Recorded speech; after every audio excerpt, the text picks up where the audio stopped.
On a deserted street, this white-haired young man was being punched into a wall. A group of thugs immediately appeared before him. They were the legendary school bullies and delinquents. It seems they're broke, so they're picking on a weakling to extort money. The white-haired young man, who was just beaten by them, is the son of the prestigious Brake family, Frey Brake, also known as the weakest person in the world, the worst student in the history of Westwood Academy.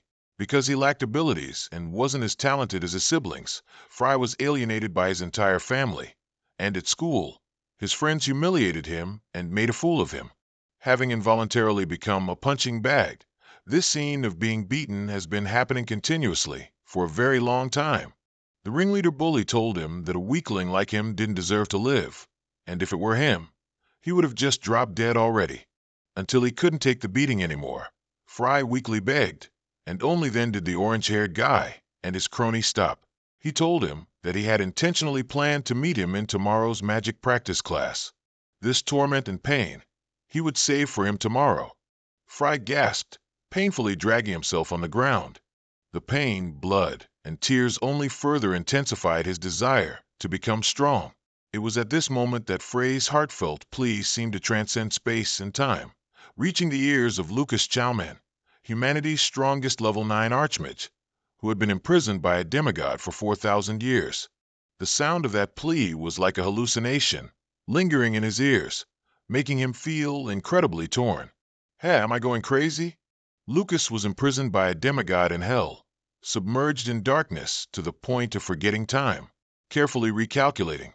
It seemed that thousands of years had passed in the outside world. Huh, Father, what did you just say? I said, get out of this family.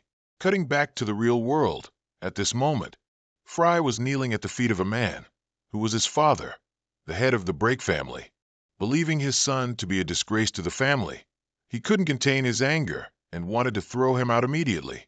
Frey had already been scorned and trampled by outsiders, but deep in his heart, he still held a glimmer of hope for life. But as soon as he heard those heartless words from his own father, he plunged directly into a deep abyss of despair. Is being weak also a sin? This question inherently has no answer, just like when we ask, is being poor also a sin? Thus, for the Brake family, they will never accept those who cannot develop their strength. The bond between father and son probably wouldn't last, because this father was determined to expel his incompetent son from the family. Frey, consumed by extreme despair, returned to his suffocating room. He had intended to end his life, but as he held the vial of medicine, his hands wouldn't stop trembling. Death is always terrifying. Those who come closest to it are often the ones who want to live the most. In that very moment, the destinies of Lucas and Frey seemed preordained to intertwine. One desperately longed to live, while the other, out of despair, embraced the agony of ending his life. It was in this fateful moment that the two souls found each other. Lucas, by hearing the resentment in Frey's consciousness, was able to gradually loosen the seal and directly break free from it. He transported himself to Frey, who was slowly fading, and placed a hand on his head, comforting Frey's soul. Lucas's soul and Frey's body merged, and Lucas awoke once more in the body of a mere mortal constantly ridiculed by the world. 4,000 years had passed, an immensely long time, enough for everything in this world to change. Even Lucas Chalman's undisputed status became a thing of the past. Frey gave him freedom. Now it was time for him to bestow this body to Frey, a pair of wings. He walked to the window, looked at the dazzling moon hanging above, and with a confident expression, pointed directly at it. Demigod, you just wait. It won't be long. I'll make you pay dearly. Until we meet again, Demigod, on this clear, breezy night. To commemorate his return from hell, Lucas found a secluded corner and directly circulated his inner energy to test his own abilities. However, with Frey's long-weakened body, it was difficult to accomplish anything significant. The first thing might be to replenish the missing energy and strengthen his foundation to continue gathering mana. Thinking of the demigod, the devil disguised as faith, Lucas couldn't hide his fury. To punch him in the face, he needed to recover his strength as quickly as possible. More precisely, he had to become many times stronger. And so Lucas, bare-chested, continuously practiced his cultivation until the dawn slowly broke. He had returned to a 5-star level. With this body, that truly was difficult. But I think, reaching 5 stars in one night, this protagonist's aura is truly overwhelmingly powerful. Suddenly, an extreme pain struck him. Lucas's eyes widened, and he immediately vomited a mouthful of black blood. These were the impurities that had accumulated for a long time in Frey's body. It turned out there were so many. Lucas continued to push himself, repeatedly calling out Hugh many times, until the ground was covered in a foul-smelling black slime. Perhaps young Frey's life must have been tragic, and although it was still a bit incomparable to the Grand Archmage's suffering, he was still a pitiful individual. At the academy, Frey's bullies were leisurely strolling in the yard. The orange-haired ringleader, David, arrived earlier than usual because he was incredibly excited to openly torment Frey in class today. His cronies reminded him not to be too rough. What if Frey got seriously injured? Wouldn't they lose a free punching bag? News that Frey had attempted suicide last night also reached their ears. David didn't believe it. He bet the fat guy, Jack, that Frey was still alive because he didn't even have the guts to die. The prize for the winner was 10 lunch tickets. The bet was sealed. At this moment, in the cafeteria of Westwood Academy, all the students turned their gaze towards a male student with an appetite as terrifying as a long-starved tiger. Lucas continuously ate dozens of servings, seemingly to recover the energy expended after his historic vomiting spell. Fortunately, the culinary arts, after 400 years, seemed to have advanced remarkably, so our god appeared to have had an extremely wonderful meal. Whatever you say, a man in his late 40s, plus 4,000 years of imprisonment, is quite old indeed. Now having to be in a child's body, attending school alongside kids who could be his grandchildren, it seemed truly hard to adapt. But to keep up with the progress of the times, he had to bite the bullet. As soon as he opened the door and entered the classroom, sure enough, all his classmates focused their gaze on him. The bullies clamored. The fat guy, Jack, was furious for betting wrong, while the orange-haired David was ecstatic. Lucas ignored the buzzing of their flies and walked directly into the classroom when suddenly, a crossed leg blocked his way. David sat idly on his chair, looking at him with great interest. "You're here, pal." "Pal." Lucas looked at the hooligan in front of him. Before he could curse, the fat guy, Jack, darted up behind him. He grabbed his head to demand 10 lunch tickets, with an utterly ridiculous reason. "Because of you, I lost, understand? Pay for the damages, you dog." Bullying the weak with strength, brave but foolish. There are people of this type in every era. No friends at all. That was his thought, but in reality, Frey's body at this moment suddenly trembled uncontrollably. Lucas looked at the body's reaction and immediately guessed it was because of these sneering hooligans. The fat guy swung his hand, intending to slap Lucas, but in a flash, he seemed to have missed, and Lucas, instead, was now standing right behind him. Thousands of question marks appeared in the minds of the fat guy and all the surrounding students. What just happened? Lucas looked directly at their faces, completely unafraid. They were the scum that made Frey give up on life. Lucas's provocative gaze infuriated the fat guy even more. He shot up, lunging forward once again with great speed, but Lucas quickly counterattacked. He flew several meters, directly hitting his head on the ground and losing consciousness. The surrounding students were bewildered. The fat guy was knocked out by the weakest kid. Lucas's face also turned dark, not out of fear of being reprimanded, but because for an old man like him, hitting a child seemed a bit unseemly. Ignoring the rigid, surprised faces of the people around him, Lucas strode past them to check if the fat sandbag was still breathing. At this moment, a man entered the classroom. He was Professor Dio, wearing a monocle, and his face seemed quite scholarly.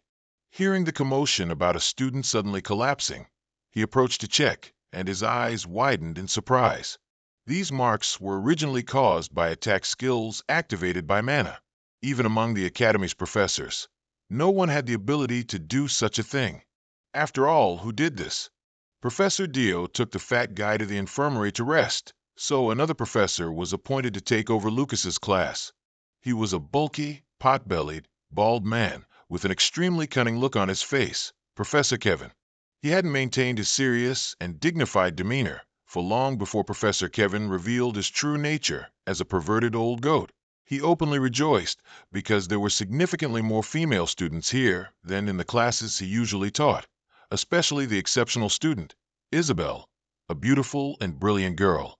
All the female students in the class looked disgusted with him and were afraid to look him straight in the eye, lest they become a target. But at this moment, Professor Kevin's gaze stopped on Lucas, who was Frey.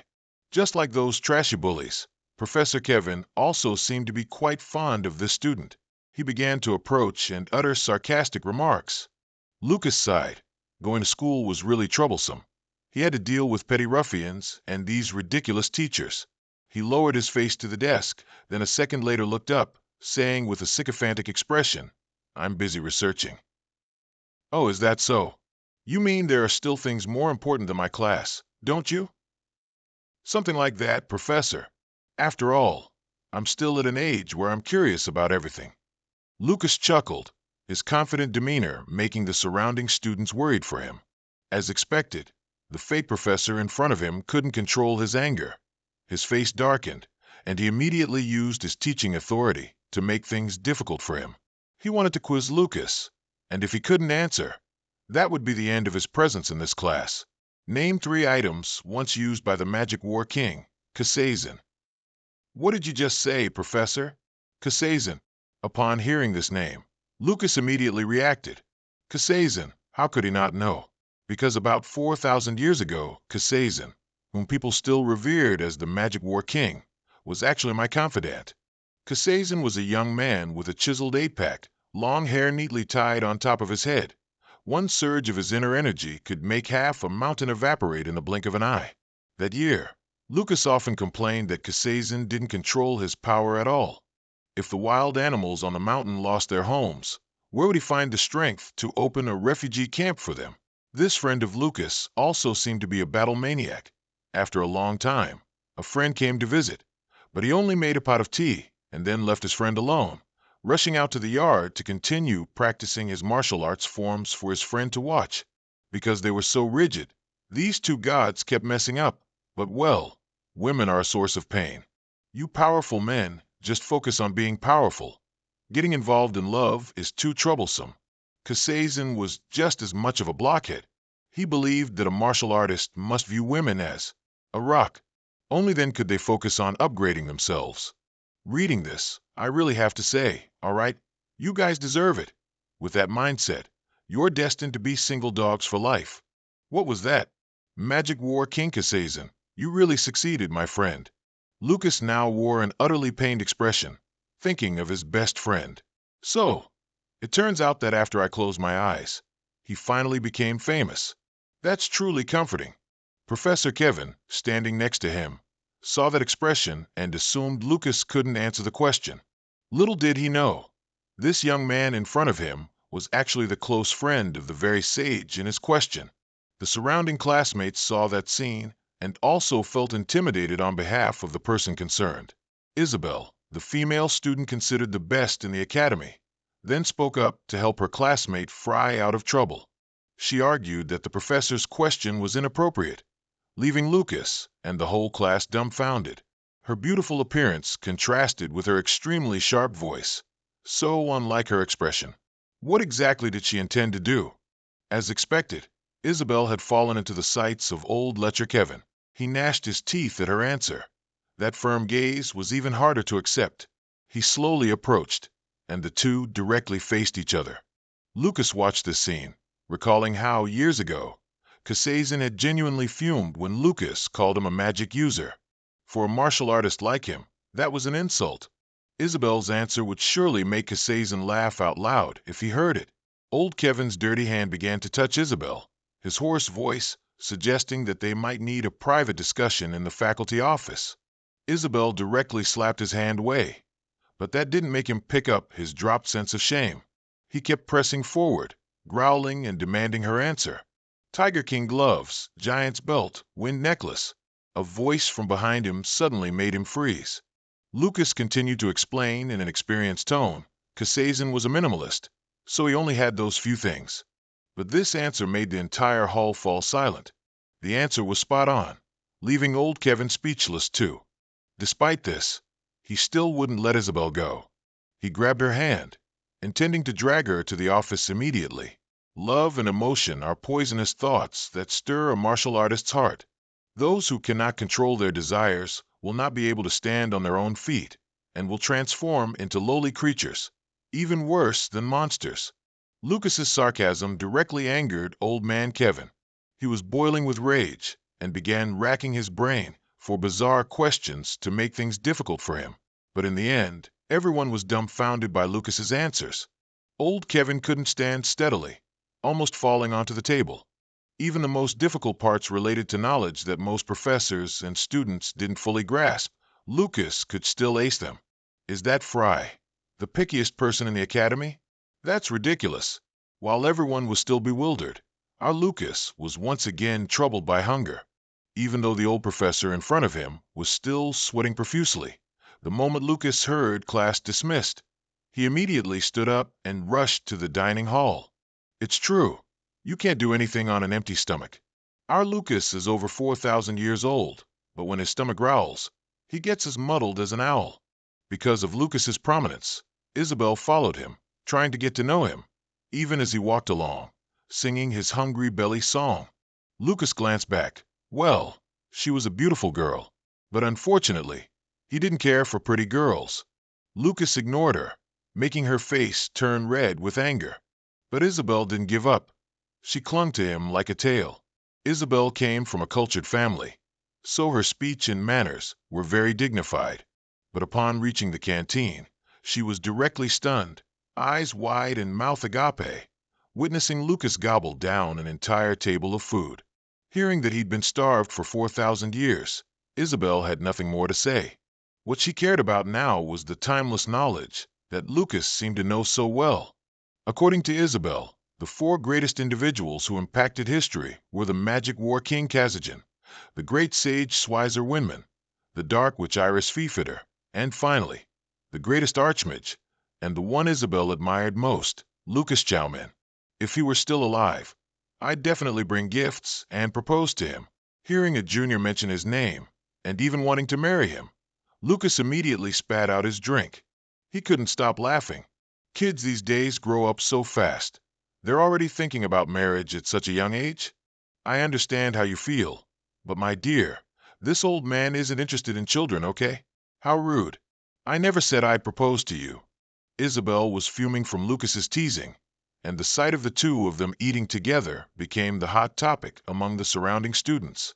Isabel, the academy's second best, willingly eating with a good-for-nothing. Even David, who asked her out daily, was rejected by her. These words unfortunately reached David's ears. Seeing the girl of his dreams having lunch with the guy he hated most, he was furious. On this side, Isabel was extremely annoyed by Lucas's flippant way of speaking, which made her feel like he was an old man, even though he really was. He even claimed that what he knew wasn't knowledge, but experience. Isabel wanted to ask more, but Lucas had already stood up and walked away, carrying a stack of dishes. After lunch, the whole class gathered and prepared to participate in a magic practice session. The hooligan David, always fixated on Isabel, noticed that she kept following Lucas and trying to talk to him. The upcoming lesson was a practical combat class. Injuries were unavoidable, and participants were responsible for their own consequences. For David, this was a perfect opportunity to legitimately give his classmate Frey a beating he'd never forget. Lucas was currently observing the female professor teaching the class. That teacher, she's so beautiful. Hearing his words, Isabel felt that he had a problem with his head. How could he be attracted to something so old? She had no idea that the person in front of her was truly an old man who had lived for over 4,000 years. The first match was between student David and student Frey. David was still very enthusiastic about the match, but Lucas seemed to pay no attention to it. He walked up to the stage and directly showed off affection to everyone below. Although his soul was over 4,000 years old, in the body of a young troublemaker, what everyone saw was precisely a heavy instance of dating an older woman. This classmate's taste is quite unconventional. To get a dinner with the teacher, Lucas, in Frey's one-star body, accepted the challenge to defeat 3-star David. The thug David had prepared everything for today's battle. But unfortunately, his opponent was no longer the world's weakest Frey, but none other than Lucas Chowman, everyone's idol. The match began. David summoned Stone Fury, causing the surrounding earth and rocks to turn into sharp spears. Although there was a rule that only one-star magic could be used, because this was manifestation magic, representing the family's power, it was not rejected. "Oh, my lord, I'm so scared." Lucas chuckled softly and began to cast his spell. It was just a tiny magic bullet, seeming like a mere puddle trying to rival the ocean. But unexpectedly, with just a flick of his finger, the magic bullet transformed into a brilliant stream of energy, sending David flying dozens of meters away, his legs stiff, foaming at the mouth. Just a moment ago, he was boasting that he would shut classmate Frey up, but now he's the one who can't say a word. He even used his family's signature magic, and still lost terribly. Has this face been covered in anti-shame cream or something? Everyone around was utterly stunned. It was just a practice session, but things turned out like this. Lucas was determined not to spare David, despite his internal pleas for mercy. The next magic bullet shattered his leg. The young lady Isabel was also frozen stiff, only hoping the professor could stop this match. But this Annie must have fallen head over heels for our guy. Not only did she not stop it, but she also believed this kind of lesson was true combat. On the path to becoming a mage, you must never be weak in such situations. You must learn to be ruthless in every fight. Isabel heard the teacher's words and also gave up on her intention to intervene. As for Lucas, he was lecturing the bully David. It's because of trash like him that society gradually declines. Lucas suppressed his spirit, not wishing to further harm his dear friend. One leg was enough. But let's add another one, just for a lasting memory. Standing on the spectator stand, two young men had been watching the match the entire time. By their looks, they seemed to be dangerous individuals too. News of the good-for-nothing Frey breaking big bro David's leg quickly spread. Some felt sympathetic, but some were also pleased because David had been living such a crooked life every day. As Lucas walked down the corridor, a young man suddenly rushed up to block his way. He introduced himself as fourth-year student Duman Milos and wanted to invite Lucas to join the Chowman Club. Chowman. Hearing his own name being used by these kids without asking for copyright permission, Lucas was speechless. Even though the person in front of him kept babbling about the benefits of joining the club, he didn't pay any attention. But in the middle of it, he heard that person bow to someone else, seemingly of higher rank. It was a blond, blue-eyed guy, introduced as the manager of the Chowman Club, Baranzan. With just a glance, Lucas immediately determined that the person in front of him was not ordinary. Even at that age, he possessed an incredibly impressive calm demeanor. But it didn't matter. He just looked and then walked away immediately. Lucas's date with the teacher was suddenly interrupted by a third party. Lucas was utterly annoyed to see Isabel casually sitting at their dinner table. She appeared here because she wanted to stick with Lucas, so he could explain ancient terms to her that couldn't be found anywhere else. She was also intrigued, so she wanted Lucas to tell her more about them. But that guy pulled a seductive trick, getting touchy-feely, and even invited her for a private discussion in the bedroom. Just as the teacher was about to give in, Isabel slammed the table, bringing her back to her senses, so Lucas couldn't get anything done. After that extremely awkward dinner, Lucas stood by the river, lost in thought. He didn't understand why a demigod, who was said to have control over the entire world, had no impact on history bearing his name. Perhaps there were still people out there inheriting the will of legends like him and continuing to fight. While he was filled with many questions, Isabel approached him. Lucas immediately asked about the academy, wondering who was truly at the top of the magic chain. According to Isabel and Cousin, the head of the students was Baranzan, and the head of the professors was probably the director of Westwood Academy, Ceres Shinai, who was also Isabel's aunt. She was a 6-star sorceress, granted the title of Ice Regent by the Empire. Upon hearing this, Lucas suddenly felt something was off. Looking at the protective array around the academy, it didn't seem like something a 6-star sorceress could create. Thinking about the Chowman group's actions, Lucas believed that if he could meet Ceres Shinai, he might learn more. When Lucas said he could reach 7 stars right after the holiday, Cousin laughed, thinking everyone has dreams. However fanciful, one shouldn't joke. But Lucas started getting touchy-feely with the teacher again, only stopping when Isabel reminded him. That guy always disliked Isabel, probably because she always played spoilsport. Lucas, at this moment, was still trying to suppress his curiosity. Haste makes waste. Perhaps he had to investigate slowly. 2 weeks after David had his arms broken by our guy, he started boasting again. He stormed into the academy, leaning on 2 heavy staffs, ferociously yelling and demanding to teach his dear friend with the most vulgar words. But before he could even lay a hand on anyone, a magic bullet broke his nose again, and he had to be rushed to the emergency room. Just when he was bored because no one was skilled enough to solo him, a few chickens automatically delivered themselves. A tall, dark-skinned guy directly dragged Lucas to an abandoned warehouse. He wasn't alone. There were also a few other guys ready to watch a good show. Listening to the guy in front of him boast until he was sick of it, Lucas sent him to the hospital with one hand before he could even shut his mouth. A bunch of idiots continued to rush forward, but for some reason, they didn't really fight. They just prattled on, introducing their seemingly impressive backgrounds. Yeah, your family is really great, but I'm a magic bullet. After some exchanges, the new generation of braggarts received a batch of collective tickets to the orthopedic hospital. Indeed, they were just a bunch of loudmouth heroes, incapable of doing anything but boasting about their ancestors. Lucas returned to the academy, resuming his endless boring days. Isabel appeared beside him again, calling him a terrorist bullet, which made him feel incredibly embarrassed. He only had to resort to such a low-level spell out of necessity, as he didn't get any opportunities to use stronger magic. For some reason our guy, looking like a silly fool throwing a tantrum, seemed cute to that girl. It must be as people say, the gaze of a lover.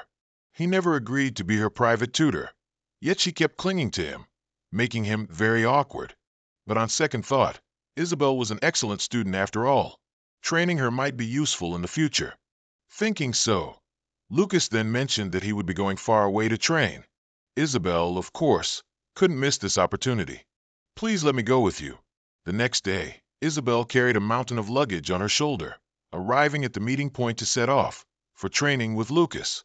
Seeing her carry so much stuff, Lucas was speechless, not knowing what to say. Women are clearly more troublesome than rocks. This is for rigorous training to level up, not a camping trip. What's the point of bringing your whole house with you? They plan to go to the Hispania mountain range, a place known as a monster's paradise. Even though she's a girl, and the road ahead was full of dangers and monsters, Isabel didn't seem to mind roughing it like this.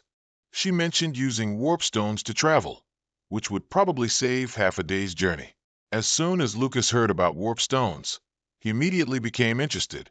The name says it all. Warp stones are items people in this era use for long-distance travel to save time, similar to teleportation magic. So, after 4,000 years, the world has so many convenient things. Back in my grandparents' time, these were probably just dreams. In this era, although magic hasn't advanced, science and technology have developed incredibly well. The world is becoming more convenient, leading to people gradually becoming dependent on these things. No wonder the skills of today's students are so much weaker compared to their ancestors. However, nothing in this world comes for free.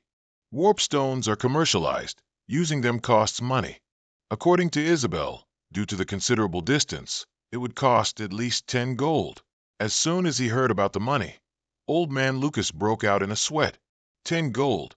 He'd squeezed every last coin from his entire fortune and only had 1 gold. Where would he get the rest? He couldn't understand how this original owner, Frey, was a noble, yet so utterly broke. Lucas, his face clouded with worry, suddenly remembered something extremely important. Isabel was a noble too, so she must have a lot of money, right?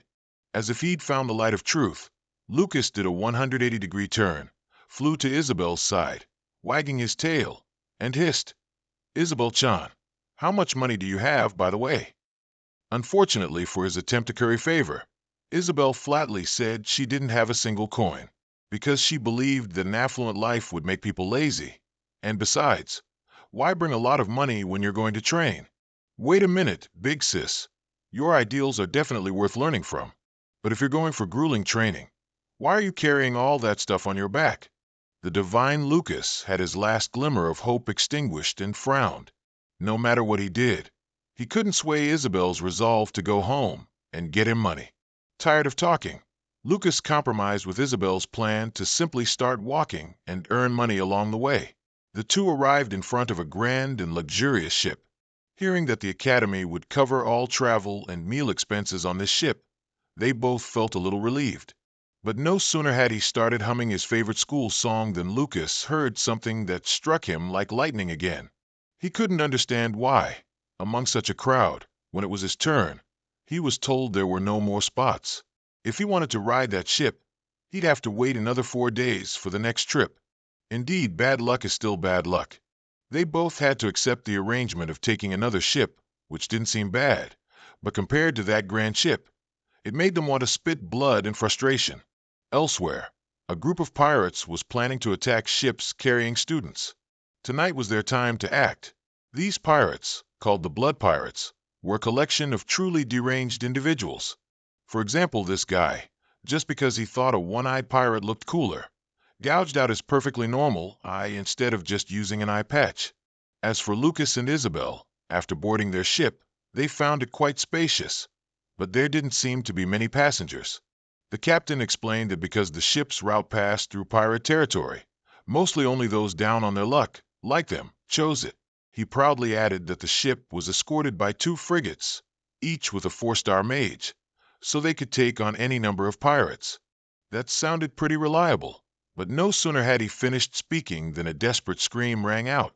The pirates had appeared, and what's more, they had even sunk both frigates that had battle mages on board. Everyone was utterly bewildered by the scene. There's no way ordinary pirates could have done that. Just as expected, the reason these pirates were so confident was because they possessed a secret weapon. Their leader had made a pact with an immortal entity in the form of a dried skeleton, also known as a lich. This being possessed terrifying power, and its appearance looked quite dangerous too. To be precise, to humans, he was a dark nightmare. The lich began casting ice spears towards the 3 ships in the fleet. The 2 4-star mages on the 2 escort ships couldn't withstand a single attack, and directly sank to the bottom of the ocean along with their ships. But at this moment, the lich noticed something strange.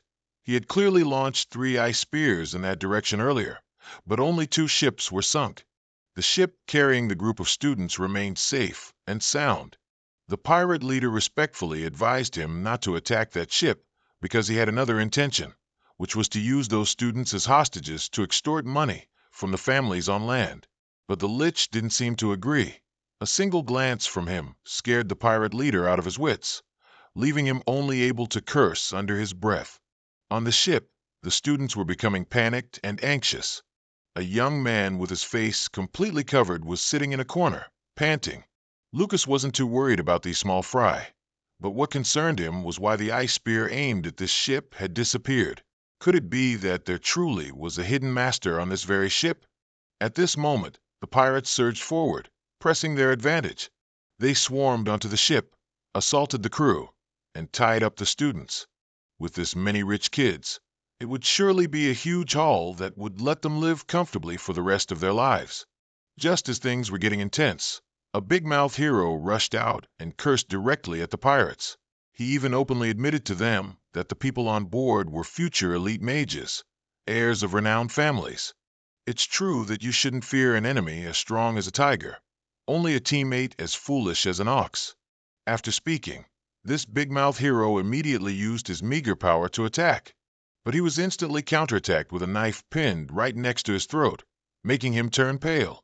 Life is much harsher than school. These students, having only learned a few spells, already thought they were superior to others and knew no fear. Lucas saw that scene and immediately deduced that the knife should have been stuck straight into his throat. Its trajectory had deviated slightly from the original, definitely also caused by the person who blocked the ice spear earlier. At this moment, the mysterious hooded young man walked up to the big-mouthed hero, who had almost become a skewer, reminding him that the people in front of them were not easy to deal with, and he should take care of himself instead. Having 2 eyes but missing the target, the captain was teased by his subordinates, then angrily vented his frustration on another target. He noticed a bespectacled student and wanted to use him as a target. But before he could call him over, the young man had already peed his pants in fear. He then ordered his men to take the bespectacled prey to wash, but in reality, they threw him straight into the sea for the fish to eat. The weak, bespectacled young man struggled for a bit, then finally helplessly sank straight to the bottom of the ocean. The students above had witnessed their friend's tragic death with their own eyes. Some went furious and wanted to demand justice for him. But before they could even harm a single hair on the leader, he counterattacked and nearly wiped them all out. At this moment, the Lich also appeared nearby. Liches are inherently merciless entities. Pacts with them often require exchanging one's soul and life. These pirates truly fear nothing for the sake of money. Seeing the unfavorable situation, Isabel fearfully clutched Lucas's arm. The Lich at this moment didn't care about the small fries. He only wanted to find the one who had blocked his magic. To force that person to reveal themselves, he ignored the pirate leader's dissuasion, summoning thousands of ice spears, intending to skewer them all at once. At this moment, from within the crowd, a young man wearing a cloak that completely hid his face slowly stepped forward. He removed his face covering, which astonished everyone there. It turned out to be Paranzan, the manager of the Strongman Guild, and also the most outstanding student of Westwood Academy. Paranzan, a handsome blond young man, besides his impressive and widely known achievements, also had an extremely impressive background. He was the son of one of the Empire's 3 most influential families, the Zune family. Although Isabel and he always competed for the top spot with their scores, in terms of actual strength, he was head and shoulders above all the other students. The female students on the ship, still infatuated with handsome men, immediately blushed and felt like swooning upon seeing the dashing Paranzan. Everyone felt that Paranzan's appearance on this ship was a salvation, but in Lucas's estimation, in reality, after that earlier block, he was already very weak. He must have been seriously injured, and only with great difficulty managed to stand firm. The Lich in front of them had to be at least 5 stars. Although Paranzan seemed to have been enlightened and had impurities cleansed from his body, he was still just a newcomer at the 5-star level. The fact that he was still standing after the previous attack was entirely due to luck. As for Paranzan, he had boarded this ship thinking it would be less troublesome with fewer people, but he didn't expect to be caught in a battle that left his body feeling like it was about to shatter. As for the Lich, the moment he saw Paranzan, his eyes lit up with ravenous desire. He was looking for ingredients to increase his magic power, and he never expected to find such a prime prey right here. When asked about the pirate leader's objective, he immediately adopted a hypocritical tone, full of sarcasm and mockery. These young ones, the future of our nation, have to pass through a dangerous island region. How can we, as their elders, just stand by and watch? That's why he and his subordinates are here, precisely to escort these beloved children safely to their destination. Hearing their boss say this, his subordinates were so amused they couldn't help but laugh. The ringleader added that, of course, it would come with a small fee from the children's parent sponsors. Knowing their motive was money, Porin June directly made an offer. He asked the pirates to only keep him as a hostage and release the others. Of course, the June family would pay them double their desired amount. But the ringleader did not accept this request. What idiot would pass up a big, delicious catch for just one fish, especially when they're already protected by this formidable and immortal Lich? Seeing the negotiation turn unfavorable, Porin June decided he would rather take them all down with him. If you won't agree after all this talking, let's just go to hell together quickly. No need for further negotiation. Lucas started to find the young man in front of him quite interesting.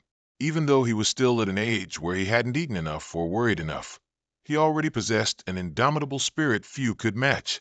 His future would surely be bright. However, the Lich interrupted this negotiation. Catching a whiff of Porin's delicious mana, he now only wanted to drain every last drop and take his body to be a puppet for his collection. He extended dark energy tendrils, binding Porin so tightly he couldn't move. The pirates also rushed forward simultaneously, tying up male students and molesting female students. One of them set his eyes on Isabel, who was still clutching Lucas's arm, although he found her annoying when the pirate called him a Despite the chubby man on the ship advising him to stand still and endure, Lucas was determined to teach the one who body-shamed him a lesson he'd never forget. As the pirate charged with his sword, he kicked him, sending him flying dozens of meters. The pirate was kicked straight into the water. The remaining pirates, seeing this, were terrified and trembled all over. The students also gasped in astonishment. Poor June had been observing Lucas's moves all along, but the movements were so fast that even he couldn't keep up. Although he knew Lucas, who was also his classmate Frey, was talented, he didn't expect him to be so formidable. Lucas struck with exhilaration, then turned to reassure Isabel. Among the enemies ahead, apart from the Lich, no one was superior to her, so he figured our mage could protect herself. After speaking, Lucas continued to deal with the remaining filth at an astonishing speed. You should have agreed when Porin offered, because unlike him, I'm not merciful. With hands that had a long history of being stained with the blood of many scumbags, Lucas easily dispatched the lowlifes in front of him in the blink of an eye. They charged in wave after wave, demanding to fight, but they couldn't trouble him. Finally, to end the chaos before him, he directly summoned a Kamehameha orb, which instantly sent them off the face of the earth. There was still one foolish small fry left below. He came up with a desperate plan to hold a knife to Isabel's throat to threaten Lucas, but unfortunately for him, he must have been at sea for too long and lacked social knowledge to think women were easy to bully. The mage Isabel immediately cast a spell, summoning a lightning strike that electrocuted the pirate behind her, causing him to fall to the ground, thrashing and foaming at the mouth. Gentlemen, never underestimate the power of a woman. They may seem soft and clingy like cats, but you never know when they'll transform into a fierce tiger and bite the nearest person to death.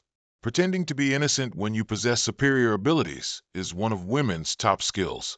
A perfect combined attack from the two young students successfully caught the leader's attention. He refused to acknowledge Lucas as merely a student, as such abilities were only possessed by guardians or higher. Not wanting more trouble, it was now his turn to propose a deal. He wanted to take half of the students on the ship. Lucas and Isabel could take the other half. By doing so, the pirates would achieve their goal of extortion and wouldn't damage the reputation of an extraordinary individual like Lucas. To him, this was a mutually beneficial solution. Lucas had the right to choose who would leave with him. It seemed this was a test of character, a you-deserve-it game. Those who used to gang up with the bullies against our original protagonist, Frey, must be utterly terrified now. As soon as the ringleader finished speaking, a blonde girl quickly broke free, rushed straight towards Lucas, pleading to be saved. She seemed to be the daughter of some wealthy family, clinging to life, and immediately offered Lucas 100 gold coins for her pathetic life. If that wasn't enough, she'd accept any request to be freed. Seeing this, the other students immediately swarmed towards him. Everyone tried to prove they were worthy of being saved, with prices gradually increasing arithmetically. 150 gold, 200 gold. It's truly awkward when you're in need, and everyone keeps shoving money into your hands like this. Lucas put on an unusually calm face and turned to ask Isabel for her opinion. She got annoyed. This guy not only had a taste for things salter than seawater, but now he's also revealing his greedy side. Lucas only asked for appearances. He gave a slight laugh, and then directly turned the students in front of him into a public auction. Besides promising money, the students spared no words to praise and exaggerate their own lives, like being a noble young lady from a prestigious family, or the eldest child of an ancient family. Some even claimed to be future national ministers. These noisy people, always thinking only of themselves, gradually annoyed Lucas. A bunch of privileged kids allowed to use money from an early age, who originally didn't know the value of money, had long become this selfish. Parents break their backs to feed and educate them, but the children, learning to be mages, know nothing about self-defense. When danger strikes, they panic and beg others for help. Mages are supposed to be heroes who protect the weak. If they can't even protect their own lives, what good are they? Lucas's enlightening words directly struck at the core of the student's morality. And this comedic performance also made the Lich deep in thought. He secretly observed his prey, discovering a mana flow he had never seen before. He's just a 5-star mage. Why is this happening? He was so angry that his entire robe fell off. His hoarse, enchanting voice began to speak, making others want to abandon everything and kneel before him. Damn it! Why is the way you talk exactly as annoying as that demigod? Lucas, at this point, had also rolled up his sleeves, preparing to fight the dry skeleton in front of him. The Lich directly attacked him with stray bullets, but he quickly managed to dodge them. Stray bullets are a type of homing magic, meaning they automatically locate their target and pursue them until they are destroyed. While using that magic, the Lich could still cast other spells, making this a deadly trap for anyone facing him. As expected, another wave of bone hands reached towards Lucas. This time he didn't dodge, but instead seemed to naturally succumb, getting buried by them. The aftershock of that attack was immense. Isabel had a hard time protecting herself with a shield. After the smoke and dust settled, there was a hole on the deck, as if a large object had just crashed into it. Just as everyone on the ship thought our friend was done for, several stray bullets suddenly appeared in the air. This time, they aimed directly at their master, the dry skeleton, and launched themselves forward. The Lich immediately cast a barrier to block them, and at the same time, the murky black energy binding Porinjun was also loosened, allowing him to seize the opportunity to escape. Stray bullets should only target predetermined objectives, so why am I being counterattacked? While the Lich was lost in thought, a tall figure appeared right beside him. Lucas appeared like lightning from behind him to avoid the attack, so fast that no matter how hard he tried, he couldn't catch up. The Lich immediately flew into the air, wanting to observe from there what method that non-human creature had used. Lucas, still standing on the deck, looked up at him, his eyes full of confidence, which made the Lich freeze. Seeing her friend like this, Isabel truly imagined the silhouette of her most admired idol seemingly appearing and disappearing, the silhouette of the great wizard Lucas Chomen. In the air, the Lich now sensed that he could no longer control the battle. To ensure his safety and avoid further trouble, he decided to destroy the ship with a barrage of ice spears, although he still felt heartbroken thinking about the delicious mana in Porin's body. But just as he thought he could quickly resolve it, a giant shield suddenly appeared, covering the entire target ship below. It was Lucas, standing with his hands on his hips, effortlessly deflecting the entire assault from above with just one hand. Seeing this, Porinjun could hardly believe his eyes. Even he had to risk half his life to withstand a single ice spear. Yet, the person in front of him could do such a thing? The Lich was now beyond infuriated. He poured all his strength into creating an ice spear even larger than a mountain, intending to send all the humans below to their demise in one strike. But unexpectedly, as that colossal ice mountain fell, something small but incredibly fast shot through it and surged back towards him. The ice mountain, impacted from within, immediately shattered into 1,000 pieces. Isabel and Porin below immediately combined their efforts to create a shield just large enough to prevent this unexpected hail from destroying the ship. Right before the Lich's eyes, Lucas appeared majestically like a god. He couldn't believe it anymore, questioning his existence as to why a 5-star mage could resist an immortal entity like him. Lucas calmly explained that because he knew his way around, this was simply inevitable. Finally getting a chance to use magic other than magic missiles, Lucas very politely thanked him by letting him know the truth about his identity before he went to meet his ancestors. I am Frey Blake, the trash of Westwood Academy. That's what people say.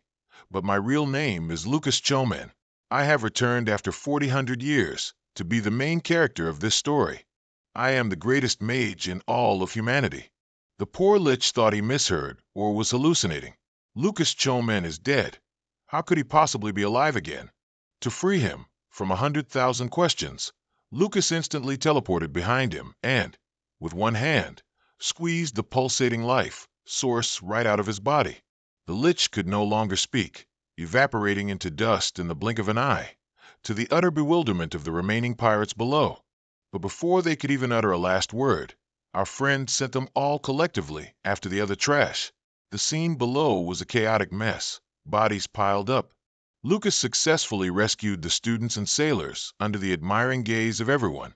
The ship finally docked after a long, gloomy night. It was also the students' first nightmare. After disembarking, Poor and June tried to talk to Lucas, but continued to be ignored completely. But Poor and June was much more respectful than their first meeting, even bowing before the hero. Lucas was very impressed with that demeanor and was no longer cold towards him. The two talked very comfortably despite the barriers of their social statuses, just like two close friends. When Porin wanted to know what exactly had caused Frey's change, Lucas just chuckled and answered jokingly, "Who knows? Life is full of surprises, after all." Seeing Lucas didn't want to reveal the secret, Porin didn't press him further. He just conveniently invited Lucas to visit his home anytime, although Isabel next to him kept reminding him it was a good opportunity. Lucas merely replied briefly, "When the opportunity arises," and didn't want to get involved further. While being the cool, aloof superior, he suddenly remembered something, did a 180-degree turn, and begged for 10 gold coins as travel expenses. Porin was very surprised by Lucas's request. After all, his family is prestigious. There's no way a young master like him would be starving, right? Porin immediately took out money and gave it to Lucas, telling him to consider it a goodwill gesture and no need to return it. Seeing the 300 glittering gold coins in his hand, Lucas couldn't help but be tempted. But a true gentleman only takes what he needs, and he said he only needed about 20 coins. Unexpectedly, Porin made a remark that made the two poor slobs turn pale. "Just take it all. I don't have change." Rich people really do say the most impactful things. Setting that aside, Porin continued to confide in his two travel companions that he was about to get married, and if he went home now, there would be tons of things to deal with, which is why he packed his bags and left. It's such a pain. Why do parents make their kids marry so early? Hearing about the wedding, old Lucas turned and asked if Porin's fiancée had an older sister or aunt, and if so, could he introduce her to him as a favor? At this point, "I'm completely at a loss for your taste, old Lucas." Porin's worry was his own low self-esteem. Lucas heard that and consoled him, saying that having a handsome face like his was an advantage, after all. Hearing this, Porin felt a deep kinship with the friend in front of him, able to laugh freely without needing to maintain formalities. Before they parted ways, old Lucas didn't forget to remind Porin to call him immediately if he found any other good U50 prospects. Honestly, what a handful. To comment on his new friend, Lucas only had one sentence that made Isabel furious. "See, that's how nobles should be. Not only handsome and talented, but their wallets must also be thick, got it?" Continuing their journey, Lucas finally arrived at the capital, where the teleportation stone was located. Isabel gawked at the flamboyant outfits in the store, trying on one after another. But before she could finalize a purchase, Lucas, full of dissatisfaction, pushed her away. "What's the deal with dressing like Lady Gaga to train in the mountains? Choose something light, durable, and easy to wear for me." After an argument, the young man ultimately won, with the flamboyant lady beside him finally agreeing to purchase a rather modest outfit. With the money just donated by the young master, Lucas also managed to acquire a convenient magical spatial bag. Upon arriving at the capital, the scene of modern technology and development, the population also increased significantly. Despite this, there were almost no advancements in magic. Could it be that the demigod had intervened? What exactly was his purpose? After pondering for a while, the two arrived at the teleportation stone. Once inside, ensuring no limbs were sticking out, the process would immediately begin. Although Lucas had warned her that if she wasn't used to it, teleportation would cause dizziness, the sharp-tongued Isabel, after arriving in Hispania, collapsed by the roadside, vomiting profusely. And she even argued that it was because she hadn't eaten breakfast that she got motion sickness. This left our confused master wondering if bringing this difficult woman along was the right decision. The two entered a roadside eatery and directly ordered 5 servings of bread with lots of meat, along with some beer. As soon as alcoholic beverages were mentioned, the difficult woman shrieked again with the tone of a model student.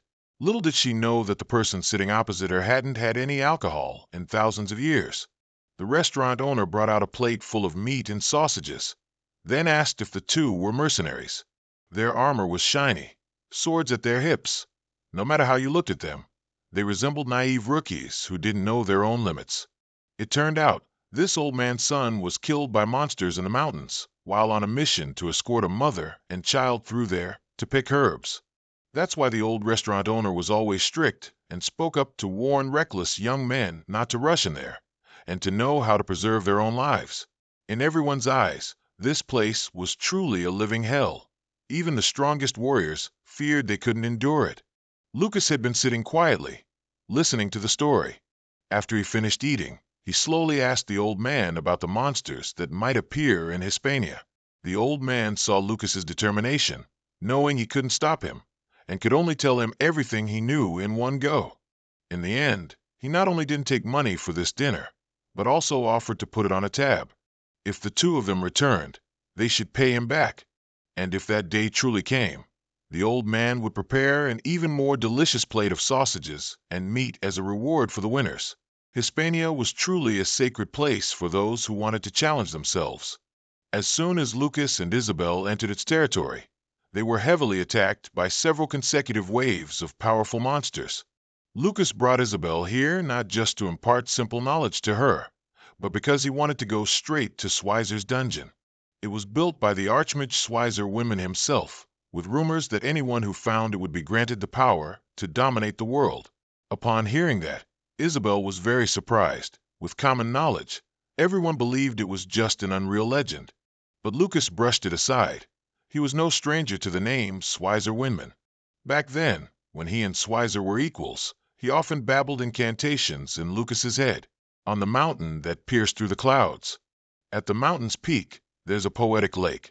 Right in the middle of the lake, there's a small island. At that place, we shall meet again. This was the instruction for finding the way to Schweizer's dungeon.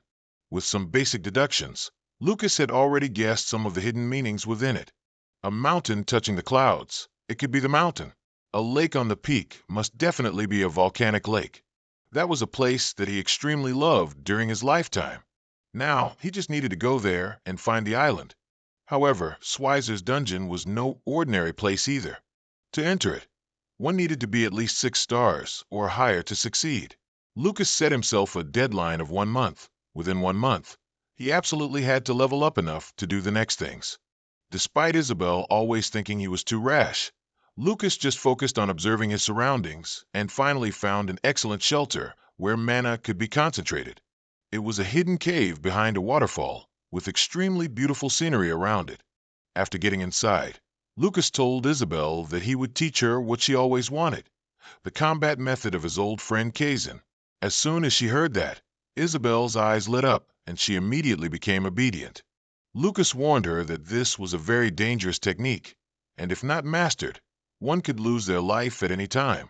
First, he demonstrated to her how to meditate, to gather the mana flow of the entire mountain range into the chakras on her body.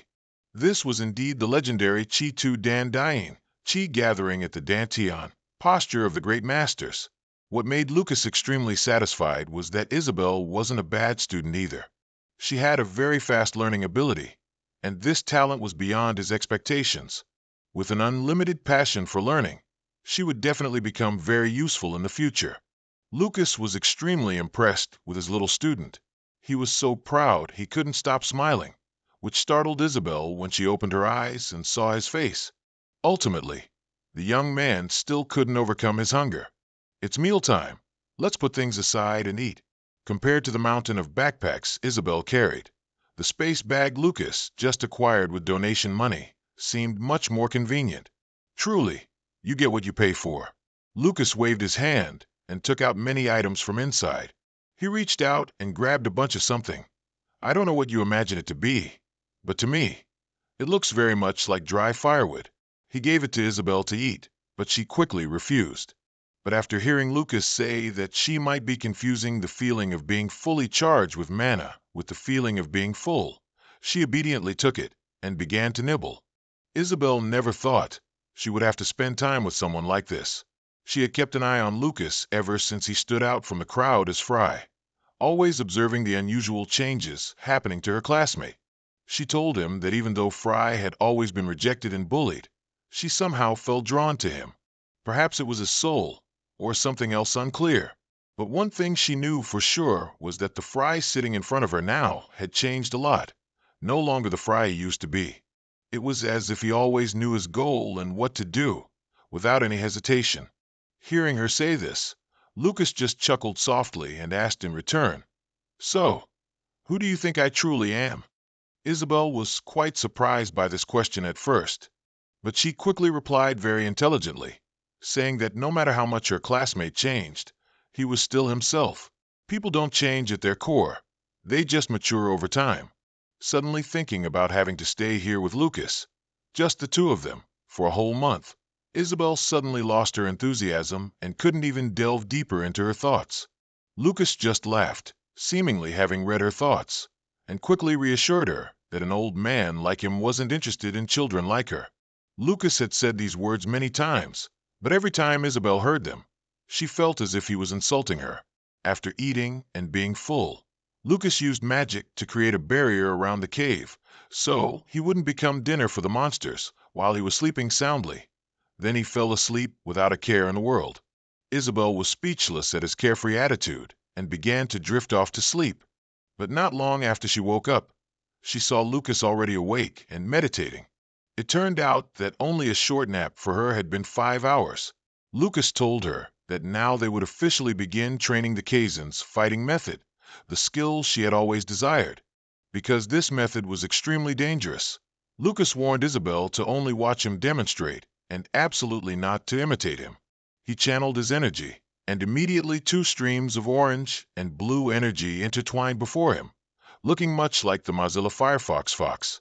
It turned out that these were the 2 opposing fire and water mana attributes within the human body. The 2 opposing mana streams were grappling and tearing at each other, as if a battle was taking place between 2 monsters. It looked very intense, but Lucas was able to adjust them so that neither side overpowered the other. 2 naturally opposing things could harmonize. This was a perfect balance.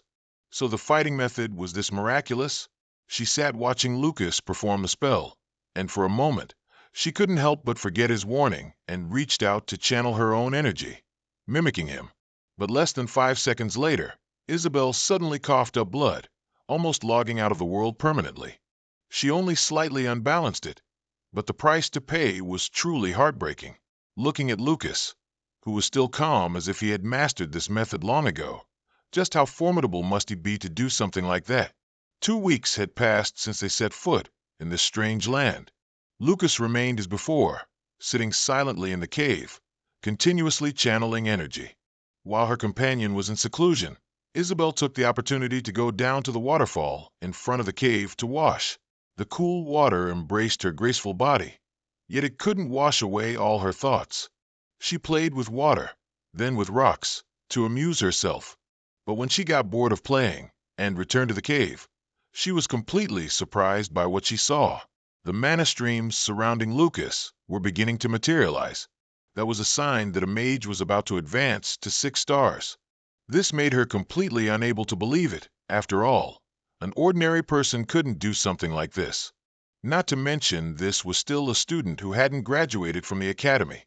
His power growth rate was already very fast, but for Lucas, he still felt it was too slow. Isabel sat watching again and began to imitate him again. It seemed she still hadn't learned her lesson after her previous foolish attempt. This time the results weren't any better. In less than 5 seconds, she began to cough up blood again because her mana balance was broken. However, thanks to that, she also discovered that her own development speed seemed to have increased quite a bit. Heaven doesn't fail those who work hard. Even though she made a mistake, she still realized her own shortcomings because of it. Isabel began to understand why the young hotheads at the academy couldn't compare to their predecessors, because they weren't inherently as diligent and hard-working as them. So how could they compare? Even a top student like her couldn't do this, let alone others. While lost in thought, she suddenly noticed that the barrier around the cave seemed to be gradually breaking. A fire phoenix with legs as thick as temple pillars pierced through the barrier and rushed straight into the cave. Phoenixes are legendary super VIP pro divine beasts. How could one appear here? Lucas heard the commotion, slowly opened his eyes, and seeing the giant friend before him, he smiled contentedly. This phoenix had been attracted by the fire attribute mana streams from the cultivation method. With a quick glance, he immediately knew it had come here because it needed help. Lucas gently embraced its large head. Normally his hand would be scorched by the hot flames around it, but because it came without malice, he remained unharmed. After checking for a while, there was indeed a very large claw mark on the phoenix, deep enough to reach its heart. Phoenixes are divine beasts, less constrained by death than ordinary animals, but that doesn't mean they are immortal. For it to be so severely injured and still manage to drag itself here was truly a difficult miracle, and whatever could cause such a large wound was certainly not ordinary. It seems you had to fight an opponent out of your league, didn't you? It's all right now, let me help. As soon as he finished speaking, Lucas raised his hand and gently stroked the phoenix's head. Streams of thick crimson mana immediately appeared around it, even though it took all the effort from his continuous training for over 10 days to heal it. Lucas didn't hesitate. Seeing his gentle gestures and calm voice, Isabel suddenly felt a strange sensation. It turned out her sharp-tongued and sarcastic friend could sometimes display such an expression, making others feel incredibly safe. In Lucas's mind, old memories suddenly resurfaced. He reminisced about the days when he was the great wizard Lucas. He also once had a large friend of the Phoenix lineage. Although the old Phoenix was arrogant and quite fierce, they both had very joyful times together, and sometimes even participated in the Volcano Cup race. The Fire Phoenix in front of him, after absorbing enough mana, gradually recovered from its injury. It regained its majestic and formidable original appearance, reborn from fire, flapping its large wings and puffing out its chest with dignity. After hearing Lucas's instructions, it flapped its large wings, flew through the waterfall, and departed, leaving him a bright red feather as a token of gratitude. This is something that can be used to heal wounds and craft magical items. Mages who buy things on the black market would drool at the sight of it. After teasing Isabel a few more times, Lucas returned to his meditative state, quiet as if he had never woken up. Another 2 weeks passed in a flash. It had been 4 weeks, but Lucas still did nothing but meditate and circulate mana all day, not even bothering to eat or drink. His face was gaunt, his eyes hollow as if addicted, yet mixed with a hint of the enduring composure of ancient sages. Isabel thought to herself, although he had a somewhat flippant personality, she couldn't deny that the young man in front of her was truly outstanding. The cold and sharp demeanor he sometimes displayed could surprise anyone who witnessed it. His gentle and caring gestures when facing the Phoenix, and his vast historical knowledge, all exuded the seasoned maturity of an adult. Following that train of thought, his appearance and aura were exactly like the greatest archmage in history, Lucas in his prime.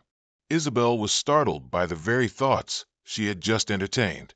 It was clearly her classmate Frey in front of her, but for some reason, when she looked closely, she always associated him with her idol. Had she started to have a crush to have such wild associations? Just then, Lucas officially completed his seclusion. The powerful surge of mana emanating from him was the clearest proof. He had officially returned to his position as a 6-star mage. In this era, the youngest person to reach 6 stars was at least 35 years old. If the news that an ungraduated student like Lucas had reached that milestone spread, it would surely make the whole world green with envy. Lucas slowly opened his eyes, enjoying the fresh air around him, feeling as if he could synthesize mana just by breathing. But after standing up for only a moment, he became dizzy and immediately fell back down. It turned out that even a saint would become debilitated after fasting for 4 weeks. Lucas's eyes widened with hunger. After being hungry for so long, it was time for a hunting trip. The two ventured deeper into the mountain and discovered many monster carcasses in a clearing near the cave. Lucas thought to himself, the phoenix he had saved was quite grateful. It knew he had spent no small amount of his cultivation efforts to heal its wounds, so it repaid him with feathers and secretly acted as a bodyguard, taking care of any flies that dared to approach. He was about to tell Isabel that they would surely have a delicious steak dinner with this fresh beef tonight, when suddenly they heard a desperate scream. A sudden storm avoids a meal, but if the heavens call, you have to pull up your pants and run. Lucas spun around, directly zipping off in that direction, leaving the annoying girl still bewildered and calling out loudly behind him. In a corner of the forest, Several bandits were toying with a young man using sharp knives. They tied up their captives, entertaining themselves by using them as targets for dart throwing. Two of them were already dead, with only one young man left, struggling to dodge and screaming in terror. These game-crazed bandits disrespected everyone, treating human lives like grass, joking among themselves with mocking words despite the captive's suffering. It seemed they were stationed in this mountain precisely to wait for someone to pass by, to murder and rob them. A knife from the bandit's hand shot straight towards the captive at an incredibly terrifying speed. Just when it seemed it would pin him directly in the face, it suddenly veered off course and was thrown to the ground. The bandits burst into laughter, believing some mischievous wind was interfering. While they were enjoying themselves, Lucas suddenly appeared right next to the rat-toothed bandit, towering and silent like a god. He just stood there, staring straight at them. Before they could even compose themselves, Lucas swiftly made his move. In his eyes, those who took human lives for amusement didn't deserve to be called human. A flash of mana appeared, accompanied by a whirlwind. The 5-star magic, Scythe of Light, appeared right before their eyes, freezing the entire group in terror. Lucas chuckled softly. Perhaps it was time to teach these brats a lesson they'd never forget. After a long, leg-numbing marathon, Isabel finally caught up to Lucas. Seeing bodies piled up, she immediately knew that her harmless, gentle friend had acted. Lucas also wanted to eradicate the entire kin and lair of the bandits, because in his eyes, the mutual slaughter of humans was exactly what the demigod, his sworn enemy, desired. In the name of the leader of the Anti-Demigod Club, he absolutely wouldn't let him have his way. The only prisoner who survived thanks to Lucas arriving in time was bruised all over his face, with no minor injuries. Initially, Lucas didn't plan to take him along, because having one jinx of a woman by his side was already more than enough. But when he heard the man say he wanted to apologize to his father before passing away, Lucas's eyes suddenly seemed to understand something, and in the end, he granted it, allowing Isabel to take him. As for the only bandit who escaped the sweep, he ran straight back to the main base to inform his boss. The leader heard the story and thought his subordinates were just high on something good, as there was no ghost or demon in the world that could wipe out an entire troop. The subordinate was momentarily speechless, only able to stammer that the ghost he saw had a foul-smelling, emaciated body, white hair flying in the wind, with nearly supernatural strength and overwhelming combat ability. And in the blink of an eye, it could summon a scythe of death to lightly sever the heads of every brother in the gang. Only he, quick on his feet, barely managed to escape. TSK. If I hadn't read it but only heard this description, I'd probably believe there really was a ghost. The green-haired leader pondered upon hearing this. He and his subordinates quickly realized there was no ghost here. It should be called a mage. According to what that guy said, the mage must have been able to cast at least 2 spells at once. Clearly a battle mage, no doubt about it. He didn't know who the opponent was, but they foolishly walked right into this. They strengthened their defenses and patrols, hoping that if they were unlucky enough to meet again, the whole group would combine forces to deal with it. They continued to expand, searching every corner of the forest. In the end, they encountered and massacred a group of innocent passersby. This green-haired girl used all her strength to save her own life, along with 2 maids and an old soldier. But it seemed the bandits stationed here were waiting precisely for her. To briefly explain, this girl was no ordinary passerby. She was the maiden knight of the Aquaran Knight family, Sonia. Although she was a genius knight personally bestowed a title by the king of Luano upon turning 18, she still struggled greatly, unable to defeat the bandit leader and his trusted subordinates. The bandit leader became even more bloodthirsty. His wolf-like eyes swept over her, looking at the beautiful girl before him with lustful drool. It turned out the bandits intentionally killed the entire military escort, only sparing her, 2 maids, and 1 harmless old soldier, because they wanted to pluck flowers, capture them all at once, and directly use these noble girls as toys to satisfy their desires. After the bandit leader learned that the mage his subordinate encountered was not hired by this Aquaran family, he became even more aggressive. As for Lady Sonia, she only wished she could chop the dirty old lechers in front of her into 100 pieces. She'd rather bite her tongue and die to preserve her chastity than endure being toyed with. Her two maids also showed great integrity. They were determined not to hinder their lady, ready to commit suicide at her command to keep themselves pure. Even the old soldier, still gasping for breath beside them, felt the same way. Sonia had originally wanted to protect them completely, but she had been pushed to the brink, unable to even save her own life. In agony, she gripped her saber, intending to grant them a chaste death by her own hand. The bandits didn't even have time to rush forward and snatch their toys. Sonia's saber was now swung down to its fullest extent, but when she slowly opened her tear-filled eyes, the two maids in front of her were still there, safe and sound. Conversely, the weapon in her hand had vanished without a trace some time ago. Thinking that these manor bandits were so powerful they could snatch her saber in an instant, she couldn't help but feel immense humiliation as a knight. There was no choice left but to order them to commit suicide to preserve their chastity. No sooner had the words left her lips than suddenly a figure flashed to Sonia's side, holding the recently seized saber in hand, fearlessly looking at them. None other than the ghost those petty bandits had seen, and also the mage the robbers were looking for. Lucas's appearance suddenly made the intense atmosphere fall silent. Everyone looked at him like he was an alien object from outer space. The bandit leader had just managed a few words of greeting when Lucas responded with a mercilessly sarcastic expression. It turned out that before arriving here, Lucas had already landed at their camp deep in the forest. It went without saying that those there met the same fate as the riffraff from earlier, all directly wiped out by him. The bandit leader was furious, gritting his teeth as he ordered his remaining brothers to charge straight at the opponent, planning to use their overwhelming numbers and the physical disparity of a mage to intimidate. But what they absolutely couldn't have expected was that Lucas was far too powerful compared to their nameless rabble. Any who rushed forward, if lucky, lost one or two limbs. If unluckier, half their body would effortlessly vanish. Even the ringleader couldn't hold on for much longer. Initially, he thought Lucas was just unleashing attacks without any strategy, and at that rate, he would eventually die from exhaustion or be stabbed by their swords due to an oversight. But the longer it went on, the more he realized his mistake. Lucas was so versatile that he could unleash multiple spells on multiple targets. Neither he nor his subordinates could escape. The most impossible thing also happened. His mana stream finally tore through the bandit's saber, forcing him to immediately kneel and beg for forgiveness. But it was merely a feint. As soon as he saw Lucas stop his mana attack, the leader once again decided to fight back. He only wanted to probe his opponent, having no intention of surrendering. And he didn't know that the price for this stubbornness, of course, would be very high.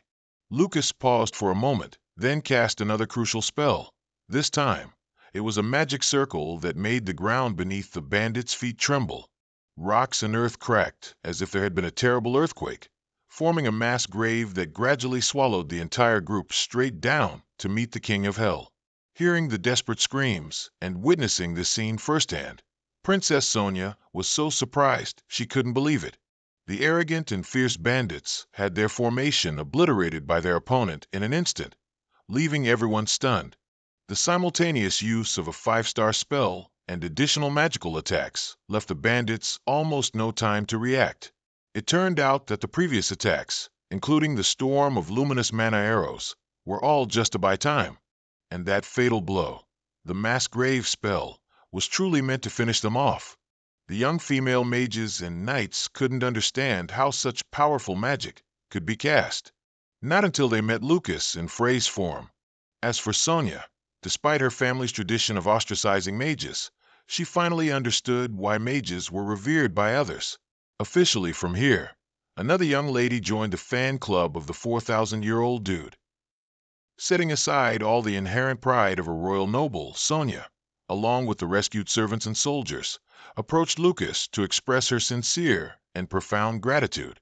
When asked his name, Lucas simply stated it without any formalities, which gave the noblewoman quite a culture shock. The old soldier beside her was different. He seemed calmer. Just by listening, he knew that Lucas was also the son of the prestigious Break family, which had contributed to the prosperity of the Casjou Empire. Even his father, the head of the family, was no ordinary figure. But no matter how they looked, they couldn't see any resemblance to a nobleman in the young man before them. His crude way of speaking and his foul-smelling body resembled that of a barbarian lost in the forest for a long time, or a homeless person, more accurately. Princess Sonia's entourage was originally headed to Hispania town, but passing through here, they unfortunately got ambushed and nearly killed by those bandits. Many escorting soldiers had died at their hands. The old soldier's face was mournful and pensive. Although he desperately wanted to bring them home, it was impossible with their current strength, so they would probably have to bury their comrades first before continuing their journey. Hearing this, Lucas didn't say much and immediately offered his help. He waved his hand, and the carriage, which had been utterly smashed into pieces, immediately became whole again as if nothing had happened. All the corpses of the escorting soldiers were loaded onto the carriage, and even the wounded prisoner they rescued was suspended alongside the carriage instead of having to be carried, saving effort. The carriage was moved by mana, no longer needing to be pulled by human strength. That's 10 points for this creativity.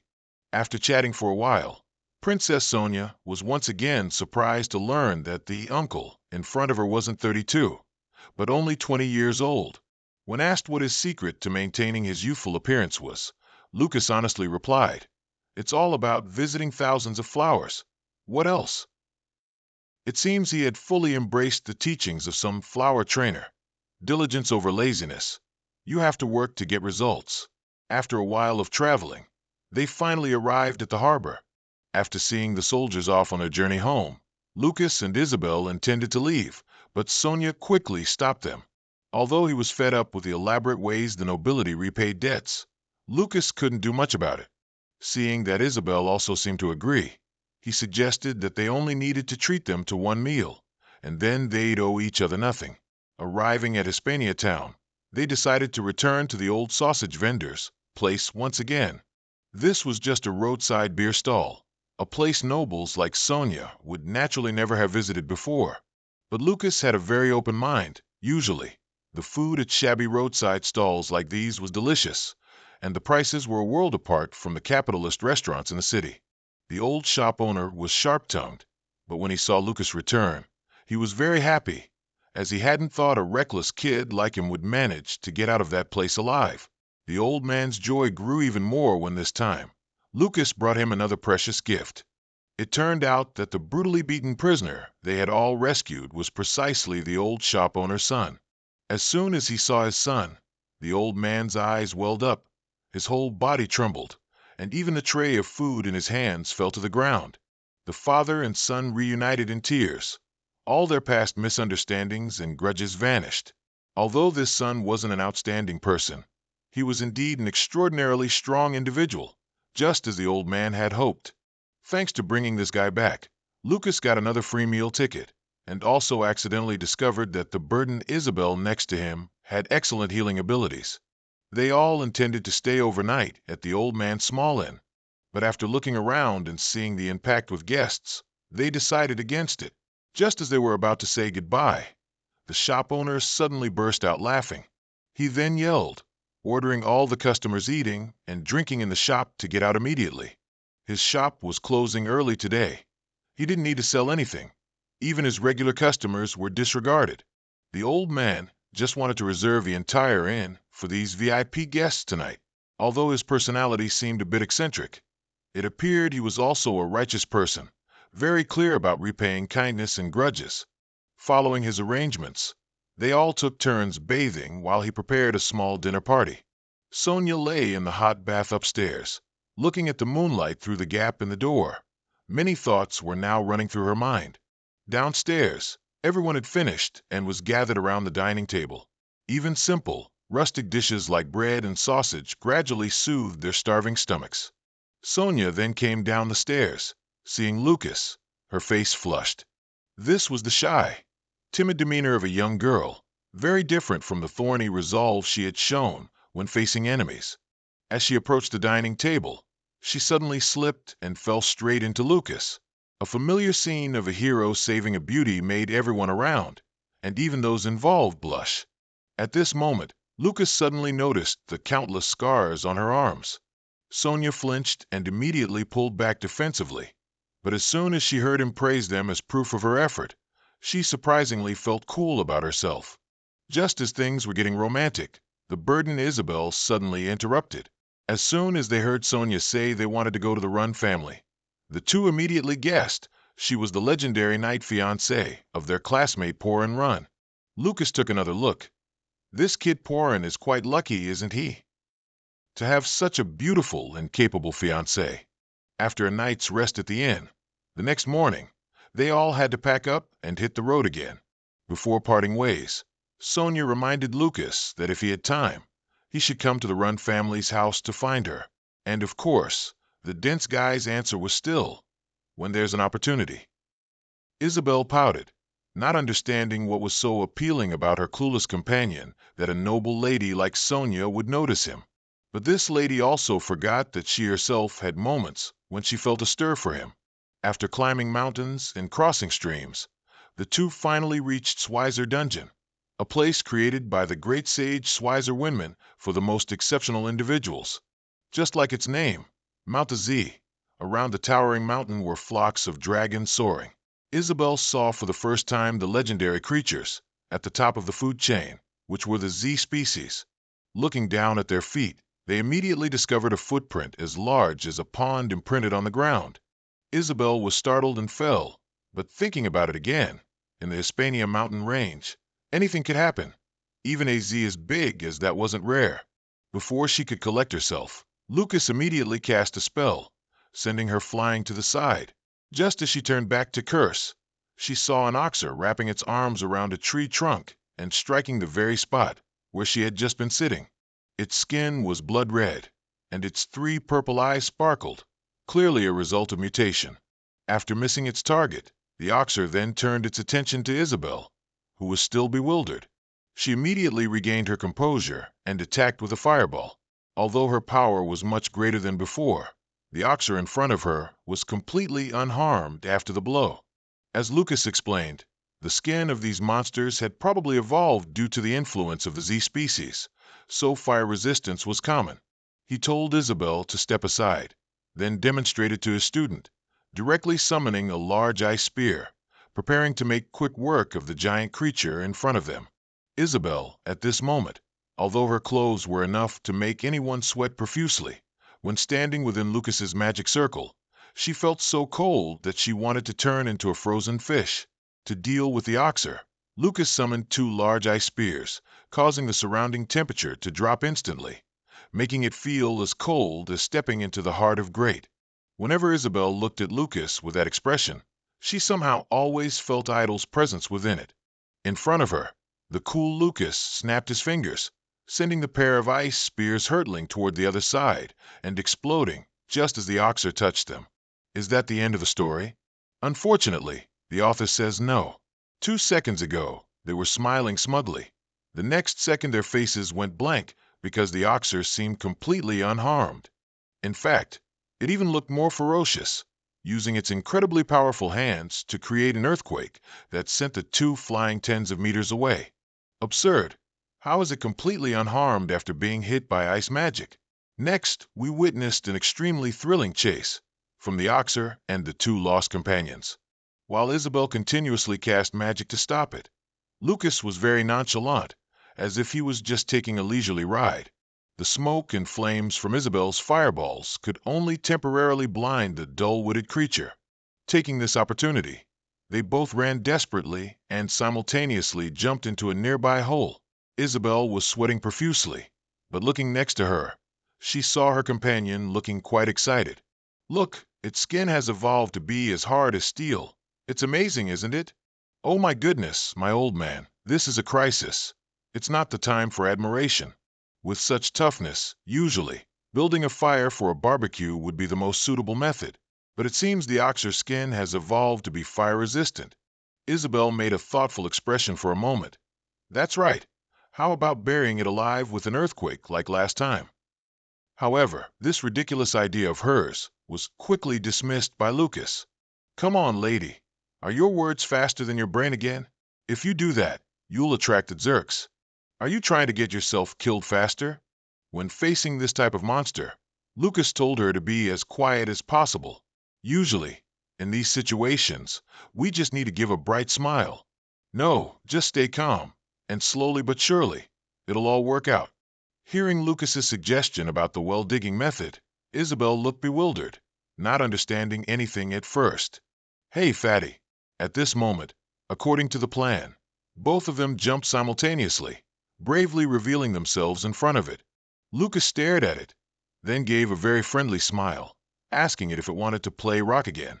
The dignity of an Oxer wouldn't allow it to ignore these clueless people who dared to body Samsung it. The Oxer immediately became furious. Even the breath from its nostrils started to puff out smoke like a car's exhaust pipe. After provoking the Oxer, Lucas's face still showed a rare calmness. When asked why he still wanted to try ice magic even though he knew it had no effect, Lucas replied with a seemingly unrelated sentence. If digging many wells doesn't work, then I'll just focus on digging one. Oh, really? That sounds pretty easy to understand. Huh. Along with his light, provocative hand gestures, the Oxer quickly lunged forward, as if what was in front of it was its dinner. Lucas was displeased to see this big guy being so hasty and rushed, so he angrily yelled, "Shut your mouth. I told you to be quiet." Along with his rage, Lucas quickly snapped his fingers, and a mini-sized ice spear flew and stuck straight into its head. For the Oxer, this stab was no different than a mosquito bite, making Isabel, who stood beside him, tremble even more like a wet dog. See, I told you it wouldn't work. What a pain. Women are really bothersome. Lucas grumbled that he needed to focus. His finger was still pointing like a gun. Lucas closed one eye, aimed at the blazing red head in front of him, and fired. The special thing was that the subsequent ice spears flew in and simultaneously stuck on top of each other. Both the victim, the Oxer, and Isabel were quite surprised, not knowing what the purpose of this was. But in the end, everything was answered with a single concluding remark from Lucas. Game over. By now, I believe you all understand why Lucas called this move well digging. The continuous ice spears created a long chain, directly piercing through its skull. The Oxer was truly brainwashed, in the literal sense.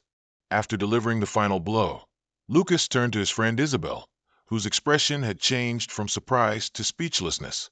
Enlightened now. I told you only one well needed to be dug. Isabel pouted, looking at him. Before she could say anything, the sound of a swarm of Zerks echoed from above. Ugh, Zerks are a real pain. These big guys smelled a good deal and started flocking to the area one after another. Lucas hastily wiped the sweat remaining on his weathered face. It seems they won't be able to rest on this journey. More and more Zerks kept arriving. For Isabel, this seemed like an opportunity for her to gain real combat experience. She seemed to have improved quite a bit, even knowing how to use ice arrows to fight off a swarm. But that alone isn't enough. In the most critical moments, Lucas's appearance was still needed to assist her. The Zerks only saw the girl in front of them with soft, tender flesh, completely unaware that she was protected by a 4,000-year-old god. For example, this Zerk, smelling the scent of a young maiden, didn't think much and charged forward. But just as it managed to breathe out a bit of fire, a huge ice spear pierced its throat, ending it instantly. If only there were just that many Zerks, it would have been good. But as our elders often say, nothing in this world comes easy. The sky suddenly darkened as if something massive was blocking it. As soon as they looked up, both their eyes bulged when they saw a monster that looked dozens of times more disgusting than the ones they had just killed. Isabel almost screamed, but Lucas quickly covered her mouth, urgently pulling her behind a tree and huddling her there. Sure, don't scream. We need to hide. We can't defeat it right now. The colossal Zerk, with its enormous body, passed silently overhead, giving Lucas and Isabel goosebumps. Hiding right beneath the tree, they both wished they had some magic that could temporarily stop their breathing. Otherwise, with its gigantic eyes and massive nose, it would surely detect them, even when its huge foot stomped, causing the ground right in front of them to sink several meters. Lucas had to try hard to control his breathing with his arm. Detecting nothing, the large Zerk quietly left. Only then did Lucas remove his hand, making Isabel cough uncontrollably. They both collapsed under the tree, panting, relieved that they had barely escaped death. having narrowly escaped death, but not without several injuries. Lucas was now sitting on a high rock, with Isabel beside him, using celestial magic to heal them both.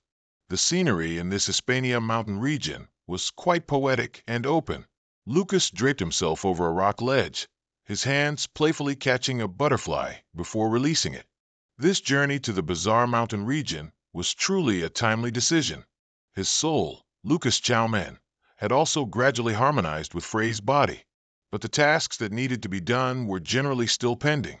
While the recovery speed was fast, when exactly could he confidently go and defeat that demigod? Thinking of this, an indescribable surge of emotion swelled within Lucas. He immediately called Isabel, leading her straight to Schweizer's dungeon. Hesitation is the greatest enemy of victory. From his perspective, Schweizer's dungeon appeared mystical and eerie. The two of them seemed to have rockets attached to their backs. With one push, they flew straight to the mountain peak, Lucas reminding Isabel not to let her guard down. With Schweizer's eccentric personality, he surely keeps a whole brood of super-level monster pets in his personal lake. Isabel, very curious, turned to ask why Lucas knew so much about the great sage Schweizer. The young man chuckled delightedly. Why else? He had already heard him ramble about this one spell 100 times. They landed on a rather magnificent island in the middle of the lake. Compared to the eerie seps surrounding it, this island seemed like a rare peaceful haven. Or perhaps that was just the initial impression, a way Schweizer wanted people to misunderstand it. Few would have thought that this beautiful island was actually the entrance to a terrifying dungeon submerged below. Schweizer Winman was someone who disliked showing off, but Lucas and Isabel began to stroll into the forest. After walking for a while, they saw a very, very large ancient tree trunk, and underneath it, there was also an extremely large hollow. It was perfectly clear. This was the entrance Lucas had just casually mentioned. Well, this great sage Schweizer Winman, although eccentric, is quite thoughtful, you know. This private residence of his even has stairs and brightly lit torches, so that visitors from all directions can easily go down without having to fall face first. Lucas and Isabel began to tread very lightly on each step. It seems that even he has started to become extremely cautious and serious, visiting his old friend's house so abruptly like this. Will he perhaps be ambushed by him and get his head bashed in? The stairs led down to a place with a gate that was both bright and large. Lucas carefully observed his surroundings, then approached, gently placing his hand on the door to test it. Sure enough, its owner had set up a deterrent. If one were to force it open, they might very well lose a few body parts. At this moment, Lucas's gaze suddenly swept across a sphere on the side. He narrowed his eyes, touched it, and a thick cloud of white smoke suddenly rose from within. What followed left him and Isabel even more astonished, mouths agape. A small figure suddenly appeared before him, notable to viewers perhaps for its incredibly mischievous expression and a well-known opening spell. He-S-Lo, He-S-L-Y-L-Y. Hello, hello, sparrow calling eagle. Do you read me, eagle? Isabel's eyes almost popped out, but when she turned to look at Lucas, she almost didn't recognize her acquaintance, seeing his pitiful, tearful expression.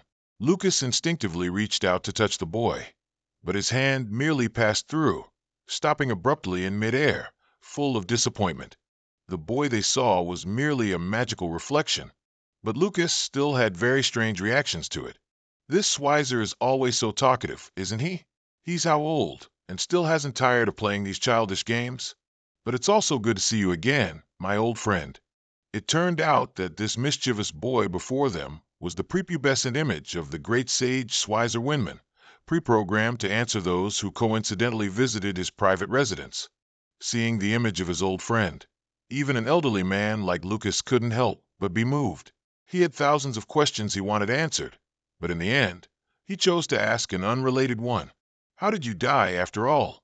Faced with this difficult question, Schweizer's projection was like an emotionless robot, only reminding him that many strange things would happen inside, and he must keep a cool head to await them. This voice, this demeanor, it was exactly the same as when he and Schweizer fought side by side. Lucas almost burst into tears, but he quickly stopped it by resolutely clenching his hand until it bled. Everyone he loved had gradually aged and passed away. Even he, if not for Frey's resentment, would have long ago turned to dust. But the one who caused all of this still remained carefree, sitting atop his self-proclaimed power, ruling the world. That's right, his enemy. He's still there. He must not give up, at least not today. Lucas never imagined that his friend's hovel, which he had scorned to visit thousands of years ago despite being invited, now required him to pass a test to be deemed worthy of entry. The young Schweizer before him interrupted his thoughts. All right, the test shall now begin. Answer me, what do I, Schweizer Winman, hate the most? Looking at this utterly cute and innocent face, it was hard to imagine he harbored such deep resentment towards anyone. Others might say that, but since you are Lucas, don't you know this lifelong friend of yours well enough? You hate demigods the most. Bingo, a perfectly accurate answer. The boy Schweizer was overjoyed, cheering non-stop, as if after thousands of years lying deep underground, he had never heard anyone say something so spot-on about him. The seal gradually dissolved, and the enormous gate in front of them began to open. Lucas's underground adventure officially began. Isabel, having witnessed the story until now, couldn't help but have a myriad of why questions in her head. As she ran to keep up with him, her lips trembled. She wanted to ask, yet didn't want to ask. Hey, ultimately, who are you? Lucas maintained a stone-cold face, looking straight into her eyes. How could he not know that constantly witnessing such unimaginable things was too much of a psychological shock for a teenage girl like her? But this was still not the time for him to tell her the truth. So, he just gently reminded her, don't waste time anymore, focus. By now, they had officially entered Schweizer's dungeon. With his odd and eccentric personality, he would surely set countless traps to tease anyone attempting illegal intrusion. Seeing Isabel still hesitant and distracted, Lucas stopped being gentle and became more brusque. If you intend to commit suicide, then just stay put. Do you want to get stronger? If so, then get rid of all those foolish thoughts in your head. Normally, upon hearing such demanding words, Isabel would get furious and throw a tantrum. But for some reason, a profound sense of respect for the young man in front of her now existed in her mind. She froze for a moment, then lowered her head, softly and concisely replying, yes. What awaited them in the dungeon now? Would it be a beginning or an end? Lucas didn't know. With Frey's mortal body, he no longer dared to boldly guess like before. They walked another 10 steps and arrived before another gate, exactly like the previous one. This time, when Lucas touched the orb on the side, the figure that appeared was that of a young boy. It was still Schweizer Winman, but Lucas quickly noticed the pattern. This projection would also start to age with each stage. What an idiot! Why bother being so dramatic? Lucas clicked his tongue, muttering to himself as if seeing his own younger, rebellious self. Young Schweizer calmly explained that the further they proceeded inside, the higher the value of the treasures would be. But no matter who it was, they were only allowed to take one item and quickly leave. If that rule was violated, they would, of course, get a few bumps on the head from the master of the house, Schweizer Winman himself. Every step is a step between life and death. If you choose wrong, the only way to choose again is in the afterlife. Just as he finished speaking, young Schweizer suddenly struck a nostalgic pose, crossing his arms. He muttered that he suddenly missed a woman named Iris Fighter. This name was originally among the 4 great war gods of Lucas Choman's era.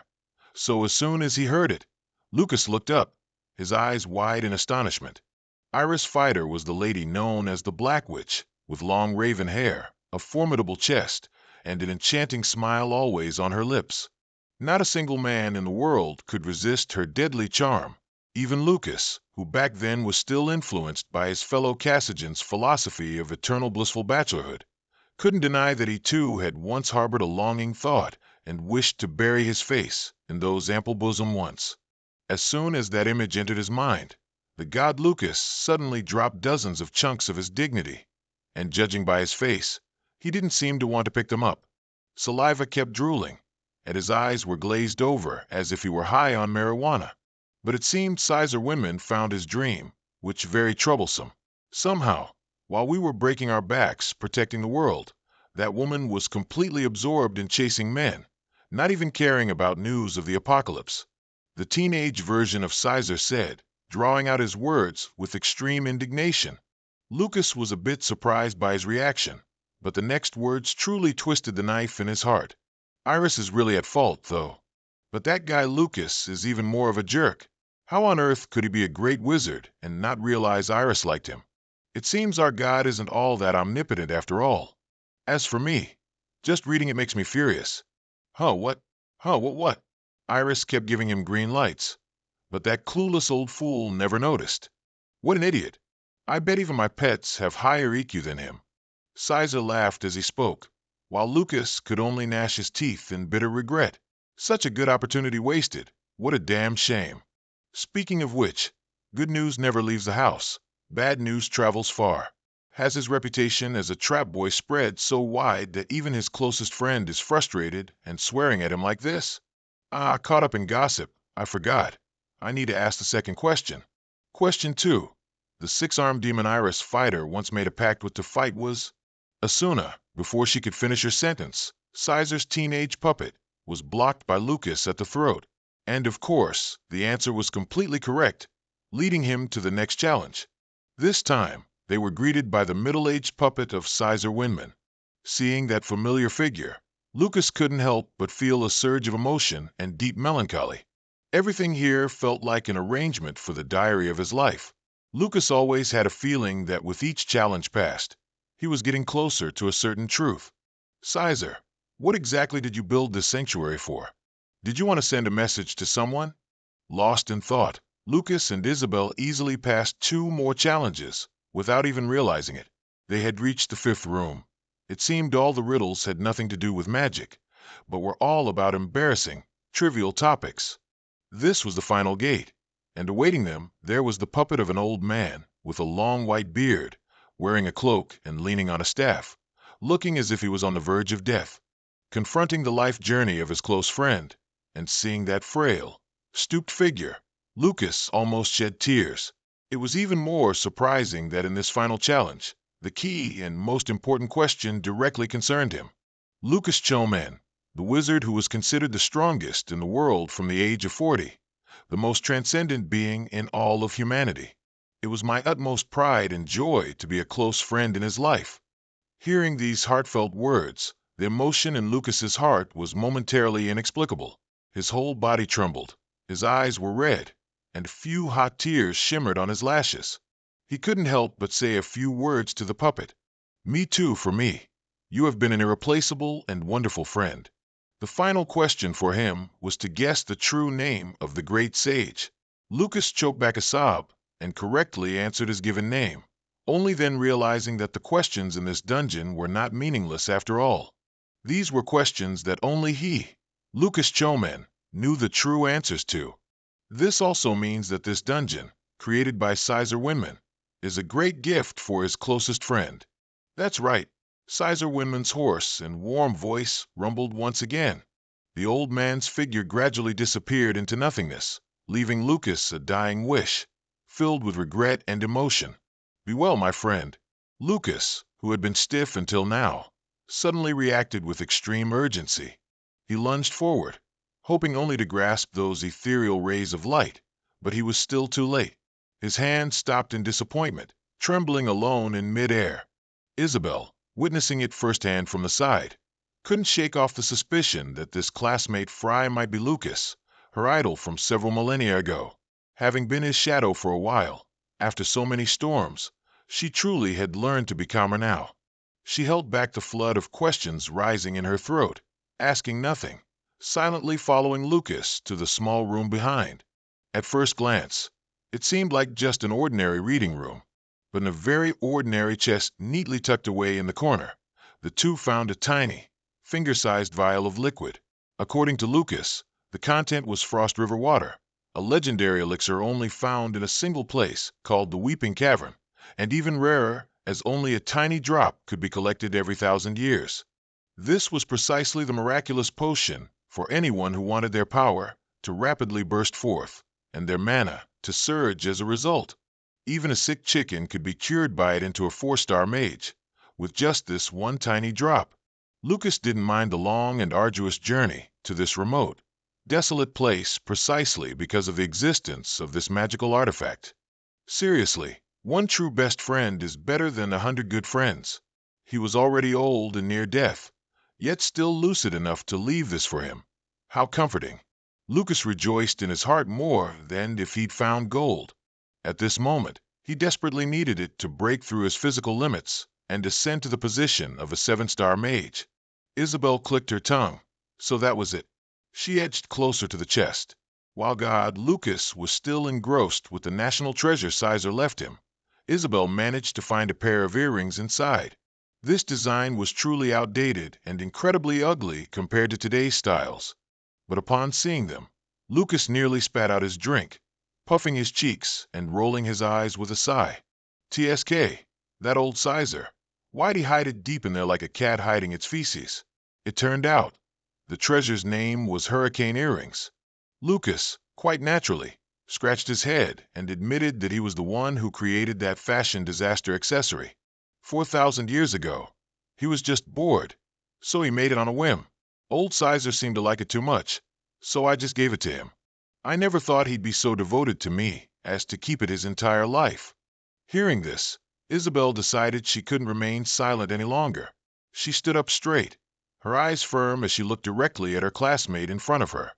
Can you honestly tell me who you are? A secret can only be kept for so long. Lucas knew he couldn't hide it anymore. He confessed to her in his most serious tone. You're right, I am Lucas Choman. Although she had imagined it countless times before, Isabel had always automatically dismissed the thought. She never expected that the one thing she least wanted to believe would finally come true. Next, she heard from her own idol, Lucas Choman, about a long journey, how he fought against the demigod, how he was imprisoned by him, and finally how he was reborn in the body of her classmate, the very same useless Frey whom everyone shunned. Isabel truly couldn't believe that one day she would successfully fangirl to this extent. Not only could she stand beside him, but he also told her things that seemed like they would forever remain secrets. Isabel clutched the earrings in her hand, then immediately knelt down at his feet, using her most sincere expression to show her reverence. Being able to reveal his true identity to the person who was arguably the closest to him currently, Lucas couldn't help but feel relieved. He took the earrings from her hand, then solemnly bent down, reminding her to continue treating him as Frey, as only then would his plan succeed smoothly. Ever since she knew his true identity, Isabel suddenly became unusually obedient, like a small puppy admiring its powerful gray wolf ancestor. She continued to examine the loot, and this time she discovered that there was also a bracelet among them. According to Lucas, it wasn't ordinary flashy jewelry, but a special staff designed by the great sage Sizer himself. He snatched the staff from Isabel's hand. A child like her was still too immature to play with such an ancient artifact. Lucas slowly donned his spray armor. Immediately, the mana flow around his body began to clearly intensify, making his small student beside him widen her eyes in admiration. Wow, that's really cool, Lurie. Who's Lurie? Isabel frowned, pouting coquettishly. What's with the sudden tension, old man? As soon as you return to normal, you become 1,000 times more irritable. Although using magical tools wasn't Lucas's forte, since these were sentimental items, he decided to take them all. The treasure chest was empty. Now only Sizer's workbench remained as the final target. That Sizer, he's only good at creating useless things. Lucas cursed and secretly smiled. He walked to the table and flipped open the notebook that was already placed on it. This was Sizer's diary.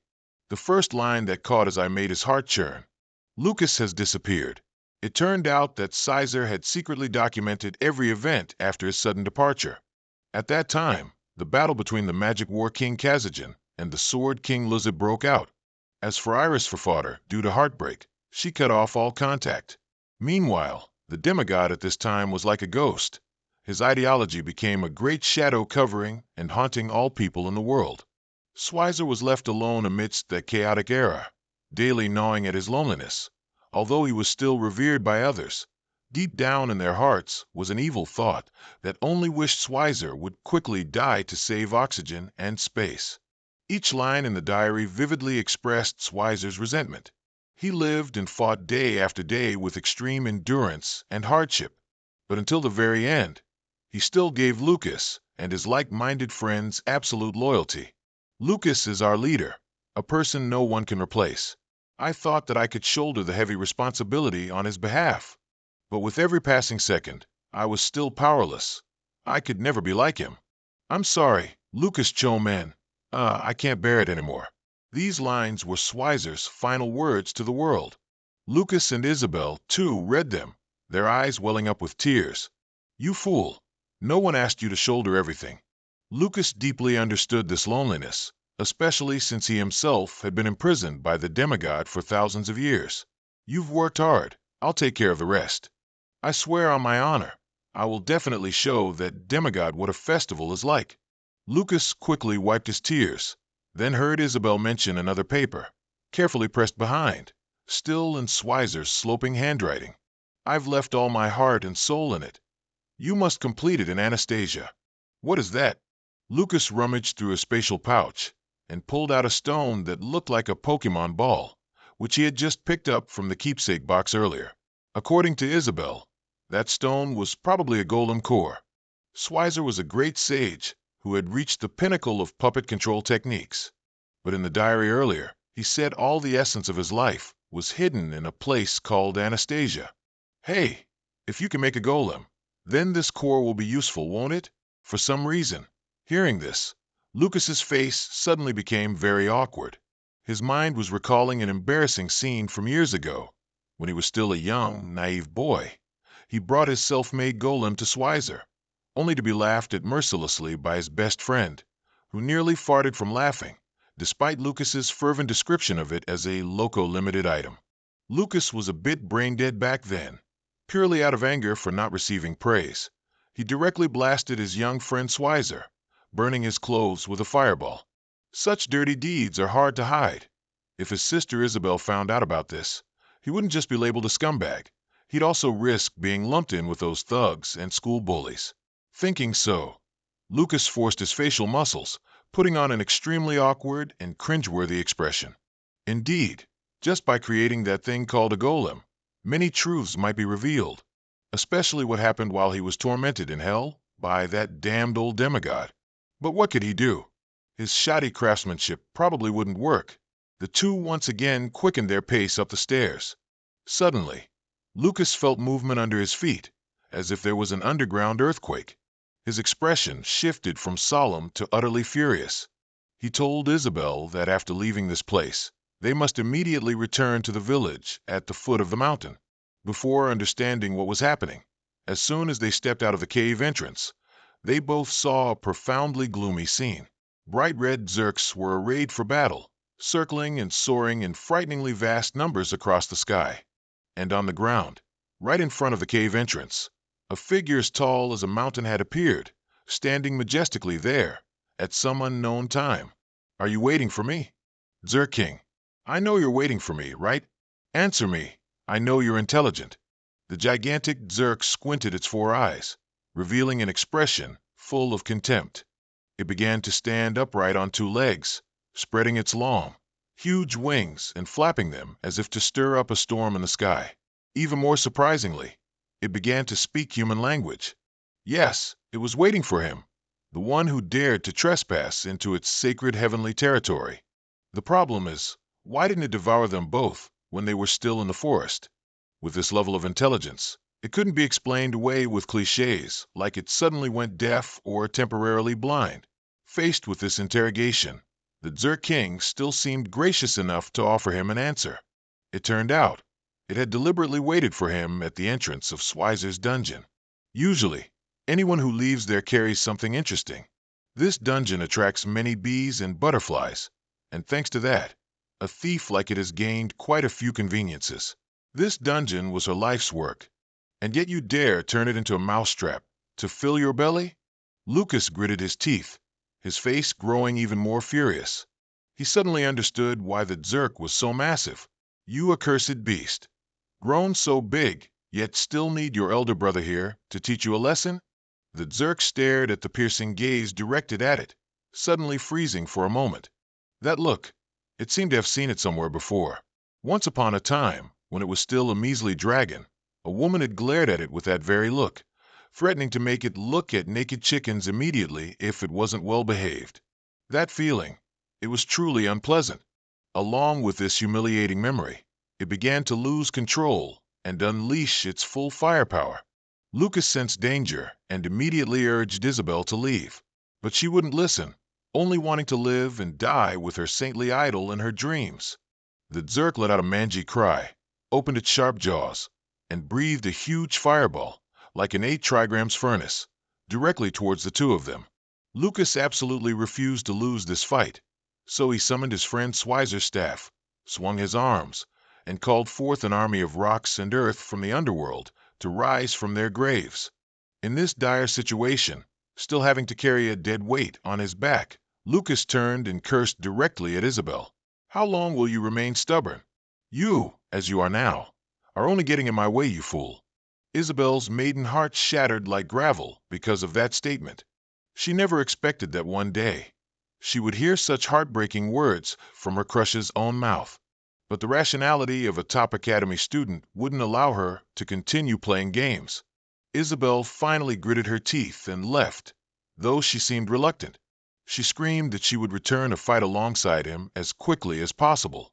The infuriated Zerk then hurled the most vulgar insults.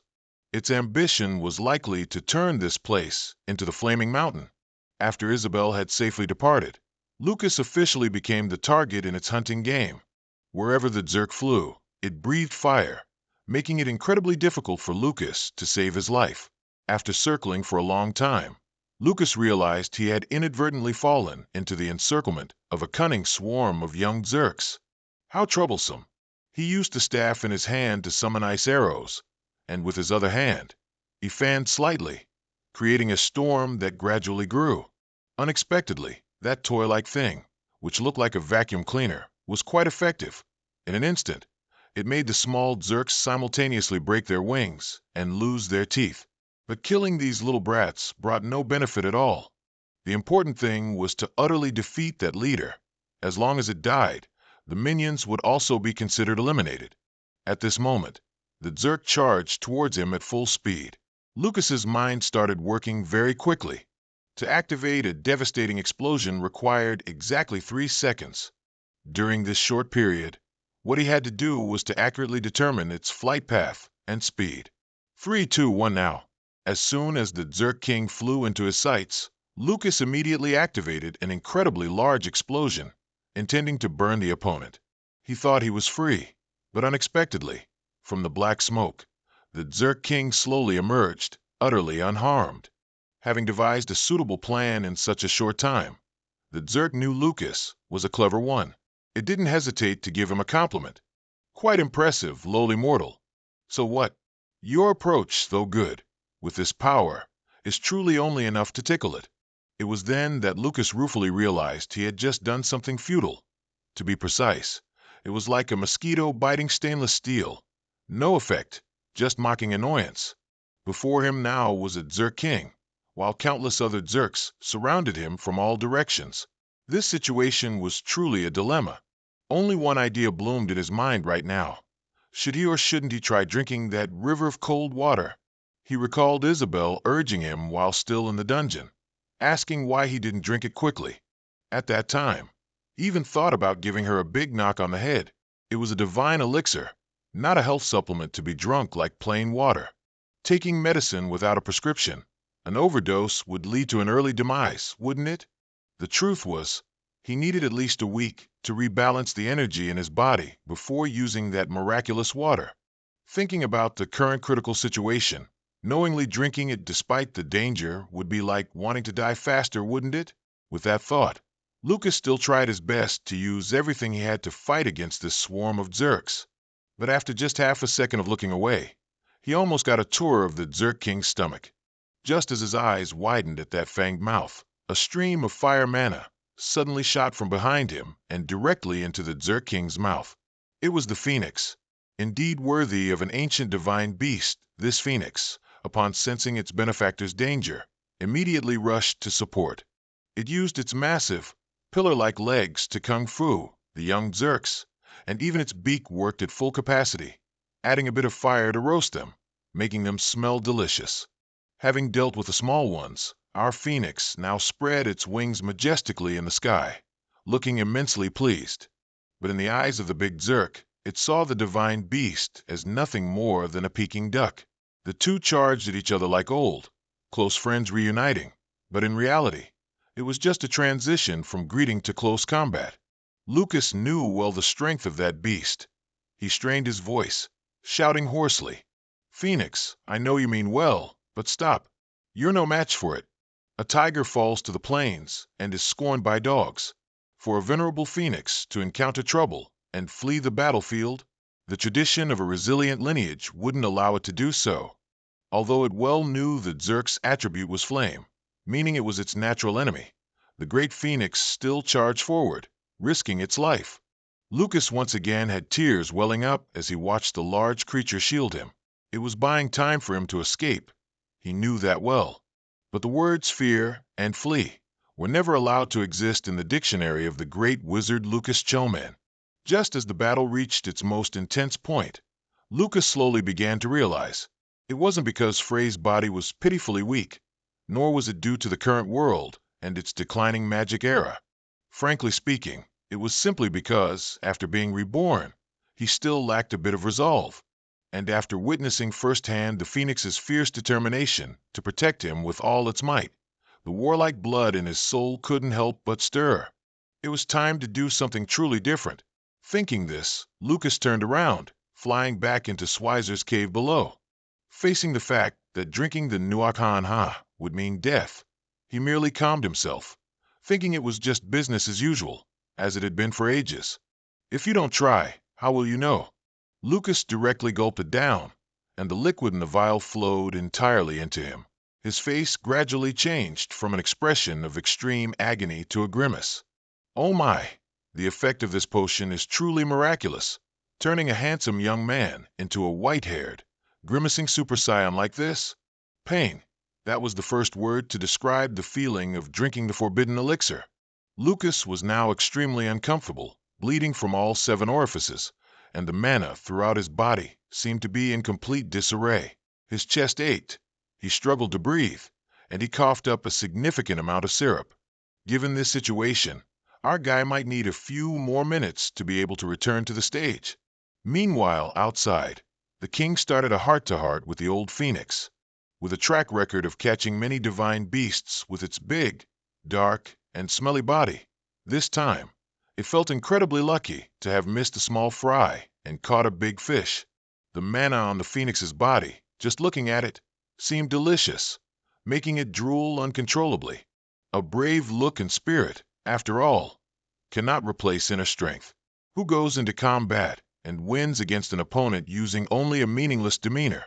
After a few skirmishes, it had defeated its Peking duck opponent. Today seemed to be its lucky day. So, tonight there'll be a delicious pot of tonic to cleanse its palate. The phoenix was wounded, lying alone and gasping on the ground. Just when it seemed about to die, it suddenly acted as if it had inhaled some white powder. Its eyes glowed, and it puffed out its chest, letting out a clear, resounding cry. Smoke and fire suddenly engulfed the phoenix, momentarily confusing the king as to what had happened. A minute later, the smoke and fire gradually dissipated, and it was then that the king realized the adorable little phoenix had suddenly run off somewhere.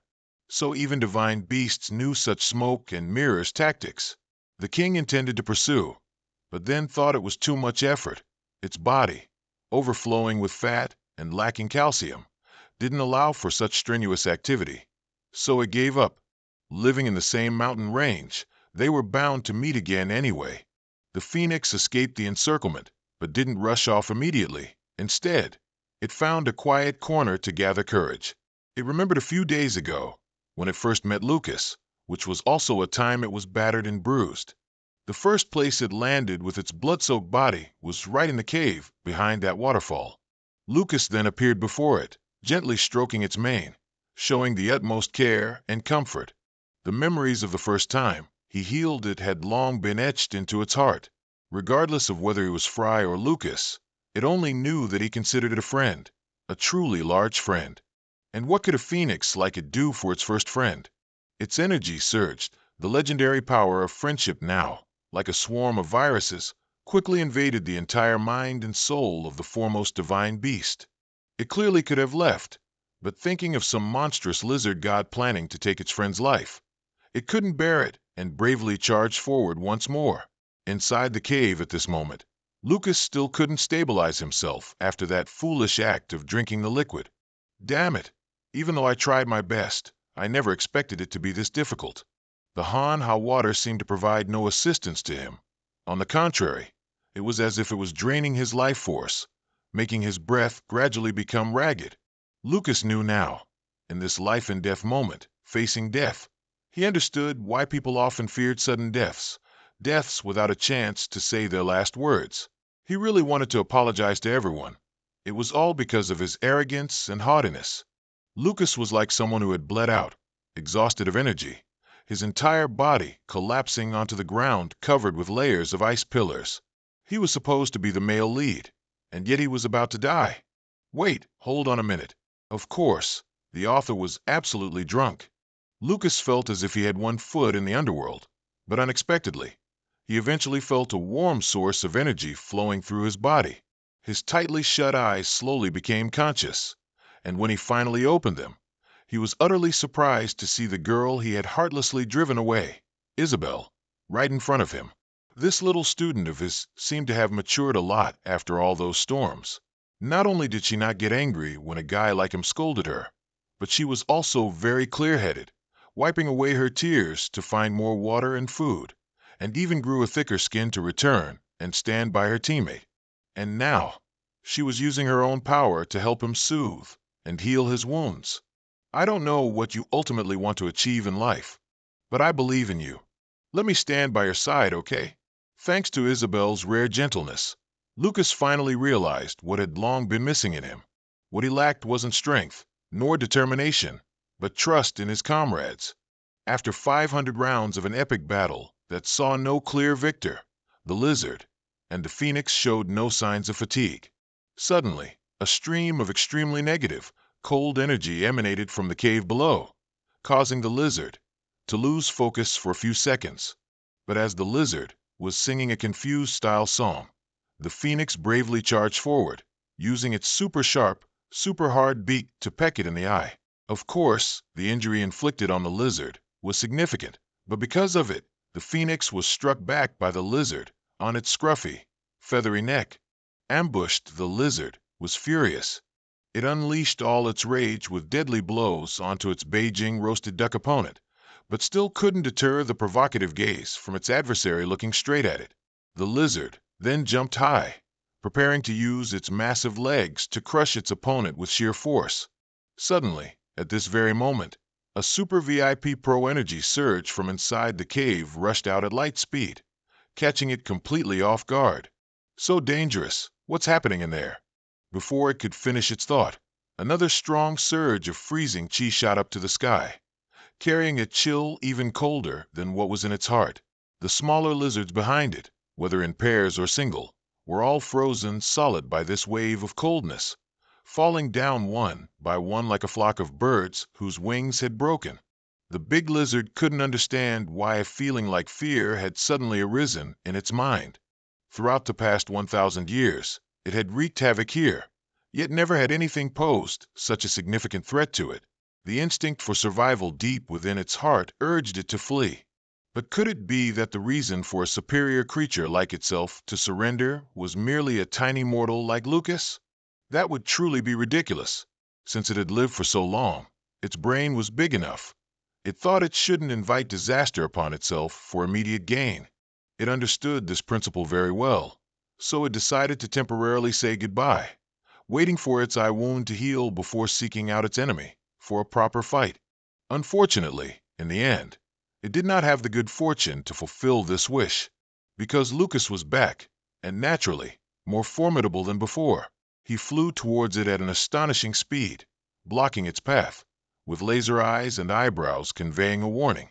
The very next second, it finally understood just how incredibly powerful that person it had always looked down on truly was.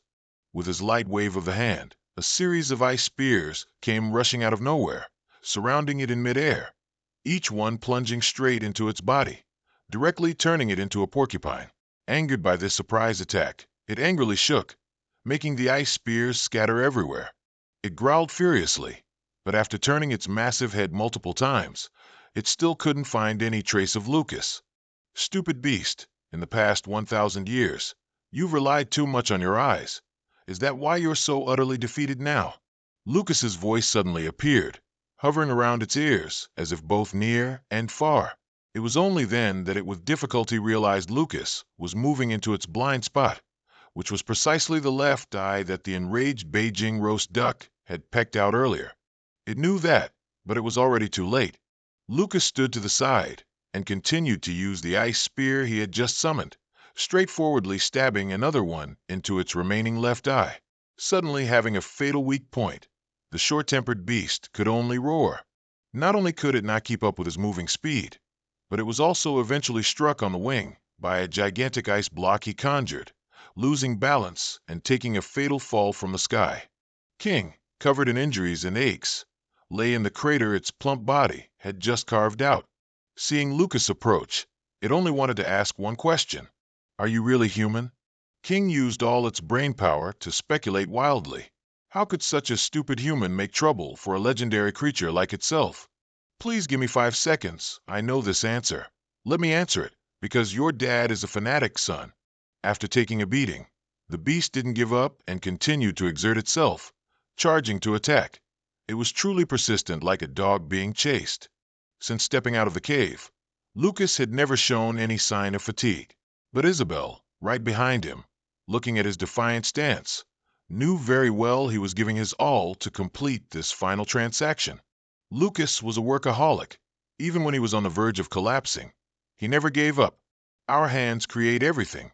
With human effort, even stones can turn into ice spears. Lucas directly summoned a terrifyingly huge ice spear, looking several times taller and bigger than his own body. And it seems his opponent is some kind of dragon-dog hybrid. Its fighting is decent, but no one can bark like it. This domineering power, you fool.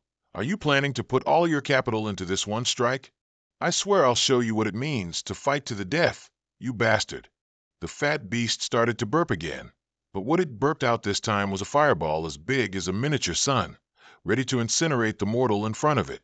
I don't know how strong you are, but just try to withstand the blow I used to slaughter that fire chicken. An ice element human wizard like you isn't even skilled enough to solo my flames. You'll regret this, you dog.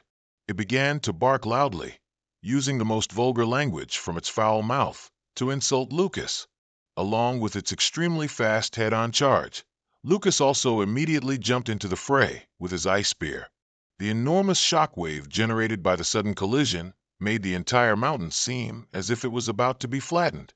Even Isabel had to use all her clinging abilities to maintain her balance. Fire and ice, two opposing energies, creating a sensation like close-up toothpaste. They are rushing towards and destroying each other, but it also seems like they are merging into each other. A evenly matched duel, with no clear victor. Like a defiant child, from the moment it appeared until now, it has never lost an ounce of its tyrannical and vicious nature. At this moment, the mana flow from King's throat seemed to gain an edge. Isabel became flustered. Could Lucas really be on oxygen already? The match was balanced, but now it's off kilter. With her amateur abilities, what should she do? But Isabel had forgotten one thing. Lucas had always been a young man full of tricks. The huge ice spear, which seemed to be swallowed by the flames, ultimately became a powerful sight as it pierced through. The creature at this moment still didn't have the slightest idea what was about to happen. It was still cackling savagely, seeming like tonight, on its dinner table, there'd be another barbecue dish. This is truly the power of fire. A mere ditch trying to compare itself to hydropower is just dreaming. Unexpectedly, the Grim Reaper came to visit and take it away just when it was most passionately boasting. Its thieving eyes were wide open.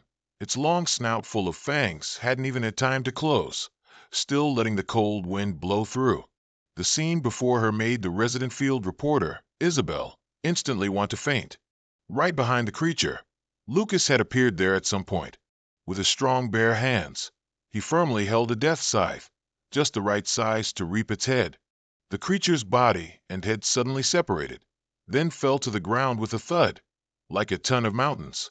It died with its eyes open, its face still clearly showing extreme shock. Although his true identity was a 9-star Grand Wizard, Lucas was currently limited to the body of his classmate Frey, who was also the mortal dubbed the weakest in the world. Yet he was still able to swiftly kill an extremely ferocious and brutal bandit king. If he were to return to his true strength, how much more powerful could he be? Isabel looked at him with absolute reverence. But at this moment, his body suddenly lost balance from midair and fell freely in a vertical direction. Isabel immediately blinked to that spot. As soon as she touched him, she felt Lucas's entire body was exactly like a block of ice just dug out from the Antarctic. Isabel, take me to the Phoenix. Even when he was at his worst, Lucas didn't just think about himself. This was also what made Isabel admire him the most, besides the infinite coolness radiating from his true abilities, of course. But when she said that, Lucas still wouldn't admit that he was talented. It's just that the Black Lizard lacked combat experience. Even though it's 1,000 years old, its brain is still as small as a grape. Combat and slaughter are two completely different concepts. Just remember that. To harvest good rice, you don't just need experience, but also a brain that knows how to think.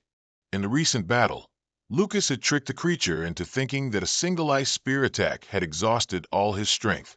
In reality, it only took 80% of his power, and the remaining energy, of course, was for a teleportation magic trick to get behind it and take the head of the creature that clung to life like a leech. In terms of strategy, his reckless style is probably something no one else in the world would dare to conceive.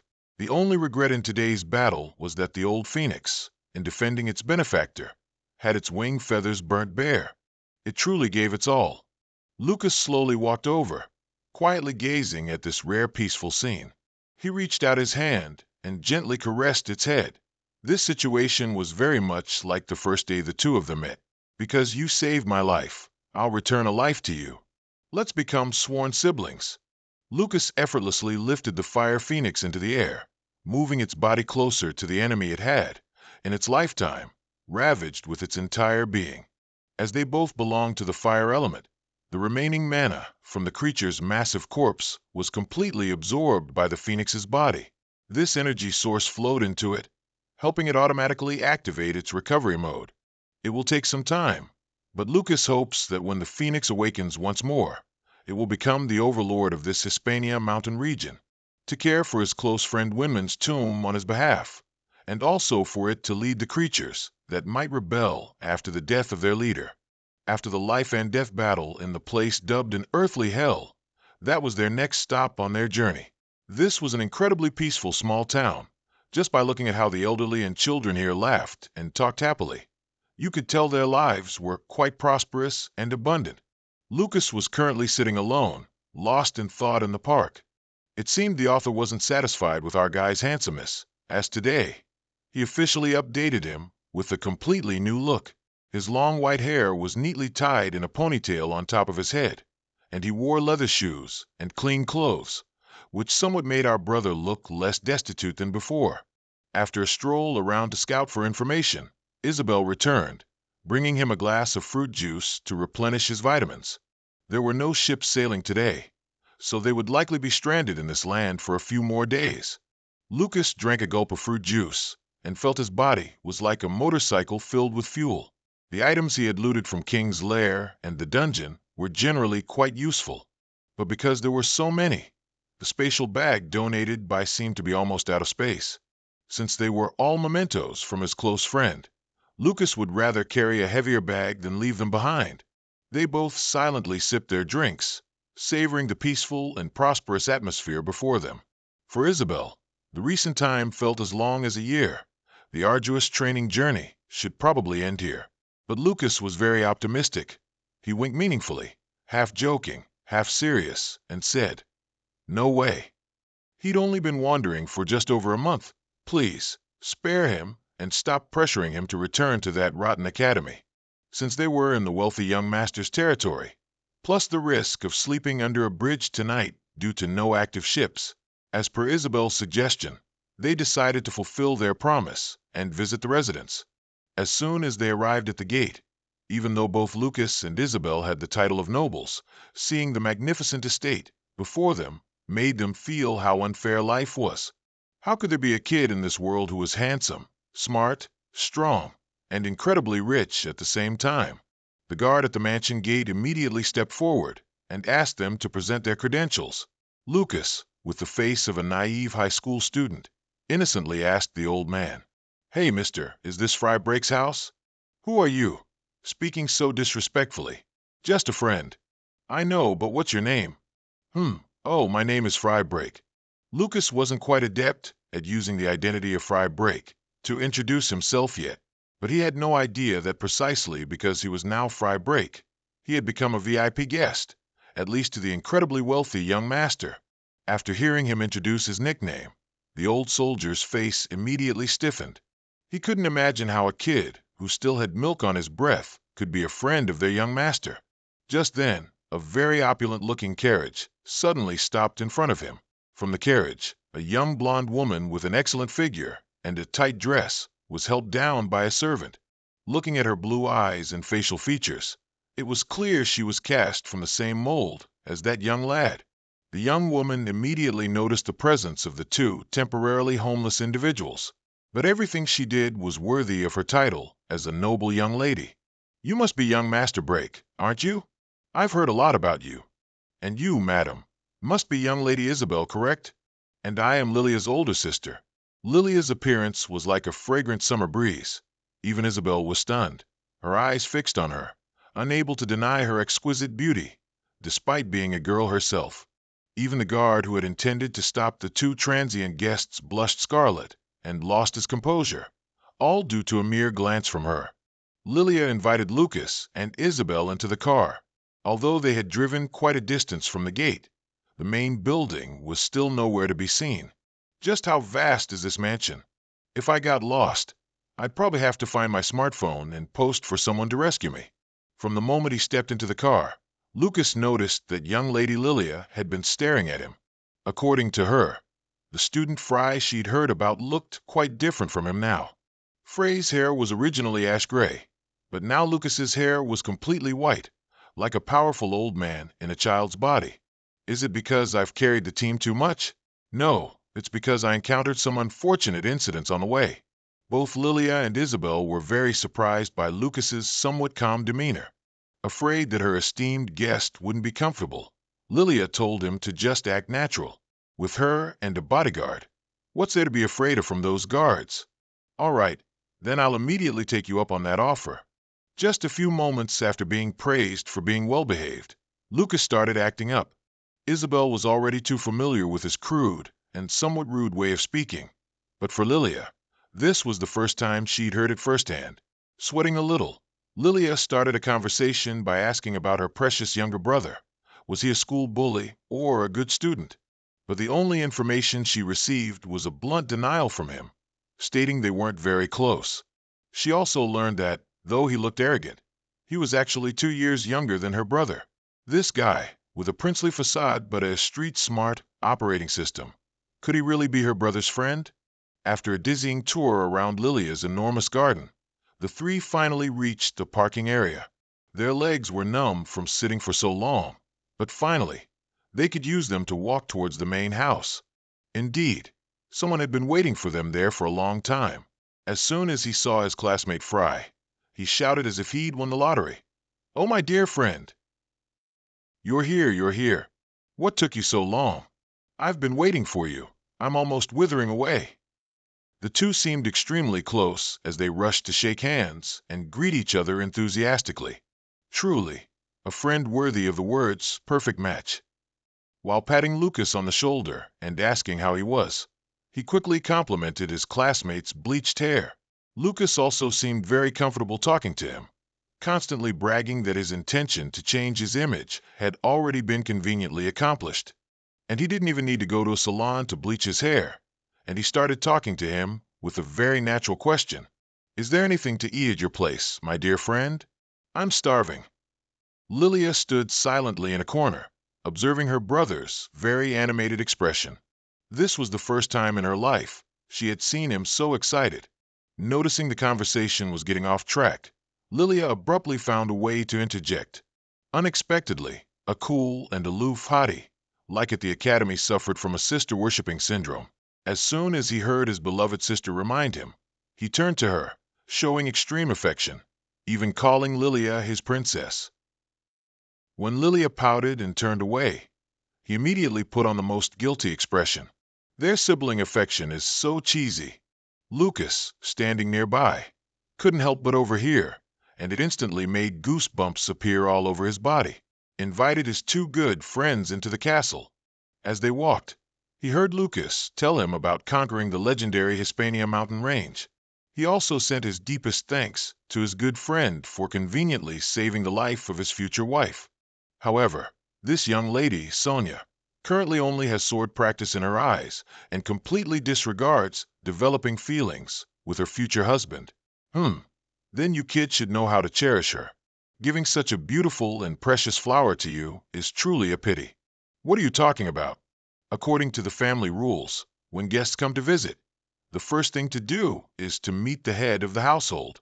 Lucas and Isabel had no other choice but to follow to a prearranged tea party, where all family members were present.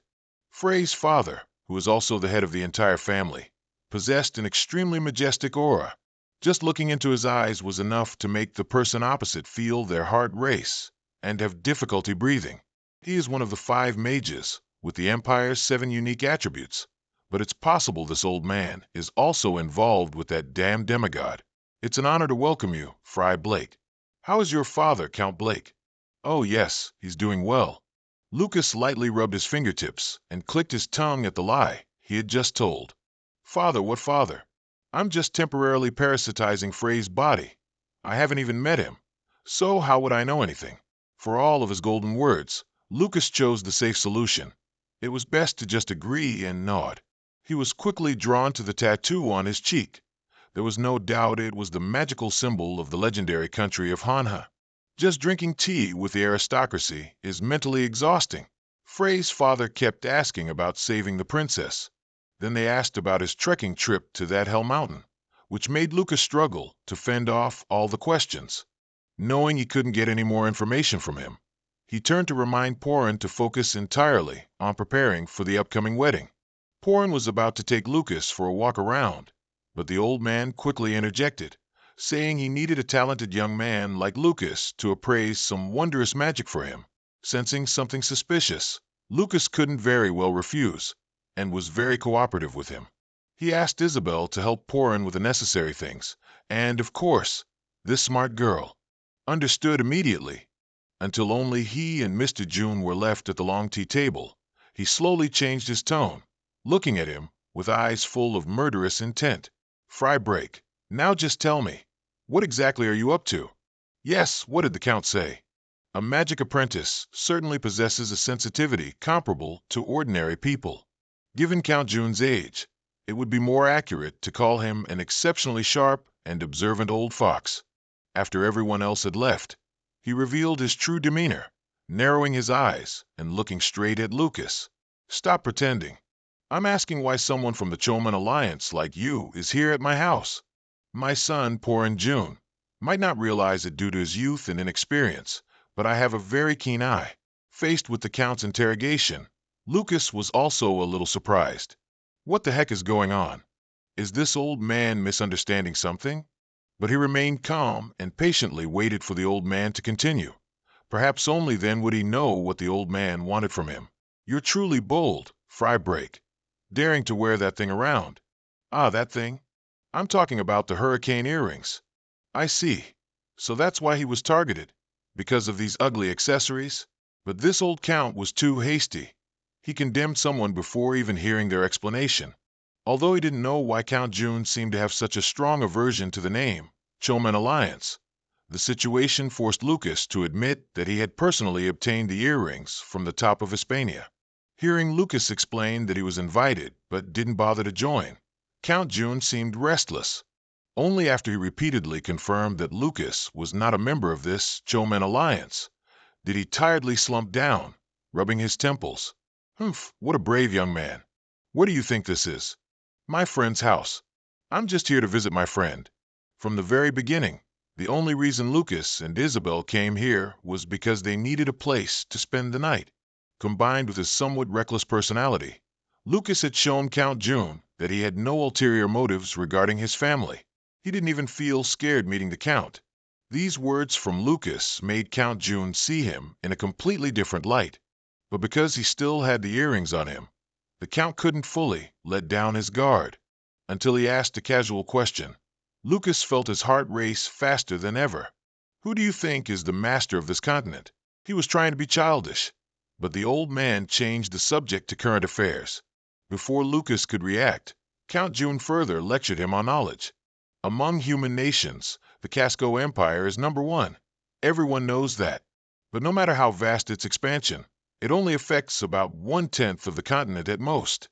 The combined might of all humanity only makes up 3 parts at most. So if we're talking about the most transcendent power behind everything, we must certainly mention that other force. That's right, the current masters of the world are demigods. This name that haunts even dreams. How could Lucas not know it? As soon as he heard that name mentioned, Lucas clenched his fists so tightly that they bled. He gnashed his teeth and widened his eyes. So there were others who knew of their existence, just like him? It goes without saying. The demigods Count June spoke of are the ones who control this entire world.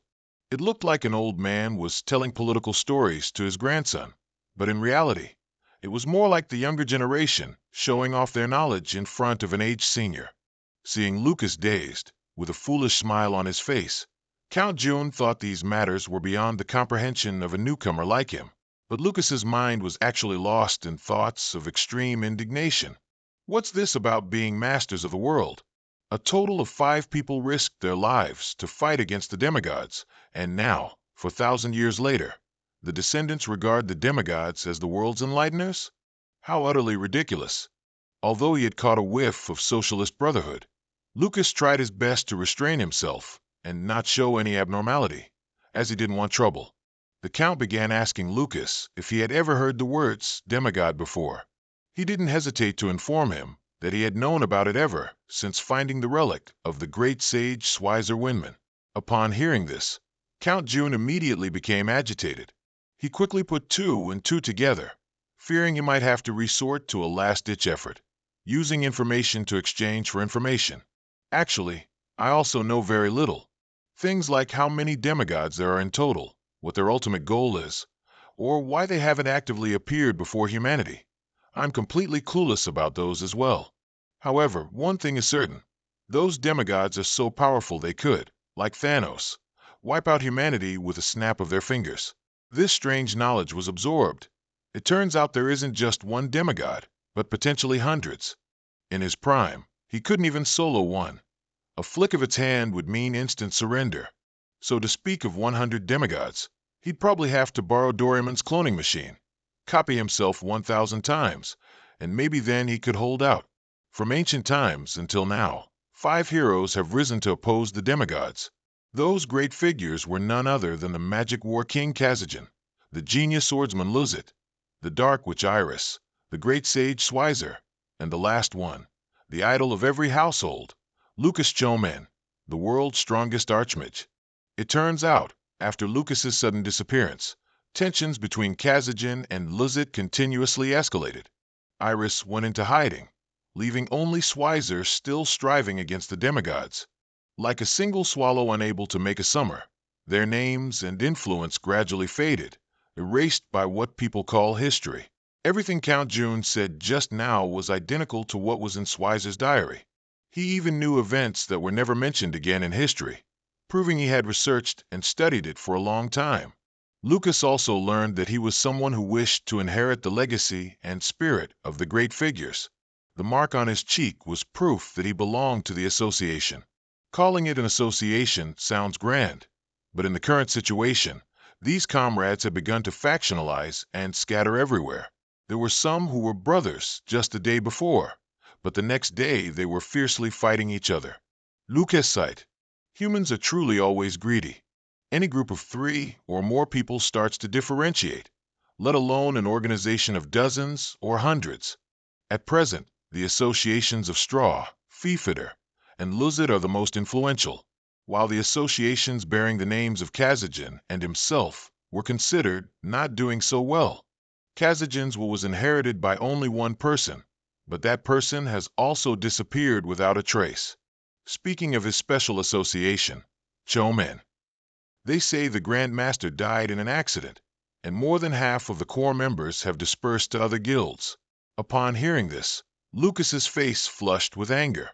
These descendants nowadays have too much nerve. Not only did they use his ancestors' names for Loco without permission, but they also developed it in a way that's like smearing dirt on his face. The associations Count June was referring to were completely different from the clubs established by the youngsters at the academy. Although there were copyright issues due to the name overlap, he liked the idea as it made it easier to hide his tracks, so he wasn't bothered by it at all. That was also why, when he first saw Lucas, he was extremely cautious, fearing that Lucas might be someone from another association provoking them, or worse, an informant for the demigod. At this point, Count June's stern, unfamiliar expression returned. He wanted to know where Lucas had obtained those Gale earrings. Everyone knew the Hispania Mountains were full of relics left by their ancestors, and many greedy individuals had ventured there to search for them. But unfortunately, the number of those who returned alive could be counted on one's fingers, and of course, they returned empty-handed, having not looted a single item. Most people didn't know the exact location of the dungeon, even if they were lucky enough to find it. The next challenge would lead to them losing their lives to the Zeeking. So, for an old man like Count June to believe a kid the age of his child not only found the right path, but also looted valuable items, people would surely call him naive. Thinking so, Lucas immediately and innocently told the Count that he had only obtained it by luck. Despite the Count's earnest pleas, Lucas adamantly refused to show him the way to the Schweizer dungeon, simply because, to him, it was not just a treasure, but also the resting place of a lifelong friend he deeply respected. To test Lucas's honesty, Count June suggested he try using the earrings. Seeing the pure and powerful energy emanating from Lucas, Count June couldn't help but be astonished. Lucas and Isabel were invited to stay at the June family's mansion. Unlike the joyful, elegantly dressed nobles below, Lucas, clad in a suitably formal suit, quietly stood in a corner, gently swirling the wine in his hand. After all this time, he had finally found clues about people who had some knowledge of demigods, but unexpectedly, things had become even more complicated. Those who claimed to inherit the legacy of him and his comrades were now tearing each other apart. Lucas now had so much to worry about that his hair was growing even whiter. He couldn't distinguish what was natural from what was due to carrying the weight of the world on his shoulders. Isabel, wearing a flamboyant blue dress, slowly approached from a distance. Seeing Lucas deep in thought, she trotted over. "Hey, don't you think my dress is pretty? Lady Lilia specially prepared it for me." Lucas glanced at her from head to toe, then sighed. "I truly admire people like you, who can live carefree without any burdens." His mind was solely focused on the conversation with the Count earlier that afternoon. He had mentioned a crucial piece of information. Someone had previously encountered the demigod and infiltrated the meeting at the Magic Tower. But he never in a million years expected that person to be the father of the host body, Frey's father, Count Isaka Break. While noble parties have incredibly distinguished guest lists, they can't avoid a few ignoramuses slipping through. For example, these two, who pretend to be respectful to each other on the surface, but each has their own calculations in their hearts. Honestly, with such a cunning and flattering face, coupled with Hollywood-level acting skills, it would be a huge waste if the author didn't make them brainless villains. This man in purple is named Gasipa. This time, his attendance at the Porin family's party was secondary. His main reason was that on the night of the ball, there would be many tall, leggy daughters of tycoons there. He swept his dirty gaze across all the girls in the hall, suddenly stopping on Isabel. As expected of the top female student, this girl attracted a lot of admirers, wherever she went, be it at the academy or elsewhere. Just then, another great beauty appeared, making the party atmosphere even more vibrant. Sonia wore a perfectly fitted, extremely beautiful outfit, and her neatly pinned blue hair further enhanced her graceful charm. This image was nothing like her appearance on the battlefield. Indeed, there's a difference when a girl is about to marry a rich magnate. Seeing Lucas and Isabel again, Sonia's joy was evident. Lord Lucas, despite being more mature than before, still couldn't shake off his sarcastic habit. Lucas pointed directly at Sonia as an example, then turned to lecture Isabel. See, dressing like that is beautiful. That's what nobles do, old lady. Watching the two of them passionately bicker, Sonia was momentarily speechless. Despite being a famous female warrior, whenever she stood before Lucas, Sonia clearly understood the feelings of a young maiden, constantly glancing around nervously. Oh, who's this? Frey Black, right? While everyone was enjoying themselves, a terribly unpleasant voice suddenly cut in. The nobleman in purple from earlier tried to approach and strike up a conversation, but just looking at his untrustworthy face was enough to know nothing good would come of it. Is he an acquaintance of yours? Huh, who knows him? It was then that Lucas realized, in Frey's memories, this person in front of him seemed to be completely unremarkable, but with over 4,000 years of experience taking hits, he deeply understood the truth of know yourself and know your enemy, and you will never be defeated. So he tirelessly searched every corner of his brain, checking if there was any compartment containing an image of this shorty. It truly is strange to meet an outcast of the Break family right here. His deep, dirty voice continued to ring out, without knowing its place. He clearly wanted to be nice, but it seems like this guy in front of him was still trying to provoke him and make his blood boil. Huh. Lucas exhaled. Okay, good. No need to dig through memories anymore. With this kind of talk, there's no doubt he's exactly an asshole. The damn shorty continued to babble that he was a wealthy landowner in the region, and it took him no small effort to get to the Run family's party. By what right did a brat abandoned by his own father have that privilege? I'm telling you, Frey, even I had such a hard time. So a lowly person like you. Before he could finish his sentence, Lucas sharply cut him off. Get lost, quickly. I won't say it a second time. Who would have thought a young boy like him would dare to confront someone who was accustomed to bullying and lording over others? Moreover, Frey Black was rumored to be a timid student, certainly not brave enough to do something like this. Provoked by Lucas, he began to panic. Then looking at Lucas, who had two girls by his side, he suddenly felt a slight twinge of jealousy. Even though he knew there would be plenty of good stuff at the Grand Nobleman's party, the two girls standing in front of him were truly the cream of the crop. Birds of a feather flock together. Scum usually hang out in groups. Just as the shorty ran out of things to boast about, his assistant arrived from behind. This guy is Patrick, who always flaunts the title of eldest son of the Dare City family everywhere he goes. Both he and the shorty Gasipa initially targeted Sonia, intending to act indecently, but as soon as they learned she was Porin's fiancée, both immediately turned pale and switched to trying to curry favor. Sonia had always seemed dissatisfied with the arranged marriage. Even when people called her the fiancée of the great nobleman Porin, she would immediately turn to Lucas to explain that she wasn't sure yet. Patrick quickly caught on. He and the shorty Gasipa began to insult Lucas with abusive words, saying that he was just a weak good-for-nothing, not even a fraction as good as his two brothers. Your old man disowned you, didn't he? I don't even understand why such a prestigious family would be shamed by a brat like you. Ha ha. These words, even someone not directly a victim, would be shocked and unable to bear hearing them. The lioness Isabel began to show off her scolding prowess to defend her classmate Frey. She craned her neck and cursed Patrick so fiercely he couldn't even save face. But talking to them was like pouring water on a duck's back. In reality, they didn't realize that trouble often comes from the mouth. A prestigious eldest son of the Dare City family, like me, has to apologize to that good-for-nothing Frey Break? Miss, are you kidding? There must be something wrong with him showing up at this important party, right? Who exactly was thoughtless enough to send an invitation to this guy? The whole crowd around them, seeing the drama, started gathering to watch, and then burst out laughing together. Just then, a stern voice from behind the crowd rang out, making everyone turn pale again in fear. I invited him, so what?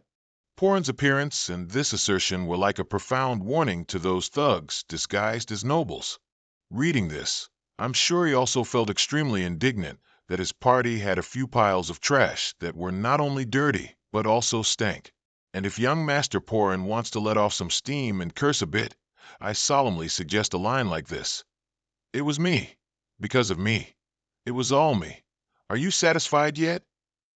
Was it Lord Porin who invited him? Patrick and Gasipa thought they were hearing things lately, but Porin's sharp expression showed that what they heard was the absolute truth. My apologies. I didn't know that inviting a friend to my house required permission from the entire Dare City family. The hooligans, overwhelmed by the dazzling power of Porin's family money, quickly changed their tune, like dogs wagging their tails to curry favor. Who would have thought that Frey Break was not only a friend of the young master, but also one of the guests Porin treated with the utmost respect and reverence? If you're scared, just say it. To accidentally offend someone with capital backing, and already be threatened so openly. The whole group lost all their initial bravado and quickly ran away, as if they had seen a ghost. After chasing away those buzzing flies, Lucas began to feel that the Porin he knew also had such an interesting side. When he was with Lucas, Porin was always his most relaxed self, not only playful but also very long-winded in his jokes.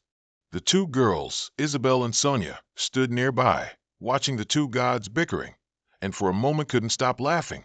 Even introverts, once they find someone on the same wavelength, can chatter away like a radio. Although Porin had somewhat understood his classmate Frey, what he always wondered was why he had to stand there and take it. With his strength, which could flatten pirates and the lich on the ship in an instant, it wouldn't be difficult. One blow would send that stinking trash flying thousands of miles away. Lucas laughed heartily at this somewhat naive question. Decent men don't need to show off those things all the time. It only brings more trouble. The two young men stood tucked away in a corner, watching the people in the ballroom sway to the music. Porin casually asked more about the story from that afternoon, why his father kept Lucas there.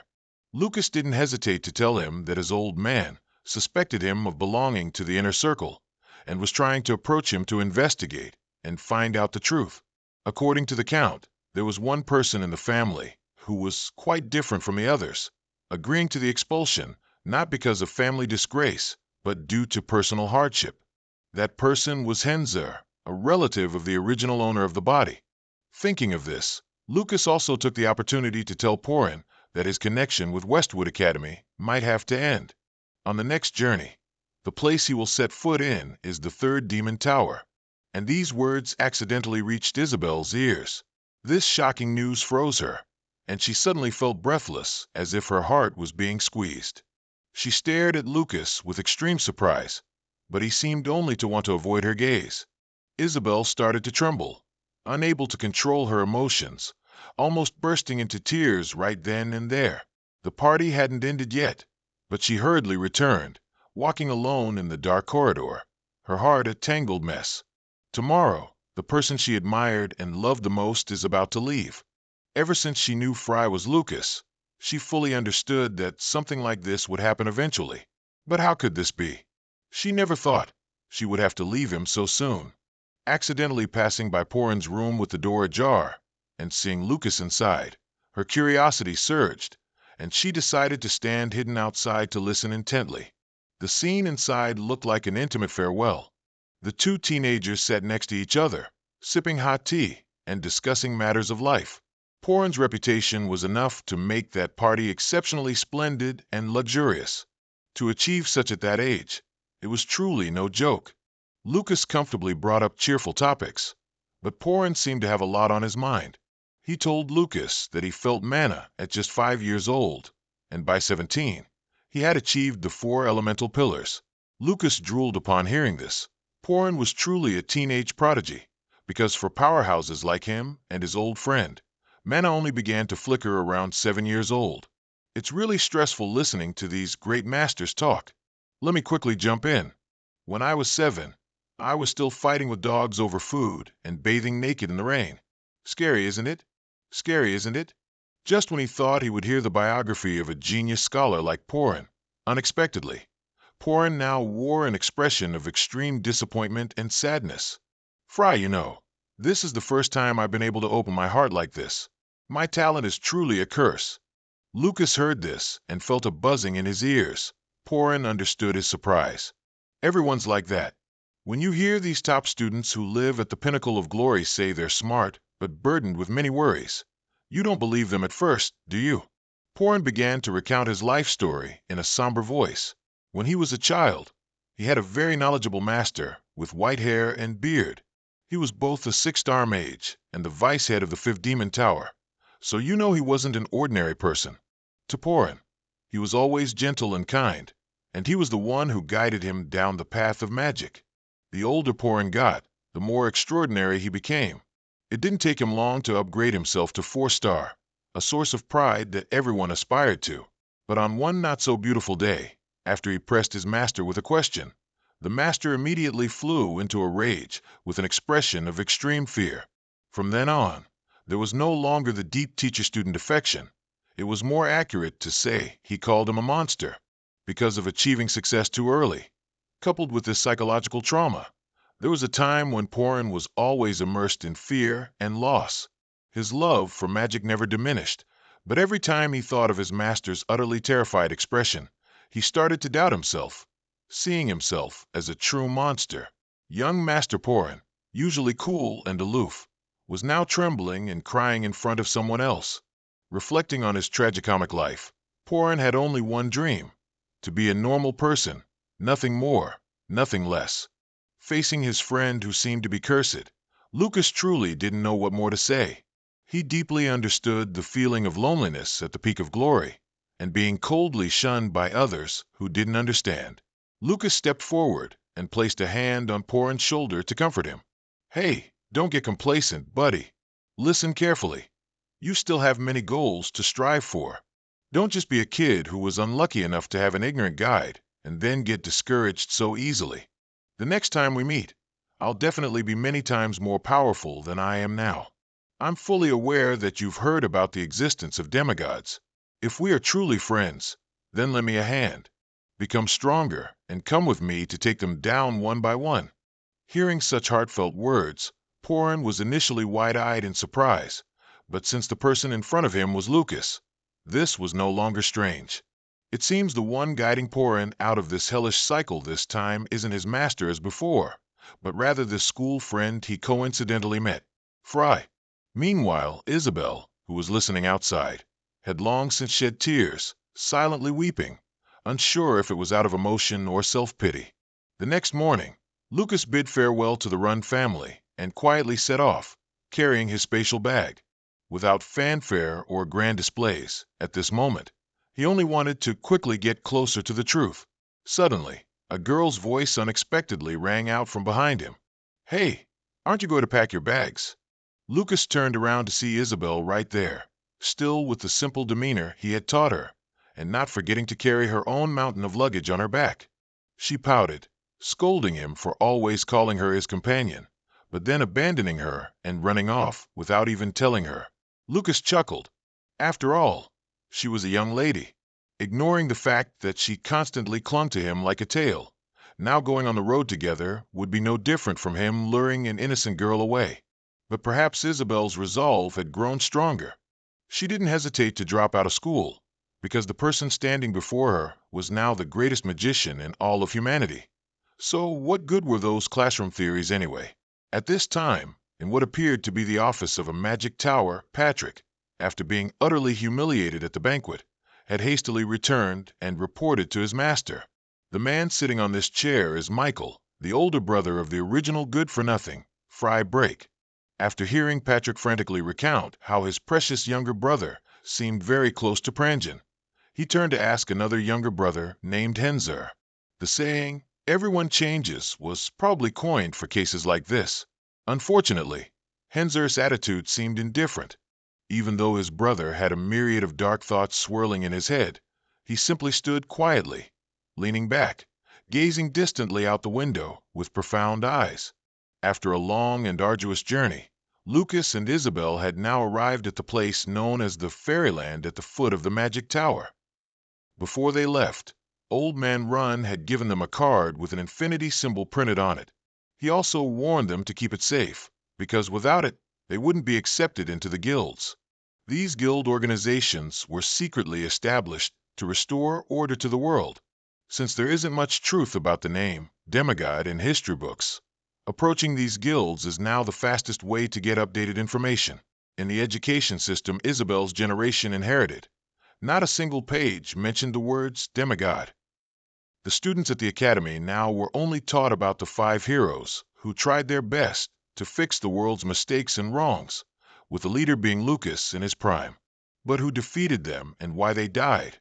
All that information was suppressed, like a mysterious Pandora's box. And if Isabel hadn't been fated to meet Lucas, she probably would have remained content with that stereotypical mindset her entire life. Lucas began to enlighten her. The most terrifying form of rule in this world is silent brainwashing. Becoming a slave and immersing oneself in pleasure and entertainment is the best way to control people. At this point, as if remembering something, Lucas changed his tone and turned to scold Isabel. "And I'm telling you, Isabel, who did you say was defeated just now? I didn't lose, okay? I'm just reevaluating the match." Such arrogance from someone known as a great magician.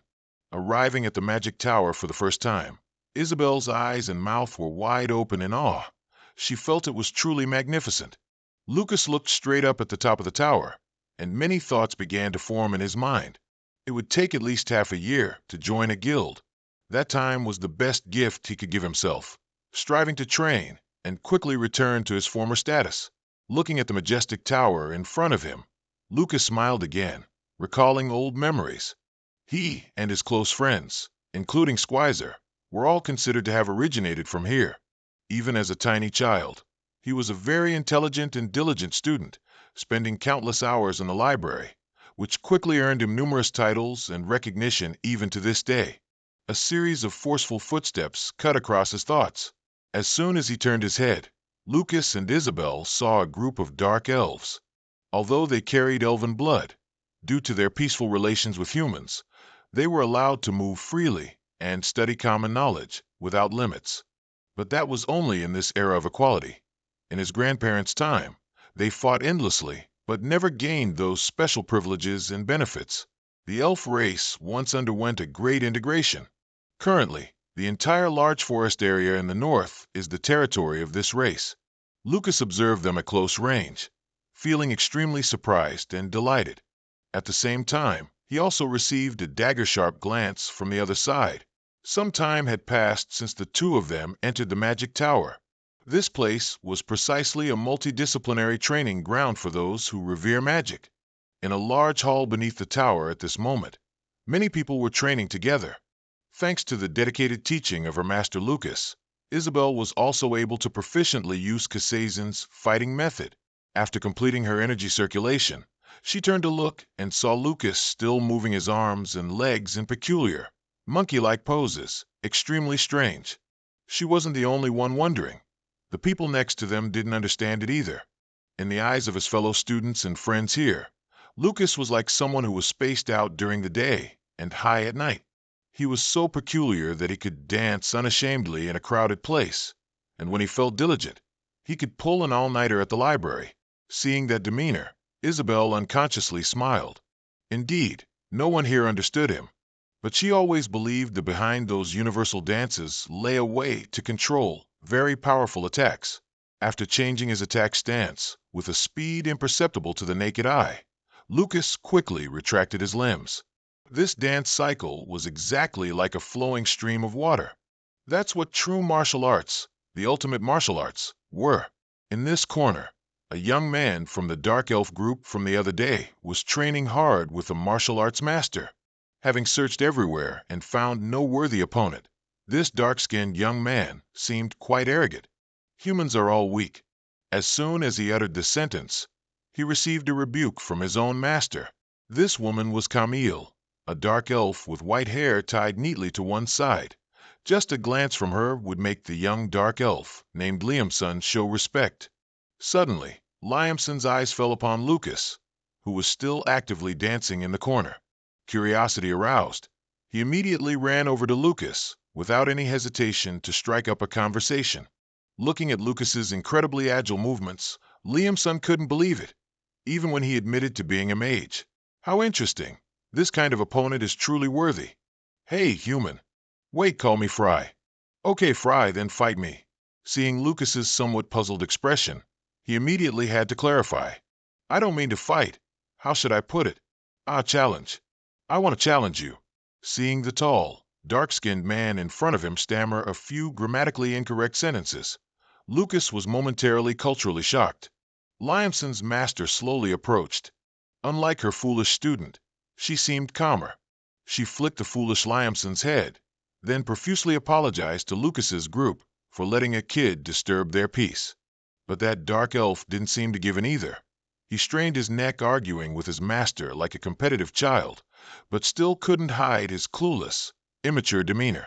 Isabel and Lucas, standing nearby, didn't know what else to say. But instead of just standing there listening and not understanding a thing, Lucas actively started a conversation with them in Elven. It's true that having a bit of a foreign language under your belt naturally makes a huge difference. Liam's son increasingly found the young man in front of him truly interesting. Without needing to know if it had been agreed upon or not, he started warming up his limbs. His posture at that moment showed he was ready to spar with Lucas. This challenge match immediately caught the attention of everyone around. They quickly gathered to watch the fun. Lucas calmly observed Liamson's every move.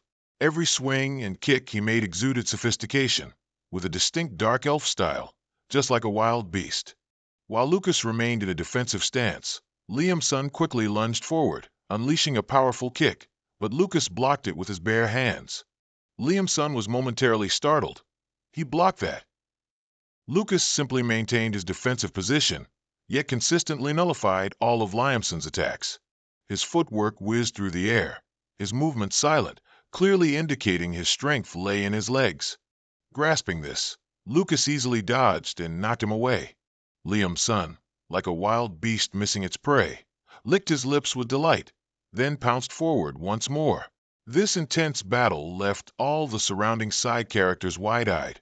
Lucas's speed was truly impressive, able to match the future captain of the Dark Elf Warrior Squad. On the surface, both seemed to be sweating from their fight, but Liamson's female master standing nearby could immediately tell that Lucas was merely hiding his true strength. To end this pointless brawl, Master Camille finally spoke up, ordering her foolish disciple to stop. Both Lucas and Liamson seemed to hold great respect for each other. They exchanged the most sincere words of acknowledgement, which significantly strengthened their relationship. When he learned that Lucas and Isabel would be staying in the Magic Tower for about half a year, Liamson was overjoyed. Master Camille also couldn't stop praising him with flattering words, but mid-sentence, she suddenly noticed the dazzling blue earrings dangling behind his white hair. She abruptly stopped, then changed the subject to why he wanted to come to the third Magic Tower. Lucas, wiping a few drops of sweat from his cheeks, replied that he wanted to create a secret elixir, which was why he just picked a place with lots of specialized books. Ha ha ha. So that's why you're cooped up in the library every night. Seeing Lucas casually chat with the leader of the Dark Elf tribe, everyone around instantly dismissed the thought that he was just a strange, out-of-place kid. It's true that successful people always have their own unique path. After hearing Lucas complain that the pile of books in the library was actually worthless because he had scoured every single corner of it, but what he needed showed no trace, Master Camille smiled faintly, then asked if he had read something called magic books. Huh? What? There's something that good? According to Master Camille, books in the Magic Tower's library are divided into 3 different levels, and of course, you have to work to earn it. Only those who pass the qualification test and are recognized by the 3 former lords have the right to read level 1 magic books. A test. When is it? What a hassle. For a venerable old man over 4,000 years old. Now he has to compete with these youngsters. Lucas also wore a very helpless expression at this moment. It was even more frustrating that this test would be held tomorrow. The library hall was still crowded, and some people were whispering, doubting Lucas's ability. They wondered what was going on. But why was he here to take the Magic Warrior test? Suddenly, a voice called out Lucas and Isabel from behind. It turned out Camille and Liamson had just arrived from behind. He was surprised. You guys are here for the test too? Camille smiled lightly and replied, Since you're participating, I'm just quite curious. She pointed to Liam's son and explained, "As for him, he came because he was too bored." Lucas chuckled, turning to Isabel. "This grandma too." He approached him and suggested, "Frey, after this test, let's fight." He chuckled awkwardly and asked back, "You mean a match?" The large door just opened slightly, and the three people who entered were Mr. Michael and his two escorts. Camus introduced him as the floor master of this magic tower. She emphasized that especially among them, he must remember that the most powerful person was Michael. He spoke up. "No need for a long speech, right? Let's start round one. Show me your energy orbs." Everyone immediately followed the command, focusing on their energy orb. Michael continued to command, "Condense it." They all practiced accordingly. A few people started to find it easy. "This simple? Round one is easier than I thought, huh?" Michael suddenly took something out of his sleeve. He produced a small marble, about 1 centimeter in diameter. Michael set the challenge. If anyone could make an orb smaller than this, they would receive a gift. As soon as they heard it, the people worried. As small as a marble? The room suddenly became strangely quiet. He started to check around. Many people tried hard but failed. The other person strained with all their might, but their energy orb was still the size of a fist. He overexerted himself, lost his balance, and fell to the ground. And of course, the result was still a failure. The people were panting with exhaustion, wondering, "I can't believe it. How can it be that small?" Isabel, too, was shaking as she held on. After carefully observing the orb, Michael announced, "The girl passed." As soon as he finished speaking, she collapsed to the ground, chuckling with relief. That was dangerous. Michael took a few more steps and was suddenly surprised. The person in front of him was able to make their energy orb exceptionally small. He said with satisfaction to Liam's son and Camille, "You two don't need to take the test anymore. I allow you to read magic books here." Suddenly, a voice from the side rang out. "What are you doing?" One of Michael's close associates stood beside him, looking at Lucas with confusion. He looked at Lucas in confusion. "Giving up?" But he slowly approached and exclaimed, "Unbelievable!" Seeing Michael so surprised, he became even more curious. "What are you saying, Sir Michael?" "This young man seems to be giving up," he slowly said. "Though I can't see it, I can feel his mana." Lucas maintained his previous state without expending too much effort, while Michael said, "He's condensing mana to a degree that the naked eye cannot see." He silently looked at Lucas for a moment, the unique earrings making Michael pay more attention. "You don't need to take the test either." He asked Lucas for his name, and Lucas withdrew his mana, respectfully saying, "Frey, third son of the Bake family." Michael offered, "I agree to let you read magic books, and may we talk for a bit?" Lucas then followed him to another room in the library. He frankly praised him. "Your ability is truly remarkable. How did you get to the third magic tower?" Lucas then mentioned that he was introduced by Duke Zephyrus. Michael understood the situation. "You said Sir Zephyrus? If so, then we'll be quick." He probed, "It seems you must have reached level 5 stars already, haven't you?" He cleverly replied, "I don't deny it." Lucas thought to himself, "Even though I'm close to 7 stars, I probably don't need to say it, right?" Michael turned his back to him and asked in a low voice, "Could it be that you know about demigods?" He confidently affirmed, "I know a little." Indeed, he subtly broke into a satisfied smile. Michael slowly revealed the truth. Not long ago, traces of demigods were found in Utano. More accurately, traces of his apostles. Hearing this, he went from one surprise to another. He continued to explain, "They are individuals with superior abilities, chosen by the demigods themselves, and they call themselves apostles." Lucas was surprised by the information he provided. Currently, these apostles are attracting many demigod fanatics. He secretly made a bold speculation. Are demigod apostles directly exploiting humans? Lucas raised a question, as he didn't know such a thing existed 4,000 years ago. So what is their purpose? Michael slowly explained to him. Utano is an area related to me and Honor Lucas. Honor refers to someone in my forces. It's how a leader in the guild is addressed. He was worried that several villages had already been wiped out in an instant. We must investigate immediately. Michael offered an invitation. Would you like to accompany us? He accepted immediately. Michael turned to look at him with a hint of worry, just as he met Lucas's resolute gaze. He especially emphasized, "This is a dangerous mission. I'll give you a bit more time to think." Lucas took the opportunity to ask, "Then I'll ask one more question, why me?" He then rolled up the sleeve of his right arm. Michael pulled up his sleeve to reveal a special mark, which surprised Lucas as it was Iris's relic. He suddenly realized, so the floor master belongs to the FEMA, the Amnit Guild. He immediately explained, after the head of the Chow Men Rings Guild was killed by a demigod, they started acting more aggressively, and the guilds also had to operate more discreetly. Michael continued to describe the situation. Currently, the Dark Elf group in the Magic Tower is Body's support force that I requested. His voice deepened slightly, but perhaps due to old age, I find I can't completely trust them. And just at the right moment, I met you. He turned to look at him, who was wearing the earrings of Tempest. Lucas looked at the earrings and thought, I only made them for fun, but it seems they're more famous than I thought. Michael kindly asked him about the departure time, as it would take about a week to prepare anyway. Hearing that, he secretly calculated. 1 week. During that time, I must stabilize the temperature of the Han River water.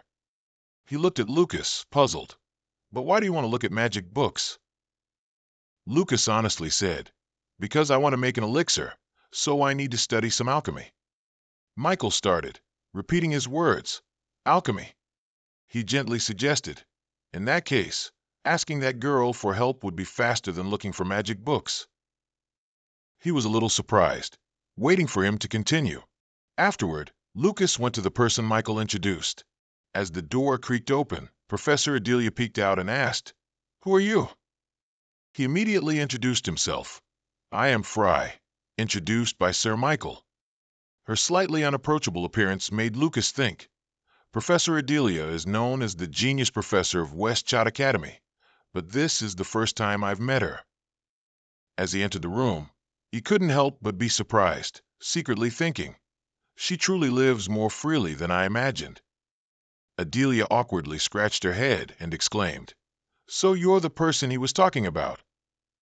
She plopped down onto a chair and casually said, Just sit wherever. Lucas looked around in dismay. Where exactly am I supposed to sit? His gaze stopped at her specimen jars, filled with various strange shapes. Adelia wearily waved her hand. I'm telling you now, I'm very busy and tired and in a bad mood. Skip all the pleasantries and get straight to the point. What do you want? He turned to look at her and received the question. What do you need? Lucas answered concisely. To create mana fluid. She looked a bit taken aback by his short answer, and he retorted, But Professor, you told me to be concise, didn't you? Adelia pushed up her glasses and said coldly, You really are an arrogant brat. Which mana fluid? Lucas immediately placed a small glass bottle on her desk. See for yourself. Adelia picked up the glass bottle and observed it carefully. Then she asked in surprise loudly, Wait, what is this incredibly dense mana? He concisely stated a name, Tokunta. She became urgent and yelled loudly, Tell me, don't make me.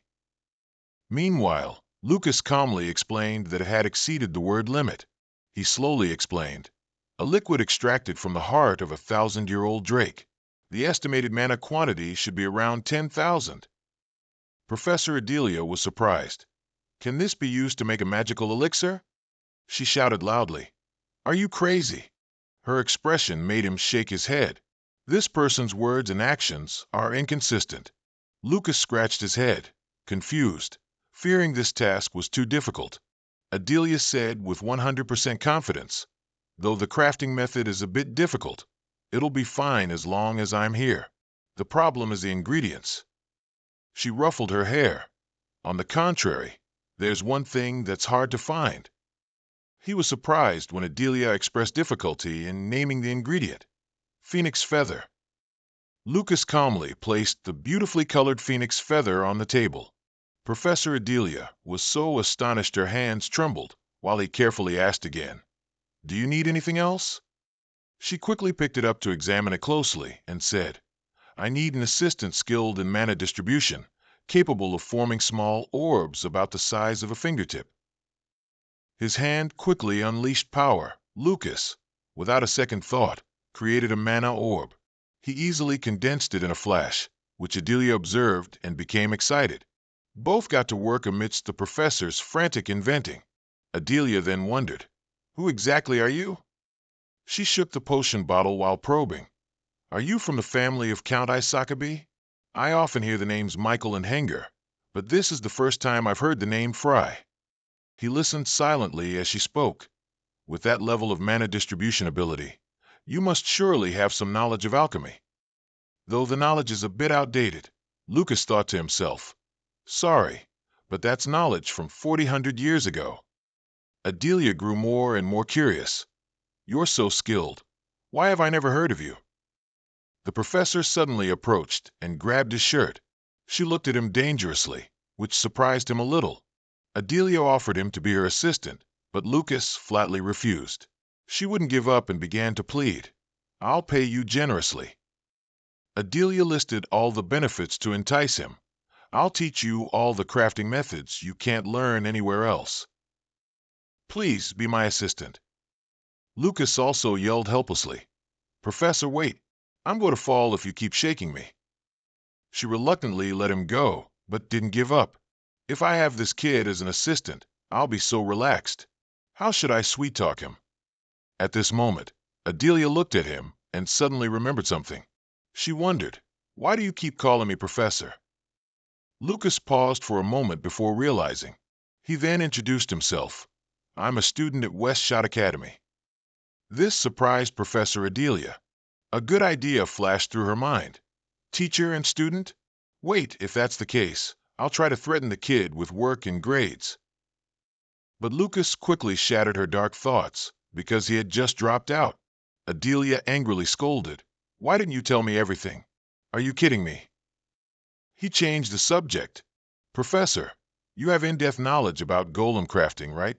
She was extremely confident because even though it wasn't her specialty, she still knew far more than those arrogant sphinxes. Adelia still insisted, "What's wrong? I'll teach you, be my assistant." Lucas just ignored her plea and asked again. "For example, if there was a core containing about 1 million mana, could a golem be created with it?" The professor wearily said coldly, "Are you crazy?" Lucas then asked, puzzled, "Does your 'are you crazy' mean it's possible?" Adelia stood up, brushed off her pants, and seriously denied this method. She explained in detail. "First, there's no such thing as that core. However, if there were, you couldn't control it without orichalcum for the body and a nervous system circulating mithril. Do you understand what I'm saying? You'd have to craft it with minerals that only exist in legends." The professor tiredly stretched. "Then how to imbue it with a soul is one thing, but transmitting command language and creating an ego are also very difficult." Lucas was silent and didn't answer. In his notebook, he still had the message, "Please complete Anastasia." He sighed, thinking, "It seems the matter squeezer left behind is quite challenging." The professor asked, puzzled, "But why are you asking? Do you perhaps have a core containing 1 million mana?" Lucas suddenly smiled and looked at her without saying anything. He answered vaguely, "Who knows?" Liamson breathed heavily, exhausted. He was thrown far back by Lucas's counterattack. A heavy object fell with a thud on the tiled floor. Liamson scrambled to his feet, panting, "I lost." He stepped forward to help him up and comforted him. "It's because I understood your movements." He wasn't convinced and retorted, "Don't laugh at me. I was just a little careless earlier." Both of them were drawn by the noise in the distance. Isabel was surrounded by a group of men praising her, saying that thanks to her guidance, subduing was much simpler. She quickly waved her hand. "It's nothing. It's all the result of your own efforts." Camille said to him, Isabel teaches very clearly and in detail. We Dark Elves love it. Isabel approached Lucas and asked with concern, "Have you finished the elixir?" He softly said that it would be done tonight. She was as happy as if she had achieved it herself. "Then you must have reached 7 stars by now." Lucas slowly wiped the sweat from his cheek and nodded humbly. "Just barely taking my first steps." Camille, standing nearby, heard this and pondered something. She spoke up and suggested, "Do you two want to try elemental magic?" Both looked confused as Camille explained, "If you form a contract with an elemental you like, it can help you." She enthusiastically said, "I'll give you a gift in return for teaching us, the traditional elemental magic characteristic of us Dark Elves." Afterward, Lucas quickly returned to Professor Adelia's room, and she handed him the potion. "Just in time. The elixir you asked me for is finally finished." Adelia hesitated, looking at the potion. "You're really going to drink it?" The professor advised him to stop here. Lucas was a bit confused. Did it fail? He frowned, waiting for the professor's answer. No, quite the opposite. It succeeded beyond expectation. She continued, "It will double your natural mana, but if you drink it without enough strength, you'll melt until not even your bones are left." Hearing this, Lucas eagerly snatched the potion from the professor's hand, smiling with extreme excitement. Adelia was speechless looking at him. Then the professor turned and walked away, feigning indifference, as if saying, "Do whatever you want. I have no right to interfere." Adelia, annoyed, warned him one last time, "If you die, don't come back as a ghost to haunt me in my sleep, okay?" Lucas quickly took something out of his pocket. He held out a sparkling necklace in front of her. "I have this small gift to thank you." Adelia took it skeptically, asking, "What is this?" Lucas smiled and said, "It's your necklace." He suddenly felt a bit of regret when the professor yelled, "What are you thinking?" Her face flushed red as she shouted loudly, "I'm the professor and you're the student. That goes against moral principles." Lucas looked at her and calmly said, "Although I don't understand what you're saying, if you use this, your concentration will increase significantly." He was about to continue talking about the uses of the red ruby pendant, but before he could finish, Adelia, her face still bright red, petulantly interrupted, "No way, you fool." Then she stomped her feet and ran off, leaving him truly speechless. Lucas called after her, hoping she would hear, "It can precisely measure mana levels." He was puzzled, finding her stranger and stranger. Inside Lucas's room, a thin layer of smoke now filled the air. He stood in the middle of the room, looking for something in his pocket. A handful of glowing stones had just been taken out. Lucas gently released them into the air, letting them be carried by the airflow in the room. Around him, the flow of energy began to swirl more strongly. Lucas gently took a breath. He held the successfully brewed potion and focused on meditating. The bottle made a pop sound as it was uncapped. Lucas tilted his head back and drank it all in one gulp. Immediately after, he felt the effects of the potion. Around him, a brilliant, fiery aura radiated. Camille, deep in thought, asked Isabel, "A 7-star mage in the human world must be pretty top tier, right?" She was slightly surprised and hadn't had time to react when Camille continued, "Since we've only just started learning human magic, we're not very clear on it." The two of them were sitting in the library, and Camille's questioning voice echoed, "In the human world, are magic levels and social status similar?"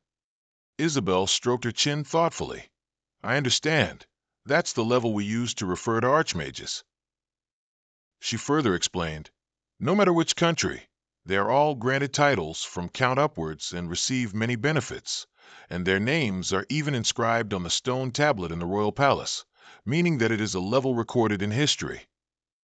Camille curiously asked the main question, "So Lucas wants to be famous?" She smiled faintly and shook her head. Isabel reiterated his words, "Lucas is just starting at that level." She softly voiced her thoughts.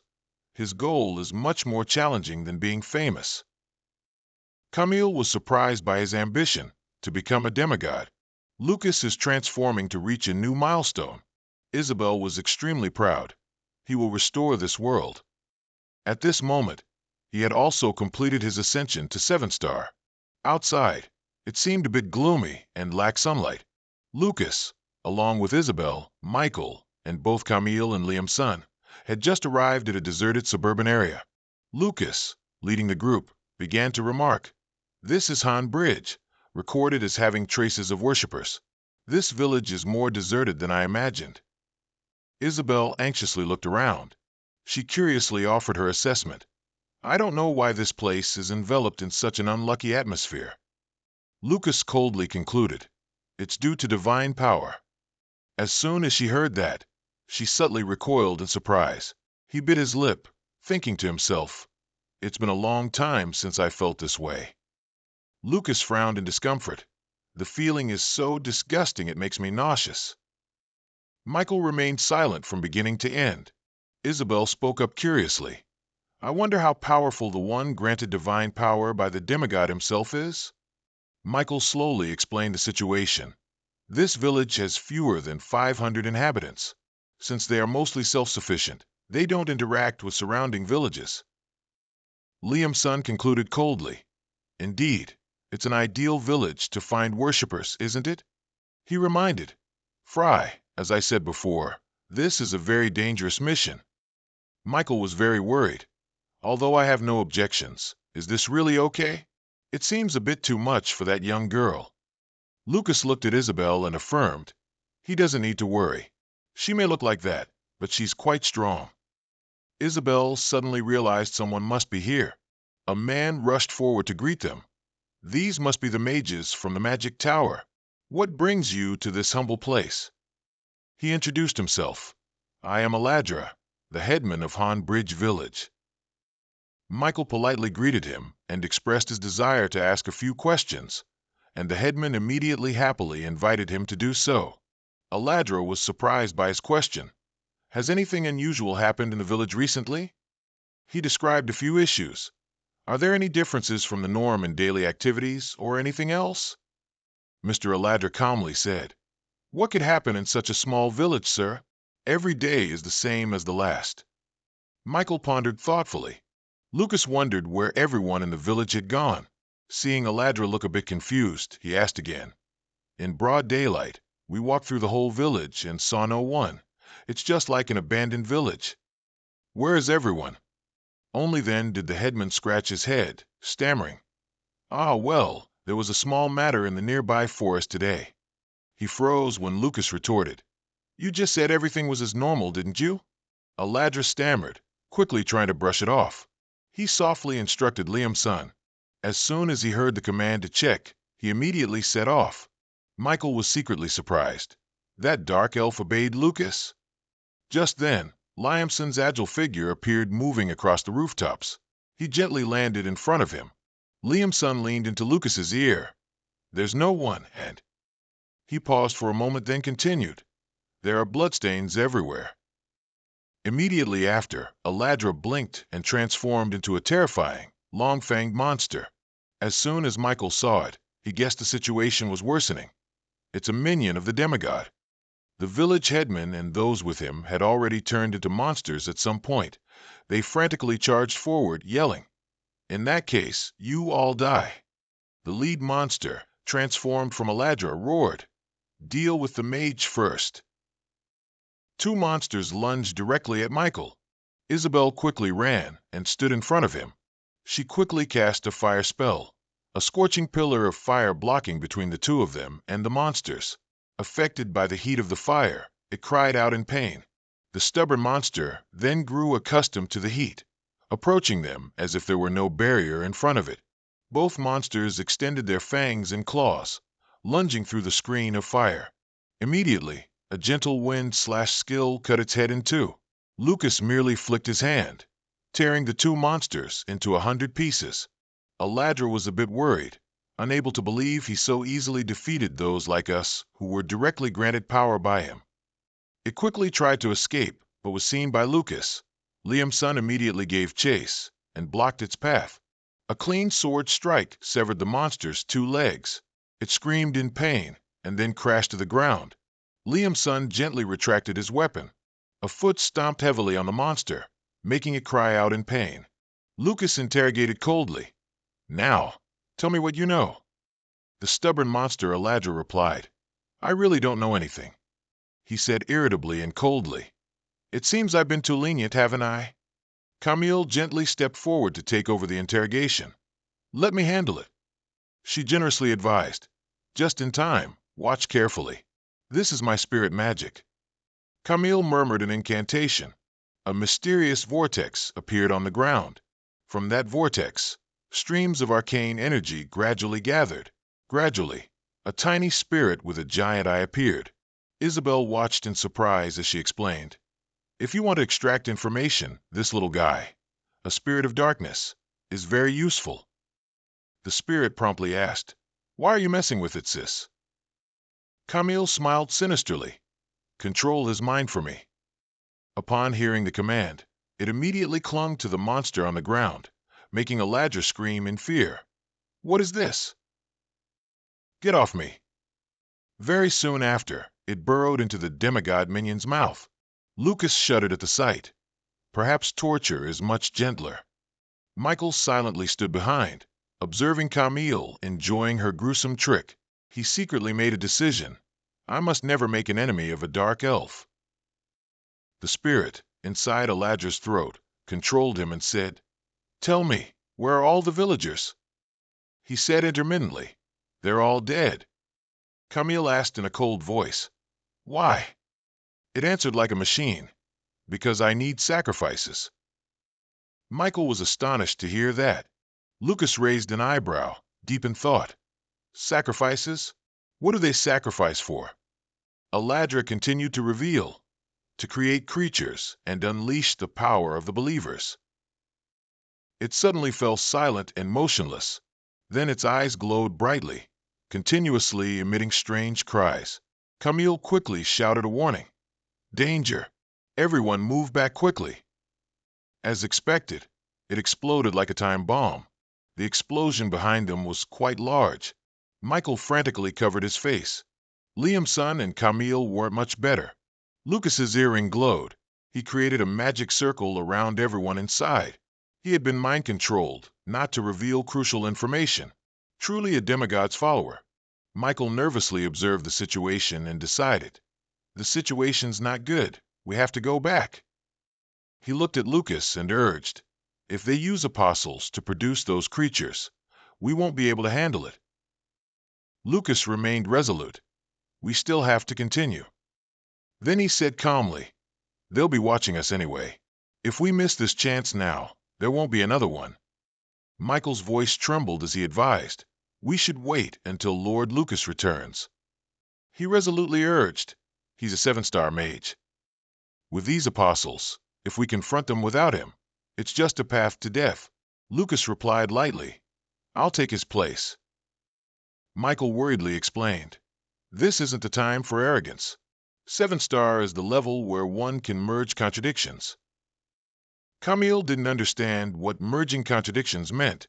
Michael immediately explained, "You all know that if opposing elements meet, they create a catastrophe, right?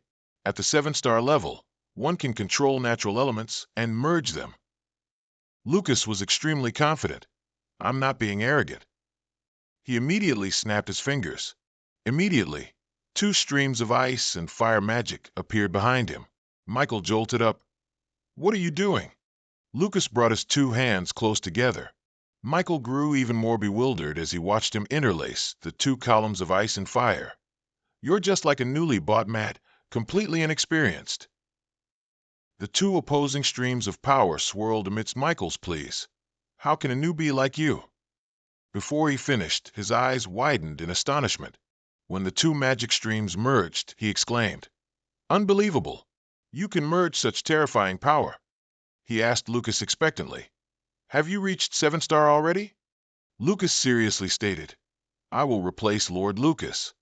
After the explosion, only ruins remained. Camille called out, "Lucas, look!" Lucas turned to see Camille sitting next to a corpse. Camille pointed out a clue. This person died from being burned. These are traces of instantaneous burning. Michael, who was nearby, also understood. "So, That means the followers are manipulated by the demigod. Hearing that, Lucas sighed. Humans can use the demigod's power? Then we're in trouble. Michael's eyes were a little sad. Actually, the existence of apostles isn't necessarily bad news for us. Lucas wondered what he meant. He then recounted. The first place we eliminated an apostle was Casco. At that time, something unimaginable happened. Lucas was surprised to hear. They said the apostle's master was incinerated by the demigod. Michael's voice was also somewhat helpless. It seems it's not always the case, and I don't know the full story. He added, however, we can be certain of one thing. If we eliminate the apostles who receive power from the demigod, he will also be affected to some extent. Lucas pondered. What's the reason he takes such a risk to exploit apostles? For 1,000 years ago, there was no such concept of apostles. A thought popped into his head. Had the demigod changed during all that time? The four of them entered the forest. Lucas asserted, there's no life in this forest at all. Liamson also remarked that it was a dead forest. They continued walking and concluded that all the trees and animals were dead. Not even a grass worm remained. Camille gritted her teeth in anger. All the vitality has been drained. What does that person think of nature? Isabel placed her hand on the ground to check. She concluded, this entire forest seems to be a trap. A very powerful barrier has been created, so I can't scout any further. Lucas looked somber. Then the only option is to blow them all away. He added, this is a dead forest to begin with, isn't it? Isabel exclaimed in alarm. But if we set it ablaze, it will endanger the entire village. Camille also agreed. Maikon also concurred. Destroying such a complex barrier would take about 2 days. Lucas placed his hand on a tree, sensing it. Camille wondered what he was doing. Isabel guessed. It seems he's trying to find a way to break the barrier. Camille teased. If he needs time to think, he'll need someone to guard him, right? We dark elves are perfect for this. She said, then slowly walked over. Lucas, you just focus on thinking. We'll stand guard for you. As soon as she finished speaking, Lucas had already finished it himself. Then he told everyone, don't fall too far behind me. Lucas used the storm blast technique, and a dazzling light illuminated a section of the forest.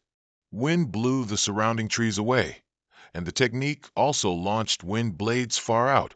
Maikon was astonished by what was happening before his eyes. A sturdy shield was created, leaving everyone surprised. Is this the level of someone just over 20 years old? Maikon secretly admired him. How shameful for a guild master like me.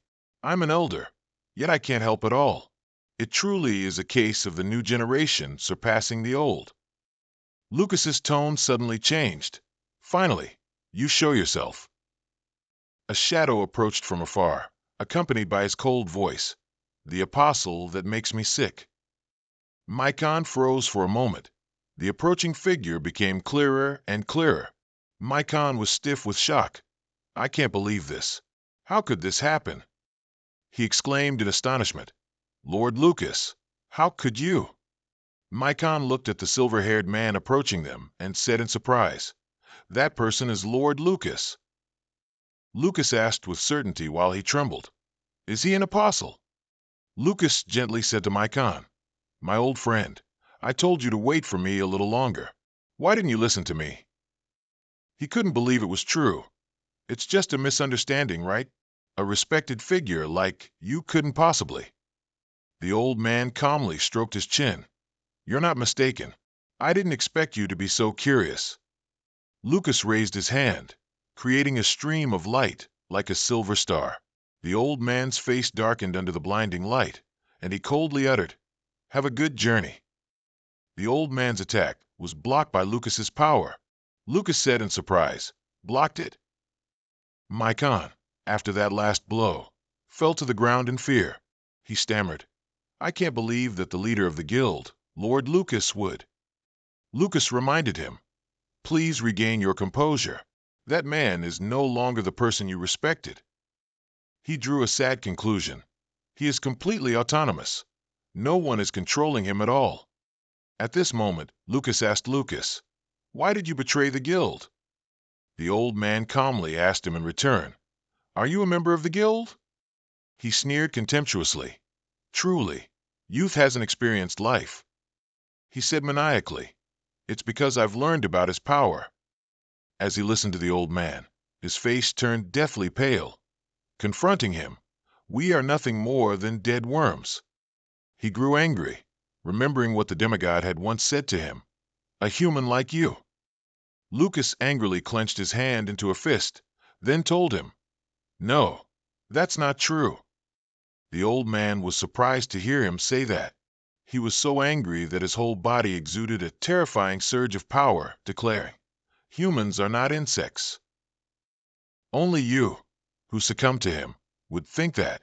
Isabel, observing from behind, was also startled. This is the first time I've seen this kind of emotion from him. What exactly happened 4,000 years ago? Lucas carelessly justified himself. It's not surrender if I acknowledge it. That's the truth. Lucas was radiating killing intent. Everyone in the guild knows the demigod's power. Do you think they resist because they don't know about that power? He spoke with increasing anger. They are trying to support their almost collapsing legs, gritting their teeth and taking each step, refusing to yield to wrongdoing, to protect what they love. The old man stood still, listening to him conclude. That is what it means to be human. Lucas was furious to the extreme. Those are the noble qualities of humanity that you yourself discarded. He unleashed his power, a massive force that sent those around him flying back, unable to resist. Lucas also used his finger to summon his power and told him, I don't consider that noble. It's more like being inexperienced, fresh off the boat. Isabel worried as she saw the old man cast magic with just one finger. She exclaimed in astonishment, He didn't use a spell, just one finger. That's power of an entirely different class.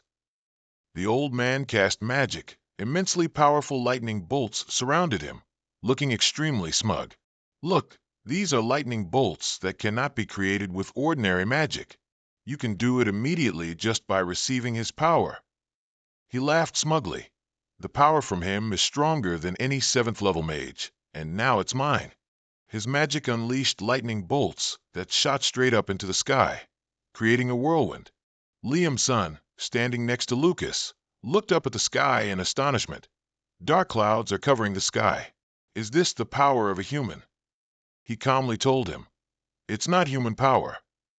At this moment, the old man, flying in the air with lightning bolts constantly moving around him, interjected, It's the power of a demigod.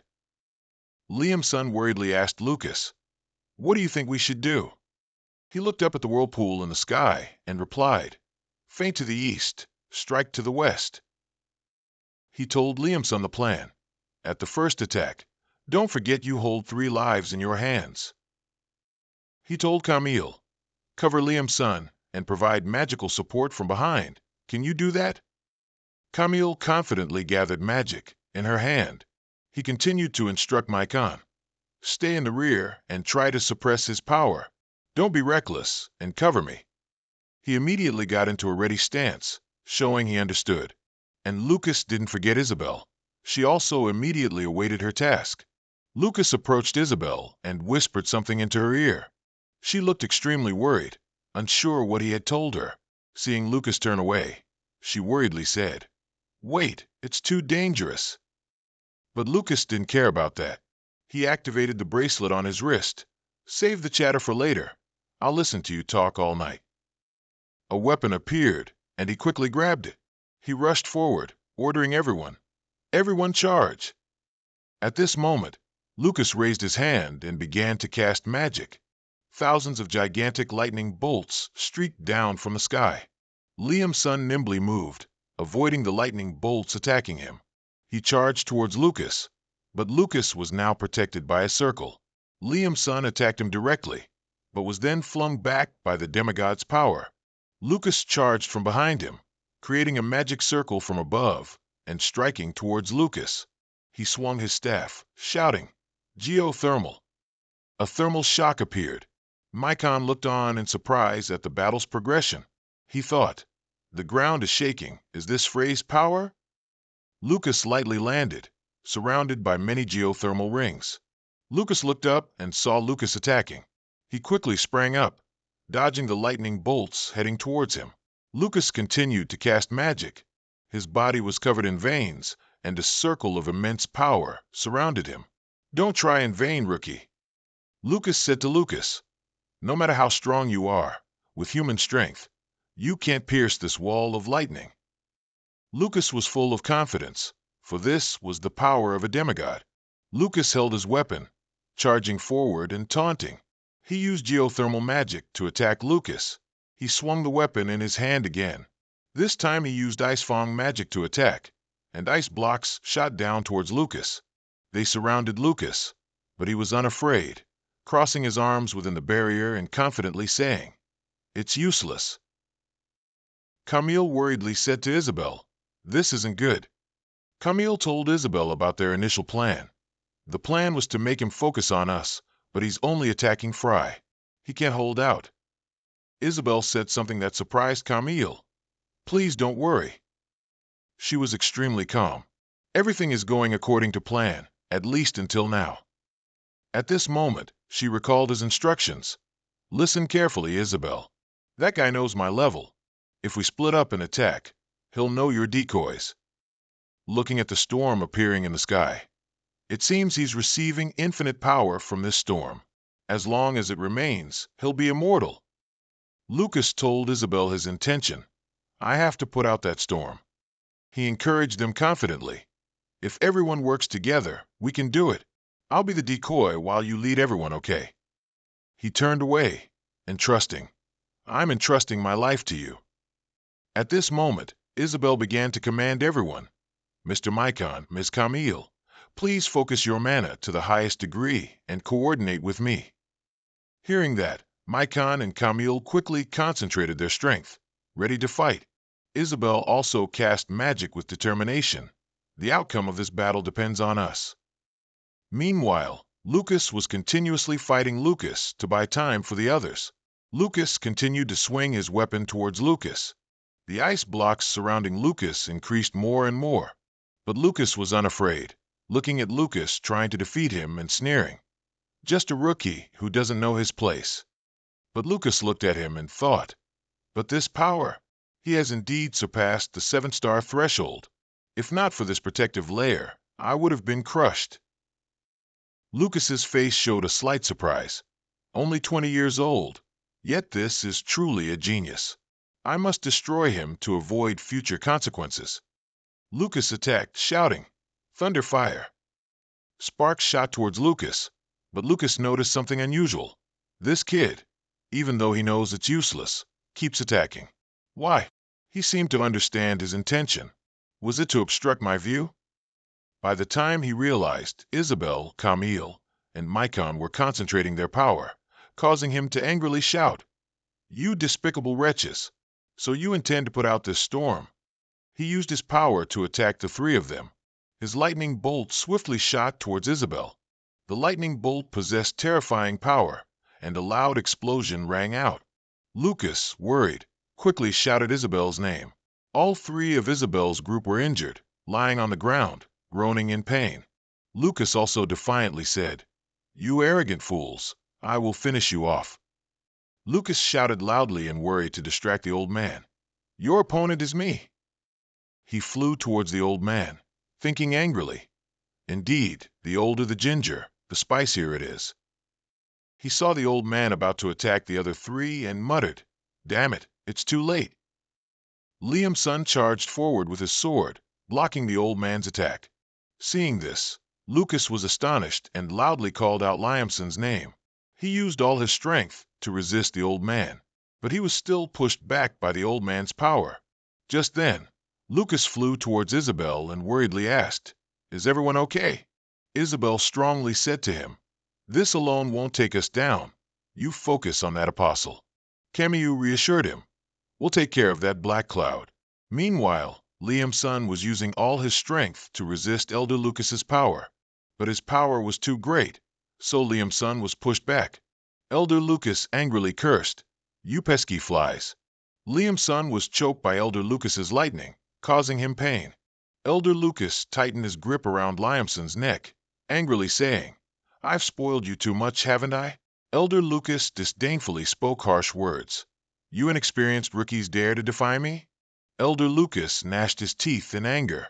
"If you truly wish to die, then I shall help you." Elder Lucas confidently declared, "Rest assured, you won't survive." Liamson was painfully choked by Elder Lucas, but still clung to his weapon. He managed to firmly hold his staff with both legs. Liamson swung it powerfully, slashing Elder Lucas, causing blood to splatter. He also successfully escaped from Elder Lucas's control. Seeing Liamson escape, Elder Lucas gnashed his teeth and said, "Resistance is futile." Liamson gasped for breath, coughing nonstop as Elder Lucas quickly approached. "Don't waste your efforts anymore." A burst of fire erupted from behind, catching Elder Lucas's attention. He looked in that direction and saw Lucas with a protective circle of fire, surprising him as he asked, "What is that?" "This colossal mana energy." Lucas used all his strength to cast magic. He secretly resolved, now is not the time to conserve mana. I must act as a shield for everyone, no matter the cost. Elder Lucas looked at Lucas and mocked, "Quite dangerous, aren't you?" Lucas ignored his words and just shouted, "Liamson, get out of the way." Hearing Lucas, he quickly moved aside. The power of the fire made Elder Lucas uncomfortable as it approached.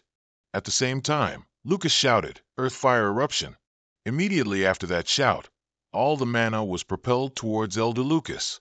Lucas's attack created a terrifying explosion. He floated in midair, but then he was startled to realize he had run out of mana. Liamson was pushed back by the force of the explosion, also struggling to brace himself. Liamson was utterly astonished. The ground exploded. Is this Frey's true power?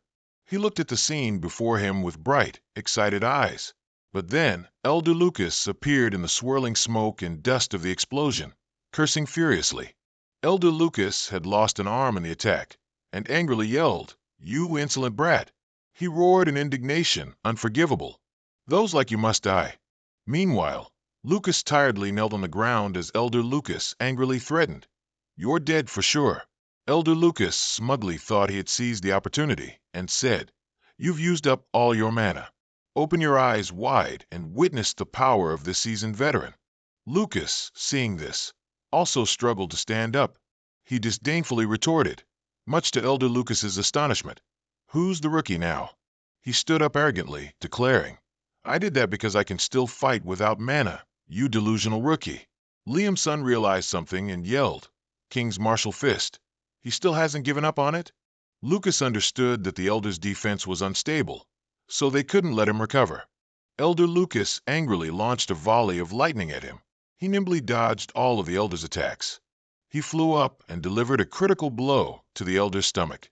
Elder Lucas, hit by the attack, painfully coughed violently. Finally, he concentrated all his strength into both hands and sent the Elder flying far away. The blow made the Elder writhe and fall to the ground, groaning in pain. Lucas managed to knock out Elder Lucas even without mana. The Elder sat up, asking in surprise, "Are you really human like me?" He glared and questioned, "Like you?" He clenched his fist disdainfully.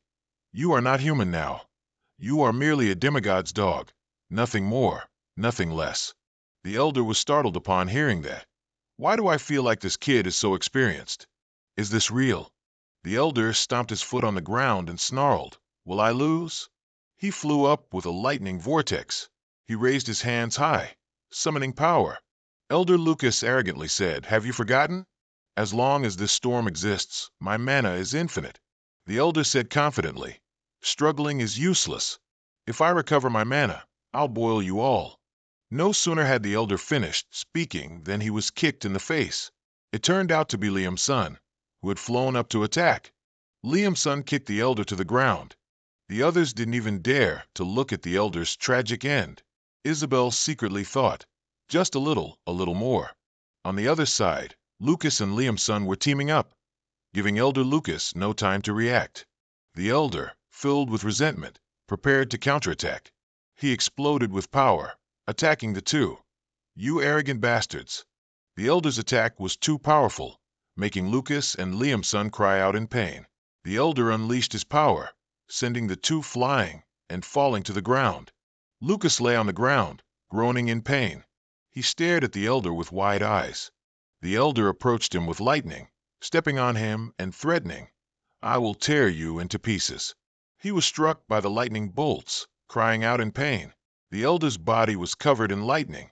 The entire area trembled, and a voice from behind startled the elder.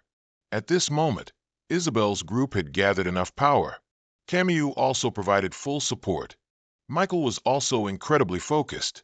Combined with Isabel, they created a colossal surge of power. Their power created a large pillar that shot straight up into the sky, shattering the dark clouds. A huge source of light burst forth from the hole in those clouds. The light startled Lucas. The sunlight slowly burned him, causing him pain.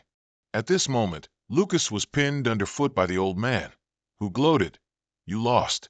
He was slowly burned by the sunlight.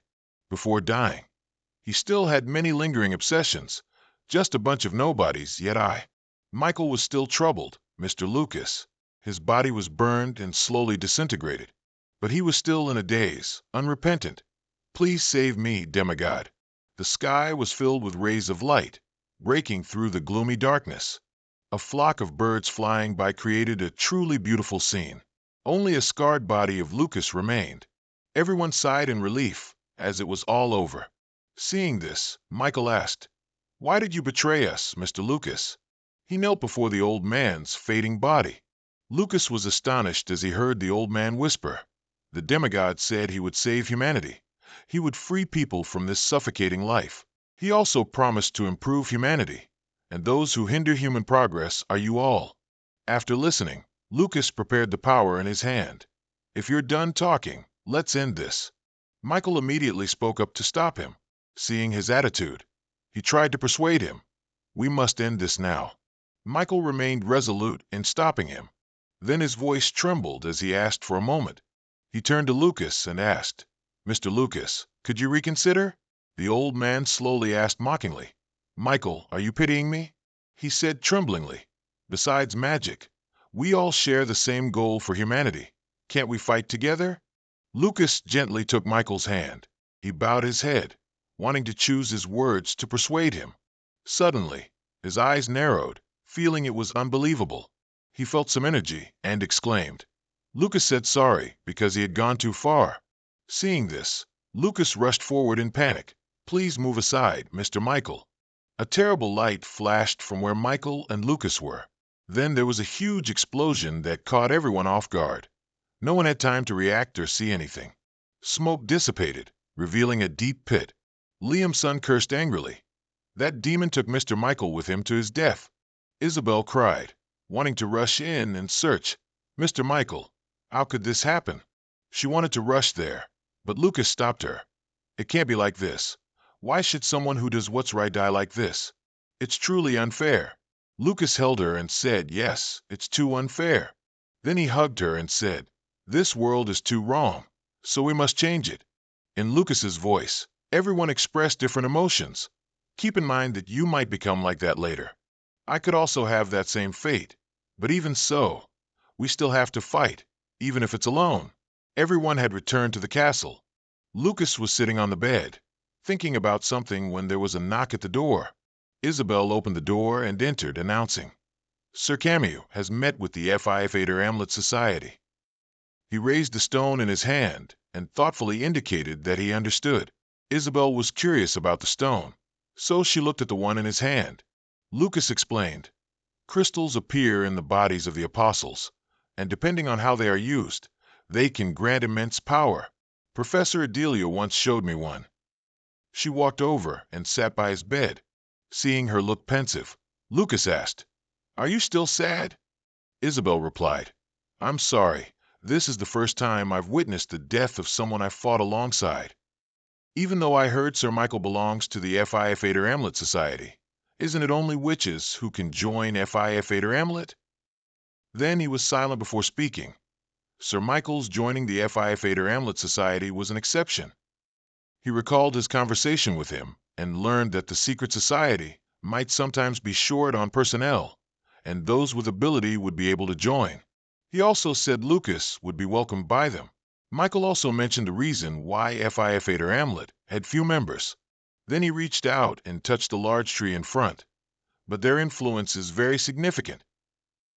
Their leader is the master contractor Anton, who made a contract with Barbados. Lucas was startled when he heard that. He was skeptical because that was the Grand Duke of the demon world. Seeing that Lucas also knew that person, Michael was a bit surprised. "Oh, you're also interested in demons, aren't you?" In Lucas's thoughts, the Grand Dukes of the demon world were a noble class who regarded humans as mere flies, so it was almost impossible to directly make a contract with them. In fact, besides Iris, he didn't know anyone else who had made a contract with a Grand Duke. Holding the crystal in his hand, Lucas wondered, "What kind of person is Master Anton, I wonder?" He said to Isabel, "I need to find out more about FIF-8 Hamlet." As the two were talking, there was suddenly a knock at the door. Lucas opened the door and saw that the visitor was Professor Adelia. She greeted him seriously. Lucas smiled and said, "Just in time. I was also planning to come find you, Professor." Professor Adelia tried to peek inside and said, "Huh, do you have a guest?" Isabel was flustered. Lucas replied to her, "That's not a guest."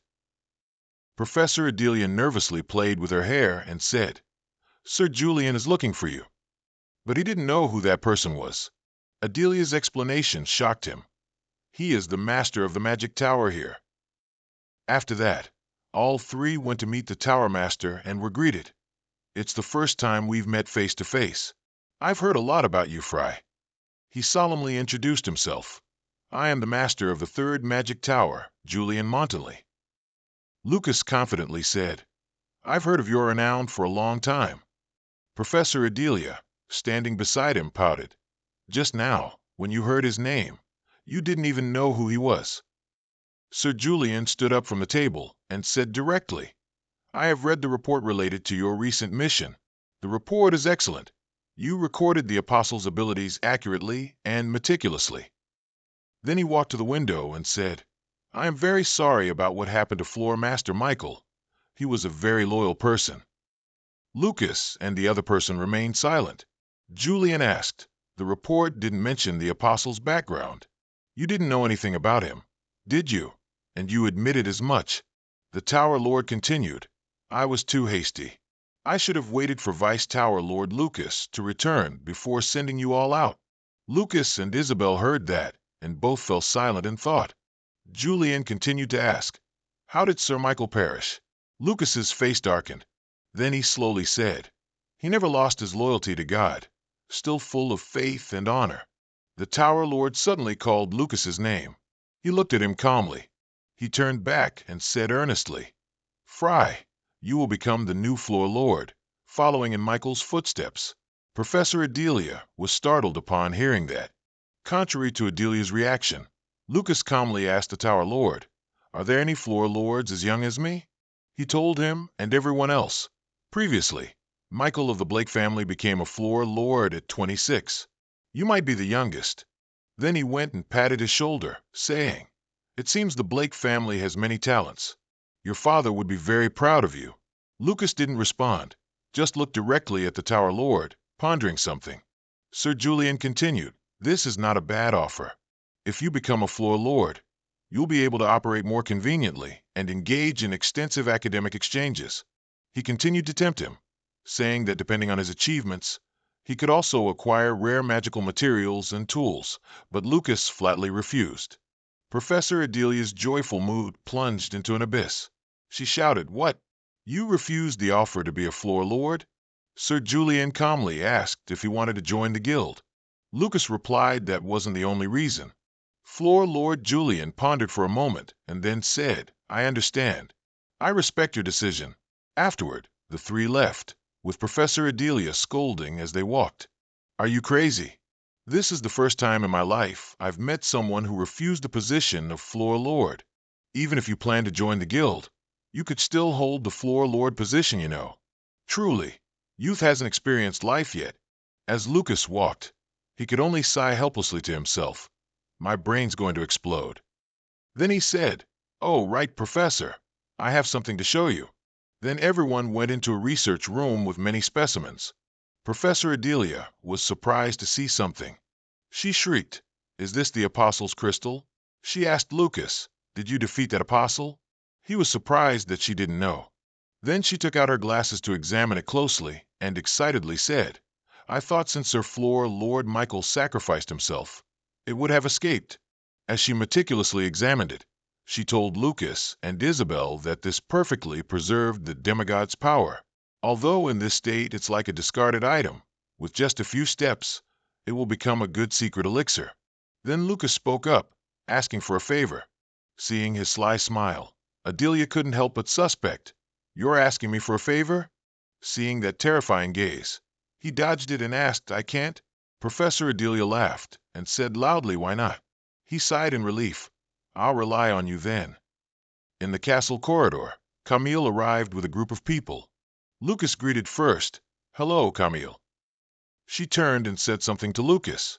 "This aggressive-looking gentleman is Mr. Digenza of the Fader Amlet Association. His personality is also very fierce, so be careful." She continued to warn, but Digenza pointed at her and told her to speak human. He yelled loudly, "What are you all yapping about?" Then, with an angry face, he walked over and pointed at Lucas. "So it's you brat, who went with Mr. Michael to clear out those cultists." He growled a command, "Tell me the situation." Lucas calmly recounted. "According to what I reported during the process of eliminating the cultists, Mr. Michael had—" Before he could finish, Digenza roared. Digenza's eyes widened as he shouted, "Why are you taking so long? I mean, quickly explain the details you omitted from that report." Seeing his excessive attitude, Liamson was about to step forward when Lucas stopped him. Then he still calmly smiled and said, "Sir, I do not belong to the Fader Amlet Association." But Digenza pressed on. Lucas, his face now grim, said sternly, "That means I have no reason to explain anything to you." Hearing that, Digenza pointed at his face and angrily said, "Huh, you rude brat." The young man accompanying him tried to persuade him to stop. He still refused to stop, swatting away the young man's hand and continuing to curse. The young man then growled Digenza's name. The young man annoyed. "Do I have to repeat what I just said?" At this, fear was clearly visible on Digenza's face. Then the young man walked up to Lucas and removed his hat. The young man gently said, "Long time no see, Frey." Lucas replied, "Yes, long time no see, Brother Henzer." Afterward, the two went into a room to talk. Henzer spoke first. "I've heard rumors about you, that you're very close to Peruin of the June family, aren't you?" He made an objective assessment. "You've changed a lot." Henzer looked at his younger brother and coldly assessed. "It's like you've awakened. After all, you have the blood of the Break family in you." Lucas felt a little uncomfortable hearing that. He quickly concluded, "Henzer is the second son of the Break family and Frey's older brother. This is also the person who vouched for his identity with Sefer June. He didn't know what his brother's intentions were in coming here." Henzer turned his face away and continued, "But you were disrespectful just now. Digenza holds a high position in the association. Letting emotions get the better of you and causing conflict with him is not a wise way to act." Finally, he commanded, "Someone from the family will come to pick you up soon. Refuse them." Henzer posed a question. "Something dangerous is happening in the Break family. You've heard about father from Mr. Sefer, haven't you?" Lucas recalled that day, hearing information that made him panic. Lucas asked his brother, "What are you planning?" Henzer glanced behind him. He smirked derisively. "Such deep brotherly love, huh?" Lucas, sitting on the edge of the bed, curiously asked Henzer, "If I recall correctly, you've never considered me human, have you?" He just stared silently at him. Lucas looked at him coldly and thought, "Though I don't feel as desperate as Frey, his memories still exist. Perhaps this guy is one of the reasons Frey gave up on himself." He looked at his brother with annoyance. Though I have no right to complain on Frey's behalf, seeing him pretend to be a good brother just to avoid gossip is truly nauseating. Suddenly, Henzer spoke, drawing Lucas's attention. He began to speak. "I don't blame myself or regret anything I've done to you in the past. He spoke his true feelings, saying he didn't want him to learn magic. Lucas looked up, wondering about Henzer's implication. He frowned, looking at him without saying a word. Then he turned to leave, not forgetting to advise, "You shouldn't trust the guild too much." Lucas was extremely curious and wanted to ask Henzer many things, but he quickly vanished, leaving him with a knot of confusion, silently complaining. He just spoke and left. Alexandro walked over with a smile and greeted him.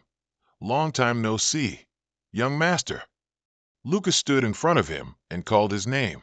He secretly assessed, "The butler of House Break." Although Henzer mentioned it, he arrived faster than I thought. Lucas recalled his brother's words.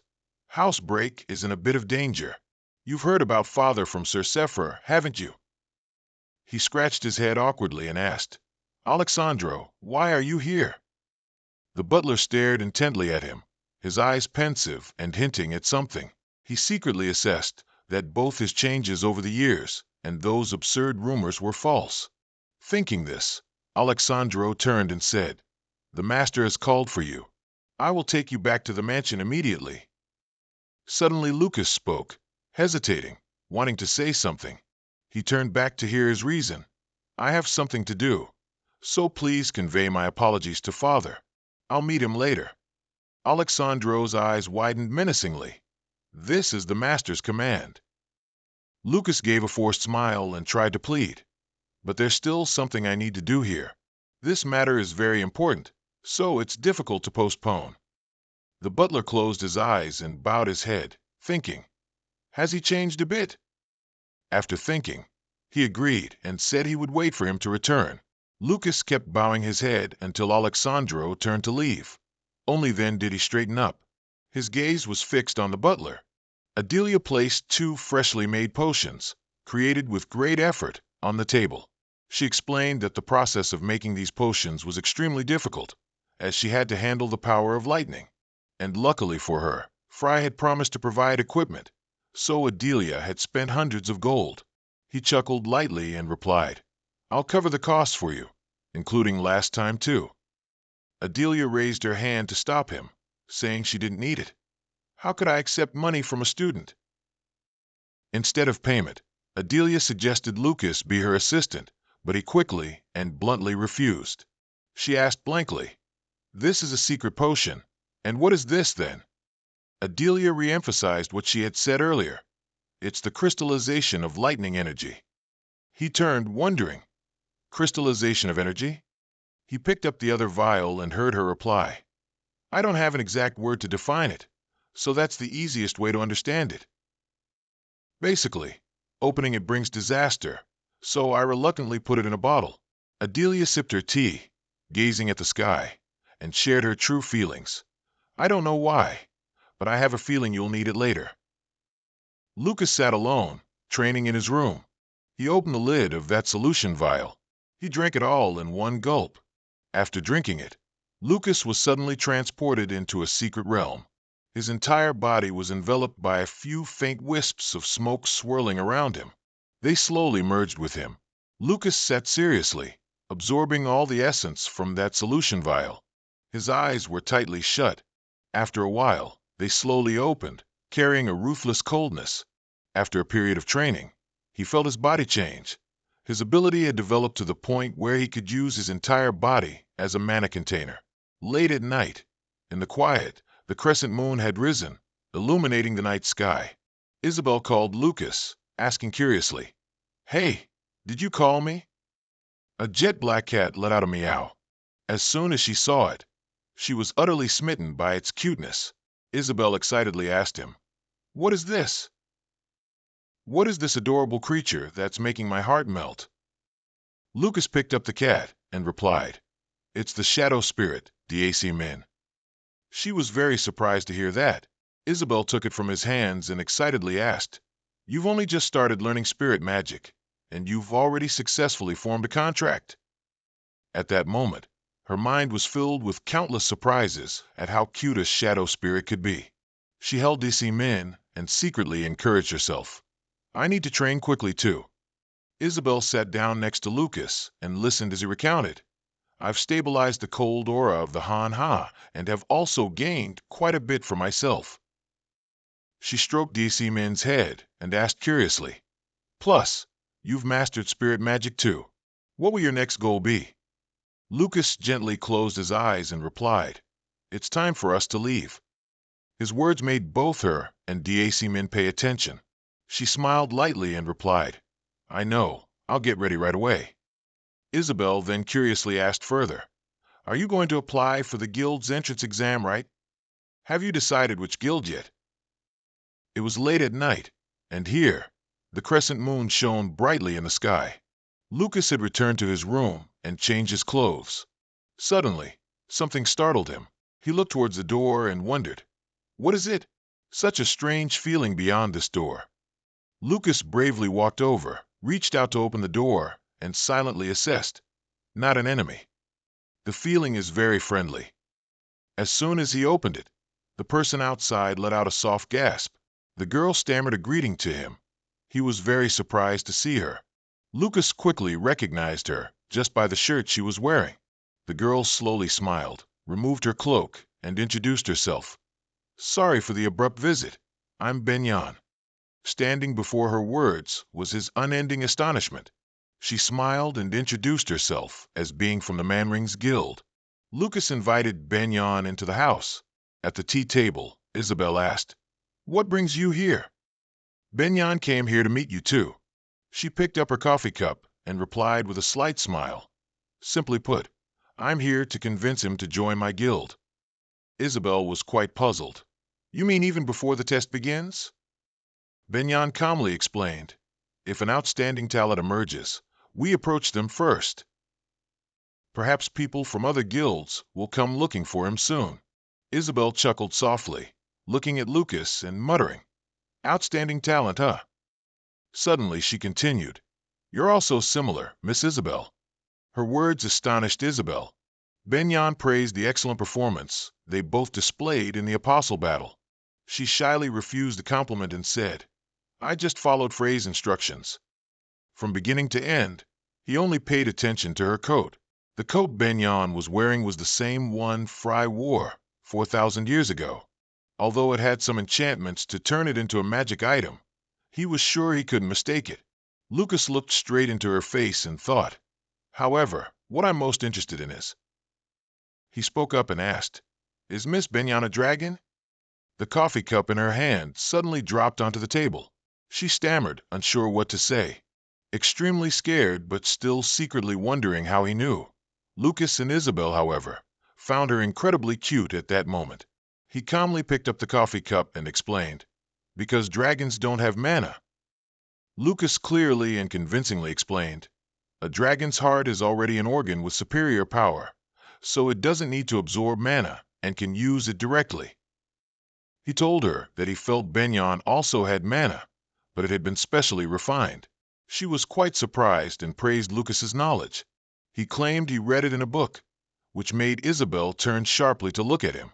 She glanced over, recalling that yesterday the orb said that 4,000 years ago, his master was a dragon named Lucas. Suddenly, Benyan spoke. However, he only spoke half the truth. She was actually a half-dragon, a hybrid of a dragon and a human. In the end, Benyan went to the door and asked him to meet in the lobby. Lucas quickly agreed, then watched her walk away.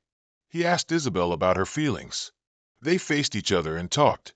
She looked at him and replied, I was quite surprised that he spoke truthfully about the current state of the Manhwa's Guild. If I were recruiting, I wouldn't publicize my guild's weaknesses. That proves he's very sincere.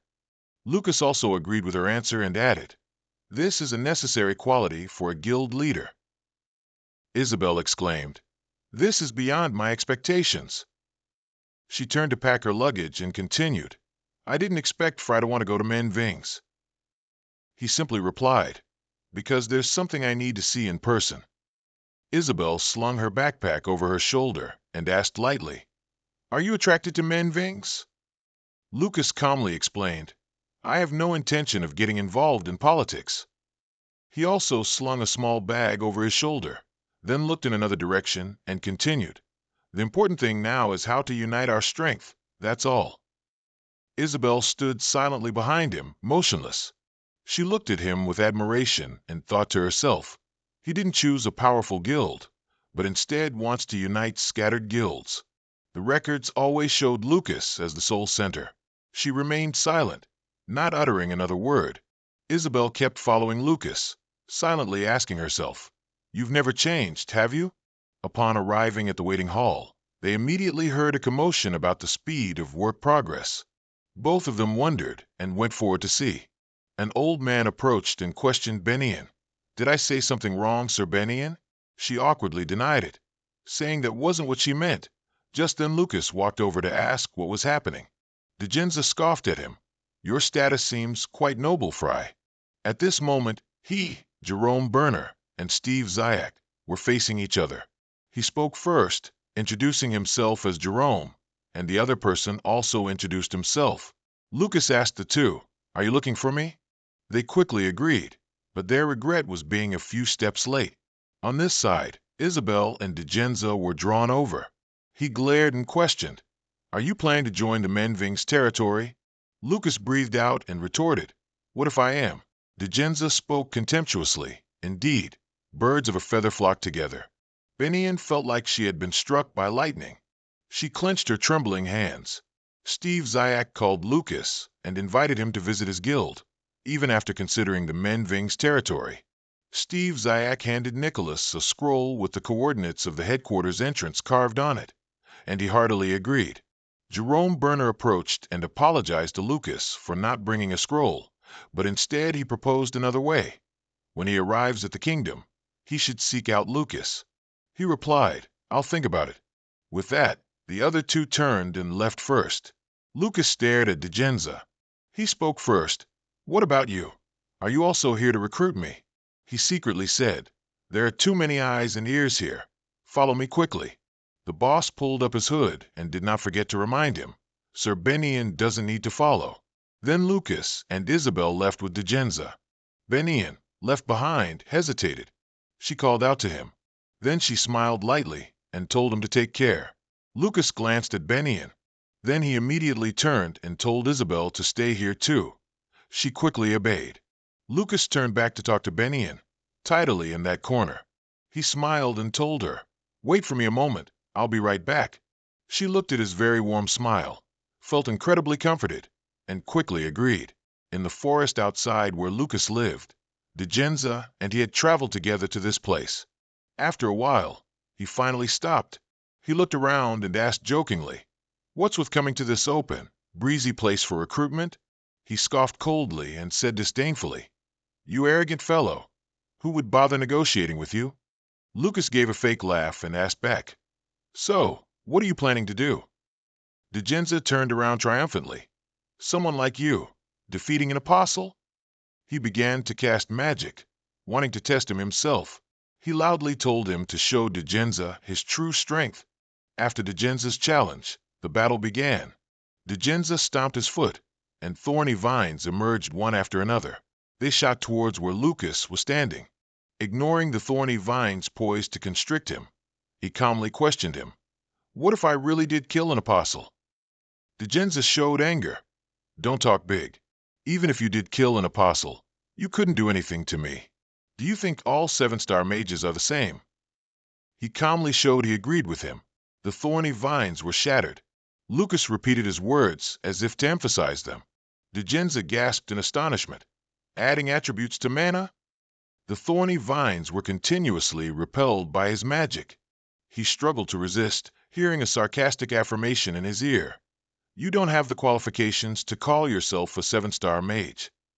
He frankly criticized. "You only have slightly more resilient mana than others. Otherwise, nothing else meets the standard," which made Digenza tremble with anger. He thought it was absurd that his own power was being defeated, because he hadn't even moved a finger. He furiously activated another magic spell. Digenza shouted loudly, casting the Fire Tide skill towards him. But before the Fire Tide could even be cast, it vanished before his eyes. His eyes showed terror as the magic was nullified in an instant. Digenza began to panic, because seeing through magic, and then reversing it was even harder than dodging dozens of incoming daggers. Cold ice appeared, gripping tightly beneath his feet.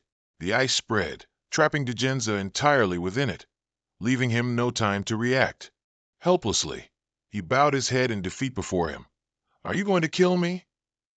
Lucas looked at him indifferently, complimented that it wasn't a bad idea, then asked, "Do you have any other ideas?" Before Digenza's disbelieving eyes, he gave him a challenge before the ice block killed him tomorrow. With the ice block fixed on him, he calmly stated the challenge. "If your spirit and body are reborn to suit the title of a 7-star mage, it will melt on its own. If not, then at worst, you'll just die." Digenza angrily retorted at his arrogance. "How dare you challenge me?" Facing the anger, Lucas remained as calm as ever. He was stunned by his own feelings about him. Digenza felt there was something even greater within him. He was bewildered upon hearing the advice that he should discard his current ego and bury it deep within.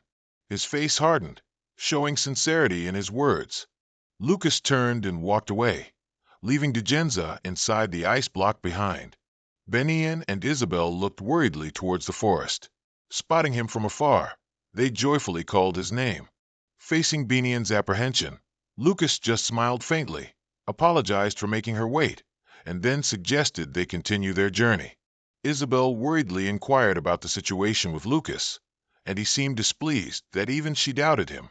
But her next words interrupted his thoughts. "I'm not worried about you. I'm just worried about Mr. Digenza." He didn't dare meet her gaze, simply brushing it off by saying he wouldn't die. Remembering Digenza struggling with the ice block in the middle of the forest, he secretly thought that even if he did nothing, the ice block would melt by itself tomorrow. But if that happened, it would be a humiliation even greater than death. Benian put the food into a bowl. She was a little uncertain about its taste. Looking at the bowl of food in his hand, Lucas was so happy he grinned from ear to ear. Benian handed another bowl of food to Isabel and received her thanks. The tent was pitched neatly beside the campfire. She praised his camping skills, while he nonchalantly devoured the food and replied that it was just an everyday thing. His bowl emptied, Lucas offered the bowl to Benian and asked her for another serving under the astonished gazes directed at him. Continuing to savor his bowl of food, he suddenly spoke. "The previous guild master's name is Ossel Argento, isn't it?" Then he voiced a suspicion in his heart. "Is he Mr. Benian's father?" And received her affirmation. He looked at her seriously from across. "How did your father encounter a demigod?" Isabel appeared flustered when he asked about it, while Benian said that she was fine. A sorrowful expression appeared on her face. In the silent space, she began to tell him the story of her father. His face instantly darkened when he heard the word lot. An old image suddenly appeared in his memory. Under everyone's attentive gaze, Benian continued to tell her story, mentioning the apocalypses. Looking at Isabel, who was listening intently, she happily said that she knew the power of 3 of the apocalypses. She listed them as blade, poison, and death. The atmosphere grew somber as she spoke of her father's death 2 years prior. He had died at the hands of a demigod wielding the power of death. Isabel expressed her condolences to her, while Lucas remained silent across from her. His face grew grim when he heard apocalypse. An image came to his mind of a demigod who used the power of poison. A foe he had to admit was clearly very strong. The forest gradually became bathed in light. Finally, all 3 arrived at Francisco Forest, home to the Ving's Guild. Standing before the barrier, Lucas couldn't help but marvel at its excellence. "Did you set it up yourself, sir?" Benian touched the barrier. "I can only repair the damaged parts. My father established it." He silently looked at her back, confirming in his heart the rank of the former guild master. His gaze became focused, his mind filled with many thoughts. Looking at Benian not far away, the thought, "I'd rather she be a normal child," suddenly flashed through his mind. Immediately after, he denied his own thought. He clearly realized that his sympathy was disrespectful to her efforts. The scene of a peaceful village appeared before their eyes. Benian introduced this place as the home of the Vings. She was a little embarrassed to call it a stronghold. Isabel next to her reassured her that it wasn't true. A frantic voice suddenly came from behind, causing Benian to turn her head. She was curious as to why Hila looked so rushed. He panted, his hands and feet fumbling as he spoke brokenly. "Sir, I apologize that while you were absent we—" What Hela said next instantly made Benian's face turn pale. "We lost the battle for the relic, and Basilisk called. His spirits have found their way here again." The name Basilisk was mentioned again before the uncertain gazes of Lucas and Isabel. The situation suddenly turned chaotic, making Benian feel uneasy. Only now did Hela notice the presence of the two. "Are you Frey?" "I apologize for not being able to prepare any reception." Her face turned serious. "Which relic did they get this time?" Hela next to him uttered the name Vessen, making him a little startled. He remembered it was one of the 7 rings he had created. Lucas couldn't even recall the last time it appeared. As all 4 of them approached, a mocking tone suddenly spoke up. The leader laughed derisively with his subordinates, watching them. "Isn't this Chairman Ben? You weren't home when I came to say hello." Her expression immediately turned sour. "Anthony, we've been seeing a lot of you lately, haven't we?" He chuckled, saying, "That makes me a little sad. I just saw you had a lot of stuff, so we thought we'd help you lighten the load a bit." He turned and left with his subordinates under Ben's gaze, saying, "Though I'd like to have a cup of tea with the chairman, I'm too busy, so I'll see you all later." She felt annoyed by Anthony's mockery, and Lucas inadvertently noticed it.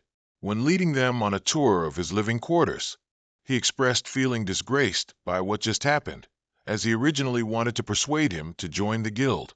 Lucas showed his curiosity about the Relic War, and the other person unhesitatingly answered his questions. Simply put, on paper, it's a battle where the relics of heroes are wagered. Whichever side wins gets them. He could only force a smile at his explanation. He wondered what they intended to do with those precious relics. He replied that it was a custom, a last resort to build relationships between guilds that only focused on controlling each other. He thought that custom had become very corrupted by now. Lucas wondered if they could refuse that war. He grimly explained that it was impossible, because if they were branded as an uncooperative guild, their future activities would be very difficult. He almost generally understood the situation. Basilisk means a group of spirits that steal relics from weakening guilds, right? He denied that, because all the guilds around them had formed an alliance, and once a month, whenever they were away, those people would come. He proactively asked him about the situation of his guild. He affirmed that it was worse than he knew. The 3 continued to stroll around the stronghold while discussing their situation. He told Lucas and Isabel all these things, feeling like he was both inviting them and complaining about his hardships. But following Ben's orders, he had to tell them the truth. Isabel seemed to see something. She called Frey's name, catching his attention. He and she both saw a tall stone statue. The statue stood proudly under the blue sky. He reached out to touch the plaque engraved with Frey's name. Standing before the statue, his heart was stirred by an indescribable emotion. A voice pulled his eyes away from the statue. "Do you like Sir Lucas?" A young man slowly approached, watched warily by him. He looked up at the statue and denied what he had just said, which made the other person a little disappointed. He introduced himself as Pien, the one in charge of the guild's forces. Following common courtesy, they had a proper and polite conversation. Suddenly, he offered to ask Pien something. Although a bit surprised, he still told him to go ahead. His face was serious. "Do people have any reason to stay in this dying guild?" He seemed surprised by his bluntness. Continuously after that, many names were mentioned by him. He truly didn't understand why, with their strength, they would accept bailing water out of a sinking ship like this. His face immediately darkened. Isabel couldn't help but feel ashamed by his words, while Pien suddenly burst out laughing at his comparison. He showed understanding of his thoughts. He seriously expressed, "More than anyone, everyone understands that dissolving the guild is the best option." Pien cast his eyes down dejectedly. "We can't do that, because if we did, the guild would definitely be wiped out." He frankly expressed his own feelings. "I don't know if you find this old-fashioned, but the foundation of our guild originated from reverence for great heroes.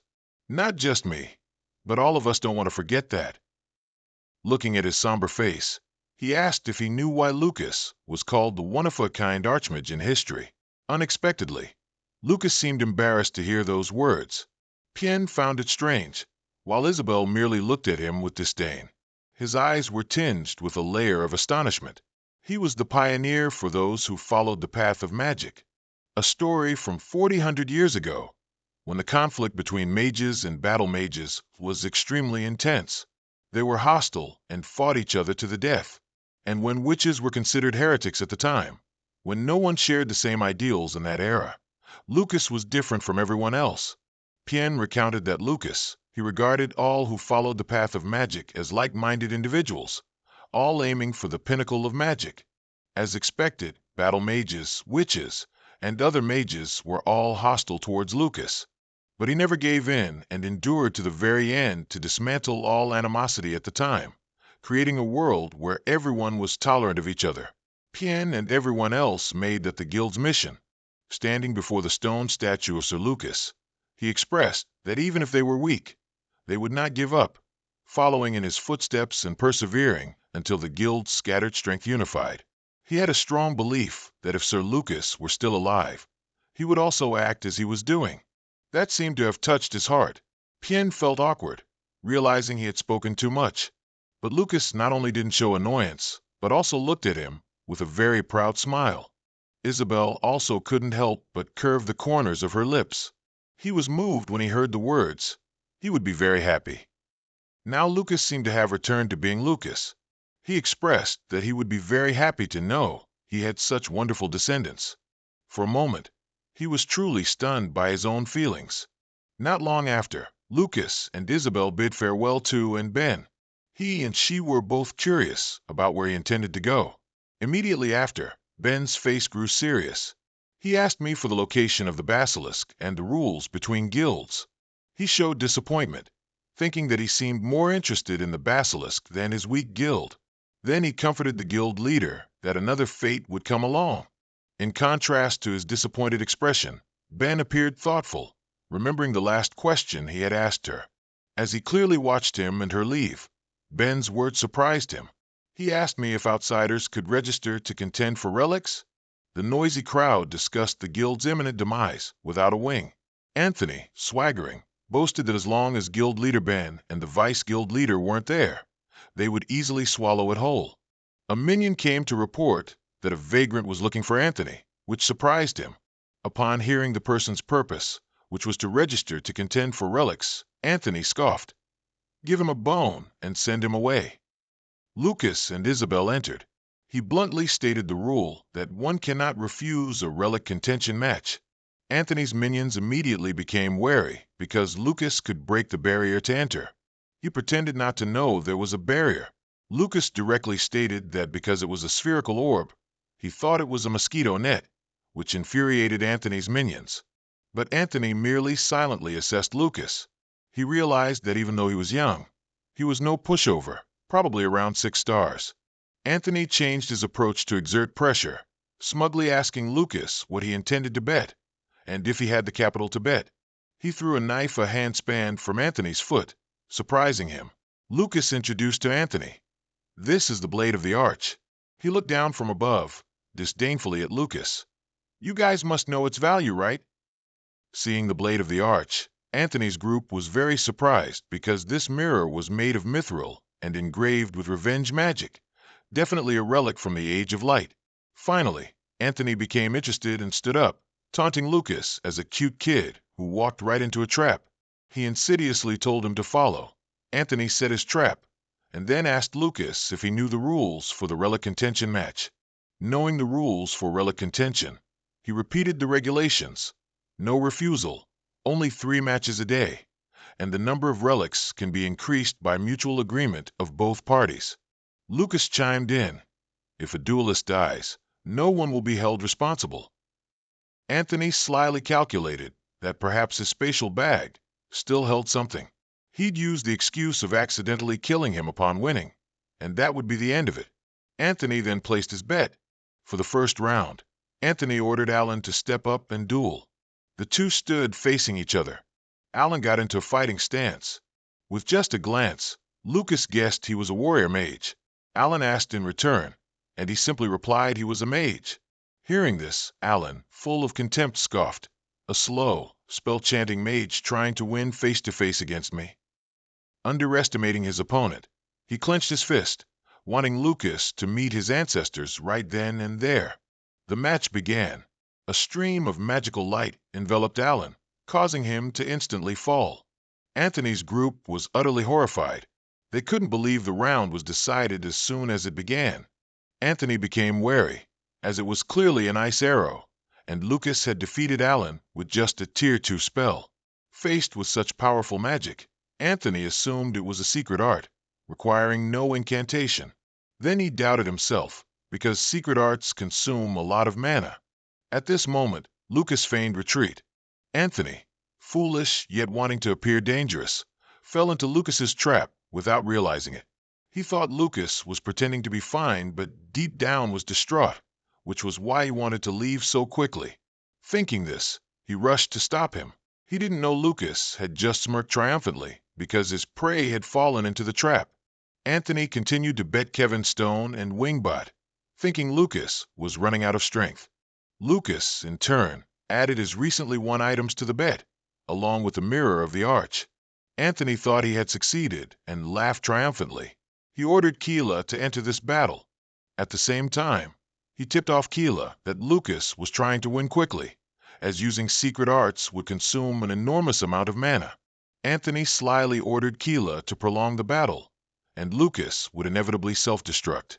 The two discussed defensive tactics to drain mana, while Lucas just yawned. Keela, like his comrades, was overconfident, seeing Lucas as an inexperienced newcomer with vastly different experience. He disdainfully declared certain victory. Facing Keela, Lucas even taunted his opponent, asking, "Have you finished discussing your tactics yet?" Keela took his battle stance, and as soon as the start signal was given, an ice arrow tore through the air and shot forward. But Keela reacted quickly, using his staff to erect a solid shield. He naively thought blocking it meant certain victory, but the arrow pierced through the shield, turning him into a donut. In that moment, he was utterly astonished. Anthony's group was once again dumbfounded. Keela was sent flying backward. Lucas's expression was now as cold as ice. So, only one more round left. Anthony was so enraged that he decided to fight the final round himself. The match began. He used his battle will enhancement technique. In contrast, Lucas remained calm and lightly waved his arm. Seeing the secret art had been used 3 times, Anthony believed he had successfully depleted his mana. His punch collided with the ice arrow, and Anthony successfully knocked the arrow away. He still thought he could get close and land one more punch to win, but the harsh reality was Lucas unleashed dozens of ice arrows towards him. Faced with a dense volley of arrows, Anthony finally panicked because it wasn't a secret art. Lucas didn't understand why he was barking nonsense. They were clearly just normal ice arrows. Anthony argued, how could a low-level magic like ice arrows have such great power? Lucas just coldly replied, either I'm too strong, or you guys are too weak. Anthony trembled with rage. He cowardly ordered them to capture Isabel. Lucas calmly turned to look. Anthony's thugs were already armed and charging at Isabel. The atmosphere was chaotic. War erupted. Anthony, having lost the inheritance in a cowardly manner, wanted to kill everyone. He laughed maniacally. What use are items to the dead? Amidst the thick dust and smoke, Lucas's figure emerged. He called Isabel's name. To the surprise of Anthony's gang that she was hit by an attack, but unharmed. Lucas chatted with Isabel. He just said, "Hey, if I kill everyone, do you know what that means?" The 2 attackers rushing forward were being electrocuted. Isabel's voice replied, "Is there a problem with that?" Around her were several men she had sent flying with electric shocks. Isabel innocently said, "This is just legitimate self-defense." Lucas praised her. Exactly. Anthony still didn't give up, scoffing at the 2 for deluding themselves into thinking they could win. Lucas taunted him, asking if he was going to call his subordinates again. He sneered, "Someone who hides behind subordinates whenever danger arises, do you even have the right to call yourself a leader?" Anthony angrily charged forward, wanting to teach Lucas a lesson, but there was a long bloodstain across his neck. If it were a little deeper, he would have met his ancestors. Anthony was scared. Lucas didn't even chant any incantation, yet he unleashed a wind slash. He advised him to be careful.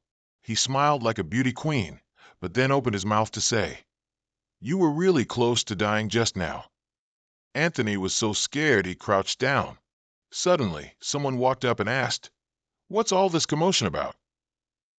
Anthony's group all knelt down to welcome Chairman Felix. The woman was Felix Oka. Lucas, showing no respect, bluntly asked, "Are you the Basilisk Chairman?" She was scolding him for being rude on their first meeting. But looking closely at the person in front of her, her eyes widened. Felix felt a heavy pressure on her heart. She secretly felt lucky it wasn't murderous intent. Felix immediately and obediently introduced herself, then asked what he had come for. Lucas retorted, "I should be the one asking." He asked her about their purpose. The people in the guild were annoyed by Lucas's attitude. Antone suddenly called out to the guild leader. It turned out Felix had knelt down and respectfully replied, "It's to free the young ones from the clutches of the demigod." Immediately, the guild members were displeased. "Why would you kneel before such a brat?" Lucas continued to ask, "What kind of being is this demigod?" Felix, breaking out in a cold sweat, replied, "He's someone who can wipe out an entire city with just a flick of his hand, a being beyond human comprehension." Lucas coldly warned, "So you know clearly, very clearly indeed." A domineering aura emanated from him, and icy power erupted. He angrily warned her that she only cared about expanding her influence. The ground froze, making those kneeling on it writhe in pain. Felix immediately ordered them not to move recklessly, or they die. She prostrated herself before him, begging. Felix understood Lucas's intention. She begged him to spare the guild. He coldly told her to offer up her life. Felix was utterly terrified, but she remained principled and didn't flee, even willing to give her life to save the whole guild. Lucas condensed a fireball in his hand. The guild members, frozen solid, screamed that they didn't want their leader to sacrifice herself. Felix trembled in fear before the heat of the fire, but resolutely refused to flee. Lucas's hand paused in midair. The scorching heat made Felix tremble even more. Seeing her determination to die so the guild could live, Lucas stopped. He dispelled the ice magic and remarked fairly, "After all, you do deserve to be the guild leader." The guild members were finally freed. Felix was still bewildered because Lucas had granted them a way to live. He ordered her to bring out all the relics stripped from the Choman Wings Guild. Felix immediately agreed. Lucas had one more thing. As night fell, Benian stood at the village gate, seemingly waiting for someone. Suddenly, Gila walked up behind him and said, "Guild leader Benian, you'll catch a cold." With a hint of sadness, she replied, "Will Basilisk Guild arrive safely?" Hearing this, he quickly comforted her. "Don't worry too much. Another fated encounter will come." Meanwhile, Lucas approached from behind them, and he teased them. "Are you two having a relationship counseling session?" Gila suddenly turned around and exclaimed, "Didn't you already leave?" Lucas, bewildered, said, "I couldn't just leave without telling anyone, could I?" Benian, confused, asked him, "So where did you go?" He casually replied, "I just went for a walk, that's all." Gila, worried, immediately asked, "Went for a walk?" Scene change. Everyone gathered in a room, including Isabel, Bien, Gila, and Benian. Gila and Pien looked towards Lucas. Suddenly Benian wondered, "What is this important matter he has?" Lucas spoke up. He seriously replied, "I intend to eliminate demigods from this world." Everyone looked at him in shock. Pien exclaimed, "Why would you suddenly?" He continued, "To do that, I need a powerful force." Everyone focused on listening to Lucas explain, but the current guilds don't seem to have any future at all. Instead of joining forces, they only focus on trying to control and devour each other. Benian agreed and spoke up. "However, I can't do anything either." Lucas replied, "Then all that needs to happen is for Choman Wings to become the center." Benian looked bewildered hearing him say that. Choman Wings isn't just a small guild. It also needs to command the three most powerful guilds. Benian hesitated. "If we could, we'd want that too." Suddenly Lucas slammed the table and shouted, "That's the word I want to hear." He stood up and glanced at everyone. "Do you have the determination or not?" He picked up his bag and continued, "You must endure bone-cutting pain, to the very depths of hell." Lucas was about to take something out of his bag. "Perhaps then you'll remember the hardship of your current lives." He emptied the contents of his bag, continuing, "However, if you can endure it." Lucas promised, "I will absolutely lead you to the pinnacle of glory." Everyone was astonished by the sparkling items on the table and exclaimed, "These are stolen artifacts." Isabel smiled when she heard everyone exclaim, "So, yesterday's request to leave was to?" Everyone was discussing that 8 small guilds had recently been subdued by Lucas, and they promised to become subordinates of Choman Wings. Gila couldn't believe what was happening before her eyes. Pien wondered, "In just one day?" Benian asked Lucas, "If I agree to your proposal, will you return the holy artifacts to us?" Lucas quickly laughed and replied, "Of course not. They're yours to begin with." She found it hard to believe him when he said, "This is just a small thank you gift for treating me well." Benian listened to him say, "I'm sure you need time to think." Lucas turned to leave, but she quickly stood up in protest. Benian bowed her head and said, "No more time needed. I just need one answer from you." Her eyes held a hint of suspicion. "Can you truly make Choman Wings the center of all guilds?" He seriously vowed, "I will stake everything to achieve that." The next morning, Benian gathered all the guild members and solemnly declared, "Dear members of Choman Wings, today I have a very important announcement." The guild members below, someone wondered, "What's this very important announcement?" Someone else yawned and complained, "What's going on so early in the morning?" Someone else worried, "Are we disbanding?" The person standing next to them quickly said, "Careful, don't say such things." Benian's eyes were filled with determination, pointing towards Lucas, who was standing beside her. "I'd like to introduce the new Vice Guild leader." Everyone below whispered and discussed the new Vice Guild leader. Lucas sternly looked down at everyone while they continued to chatter. "That person just arrived a few days ago, right?" Another person was curious. "His name is Bray Buster." The other person replied, "That's right." Lucas began to introduce himself. "As the owner of this body, I am Frey. I will be your new Vice Guild leader starting today. Of course, many of you might be hesitant about a young kid like me becoming the Vice Guild leader." Benian secretly agreed. If they suddenly have to obey such a young Vice Guild leader, it's only natural for the members to object. He looked worried, even though he insisted that nothing would go wrong. But now, what is he planning? Meanwhile, Lucas continued, "I'll keep it short." He looked down seriously. "You have no right to object." Benian smiled hearing Lucas say that, but Pien and Gila were so shocked they couldn't close their mouths. Lucas raised both hands confidently and said, "If you were truly capable, would this Vice Guild leader position have gone to someone who just joined yesterday like me? What other choice do you have but to agree?" Pien and Benian were surprised by his words. A member below wondered, "Who is that guy?" Another member also said, "Guild leader Benian, why would she?" Suddenly, Lucas jumped down from above into the crowd. He clenched his fist and declared, "I am always happy to welcome anyone who is dissatisfied with me. However, dissatisfaction isn't just expressed with words." Lucas smirked, pointing to his earring provocatively. "Anyone who can touch even a corner of my clothes, I won't just give up this Vice Guild leader position, but I'll also give them these earrings as a gift." Benian stared at him, bewildered. "Lucas, what are you thinking?" Gila immediately replied, "I see his two intentions." Benian was surprised. Gila explained to him, "First, he wants to directly test the strength of our guild members."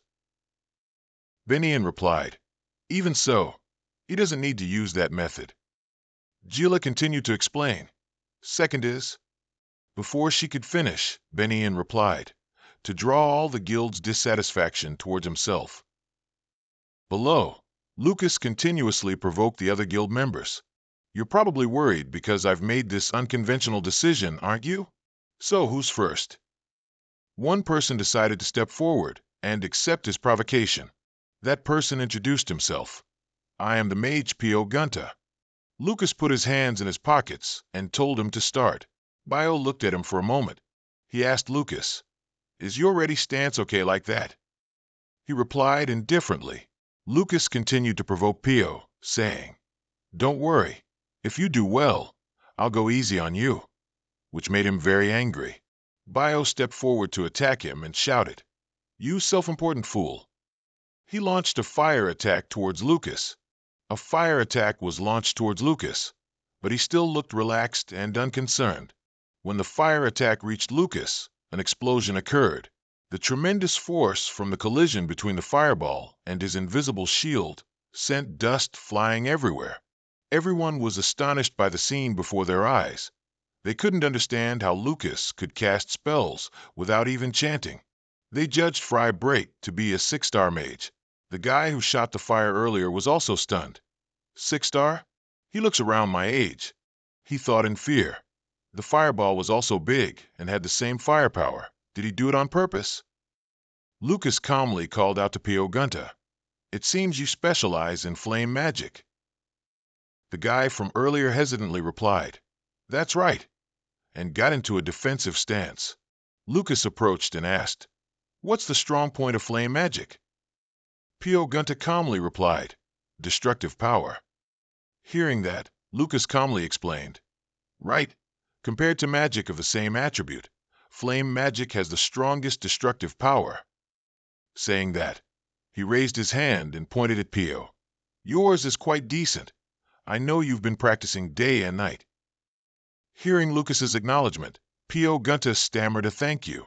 Immediately after, Lucas pointed out that he was wasting extra energy to maintain the spherical shape. Lucas continued, "Creating a perfect shape for the sphere doesn't increase the spell's destructive power. It's better to focus on increasing its potency." P.O. Gunta listened intently. Bio wondered, "How do I increase its potency?" Lucas's face remained calm. "Learn to fear." At that moment, Lucas recalled, "Long ago, my disciple, No, among the people I knew, there was a mage who suffered severe burns." Before P.O. Gunta's surprised eyes, he continued, "Everyone thought that person had no talent to be a mage. In the end, that person recovered and became a renowned flame mage." Standing in the sunlight, Lucas instructed P.O. Gunta, but loud enough for everyone around to hear, "Power and danger, good and evil. Inside affirmation is negation." Everyone, following his voice, gradually lowered their faces in thought. Before P.O. Gunta's bewildered face, Lucas continued to explain, "That is the result achieved by experiencing both sides of the flame." After saying that, P.O. seemed to understand something, and his face brightened considerably. Lucas continued, pointing to his temple, "What's important is that vision. Precisely engraving the essence of flame in your mind will show you the right path."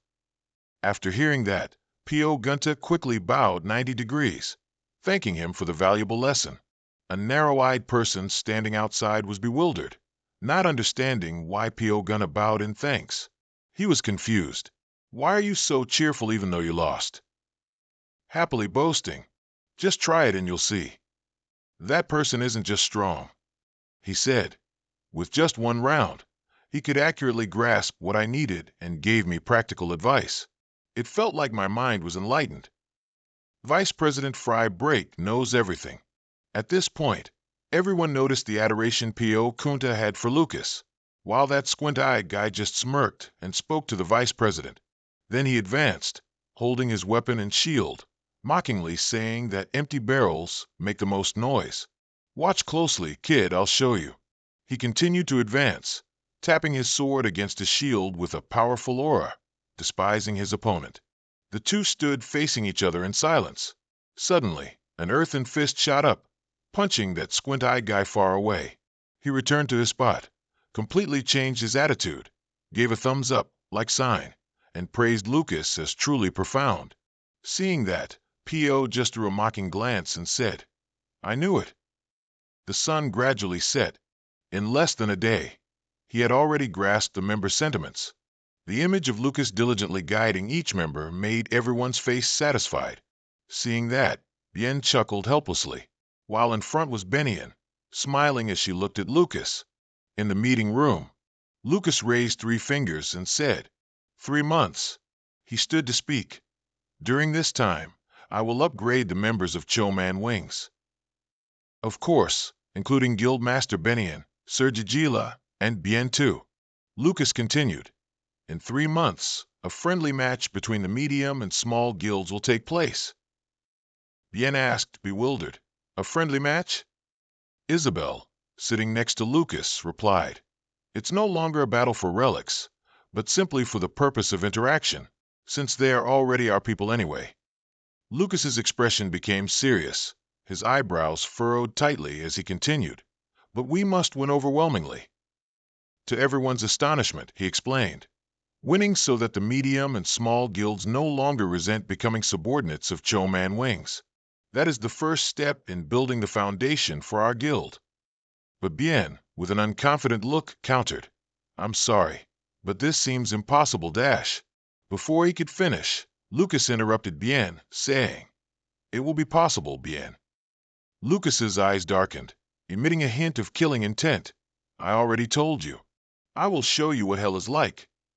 In a secluded place the next morning, Lucas and Benian stood together. Lucas told Guildmaster Benian to cast magic. Benian obediently cast a ball of light in her palm. Seeing that, Lucas said, indeed, you are forcing yourself to create a mana reservoir in your body. Benian quickly replied, yes, because I heard that if there's no mana reservoir, magic cannot be used. So along with her explanation, the ball in Benian's hand disappeared. Lucas heard that and simply replied, you don't need to accumulate mana within yourself, because dragons always use mana from nature. Then Lucas touched Benian's back and said, first, you must destroy the mana reservoir. Get rid of that mana reservoir. Benian's eyes widened slightly in panic, saying, wait. But at that moment, a stream of magic entered Benian's back and spread out around her. She helplessly collapsed, a pained expression on her face. Benian panted after the sudden move from Lucas. Meanwhile, Lucas stood with his arms crossed, explaining that the feeling of extreme fatigue you're mistaking. That is a side effect of generating unnecessary mana. Then, he kept his hand on Benian's back. He said, now I will destroy the mana reservoir. Please focus so the remaining mana in your body doesn't obstruct me. Immediately after, Frey Break's eyebrows furrowed with difficulty. Benian, now a little scared, turned her head slightly to glance at Lucas. But before she could rejoice for long, the scene from before reappeared. The powerful force made Frey Break's hair fly up as well. It was clear that within Benian's body, there was a glowing spot, and Lucas's magic was gradually approaching that location. Upon reaching it, it was a solid, light blue mass. Lucas opened his mouth to inform Benian that it would hurt a bit, but in his mind, he mused that it was more solid than he had thought. Immediately after, that mana mass cracked in one corner, and Benian was sitting, trembling from the pain. Lucas secretly thought, this seems difficult. Can Benian endure it? At this moment, Benian was gritting her teeth, enduring silently, not letting out a sound. Her hands tightly gripped her pant legs. Seeing this, Lucas was also a little worried for Benian, but when he clearly saw her effort, he thought, I worried for nothing. Benian is the leader of Choman Wings after all. Transitioning, Benian lay sprawled on the ground, panting to regain her strength. She asked Frey Break, is it over? But Lucas's reply made Benian gape. He casually announced, today it's done. Benian quickly yelled, what about today? She sat bolt upright, looking at Lucas, who was wiping sweat with a towel, and said, from now on, we have to do it at least once a month. After hearing that, Benian tremblingly asked, every month? I can't believe it. This is like killing me. In contrast to Benian's fear, Lucas just turned to look at her and said, I told you. You'd see hell. Hearing that, Benien's face gradually crumpled. She cried out in agony, her wails echoing all around. Bien attacked fiercely forward with hand force. Lucas gently tilted his head, dodging her blow. Very quickly after, he moved behind him. But Lucas seemed to anticipate it and blocked it. The fist ready to punch him was neutralized. Bien focused his attack. His long legs swung up in just an instant, and then it was blocked by him again. Undaunted, he kept launching new moves. Bien was completely amazed by Lucas's impenetrable defense. All his attacks were thwarted by him. He was helpless, as if he was attacking a rock. Lucas suddenly ordered them to stop. Bien stood panting from the continuous attacks. His voice rang out, full of reproach. "Sir Bien, your power is quite weak." His expression suddenly darkened.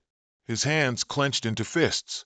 Lucas added, "Your pride must be quite hurt, huh?" He suddenly chuckled. "If that's the case, then I can rest assured. Only then can one become stronger." The two stood in the training room, with only a little light from outside filtering in. His voice rang out steadily. "Your martial art is called 100 King's Fist, isn't it? Why do mages always like to attach the name king to things, huh?" Lucas commented, "This martial art is very structured, not flexible or agile at all." Bien wearily wiped the sweat from his chin. "That's right, which means if it's a long fight, my attacks can be predicted, and I'll be in trouble." He interrupted, making him flinch slightly. "That's just because you're weak." Lucas carefully assessed. "Your technique is excellent precisely because it's so structured, only charging into battle after carefully observing the opponent. If you do that, you can defeat an opponent in just one blow." Bien was a bit worried. "How can I become stronger?" He spoke softly. "There's no shortcut for a magic martial artist. You can only take one step at a time." Bien felt a fleeting sadness after hearing that. However, Lucas still revealed a little. "Of course, there's a way to progress very quickly, step by step, extremely fast even." In the silent space, there was only the sound of persistent coughing and Bien's plea for him to stop. He was lying flat on the floor. Another bucket of cold water was poured over his head. Lucas held the bucket of cold water and smiled. "Didn't you sleep last night? How can you collapse like that just from resting?" He groaned. "Kill me." Of course, Lucas wouldn't grant that request, and with a dark expression, he ordered him to stand up. Looking at him crying on the floor, he said coldly, "It's only been half a day." Outside, the sunset gradually faded, casting twilight shadows over the silent trees. In the forest, the two stopped in a wide clearing.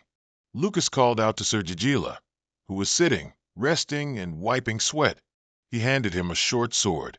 "From now on, please use this." He took it, surprised. Lucas explained, "It's Kunzin's short sword. It's a relic from the Age of Light." Jijila examined the short sword. He continued, "It was forged with a special technique. Although it's a short sword, its quality is impeccable." He chuckled awkwardly. "But Sir Frey, I'm a mage." He quickly interrupted. "You've been using swords for a long time, haven't you? It seems you're still practicing swordsmanship, aren't you?" Jijila was surprised. "How do you know?" Lucas calmly said, "Looking at the calluses on your hands, I can tell you're very proficient." He expressed, "I'm planning to train you into a magic swordmaster." Lucas turned and walked away. "Though, magically speaking, you only seem to be about 5-star. But if you possess the short sword, you could make remarkable progress." He looked at the short sword, deep in thought. Jijila resolved, "I'll do my best. Actually, I'm not very confident." He encouraged him. "You don't need to worry." His eyes suddenly lit up. "I'll help you find your confidence." Night had fallen.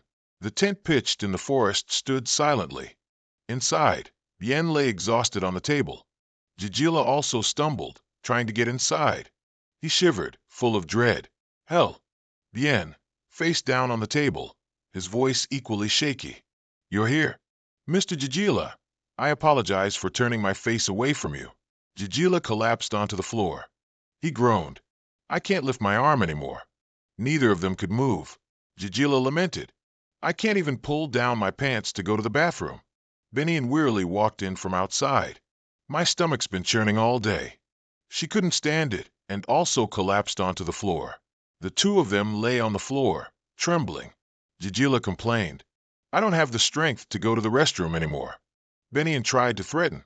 "If you relieve yourself here, I won't let it go," he politely said.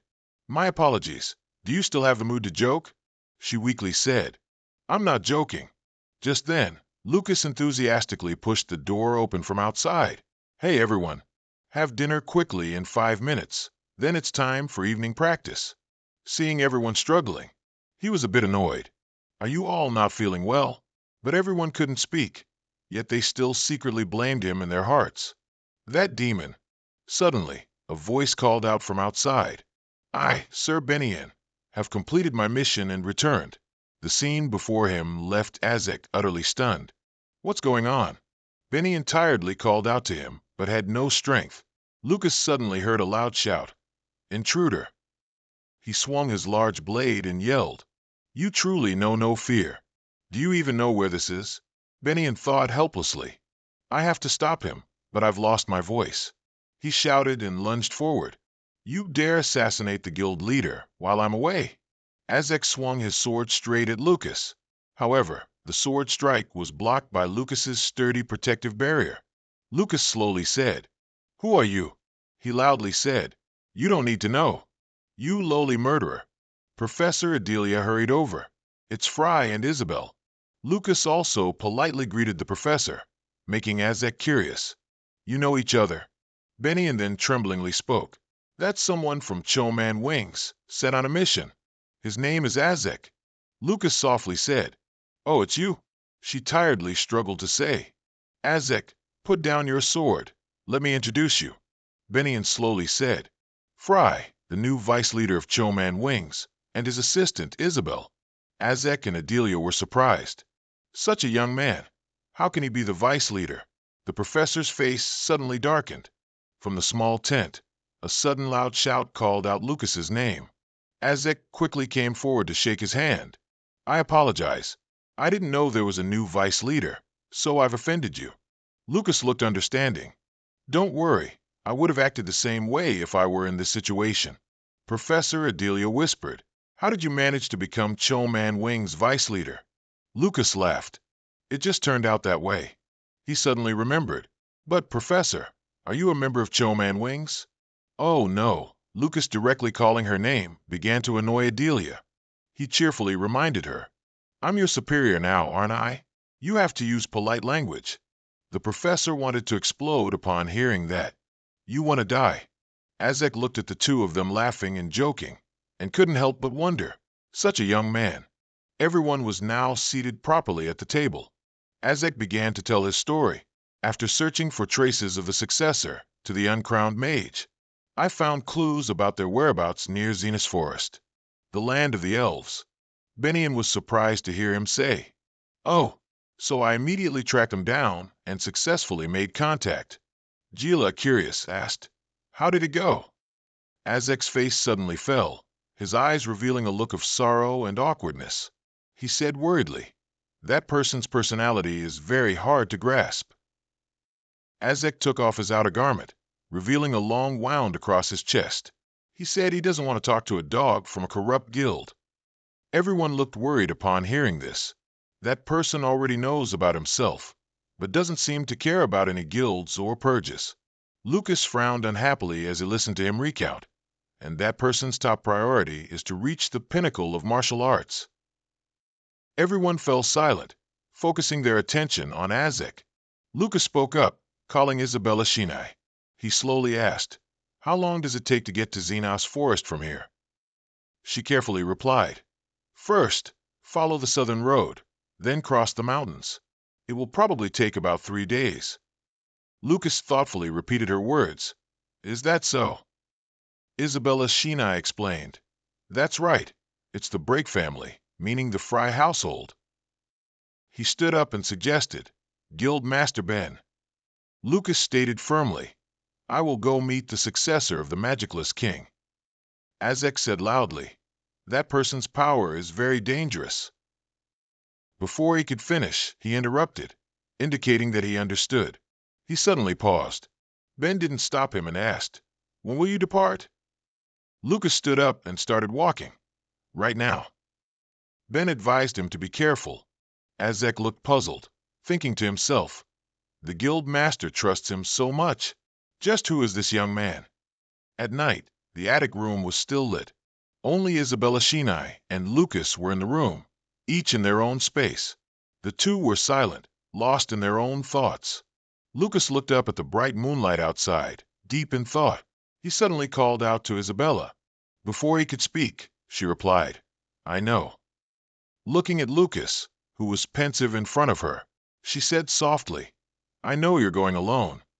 He slowly said, this is only the beginning. While I'm away, there's no guarantee there won't be riots. Isabella Shinai slowly approached him and told him not to worry. She encouraged him. So you can focus on the important matters. I will take your place. However, Isabella paused slightly, a hint of sadness on her face. She turned away. Please send me updates often. With her back to him, Isabella Shinai tried to suppress her worry.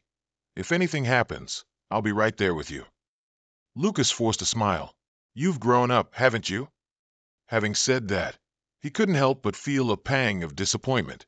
Lucas softly said, thank you, unaware that Isabella Shinai was trying to suppress her tears, which streamed down her cheeks. The late-night moonlight was still shining brightly. Lucas had finished packing his things.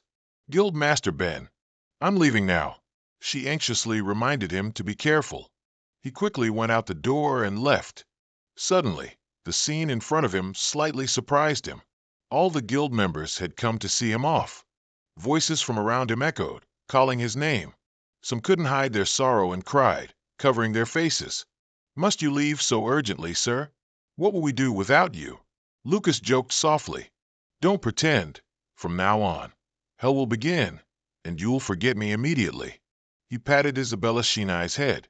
Don't underestimate this little girl. Once she gets going, you'll know it. Isabella Shinai still couldn't hide the deep sadness in her eyes. He playfully shouted, what's happening 1 month from now? Everyone sobbed and replied, it's the friendly match with a nearby guild, sir.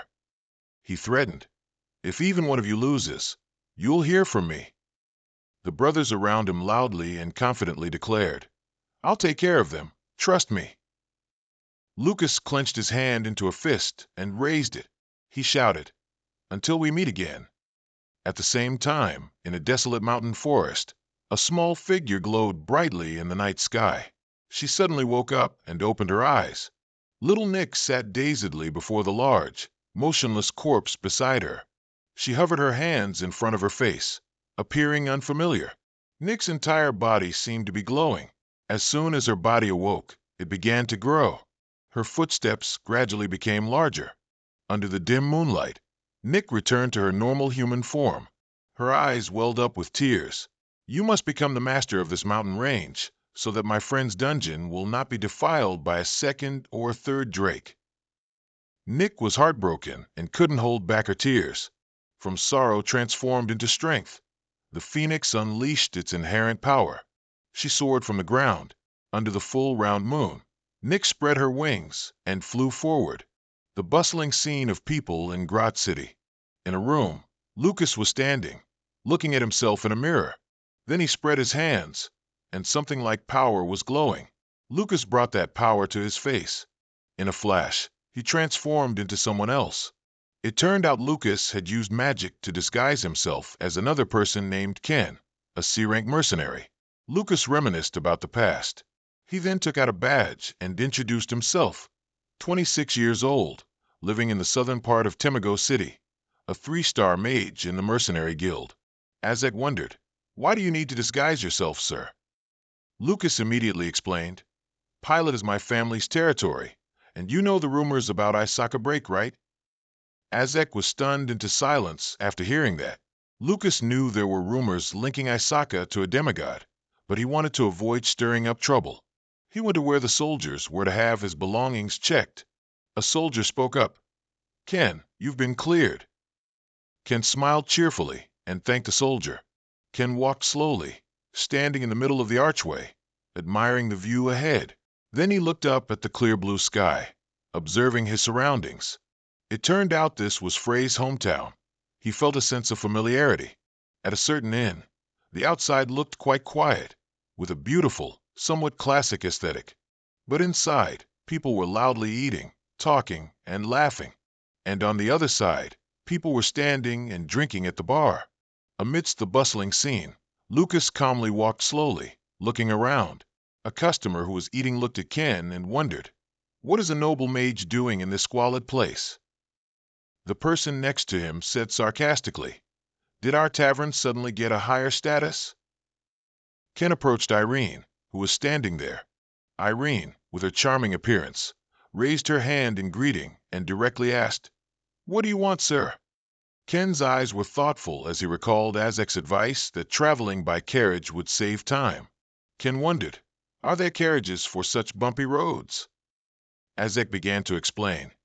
"There's a lively group of merchants trading with the elves' family every month, which is why I chose to disguise you as a mercenary." Ken held out the badge, still remembering Azek's instruction to become their escort as a mercenary. Irene took the badge, examined it, and said, "Your C rank? This type of mission only accepts B rank and above." As soon as she finished speaking, Ken decided to go register for a promotion. Irene was curious when he wanted to register for the promotion, and he replied that he wanted to go right away. Irene put down her pen, pausing her writing for a moment. Then she stood up, drew back the curtain behind her, and motioned for Ken. "Follow me. The registration fee is 10 silver." Ken also deftly followed her. The two of them walked together in silence. Ken carefully observed his surroundings. Suddenly, his expression became strangely serious. It turned out he was looking at Danke, who was sitting leisurely on a cushioned chair ahead. Danke looked out coldly. "What's wrong?" Irene immediately reported. "He wants to be promoted, Commander." He waved his hand and left everything for Irene to handle. She began to explain.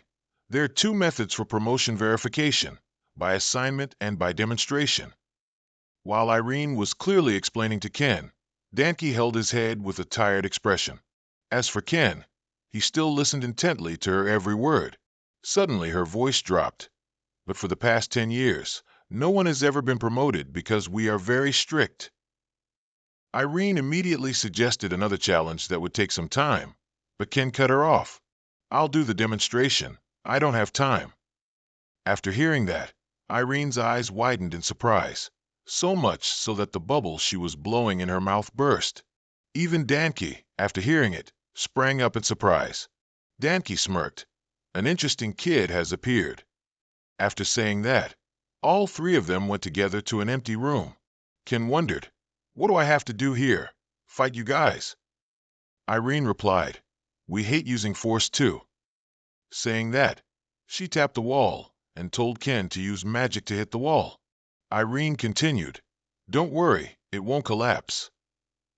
Our guild's only 5-star Mage has cast several layers of protective magic on it already."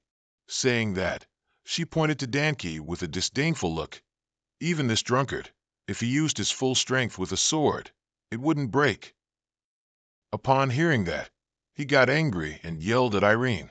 Ken seemed to have guessed that Danke was an A rank. His expression was naive.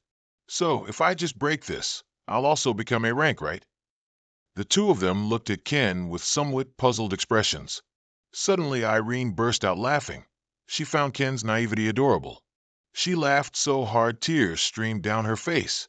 Seeing this, Ken told Irene to move aside after she finished laughing. Irene quickly moved aside and wished Ken good luck. As soon as Irene left, he raised his hand to summon magic. She turned her head and looked back in shock. "Flame Spirit, that's 5-star magic." Ken began to powerfully use the Flame Spirit magic. Danke also panicked and warned Irene to move away. Then Ken used magic to break the wall, but the power was so immense that it became a huge explosion. Irene and Danke both covered their heads and lay on the ground in astonishment. The explosion created a battlefield with dust and smoke flying everywhere. The wall cracked open, leaving a large hole. Both Danke and Irene now felt terrified and unanimously acknowledged Ken. Finally, he reached A rank. Danke's face lit up, and his voice showed admiration. Truly a talented youth. Seeing Ken's talent, he expressed his desire to invite him to join the mercenary guild, but Ken politely declined. Danke was curious why Ken was in such a hurry. Irene, hearing from behind, replied, "He wants to escort a merchant caravan to the Xenos forest." He wondered, why go now? Lucas felt a bit confused by Danke's meaning. Seeing Ken's puzzled expression, he said, "With your strength, you're definitely capable enough to take on the assignment. I'll talk to the leadership for you." Meanwhile, at a dining table, they were buzzing about Count Isaka's resignation. One person in the group spoke up. "There's no way the Magic Tower Master would leave a position vacant for that long. It's practically being fired, isn't it?" From behind, Ken approached and greeted the seniors. He showed a friendly and amiable demeanor, then asked them to teach him more. When Ken was about to pull up a chair to sit down, one of them showed annoyance. "Who said you could sit down?" But Ken sat down anyway, then cheerfully offered to treat the two of them. The other two were somewhat pleased, feeling that Ken was very understanding. After that, countless dishes were brought out, filling the table, looking truly delicious and appetizing. Ken's face flushed as if he were drunk. "Actually, I want to become a guard for the Break household." One person at the table also felt that place was very good. Another person spoke while eating. "The salary is good, and it's stable too." Seeing this, Ken immediately probed them for information about the Break family. They began to recount seeing several carriages going in and out of the Break family mansion.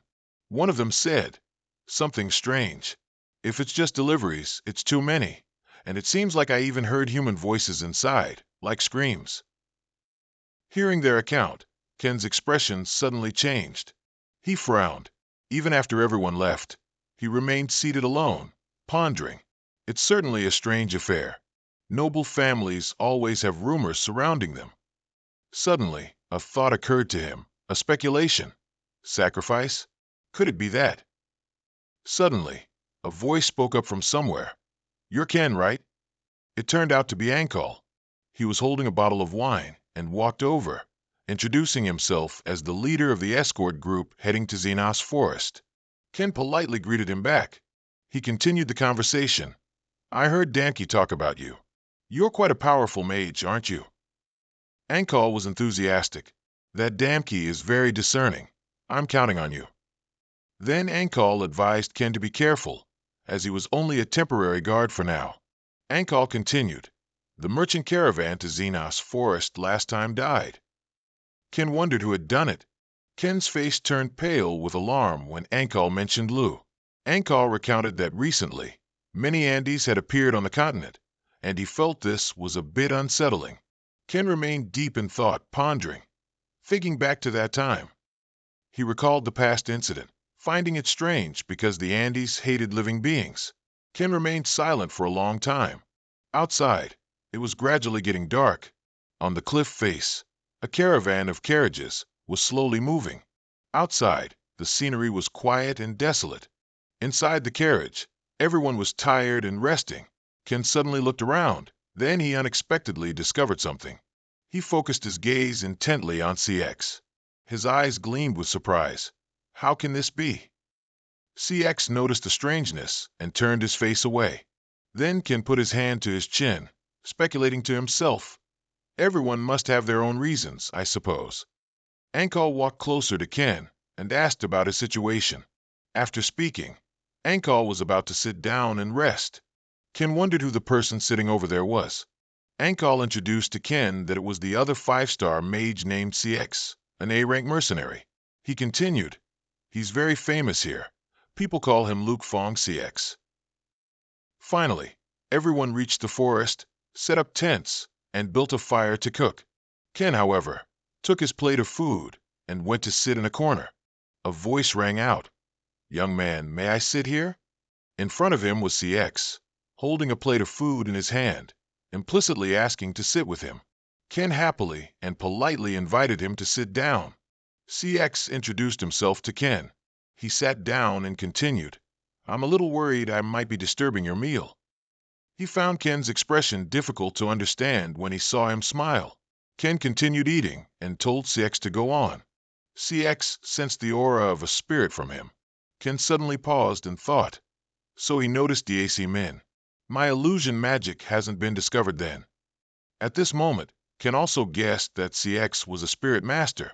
Ken admitted he had a pact with a spirit, but he wasn't a spirit master himself. He wondered why CX could sense his spirit aura, since normal people couldn't do that. Hearing that, CX was immediately startled. Seeing CX's expression, he smiled. If it's a difficult reason to talk about, you don't have to say it. Instead, I wonder why CX is participating in this mission. CX honestly said he joined the mission because he was interested in the Andes. He explained that the appearance of Andes near the forest was very unusual. No one had seen them there for at least 1,000 years. Ken replied, "Hearing you speak, it's as if you've lived for 1,000 years, huh?" Caught off guard by Ken's words, CX's face darkened with worry. Ken sat opposite, observing CX intently, and quietly reasoned. Using illusion magic must be to hide something. His eyes seemed to want to see through CX's true identity. Ken wondered, I'm hiding my identity, but what are you, CX, trying to hide? Someone ran in quickly, calling, Captain Ankal, we have a problem. The subordinate quickly reported, a swarm of Andes has appeared at 7 o'clock. Ankal was startled to hear that. 7 o'clock is the direction we're heading. Ankal worried about what was about to happen. It's unavoidable now. He called Ken and CX. We need to scout. Please enchant the scouting team's weapons with enthrallment magic for me. Ken and CX accepted the mission to infuse magic into each person's weapon. As Ken worked, he mused, I think I can sense their power. Could it be a demigod? Then he denied it. No, it can't be a demigod. The group began to explore together.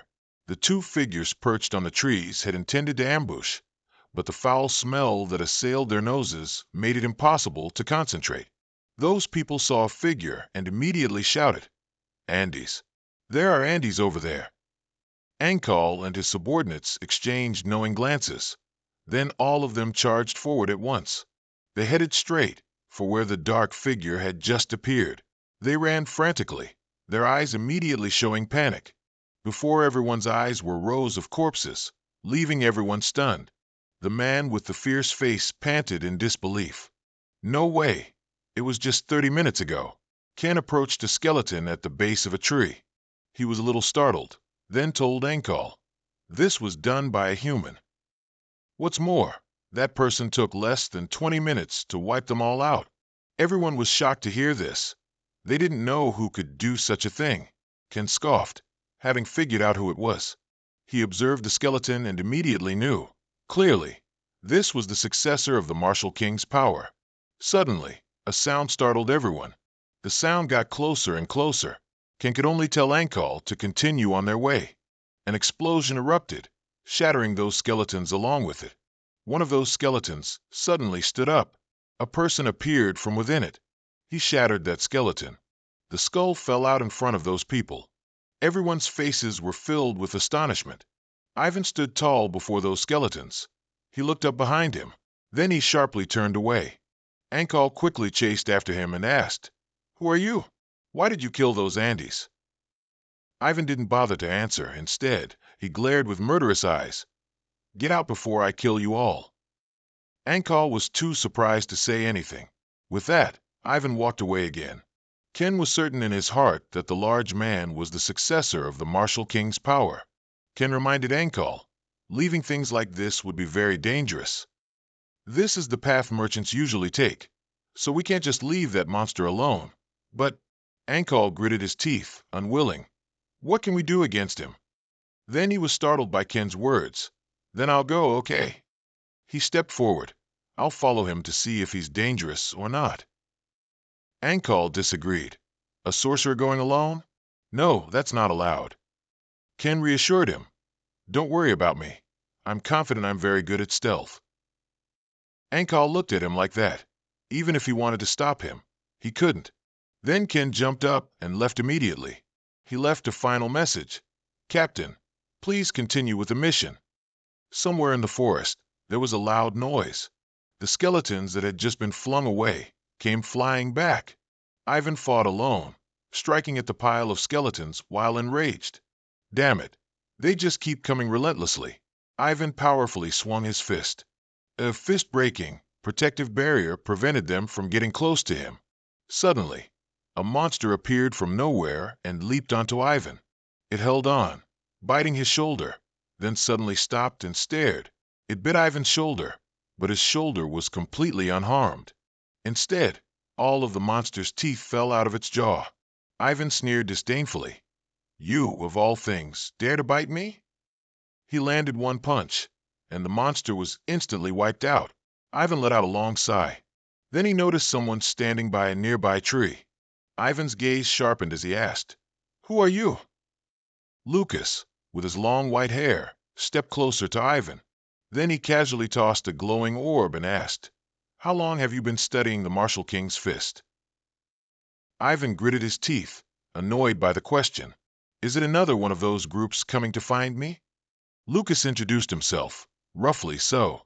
"I'm from the Rings Guild, Chow M. Rings." No sooner had he finished speaking than a fist swung towards him.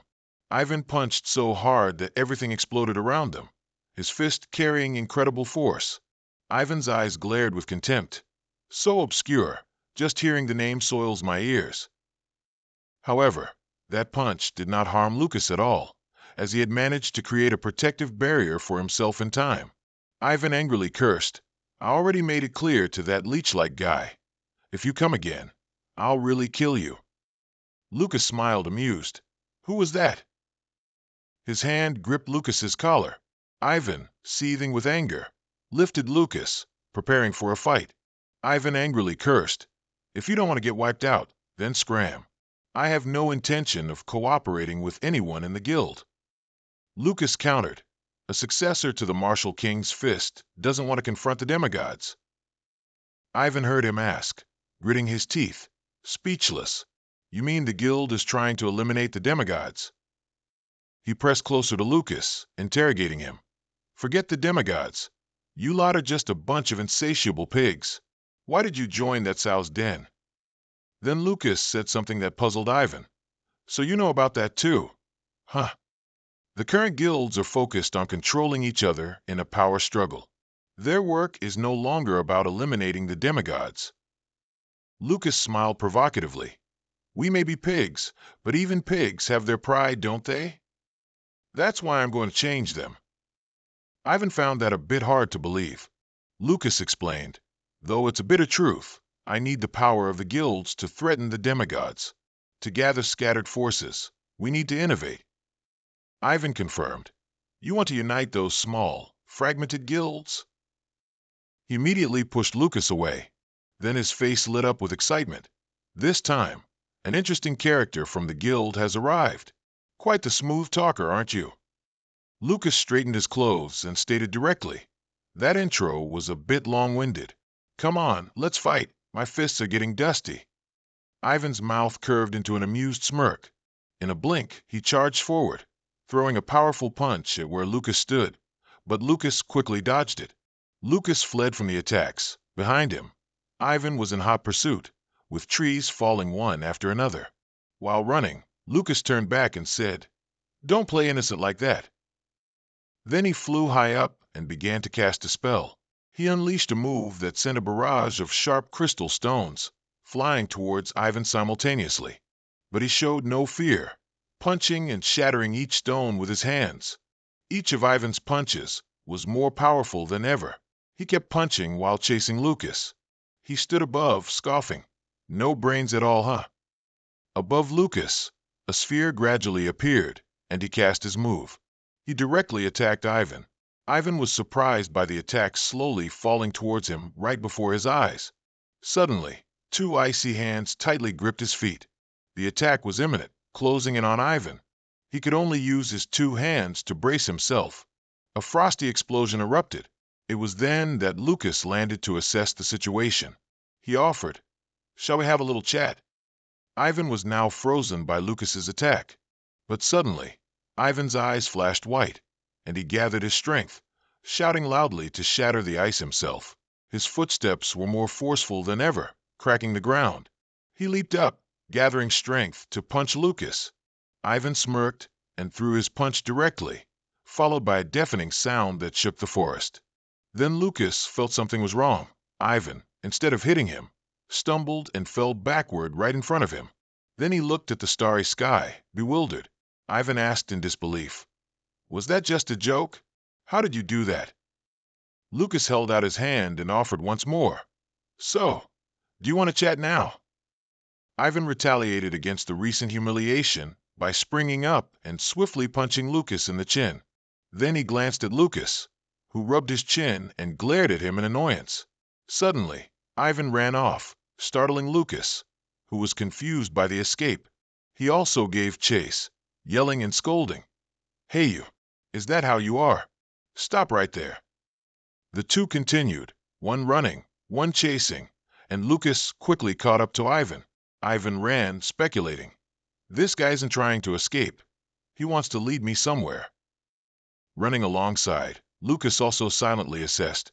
"He doesn't say anything beforehand. Seems like a hothead." Ivan ran and asked, "That special technique is indeed the Martial King's Fist, isn't it? Did you ever learn the Martial King's Fist?" He asked, puzzled. "The Martial King's Fist has only one successor. Who did you learn it from?" He mysteriously replied, "You wouldn't imagine." It was only now that Lucas asked for his name, and he introduced himself. "My name is Ivan." He also introduced himself. "I'm Frey, but where are we going now?" Ivan didn't bother to tell him. Then he said, "You'll know when we get to the end, if you can keep up." They both stopped in front of a house deep in the forest. Lucas just realized, "I thought you were going somewhere. Turns out it's your home." Ivan next to him started to take a breath. Using up all his breath, he shouted loudly, "I'm home."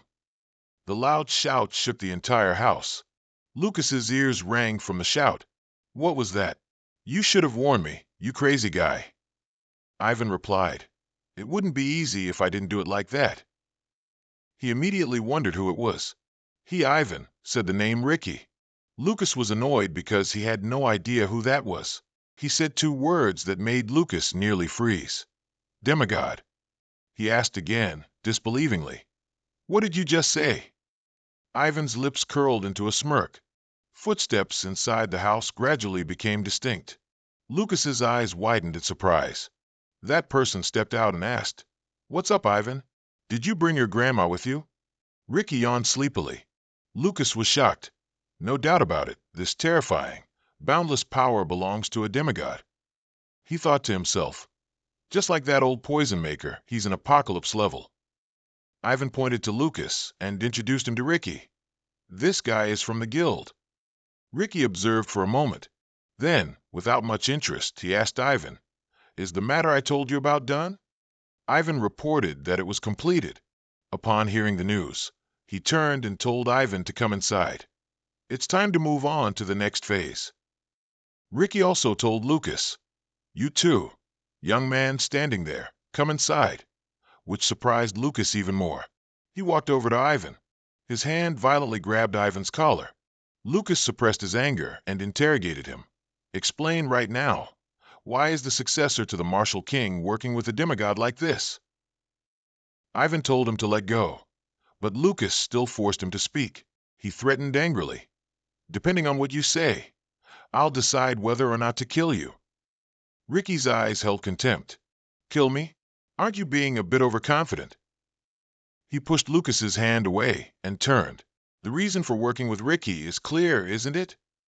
Ricky is a traitor. His goal is to annihilate demigods." Ivan's explanation made his eyes widen in astonishment, but he still stubbornly said, "You think I'll believe that?" Ivan then said, "Believe it or not, it's up to you." He yelled, "Listen to his explanation first, then it won't be too late to do whatever you want." The two of them finally relented and went inside. Lucas was now sweating because of the scene before him. He asked, barely believing his eyes, "Is this space distortion?" But Ivan didn't understand what that was. Lucas calmly explained, "Twisting time and space to their extreme makes it expand tenfold." He couldn't help but exclaim, "Truly astonishing power. It can even detect who is not allowed to enter this space." Unfortunately, Even after that explanation, Ivan still didn't understand anything. Once inside, they saw Ricky already sitting and peeling an apple. He invited them to sit. Ivan teased Ricky, "But I didn't expect you to let this kid fry in too. That's truly unexpected." Ricky calmly said, "Look at his eyes." As he gently ate a slice of apple, he said, "A person who hasn't lived for even 100 years couldn't possibly have those eyes." "You've brought back an interesting fellow." Lucas hesitantly asked, "Have you betrayed the demigod?" Ricky admitted without hesitation. Lucas, surprised, asked for the reason, but Ricky didn't want him to know. Ricky calmly said, "I don't need your trust, but I will accept you to help with my plan. If an apostle is killed, their corresponding demigod will enter a state of slumber." Lucas was stunned. Ricky dangerously said, "Then, during that time, all it takes is a slit to the throat, and he'll be dead." His words left Lucas completely bewildered. Ricky continued, "Recently, the undead have been increasing, because the apostle who created them is nearby. I've ordered Ivan to destroy all of them to threaten him. That apostle is in Renas Forest." Lucas was surprised. In the forest? If so, could it be? Ricky, knowing what he was thinking, affirmed, "It's him." Ricky held out a photo. "Odin, he is the apostle of North Dog, the demigod of death." Lucas looked at the photo thoughtfully. The demigod of death, apostle of apocalypse. Ricky gave Lucas and Ivan a task. "You two, deal with him." Lucas confirmed, "You mean we're going to kill a slumbering demigod?" Ricky praised him with satisfaction. "You have a good head on your shoulders. Much better than Ivan." Ivan, who was in the middle of eating an apple, almost choked. Lucas joined in to tease him. "I also have many other doubts, unlike Ivan." Lucas was a bit puzzled. "Why don't you act yourself? If it were you, you'd be more than capable of snapping an apostle out of existence." Ricky explained to him, "It's quite simple, because if I were to act, everything would be exposed. An apostle's consciousness is linked to their demigod. The only thing I can do directly is kill the demigod. If my betrayal is exposed, the plan will fail completely." Lucas heard that and thought to himself, if an apostle is killed, the demigod will easily be destroyed. Demigods have the power to easily wipe out an entire city. He found it a bit hard to believe. Could they really be killed so simply? Ivan, who had been sitting aside not participating in the conversation, watched the two of them. It was then that he offered his opinion, saying, "It's a bit difficult to explain, but basically, dealing with these apostles should be enough, right?" But Lucas didn't think so. "This matter shouldn't be taken lightly. Before, I once took down a lightning apostle. Although he wasn't an apostle of revelation, he was very strong." Ricky heard that and sensed something. He asked Lucas, "You killed Indra's apostle?" Lucas heard the name and was confused. Ricky clarified, "If it's a lightning demigod, there's only Indra. Can you prove it?" Hearing that, Lucas immediately rummaged through his bag. "Unfortunately, my heart crystal is all ready." Then he pulled out something for Ricky to see. "Will this do?" This is a lightning energy bottle extracted from that apostle's crystal. Ricky was quite surprised to see the bottle. "This is definitely Indra's lightning." He reached for the sword next to him and said, "This is energy obtained after an apostle has been destroyed. It seems the chance for me to gain your trust has come sooner than expected." He stood up and turned around. "I'll be back in a moment." Ricky, with a serious expression, gripped the sword hilt. He swung his sword, opening a spatial curtain. Without another word, he left. As soon as he stepped into the curtain, it slowly closed and then vanished. But within a few seconds, Ricky returned. Lucas was surprised to see what Ricky brought back in his hand. That thing was the head of the demigod Indra. Lucas, startled, immediately jumped up and recoiled. He couldn't believe his eyes. The fear was real. He really was a demigod. How could it be so simple? The severed head floated in midair. Ricky instantly used a technique, slashing directly towards it. Hundreds of slashes went straight for it. It immediately exploded, making everyone jump back. Lucas was utterly stunned by what he saw. Then he immediately spoke up, full of confusion. "How can a demigod create apostles?" Lucas continued to express his confusion. The power an apostle possesses is nothing compared to a demigod's authority. Creating subordinates with just that much power will increase the danger. Ricky slowly stood up, frowned, and spoke. That means there are some circumstances that force them to only reduce the risk. He stood up casually and continued. We demigods have killed countless lives over thousands of years, though Lot doesn't seem to think so. Ricky looked seriously towards Lucas.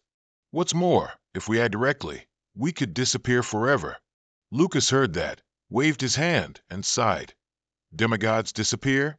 Who would say something like that? He suddenly said, God.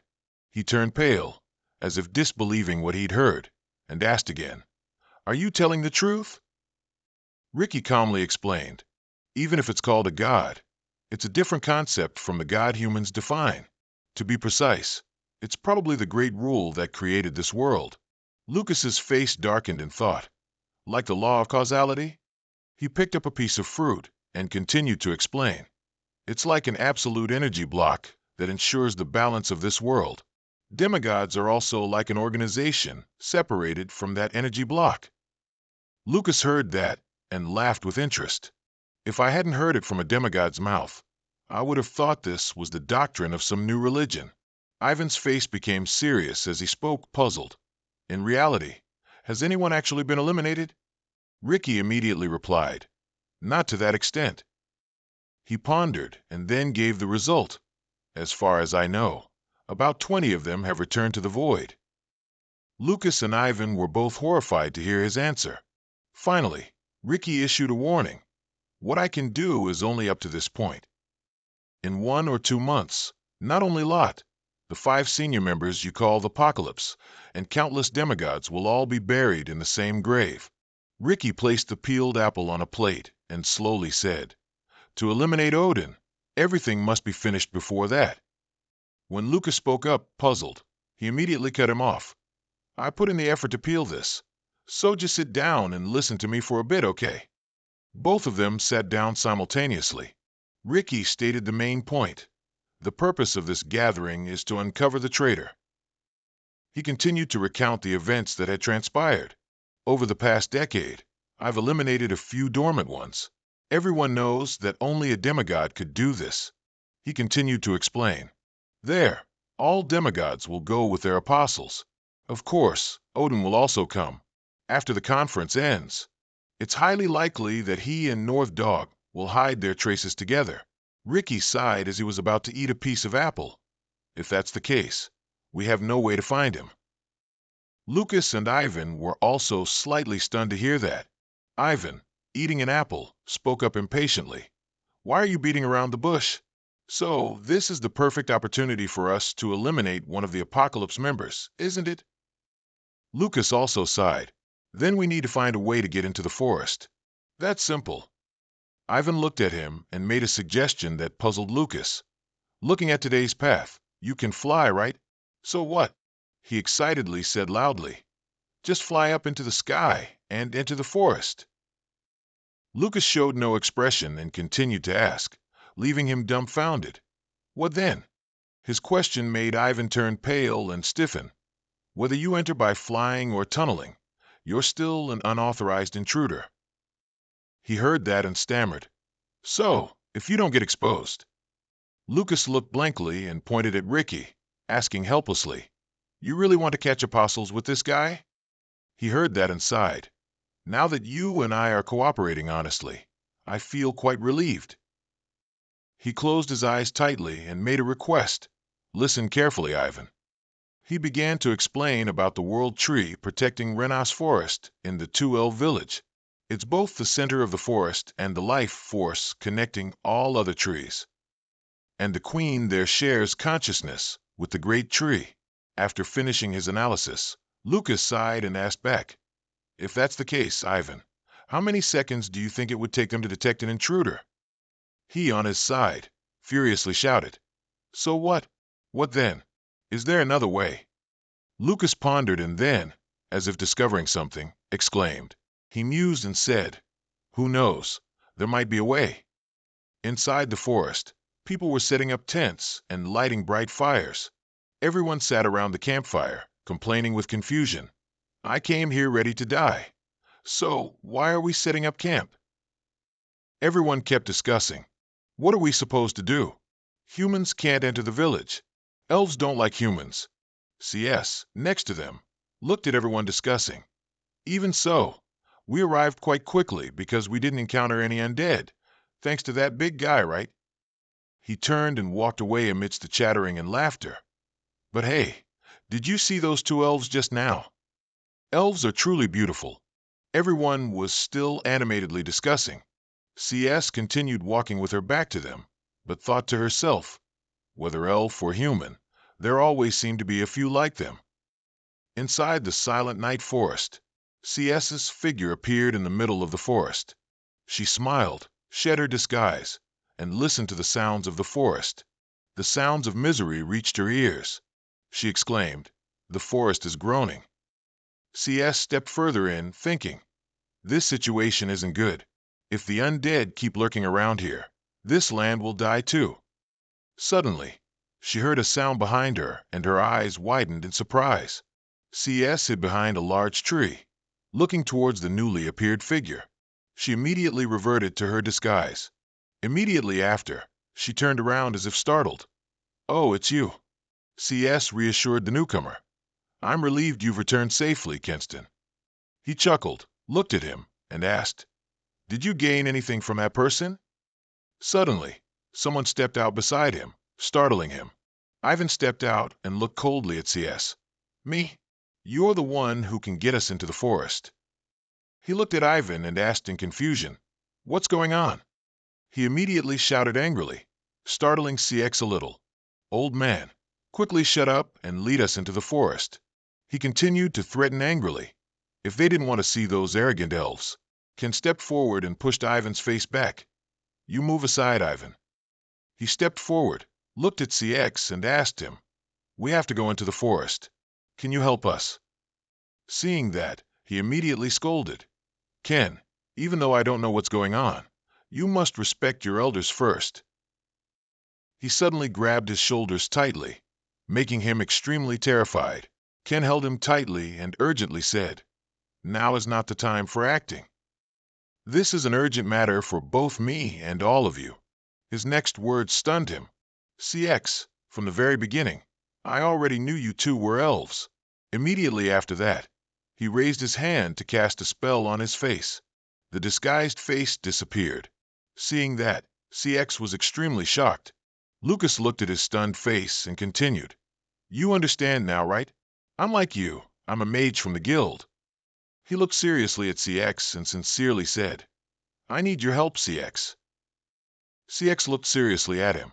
Immediately after, a white mist swept across his face. Having removed his disguise, CX stared at Lucas and asked, "What's so urgent?" Ivan, who was behind, saw this and shouted in astonishment, "What's this? I thought it was an old woman, but why is it a skinny person like a doll?" Lucas and CX discussed the ongoing problem. "You're also concerned about the Detritivores, so you joined, right? Do you know anything about demigods, other than that they are superior beings close to gods?" She immediately became terrified. Could there be a necromancer in the forest? Lucas's face was full of doubt. It's highly likely to be a subordinate of a demigod. CX was extremely shocked to hear that. His voice continued to ring out. "That person is in the forest. If we leave things as they are, it's very dangerous." CX was extremely agitated to hear that. "No way. This forest doesn't accept outsiders. Even if someone deliberately tries to enter, then—" Lucas heard that and cut her off. "The queen will know immediately, right?" His warning rang out. "But this one is different." CX heard that and was astonished and confused. "What do you mean?" He looked at her with a serious expression. He was pondering. "She's also an elf like Eden. It's better not to reveal the apostle's identity right now." Lucas calmly walked past her, urging, "There's no time for explanations anymore." Immediately after, he glanced at CX, standing there. "What I can be sure of is that only we can hunt him down." CX heard that, bowed her head, and sighed. "I know. In return, just answer me one thing.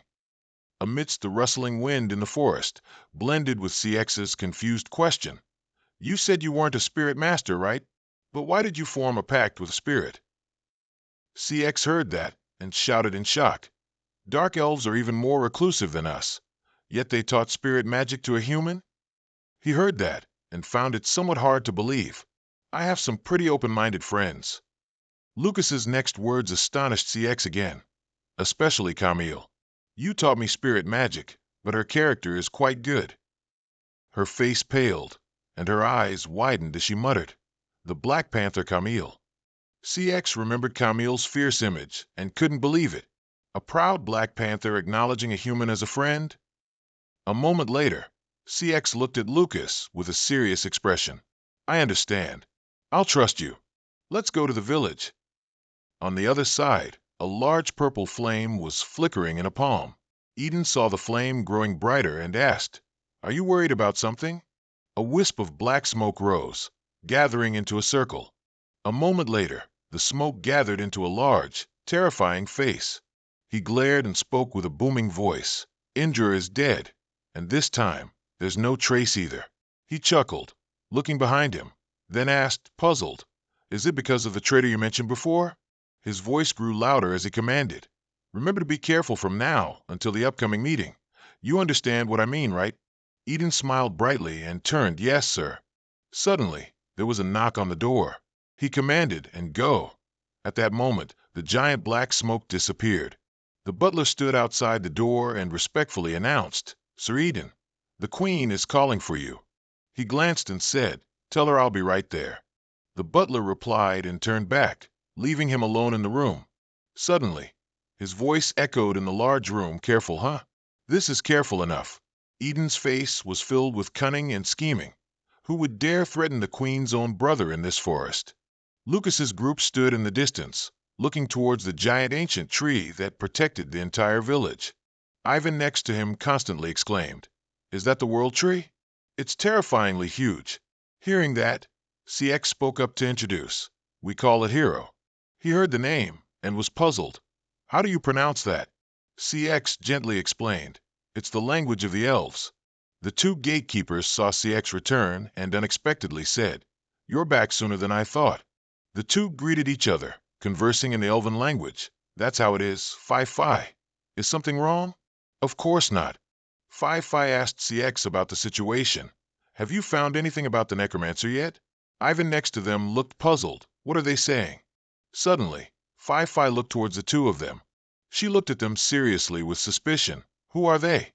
Humans? CX heard that and replied, These are my colleagues. She began to explain. They're helping me find the necromancer. They're cooperating with me. Fi pointed at Ivan to stop her. Even if it's cooperation, outsiders must greet the Queen first to be allowed in. He saw her pointing at him and was confused. What is this girl saying about me? Immediately after, Fi offered help. Are you going straight to Hero? I'll ask for permission for you. She heard that and immediately thanked her. Ivan walked behind them grumbling. Why are we going back like this? CX heard his complaints and immediately explained. We have a rule that outsiders must meet the Queen first. We're going to meet the Queen now. Ivan heard that, snorted coldly, and pouted. Getting in is easier than I thought. CX suddenly stopped ahead, puzzling the two of them. He unexpectedly spoke. What's wrong? Why did you suddenly stop? Do you need to use the restroom? Then her voice whispered. The Queen is the heart of this forest. The Queen's opinion won't take long. Ivan seemed annoyed by that. So what? CX suddenly spun around and stared at Ivan. She angrily yelled, Remember to act politely, got it? He heard that and shrugged, not caring. What are you talking about? Even if I'm usually a bit rough, don't be prejudiced and think I have no manners. CX heard that and loudly retorted, It's not prejudice, it's the truth. He heard that, laughed loudly, not caring. Don't worry, Martial King's power is martial arts that trains both body and soul. I know common etiquette, but my name is Ivan. Ivan grinned cheerfully and stepped forward. CX looked at this scene, her mouth twitching and trembling. Such unease. I can't control this feeling of unease. Lucas then spoke, smiling reassuringly.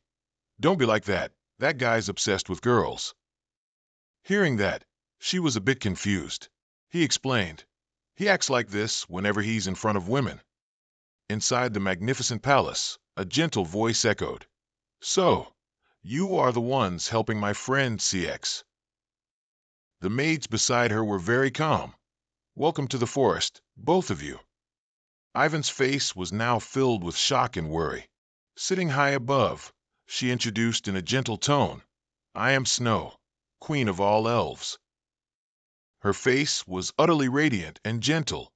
Ivan, on this side, had instantly turned to stone. Seeing this, Lucas chuckled, "See? He's turned into a statue." CX helplessly glanced at him. Lucas looked up at her with a thoughtful expression. "Frederick, which shares the same family name as Eden, is the apostle related to the queen." Seeing this, he whispered confidently, "Indeed, this is why Eden could cause such mischief in the forest so freely." Lucas looked at her, evaluating. "But it's strange. She's not a high elf. As far as I know, all elf queens are high elves." CX knelt respectfully beside him. "Anril's eldest daughter, CX, requests an audience with the queen." She bowed her head, informing about Lucas and Ivan's presence. "As I reported, they are assisting me with my mission before my next scheduled task. Please allow them to stay here for a few days." Immediately after, CX turned to urge, "The queen is also fluent in human language. Quickly introduce yourselves." She gritted her teeth, glaring angrily at Ivan. "How long is he going to stay frozen?" Ivan, still utterly shocked, stammered, "Is that a real person? An elf, right?" He looked up at the queen, secretly admiring and praising her in his heart. Snow-white skin, graceful movements like a butterfly, and such an elegant voice that my knees want to buckle. Unspeakable beauty. He immediately turned to look at CX, seeing her as a goblin, with such an astonished expression that it utterly confused her. Immediately, CX's voice rang out, startling Ivan back to his senses. "Ivan, introduce yourself now." Looking at the beautiful, gentle face above, Ivan suddenly turned away, which confused her.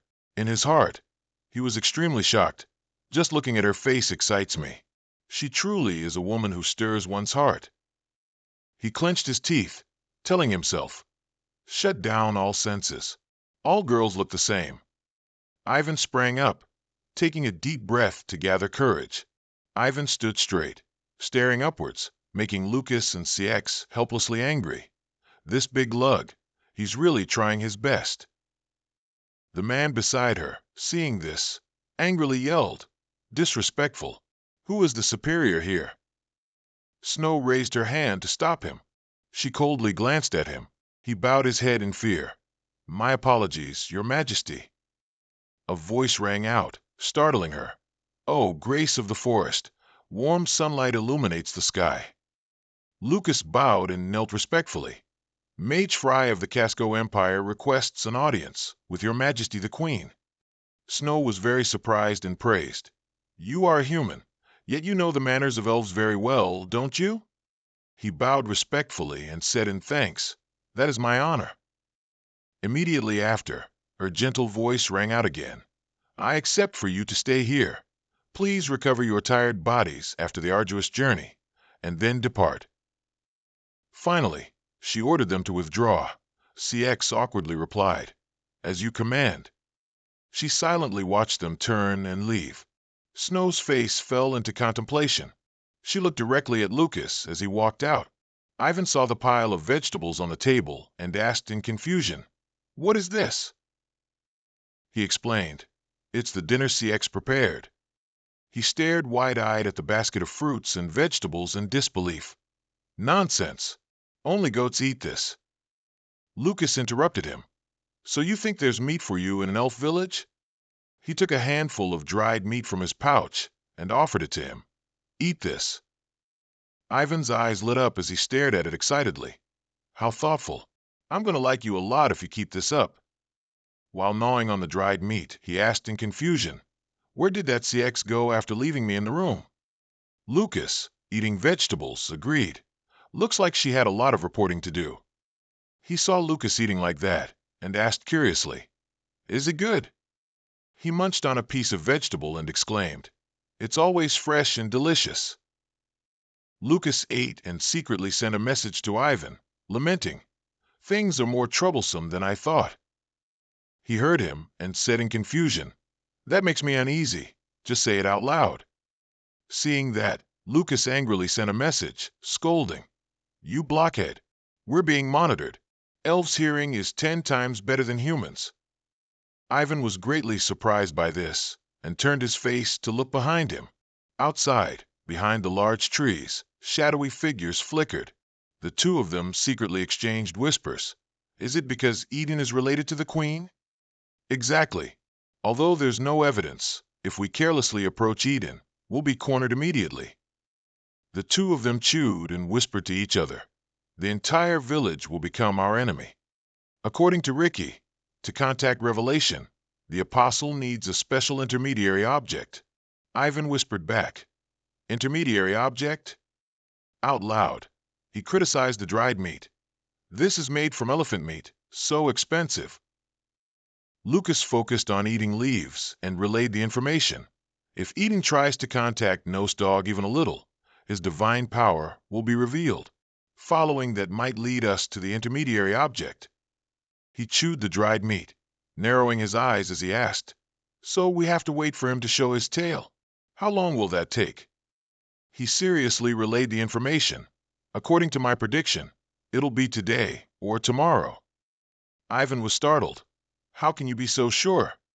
Lucas stated with certainty, "It's been a week since you killed those Andes."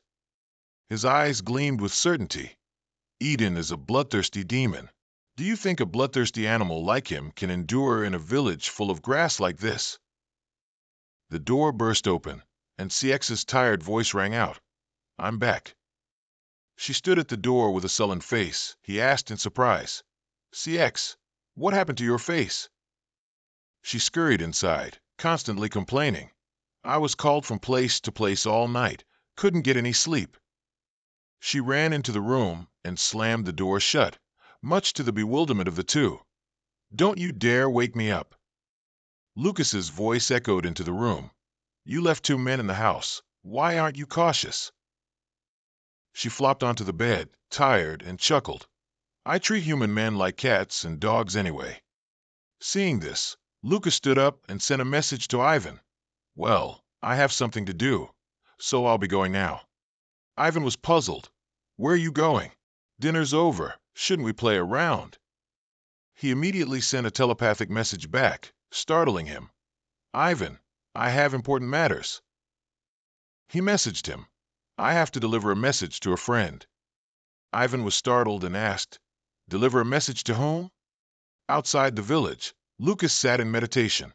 Lucas was seriously meditating. A series of lights emanated from his hands. Blue light escaped from within him. Lucas's divine consciousness slowly escaped. His divine consciousness drifted one after another above the village. Suddenly, a large light from behind surprised him. The light illuminated an entire area. He looked towards a colossal world tree standing tall. He quickly swam into the world tree sea of memories. What happened 4,000 years ago? How did my friends live back then? Lucas reached his hand forward regretfully. What did I miss? His arm gradually dissolved into the sea of divine consciousness. His body slowly disappeared. Lucas was startled, opening his eyes wide. His appearance completely changed. Lucas looked at his hands with a hint of wonder. Entering the world tree has brought me back to my original form. It's a comfortable feeling I haven't experienced in a long time. A voice rang out, surprising him as he looked up. "I've been waiting for you, Frey." Harahiro hovered in midair, smiling gently. "Ah, no. I should call you Lucas, shouldn't I?" She stood before him and said softly, "Nice to meet you, Harahiro." He was stunned, as if disbelieving what he heard, and asked again, "Harahiro?" Her face filled with sorrowful tears as she looked at him. Harahiro's voice was full of sorrow. "The orb has endured so much for too long, on that distant, lonely, and painful path. A small human like you, having to bear it all alone." Lucas remained silent, letting Harahiro continue. "You've truly endured too much." Harahiro silently wiped away her tears. Immediately after, she smiled faintly, looking at him. "What do you want to ask me?" She stood before Lucas and said softly, "Though I cannot escape the power of the demigod lord, I can tell you anything you wish to know."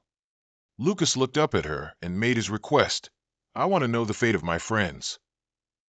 He saw Haruhiro's silence and continued, "You connect all the lands in the world, so you must know about it." Haruhiro slowly opened her sorrowful eyes, then quietly waved her hand. The two moved from the void into an unfamiliar room. Under his astonished gaze, Haruhiro gently spoke. "It's a long story. First, let's warm up a bit." She walked over to the already prepared tea table and poured herself a cup of tea. As Lucas stepped forward, preparing to sit, he heard her recount stories about his comrades. The magic martial King Kazajin ended his life in the Amakan Desert. Hearing this, Lucas pondered and whispered, "Amakan Desert." She narrated the events that transpired then. After a week-long battle with a demigod, he finally defeated him. It was a terrifying battle. He mused upon hearing that, as expected. While Lucas was immersed in sorrow, she continued, "The Bright Emperor's sword, Luzit, ended his life in his homeland." After a moment, his question made the room even quieter. "What about Schweizer?" Haruhiro heard him falter. "Great Sage Schweizer, honestly, I'm a bit hesitant to tell the truth." She lowered her eyes and briefly advised, "Perhaps it would be better if you didn't know." Lucas insisted, "I must know." He picked up the teacup and slowly explained, "I'm currently entangled in a war with those who call themselves gods." His explanation echoed in the warm room. "No matter how cruel the reality is, if it's the truth, I don't want to miss it." Hearing that, Haruhiro lowered her eyes. "If you're that determined." She suddenly raised her hand towards him. "Lucas, you will see the truth with your own eyes." He widened his eyes in surprise, and suddenly Lucas appeared before a desolate wasteland. He looked around, utterly surprised. Suddenly, continuous coughing startled him. Great Sage Schweizer lay on the ground, panting. He spoke with difficulty, gasping for breath. "I never expected you to be the traitor." Lucas was utterly shocked to hear that. "The traitor?" he gasped, his mouth agape and trembling. "Now I understand why Luzit and Kazajin changed so much." He remained silent and grim-faced as he listened. "I trusted you so much." Suddenly, a shadow appeared behind him. A soft laugh echoed from behind, making him turn his head in surprise. The owner of the laugh was also the traitor, Iris. She stood with her arms crossed, staring at him mockingly. "Stop talking nonsense, Schweizer. Did you trust me for even a second?" Her eyes gleamed when she heard him say, "Even if I didn't trust you." He trembled in pain. "Lucas trusted you." Hearing that, Iris replied casually, "None of you trusted me. Only Lucas did." His voice trembled more and more. "Are you aware of what you're doing? Defeating a demigod was Lucas's lifelong dream. You betrayed Lucas." She heard that and stretched casually. "Still, the result would be the same. Lucas became like this because of your narrow-mindedness." He lay there, his voice trembling. "So, you resent us?" She shrugged casually. "Of course not. I have no feelings for any of you." She chuckled. "Anyway, it's just bad luck for you to fill Lucas's void." He gasped more and more. "You're right. I made a mistake by replacing Lucas." Hearing that, she suddenly burst out laughing. "Don't pretend to be so high and mighty anymore. It's disgusting." The great sage lay trembling on the ground. "Iris, why did you side with the demigod?" Lucas was startled and surprised to hear that. He stared at her in disbelief. "Iris sided with the demigod?" He gritted his teeth in anger. Lucas would be so disappointed if he knew about this. He continued to tremble. Perhaps it was better that he died that way. Hearing that, she yelled angrily, "Shut up! Lucas isn't dead." Iris's face was dark with anger as she glared, and Lucas was also very surprised to see that. The great sage also looked at her in astonishment. Her face twisted and glared, looking very frightening. Immediately, she changed her expression, smiling falsely. She raised her hand in the air, and several sharp swords appeared. She gravely said, "Schweizer." Iris shouted loudly, then powerfully stabbed him with the sword. "It's a pity, but I have to put an end to you now." His blood splattered. She continued to speak, honestly. Seeing that, Lucas shouted loudly, but couldn't do anything. She nonchalantly said, "Don't worry, just rest in peace. I will fulfill Lucas's wish." Iris turned and left, continuously lamenting. "In this era, we can't confront demigods. We need more time." His face gradually lost its vitality as he listened to her speak. To wait until they are cornered. Her figure gradually disappeared from view, but her voice still echoed. It might take around 4,000 years. He was powerless, unable to defeat the demigods, unable to reconcile his friends, unable to stop Iris's betrayal. Lucas watched him lying there, slowly succumbing to death. He scorned himself. "I only repeat failures." He faintly called out, "Lucas, I'm sorry, Lucas."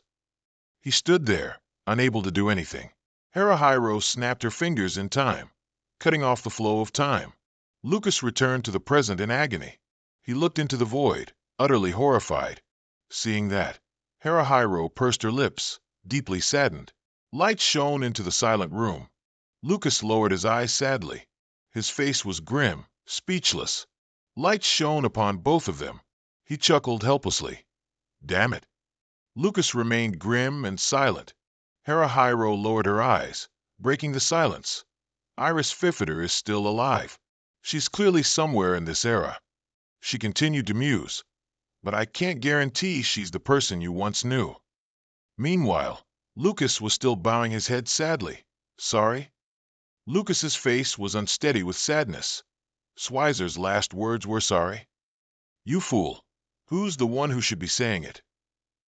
He clenched his hands in misery. "My shortcomings led my friend's dying wish to be an apology." Hearing that, Harahiro simply said, "Lucas, you are indeed very strict with yourself." Lucas clenched his hands and softly called her name. He looked at her seriously and proposed, "This forest will be very tumultuous tonight." Hearing that, she said nothing, only smiled faintly. The room suddenly vanished. She reached out to him, chuckling softly, "Good luck in the future." A dazzling light passed by. Lucas sat absent-mindedly outside the village. He jumped up and rubbed his shoulder, thinking. Some time has passed. Lucas silently looked towards the forest, thinking, "The overseers are still following me." Inside the room, Ivan was still diligently and enthusiastically training. He was doing push-ups, angrily. "What number was it? Damn it, I forgot. I'll start over." Suddenly, he looked up towards the door. Ivan, still training, asked in a raised voice, "You're back." He stepped closer and whispered, "I meditated longer than I thought." Ivan immediately transmitted a message. "I've passed on the message you asked me to. When the sun sets, that person will be here." Hearing that, Lucas smiled faintly. "Thanks, Ivan." He looked towards him. "That's enough training for now." Hearing that, Ivan looked up at him, puzzled. The message he transmitted made Ivan freeze in surprise. "I think Eden will make his move tonight." Hearing that, he immediately flipped in the air and landed on the ground. Hearing that, Ivan laughed excitedly. "I need to take a shower first." The night sky was serene. Lucas was still calmly cultivating. A voice rang out, interrupting his cultivation. "You are truly beyond my predictions." The shadow leaning against the door casually stated her deduction. Someone claiming to be the successor of the demon-fallen Martial King came looking. So I came. Honestly, I was half believing it myself. Lucas smiled slightly as he listened to her. "But I didn't expect to meet you in Elf Village too." Camus leaned against the wall, smiling faintly as she looked at him. "Long time no see, Frey." Lucas recounted what had happened to Camus. After hearing it, she widened her eyes in astonishment. Immediately after, she covered her face and sighed. "Why, Eden?" Camille was silent for a moment, then sighed. I'm very surprised too. I never thought the apostle would be the queen's relative. Speaking of which, not a relative. Hearing her say that, Lucas was surprised. What do you mean? Camille began to talk about the queen's and Eden's backgrounds. Queen So is an adopted child. The Frederick family has always had queens as successors for generations. But this generation failed to produce a daughter, and they couldn't give the crown to Eden because he's a man. After hearing that, he nodded slightly. All the previous queens were high elves. I've been suspicious because So isn't a high elf. Camille also spoke up to explain. Queen So is an ice elf, a minority tribe living in the frozen lands at the far north. The observers were still standing outside, closely watching, while the two people's discussion continued inside. It seems there are many complications. You could say that. Finally, Camille got to the main point. When do you plan to act? Hearing that, Lucas calmly replied, Tonight. She lowered her eyes and asked, What should I do? Do I need to silence those watching you? Lucas leaned against the wall, silently commending her, which made her confused. As expected, Camille is someone who understands. She immediately exposed his plan. On my way here, I discovered 8 observers. Furthermore, you didn't meet me directly but asked someone to call me. Clearly, you're counting on me, aren't you? Hearing her words, he let out an awkward laugh. She glanced at Lucas and said in a low voice, I'm telling you beforehand, I'm just a guest here. I can't cause a commotion. She moved closer and warned him in a low voice. If it doesn't go smoothly, I'll blame everything on you, saying I was coerced by you and couldn't do anything else. Hearing her say that, he scoffed. Suit yourself. The invincible Black Panther, coerced by a human? Who do you think would believe that? Then he smiled deeply. Thanks, Camille. Seeing that, she also smiled and sighed. Immediately after, she asked, Speaking of which, where's Isabel? He chuckled. She's managing the guild for me. Camille heard that and was quite surprised. That innocent girl, a manager? Lucas chuckled. Who knows? He remembered the image of the serious girl, shouting at the training soldiers. Perhaps now she's discovering another talent for herself. Hearing that, Camille smiled lightly. Who knows? She turned her head, preparing to leave. Then I'll take my leave now. Before leaving, Camille reminded him. Be careful, Frey. Eden is an exceptionally talented spirit user. She looked at him and continued. If a mage becomes an apostle, they can't use magic power, but spirit magic isn't in conflict with divine power. Hearing that, he fell into thought. Furthermore, that divine power is the authority of an apocalypse-level demigod. Eden possesses the divine power of the apocalypse. He is completely different from Lucas. At the palace, Eden was still enjoying his tea. The maid looked at him with a puzzled expression. As he slowly walked towards her, she was startled. Sir Eden, do you need anything? She widened her eyes in surprise. He forcefully stabbed through her body, making her gasp in horror. Sir Eden. Her voice trembled. Why was his face emotionless as he looked straight ahead? He swung his hand, and her body immediately shattered. His face was contorted with excitement. Suddenly, a voice from outside called out, bringing him back to reality. Sir Eden. It turned out that everything that had just happened was merely his imagination. The mage stood before him and bowed. If you have no further commands, I shall withdraw. He was surprised, then gave a command in response. You may withdraw. Only Eden remained in the room. He gritted his teeth, his face showing veins from suppressed emotion. Immediately, Eden furiously threw the wine glass to the floor, thinking, I've reached my limit. He bent over, clutching his face, eyes wide with suppressed thought. Because the demigod's power governs death, I can't control this boiling ambition to kill. In the dead of night, CX strolled along the forest road illuminated by a few street lamps. In her hand was a woven basket, filled with vegetables. At this moment, Eden's silhouette silently appeared in the distance behind her. Eden stared intensely, his eyes wide. He gazed fixedly at CX's back as she walked ahead. The more Eden looked, the wider he stretched his eyes. to the point where veins popped out on his face. Suddenly, CX turned her head to look, uttering his name in surprise. CX immediately turned and walked towards him, asking, "What's wrong, sir? That you're out for a walk at this hour?" Her reply was Eden's greeting accompanied by a fake smile. He smiled, feigning sympathy, and asked her, "It's been a while since you returned, but you're being called to this place and that.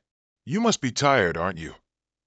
Hearing that, CX immediately denied it, saying that since she brought outsiders in, it was natural for her to do so.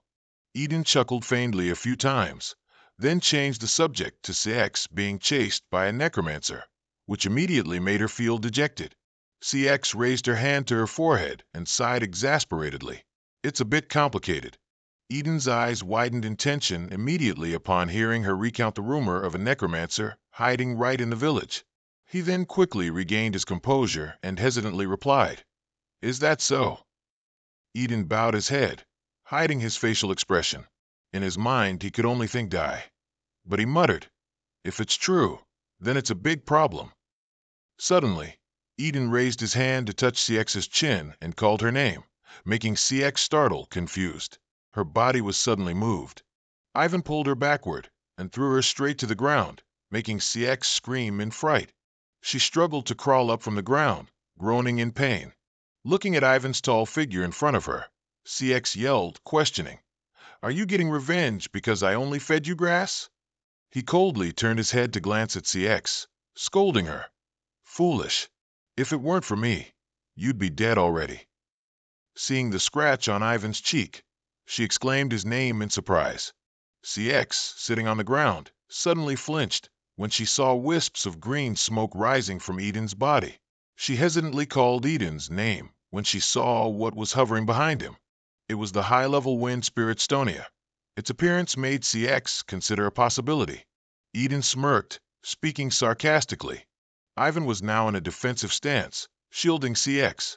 His voice rang out again.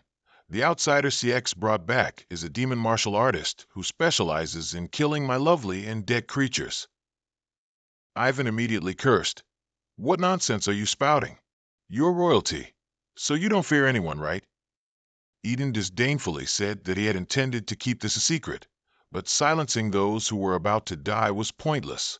Just a second later, Ivan's fierce fist tore through the air, heading straight for his face.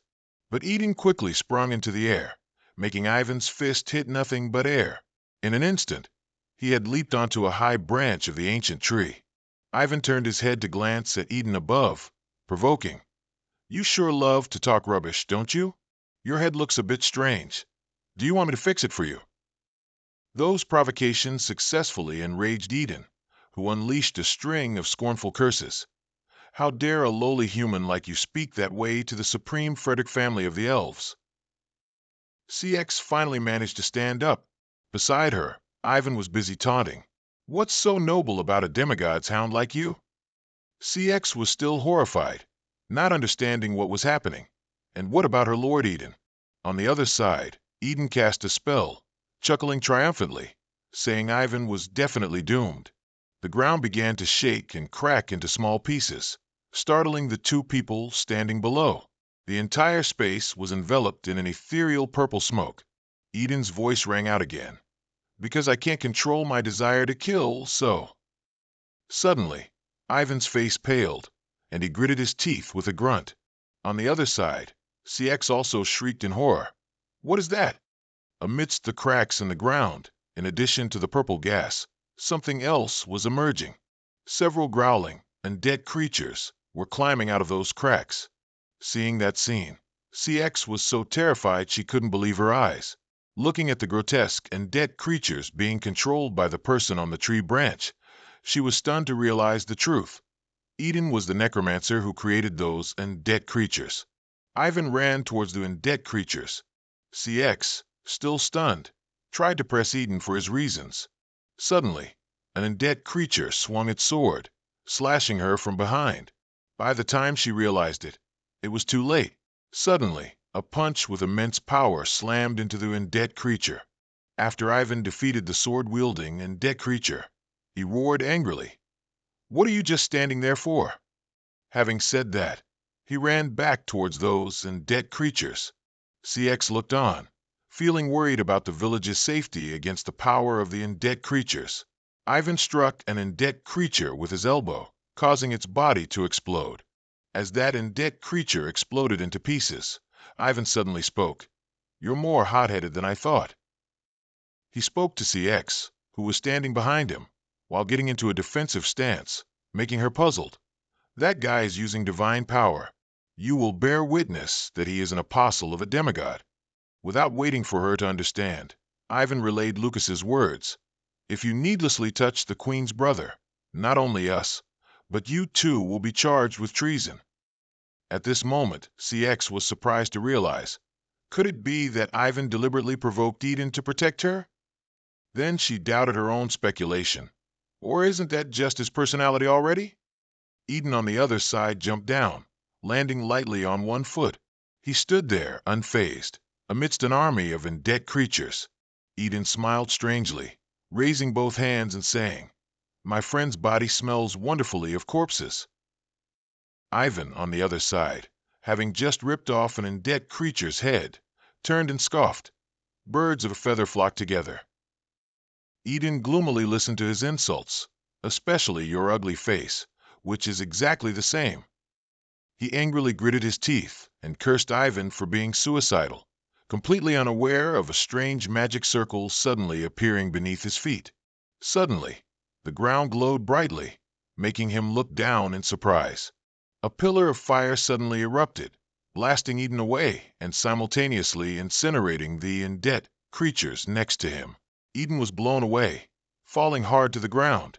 He gasped, staring at the terrifying sight before him. Looking at the terrifying flames that appeared out of nowhere, Eden secretly estimated its level to be 6 or 7 stars. Suddenly Lucas, standing behind him, greeted him, making him jump in surprise and ask, "Who are you?" Ivan crossed his arms over his chest, glancing at him and asking, "Why are you only just arriving?" Lucas awkwardly scratched his head, saying he had just finished chasing off Chow Chow. After speaking, he turned his head to look at Eden meaningfully, then said, "It's true that you can't trust portraits." Eden trembled with anger, hearing the two men constantly comment on his appearance. Looking at the two men pointing and mocking others, SAS became even more certain that there was no deliberate provocation. It was simply their nature. Eden gritted his teeth and groaned a few times. "I'll kill you." A stream of blood spurted out. He cut his own palm, letting blood pool on the ground, then furiously cursed them to die. The blood quickly seeped through the cracks in the ground.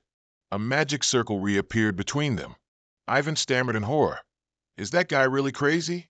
An elemental daring to communicate with a demigod isn't enough, and now he's making a pact with a demon." Lucas looked up and let out a few forced laughs. "I didn't expect to meet this old friend." Before the three of them now was the colossal form of Azura, the Archduke of the Demon Realm. Ivan ferociously swung his fist forward. With just one punch, he shattered an undead creature, making SAS shriek in fear. Seeing this, Ivan angrily called her a nuisance and told her to move somewhere else. SAS, clutching her head, yelled back, "Where can I go?" Suddenly, he stammered, "Well, that beauty know the Queen," making SAS suddenly realize something. Ivan blushed, glanced away, and awkwardly ordered, "Go report the situation to the Queen and request reinforcements." Seeing him like this, SS threw up her hands. "Just thinking about it makes you choke up already?" With that, she immediately ran off, saying she would be right back. Ivan looked up, took a deep breath to relieve the tension, then muttered, "Is this a name I've heard before?" Looking at the colossal opponent thousands of meters tall before him, he wondered how he could possibly win, but still decided to give it a try. On the other side, Eden frantically pointed and yelled, ordering Azura to kill. Azura slightly tilted his head back, looking around. It silently adjusted as it realized this was elf territory. Eden, still on the ground, kept yelling orders at it. Seeing this, Azura annoyedly cursed, "Too loud, this troublesome elf." It disdained Eden, who had no talent, yet still dared to form a contract with it, as if thinking, "Do you think I'm your subordinate?" Finally, Azura even threatened that if he didn't adjust his attitude, the first person it would kill would be him, making Eden speechless with fear. But anyway, the contract had already been formed. Azura looked down at the two people standing below and said, "Though I bear you no ill will, but—" Saying this, it raised its giant foot and growled for the two of them to leave, making Ivan curse in horror. Suddenly, Lucas's calm voice rang out. "Archduke of the Demon Realm Azura, ruler of the Abyss of Destruction, is that right?" Hearing this, Azura suddenly froze. It stomped its giant foot heavily on the ground, right next to where Lucas was standing, making the earth shake. Then Azura suddenly swung its arms wildly, causing the surrounding ground to crack open. The undead caught in its attack were shattered to pieces. Eden also couldn't avoid being knocked away. Lucas still stood tall amidst the rubble, staring intently at Azura. It told him that he knew it, which surprised Ivan. Lucas slightly curved his lips and said, "Your memory isn't as good as I thought, is it?" Azura pondered, looking at those very familiar eyes. Suddenly, it snorted coldly, then condensed a purple orb in its hand that emitted a spreading aura. When touched by that aura, Lucas immediately cried out in pain. Seeing him suddenly seem to lose consciousness, Ivan, not understanding what was happening, cried out in alarm, looking at Lucas's now blank eyes. He frantically yelled for him to wake up. In a place like hell, Lucas stood before Azura, right in front of the teleportation gate. He calmly glanced at the souls hovering before him. They seemed very excited to see a living person here. Azura asked him who he was. Lucas's face darkened again as he pointed his thumb at himself and said, "I was the one who asked first." Hearing this, it curled its lip, snorted coldly, and cursed, "Stupid human." Amidst the dark scenery with strange architecture, Azura said, "It seems you still haven't realized where this is and what the situation is like." Lucas silently looked at it for a moment. Then he replied, "This place is the Abyss of Destruction, where even your soul would be gone if I so much as touched a finger." Azura heard him say he was still assessing the situation, then suddenly sprung up and swung its arm. It swung its giant hammer towards Lucas and yelled, "Then it's a good thing, because you'll die knowing why." A tremor spread throughout the surrounding space atop the stone pillar. Azura continuously swung the weapon in its hand repeatedly at the ground, raising thick dust. Suddenly, Lucas's voice rang out, making it freeze. "You're really foolish, Azura." Lucas calmly sat on its giant hammer and said, "I am the one who allowed you to stand at the highest point, looking down." After saying that, he continued, "Even with a change in form, how could you not recognize your benefactor?" Lucas smiled, gazing at the surrounding mist. Suddenly, Azura laughed eerily. The grotesque laughter echoed in the air. Both of Azura's faces stared at Lucas and said, "You have become so weak that I can't believe it. Lucas Joe-man." Lucas jumped down from the hammer. Azura then asked again, "I heard you died fighting the Lord, didn't you?" He coldly interrupted it. "There's no time. Now is not the time for such casual greetings." Azura was silent for a moment. Then it coldly snorted and said, "You're here to collect a debt, aren't you? You're still as arrogant as ever." After saying that, it returned to a serious demeanor and said, "I will fulfill one thing you desire." Lucas asked it where Iris, the one who had a contract with it, was. Azura was silent for a few seconds before replying that it didn't know. It then continued, "After collaborating with the demigod Lord, she unilaterally terminated her contract with me." Hearing that, Lucas was so surprised he let out a gasp. He emphasized the question again as if he couldn't believe his ears. "Iris collaborated with the demigod Lord?" Azura sat down, crossing its legs as if chatting idly, confirming, "Not only me, but Barbatos and Zephi were also there." It recalled the scene and recounted it to Lucas. It seemed she was making some kind of deal with the demigod Lord. She called it there because she wanted to be in the most advantageous position in the battle against the demigod Lord. Iris's state was perfectly normal, with no signs of mental manipulation. It was clearly her own will. Lucas asked in a low voice when that was. Azura pondered, then replied, "Not long after you all disappeared." Hearing that, Lucas stroked his chin in thought. He calculated it had been about 4,000 years ago. That long ago. Suddenly, Azura mentioned the name of the human with yellow eyes and silver hair. At this, Lucas knew it was talking about Schweitzer. Azura also nodded in confirmation. It said if Iris was still alive, she might still be looking for his traces. He muttered the two words traces, as if he didn't understand.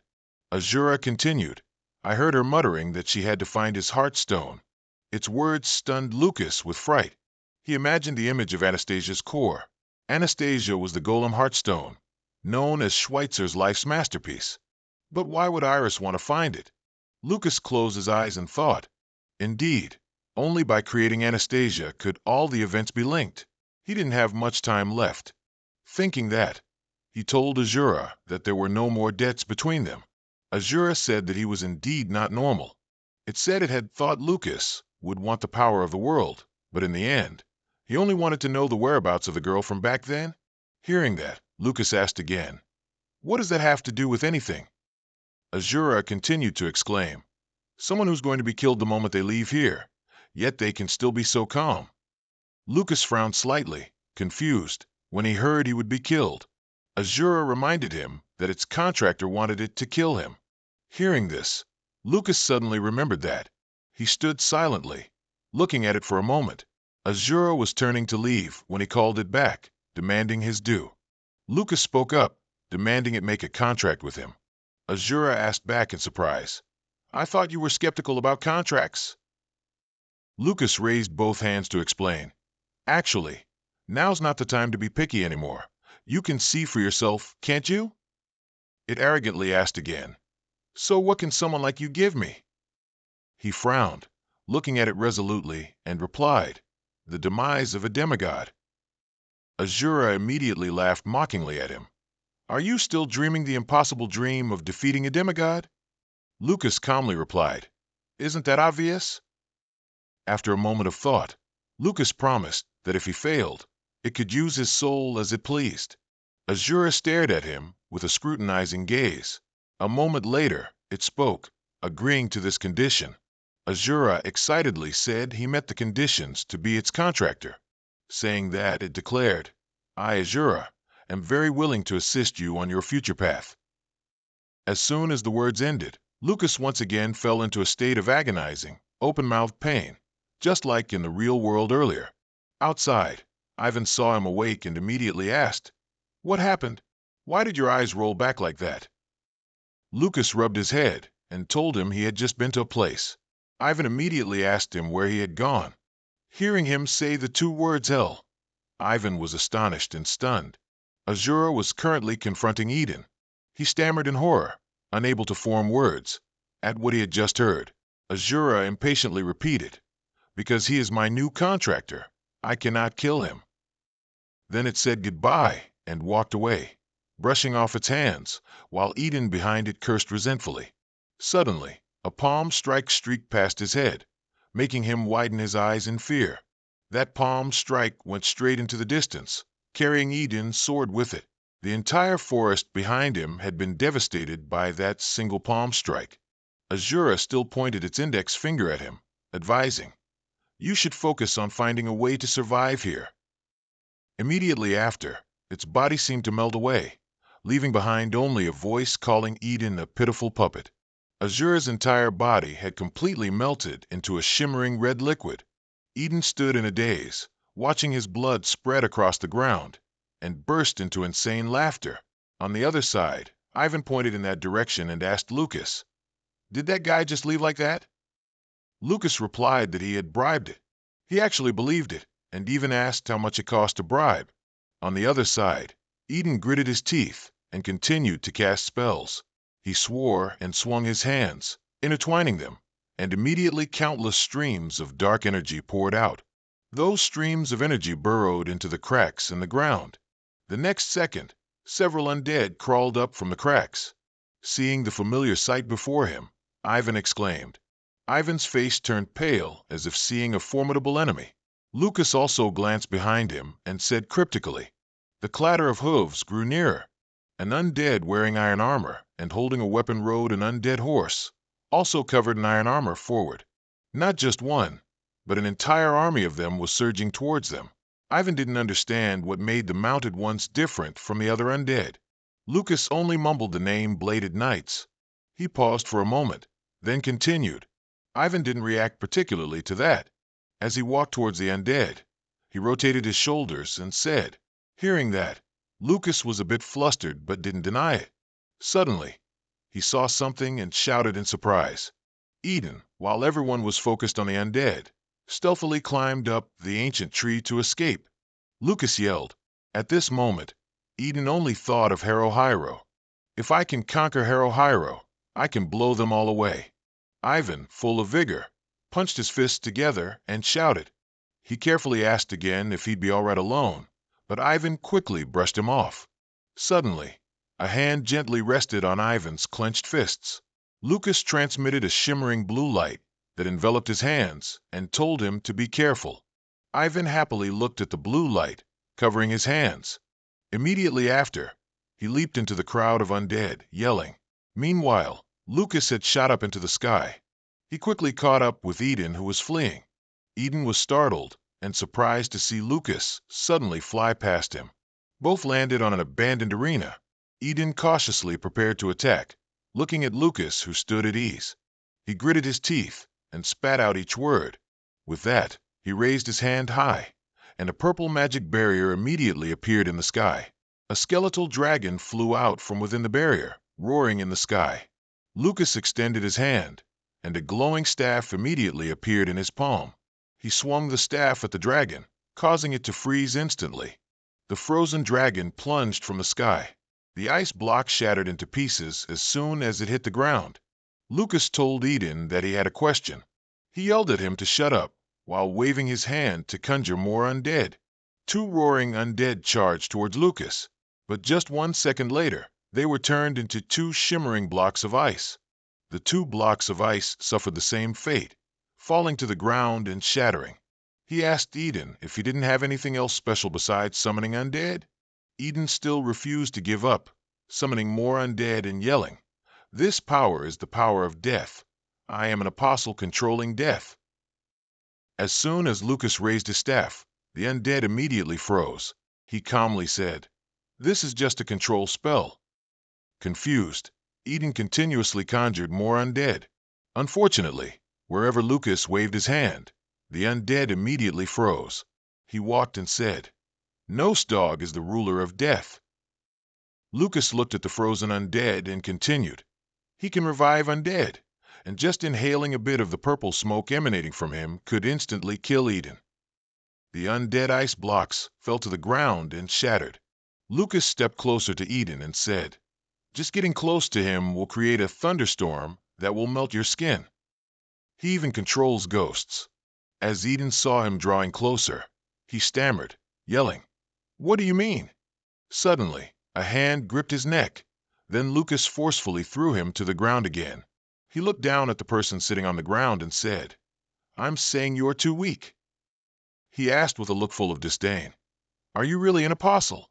Suddenly, one of Eden's eyes lit up and gradually bulged out, making him groan in pain. He screamed wildly in agony, and a stream of purple smoke emerged from that eye. The smoke flowed out more and more intensely, and Eden suddenly began screaming Nostog's name wildly again. Lucas stood stunned, watching the thick smoke escape and fly straight up into the sky, where it began to coalesce. He looked at where the smoke was gathering and wondered what the intermediary was. After realizing it was Eden's prosthetic eye, Lucas secretly sighed, wondering why he hadn't found it earlier. The dark smoke had gradually formed a monstrous face with glowing blue eyes. Lucas looked up at the sky, astonished and speechless. This immense pressure, so great it made it hard for him to breathe, was unmistakable. The one present in the sky before him was the demigod Nostog. Nostog glanced down below, where Eden was frantically screaming that he had always been his apostle. With that, he continued to pour out his heart. The god has been humiliated by him. He said, "If I were your apostle, I wouldn't be this weak, so I called you here to protect my honor." Nostog moved his body slightly. He told Eden, who was kneeling on the ground, "Though you were just a temporary decoy, I didn't expect you to reveal your identity so quickly." Hearing that, Eden trembled and forced a smile, asking again. Lucas understood the scene, realizing that Eden was indeed not an apostle, which meant the real apostle was somewhere else. He frowned regretfully, because even if he defeated Eden Fritz's youngest, he couldn't kill Nostog. Suddenly, Nostog asked Lucas why he knew Eden was an apostle. Lucas answered as if it were obvious. "The entire forest area is full of traces of your divine power. How could I not know?" Hearing that, Nostog nodded, praising his sensitivity, but suddenly he paused and asked, "Isn't this too fast?" His next words tensed every nerve cell in Lucas's body. "It's as if someone who knows our situation pointed you to it." With that, he spoke of recent suspicious events, such as a powerful demigod dying mysteriously, unaware of any gods. Hearing this, Lucas keenly realized he had noticed there was a traitor. Was he creating a decoy because of this? Then he looked back at Eden, who was distraught on the ground. He was the trap to lure out the traitor. Thinking this, Lucas then said it was his first time seeing a demigod with his own eyes, and he also felt lucky that Ivan wasn't here. He curled his lips in sarcasm, thinking the man talked too much, secretly telling himself not to reveal his true emotions. Nostog said Lucas was truly strange, then asked him what he was. At this moment, Eden's memory stopped at the moment Asaru called him a pathetic puppet. He screamed unwillingly, "What do you mean by decoy? I abandoned everything to follow you." The more Eden spoke, the more resentful he felt. He angrily screamed that this was unbelievable. Suddenly, Nostog raised his hand towards him, scolding Eden for being noisy, then unleashed a palm strike towards him. A stream of purple smoke rushed forth and wrapped around Eden's body. In just a moment, he had become an old man on the verge of death. The very next second, as he was trying to beg for mercy, his body had already decayed and disintegrated. Lucas stared in shock at the scene that had just unfolded before his eyes. Something dark and shiny appeared on the ground. He and Nostog stared at each other for a long moment. While Lucas's face was still pale, the man spoke up, saying he was quite surprised. Nostog said it was truly rare for him to be unable to see through a human who hadn't lived for more than 100 years like this. He paused for a moment, then corrected himself. "It's the first time, to be exact." Then he asked Lucas if he knew what this meant. Sweating nervously, he listened as Nostog continued, "I have every reason to suspect you." With that, he pointed at Lucas and stated in a low voice that he would watch him. Immediately, Nostog vanished into thin air. As he disappeared, the purple smoke gradually receded into the black hole, restoring the scene to how it was when they first arrived. Finally, Lucas could breathe a sigh of relief. He glanced behind him. Lucas turned around and asked the person behind him how long they intended to hide. Soft footsteps echoed. Queen Snow stepped out, smiling as she complimented him on his sharp eyes. Seeing that it was Queen Snow, Lucas was surprised, wondering why she was here. He glanced at her coldly and said, "You intentionally let me sense you, didn't you?" Both of them silently looked down at the ground. On the ground was a vague mass of flesh and blood. Queen Snow said Lucas had helped her brother rest in peace. Hearing her refer to herself as this queen, he was secretly surprised. Queen Snow said in a low voice that this was something she should have done herself, then thanked Lucas. He hesitantly asked, "You knew he was the demigod's informant?" Queen Snow nodded in acknowledgement. She put her hands on her hips and glanced at Lucas, saying she knew. The queen's sword seemed to be glowing. Lucas asked if Haruhiro had told her, but he received a negative reply. He is also influenced by the demigod, so he is not free. Hearing this, he hesitated, wanting to ask more. Queen Snow smiled meaningfully. She pointed at Lucas and said she heard it from the person who told him about her brother's identity. Lucas chuckled softly, saying his memory was a bit poor. Before he could finish, Queen Snow cut him off. The demigod possesses the power of Ricky's sword. Hearing this, he widened his eyes in shock. Queen Snow looked at him and continued, "Don't worry, Mage Lucas, this queen is your comrade." At this moment, Lucas was completely astonished and asked who she was. She smiled and said, Aren't I the queen of all elves? Lucas immediately exclaimed, "Ridiculous!" He was saying he didn't mean that when suddenly the ground shook. Lucas fearfully looked around, stammering, "Is this tremor an earthquake?" But Queen Snow was looking in a different direction and said it was from below. Hearing that, Lucas quickly looked down and was astonished. Before their eyes was a giant magic circle, making him exclaim in disbelief. On the other side, several undead were being blown to smithereens. Ivan used his fiery punch to deal with all of them. After annihilating the whole group, he leaned his hands on his knees, panting. Ivan wiped the sweat from his mouth, muttering to himself. Suddenly, he sensed something from the direction of the village. At the same time, where Lucas and Queen Snow were, Queen Snow analyzed that No's dog had sown a seed in her brother's body. The two anxiously looked at the magic circle. That thing was nourished by Eden's divine power, so it would create a formidable foe. Lucas worriedly said, "Such a huge magic circle." At the same time, Ivan was also astonished, looking at what was emerging from the magic circle. It was a dragon. Ivan yelled, "What the hell is this pile of bones?" Queen Snow picked up a mask and put it on her face. Immediately, her hair changed from white to black. Her flowing hair also braided itself neatly.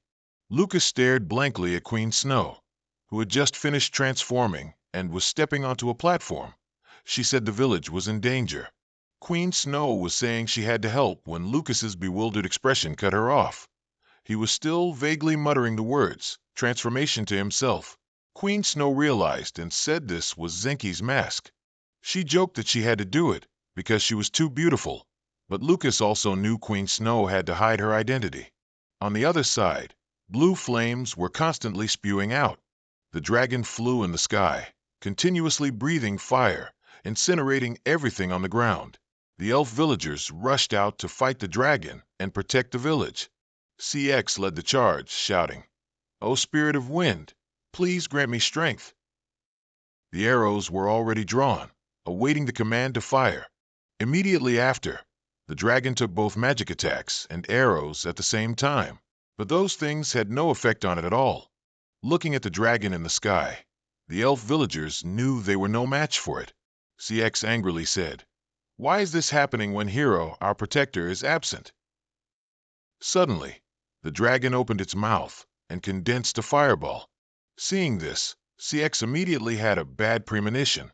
A second later, it unleashed a greater flame than ever before down onto the village, destroying everything. The trees were burned down to dry stumps. Several large buildings also collapsed, causing the residents to panic and evacuate. CX stood frozen amidst the smoke and flames, hearing people shouting about collapsing buildings. She cried out in fear, "This is truly hell. Is it going to destroy the entire village?" The dragon continued to spew fire, devastating the ground. Suddenly, something slammed directly into its head. The next second, the dragon fell straight to the ground. Everyone, not understanding what had happened, ran to look. Ivan let out a sigh. He used his fist to press the dragon's head to the ground, muttering, "It's too tough. This is so boring." CX opened her eyes in surprise and called his name. Suddenly, countless ice shurikens surrounded them from the sky. Ivan immediately jumped off the dragon's head. Immediately, those ice shurikens rushed straight towards the dragon on the ground. Everyone exclaimed in surprise, "That's a rain of ice arrows. Did a large mage army land here?" Only CX knew it wasn't. Lucas's staff was still glowing. CX, touched, covered her mouth and silently thanked from the bottom of her heart. Before her eyes, Ivan and Lucas were fighting side by side. Ivan whispered, asking about Eden's situation. Lucas coldly replied that he was dead. Now, all that's left is to deal with this thing, and it'll be over. Looking at the giant dragon before them, Ivan angrily cursed. Easier said than done. The dragon bared its fangs and clawed towards Ivan, who was clicking his tongue. Suddenly, he saw something extremely astonishing. A figure was blocking the body of that dragon. She jumped to the ground. Ivan shouted, asking, "What's with that chicken head?" Queen Snow told him not to speak so weakly, which immediately made Ivan shrink back. At this moment, the villagers seemed to recognize the figure, who had just fought the dragon. CX cheered. It's Sir Sona. Sona of the Hero Protection Squad has arrived.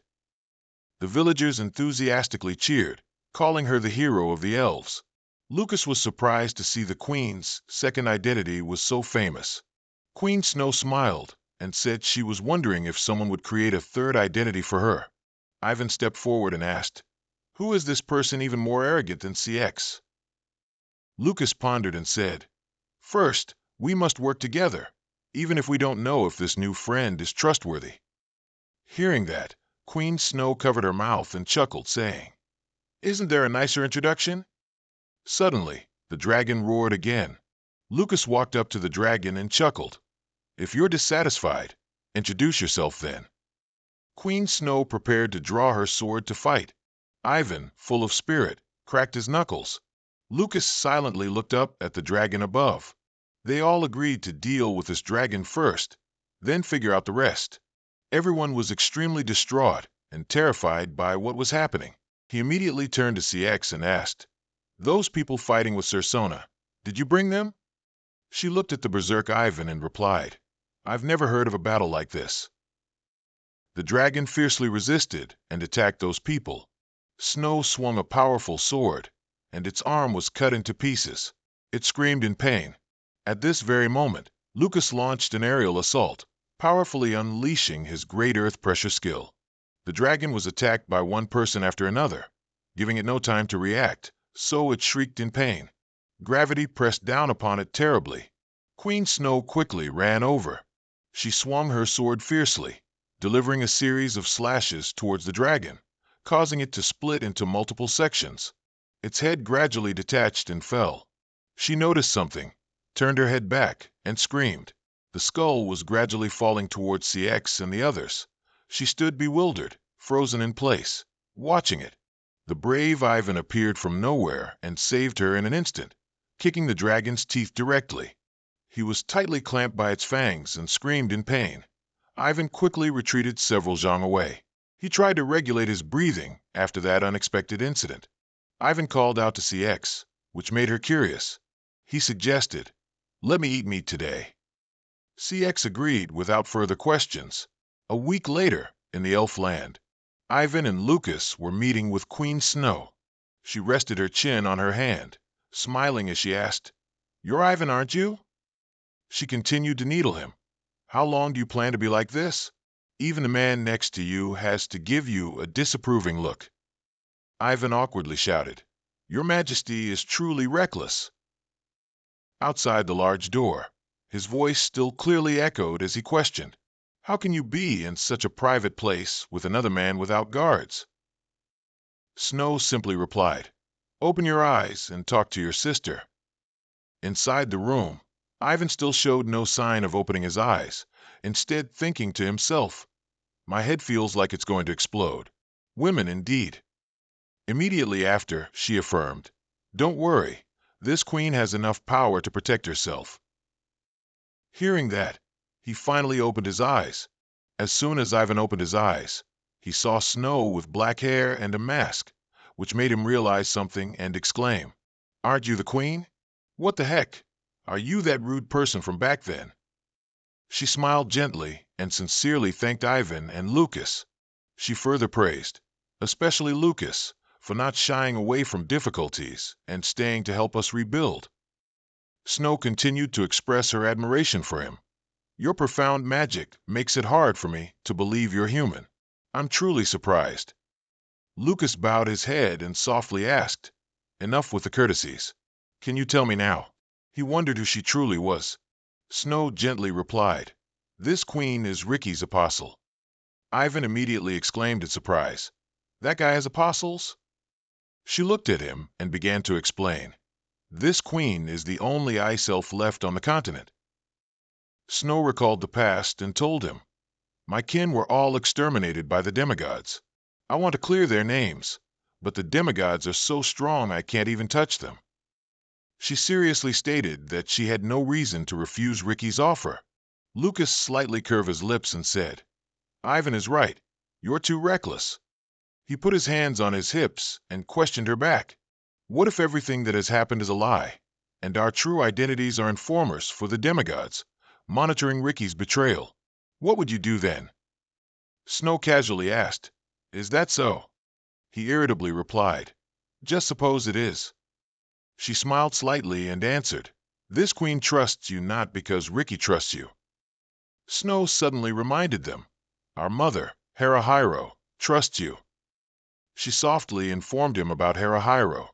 You met Mother in your mind with this human body, didn't you? Mother says thank you very much. Ivan suddenly said with a serious face. A verbal thank you isn't enough. Snow calmly agreed with his words. She stood up and told them to follow her. This queen will give you what you need. Ivan quickly threatened. If it has anything to do with vegetables, I won't let it slide. Lucas, beside him, gave him a disdainful look, thinking, just a moment ago, he couldn't even open his eyes. Snow led the two of them down the stairs. Ivan wondered aloud, where are we going down to now? She calmly replied, to Mother's roots. She then added, you are the first humans to ever set foot here. At the very bottom of the stairs, spirits were everywhere, illuminating the entire space. Ivan squinted, looking curiously. Are they glowing flies? Lucas, at a loss, replied, oh, those are spirits. Then he quickly looked around and exclaimed, it truly is an unbelievable magical sight in this mortal world. Snow led both of them to the base of the tree. Ivan was utterly astonished and blurted out, a tree within a tree? She simply explained that this was their mother's true form. She walked over and picked a sweet fruit, praising it. Snow offered them 2 berries, inviting them to eat. Ivan took them, his whole body trembling, his face pale, saying, she clearly said if it involved vegetables, I wouldn't let it slide. She calmly told him, well, that's a fruit, isn't it? He angrily yelled, that's exactly what I'm saying. Lucas stared at the berry in his hand, analyzing it. Ivan, this isn't just an ordinary fruit.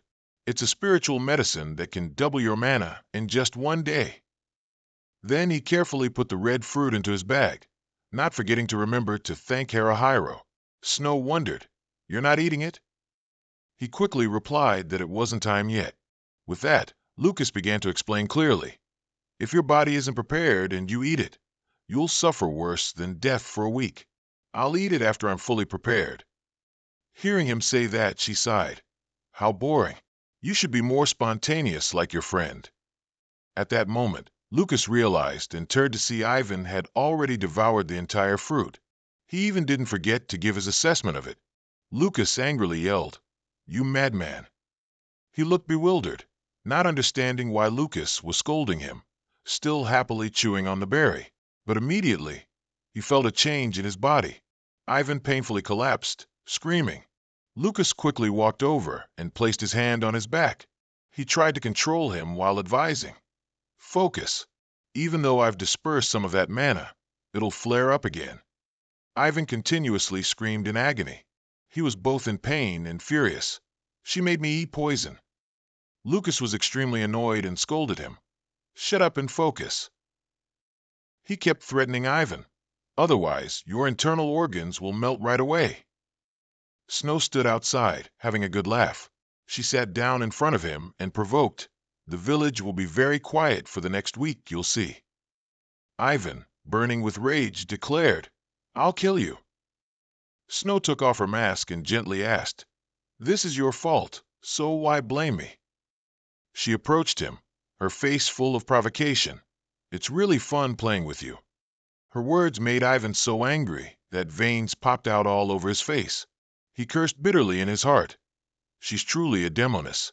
She's clearly a demoness intending to devour me. On the bustling street with shops, people moved busily back and forth. Everyone happily sang as they made a living together. Those people surrounded Lucas, thanking him endlessly with immense gratitude, which made him flustered. The girls here continuously approached him to thank him. A small girl shyly took Lucas's hand and softly said, thanks to you, our family was able to survive the natural disaster. And you even rebuilt our damaged home. We truly don't know how to repay you. Lucas awkwardly replied, That's just thanks to everyone's efforts and hard work to protect the village. I'm not a knight, I'm a mage." In his mind, he silently cursed Snow. That woman, Snow. She demanded that I receive the gratitude of the spirits and even create incidents to gain gratitude. But she probably abandoned me and ran away again. At that moment, he remembered Ivan and envied him. Facing the surrounding girls, Lucas turned pale and thought, maybe I should have just eaten that fruit and transformed. Camus came from behind, praising him. "You've become a hero, haven't you?" Hearing her voice, he felt like he'd found a savior. Immediately, Lucas joyfully called out her name. He quickly rushed over, hastily saying, "You must be here because of the emergency you mentioned earlier. Let's go right away." She was startled by his reaction and asked, "What is it?" Lucas quickly handed over. "I'm leaving everything here to you." With that, he immediately ran off quickly, making the girls call out after him, "Where are you going, Sir Knight?" "The festival has just begun, Sir Knight." He shouted back exasperatedly, "I told you I'm a mage." At a house in a quiet place, the door slowly creaked open, and rays of sunlight gently streamed in. Lucas trembled all over, his face haggard, as he struggled to drag himself in. Snow smiled and waved when she saw him. CX was also sitting opposite, enjoying tea together. Seeing her joyful situation, he was speechless with anger. She gently bowed respectfully and said, "Then, I shall take my leave, Your Majesty." CX glided past his barely living body and chirped as she left the house. Snow softly said to Lucas, "CX has been my friend since I first arrived." But he ignored her and haughtily walked past her. She rested her hand on her face, smiling gently, continuing her previous words, "She's still my friend, even though I'm an ice spirit." Lucas went straight to the bed and collapsed onto it like a dried corpse. Seeing this, Snow asked, "Why are you so exhausted? Did you go fight another dragon or something?" He replied weakly, "That would have been better." She gently crawled closer, apologizing for disappointing Lucas, and also conveniently reminding him, "You should prepare to leave soon." Snow put her hands on her hips, saying she was about to go meet Ricky. Hearing that, he quickly sat up, wondering, "Ricky? Why?" Snow also seemed not to understand clearly and replied, "He said he has something to tell us." This made Lucas extremely curious about the matter. Both of them started heading together to meet Ricky. Lucas asked her curiously, "A queen leaving the village like this? Is that okay? Don't you need to protect the forest?" She gave a slight glance. Snow quickly disguised herself in a flash and replied, "As long as we don't get caught, it'll be fine." Lucas, unconvinced, asked, "Where did you get that? I really want one too." She didn't answer his question but quickly urged them to go faster. Ricky doesn't like waiting for others. "Lucas sighed." He asked wearily, "Are we walking?" Snow replied helplessly, "Using flash is too unusual. We have no other choice." Lucas suddenly cast a spell. A magic circle appeared beneath their feet, which greatly surprised her. He gently took her arm. Snow, quite puzzled, asked, "Is this a warp? Doesn't this mean you've left a magic circle at Ricky's hideout?" He replied coolly, "I'm not limited by those rules." As soon as he finished speaking, they both began to teleport very quickly. At a rustic old house, surrounded by green moss, the two of them had teleported in front of this house. He turned around indifferently and said, "We're here." Snow secretly admired Lucas's magic. "This is the first time I've experienced such a stable warp." She watched his retreating figure, continually amazed by his talent. He didn't even place a magic circle at the destination beforehand. As soon as he opened the door, Lucas was very surprised by the sight before his eyes. He looked at the spatial portal and had to admit that Snow was right about Ricky not liking to wait for anyone. Stepping inside, they both strode along a path lined with armored root people standing upright. Lucas suddenly spoke, "But now is a great time. I also have something I need to confirm with Ricky." These words made Snow quite curious.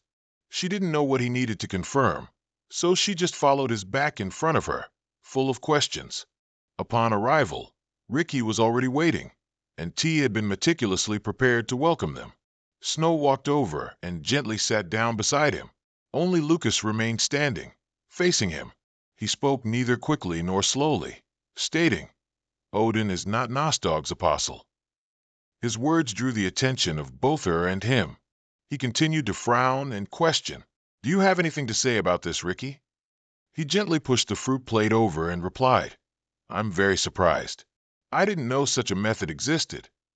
A forceful foot stomped directly onto the fruit plate, crushing it. The foot belonged to none other than Lucas. He had not hesitated to step on the table in front of Ricky and Snow. She quickly glanced and called out his name loudly in bewilderment. Lucas tried to stay calm and reaffirmed, "That's not what I'm talking about." His eyebrows furrowed tightly as he complained, "Because of you, the two of us almost." He quickly corrected himself. "No, it was the three of us who almost died." She was utterly bewildered by those words. Ricky raised an eyebrow slightly and asked Lucas, "Do you want an apology?" He calmly retorted, "Isn't that obvious?" Snow stared at him in confusion. "Why are you provoking him, Lucas? He's one of the 5 apocalypses. He could easily wipe us out with a snap of his fingers." At this moment, Ricky calmly replied, "I understand." He sincerely bowed his head, gently apologized, and promised that from now on, he would thoroughly investigate information before giving it to you.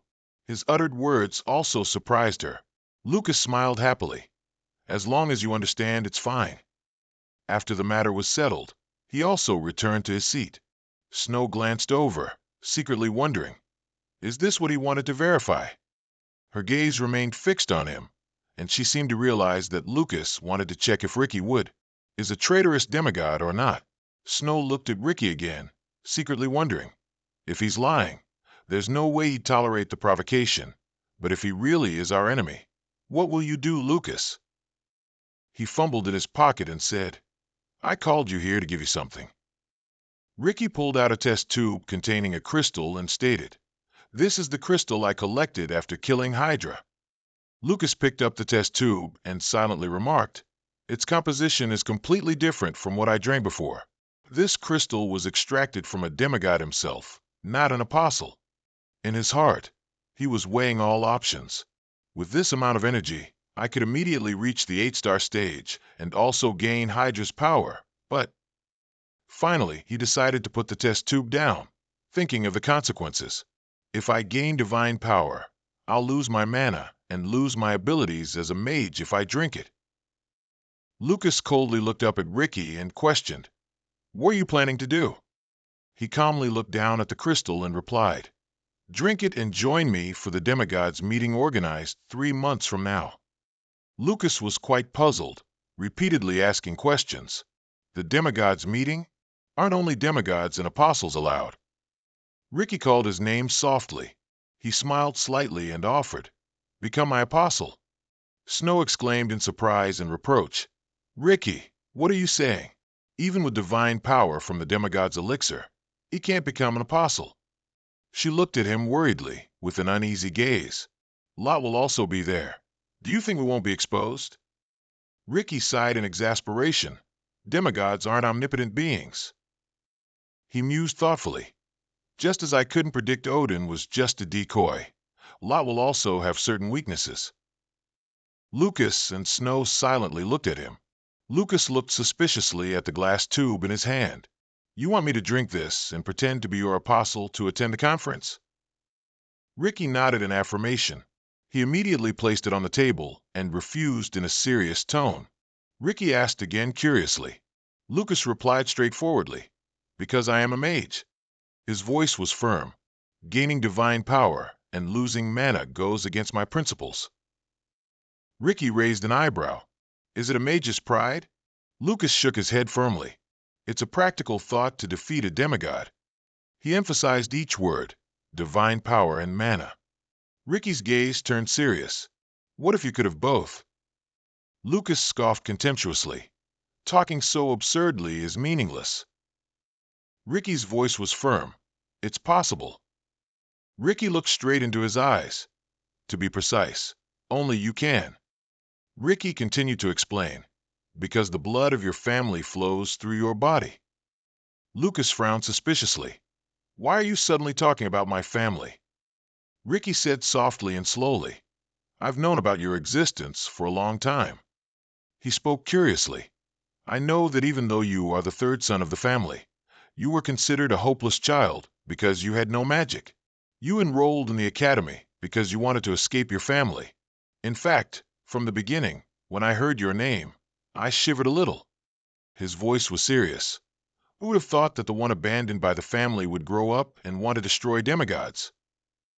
Lucas asked loudly in doubt, Why do demigods know your family so well? Ricky calmly replied, Among demigods, there is no one who doesn't know about your family. His voice was calm and obvious. Your family, to put it bluntly, was originally a large-scale laboratory, which made Lucas frown in anger. Ricky recalled a past event. For a long time, there have been studies on how to reconcile mana and divine power, and that research was led by Zealand of the Revelation. Hearing the harsh truth made Lucas fall silent. Rallin. Ricky recounted what he knew. There have been tens of thousands of failed experiments. That research has continued for hundreds of years. Finally, the family was born. Lucas was shocked and startled. Wait, does that mean the family was created by demigods?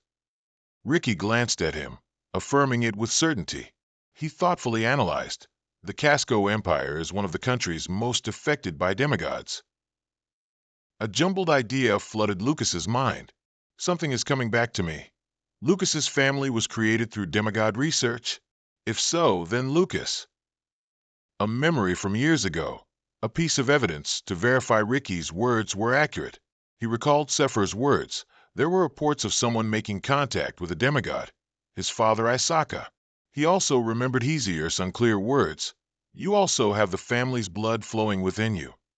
He didn't want Lucas to learn magic. Hesior didn't want Lucas to trust such guilds too much.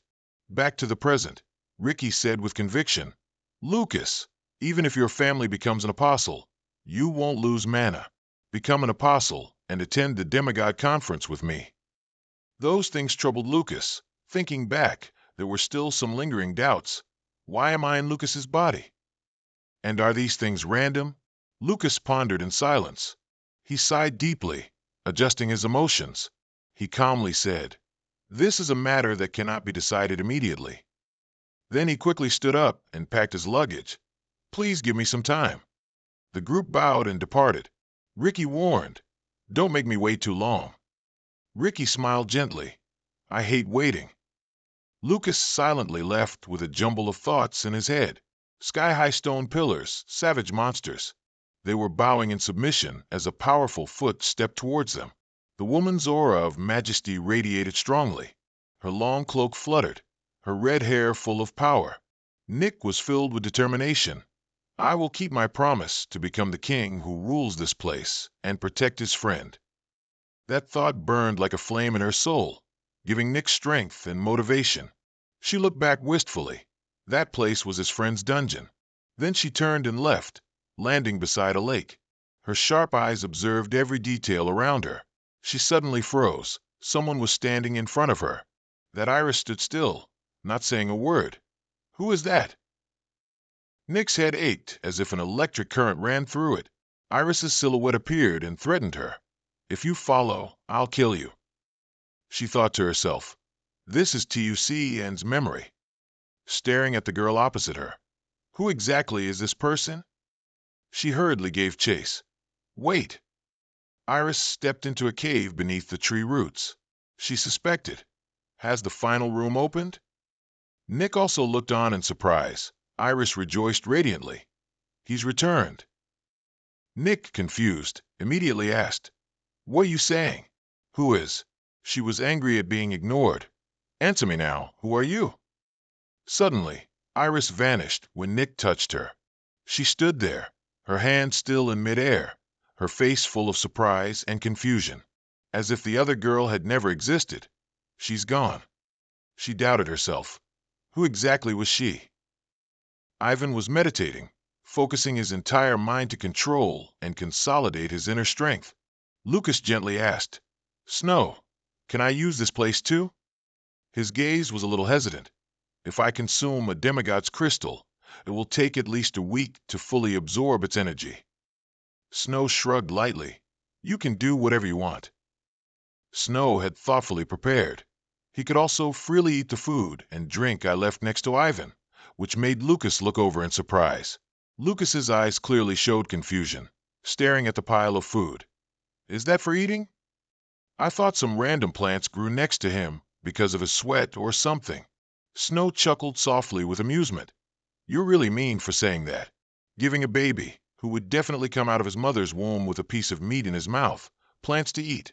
Isn't that fun? She turned and left without hesitation. Well then, I hope you survive this trial. Lucas held the glass tube in his hand, pondering thoughtfully. A body that can integrate both mana and divine power. But can a normal human truly do that? He hesitated for a moment. If I drink this, will I no longer be human but become another entity? That thought deeply swirled in his mind. Finally, he decided to abandon the thought. As long as I can eradicate the demigod, I don't mind discarding my humanity. A surging power erupted from deep within, enveloping Lucas like a fierce wave. Snow stood quietly observing from afar. She worried for Lucas. A body that can harmonize both mana and divine power. I can't imagine what the outcome will be. But her worry gradually shifted to anticipation. To think a human who hasn't lived for more than 100 years could do such a thing makes me quite interested. Ivan slowly opened his eyes, a faint light illuminating his face. Ivan quickly realized, it's almost impossible to manage the excessive amount of mana, and it's quite painful. Looking at the surging power, it seemed Snow wasn't lying about the fruit's effects. Ivan was cheerfully satisfied. Not bad. A voice suddenly rang out. Finally awake, are we? Ivan looked at Lucas, who was gnawing on a leaf. Is it that good? Lucas calmly replied, Want some? Ivan refused immediately. I'd rather starve to death. Ivan wondered, how long have I been here? A week and 2 days. Suddenly, he looked over at Lucas. A strange feeling arose in him. I can't feel his mana at all. He's just like a normal human. He noticed that it was quite similar to the straightforwardness and serenity his master once had. Ivan then asked in a deep voice, You've become stronger, haven't you? Lucas calmly replied, I've reached the 8-star stage. That made Ivan even more curious. How old are you anyway? Lucas guessed, 20 or 21, something like that. Ivan immediately took on an arrogant tone. Then you should show more respect when talking to me. He thought to himself, I don't think there's a greater genius than me in this world. A gentle voice said, I suppose our cooperation mission ends here. His voice was firm. Then I will continue what I was doing before. Lucas wondered, What were you doing before? Ivan calmly, as if it were an important mission, replied, I'm searching for the Kassadin artifacts. He recounted the reason.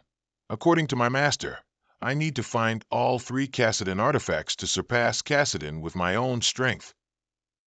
Lucas was suspicious. Your master is? Ivan proudly, the successor to the martial arts king. Ivan said firmly in a deep voice. He has a hot temper, but truly formidable power. That's why you are like this. He asked seriously, What do you plan to do from now on? Lucas sighed in frustration. Ricky asked me about becoming an apostle and accompanying him to the demigod's gathering. Ivan was startled upon hearing that. That's truly unexpected.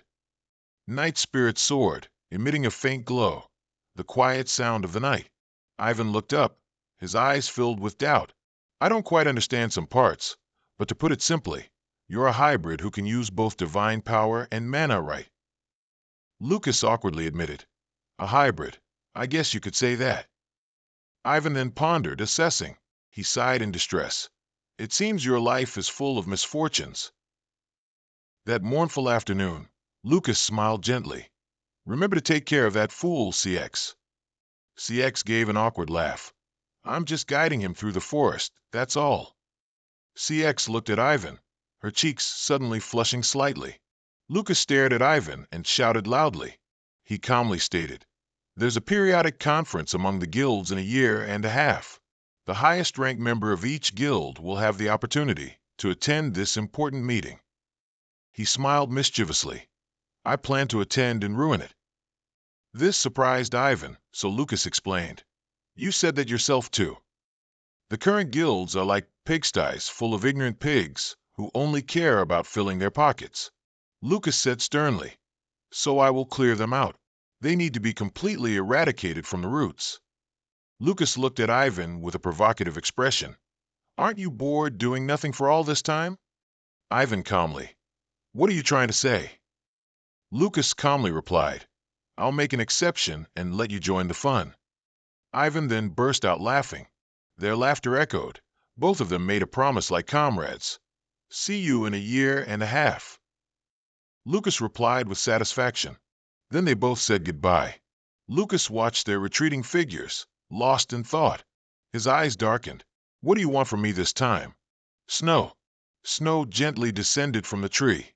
Snow looked at Lucas and smiled. From now on, call me Sona whenever I'm in this disguise. Lucas shook his head. I can't tell how you're dressed, just by sensing your presence. Snow's eyes gazed intently at Lucas. She was amused. Now you look like a completely different person. It must be because of the crystal's power. She then asked, Are you going to Ricky's place? She decided to follow him. I should join you. An old thatched hut. Lucas and Snow suddenly appeared, both slowly entering the straw house. A sound rang in Lucas's head. Don't open it. He immediately recognized it as Ricky's voice. The voice demanded, Hide, don't be seen right now. The door slowly opened. The ferocious Hydra, appearing as snakes, looked around searching. Her voice was terrifyingly hoarse. How strange. I definitely just sensed mana around here. Ricky hurried, interrupting Hydra's thoughts. Hydra continued to observe with glowing eyes filled with coldness and bloodlust. Lucas and Snow were hiding nearby, cautiously observing the situation. Demigod. Snow lost her balance and fell into Lucas. A rustling sound echoed, attracting Hydra's attention. Ricky worried. Where are you going, Hydra? Hydra approached Lucas's spot. I feel something over there. Ricky quickly intervened. It's my apostle. Hydra then hoarsely retorted. Didn't you say I was wrong a few minutes ago? Ricky frowned uncomfortably. Don't you know we demigods have to hide our apostles' identities? Hydra chuckled hoarsely. Ah, that's right. Lot said we had to do that. Her voice carried sarcasm. By the way, Ricky, do you know my eyesight is excellent? She suspected. It seems your apostle is an elf. Ricky calmly replied. So what? Hydra said with a wicked smile. Isn't it strange? The decoy that no dog prepared not long ago was also an elf. A lightning-fast strike from Ricky decapitated Hydra, but she didn't die and sneered. So it's you. You're the traitor. From the wound on Hydra's headless body, 9 snakes shot out. The snakes moved quickly. I should tell A about this. I'll be praised. Ricky immediately drew his sword to stop them. They were cut into many pieces in the blink of an eye. The lightning-fast speed astonished Lucas and Snow. Looking directly at Hydra's blood falling to the ground, her blood was corroding the ground like acid. Her blood must be a deadly poison. Lucas thought in surprise. Anyway, Ricky, my eyes can keep up with his movements, so that's the sword art of an apocalypse. Ricky's eyes were filled with troubled contemplation. I missed 2 of them. He quickly calmed down. One went south, pointing in the other direction. The other one is over there. Lucas frowned, understanding. We'll take care of the one on his side. Ricky warned them. Hydra's endurance, regenerative ability, and poison are her strengths. Be careful of the green liquid from her body. If it touches your skin, it'll melt your entire body instantly. He seriously conveyed the information. She's weaker to fire. Even if she splits into 9 parts, she's still a demigod. Don't try to kill her. Try not to let her escape. I'll join you too after I deal with that one. The Hydra serpent moved at dizzying speed. She cackled gleefully. How thrilling. Lucas and Snow quickly chased after her. Lucas immediately ordered, "Split up. There's no plan. We just need to do what we have to do to stop her." Snow understood and quickly split up. Not to be outdone, Hydra sped up. Lucas immediately used his power to slow her down. Lava blast. A forest-shaking explosion. She managed to escape the attack. Despite being injured, she still let out a mocking laugh. Her body instantly recovered completely. Snow quickly sliced off the Hydra Serpent's head. She wasn't dead yet. Instead, she sprayed her poison directly onto Snow. Snow was surprised. She had no openings at all. "I can't dodge it." A magic circle appeared, protecting her from the serpent's venom. The poison couldn't penetrate the protective barrier. Snow breathed a sigh of relief. "Lucas." Hydra immediately regenerated 2 body parts from Snow's cut, becoming a ferocious 2-headed serpent. Snow immediately went into a defensive stance, but Hydra was too strong, leaving her unable to retaliate. "I have to buy more time." She was thrown far back. Snow used all her strength to counterattack. She used her legs as a brace. With extreme resolve and all her might, she flung Hydra away. Snow quickly regained her strength. What's with her terrifying power? How is she still so strong after splitting into 9 parts? But Hydra seemed to suffer no damage. Not bad. No doubt you're Ricky's disciple. But what about this? She attacked again, spitting out hundreds of thousands of venomous snakes. A rain of venomous snakes. The snakes were quickly cut down. Snow defended resolutely. "I'll die if even one gets past me." She used all her strength and will. But her strength seemed to be slowly draining away. The sheer number of snakes was slowly exhausting her. Each snake was very heavy. To think a demigod could be so powerful. "I can't hold out much longer." She quickly collapsed, gasping for breath, full of regret. "Sorry, Lucas. I couldn't buy you enough time. It's my failure." The venomous snakes kept attacking, but they still couldn't pierce through the magic circle protecting Snow. Hydra frowned in anger. It saw a large red orb, the sun. "Isn't that the north?" Then it saw another sun. The actual sun was over there. "Then what's that?" A sun created by Lucas himself. Energy sun. He focused his power. With one hand, he threw it straight at Hydra. She screamed loudly in pain. Her ear-piercing scream echoed through the sky and gradually vanished, her body as if it had never existed. Snow looked at Lucas in surprise. He had killed a demigod so easily. She felt ashamed. "It seems like all I can do is get in your way." Lucas's aura radiated like a blazing fire. He thought to himself, the only thing he could do in that dark hell was think. For 4,000 years, he had constantly thought about casting magic to pass the time, feeling that he had finally achieved something. Thanks to that, he had mastered calculating and casting at extremely high speeds. He hadn't been able to use it due to Lucas's lack of magical ability, but now he had reached the 8-star threshold. He could finally use it for the first time. He was now at a completely different level compared to the 8-star standard from 4,000 years ago. He was confident in his own power. He could win when facing a demigod. Snow was gently carried in his arms. She looked up at the person in front of her. The strong Lucas was carrying her in his arms. She thought to herself, he used that move without expending any effort at all. So this is Lucas's true power? At this moment, Ricky jumped out of the teleportation gate to assist the two. He was surprised by the scene before him. A desolate wasteland. A conversation between Ricky and Lucas took place. He spoke first. "You killed her," he calmly confirmed. Ricky looked at him with horrified eyes, silently assessing. Was he capable enough to kill her? The sky ripped, and his voice echoed with a sigh of relief. "Then let's go back to my house first." It had grown completely dark, and the scene shifted to a simple house. The 3 of them sat discussing. Ricky spoke first.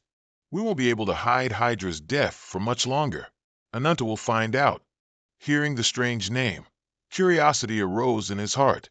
Ricky explained briefly. He's a demigod with the ability to control poisons. At this moment, the old man came to his mind, and many things became clear. "So that old demigod is Ananta?" Ricky urged. "There isn't much time left. Lucas, you must decide." While talking, he observed his expression and understood somewhat. "Ah, never mind. It seems you've already made your choice. Lucas calmly stated his intention. I've used the magic stone you gave, but I haven't tried using divine magic yet. Ricky praised. That's really surprising. You can skillfully use a demigod's power now, huh? Lucas sipped his tea and calmly replied. It's not hard to use. He advised with concern. There are only 3 months left until the demigod meeting. You must not use magic and must practice mastering divine magic before the meeting occurs. Lucas asked, puzzled. Why do I have to do that? Ricky slowly stood up and continued. Lot isn't omniscient or omnipotent, but he's incredibly perceptive. You need to conceal all the mana within you with divine power when you go there. He stood up and instructed. So, let's start practicing right away. As the two men conversed animatedly, Ricky emphasized, I must warn you, this training will be very difficult. Can you endure it? Lucas replied decisively, Stop talking nonsense. Didn't you say we don't have time? Let's get started. Meanwhile, Snow sat silently, deep in thought. She watched the two figures walking away. Suddenly, she softly called his name. Her long hair fluttered in the air. Snow boldly embraced Lucas so suddenly that it made him flustered. She said gently, I heard that when humans want to say goodbye to their loved ones, they do it like this. He also happily responded, What a shame. If I were Ivan, I'd probably be foaming at the mouth and rolling on the ground. While he gently comforted her to soothe her, Ricky, standing nearby, thought with amusement. So, humans say goodbye by rubbing bodies like that, huh? I truly can't understand these creatures. A warm gaze was exchanged between Snow and Lucas. She said softly, I hope you return safely. He happily accepted the farewell wish. His last words before leaving were, Please convey my apologies to CX and Camille. I'm sorry for departing immediately without being able to say goodbye. As his words ended, an explosion occurred in the forest. Waves of thunder roared, destroying everything. The training between Ricky and Lucas became intense. He was rapidly swooping down towards him, attacking while seizing every opportunity to unleash palm power. Lucas decisively directed a lightning bolt from his palm straight at him. Ricky calmly and coolly awaited the incoming attack. The powerful lightning bolt fiercely attacked, but it wasn't enough to harm even a single hair on Ricky's head. Lucas had a moment of doubt, but he immediately regained his composure. He soared straight up into the sky. Lucas raised his hand, unleashing immense power. In the sky, a massive lightning storm, fully mobilized by Lucas, covered the expanse. He fiercely hurled a lightning bolt straight down to where he was standing. Within the terrifying lightning, a human figure flickered in and out of view. That figure grew increasingly clear and powerful.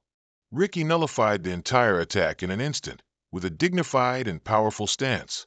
Ricky countered the attack with the demigod's sword without expending any energy, calmly looking up at Lucas above. High above, he was also continually astonished. But right after, he joyfully said, Finally, you decided to draw your sword.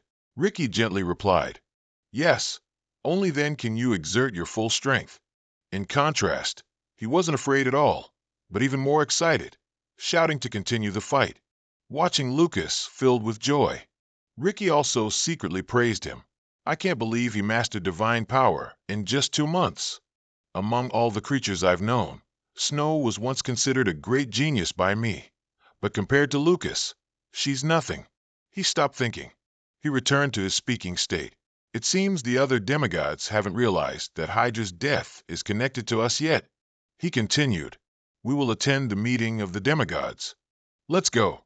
Lucas exclaimed in surprise. Go right now. Ricky asked with a cold expression. Do you have something to resolve? Lucas didn't dare to answer. And so the two walked and talked. Ricky began. The location of the Kingdom of Louisville. We will use a teleportation gate to get there. He remarked gleefully, I didn't expect demigods to like using teleportation stones either. Ricky casually continued, because if we travel normally, it wouldn't affect a demigod like me, but a mortal like you would be different. Or if you want to turn into minced meat and arrive, I'm happy to oblige. He was secretly provoked and angered, but outwardly he remained calm and thanked him.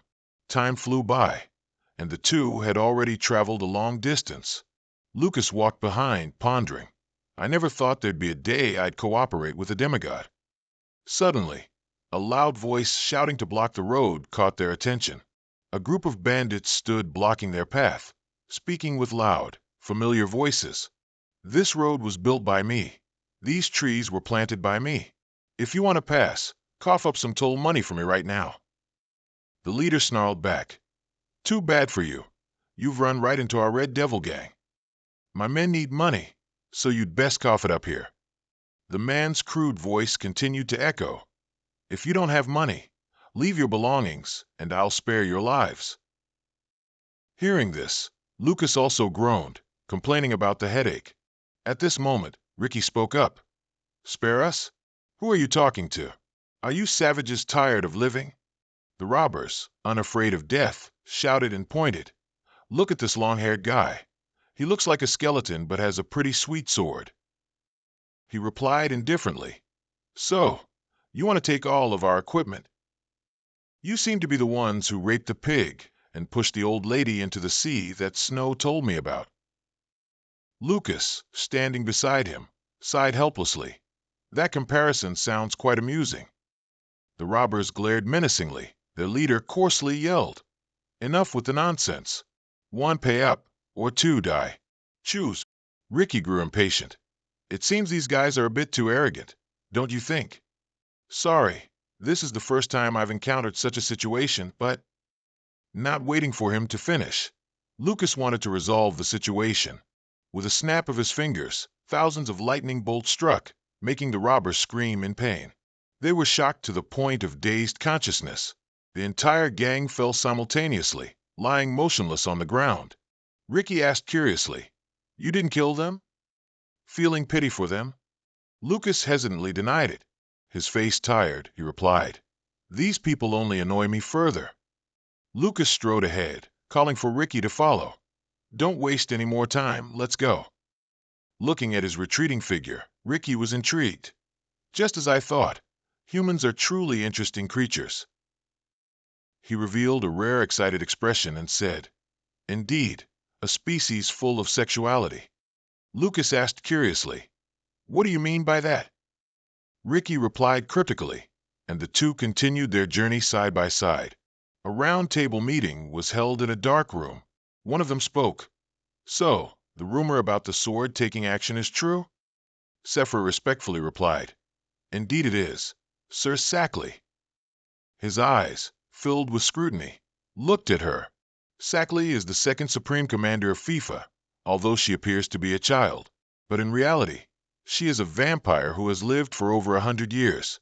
Whenever Sepher looked at Sackley, he always felt a chill down his spine. Her blood-red eyes glanced over. Where's he heading? He replied seriously, It's pilot here. Looking around the round table, Sackley felt truly frustrated. So, you mean we're going to hunt a demigod with a 5-person team?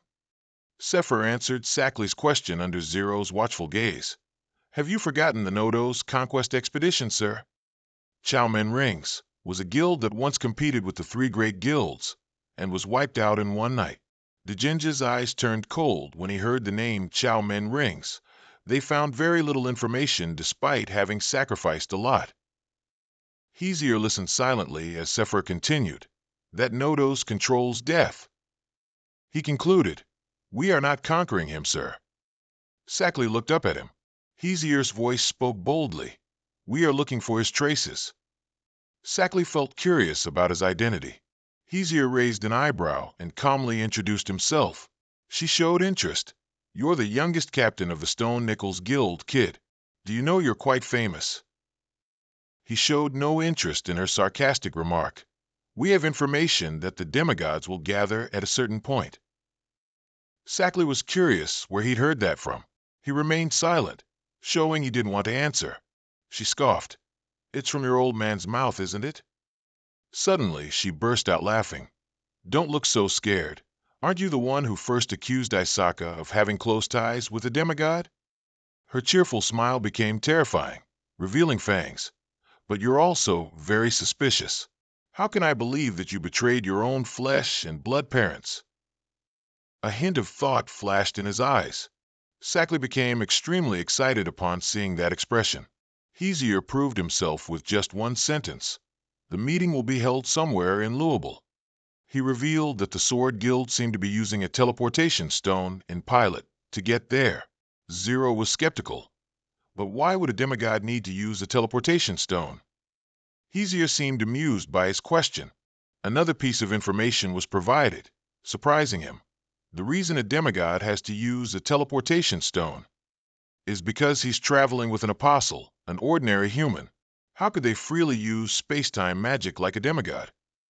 Heezier seriously declared, at this meeting, the demigods will also bring their apostles. Sackley found this information hard to believe.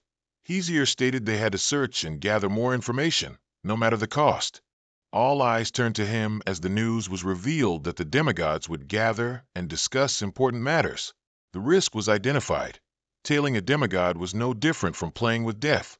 One small mistake would cost them their lives. A fierce look appeared in his eyes. But if those apostles show up... Sackley quickly understood his intention. Then even if we're caught, we just need to silence those apostles. She curled her lips, smiling with satisfaction at the plan. The round table meeting concluded with a final unified decision. The Pilot City gate was crowded with people waiting for identity checks. Lucas, in a different form, handed his ID card to the guard and introduced himself as Lucas Lipton, an A-rank mercenary.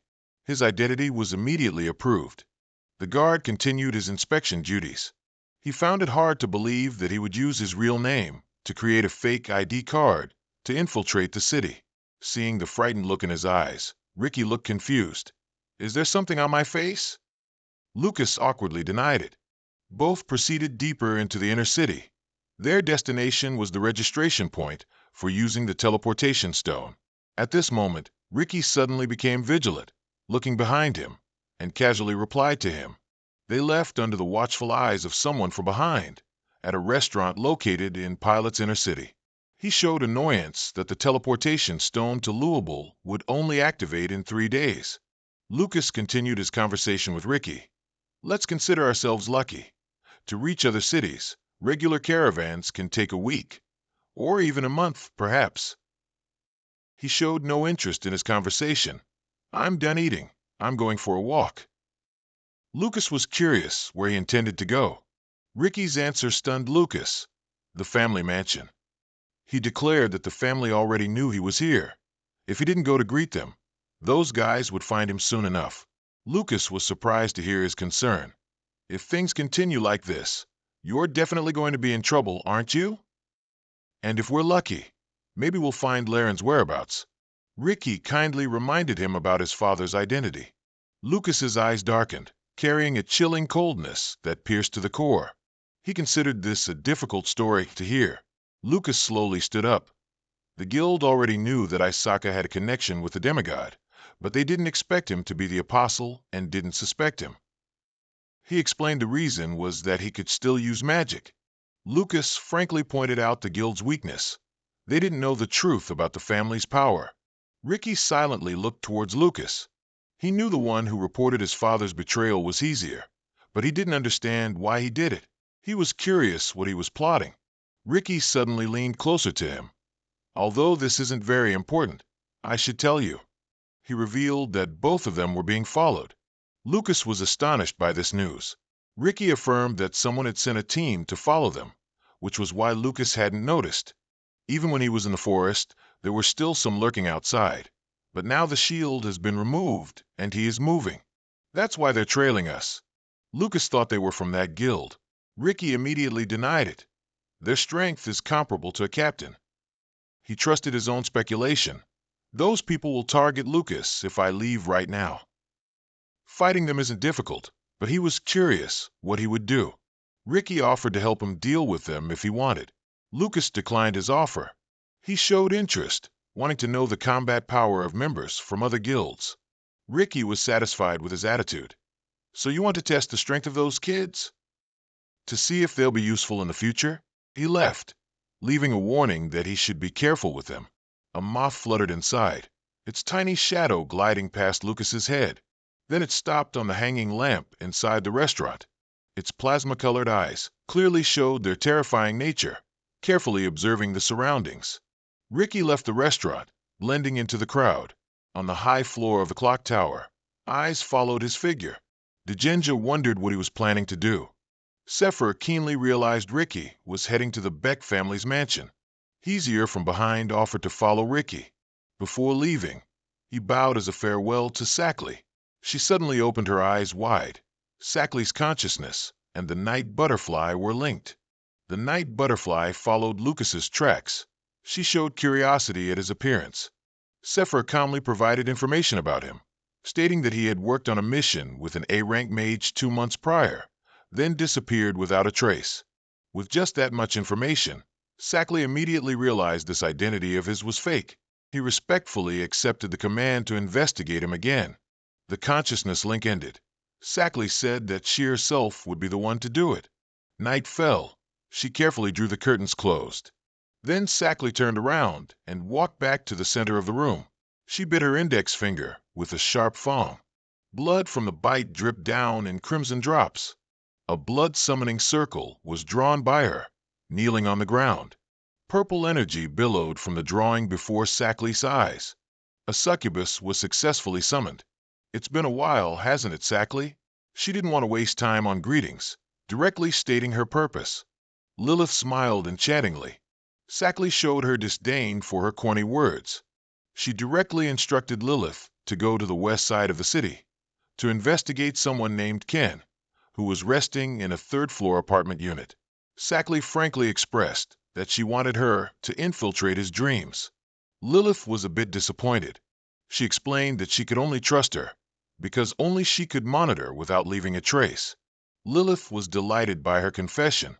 Sackley distastefully ordered her to remove her hand from her face.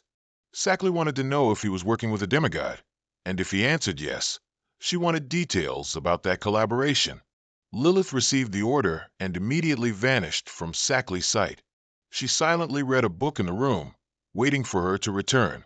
Meeting her expectations, Lilith immediately appeared right beside her. She awkwardly avoided Sackley's gaze, announcing her failure. This couldn't help but astonish Sackley. She truly didn't know if he was really just an ordinary person. Lilith felt as if he had no desires within him whatsoever. To Sackley's displeasure, Lilith continuously reeled off a string of questions. She spoke with increasing fervor, leaving her speechless and helpless. Lilith said that she could have infiltrated his mind and brainwashed him, but sensing danger, she had to give up. Sackley was curious what that danger was. The information she revealed afterwards astonished Sackley. He had also made a pact with a demon.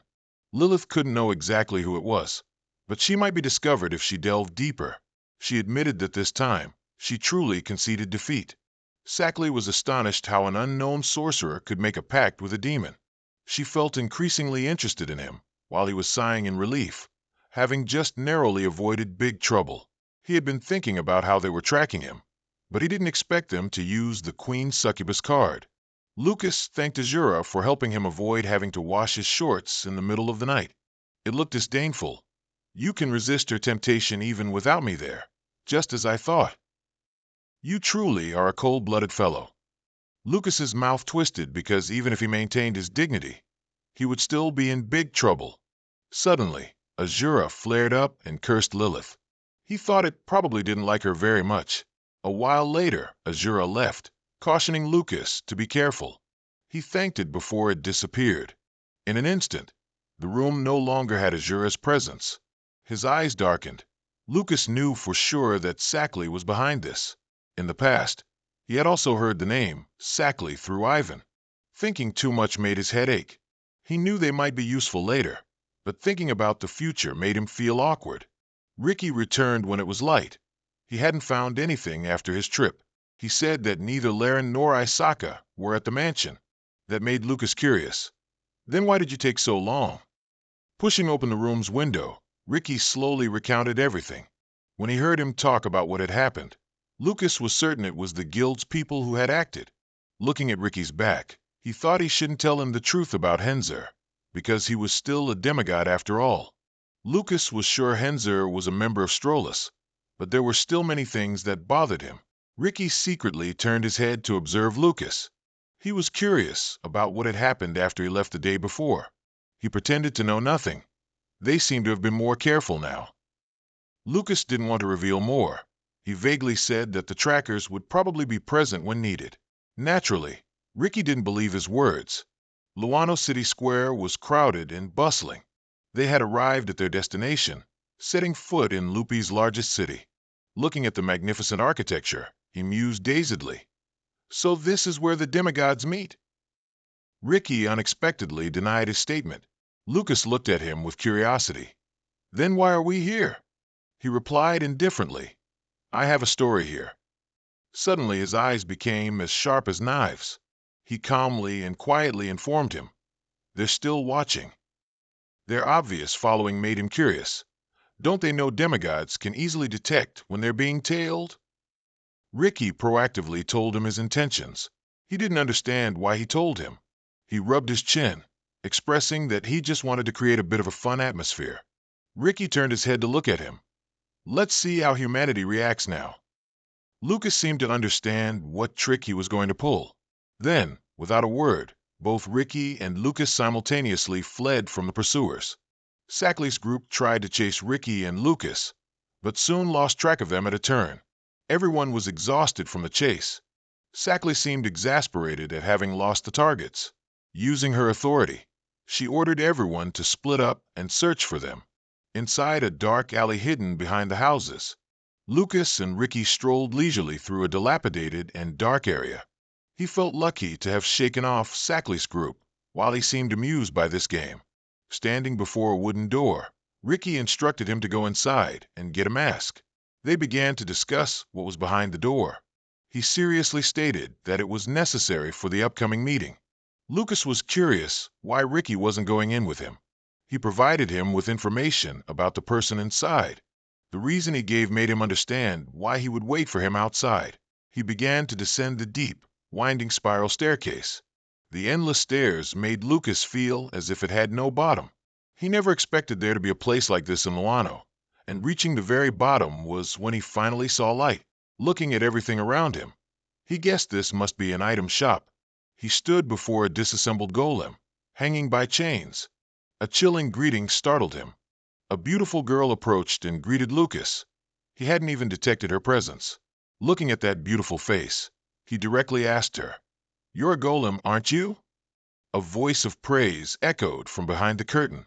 A strange man appeared from behind the curtain, a polite smile on his lips. He gently pushed the golem's shoulder. "Go inside. I will personally greet this guest." Hector sat on the stool and introduced himself. Looking at the top hat, Lucas realized he was the person Ricky had mentioned. He chuckled and took the mask off. "You seem to be the reticent type, aren't you?" Hector held up the mask. "Is this what you need?" Lucas did not answer, but reached out to take the mask. Something caught his eye. The bracelet on Lucas's wrist piqued Hector's interest.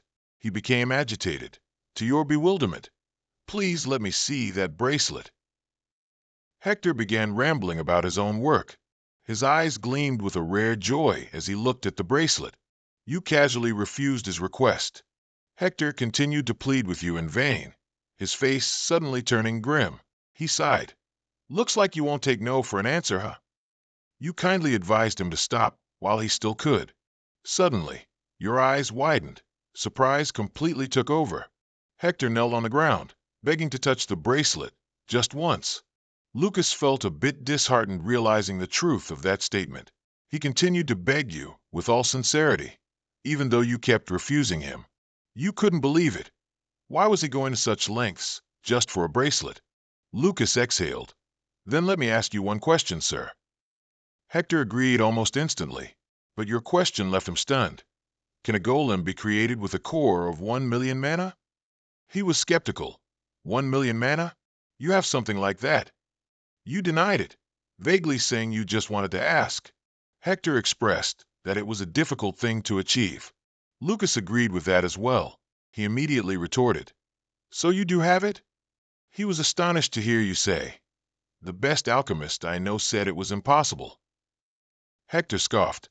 "The best? Do you know who you're talking to?" He seriously told you about the three most brilliant alchemists on the continent. The first one named was the master of the 11th tower. You were surprised because you thought there were only 10 towers.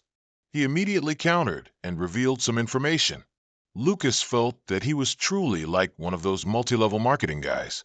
The next person named was an arch from the northern mountains, considered equal in skill to the master of the 11th tower. Hector expressed his own opinion frankly. Lucas wondered if the best alchemist was Arch. Hector seemed unsure, but said he was difficult to visit.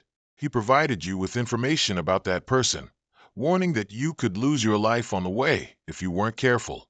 You suddenly chuckled, confessing that you were very interested in people like that. He quickly revealed the last person. He pointed to himself, proudly proclaiming that person was he, Hector. Lucas seemed uninterested, which made Hector angry from embarrassment. But then he froze when he heard your words. Those who claim to be the best are just all talk. Hector tried to say that he wasn't lying. Under your gaze, he insisted he wasn't just all talk. You looked at Hector, who was bowing his head, pulling the brim of his hat to hide his face. A hidden secret was revealed by him, that he was trapped in a human body. Lucas felt somewhat interested in his true identity. Hector continued to talk about himself. Previously, he was revered by mankind, a superior being. Lucas's brow furrowed slightly upon hearing his descriptions. With the calmest demeanor, he listened to the misfortunes in Hector's life. He had lost everything to the demigods. The demigods had imprisoned him here to mock that glorious past. But realizing something, his eyes showed clear surprise. He confirmed his thoughts. I am a dragon. Lucas started to recall Banan's story little by little. Her words were clear in his memory, making him realize it was the truth. Banan had said that people hadn't found the corpse of any dragonkin. What they found was only an egg, and that egg was Banan. He had been suspicious from the start. Given the value a dragon's corpse brings, there was no way it would just disappear. Lucas had once speculated that the entity that collected dragon corpses and left no trace could only be a demigod. But of course, to a demigod, a dragon's corpse was worthless. He hesitated, speaking. You were once a dragon? Hector smiled sadly. Now I'm just an apostle. He felt sorry for the boring story and hoped he wouldn't mind it. He silently watched him. If what Hector said was true, the demigods didn't exterminate the dragonkin, but merely turned them into their pawns. His eyes glinted fiercely. That was truly an action the demigods would take. Hector's praise pulled him out of his fury. He looked at him, a smile of happiness blooming on his face. Lucas's questions were carefully peeled back by him. His face held a coldness. This is where all apostles must come to receive these masks. He confessed about the mockery of the past years. The cigarette, but was put out. The story continued with how the demigods had exploited Hector just to prove that making a contract with a demigod was the right choice. But when facing him, Hector's feelings were different. He said that Lucas's listening and empathy had made him feel more at ease. Lucas denied that. He expressed his own feelings, saying it was respect. The memory segment from 400 years ago, when the dragonkin, as the first creatures, warned humanity about the demigods. In reality, during the war 4,000 years ago, humanity could only hide behind the wings of the dragonkin, supporting the only creatures that could confront the demigods. It was the dragons who saved humanity. That's why his master had a tragic end. His eyes burned with deep determination. We haven't lost yet. We're still winning. Hector was stunned by his attitude. He burst out laughing. It seems your case is similar to mine then. Lucas was curious about the other dragons, but the answer he received wasn't what he hoped for. He gnashed his teeth upon hearing they had fallen in battle. Hector gave a forced laugh. Don't mind it so much. As I said, that's all in the past. He tried to force a smile, placing the mask into his hand. He voiced his concern.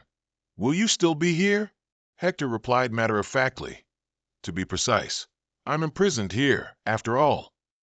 He reiterated the creation of a golem with a 1 million mana core. That surprised him. He found that somewhat interesting. The price won't be cheap at all. After all, I'm a merchant now. He bluntly asked about the payment method.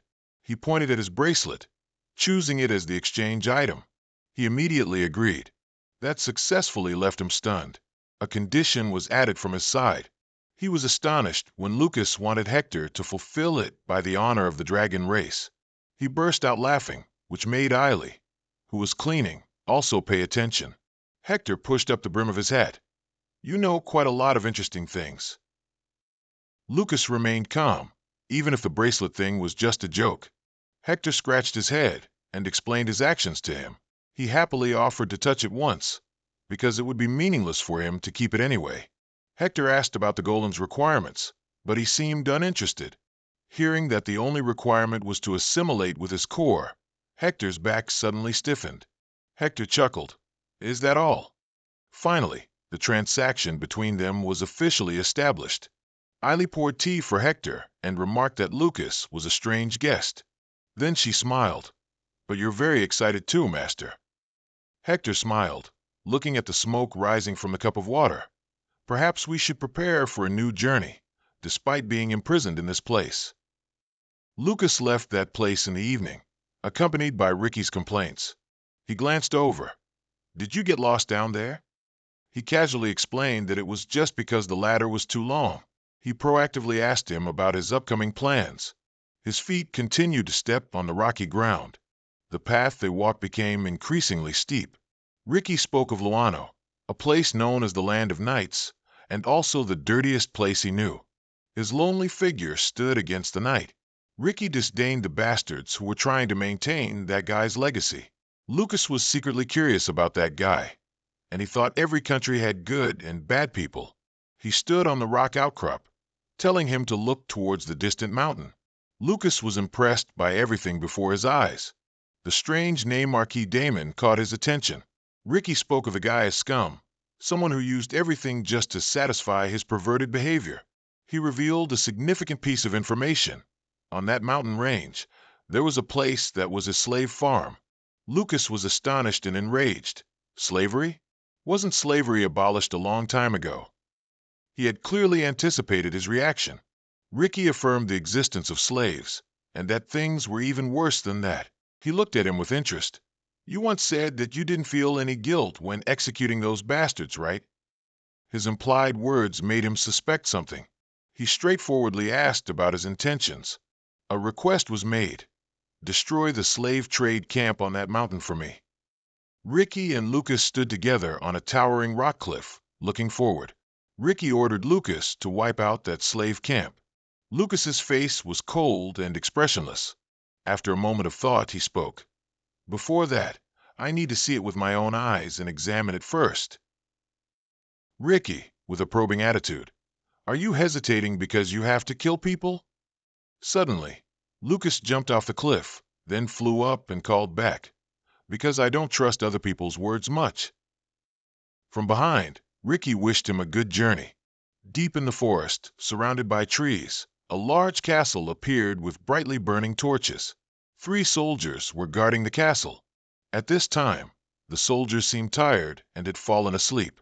Lucas observed from below, seeing the sleeping soldiers. He flew up as fast as lightning and sneaked inside. Lucas's footsteps ran nimbly along the wall. He clung to the door with one hand, observing because there were soldiers guarding below. Lucas suddenly discovered something. Inside were giant iron cages containing people, their bodies covered in injuries. Lucas discovered that elves were imprisoned here, and even dwarfs. There were also angry werewolves, and even monsters. A burly soldier carried a woman on his shoulder, saying, "The weather's bad, isn't it?" Another soldier asked him where he'd been, why he was so late. Without another word, that soldier casually threw the woman down into the moat. The woman wore torn clothes. Her hands and neck were chained, and her body was covered in wounds. Below, there were only corpses. The 2 soldiers chatted. Again? That pervert. Who'd know if he got bullied to death? Lucas looked down and witnessed the entire event, thinking, so many bodies. Even if they're slaves, they're still valuable commodities, so why would he do that? His comrade reminded him, "That's enough. Too many slaves are dying, and Marquis Damon will get suspicious." The soldier continued, "That nobleman only cares about elves. Wasn't the one you just threw an elf?" At this moment, Lucas understood that they only saw slaves as entertainment to vent their desires. He now had an answer for Ricky. The two soldiers seemed to have detected something unusual.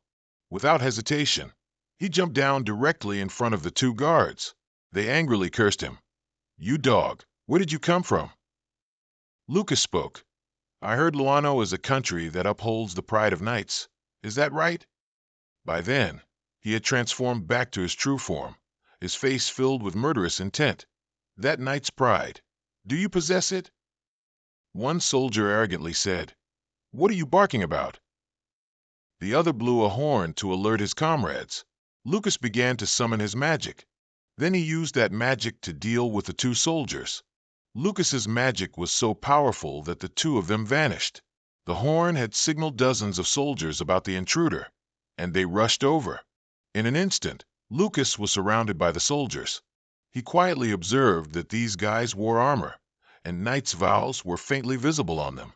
Lucas remembered Lucas in his mind. If Lucas saw this, he wondered to himself what Lucas would do. Without further hesitation, Lucas decided he would deal with all of them on Lucas's behalf. Meanwhile, inside the castle, an expensive-looking bottle of wine was flying in the air. That bottle flew into a soldier's head and shattered. An angry voice shouted, "Another one dead, what's this?"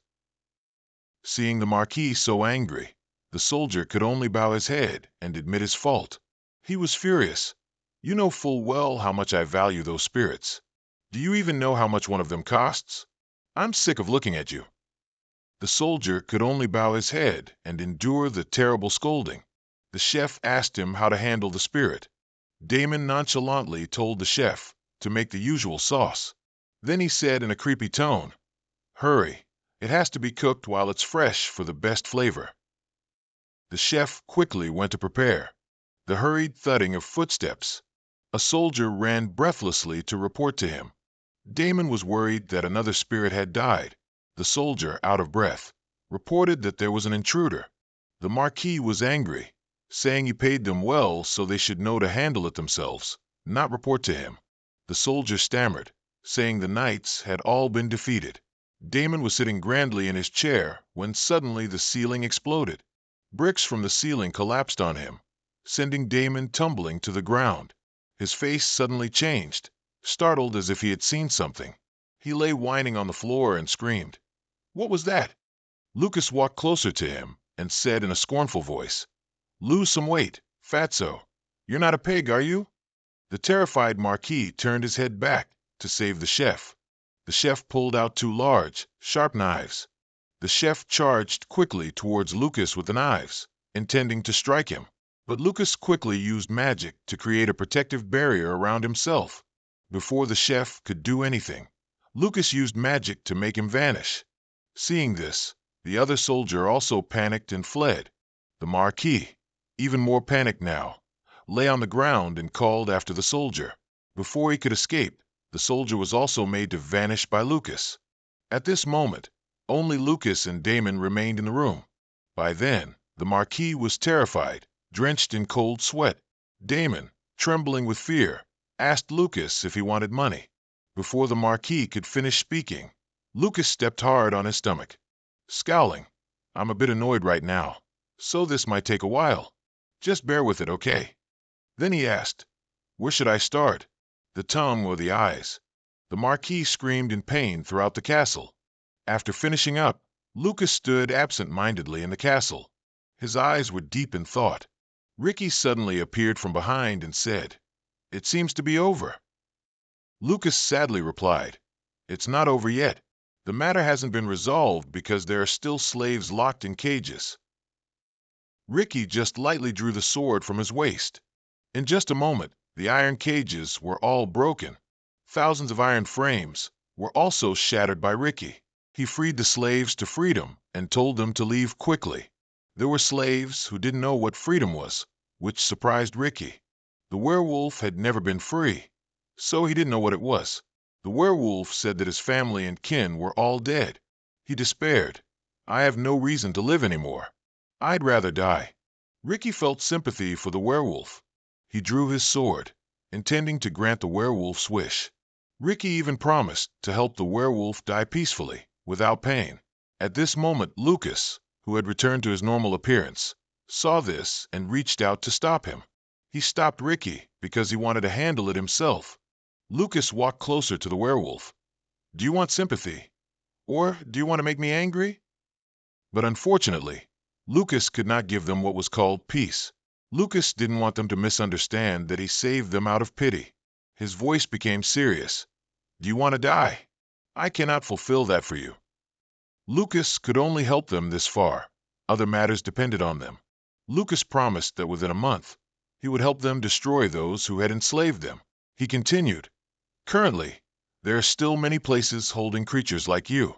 They probably think the same way you do." Hearing Lucas mention death, the werewolf seemed to freeze. As for Lucas, he only wanted to kill those greedy, pig-bellied individuals, and had no interest in these slaves. Then Lucas told them to experience for themselves what freedom was, instead of asking him. With that, Lucas and Ricky turned and walked away. As the two walked into a room, Ricky kept thinking it felt a bit strange. Clearly, Lucas advised them to live, but then became the bad guy. Lucas explained that he only said that for them to accept. For those who are constantly despairing like them, hope is suffering. He understood that suddenly granting freedom to someone who doesn't understand it is no different from a death sentence. So Lucas was giving them time to reflect and think for themselves. He reasoned, perhaps if they can save someone in a similar situation, they will realize it. Ricky gazed into the endless night as Lucas spoke, the meaning of the freedom we've given them. After hearing that, Ricky still didn't truly understand the meaning of freedom. The scene of many tall wooden watchtowers was peaceful in the night, but just a second later, the house was destroyed by powerful magic. The soldiers were also attacked by that magic and sent flying elsewhere. It turned out that the person behind all these events was Lucas. At this moment, Lucas was leading the group of formerly imprisoned slaves in an uprising, attacking the soldiers who were holding other slaves captive. They were stronger and united, pressing forward, attacking the soldiers to rescue those in the same situation. The remaining soldiers also panicked and fled. Having driven away the soldiers, they went inside and broke the cage locks, and then rescued everyone. Lucas used magic to destroy the slave detention center. Finally, the slave detention camps in the Empire disappeared. A voice echoed. So all the scattered slave camps across Luano had been abolished. Lucas felt relieved. Everyone has worked hard for the past month. Now your task is complete. After saying that, Lucas turned his head to look at them. He observed carefully and saw that the number of people had increased. Beckon didn't dare to look up, hesitatingly asking, "So, are we free?" After speaking, Beckon finally looked up. Lucas came closer and placed a hand on Beckon's shoulder. "That's for you to decide, Beckon." Hearing those words, Beckon's expression turned sad. Then Beckon glanced behind him. "The number of people has increased greatly. If I want to feed all of them, I'll surely be exhausted to death." But this time was different. Beckon was still determined to make a living because now Beckon was no longer alone. Just as Lucas once said, they had to see with their own eyes and feel what freedom was. Suddenly, Beckon trembled. At this moment, Beckon had felt what freedom was and cried emotionally. Lucas was glad to see that they had learned the meaning of freedom. He wondered what Beckon planned to do next. Beckon planned to go to Mount Hispania to build their own village where humans couldn't reach. Lucas smiled. "It'll be difficult, because that's where scary monsters live." Beckon, crying, said, "It's still better than this place. What monster could be scarier than humans?" But humans, except for Lucas, are truly terrifying. After that, they profusely thanked Lucas and promised never to forget this favor their entire lives. They left, leaving only Lucas and Ricky. It was only then that Ricky guessed Lucas had known beforehand that they would find the meaning of freedom. Lucas always believed in the fire burning within them. Only now did Ricky realize Lucas could be as cruel as a demon, but also as kind as an angel. Ricky thought to himself, "Humans truly are an interesting species." Lucas turned to look at Ricky. "Hey Ricky, shouldn't we get going?" He had also almost erased all traces of mana. He thought the meeting was about to start, and they would be late if they didn't leave. Ricky suddenly remembered he hadn't said why he and Lucas were here. Ricky revealed this was where the demigod meeting was held. As he spoke, they both looked up at the sky, where a giant glowing cross appeared. The people following them didn't know what they were plotting. Zero was secretly surprised. He didn't expect such a large slave camp to be right nearby. A dazzling beam of light shone down on them. The sky was slowly cracking open, and a powerful, brilliant light was emanating from it. Zero gasped in shock. The sky was splitting in two. Sally's whole body trembled. Had she entered the demigod's barrier?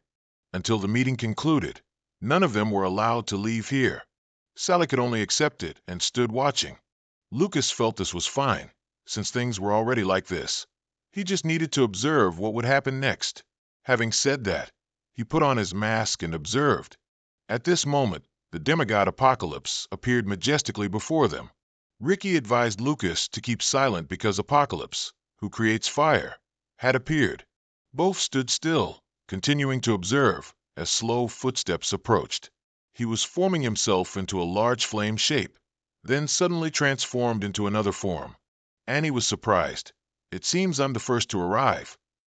Lucas speculated that if Annie could change forms, then Ricky must also have another original form. Annie was quite surprised that Ricky had already arrived and cleaned everything up. Ricky politely replied, "I'm the closest one here." After saying that, he immediately turned to look at Lucas. Annie spoke up, "Is that guy your disciple? He looks quite capable." Ricky also realized that Annie also had a disciple. He finally found someone to his liking. Lucas stared at Annie's disciple, then was surprised. He saw familiar hair and wondered why that person was here. At that moment, faint, blurry wisps of smoke appeared in the sky above. Those wisps of smoke became clearer with each moment. It turned out that the other demigods were gradually arriving. Lucas thought to himself, "All the apocalypses have gathered here." This was the first time Lucas had seen a demigod in female form. She was Laren, the creator of the Bee clan, and the person standing next to her, he recognized immediately, was no Stog. The last one was the demigod Ananta. His appearance looked exactly the same as 4,000 years ago. He thought, demigod Ananta is so strong that even I, along with Squeezer and Iris and Kazajan and Lucy, couldn't defeat him if we combined our strength. Laren breathed a sigh of relief, knowing she wasn't late. Ricky wondered why all three of them arrived at the same time. Laren said it was because she had discovered an interesting phenomenon, so all three went to investigate it together. Ricky was curious to know. Laren suddenly laughed and told Ricky he would know soon enough. Ricky felt a bit confused. The others, still secretly watching, felt it was strange that the apocalypses were present, but the Lord had not yet arrived. Nostog's eyes suddenly flashed with a green light. He suddenly laughed triumphantly because he detected an intruder. The others panicked. Hadn't they already hidden their mana energy? How were they still detected? Lucas speculated that they were members of the guild following him. Nostog said scornfully, "But even if you manage to get in here, you won't be able to get out because you're already trapped in the barrier the Lord created." Pitiful fools, they are outside the city gate. At this moment, Lucas also realized. He also sensed the presence of hundreds of people outside the city gate, but they weren't guild members. Then he realized it was the Black Dragon Knights sent by Luano. Nostog felt it was strange, because there's no way Ricky wouldn't have sensed it. Of course Ricky knew, but because there were too many people, he was worried about divine punishment. Nostog was a little suspicious, so he decided to punish them instead of Ricky. Ricky asked again, uncertain, because he was afraid of divine punishment. He burst out laughing, and then he disappeared. Ananta chastised Ricky for poor management, as this was the area he was in charge of. Ananta glared at Ricky. Seeing this, he frowned and stared back coldly. Laren also sided with Ananta, telling Ricky to pay attention. Laren said seriously, "You think we need a purge?" Meanwhile, outside, there were only Nostog and the Black Dragon Knights. The knights were terrified when they saw him. Nostog found these people truly adorable, and he would give them a gift. Then, with just a snap of his fingers, it made the entire troop of soldiers scream in pain. All of them died with just a gentle snap of his fingers. Nostog smiled happily. "Death is the best gift, isn't it?" At this moment, the team members were terrified. With just a flick of Nostog's hand, hundreds of Black Dragon Knights vanished. It had been a long time since Nostog had been able to slaughter, so he was very happy. Witnessing that scene, Lucas secretly trembled. Indeed, the apocalypses were different. They were unlike the origin of Hydra, so he was completely incapable of fighting anyone present here. He felt no pride in having only killed one part of the Hydra that had been split into 9. A majestic voice echoed from behind. "Come inside." The wall behind Lucas was slowly cracking, and a strange light was emanating from the cracked wall. Lucas anxiously glanced back, observing, and after all this time, that person had finally appeared. His eyes lit up and widened. Finally, he met the Lord again. Lot, bathed in golden light, slowly spoke. "Long time no see, my beloved kin." Lucas was surprised to see that Lot hadn't changed at all. He was exactly the same as 4,000 years ago. His face was still emotionless and unpleasant, and the lines on his face appeared and disappeared. Nostog advised Ricky to cheer up, as there was no need to worry about divine punishment. Ricky didn't understand what Nostog meant. Everyone was standing in a ruined house.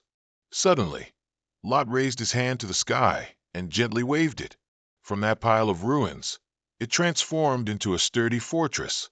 Just seconds ago, everyone was standing amidst the ruins, but with just a gentle wave of Lot's hand, it became an intact fortress.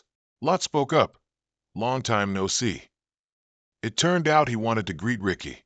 He walked over and hugged Ricky tightly because he was Lot's oldest friend. Lucas was stunned, unable to believe that Ricky was Lot's oldest friend. Ricky turned to Nostog, questioning, "What do you mean I don't need divine punishment?" Nostog angrily reminded Ricky that he still hadn't answered God, but Lot raised his hand to signal it was fine, which made Nostog fall silent. Laren suddenly took something out. "This is it, Ricky. This is a metal called alunium." Ricky was surprised because he'd never heard of it, as Laren was the first to discover it and named it. Laren continued, "Now, it looks like ordinary metal, doesn't it? But look closely." As she spoke, Laren broke the object, then took a small piece and put it in her mouth. Suddenly, her entire body emitted an intense light. Ricky guessed that Laren's divine power had vanished. She chuckled a few times, then raised her hand. "It seems so, doesn't it?" She was proving to Ricky that her divine power was abundant. Laren continued, "This is the power of alunium." Actually, Laren initially intended to create alunium to temporarily freeze divine power because people from various factions were following her. But afterwards, whether successful or not, it wasn't used for its original purpose because Laren had created a substance that allowed her to manipulate divine power without leaving a trace. Laren explained, "If you eat it, you can temporarily trick the laws of the gods." She continued, "That means no matter how many lives you kill, you won't be punished by the gods." However, because it was in the testing phase, Laren didn't have much of it.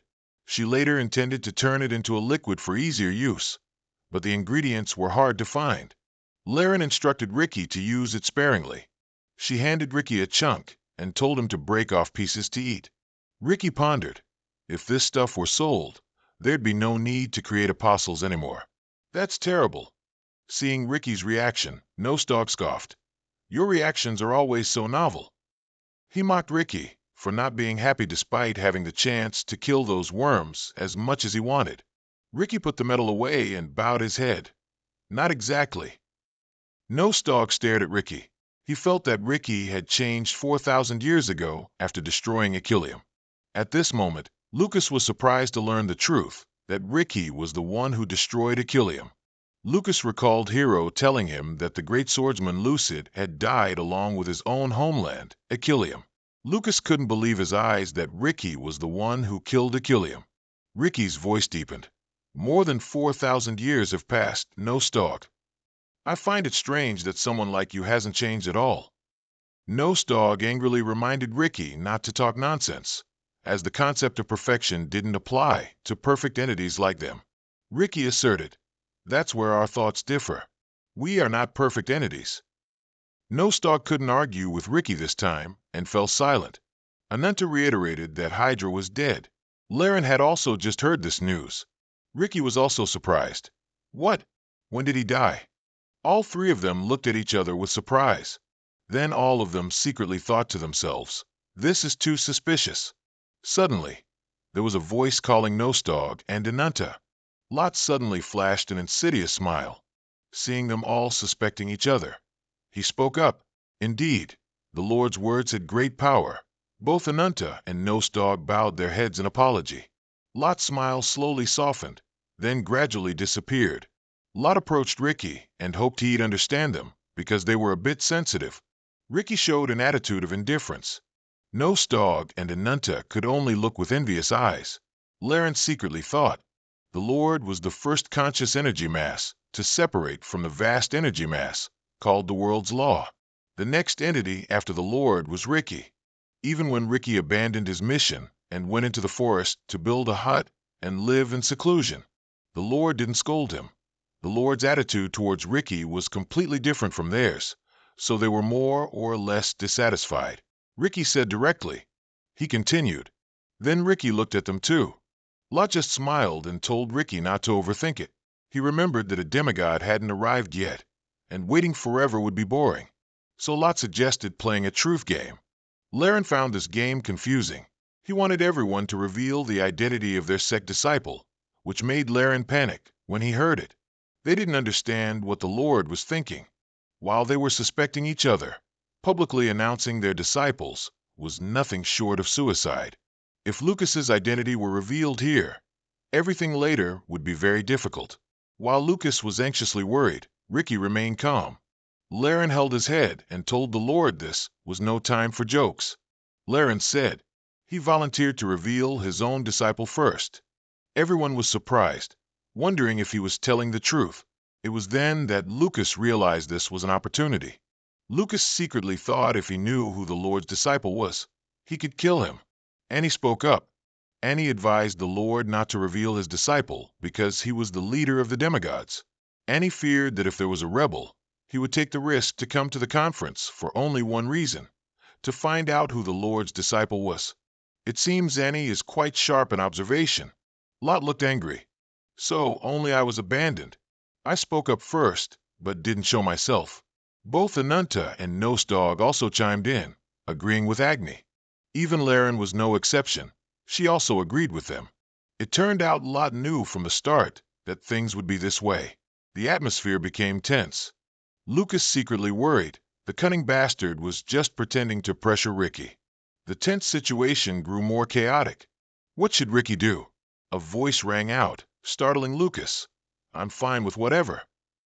Ricky felt it was fine, but if the Lord didn't reveal himself first, he wouldn't either. Nostog angrily shouted, You're crazy, Ricky. Do you think someone like you is on the same level as the Lord? Ricky calmly replied, You're the one mistaken, Nostog. All demigods are equal. Lot is called a Lord, but he's just the first demigod. Still just a demigod. Nothing more, nothing less. Nostog angrily grabbed Ricky's collar.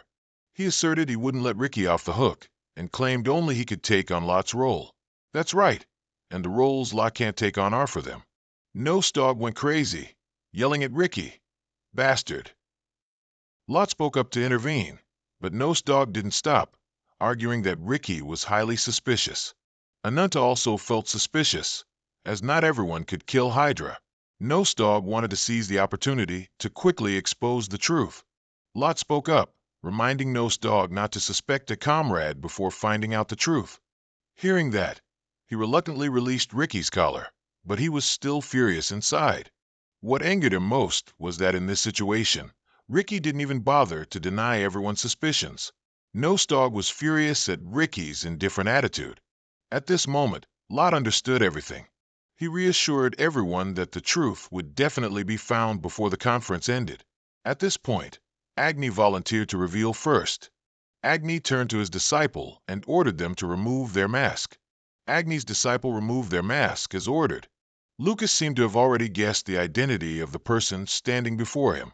It was the phoenix from that mountain range Lucas had promised to meet again, but Lucas never expected them to reunite in such circumstances.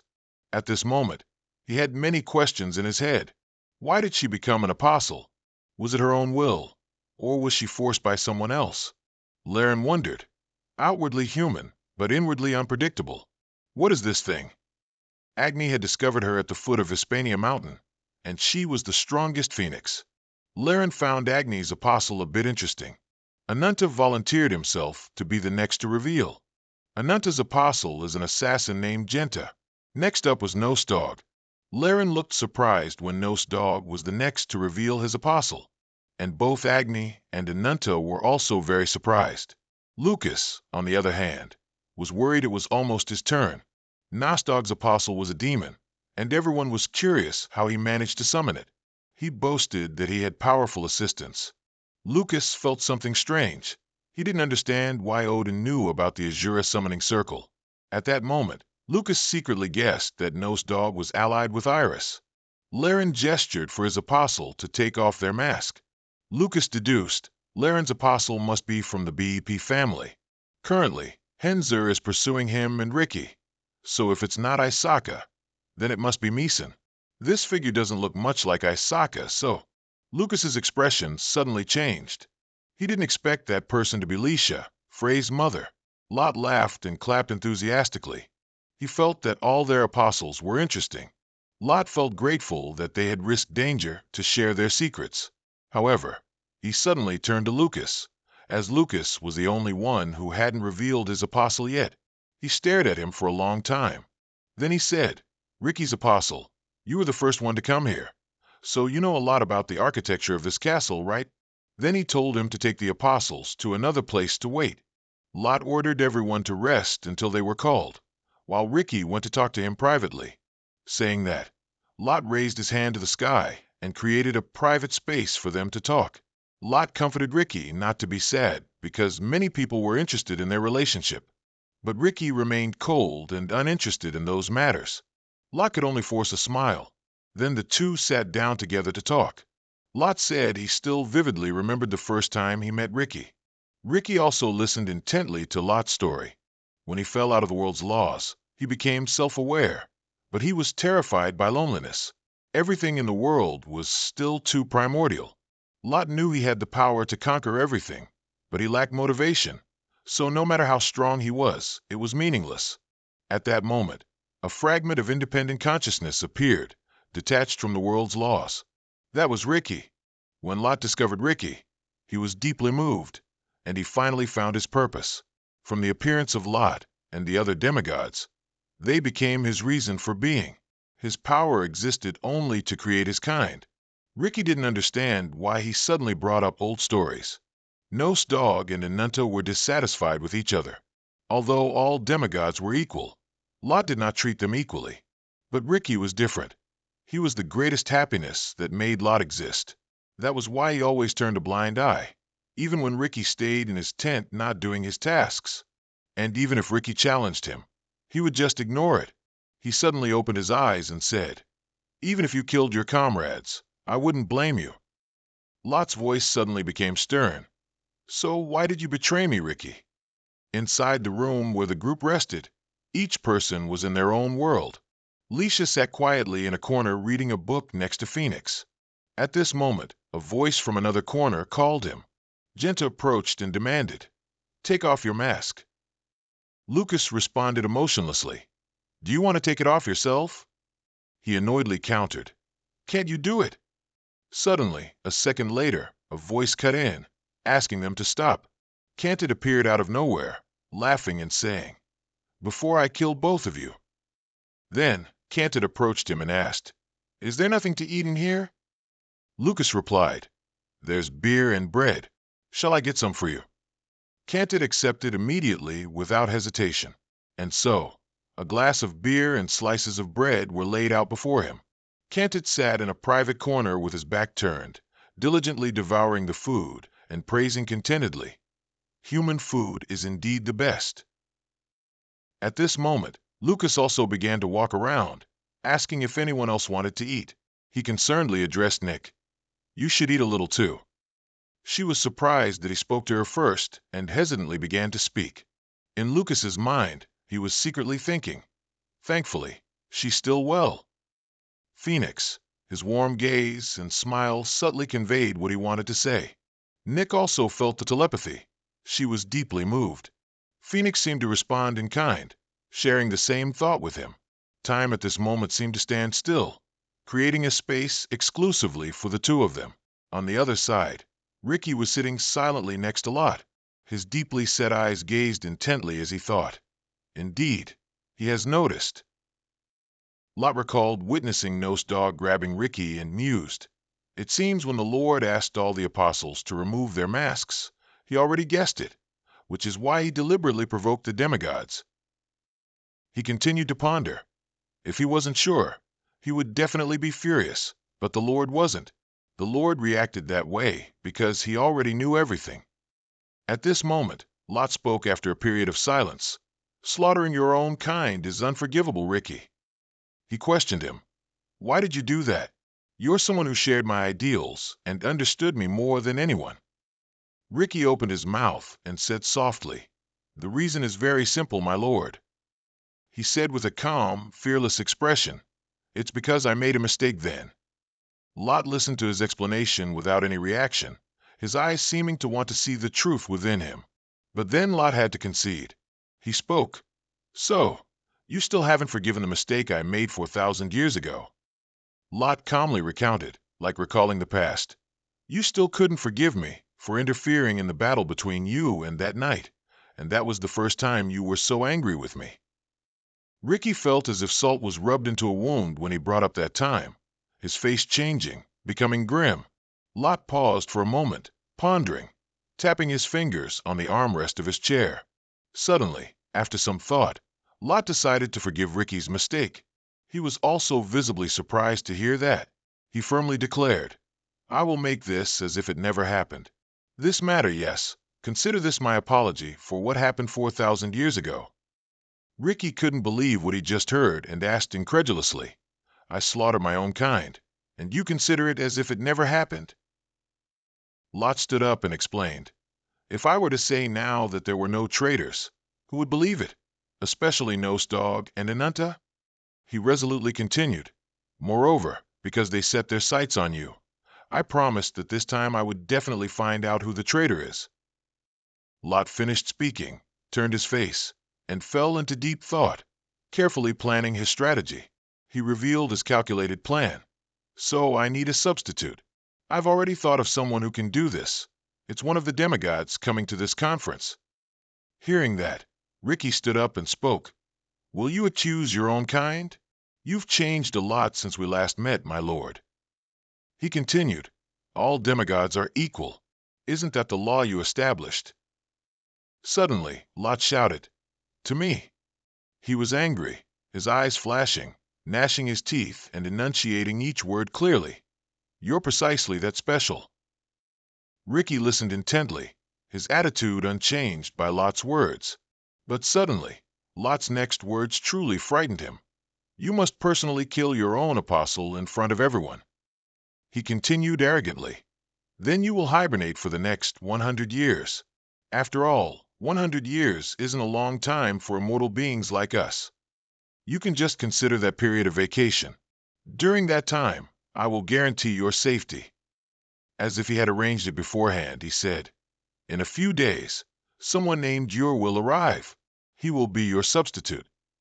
Lot walked away, getting further, and said, When he arrives, do exactly as I've told you. He didn't allow Ricky to retort, leaving his final words, I will handle what happens next myself. His figure blurred and vanished in a streak of light. Ricky was left with a resentful face, unable to explode, filled with utmost hatred.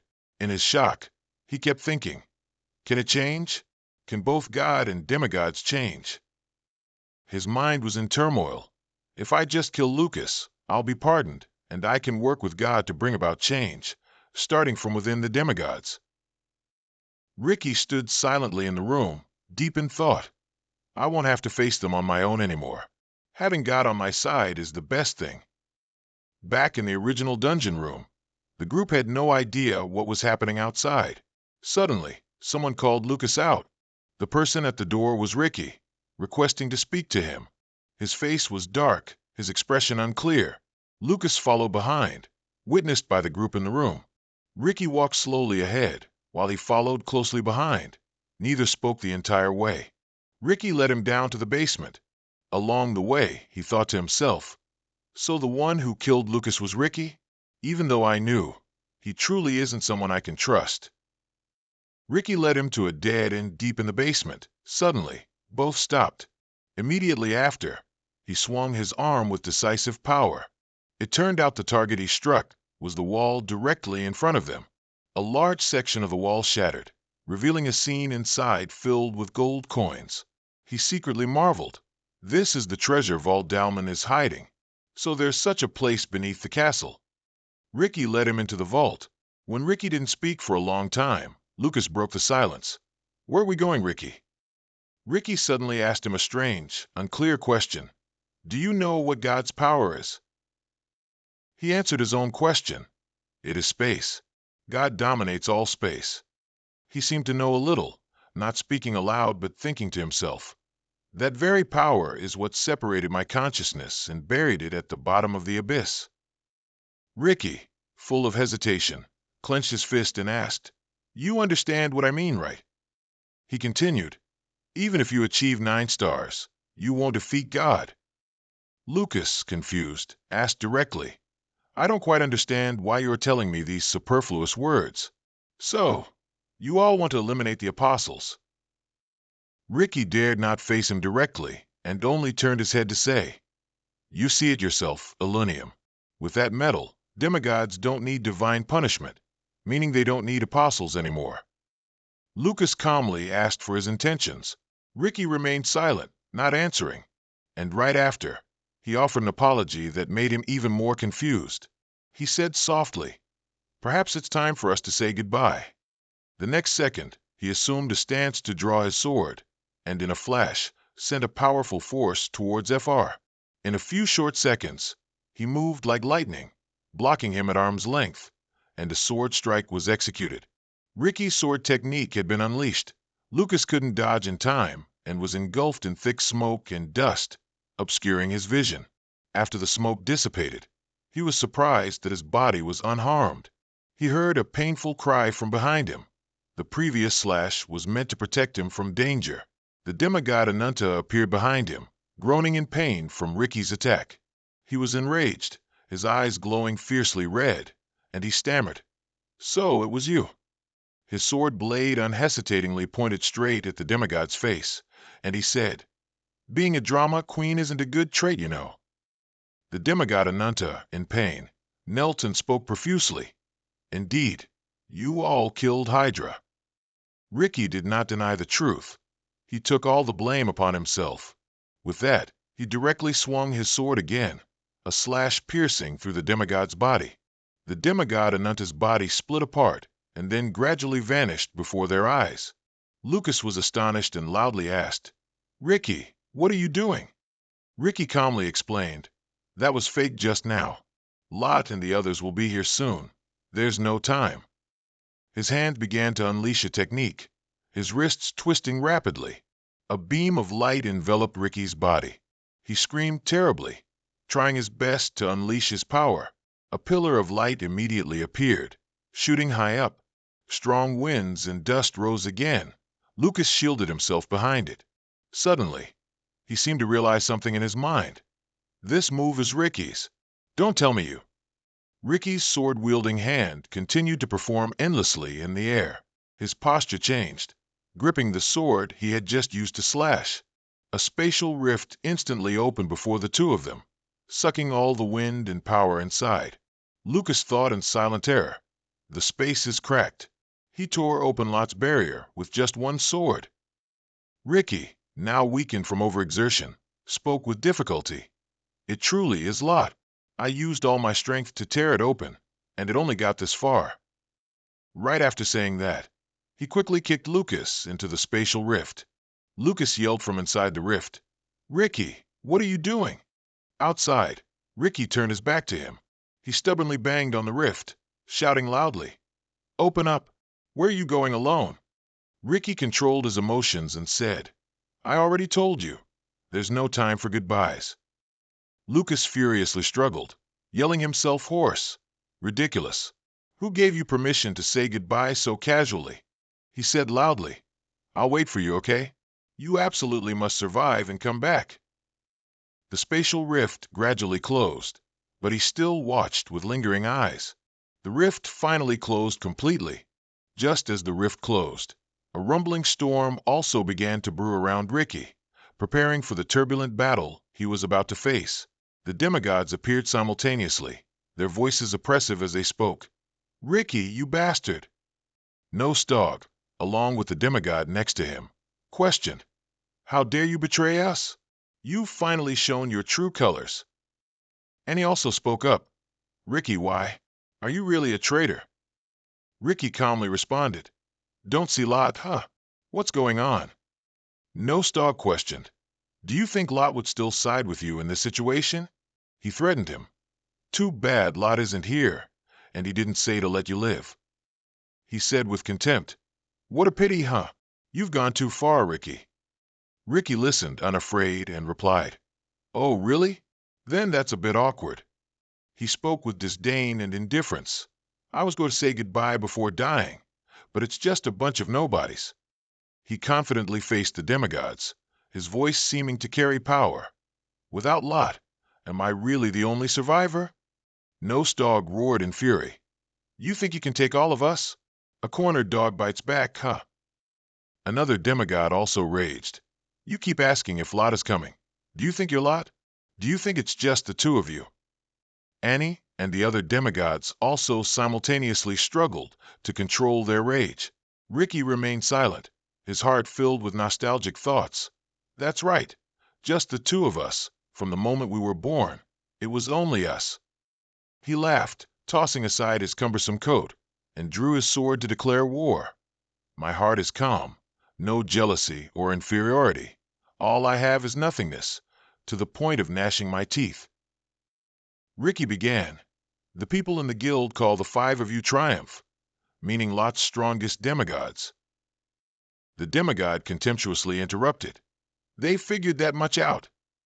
Ricky was equally quick to retort. Yeah, it's annoying, isn't it?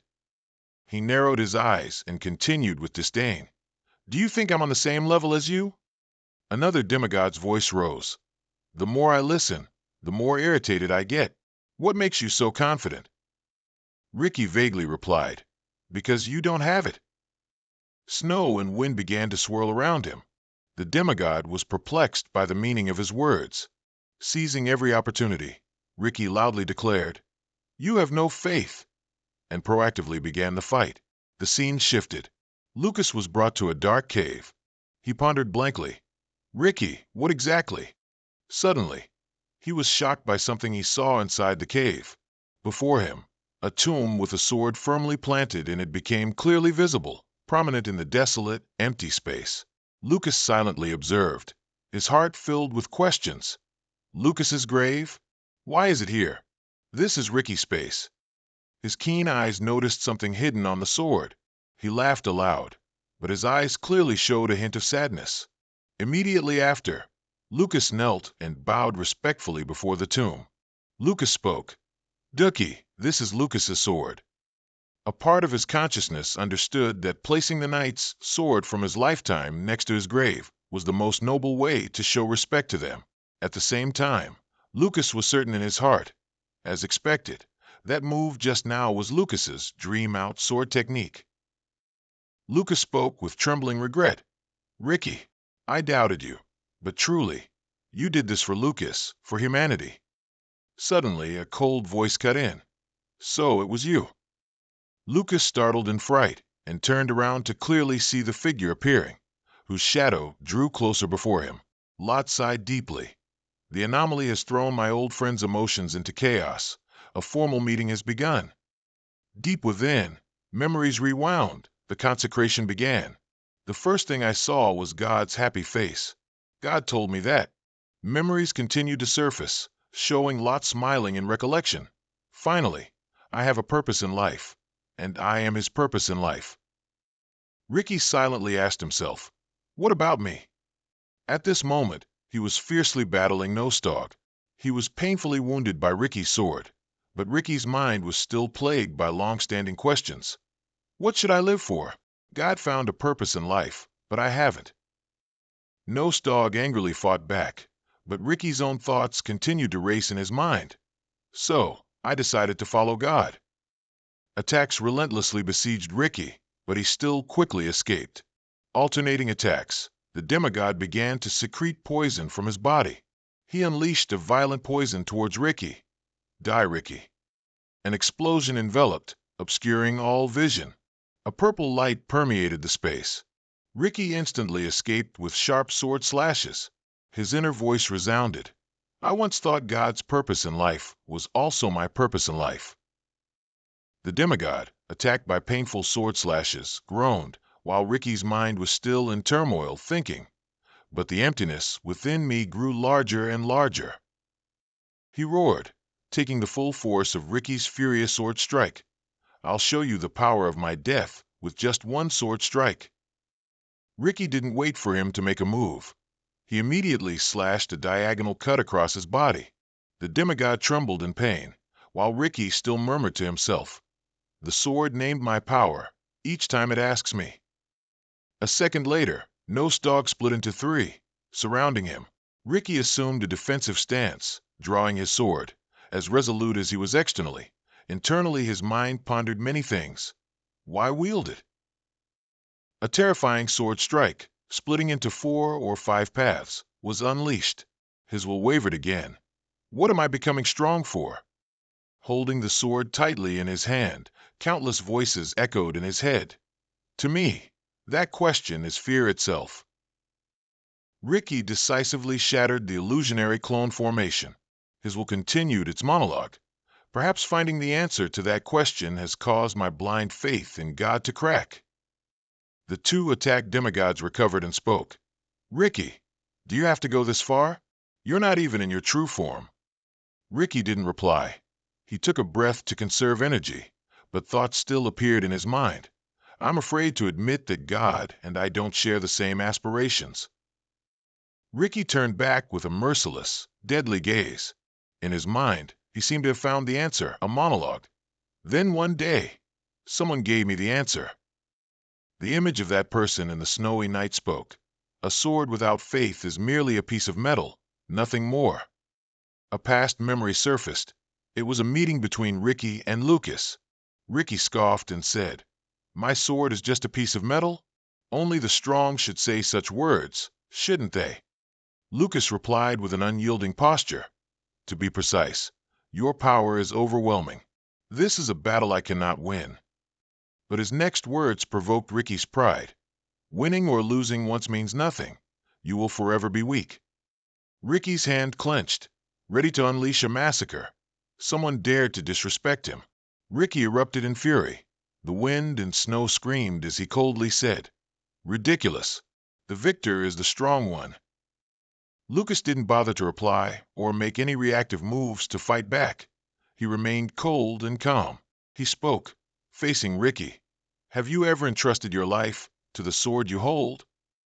Ricky was secretly surprised then, for it wasn't the look of someone about to die, but of someone righteous, resilient, and unyielding. Deep down, Ricky had to admit it, but he didn't dare to clearly acknowledge his own flaw. Facing Lucas's eyes, at that moment, Ricky's panicked mind thought, those eyes pierced through everything. He is certainly not an opponent I can defeat. And even in the present moment, Ricky fought with clearer thoughts than ever, whether it was faith or someone precious.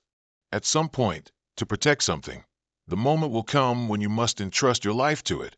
At that time, you will surely realize the importance of understanding what true power is. That was what Ricky had long pondered in his heart. Both demigods simultaneously vanished. Witnessing the entire battle, Annie spoke. Now I know why he didn't enter his true form. Laren, next to her, asked curiously, and Annie explained. He's using his sword with human swordsmanship. His gaze followed the fighting figure as he continued. It's not that he didn't enter his true form, but that he couldn't enter his true form. Because if he entered his true form, he wouldn't be able to use human swordsmanship anymore. Annie continued voicing her thoughts. So what? The fact that Ricky is strong won't change. It just won't seem that way from the outside. He unleashed a spell while speaking. That body cannot escape human limitations, and the human body cannot withstand my flames. And so, a blazing fire rushed towards Ricky. He continued, "There's no need for a direct attack. Even if Ricky's entire body is engulfed in flames, it won't be able to burn him to ashes." In another space, Lucas encountered Lot. He felt fear in his heart. Damn it, I didn't expect God to chase me all the way here. At this moment, Lot spoke first. "You've done something you weren't allowed to do. I won't let you die easily." Lucas stood up, stepped back, and thought to himself, his tone is completely different from the unbreakable oath 4,000 years ago. Ricky's betrayal must be a huge blow to him. He continuously thought about his chances of winning, while trying to reassure and encourage himself. Meanwhile, his hand secretly activated his powers. Lot also quickly raised his hand towards him, preparing a destructive blow. Lucas became fearful in his heart when facing the person in front of him. Suddenly, a beam of light opened up, accompanied by a voice. "Stop, Lord!" Faintly visible in the smoke, Lucas was shocked to see who appeared. Lot was also surprised, showing his impatience. "Why are you here? Get out of the way." Lucas also thought to himself, even though she's disguised, one glance is enough to know it's Iris.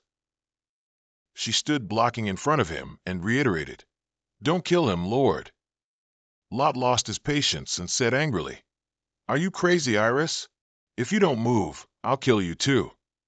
Iris's face darkened, both worried and resolute. Lot gave one final warning. "If that's what you want, then I'll grant it to you." But in the very next second, Iris spoke, making him stop his actions. "The favor you once promised, Lord."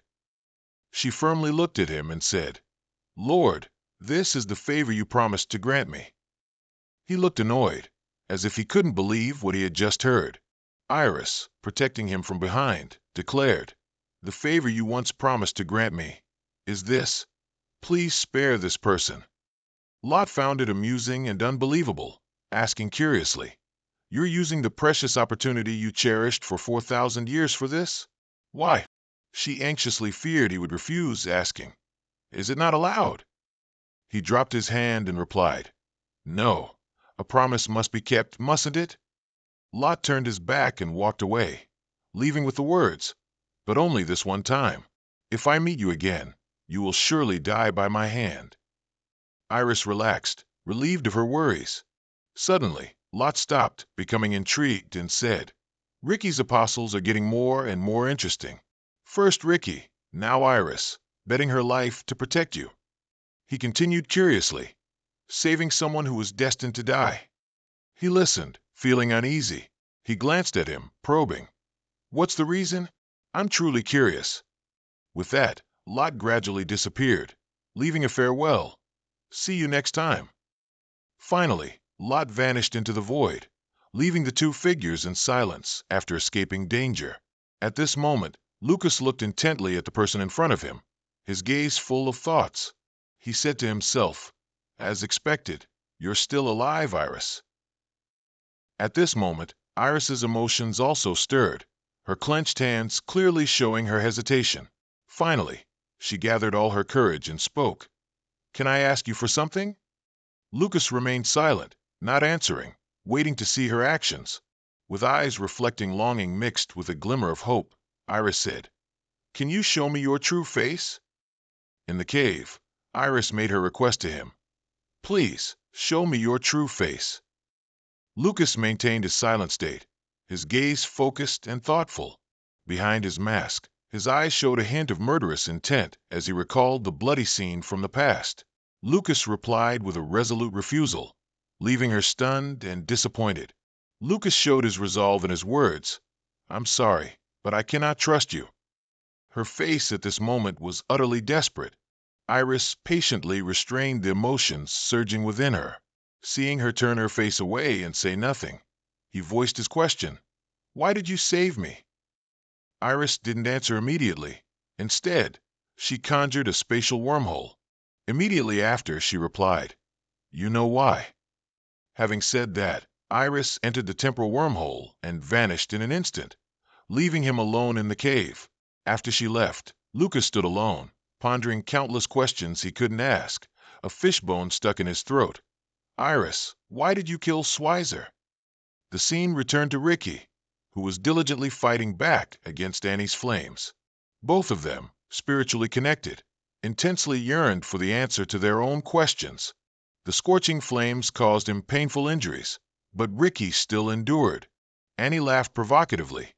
That body won't be able to withstand this heat, will it?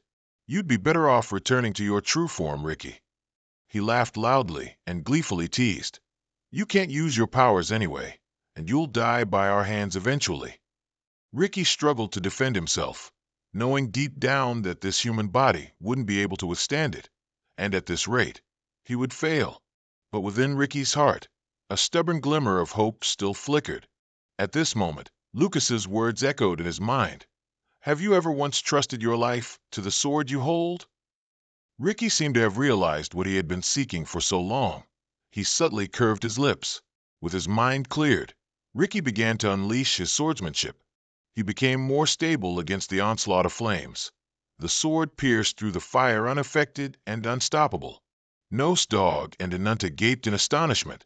The sword defeated the fire. Are you giving up? Ricky steadily advanced into the flames, his mind serene, as Lucas's important words echoed within him. At some point, there will be something you need to protect, be it a belief or someone you cherish. Lucas's crucial words became clear. The moment you must entrust your life to that sword will come, and at this very moment, Ricky's subconscious was fully enlightened. He poured all his strength into this move, and countless instructions from Lucas appeared in his mind. His face was in agony. Blood continuously gushed from his eyes and nose, but he still maintained a brave spirit and pressed forward. This moment is when true power will be fully unleashed. Ricky used every ability to execute Lucas's swordsmanship technique in Redemon, Skybreaker. A burst of light exploded, repelling all the demigods, making them groan in pain. Gradually, the light clearly took the form of a sword, plunging straight into the ground. The sword strike tore through the high sky, revealing the boundless galaxy. The frightened whispers of the demigods arose. The sky has been split in two. Good heavens, this terrifying power! All eyes turned to him. Now there was no contempt, but rather admiration in their words. Is this really human swordsmanship? In his peak state, Ricky seized every opportunity, launching himself directly in front of Nostog. One decisive slash ended Nostog's life, leaving him stunned. Annie screamed of anguish as she witnessed Nostog's death firsthand. But in the very next second, Annie was also slashed by Ricky, who had appeared out of nowhere, her body riddled with crisscrossing sword marks. And then, all three demigods were annihilated, unable to react, caught off guard by his lightning-fast sword strike.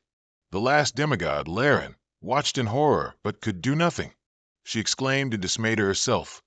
3 people died in just the blink of an eye. Then, in the next second, Ricky advanced directly towards her to eliminate the last remaining threat. She screamed, instinctively hugging her body for protection. A sound was made. She closed her eyes, waiting for the pain to come. But after a moment of feeling nothing, she slowly opened her eyes to confirm everything. Before his eyes was the scene of Lot piercing Ricky's stomach, Lot coldly saying, "Stop, Ricky." Ricky was in pain, held tightly. Lot whispered beside him, "Today is the most painful day of my life." Ricky slowly regained consciousness, glancing at the face of the person before him.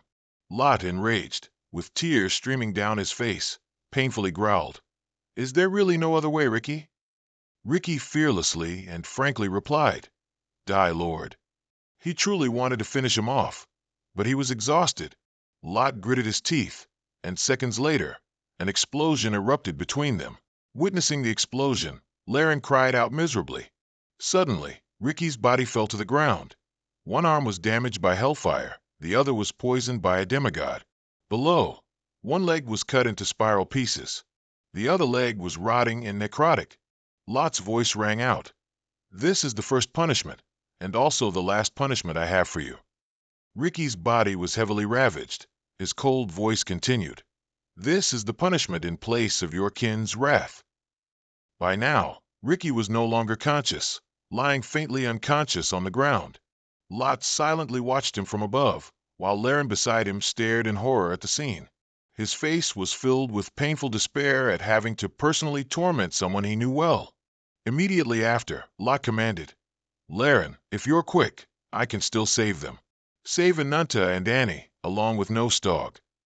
She asked frantically, "Wait, where's Ricky?" Laren worried about Ricky, fearing he would die if not rescued, and urgently called Lot, but he heartlessly left. She hesitated, not knowing what to do, frozen in place. Seconds later, she turned her head to look at Ricky lying motionless on the ground. She raised her hand, intending to destroy him, still hesitant to cast her magic. Suddenly, Ricky, now conscious, spoke, "Kill me. What are you still hesitating for?" Laren struggled painfully internally. Finally, she compromised with herself and made a choice. Laren pulled back her hand and angrily said, "Get lost." Laren trembled and said heartbreakingly, "Anyway, I don't want to stain my hands with the blood of a despicable wretch. Go somewhere out of my sight and quietly die." Saying that, she vanished instantly. Ricky lay there exhausted, as if no longer clinging to the mortal world, his eyes filled with silent despair. But seconds later, Ricky regained his will, dragging himself away, leaving a sprawling pool of blood where he had collapsed. Deep down, Ricky still had one unfinished task to complete. Lucas helplessly thought to himself, "My body can't move. The overwhelming skill gap. Instinctively, I sense death." His hand trembled. If Iris hadn't stopped it. Lucas blamed himself. "I'm truly shameful." He was able to change Ricky. Meanwhile, I can't change myself, even after 4,000 years.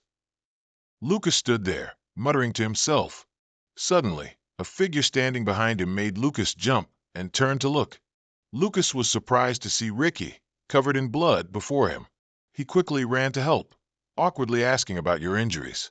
Ricky didn't answer, but only said, "Can I ask a favor of you? I want to lie next to him." Lucas looked at him with pained eyes. Ricky continued, "It seems God has arrived here. I'm sorry, I underestimated everything. Indeed, we underestimated God too much." Just after saying a few words, Ricky coughed up a mouthful of blood. Lucas panicked. "We have to treat your wounds first." Ricky stubbornly continued, "The body of a demigod is different from a human's. It can't be solved by treatment. Without God's power, I have no other choice but to vanish." Ricky instructed him, "There's no more time, Frey. Listen to me. I've bought you one more year. Nostog and Anunta have gravely injured Annie. They won't be able to act until they've fully recovered." Lucas was confused. "You did that to those three alone?" Ricky subtly admitted, "The only one who can make Lot act is a demigod. Even when the situation turned out like this, he couldn't kill me. At least we can call the demigod merciful. That's Lot's weakness." Lucas still hadn't fully recovered from his astonishment. He wondered, "Why did you betray that entity?" Ricky struggled to breathe. He didn't hesitate to answer, "A sword without belief is no different from an ordinary weapon." Lucas was about to say something when he heard that, but Ricky continued, "For 1,000 years ago, those words helped me change everything. I relentlessly pursued power to fill the void within me. To better wield the sword's power, I stole human swordsmanship. And as always, I was certain of victory, but even in that battle, no one truly won." Ricky recalled the image of Lucas. His eyes never wavered. He was a great man. He sincerely shared. It was the first time I truly saw what an unyielding belief was. I realized that my power, compared to his, was just dust. It wasn't anything new, but suddenly my mind became clear. What was missing in my sword? He taught me what I had to do to fill that void." Lucas also revealed, "I thought I had misunderstood you all this time. You killed Lucas because it was a battle, not because you wanted to kill someone." But Ricky denied it. He recounted, "Lot killed Lucas. Without using any power, I dueled him solely with swordsmanship, fearing I would lose to him, Lot interfered. Ricky blamed himself. I am so ashamed. I still can't forget that moment. His eyes didn't waver until the very end. I asked him, "What is your belief?" He smiled and replied, "My friends." Ricky told himself, if I had friends I could trust, I wouldn't fear death at all. At that time, Ricky was always thinking about that thing called faith. He thought it was just Lot's way of finding comfort for himself, not from outside. His eyes gazed pensively into the distance, but Ricky continued, I was jealous. Only then did I realize why humans and other creatures are so precious. Lucas looked at him with sorrow. Ricky, worn out, lay looking at Lucas. Go to the break faction. We need to find clues to stop the production of aluminum there. Once the demigod fully controls aluminum, everything will end. He instructed Lucas. Go to the snowy plains in the north, find a demigod named Elia. That woman is a strange one. She doesn't care about the round table. She's the only demigod even Lot gave up on. If there's a demigod on your side, it's none other than that woman. Ricky chuckled. It's such a relief that I can say everything before I disappear. He said regretfully, demigods have no concept of death. We merely dissipate. I wish I could fight him again, even in heaven. Ricky gasping. If Lucas saw me now, what would he say? Ricky praised Lucas. You did very well. He looked at Lucas for a long time. Lucas's image appeared before him and said, a very beautiful match, Ricky, which made Ricky's eyes widen in surprise. Lucas smiled faintly at his expression. If it were him, he would definitely say that. Ricky also admitted, I'm very surprised. For a moment, I thought you were Lucas. Lucas suddenly became serious. Lucas is a friend I can trust. Then he smiled at Ricky. Lucas then truly introduced himself. My real name is Lucas Chuman. I am the great mage who has returned after 400 years to defeat Lot.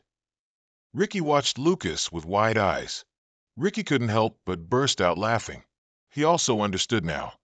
Only now does everything make so much sense. Lucas cheerfully encouraged. Lucas would be very proud of everyone. And so would I, Lucas said, placing his hand on Ricky. Lucas's eyes gently looked at Ricky. He gently said, Ricky, Lucas's friend, my friend. You've struggled so much on your own. Ricky was surprised by Lucas's words of sympathy. Rest in peace. Hearing those words, Ricky couldn't help but tear up. Ricky closed his eyes contentedly. Just as he said. He smiled in satisfaction. I'm not afraid of the end at all. After that statement, Ricky also vanished into a wisp of smoke before Lucas's eyes. Lucas was now alone, his hand clenched tightly. Ricky had become a gem resting in Lucas's palm. Ricky's message, please handle the rest, Lucas. Lucas stood facing the tombstone, looking for a long time, then finally turned and walked away. The two swords were now placed side by side, fulfilling their owner's wishes. The city collapsed utterly. This scene was the result of the demigods' battle. Solly led the group. She thought to herself, though she didn't know why the demigods were fighting each other like this, the scale was completely different. It was an assembly. No, even if all creatures combined their strength, they couldn't defeat them. Solly worried, facing them. What could we possibly do? They suddenly noticed someone flying in the sky. Everyone was surprised to see it was Lucas, the sword demigod's apostle. Zero quickly called out, this is our chance. The opponent is just an apostle. Let's capture them to gather information. Sepher disagreed, refuting Zero. This isn't that simple. First, leave it to me. He looked at Lucas cautiously. Sepher flew up and stood opposite Lucas. He spoke first. You're Kenston, aren't you? You must know who we are, right? I want to ask you something. Sepher asked frankly. You are our enemy, aren't you? Lucas just silently looked at him, not responding. Seeing this, Sepher continued. I already know you're the sword demigod's apostle. But the sword has confronted its fellow demigods, and you have also helped free the slaves in this place, haven't you? That's truly unlike the demigods and apostles we know at all. He questioned. Please answer. Are you truly our enemies? Lucas still didn't say a word. only turning his head to look down. He looked at the crowd standing below. Heezier had been observing him all this time. Lucas smirked provocatively. Heezier saw that smile. He was startled. Instantly, Lucas unleashed his power. Zero angrily cursed, "That bastard!" A burst of smoke erupted. Zero unexpectedly charged forward, sword in hand, towards Lucas. He swung his blade, but the blade was blocked by Lucas's activated protective barrier. Everyone intently looked up to observe the situation. They were surprised to witness lightning, and even more puzzled why a demigod's apostle could conjure lightning. Lucas's power at this moment intensified even further. It grew immense, engulfing an entire area of the collapsed city. Sephra was startled, looking around. Sully froze. It's mana control power. She gritted her teeth, looking at the two above. She shouted loudly, "He has control time as well." Sully found it hard to believe. Is the sword's apostle a mage who has reached the 8th realm? Heezier, standing beside her, was no less stunned. Suddenly, he noticed. Lucas also noticed, and looked back. Their eyes met, making Heezier flinch. Sully suddenly bit her finger, making it bleed. She decided to use her blood to attack. She swung her blood forward in a circle. Lucas also didn't hesitate to bite one of his fingers. He performed the exact same maneuver as Sully to retaliate. The bald man following them was also stunned, using both magic and divine power at the same time. Is that summoning a demon? Sully's blood formed a large circle, rushing towards Lucas. But Lucas's blood formed a black hole in the sky. Two terrifying demons appeared. Lilith saw her opponent and teased, "Good heavens, who is this? It's been 100 years since we last met, hasn't it?" Azura didn't want to chat. Instead, she was angry. "Ridiculous.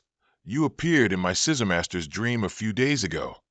Hearing that, Lilith played dumb. "What are you talking about?" Azura was already in a fighting stance. "That's fine then. I was looking forward to beating you to a pulp anyway." Lilith provoked her without hesitation. "You're still as rude as ever. Let's fight to the death then." With that, they immediately clashed, neither backing down, trying to overpower the other. Sully suddenly stood up in front, blocking the others. She ordered, "Everyone get out. You're hindering me." Zero tried to stop her, but Sully cut him off. "I've said it twice already." With murderous eyes, she glared at the two people behind her. "Get out." Zero froze because of what she said. Sephra, understanding her intention, told him, "I know, Sully. Please be careful." They immediately left. At this point, only Sully remained alone with Lucas. She spoke, "I didn't expect you to let them leave so easily." "It seems you're not worried at all, are you?" Lucas retorted, "Because my target was you from the beginning." Sully's eyes wavered slightly, then changed color, becoming more murderous than ever. She gradually unleashed her power, questioning, "Tell me, what exactly happened to the demigods?" But Lucas surprisingly told her, "Don't waste your energy," which made her confused. Lucas calmly said, "Do I look like someone who uses dark magic? We'll know once we fight." Sully tried to test Lucas, but couldn't. She was annoyed. "I can't control his mind," just as Lilith said. Sully couldn't help but admit, his divine power far surpasses that of humans. She asked him, "Did you target me from the start? What do you mean?" Lucas retorted, "Vampire maiden, no. More like an auntie. Or maybe an old lady?" Provoked by him, Sully warned, "Say one more word like that, and you're dead." Lucas spoke while preparing to attack. "Are your kind loyal to the relationship between superior and subordinate?" He terrifyingly announced, "I will make you submit, then turn you into my subordinates." Sully, furious, was also ready to fight. "This bastard, you must not have lived long enough to speak so disrespectfully." Sully's back grew a pair of wings. Her eyes became even more murderous. An incredibly terrifying power enveloped her. The shadow bats flew wildly. They surged forward, attacking Lucas. But Lucas didn't flinch. Standing amidst the circle formed by hundreds of bats, he remarked, "It seems you like fighting wars of attrition more than I thought." The bats then gathered into a large circle. Lucas simply raised his hand, clenching his palm. Immediately, the bats exploded, their remains scattered around Lucas's feet. Solly was displeased with being counterattacked so easily. Lucas still looked at her with cold, serious eyes. She cursed him. Arrogant bastard. Solly's hands launched another new attack. A ferocious dog appeared and pounced on him, but it bit into the protective barrier Lucas had managed to create. He observed it and guessed, "Is it a hellhound?" But Lucas noticed something. The dog actually managed to bite through his protective barrier. Lucas fortunately dodged before it could chew him alive. The dog, having missed its bite, immediately turned around, preparing to charge again. Other footsteps also appeared behind it. 2 other monsters belonging to Solly also stood behind. Lucas looked at them and praised Solly. "You have a total of 3 demons, including the nightmare of the hungry ghosts. You're quite impressive." Solly, attacking, angrily said, "I told you it would only be 1 fight." All the demons immediately charged at her command. Lucas cast a spell. He retreated to dodge the demons, while creating a rift in the sky. Immediately, they were blinded and quickly dodged. Solly was also surprised by the light in front of her. Lucas's eyes were terrifying now. A massive, powerful lightning bolt struck down from the rift he had just created, causing the ground to explode. Broken earth and rocks flew everywhere. A crater appeared from the recent ferocity. In the blink of an eye, the demons lay tattered and scattered at Lucas's feet. He stood tall amidst the swirling dust and smoke. Solly seized the opportunity to crawl along Lucas's shadow, intending to launch a sneak attack. Lucas, of course, knew that and smirked. He ruthlessly stepped hard on her. He looked at her in pain and said, "Auntie, your skills are good, but your methods are old-fashioned." She was now in so much pain that tears welled up in her eyes. But Lucas turned his back and said, "From the very beginning, I had no intention of killing you." His words surprised Solly, who was lying on the ground. She frowned in confusion and sat up. "What trick are you playing now? You were the one who provoked me first." He didn't hesitate to explain. "I just wanted to test your abilities, to see if you're skilled enough to fight demigods." Solly asked incredulously, "You intend to fight demigods?" But she found it ridiculous. "You expect me to believe you? You, who betrayed the trust of demigods and became a minion of one." Lucas's subsequent reply surprised Solly even more. "I'm not asking you to believe me. I want you to accept this. That I am stronger than you." The scene shifts to a distant, cold place. Lot walked alone through the dense snow. He walked towards someone who was standing there. They faced each other. Lot spoke first. "Long time no see." Elia, the woman standing in front of him, was Elia. Elia was displeased. "I warned you not to freely enter my territory, didn't I?" But Lot suddenly stated directly, "Ricky is dead."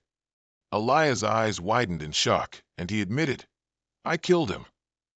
Elia incredulously reprimanded him. "What are you talking about? Why on earth did you kill Ricky?" Lot told the truth. "Because he betrayed us. He killed dozens of our kind. I merely punished someone who deserved to be punished." Elia's gaze immediately darkened. She looked at his face and asked back, "Then why do you look so troubled?" Lot proposed to Elia, "You should take Ricky's place." Elia didn't hesitate to refuse. "You already know my answer without me saying it. Now get out of here." His gaze was resolute. Lot opened his mouth. He mouthed something. He reminded her amidst her astonishment, "I will come again, and by then, I hope you'll give me an answer that pleases me." Then Lot turned and left. Elia still stood there watching him, and upon hearing his words, she immediately collapsed. Her eyes were filled with sorrow.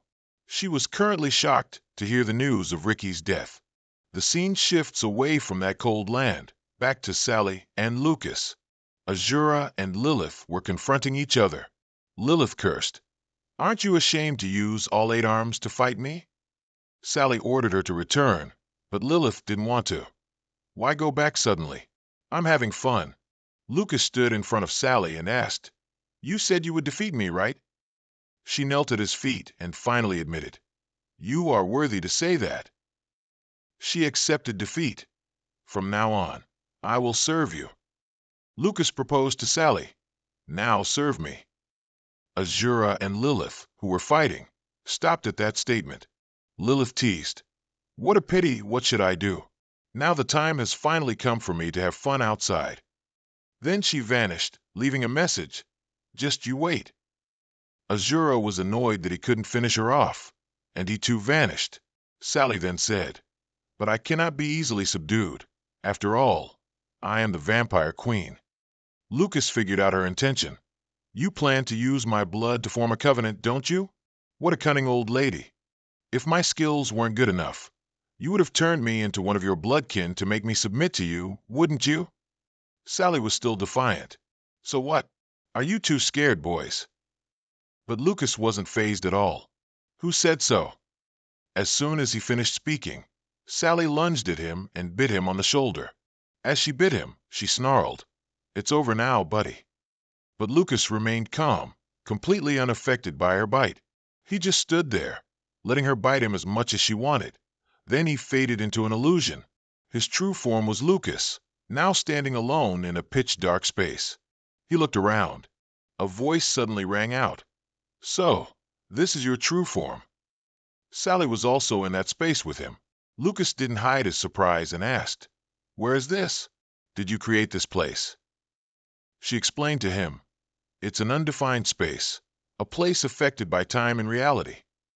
Or, in other words, I can imprison you here for 100 years until you declare your submission to me."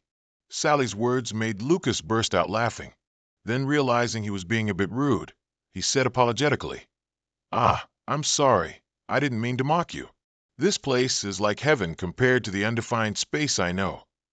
He happily described, "Look, I have my body, and there's also the ego of another person, which is you. Moreover, all sensations are so vivid." But Sally didn't understand anything.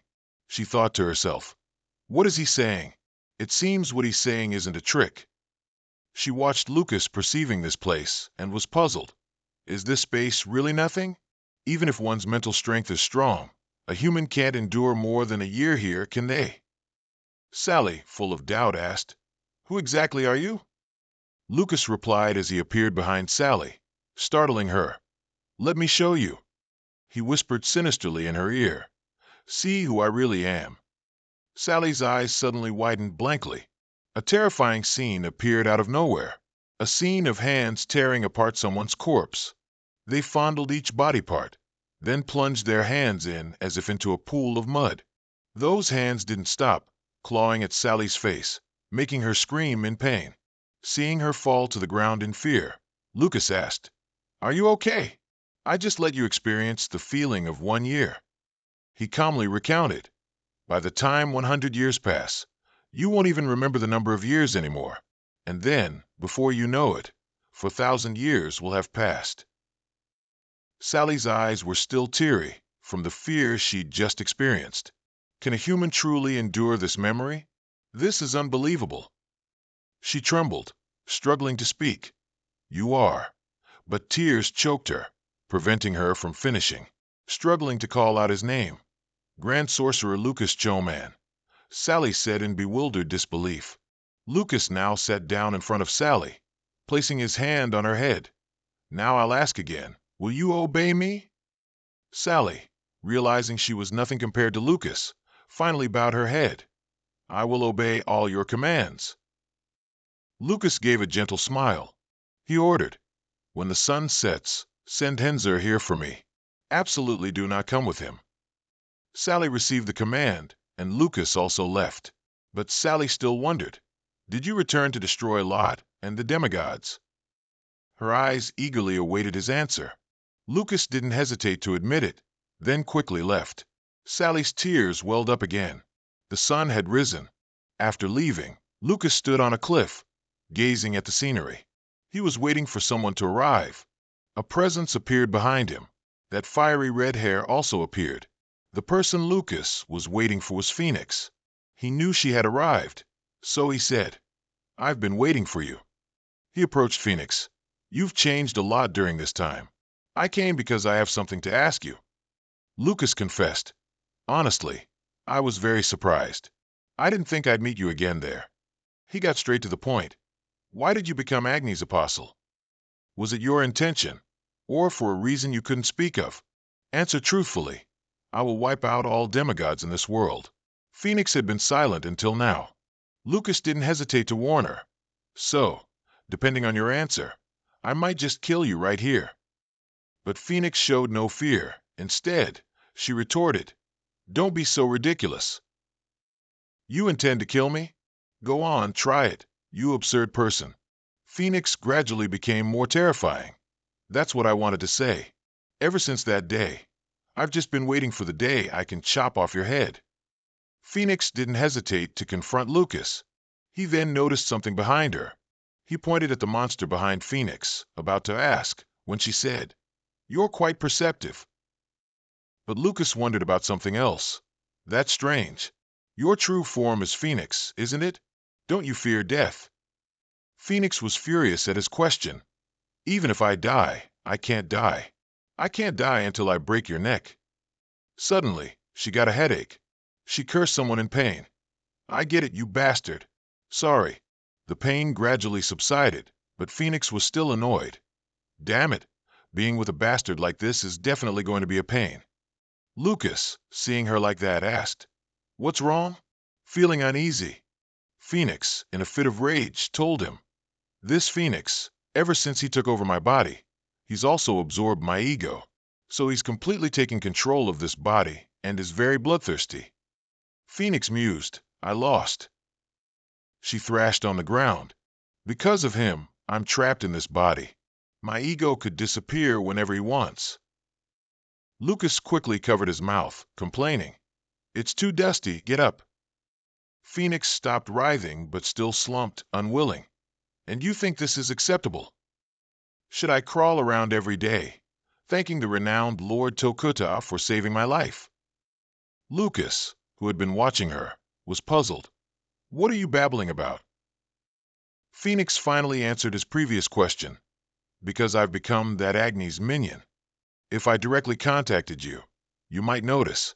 You told me not to be a burden to you anymore, right?" She found herself ridiculous. "Why did I become an apostle? I'm in this state because of this bastard." Lucas quickly stopped her before she could finish speaking. He scratched his head, puzzled. "You keep calling him this bastard over and over. My ears are ringing. Doesn't he have a name?" Phoenix, annoyed, said, "What kind of name?" "No," then remembered something. She tried to recall the name but couldn't. So Phoenix told Lucas to name him. He was surprised that he was the one to name him. Phoenix also said, "You name him. It'll be fine." He thought carefully and then said a name. "Nick." Upon hearing the name, Phoenix's face clearly showed disgust. She mused, "Since it's Phoenix, it's Nick, huh? It rhymes, I guess." Lucas also thought the name he chose was quite good. Phoenix felt that the entity inside her also liked it. Phoenix seriously recounted, "After I died, Nick took over this entire area." She remembered that time it was also at this cliff. A footstep arrived. Phoenix turned around to see who it was. Agni had arrived then and stood towering before her, forcing her to obey his orders. Remembering his face annoyed her. He's really something, huh? I've never been so afraid in my entire life. But Nick wanted to fight him, even knowing it would mean betting their lives. But I'm not a coward. I had no plan. Didn't think at all. At that moment, Mr. Tokuta appeared and gave Nick some wise advice. He advised them to lie low and save their lives. Didn't he see that his words and expressions didn't match at all? She recounted in detail. Besides demigods, Agni is a very powerful creature I've never seen before, and he even cares about Phoenix. Although that was also thanks to my heart. Agni offered that if we survived, he would take us in as apostles, so I couldn't refuse." Lucas chimed in, "Because he's the king of Drake." But before he could say a few words, Phoenix cut him off. "So what? You're Ricky's apostle too, aren't you?" Then she admitted that guy is strong, but for him alone to defeat the three leaders, that's truly illogical. Hearing this, Lucas immediately scoffed. "You've always talked so much?" Phoenix retorted, "It's been a long time since I've had a conversation like this. You understand what I mean, right?" She stopped bothering to talk and asked, "Anyway, what happened to that demigod?" Lucas sadly replied, "He's dead. Ricky intends to destroy the demigods." Phoenix also realized, "You're with him because he shares the same goal as you, aren't you?" She then proposed, "So, let's cooperate." The statement immediately surprised Lucas. Phoenix calmly said, "Why are you surprised? We don't want to be tied to him either." "I know where Agni is. He's in the Sinkin Desert. The exact location can only be known by going there." Lucas praised, "You're quite useful, aren't you?" "Thanks to Nick." She got angry and cursed at him. "I'll really smash you to death." Then she turned her back. "It'll take a year to fully recover. We need to act before then. I'll let you know if there's any other news." Lucas smiled and thanked her. Phoenix said no more, only reminding him to take care. Lucas looked at her for a long time because of those two words. Phoenix felt it was inappropriate and quickly defended. "That was Nick's message to you." He happily looked at her, finally daring to speak. "You all take care too. Don't leave this mountain range." The scene shifts to the ruined fortress. Someone is standing, waiting for someone. Henzer immediately noticed. Lucas appeared beside him at some point. Henzer, seeing his guess was correct, said, "It is you, after all." But Lucas looked at his brother coldly. Henzer didn't notice and confided, "It seems Lucas has finally made up his mind. I heard that after you interacted with Ben-Ian of Choman Ring, you concealed your identity." Then he voiced his question, "How did you become an apostle of the sword?" Lucas answered frankly, "I've heard the secret of the Beck family. They've become real insubordinates and have a lab researching how to harmonize mana and divine power." Henzer listened to that information, deep in thought. Lucas then asked him back, "Tell me the truth. Are you on the demigod side or the circles?" Henzer immediately replied, "Neither side. I'm just fighting to keep myself alive." Lucas smiled, satisfied. "That's a good answer." He suggested to Henzer, "Take me to the Beck family." Henzer wondered why. He also said, "I need to find something." But when he asked what it was, Lucas didn't want to tell him. Lucas's gaze deepened. He revealed, "I can only tell you that Break can't escape the tragedy of annihilation." Henzer was stunned. He became even more confused. "But why do you want to go with me? That's your home too." Lucas immediately stated the reason.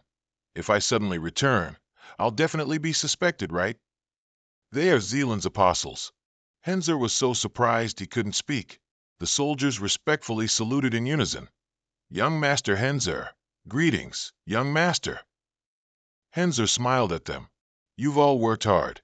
The guard, seeing Lucas behind him, spoke up confusedly. "But, young master, the person next to you is." Lucas snorted coldly when he heard that. "Have you forgotten me so soon?" The guard was extremely confused by his question. Immediately after, they stared in astonishment. They instantly cried out in shock, "Young Master Frey, you've returned." Henzer, beside him, seemed confused as he spoke. "Is there someone else in the house besides our family members?" The guard looked at the strange carriage in a corner of the yard and explained, "Yes, a guest has come to visit." He was very confused to hear that. Then Henzer and Lucas heard the guard reply, "It's the third princess." The two slowly walked through the garden. Henzer walked ahead, explaining the third princess's presence. "Since a few years ago, our family has had more interactions with the third princess, but it's mainly Mother who talks to her." He pondered, his face serious. "With Lisha, then?" Lucas, walking behind, asked thoughtfully, "The third princess. Her name is Fio, right?" He immediately received a confirming answer from Henzer. He looked ahead, seeing everyone there, and softly said, "It's good timing. Everyone's here." Henzer looked at the girl and couldn't help but praise her. The third princess is both beautiful and intelligent, so she's highly favored by the emperor. She seemed to notice something and glanced towards the two of them. Henzer continued to introduce her to Lucas. "She's 25 this year, but she's postponed her marriage to strengthen her political power." He heard that and sighed in disappointment. 25, huh? What a shame. The brother next to him immediately reminded him, Control yourself. It's not polite to casually discuss a woman past her marriageable age. Immediately, Hazer was startled by his words. Even though she's 10 years older than me, she's totally my type. Michael Brake looked towards them and called out, "Hazer, there's Hazer." Hazer immediately stepped forward and knelt respectfully. "It's been a long time, Your Highness."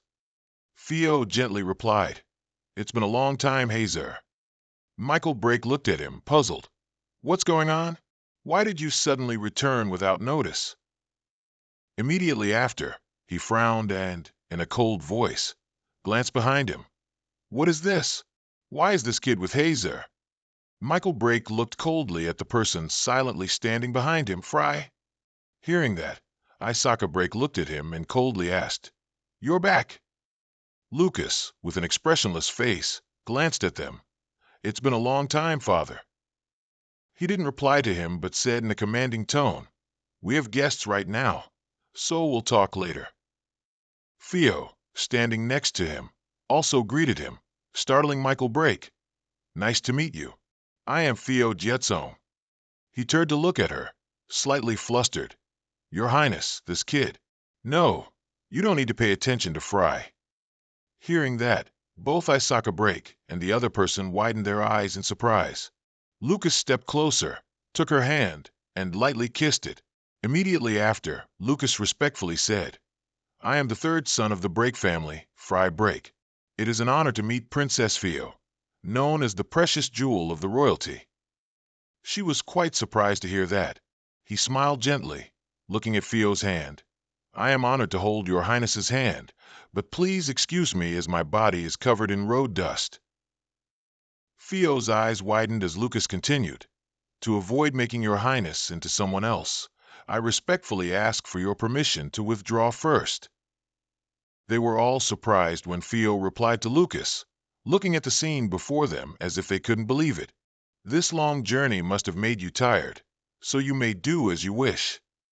Seeing that, Michael Brake was furious, and his face darkened. Hazer, hearing that, also respectfully left. I also begged to be excused. Everyone stood silently, watching the two of them walk inside. Theo suddenly spoke, startling him. "I didn't know Duke Isaka Brake had a third son." Hearing that, Isaka Brake gave an awkward laugh and explained, "Compared to his older brothers, my son is still lacking." She heard that and retorted, making him puzzled. Theo's face softened as she looked towards Lucas, who had just left. Inside the mansion, Hazer's voice suddenly rang out softly. "What are you planning to do now?" He stood in the middle of the room, which hadn't been cleaned for a long time and was cluttered with objects, looking pensive. Lucas leaned back in his chair calmly. "It's been a long time since I came home, so I have to play the role of a third son well, don't I?" Hazer's worried voice rang out, catching his attention. "You don't need to act. Just be yourself." He looked at the pensive man and continued to explain. "You know, this place has more or less heard rumors about you. About you eliminating the pirates and becoming friends with Farron, and even your visit to the Demon Tower." Then Hazer looked at him and sighed. "Your change in appearance compared to before is even more unnatural." Hearing that, Lucas silently looked out the window for a moment, then smiled faintly. "I'll consider it." The late-night moon illuminated the entire sky. Inside the room, Lucas was concentrating, eyes closed, cultivating. Suddenly, a sound made him open his eyes. He looked towards the door and saw the butler standing there. Then he impatiently announced, "The master has summoned the young master." He impatiently turned and left, continuing, "It's time for dinner." As he turned away, he couldn't help but glance at Lucas with disdain, thinking, why did this good-for-nothing suddenly come back? He's just causing trouble for others for no reason. As he walked away, Lucas suddenly called out to him. This call made him frown and glance back in confusion. Lucas had appeared behind him without him realizing it, making him jump in fear. With an angry face, he warned in a cold voice, "Don't forget to knock." Lucas slowly walked past him and continued forward, but his voice still echoed, "I'll let it slide once, but don't even think about a second time." He walked away, leaving him in fear wondering, did that failure just scold me? That's weird, is he really Frey? In the dining room, a lavish dinner with plenty of food was laid out. Everyone at the dining table was silent and focused. No one spoke a word. After the meal concluded, Isaka Break's voice rang out with a hint of reproach. Father sent someone to the magic tower a long time ago. Why are you only showing up now? Lucas looked at Michael Break's stern face and suddenly realized, I used to be like that. It's true. There's been so much happening lately that I completely forgot. Seeing this, the person sitting opposite him angrily interjected, What do you mean by ignoring Father's words? He looked at him and kept asking, Frey, where have you been all this time? You had already escaped the magic tower back then, hadn't you? Hearing this, Lucas calmly poured tea and slowly replied to them, I've been out seeing the world. Michael Brake, next to him, laughed sarcastically. Seeing the world? The rumors weren't wrong. You're getting better and better at bragging. Leisha, sitting opposite, sipped her tea while listening to him disparage Lucas. But in the end, the gossip about you didn't define who you truly are, did it? Isaka Brake silently glanced at him, still speaking. Expelled from the academy.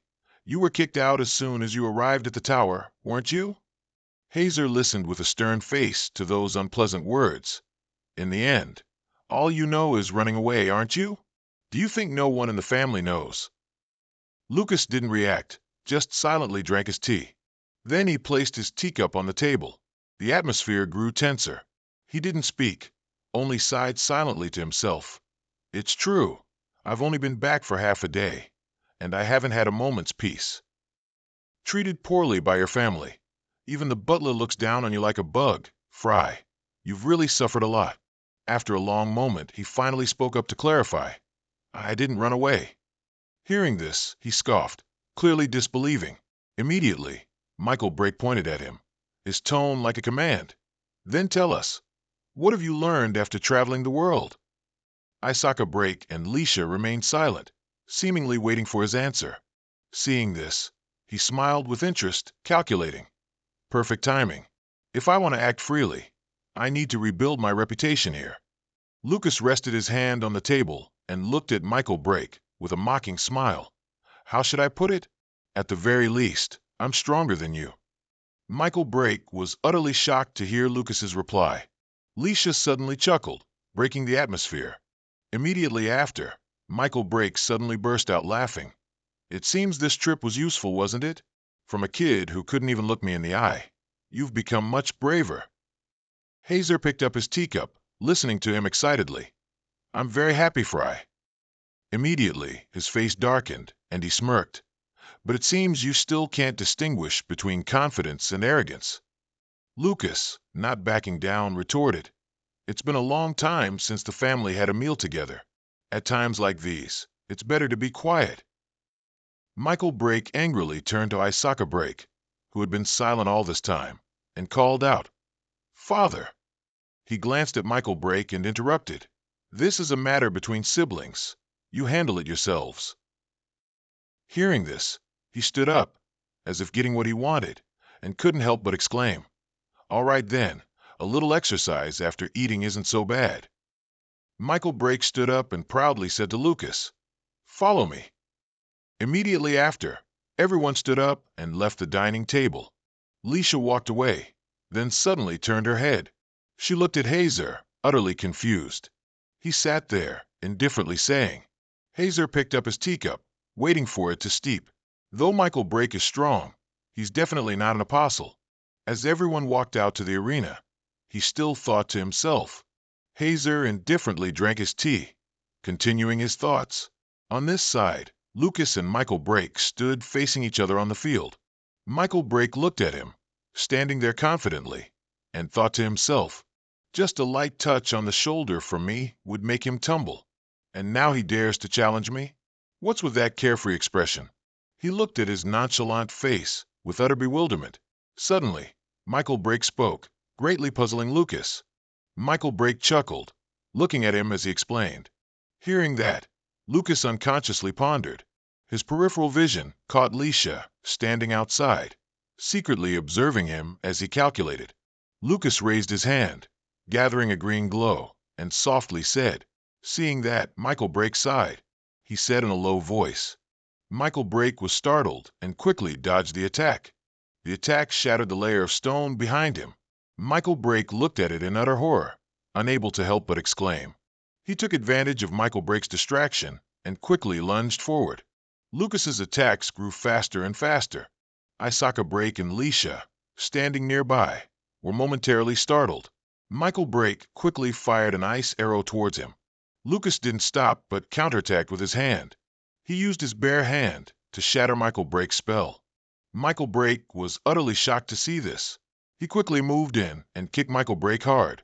With a cold expression, he turned, ready to strike again. Lucas's hand had gripped Michael Brake's chest. He powerfully lifted Michael Brake and pushed him backward. Isaka Brake, seeing this, was astonished to realize. Michael Brake furiously grabbed Lucas's hand. Then he angrily used fire magic, his body enveloped in a large flame. He furiously gripped Lucas's hand and yelled. Seeing that, he suddenly chuckled. Lucas's face was cold and disdainful as he looked at him. "I'm not hot at all, you scumbag." Then he forcefully punched him in the face. The powerful punch sent him spinning in the air. Immediately after, he fell hard onto the ground in great pain. Lucas stood there looking at him. Michael Brake lay crumpled on the ground in immense pain. His face was so beaten it was contorted. He looked at Michael Brake, sighing inwardly. "How do you feel, Frey? Do you feel any relief yet? From now on, no one will dare to treat you like dirt anymore." The butler immediately ran towards Michael Brake in great fear, shouting, "Young master! Quickly, treat the young master!" Isaka Brake, standing nearby, also asked, "You learned demonic martial arts to supplement your lacking mana source." He looked at him, praising him repeatedly. "Frey, this match was very impressive." Lucas slowly turned to face Isaka Brake. Both of them expressed their views. "I think it's difficult to advance to a higher realm using only magic. But demonic martial arts also require the use of mana. Your mana sensitivity has improved greatly." He looked at him and praised him. "You've grown up." Leisha, standing nearby, also spoke up. "I'm very proud of you too." He looked at her with disdain.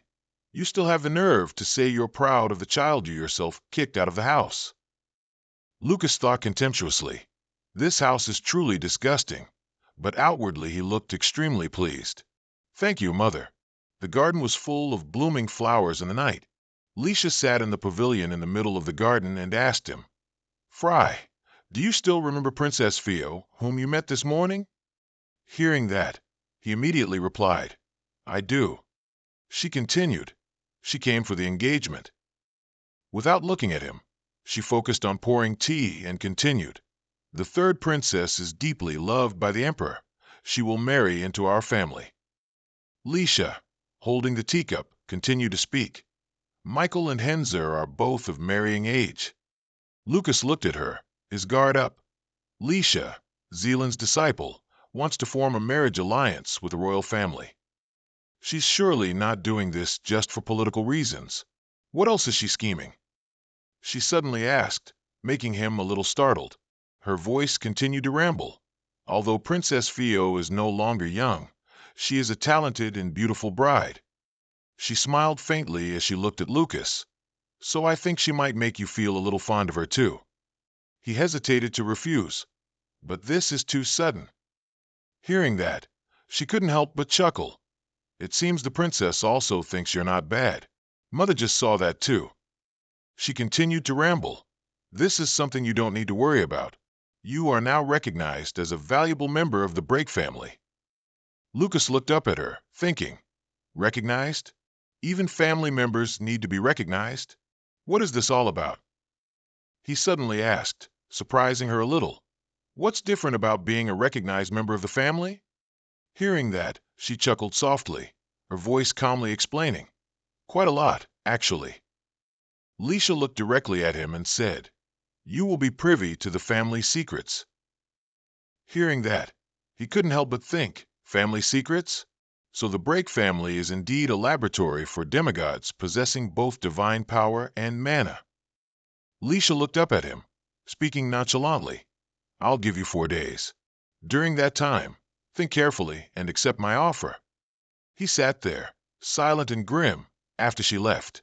Lucas coldly glanced at her. The butler, with a servile face, respectfully said, "Young master, please come in." He bowed respectfully, following behind him, and said, "While the young master was away, I cleaned up the young master's room." He looked around the room, glanced at the butler, and thought, both the family members and the butler only show weakness before the strong.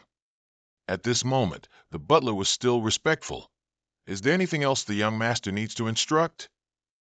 Lucas waved his hand, ordering, "I'm going to sleep, get out."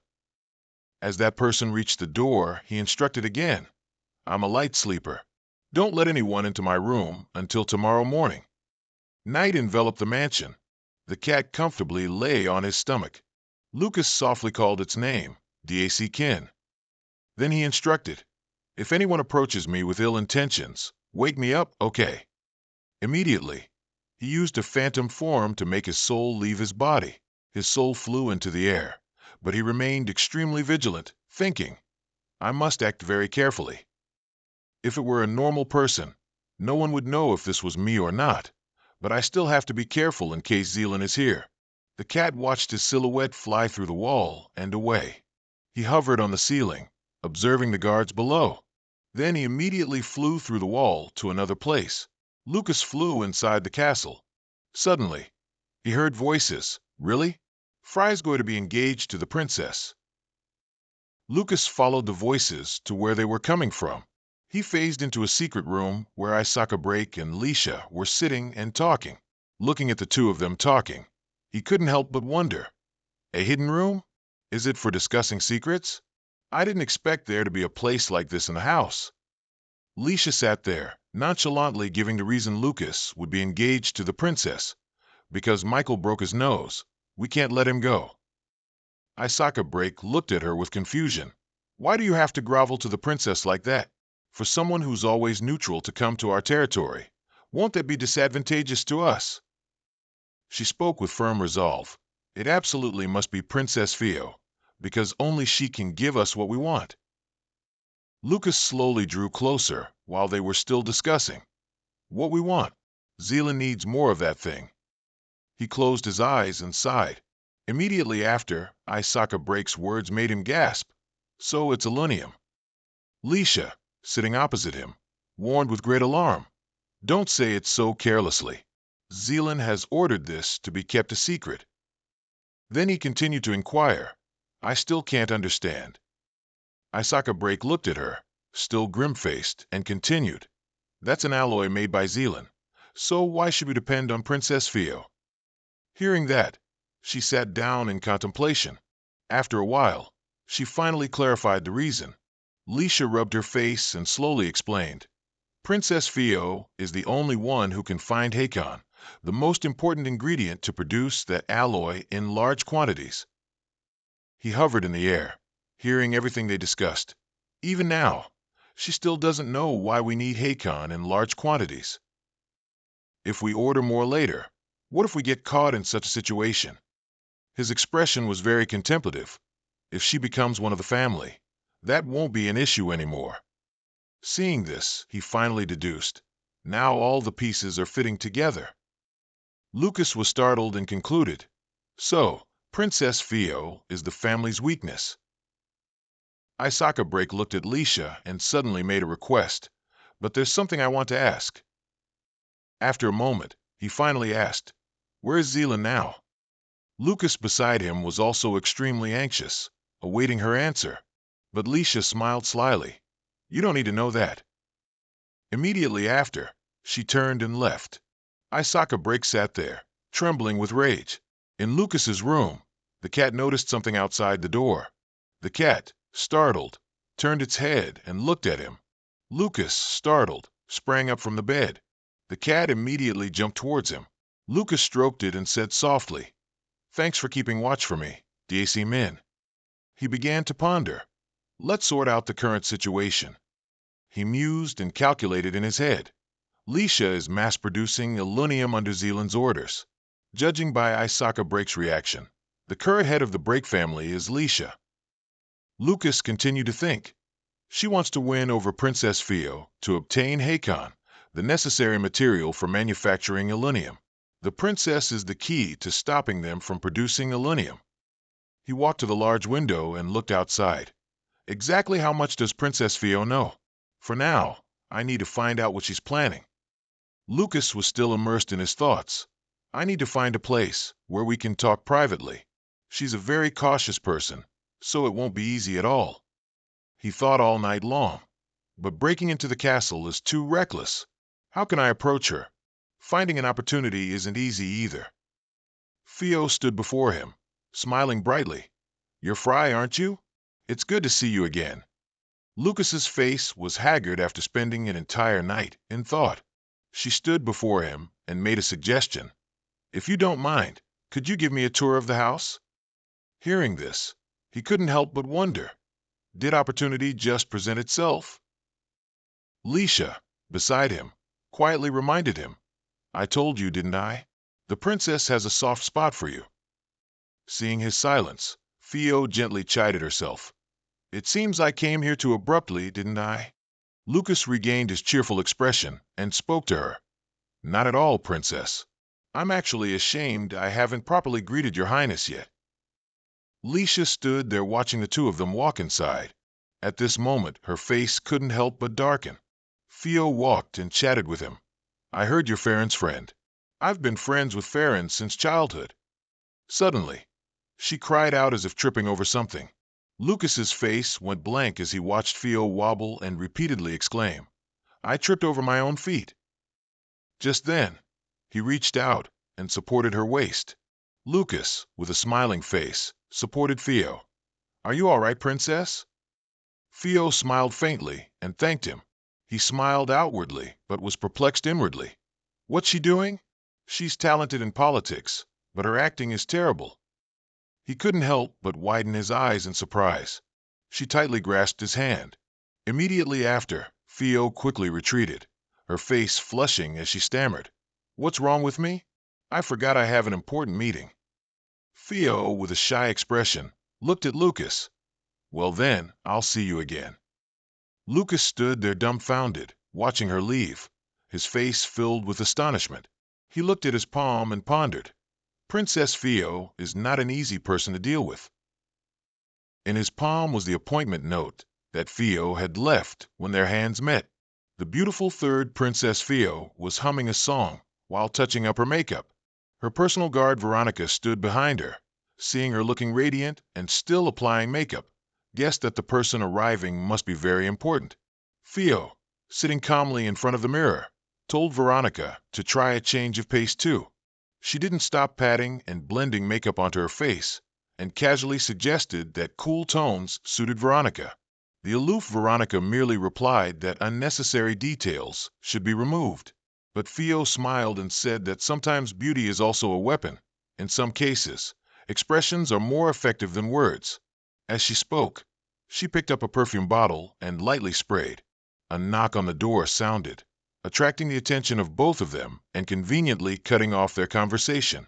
At the princess's invitation, the luxurious grand door slowly opened. A tall young man with an ordinary face walked in.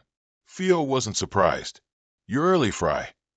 She looked at the unfamiliar face before her, acting as if they were close, then asked, I don't look bad with makeup on, do I? This is mainly just a crab bearer, no need to reply. She stood up, still maintaining a casual expression. I've heard much about you. I heard you're Chu-Man Wing's new exorcist. Fio slowly approached and stopped 2 meters away from Lucas. A blue aura pulled his unfamiliar appearance into an illusion. Lucas expressed his surprise that Fio was interested in Chu-Man Wings. The princess leaned comfortably on the table, correcting Lucas's words. It's my master who's interested, but thanks to that, I know that you're the one who made the previously weakened guild strong again. She lifted her beautiful, spirited blue eyes in admiration. You've achieved such great things, yet you left the guild to wander around. Since Fio was sitting, she had to look up to meet Lucas's gaze. It seems you're working on something important. To the princess's barrage of questions, Lucas could only give a helpless smile and deny them. He recalled some old events, in an atmosphere of the enemy's unwilling retreat. Benian had stepped forward amidst their panic, urging them to surrender and join forces. But her concession only met with ridicule and mockery. While Benian was arguing, an assassin slowly approached her from behind. Taking advantage of the team's attention being on the opposite side, he seized the perfect moment and pounced. His incredible speed brought the dagger in his hand almost to Banan. Just when success seemed certain, an unforeseen event occurred. An incredibly powerful force shot towards him like lightning. The assassin, of course, had no power to resist and fell. Banan looked in the direction of the attacker and realized it was Isabel. She ignored Banan and profoundly looked at the enemy, denying their groundless accusations. Isabel decisively didn't argue, but forced them to choose. Will you no longer interfere with humans, or will you share our aspirations? His train of thought ended there. Lucas looked at Theo, explaining that he had handed over the exorcist position to a trustworthy person. He also remarked that having a reliable comrade was a cause for joy. Lucas reasonably changed the subject. Don't you agree, Princess Theo? It's the same whether they're comrades or subordinates. Theo sensed a different meaning in his words and suspiciously asked Lucas what he meant. He replied, "It's a pity. I thought this meeting would only be you and me." Lucas's words made Princess Theo, who was sitting, confused, stating that this was indeed a meeting with just the two of them. Lucas said nothing when she said that. He turned his head to look in one direction.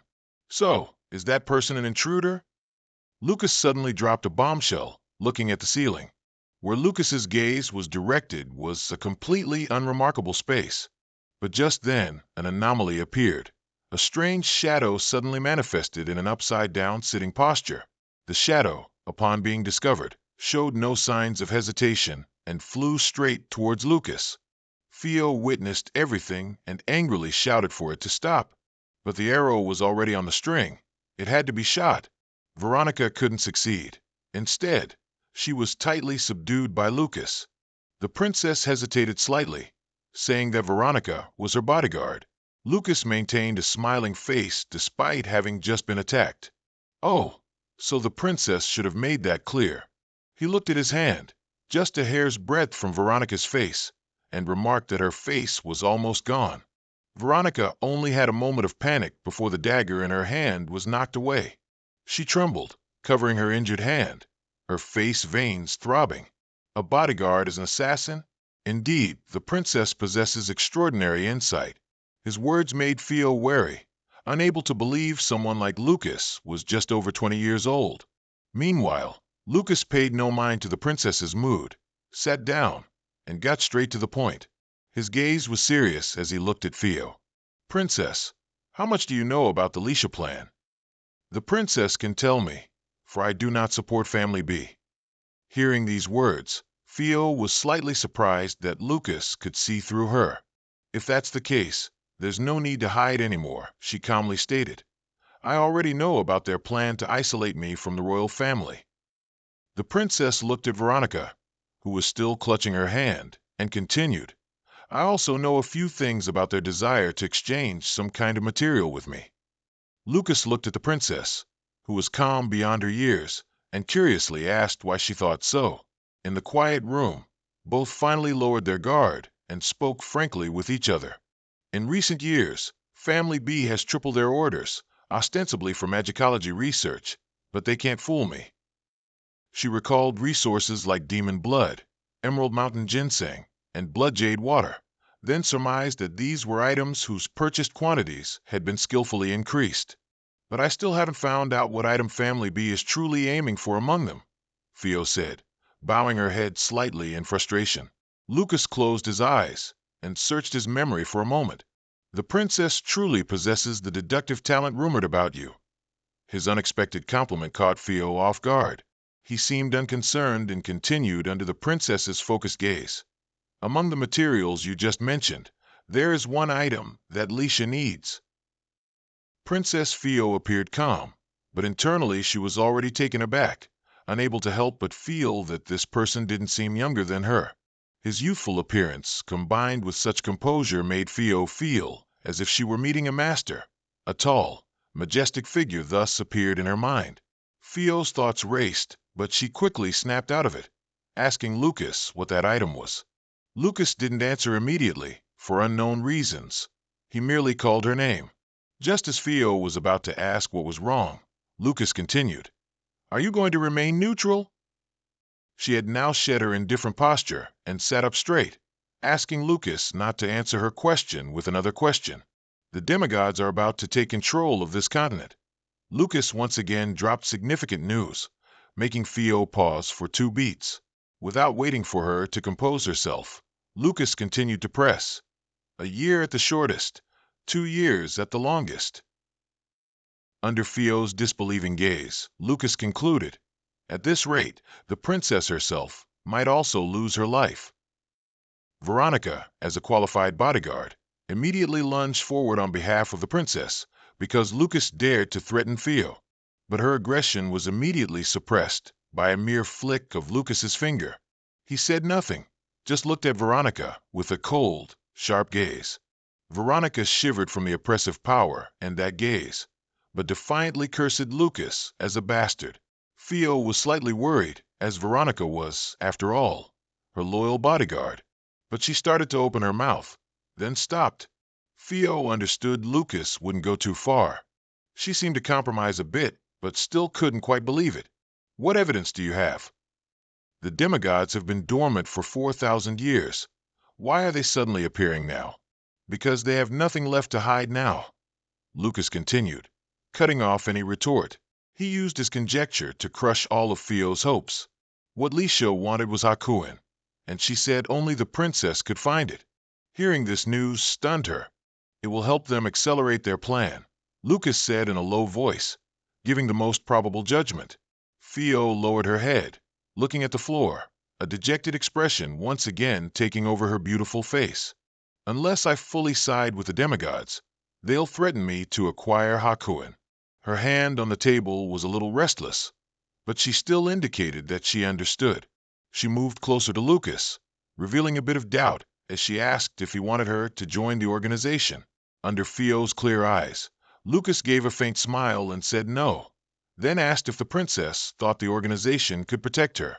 Theo looked at Lucas's calm face, unable to guess. Then what is it, after all? Lucas walked lightly towards her. He looked at the girl lost amidst all kinds of traps, extending his most sincere invitation. Come stand with me. I will be your shield, princess. Theo was caught off guard by Lucas's unexpected words and blushed. She looked at the man in front of her. Her heart felt a little stirred and restless. Just then Veronica, with an exasperated look, called out to her, cutting short Theo's soaring moment. She snapped back to reality after her mind had wandered. Theo fanned her flushed face with her hand, glancing away to hide her embarrassment. Why such a sudden proposal? She asked that, but in truth, her mind was now preoccupied with everything related to Lucas. She didn't know why he would say something so delicate as becoming her shield, but she quickly regained her composure. Theo stated that she wasn't afraid of death, which is why she chose this dangerous path. Lucas was unaware of Theo's rich inner world. He maintained a cold expression and questioned, "Don't you already have a solid backing?" He looked into Theo's eyes, paused for a moment, then added, "The master of the 11th tower." Theo wasn't alarmed by her secret being discovered. She merely lowered her gaze, revealing a sharp glint. "There's nothing you don't know, is there?" She turned and walked towards Veronica. Lucas looked at her retreating back and expressed that he also wanted to meet him to see what kind of person he was. Theo pretended not to hear him and simply helped Veronica up, kindly asking about her situation. The two acted out a scene of deep affection between master and servant, as if Lucas weren't even there. After confirming Veronica was fine, Theo slowly responded to Lucas's earlier question. "A meeting is difficult because even I don't know where he is." Lucas showed a skeptical expression. "You mean even a princess of a kingdom can't contact them?" Theo reached into her sleeve, searching for something. She pulled out a beautiful crystal orb, explaining that this was the means to contact her teacher, but it was a one-way communication from the teacher's side only. Before Theo could finish speaking, A sudden anomaly occurred.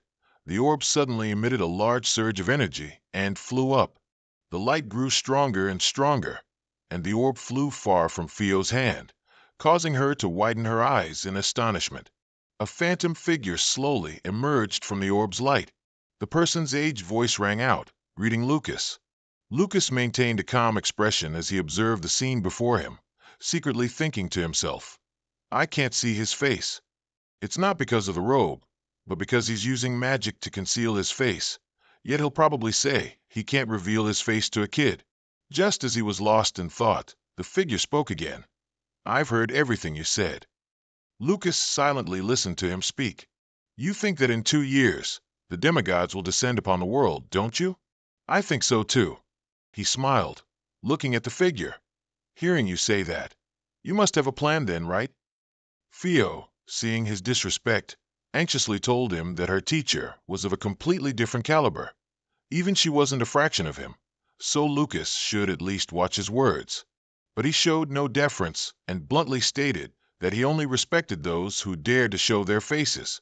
Fio was so angered by this that she was speechless. The man in the black cloak, however, wasn't angry. Instead, he advised Fio, It's all right. He's not wrong. Besides, we can't judge a person by their appearance, he said, looking at Lucas, who remained motionless. The man behind the cloak changed the subject. There's information that Luano's Black Dragon Knights were wiped out in a single night, and I suspect it was done by the demigods. That's right.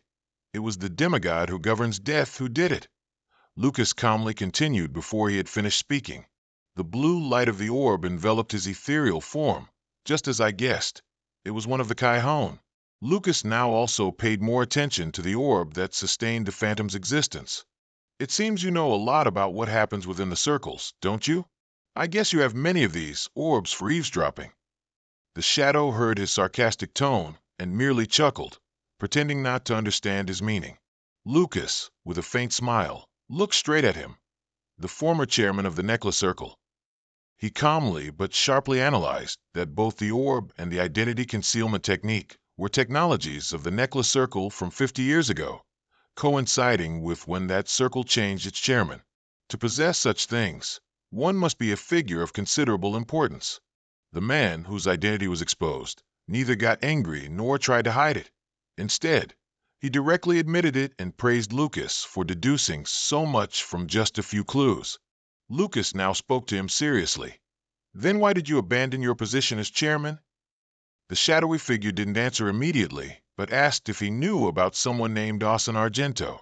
He recalled that earlier, Banan had stood before him and said that the former chairman of the men's circle, Austin Argento, was her father. He didn't get an immediate answer, but the man continued. He is the father of the current chairman of the men's circle and also an old friend of mine. A few images flashed in his mind, making his voice slightly choked. His death proved the corruption of the circle's people.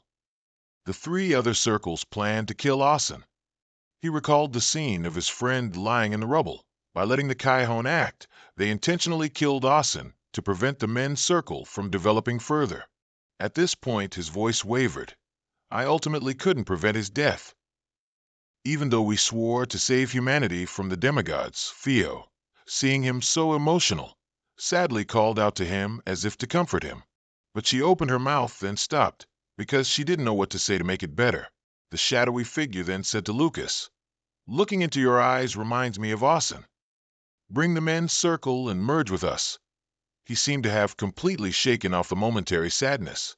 Lucas, a bit confused, asked him, What do you mean by US? He still stood tall as before and gently explained. In the 50 years I left the circles, I sought out comrades and formed a new alliance. Unlike the corrupt circles, this alliance is wholeheartedly committed to the sole objective of driving out the demigods. Fio was surprised to hear these words, as it was the first time she had seen her master directly extend such an invitation. But Lucas surprised her even more by bluntly refusing. He maintained a composed yet unarrogant demeanor. I joined the circle because I have the ability to change their ideology and direction. The black-cloaked man's voice carried a hint of mockery. You think you can do that by yourself? Lucas remained unperturbed by the questioning. The issue isn't whether it's feasible or not. With Theo as a witness, he calmly expressed his thoughts. Speaking of the original goal, the founding chairmen all shared that same will, but in the process of organizing and recruiting members, that goal gradually faded. In summary, we can change from within the organization, reform it, or transform it into a new, unified circle. Just like you. Lucas spoke of daunting tasks as if they were as easy as eating and drinking. The cloaked man did not accept that view, saying that their group would not become corrupt like them. Lucas responded to him immediately. I meant human nature. He coldly added, we can't deny that. At the very least, we must face everything with our heads held high to fight against the demigods, mustn't we? The ethereal figure no longer argued with him and chuckled faintly. He stood before Lucas, his voice carrying a touch of nostalgia. You handle everything just like he did. I hope your end isn't like his. Lucas chuckled, telling him not to worry. In response to that teasing remark, he suddenly called Theo's name, requesting her to assist Lucas with all her might from now on, which surprised her, making her respond instinctively. At this point, the image began to become distorted and faded. It was a pleasure conversing with you. My spirit is stirred as if meeting that deceased friend again. Watching the figure slowly disappear, Lucas dared to ask his name. My name is Cairo. My offer to you still stands. If you need help, we are always ready. The voice echoed from the shards of light. The room fell silent as his projection completely vanished, leaving Theo and Lucas looking at each other. Lucas was utterly astonished by Cairo's identity, unable to believe that he was a descendant of Z. Theo stepped forward and picked up the glass orb, and both found themselves in a rather awkward situation. The scene shifts to a large, beautiful palace-like building. Lucas was sitting at a long dining table with his family. Isaka casually and leisurely cut a large piece of meat and put it in his mouth. Lucas was also intently cutting the meat on his plate. Mother, I have made my decision. Lucas spoke, making Lisha turn her head in attention. He thoughtfully bit into the meat, slowly finished the rest of his portion, and then put down his fork. I will marry Princess Theo, Lucas said abruptly after a while, announcing news that surprised everyone at the dining table. Lucas flatly declared, I will marry Princess Theo. Lisha looked at him. She smiled contentedly. Isaka Black, who had been observing her, watched her. Lucas seriously rethought. At that time, he had told Theo, I have 3 things I wish to ask of your highness. She was not averse to listening. He proposed, first, please postpone the engagement with me. Upon hearing of the engagement, the princess blushed. Veronica had to cough a few times to remind her. Lucas gently told Theo, but your highness, do not reveal that you are no longer interested in this matter at all. Theo avoided his gaze. She agreed to this. Don't worry, these delaying tactics are my specialty. Veronica, standing nearby, heard this and felt something was slightly off. Lucas moved on to the next matter, and temporarily halt the trading of your children. Theo also agreed, noting that this excuse was necessary to avoid drawing the attention of the Duchess. She agreed, just leave it to me. That's my specialty too. What is the third request? Suddenly, she understood something. Lucas merely looked at Theo in silence. The scene shifts to the bustling city. Theo stood looking down from above. Veronica stood behind her, wondering, is the princess really going to do as he says? Theo affirmed, of course. My master also told me to cooperate with him. Veronica was still a bit worried. Will everything happen exactly as he said? Theo chided her. You should remember this, Veronica. Sometimes one must go against common sense to make the right decision. The one who changes the world is the one who dares to defy convention. Madame Lisha praised. You've thought it through thoroughly. Now you are qualified to become a respected member of the Black family. She told Henger, tell Frey our family's secret. I'll return to the secret chamber, she said, then left. The scene shifts to the library. Henger talked to Lucas while reading a book. There's nothing more to hear. She's just killing time. Then something falls to the floor with a sound. Lucas ordered Henger, call Saley here. Henger replied immediately, I'll convey your message, but I can't be sure if she'll accept your invitation. But Lucas said with certainty, she'll definitely agree. The atmosphere suddenly fell silent after that statement. Henger hesitated as if to ask something, but decided against speaking. In the dark dungeon, Madame Lisha walked ahead of Lucas, striking up a conversation with him. How do you feel after learning the truth about this world? He honestly replied, to be honest, I still find it a bit hard to believe. Hearing that, she laughed. Of course that's the case. Don't worry, I'll gradually tell you all the specific information, she said, then opened the curtain. Lucas was utterly shaken. Inside were only naked human bodies, tied upright. Some even had parts of their bodies severed. Lucas looked at the scene before him, unable to speak. Who exactly are they? Leisha's mouth curved into a dangerous smirk. She nonchalantly introduced them to him, as if talking about toys. Get used to this. They are just test subjects. The two of them proceeded deeper. A bizarre man concocted some substance. Then he poured it into a tube, feeding the liquid into the mouth of a restrained person with a distorted face. Leisha continued to introduce him. They are the mages and alchemists of the Black family. They are conducting research here. Lucas looked at these people uneasily, but the situation seemed far from good. Hearing that, Leisha smiled and denied it. Is that so? Discard that way of thinking. Lucas was confused. What do you mean, Mom? She turned back and reminded him. You need to remember this well. When you join a group but still prioritize your ego, it won't bring you any benefits. Following orders mechanically is the safest and most effective way. Lucas was secretly angry in his heart because of those words. He still obediently followed her guidance. Then they stopped. Before them was the door to some room. Lucas was astonished once again. He sensed divine power. A terrifyingly strong divine power emanated from within. Leisha instructed him, please behave properly. She introduced as she pushed the door. This is our master's abode. Lucas immediately knew who it was, Raylan. Lucas couldn't remain calm anymore. As expected, she was in this mansion, but he didn't expect Leisha to personally lead him to meet her. He couldn't let his identity be exposed. He was worried. There were too many uncertainties. Indra's divine power inside his body, Hector's mask, and the orb Ricky left behind. Raylan would definitely recognize him right away. Damn it! Why didn't I foresee this situation? Leisha immediately noticed Lucas's expression. He was still busy thinking of a plan. Should he run away? But if he gave up here, all his efforts would turn to dust. He was engrossed in thought until Leisha called him, and he suddenly came to. She approached and asked, Why do you look so pale? Lucas looked at her face with determination. No, this is my chance. I must kill Leisha before Raylan discovers my identity. Then I can personally eliminate Raylan, one of the apocalypses. Then he broke free from his thoughts and replied to her, I'm fine. Seeing that he was okay, Leisha encouraged him. It will be over soon. Lucas also reassured himself. Just try it. I'll have to do this sooner or later anyway. His eyes, filled with resolve, looked ahead. The door was also slowly opening. Raylan was already seated, waiting for them. You're quite early, aren't you? Then she noticed Lucas. Who's the cute child next to you? I've never seen him before. Leisha respectfully knelt.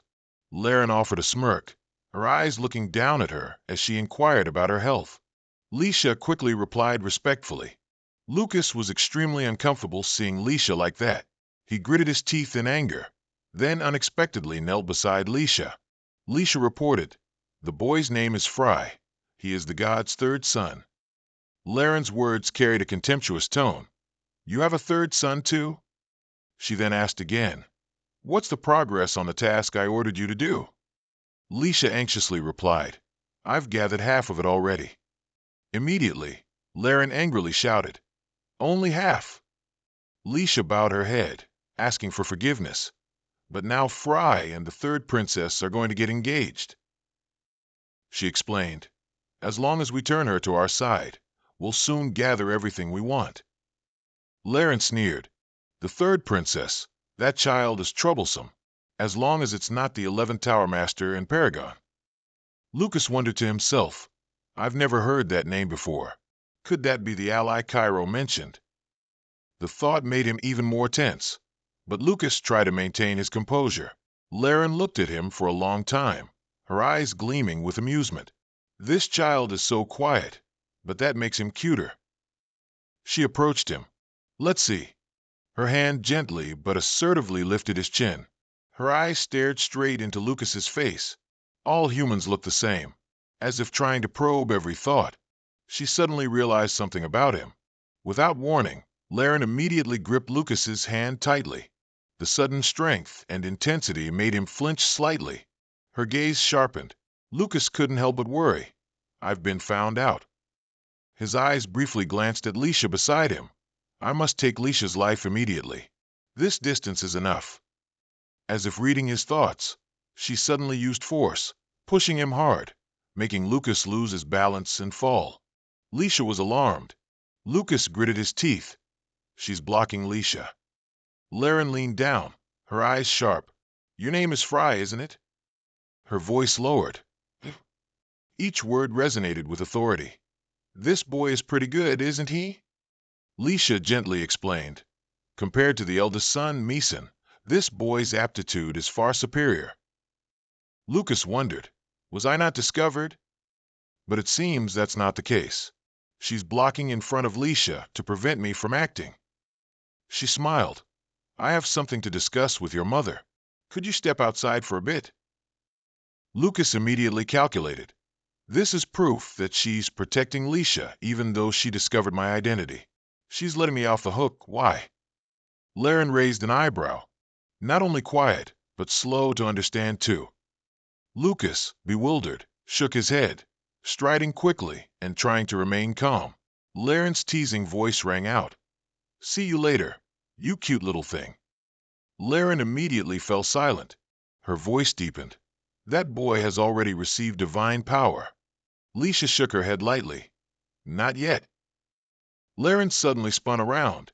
In a lightning-fast movement, she choked her. Her imperious tone rose. Foolish. Her eyes were full of anger. If you weren't my disciple, I would have torn you apart right here. Laren suddenly threw Leisha backward. Her anger hadn't subsided yet.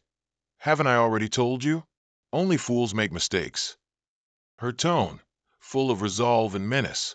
You are a fool. Leisha took a deep breath.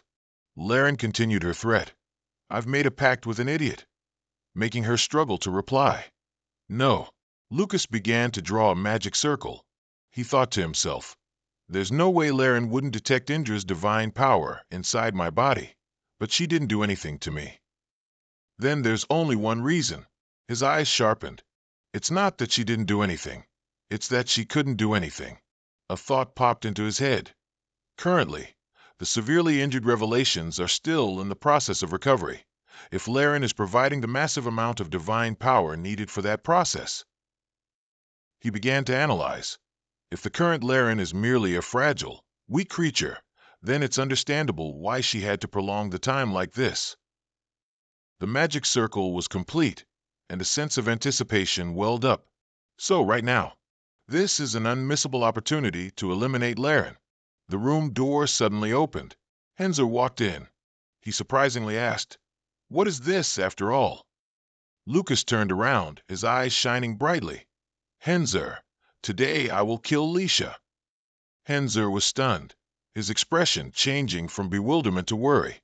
Henzer tried to regain his composure. His voice was helpless. It's mother, as expected. She is Laren's apostle. Lucas looked into Henzer's eyes as if answering him, making Henzer even more suspicious. He said sternly, As expected, you are not Frey. His voice rang out like a warning bell. Tell me, what happened to my little brother after all? Lucas sneered. Brother? His hands clenched tightly onto Henzer. His tone was somewhat harsh. It's too easy for your filthy mouth to utter the words, little brother, isn't it? He declared. Frey is dead. His eyes were filled with hatred. You and your whole family killed him. Lucas angrily yelled. Can you imagine how Frey had to live? He recalled the past days. He was trampled upon and scorned by everyone. even abandoned by you and your whole family. Every single word carried resentment. Since birth, he was never acknowledged, not even for a minute or a second. The only thing he could do in his extreme loneliness and suffering was to end his own life. Henzer was stunned in surprise. His voice stammered in disbelief. Suicide? He committed suicide.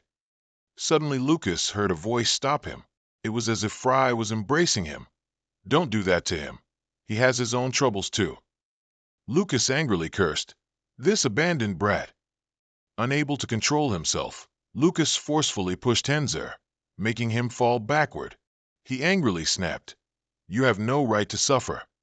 Henzer painfully admitted, "You're right." Pain was evident on his face. Like Frey, I also long to escape this hell. Lucas looked at him in surprise. He couldn't believe his eyes. You. Jagged rock mountains rose from the ground, precarious and dangerous boulders. On Mount Lozio of the Rivendak Range, a terrifying power was forming. Lot was standing motionless, concentrating his energy. The aura around him was dense. Suddenly, a blue light appeared. "Laren, what's wrong?" Laren immediately reported, "My lord, something has happened." Her voice was cold and deep. "The human with Ira's brainwave has appeared. This servant doesn't know what that kid is doing." Lot immediately thought of Ricky. Laren had the same thought. It must be related to him. Lot commanded, "Bring him back alive." Laren raised an eyebrow unhappily. "Do you think it's as easy as you say, my lord?" She complained bitterly. "I've used up all my divine power to heal them, so now I'm as weak as a dry skeleton." Laren stopped, her eyes flashing with a hint of dissatisfaction. "Honestly, I'm terrified. Why should I tremble in fear of a human like him?" Lot gently reassured her, "Calm down. I'll send our kin too." She immediately wondered how many people. He quickly replied, "If near Casco, there are 3. I'll send all of them, but they can't move through space and time. Wait for 4 days."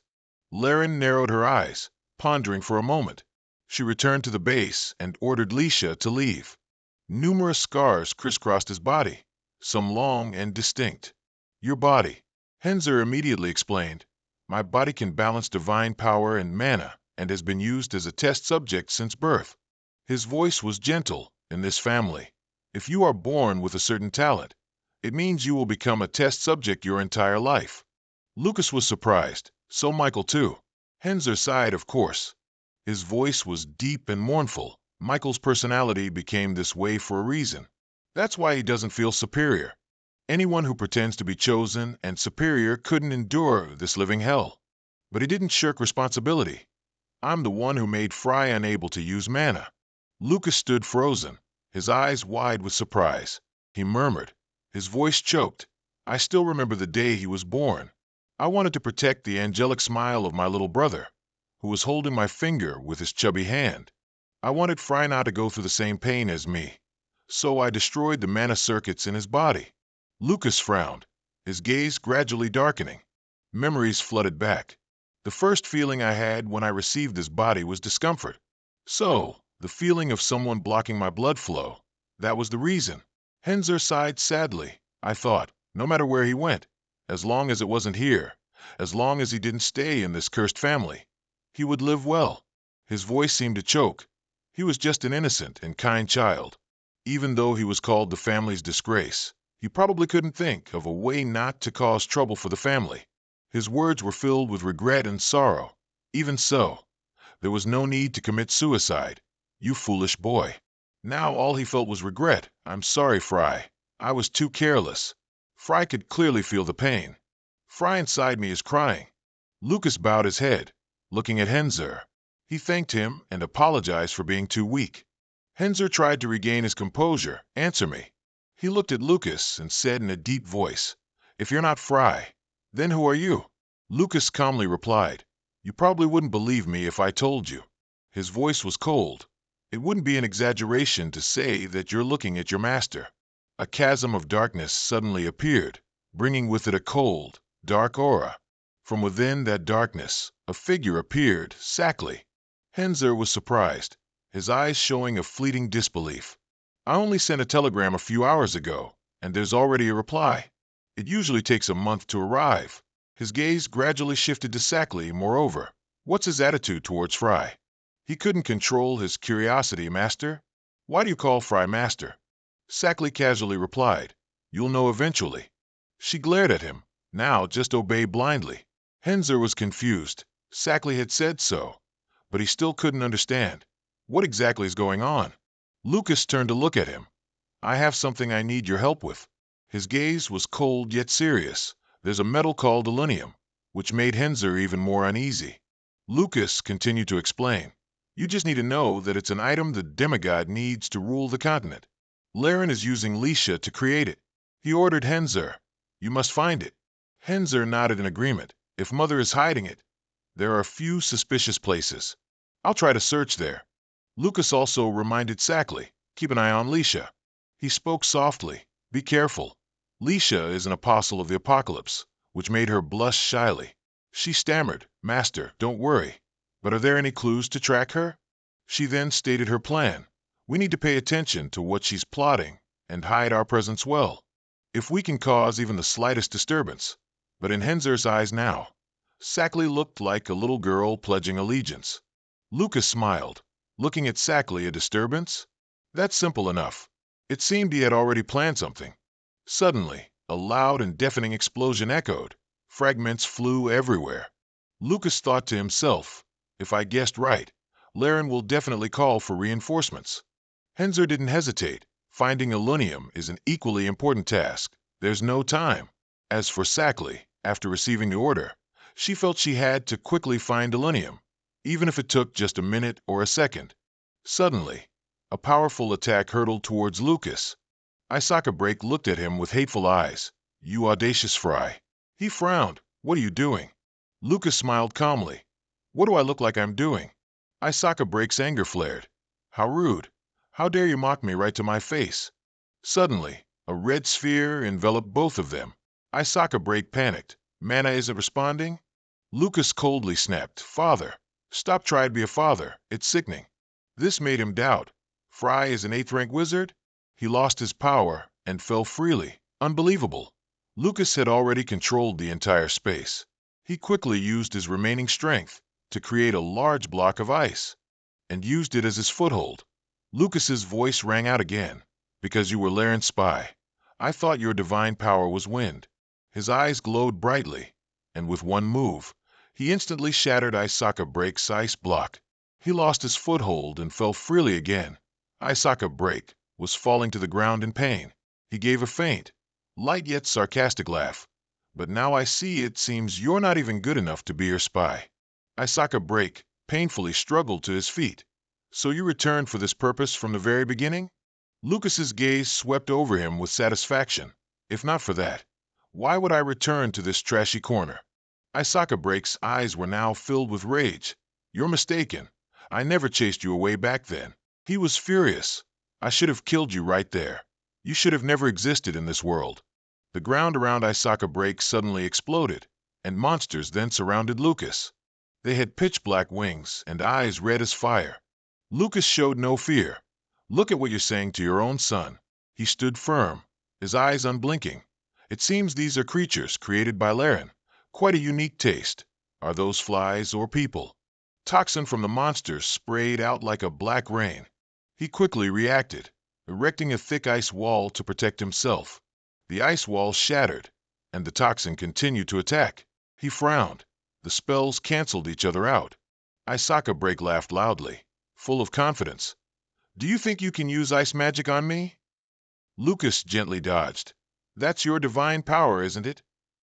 He flew straight into the surrounding monsters, and an earth-shattering explosion occurred. Isaka Break arrogantly shouted, This is the power of divine authority. No matter how you struggle, you can't defeat me. But he immediately widened his eyes in surprise. The clouds seemed to be swirling. A loud explosion rang out, as if tearing apart the surrounding space. Isaka Break glared, unable to believe what was happening. How can this be? Looking at Lucas radiating an aura. How can you use divine power? Lucas didn't answer coldly. Sackley stood in a dark dungeon. She commanded in a calm tone, Find Lisha. Hearing this, the rats immediately began to scatter. They scurried into every nook and cranny. The Brake family's mansion has been destroyed, although not much is left. Try to sense the aura of your kind. In all areas, if you connect all your sensory nerves, you'll be able to pinpoint their location. Sackley used her power to search. Her eyes suddenly lit up. In a mysterious room. Found her. Mummies hung upside down from the ceiling. Leisha was in the middle of the gloomy dungeon, with both hands raised. She was reciting in a strange language, a hoarse sound echoing. Sackley, hidden in the form of a small rat, observed. They're sacrificing living people to enhance the magic's effectiveness. What exactly are they planning? The magic circle lit up, growing stronger as Leisha continued the ritual. A terrifying energy emanated from the magic circle. Someone was stepping out. Apep's form gradually became clearer. Go, Lord Apep. She immediately bowed. I am Leisha. Apep looked around the dungeon with glowing red eyes. This place is quite a mess. Leisha bowed lower. Forgive me for bringing you to this squalid place, for Laren ordered me to hide. Apep sneered dismissively. You sacrifice living people to summon a powerful being like me? He laughed contentedly. If I had to travel all the way here, it would take about 4 days. I die of depression. You're quite clever, Laren's apostle. Sackley observed silently, her vigilance extremely high. A demigod. Just as Master predicted, reinforcements are arriving. She immediately reported this to her master. Apep announced, I can bring the other 2 before dawn. Sackley was confident. If they move through shadows, even a demigod won't be detected. Leisha respectfully conveyed, the target is my 3rd son, Frey. She calmly said, he's probably already acted, so we must hurry. Apep reassured her, don't be impatient, it's troublesome. His eyes gleamed, and before that, he raised his hand. Sackley was immediately pulled off the ground. She was surprised and worried. I've been discovered. Unbelievable, the shadows should be in the dark. How could this be? Apes frowned uncomfortably. Why would any rat follow you all the way here? Henzur's eyes widened at the gruesome sight, the fragments of chaos. Mummies hung suspended, and although he had predicted it, he didn't expect it to be this horrifying. He looked around.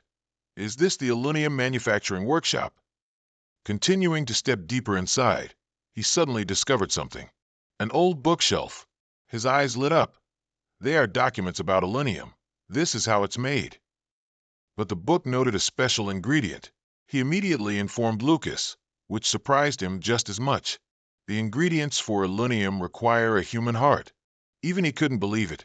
Good heavens, this is insane. Isaka Break was being suppressed by Lucas's magic power. His body couldn't move. Henzur returned after completing his task. Henzur returned with a dimension bag in his hand, his face unable to hide his tension. I found it. It's all in this dimension bag, probably. He handed it to Lucas. This is alunium, which annoyed and angered Isaka Break. How could you have such a big bag full? Lucas looked at the bag of alunium Henzur had just handed him with surprise.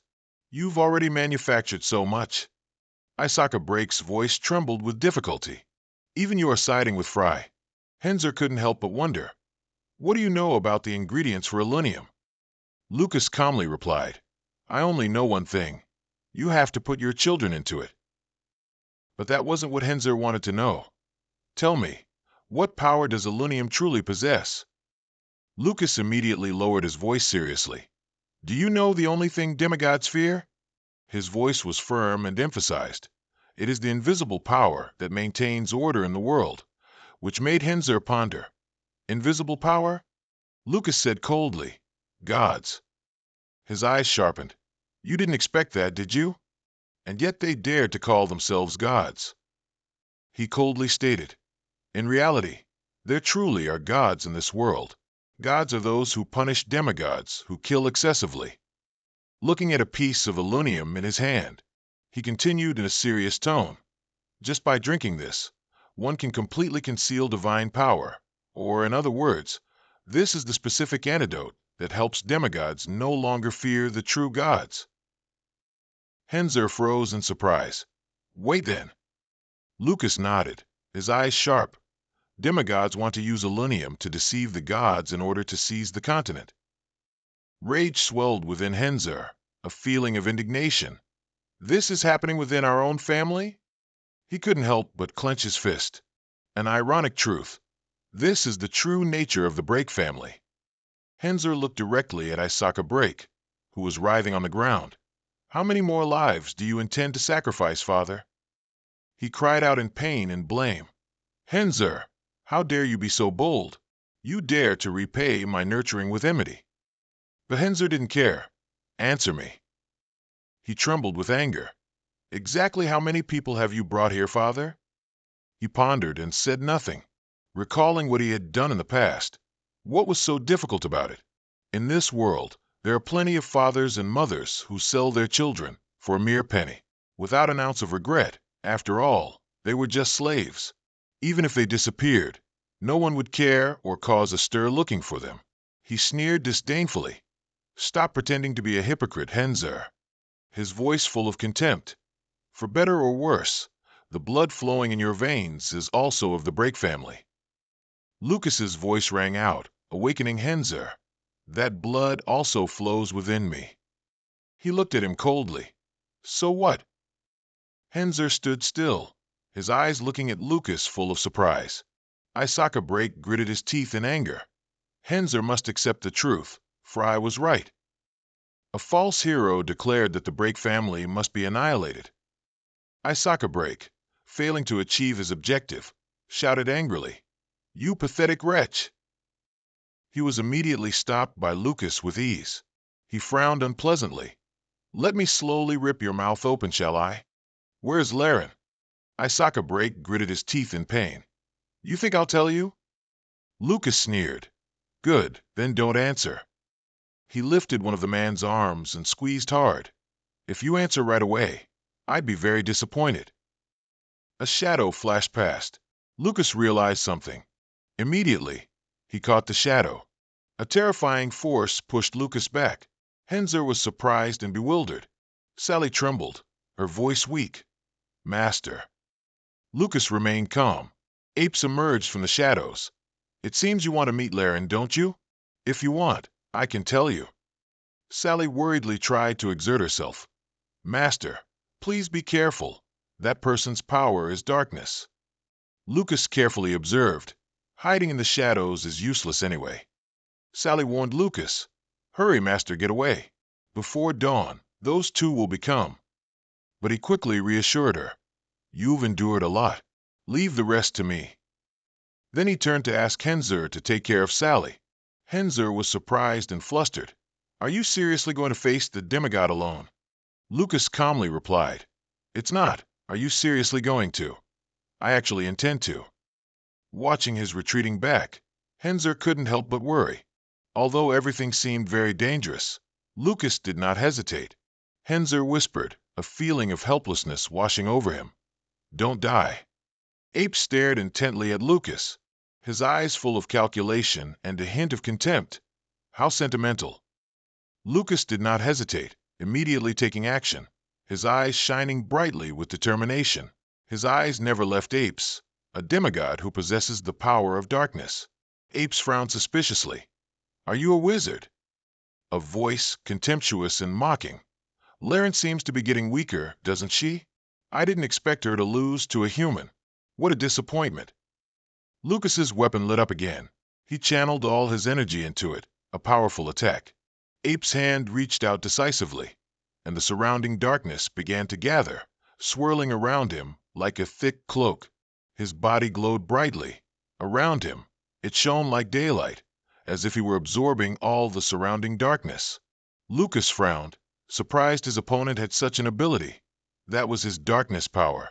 His eyes gradually brightened as he concentrated all his dark power into his hand. With a lightning-fast motion, he swung his hand towards Lucas, signaling an attack.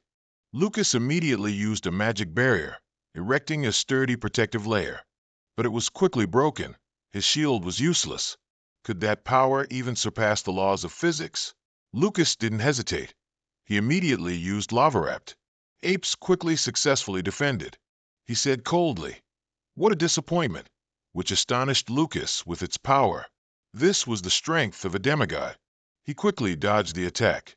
Darkness power, huh? So annoying. The heavy sensation from the darkness power did not make him falter. Instead, he continued with the next attack. Lucas then created a stone shield, but Ape's power easily shattered it. His eyes were full of self-satisfaction. Resistance is futile. Lucas kept calculating, wondering if the laws of physics affected him, but decided to try light magic anyway. A powerful surge of light. Holy radiance. But Apes easily concentrated darkness, repelling Lucas's attack. He was pushed back by that terrifying power. An explosion occurred when light and darkness collided. Perhaps. Ape's voice echoed, "Isn't this fun?" Lucas's move hit him, but didn't affect him. "I like you now." His wounds were being healed by darkness. An astonishing power. Apes truly is a dangerous foe. Lucas frowned, his eyes sharp. "You really used the surrounding darkness as your energy source, huh? Clever trick." He immediately admitted, "Indeed. Unless night passes, my power is limitless." Lucas clenched his fist, "And even if I could hold on until dawn, the other two demigods would arrive in time, wouldn't they?" Apes didn't hesitate. "You're desperate." He then continued his second attack. Lucas quickly dodged. He analyzed internally. He uses his left hand to attack, his right hand to defend. Do I have a chance to win if I cut off his right arm before he can guard? But the idea was instantly dismissed. He must have recovery magic thanks to his darkness power. While he was thinking, an attack grazed him. Lucas felt the power of Ape's attack. His attacks are getting stronger and stronger. What should I do? Henzer was trying to help the injured Sally move away from the fight. Henzer's eyes couldn't leave the sight of Lucas fighting Apes alone. "I can't believe he can fight a demigod. That's a level I could never reach." A familiar voice surprised Henzer, putting him on guard. Isaka Break gritted his teeth angrily. "What are you trying to do?" Henzer took a deep breath to calm down. "I don't know. I'm still thinking." Sally spoke with effort. "I'll give you a chance." Seeing Sally try to leave, but was blocked. "You shouldn't move too much." Sally looked at Isaka Break threateningly. "Your sin is betraying humanity. A chance for you to atone." She immediately exerted her strength, instantly feeling her energy flow being restored, thanks to Isaka's own power. He screamed in pain. His energy seemed to be draining. His face turned pale, his body gaunt. Sally quickly regained her strength. Henzer couldn't help but be surprised. "President Sally, could it be that you—" Sally calmly replied, "Don't worry. He's not dead yet." She immediately spread her wings, and without hesitation, commanded, "I must help my master. I'm leaving everything else to you." She immediately soared into the air. Leisha stood far away, filled with disappointment. "Henzer, you've disappointed me greatly." She said coldly, "Why did you listen to Frey's sweet words and betray us?" She tried to persuade him. "It's not too late to turn back." But Henzer flatly refused. His voice was cold, full of anger and resentment. "You're the one who disappointed me. Mother, this whole family, and even myself." Leisha looked at Henzer. Her eyes changed slightly. "I guess my words no longer have any effect." Lucas struggled to evade Ape's attacks. He worried inwardly. "At this rate, the sun will rise soon. I don't want to get bogged down in a prolonged battle at all." Sally suddenly appeared beside him. "Master, leave it to me." Lucas looked at Sally in surprise. "Are you okay?" Sally said with determination, "I never thought I'd owe this vampire bloodline someday." Lucas was still worried. "I'm very surprised by your recovery ability, but this is a battle you shouldn't get involved in." Sally calmly said, "I have a plan." Making Lucas equally curious, she quickly explained, "If it succeeds, we'll be able to defeat that demigod." Apes continued to attack. The surrounding darkness rose like waves, rushing towards Lucas and Sally. Lucas curiously asked Sally, "What method are you using?" Sally took a deep breath. "I will use the demonic realm to bend everything, Master." She quickly explained, "Master can leave this to Azura, who is currently in human form." Her voice was resolute. "Even if it's the demonic realm, it's impossible for Lilith, but if it's Azura, I can definitely overpower him." However, for me to do that, I'll have to draw a bending formation based on Azura's summoning magic circle. She asked Lucas, Master, please immediately draw the summoning formation for me now. A race against time. We don't have time. If it's morning, the demigods will come here. Then we won't have a chance to win. Sally's idea made Lucas suspicious. He wants to perform the demonic realm's bending formation? Theoretically, it's possible, but the amount of mana required to do this is too great. Even for Sally, it would still be life-threatening. He wanted to stop her. It's too dangerous. Find another way. Suddenly, in his eyes, he remembered Theo's words when she saved him. Just now you said that I was alone. I don't know what you want to do in this world, but I trust you. Her voice was resolutely trusting, only trusting you. So don't say you're alone anymore. It made him frown. Why am I remembering her at a time like this? Sally seemed ready. I'm all set. Lucas looked at her and thought to himself, is it something I've forgotten again?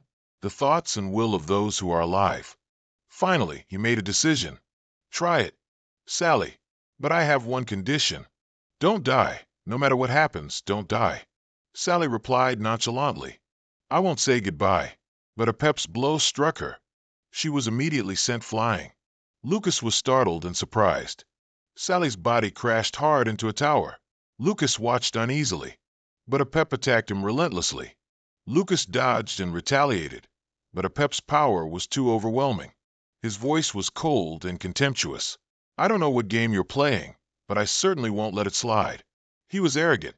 I thought you could entertain me. But it turns out you're just bland. Let's end this. Meanwhile, Lucas couldn't stop worrying. Is Sally okay? Answer me. Sally. He looked at the ruins below and silently cursed. Sally lay motionless. Her arm trembled with difficulty. Her entire body had no strength left.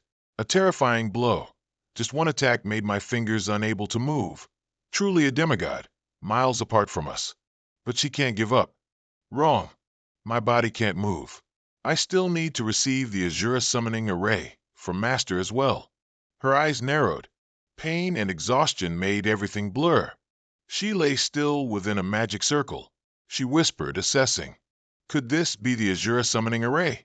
Why is it here? She seemed to remember something. This is Master's room. When summoned, earlier, when I came to see Master, I saw him draw something here. A glimmer of hope appeared. So what he drew was actually the Azura summoning array. Lucas struggled to resist. His mind was extremely unstable right now. Sally, answer me. He was worried. Sally, are you okay? Sally gently replied. Yes, I barely avoided a fatal wound. She quickly reported. The bending array is almost complete. Lure that demigod here to help me. A magic array was completed. Lucas tried to stay calm in Apep's grasp. He looked down in the direction Sally was blown away to. So that's it. You drew the Azura summoning array as a precaution, and that's the bending array to the demon realm. Lucas mumbled. Right hand defends. Surprising Apep, left hand attacks. His body glowed. Indeed. If I just disable your left hand, you'll only be able to defend, right? A powerful bolt of lightning shot from his arm. Immediately, the lightning engulfed Apep, causing him pain. Apep screamed. Utter surprise mixed with extreme anger. Indra's divine power. The dark lightning bolts around Lucas faded and vanished in an instant. He quickly gripped Apep. Using his remaining strength, he forcefully sent him down towards Sally. Lucas continued his attack. Giving Apep no chance to retaliate, he created another sun, aiming it directly at Apep. He sneered, a hint of smugness in his eyes. Is this how you use light to dispel darkness? A loud explosion rang out. Smoke and dust covered everything. A black shield enveloped Apep's body, protecting him. He scorned. This mundane human light cannot dispel my darkness. Lucas immediately shouted. Sally now. Sally was ready. The magic circle glowed. Apep's body gradually became restrained and vanished with the magical light. That light seemed to dispel the deep darkness. Sally collapsed. Sally fell to the ground, exhausted after a long and arduous battle. It worked. The sky above was torn apart. Lucas whispered, his voice full of gratitude and respect. The rest is up to you, Azura. Apep plunged from above, his rapid descent causing a massive impact on the ground. A purple hue enveloped the entire black cocoon. Apep emerged unharmed from within the mysterious black formations. Uncontrollable screams echoed continuously. He calmly and slowly sat up from the ground. The echoing sound of laughter drew his attention. "That brat Frey actually brought you here." Apep slowly turned his head, seeing Azura sitting grandly above, welcoming him. His body was massive and muscular, his voice full of ridicule. "Live long enough and you'll see everything. Though it's just a weakling, the day I can personally crush the last of the demigods has finally arrived." His eyes gleamed with deadly coldness. Did I fall into a spell formation that warps the demon realm? Azura swung his hammer and charged forward like lightning. Apep was astonished by its actions and hastily defended himself. A sharp light completely enveloped the dazzling hammer. Bit by bit, it rapidly caused the black streaks to tear apart. As that light approached, it shone on his gaunt face. He couldn't help but feel utterly pointless. A horrifying collision occurred, sending dirt and rocks flying everywhere. Something disintegrated amidst the blinding light. Bit by bit, Apep had completely disappeared. As everything faded, all that remained was the hammerhead lying on the ground. Azura looked disappointed. "You couldn't even withstand a single punch? You're not even a fraction of revelation." The sky returned to its clear state as it once was. Sally was stunned to realize that the divine power had vanished. Even after it ended, she still couldn't believe they had defeated a demigod. Suddenly, blood started flowing from his nose. Then blood ceaselessly poured from all 7 orifices. His body completely lost strength, and he began to fall headfirst freely. Sally frantically screamed his name. Very quickly after that, she flew over and caught him, flying upward. Watching Lucas gasp in pain in her arms, Sally's heart was filled with worry. She herself had thought that the legends about Lucas had some embellished parts, that it was a lie, something impossible in this era. Holding Lucas tightly, she realized that legends alone weren't enough to describe it, not when Sally was here to witness everything. She was lost in her thoughts until Lucas called her name. He warned her that time was running out. He whispered, reminding her to destroy Lisha before the other demigods arrived. Lisha's magic continuously struck Henzir, making him realize that the power gap between them was too vast. She angrily yelled at him, "You truly are an ungrateful wretch." She swung her arm, repeatedly questioning her son. "I gave birth to you. I lovingly raised you into a person. Is this how you betray me?" Henzir found her words ridiculous. "Does our family even have something called love?" No sooner had he finished speaking, he immediately ripped open the shirt he was wearing. He threw the shirt aside, letting it slowly fall. His body revealed intricate scars. "Since I was born, I've had to grow up like an experiment, tested every single day." Henzir coldly questioned the woman before him, asking about the 2 words, love, that she uttered. Lisha paid no mind to that. She was angry and critical. "If I say so, then that's how it is. Everything we do, even the trivial matters, are for ourselves. Why don't you know that?" His voice was choked. "Only when I grew up did I first learn that the existence called parents, that everyone has symbolizes love and sacrifice." Memories of the painful experiments resurfaced, making his scalp numb. His parents only brought him pain and fear. An old scene reappeared. He revealed that he could accept all that pain, and that was thanks to Frey.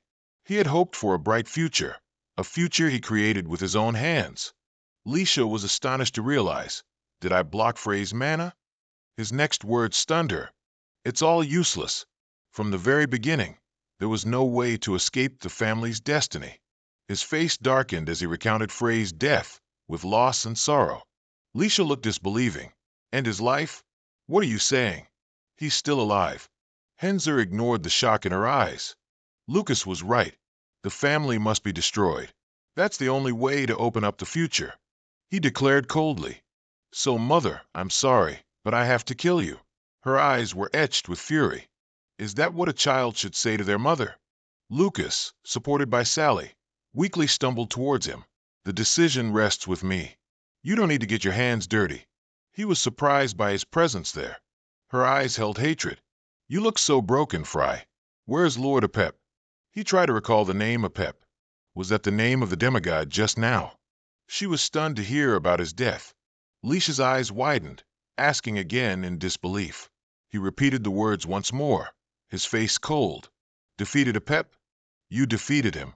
A tumultuous wave surged within her. Indeed, I can't feel Lord Apep's divine power. Could it really be true? Leisha gritted her teeth. Her anger suddenly flared up. Don't talk nonsense. Magic erupted uncontrollably. The storm-like power rushed towards him, making it difficult for him to resist.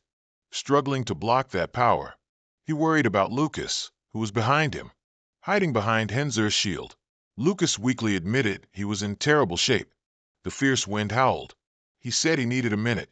Seeing Leisha's fierceness, he weakly requested one more minute to finish this off. Henzur struggled to hold on. Only 1 minute? Sally looked at him firmly. Will be. Lucas suddenly called Henzur's name. He carefully questioned Henzur once more. We must kill her. Are you really okay? He remained silent. Leisha's rage flared up even more fiercely. Henzur had made his decision. We absolutely must do this. Lucas vaguely heard his sobs. Henzur gritted his teeth, trying to suppress his choked emotions. If it's not us, it'll be catastrophic. Leisha fiercely wanted to tear everything apart. She wanted to offer this entire world to the demigod. Henzur cried out with the pain in his heart. Our job is to stop that crazy idea. If her son, people like us, don't do it, then who will? Lucas and Sally looked thoughtful and worried at his words. He asked her to help, while he secretly slipped away. He landed in a rocky area, not far from where they were fighting. A terrifying magic gradually activated. He skillfully recited a series of ancient spells. Leisha, completely unaware, relentlessly attacked her eldest son. How long are you going to drag this fight out? She wanted him to end this battle soon. Suddenly, something flashed through Leisha's mind. Intense, agonizing nerve pain. She doubled over, clutching her head from the piercing pain. Henzur was stunned, not knowing what had happened to her. Her eyes gleamed with increasingly deeper streaks of death. Leisha realized where this headache came from. Mind control, you damned vampire. Mind control didn't weaken her. On the contrary, it made her magic erupt even more powerfully. Stop resisting in vain. The immense power was so great that it sent both him and her flying far away. A cloud of thick dust rose into the air, obscuring all vision. As the dust gradually cleared, thousands of pitch-black bats appeared like a cocoon of death. Is resistance futile? Sally's wings spread wide, scattering the swarm of bats in an instant. You look quite tired, too, loyal dog of the demigods. Her sarcastic remark angered Leisha. Something suddenly appeared, catching her eye. From afar, a colossal source of mana was slowly accumulating, piquing her curiosity. Upon seeing Lucas from a distance, she realized Sally and Hengur's intention in deliberately prolonging the battle. A bad premonition suddenly seized both their minds. Even before they could catch Leisha, she vanished from their sight. Lucas keenly sensed something behind him. A sudden appearance by Leisha surprised him. She launched a strike towards him, sending him flying. His back hit the stone ground, leaving his entire body aching. Hengur and Sally immediately rushed in front of him, doing their best to shield him. He unleashed magic towards her in anger. Leisha easily dodged. Give up. Your individual attacks are useless. The light from the magic became more blinding as it approached. Sally was stunned to realize Leisha had vanished from sight. Hengur was wary of Leisha's disappearance. She's using the wind to conceal herself. She was surprised by the answer she received. A purer light gathered, entwining around his hand. Her eyes widened as if in disbelief. Hengur skillfully unleashed divine power, enveloping his entire body in its light. Soon after, divine power erupted over a wide area, with cold snow engulfing everything. Under the effect of the divine power, Leisha's hidden figure immediately revealed itself. Hengur approached her. Is Mom there? With just a wave of her hand, the snow cover was instantly brushed away. You're using power? He coldly replied to her query, his sharp gaze questioning her. Magic was unleashed once again. Indeed, her son has matured a great deal. Blade-like winds rushed forward, shattering the stone ground. The powerful force sent his body flying far away. Sally was no exception to her power. Her back slammed into a large rock, feeling as if her bones were about to shatter. Hanger was carried further and further away, the pressure of the power making it difficult for him to breathe. Leisha once again showed him that he still wasn't strong enough to defeat her. Her hand retracted, ending her attack. Hanger, at this moment, continued to fly a bit further due to inertia. He was completely defeated by her power. Killing thoughts swirled in her head. Leisha wanted to personally end the son she had given birth to. A wish of good luck was sent to him before she took action. Sally stifled the dull pain, shouting his name loudly as a warning for him to leave. Blood splattered everywhere. Hanger closed his eyes tightly, as if waiting for the anticipated pain to strike. But he realized the pain didn't come. Looking at the hole in her chest, Leisha was stunned for a moment. She turned around to look behind her, utter shock evident in her eyes. What she saw was a fingertip pointed towards her, still wreathed in white smoke. With a trembling voice, she looked at Lucas, standing there breathing heavily. "Is that divine power?" "No, that's magic. But what kind of magic is this?" Frey murmured the answer to her question. Leisha's eyes turned white. Even as she fell, she still found it hard to believe. Hanger screamed heartbrokenly, watching his mother fall. His mental state became unstable. His body honestly embraced her, calling her name. There was no response. Leisha had truly passed away. Lucas slowly walked from behind. She didn't even have time to feel pain. Seeing him painfully embracing her corpse, he expressed that this was the best choice he could have made, and a sincere apology was sent to him. He didn't look at Lucas, hesitating for a long time amidst his sobs. His tears flowed. "Thank you, Frey." A stream of light appeared from somewhere. Sally and Hanger were once again sent flying. He didn't even have time to scream when they were attacked. When everything was done, fear consumed his heart to the very end. Suddenly, something pierced through his body, so fast he couldn't even prepare. It was too late. What was happening to him now felt like a nightmare, something that would leave him eternally unresigned. When he looked up, he realized not only the silhouette of someone above, but also that a very long time had passed. Two strangers stood in midair, indifferently looking at the desolate scene below. Their faces were cold, observing everything from above. The pain of being impaled stunned him. His heavy breathing seemed like it couldn't hold on much longer. Lucas's gaze fell on Sally and Hanger lying on the ground. His eyes darkened. "Is this all there is?" A crack suddenly appeared in midair. One of the two demigods showed surprise. "A crack in space?" The crack grew larger, appearing before him.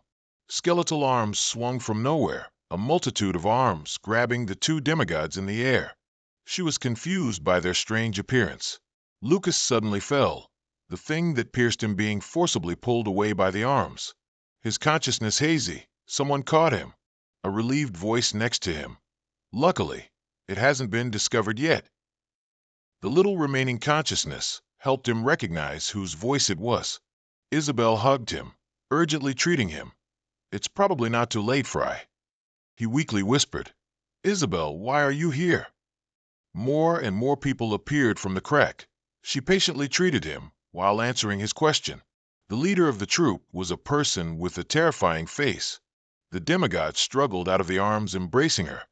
"Who are you all?" The name Paragon was uttered by the leader of the group, and that name surprised her. Isabel helped Lucas stand up from the ground. "I will explain later. Please let me take care of you." The leader of the troop's appearance became truly imposing from that perspective. He looked at the devastated land, glaring around. "I heard there were 3 demigods, but why are there only 2 now?" Glancing towards Hanger and Sally being taken away by their people, he wondered if they were the ones who did it. The truth before his eyes made him believe Cairo's words. She wailed desperately, "These arrogant bastards destined to die." Magic was activated by her, aimed at the leader of the group. A pillar of light collided with the ground, which was already not intact. The staff in his hand touched the ground. Something surged powerfully. She was astonished by that terrifying power. In just an instant, the demigod's body disintegrated in midair. The remaining accomplice was so shocked they stammered incoherently. Memories played back like a rewinded film, reminding him not to be distracted. Sometimes such strange cases appeared, and among those mortals, there were sometimes such people. Lord's words were like a recording, replaying little by little. He asserted that no matter what, strategical fighters could always threaten them. And the most threatening person was Lucas, which was him. Lucas was curious where Isabel was taking him. She explained that they were going to Paragon's headquarters. He remembered this name, the 11th Magic Tower Lord, so the ally outside the guild that Cairo mentioned was Paragon. She carefully recounted everything to him. His meeting with Paragon was thanks to Cairo's help. She guessed that it would be easy to recruit him. Her story made him suspicious. She suddenly cut him off. The name Cairo Usman appeared. She confessed that was why she chose to trust him. Lucas looked away into the distance. He seemed to understand her reason. She continued her explanation. Her words carried an unbelievable determination and seriousness. He turned his thoughtful gaze towards her. Sally suddenly spoke up. If it's Paragon, then 10 years ago, they also offered me to join their side. She recounted that she had refused because at that time she had too many things to hide. The group gradually approached a house in the middle of the forest. A woman with green skin stopped them at the door. She told the others to wait outside, and he alone would be allowed inside. A simply decorated and somewhat dim room. Cairo leisurely read a book by the faint candlelight. Welcome to Paragon. He kindly told Isabel to lay Lucas on the bed. The treatment continued once he was settled on the small bed. He tilted his head, looking at him, and said thank you. Cairo reached out and pulled down his hood. We are the ones who should be thanking you. Thanks to you, we had a precious opportunity to kill a demigod. Lucas wasn't surprised at all when he saw his face. Indeed, he unexpectedly resembled Caesar. Although he had heard him say that, he couldn't help but feel worried. He laughed heartily. If it's Apocalypse, I don't know. But if it's just two ordinary demigods, they're no match for Diablo. Lucas felt curious about him. Cairo introduced the leader of the rescue party. His name is Agrid. Although his body was exhausted, Lucas's mind was as sharp as ever. Could it be Agrid from the Northern Ice region? He was surprised that he knew about Agrid. He confessed that he had heard Hector talk about him. Cairo reacted enthusiastically to the name. Is he doing all right? Everything was just as he had thought. Cairo truly knew about Hector. You must also know his current situation, right? Cairo was silent for a long time before confirming. His eyes showed a deep sadness. He glanced at Lucas on the white bed.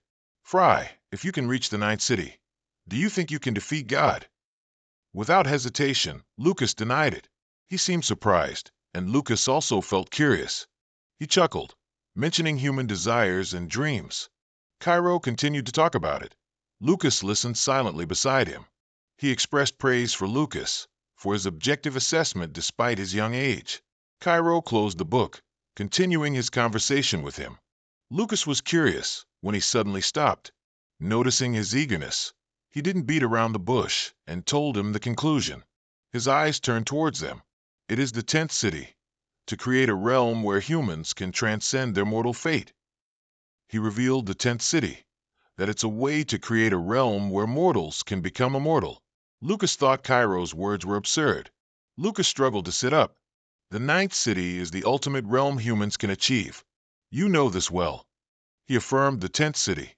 At the very least, there's a strong possibility that it exists. When he heard that it had been recorded, Lucas felt even more that it was truly like a far-fetched story. When the name Lucas Chomon was uttered, it stunned him. Both his voice and eyes conveyed disbelief as he looked at him. Cairo silently turned away, not looking at him. He slowly stood up. That's a matter for the distant future, but I will turn it into a plan for the near future. Cairo expressed his intentions after he joined Paragon. He stated frankly, Chomon Vince is facing a very great danger. He turned to question Isabel immediately after that information. Before she could even answer, he replied to him on her behalf. Chomon Vince is slowly recovering. His face darkened. However, that is the source of all disaster. Both Lucas and Isabel looked confused. Cairo explained that a guild like Chomon Vince, after recovering, would become a thorn in the side of Niklace and Lucas sort, guilds that only care about keeping their own livelihoods. He seemed to realize the seriousness of it. Cairo expressed that it was much worse than he thought. He speculated that those people might use the old method again, what they did to Austin, the previous guild master. He was silent for a moment, then asked him again about what bothered him. She expressed that if he were in Benion's position, he would accept. Lucas looked confused. If there's a chance to avenge my father, no matter how dangerous it is, I won't hesitate. Isabel stated seriously that they needed his strength. His brow furrowed. Then I'll have to warn you first. She asked about his plans. He chose to save Hector first. To do that, he needed Cairo's help. He was surprised by his plan. Lucas explained to him that Guildmaster Benion was a descendant of dragons, and that was Chiminving's greatest characteristic. He clarified that by freeing Hector from the Lord's control, they would be able to recruit Chiminvings. That was necessary for him to realize that the dragons hadn't been slaughtered and utterly defeated. Lucas eagerly wanted to depart, but his wound flared up in pain. Cairo expressed that he still needed to rest. His heart was always burning from within. Zulin's apostle was dead.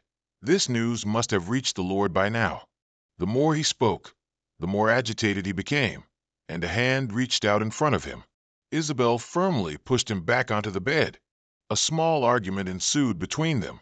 She whispered in his ear, "Stop being so stubborn, sir. You've lived for 4,000 years, but you're still acting like a child." She pointed out that the fastest way now was for him to recover. Lucas seemed to calm down. He hoped they could finish quickly. "How much longer will it take, newbie?" Cairo smiled, watching him obediently lie on the bed. He felt that Isabel was the right choice. The mountain was gradually covered by night. The guards noticed someone's arrival.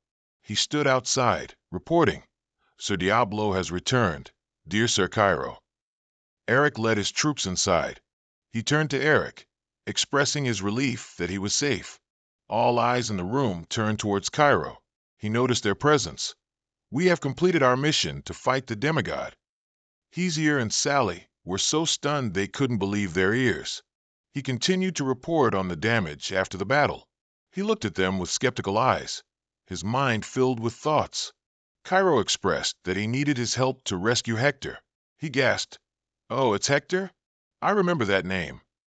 Eric immediately agreed without hesitation. Lucas turned to Sally, who was sitting beside him. "The guild master of Pander Alet wants to meet you." She looked worried and surprised, having not expected him to accept the request. Sally remembered something and suddenly stood up. His mind is only filled with contracts and the demon realm. Without such bait. Sally didn't expect the next surprise. "Then convey that I will reveal the Azura summoning formation." He was puzzled by her panicked look. "Still not enough?" Sally stopped him in time. So this matter was handed over to her to handle. After Sally, Hezier was also called out by him. He didn't beat around the bush and got straight to the point, become the head of the Break family. He was astonished by the words. Although all the Illunium had been taken, the Break family still hid a lot of information about demigods. He thought that instead of letting Break collapse, having Hezier become the family head would be more convenient later. Hezier hesitated at the offer. He was grateful for the trust, but the burden was too great. He grabbed the coat from the bed. "Don't worry about anything. The third princess has promised to fully support you." He was startled by this information. The task of meeting the princess was assigned. He thought talking directly would be easier. After entrusting everything, he left with Cairo and Eric. In the blink of an eye, a mountain of tasks had been assigned to him and her. The scene shifted to the familiar dark alley. The desolation and ruin were just as they were the first time he came. The teleportation spell was performed, and the three quickly appeared before the entrance. Eric sensed no presence of a demigod here. Cairo thought perhaps they weren't free to pay attention to this place. Lucas didn't let down his guard, saying they should be cautious. A friendly conversation transpired as they walked. He felt regret for the dragon race, just like him. His indignation and anger were very clear. There was no reason why a race that once confronted demigods would bow down and call themselves slaves. He showed understanding. stating that making this choice was harder than death. Hector was also living in hell right now. Because of that, his resolve to save him burned even stronger. The door was violently thrown open by them. Hector's joyful laughter clearly echoed out. All three froze as they saw the situation unfolding before their eyes. Lucas's face gradually darkened and twisted. Hector suddenly realized something strange. He saw Cairo's cold face, Eric's indifference, and Lucas's face full of disdain. He recoiled in horror. "Who are you?" He transformed his face into Ken's. "It's me, Ken." Hector finally relaxed a little. The disguise vanished, making him wonder, "Is this your real face?" Lucas once again introduced himself to him. Hector found it strange that he was here, as the order time hadn't arrived yet. Cairo seemed confused. Lucas ignored him and replied to Hector, "I'm not here for the golem today." He bluntly stated his purpose. "I'm here to save you from this place." He thought he had been through difficulties, but everything seemed to be otherwise. Looking at the dedicated care of the golems and his blissful appearance, he realized his mistake. He decided to leave when Hector hastily stopped him. He seemed incredulous at what he had said. "Can I really leave this place?" Lucas scoffed. "You said this was paradise." He once again frantically stopped them from leaving. An uncertain voice echoed in the room. The three horsemen were severely wounded. The Lord must be healing them now. Hector sat solemnly facing the three of them. "No wonder I've noticed the Lord's influence has weakened lately. What exactly happened?" Lucas remained silent, not answering immediately. He revealed that among the demigods, someone had betrayed them. He seemed surprised by this information. He spoke the name Ricky, a demigod who wielded the power of the sword. Eric was surprised to hear his name. Even Cairo couldn't hide his astonishment. He was eager to find Ricky, because if what he said was true, Ricky would be a powerful ally. Another surprise came to Hector immediately after. "He's already dead." Recalling what had happened, his eyes couldn't help but sadden. Lucas frankly stated, "The current situation is an opportunity Ricky fought for with his life, so we must seize it at all costs." Another piece of information successfully caught Cairo's attention. "Now we must eliminate the last remaining apostle of the apocalypse, Zulan's apostle. Zulan will also soon enter a state of hibernation." He looked puzzled. Both Lucas and Hector simultaneously turned their gaze towards him. Hector seriously explained this state to Cairo. He revealed that according to what Ricky had said, this state is when demigods are at their weakest. He was terrified by this. As if having suffered a great shock, Cairo sweated as he pondered what he had said. "Seek help from Elia." He disclosed that these were Ricky's last words. Eric was skeptical upon hearing Eliah's name. "Elia, the demigod of the Northern Ice region?" He seriously affirmed, "Elia can help us." Eric provided them with information. 100 years ago, Elia came to me, asking me to become her apostle. Lucas's face suddenly darkened. "So you've been to that icy region, haven't you?" Eric asserted that he had refused her, as it was self-evident that his lifelong goal was to reach the pinnacle of demonology. He believed that accepting divine power and abandoning mana was absurd. Lucas marveled at his goal. "Everything will go smoothly, right?" He flatly denied it. "I nearly died, and it took me 20 years to heal all my wounds." Cairo glanced at him. "If you don't join our side, I think you will become a threat later." Eric confessed that he was just venting his anger. He described Elia as a spoiled child, lacking dignity, though all demigods lack dignity. The entire room fell silent. Silence engulfed everything. Eric looked at them seriously. "But if we want to win against Elia, we must work together. If she agrees to help us, there will be no one as trustworthy as her." The prerequisite for that, Eric believed, was her consent. Lucas glanced at Hector. "We came here to save you. What do you want to do?" He immediately became agitated because escaping this place was exactly what he desired.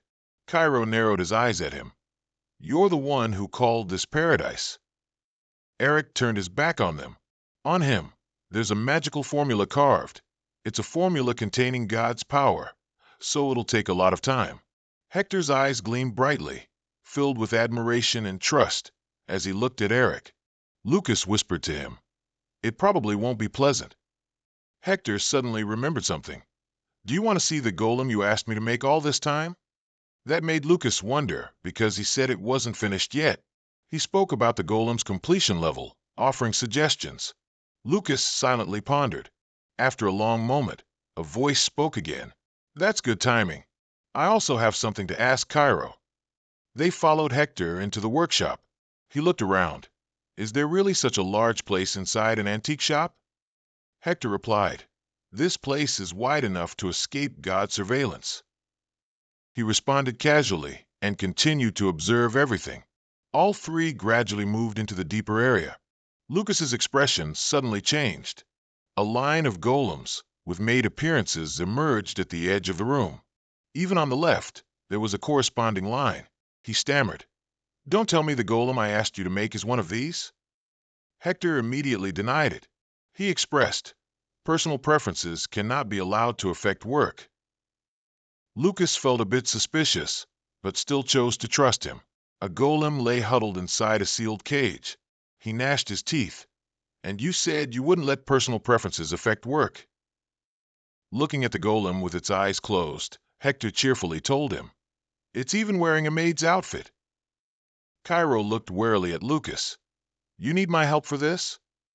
Ignoring its appearance, he was truly curious if it had the endurance he desired. Hector immediately affirmed that. He proudly stated, "It may look like that, but it's designed to withstand 1 million mana output without any problems." Cairo seemed horrified by this. He wondered if there truly was a 1 million mana core in this world. Lucas glanced at him. He put his hand inside his shirt. Cairo was surprised to see what he held in his hand, a mana core similar to a ball. He spoke about it. "Anastasia, an energy core created by Schweizer." Hector trembled as he held the mana orb in his hand.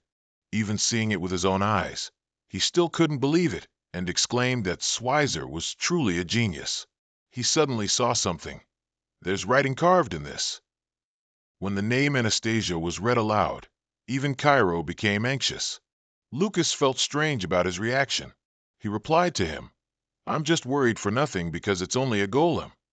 His eyes suddenly sharpened. They returned to the outside world. The information to complete Anastasia was revealed. Schweizer had left a message in the last pages of the diary. Cairo believed it would become a great threat to the demigods if it truly was the core that Schweizer left behind. Lucas expressed his wish that he could help Hector. Eric had returned by now. He had made everyone wait. He announced that the curses had been lifted. "If you all want, we can leave right away." Even Cairo was surprised by his speed. Cairo looked at Hector. "So, let's go." "Hector, do you need to bring anything?" He smiled. "Why would I need to bring anything? I only need to bring my body."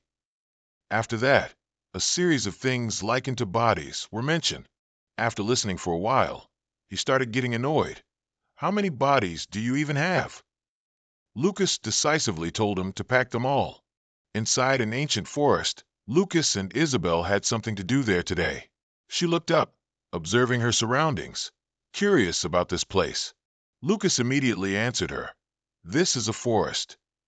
She suddenly panicked after hearing that name. A woman's voice came from behind, which startled Isabel. The other person looked at him coldly and greeted him. Isabel was curious about the woman's identity. Lucas introduced her. "That's the Elf Queen." The mask was gradually removed, revealing her beautiful face. Isabel's face flushed. "She's so beautiful, like a fairy." An unexpected question was posed. "Is Ricky really dead?" His eyes clouded with sadness as he admitted it. Snow was curious about who killed Ricky. Lucas frowned and replied that it was God. The entire forest fell silent. Snow's eyes were filled with sorrow. She recounted that her tribe had been completely wiped out by a demigod. And recently, Snow had learned the identity of that person. It was Leyland. A scene from the past reappeared. Snow still remembered that Ricky was the one who saved her life. The hands reaching out amidst that fierce snowstorm were something Snow could never forget. To Snow, he was a benefactor, the one who gave her a new life. Lucas lowered his eyes and confided, "He was my benefactor too." Isabel silently observed everything. Snow asked them to wait for her a moment. Then she turned her back and left, following Lucas's gaze. Isabel seemed surprised that he would consider a demigod his benefactor. She frankly told him that it seemed he'd gone through a lot while she was away. Some time passed, and they were still waiting for Snow to return. A sound reached them, attracting their attention. Snow loudly declared that she had renounced the throne. That immediately sparked astonishment. She regretted not doing it sooner. Unexpectedly, it felt so liberating. Lucas couldn't quite keep up with Snow's thoughts. Was that really something she could give up so easily? Snow rubbed her neck. The elders kept dragging it out. It took me an hour to convince them. Lucas continued her thought, and even so, she had succeeded. Her next words made him realize his mistake. Because they kept nagging me. So in the end, I just ran away. Snow considered it just a temporary retirement. She would return after she finished what she needed to do. Lucas didn't understand what she needed to do. She pointed directly at him. Under his gaze, Snow seriously stated what she needed to do. Lucas was stunned by this declaration. While she was resolute, seeing Snow smile as she spoke about it, he also unconsciously smiled. They clasped hands. Lucas expressed his eagerness to work with her. Suddenly, Snow threw herself into his arms. Isabel cried out in surprise. Her face flushed red. "What are you doing in broad daylight?" Snow stared at her. "Isn't this how humans greet each other?" She immediately went over and separated the two of them. A quarrel erupted between them. Snow thought she was Lucas's servant, and he confirmed it.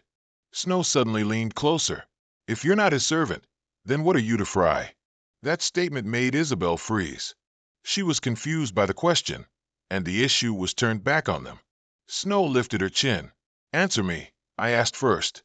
Isabel stammered at her actions. "I belong to him." Then she shyly pushed her hand away. Isabel poured out her heart, but Lucas didn't understand what she was talking about. Ignoring Isabel, the two of them began to leave the forest together, with her calls echoing behind them. Another argument continued throughout the journey. The three of them were walking together in the forest. Suddenly, Snow looked ahead and asked, "Where is this?" They were all standing in front of a large gate. Isabel also introduced to her. "This is the Choman Wing's base." Inside, Benian hesitated to call out the name of the person in front of her. Finally, she called out loudly, "Sally." The two shook hands, and he happily greeted. "Long time no see, Guild Leader Benian." Benian asked worriedly, "You're not hurt anywhere, are you?" Lucas happily replied that he was fine. Benian looked over and remarked, "Isabel has also worked very hard." Snow was just standing silently. Benian's eyes widened when she saw her stunning beauty. She had to take 2 steps back to get a better look, stammering, "Who is this beautiful lady?" Snow happily introduced her identity as the Elf Queen. Inside the house, there was the sound of discussion. "Guild Leader Benian, I hear Choman Wing's current standing is very unstable." Hearing that, Benian also blamed herself. "I feel utterly ashamed of my shortcomings." Isabel comforted, "That's certainly not the case." "Is the current danger a result of the guild that the guild leader established?" Benian shyly thanked her. Snow also turned to praise her, saying, "One who stands above thousands of people yet chooses to be complacent, that is the most taboo thing." She explained further, "The guild leader has tried to change her own flaws. I understand why Frey dedicated himself to your guild." Lucas turned to add, "Don't underestimate guild leader Benian. She's a dragon." Snow looked very surprised. Benian became even shyer, not daring to accept the praise. Isabel said seriously, "Above all, what does Frey think?" "Both of our opponents are from the 3 strongest guilds. Currently, we still don't have clear evidence that they are targeting us, so we can't blindly provoke them." Lucas also agreed. There's no need to provoke them. This made her quite curious again. Lucas offered his opinion. "Looking at this problem intelligently, it's already too late to stop Choman Wings." The night before, 2 people were standing before a sword. Snow clasped her hands in prayer. Lucas looked on, quite surprised. "I didn't expect elves also use prayer to commemorate souls." She didn't deny it, but explained further. All elves are born from the Green Forest and return to the Green Forest. It's just that you humans act too cruelly." She sadly added, "It's just meaningless self-satisfaction. Anyway, that hasty sword strike wasn't caused by Ricky." Lucas looked at her, but didn't answer anymore. Snow looked up at the sky and wondered, "Isn't this the land of plague demons?" He didn't answer the question, only saying it wasn't his. He asked, "What's wrong, Sally?" Meanwhile, Du quickly announced, "Guild Master Atlan has agreed. He wants to meet the Master directly to talk." Lucas, his face grave, asked for the location. It added, "The Guild Master will seek you out. It seems he's interested in the Azura summoning formation." Lucas then told it to return to Choman Wings. When the Guild Master arrived at Pesico Forest, he would host him. It understood and agreed. Returning to the present, Lucas called out to Guild Master Benian, startling her slightly. He announced that tomorrow, a guest he invited would come to the guild. Benian was a little surprised. She agreed and promised to give him a thoughtful reception. Lucas shook his head, saying it wasn't necessary, as he hoped the guild master would meet the guest. Benian, of course, agreed. The scene shifted to the day of the meeting, and everyone was busy preparing. Benian was very excited, showing everyone how to arrange things attractively. Someone called out to her, "I've brought the guest." Benian's face was full of astonishment. She was so surprised that she dropped the stack of cups she was holding. She was too shocked to speak, only stuttering the word guild in her mouth. The person in front of her was Guild Master Anton. Guild Master Anton coldly addressed her as Guild Master Benian. Benian broke out in a cold sweat, but he didn't stop in front of her, only casually remarking, "Long time no see," while she remained frozen in place. Lucas looked around and didn't pay attention to her. "No need to fuss over me. Why prepare so many things?" She blushed with embarrassment. Guildmaster Anton and Sally sat quietly inside. On the other side, Lucas and everyone else sat opposite them, with Benian sitting primly in the middle. Anton broke the silence. "Will you tell me the Azura summoning formation?" He got straight to the point. "What do you want?" Lucas smiled at his words. No wonder he's the guild master of Peacefinder Amulet. His eyes lit up as he looked straight at him. Lucas offered, "Be my ally." Benian was puzzled by his offer. Anton just smiled. "So the rumors are true." He calmly added, "The chained necklace and the lucid sword. The rumors say you're being pressured by those two guilds." He also looked coldly straight at Lucas, refusing decisively. He slammed the table and stood up. "In the current situation, becoming allies with you would be no different than openly opposing those two guilds." Anton intended to leave. "As the guild master of Peacefinder Amulet, I see no reason to get my guild involved in this." Lucas looked annoyed. He turned his back to everyone. "Contrary to rumors, you truly are a capable guild master." Lucas casually crossed his arms. "I heard your guild only cares about the demon realm." Benian wanted to stop him from saying anything more. Anton shot a side glance, showing his displeasure at Lucas's attitude. But he didn't show anger. He just asked Lucas to reconsider everything. "If those two guilds join forces, even with our backing, you won't be able to hold out." Lucas scoffed when he heard the word backing. "It seems you're misunderstanding something." He had to reiterate his intention was to ask for an alliance, not backing as Anton had said. Guild Master Anton then exclaimed, asking directly, "You mean to stand as equals with us?" At this moment, Lucas also stood up and presented a grand ideal. "I want to stop this senseless war of attrition between guilds. Anyone who opposes this will certainly not find peace, whether it's for the chained necklace or the lucid sword." Both men were now standing directly facing each other. Lucas looked straight into his eyes and continued his offer. "I want to keep you safe during that chaos, if you promise to share our aspirations." Guildmaster Anton was slightly displeased with Lucas's confident attitude, to the point that he called him kid. He searched for something in his pocket. Anton's eyes widened in surprise at what was before him. Lucas was also proud to have obtained it. "This is a demigod's crystal." He looked at the crystal in Lucas's hand, unable to believe it. "You obtained it?" He also explained further. As you can see, the guild suffered no harm at all. This is Cho-Man Wing's current strategy. Benian was surprised by Lucas. Anton seemed to have lost all patience. How do I know it's a demigod's crystal that you obtained, or just some ordinary orb you bought somewhere? Lucas asserted that this crystal could not be faked. Sally walked over to speak up for him. He truly defeated the demigod himself, because I witnessed it all. She reaffirmed what Lucas had said. Have you ever wondered why I stood as an intermediary to bring you two together? Sally continued to present. Because we believe having this ally will help strengthen our power. He quietly thought about what she had said. At first, Guildmaster Anton's intention was because he was interested in Azura's summoning formation.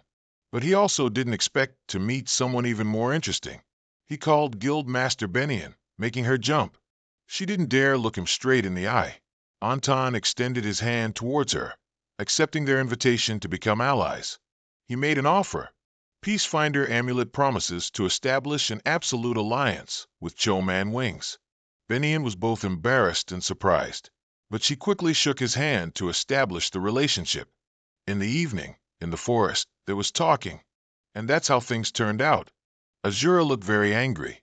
It angrily repeated the phrase and looked at the two people standing. You suddenly called me out because of something. Do you take me for a fool? Guildmaster Anton saw this and was too embarrassed to tell the truth. It stated the rule. Don't you know that letting a third party know or borrow confidential things, like a summoning formation by force, is a breach of contract? Lucas playfully squinted to ease the tension. Why so tense? Just trust each other. Anton also reassured Azura. I just wanted to see you for myself. I promise not to reveal anything about you to anyone. But it didn't really trust the mocking person. Lucas then stated the main purpose. It's all for conquering the demigod Azura. It couldn't say anything else, but wasn't sure it could trust him entirely. Inside the house, a desperate scream demanded Lucas explain what had just happened. Only Ben was annoyed while he sat there, tiredly sighing. I've had to listen to this all day today. Why does everyone hate just me? He enthusiastically presented. As you can see, from today onwards, Cho-Man Wings and Peacefinder Amnes will become allies. Quickly informed the guild members. But Ben wasn't asking about that. Sally then entered, reporting that she had seen Guildmaster Anton off. Ben looked at her in surprise. She was quite puzzled.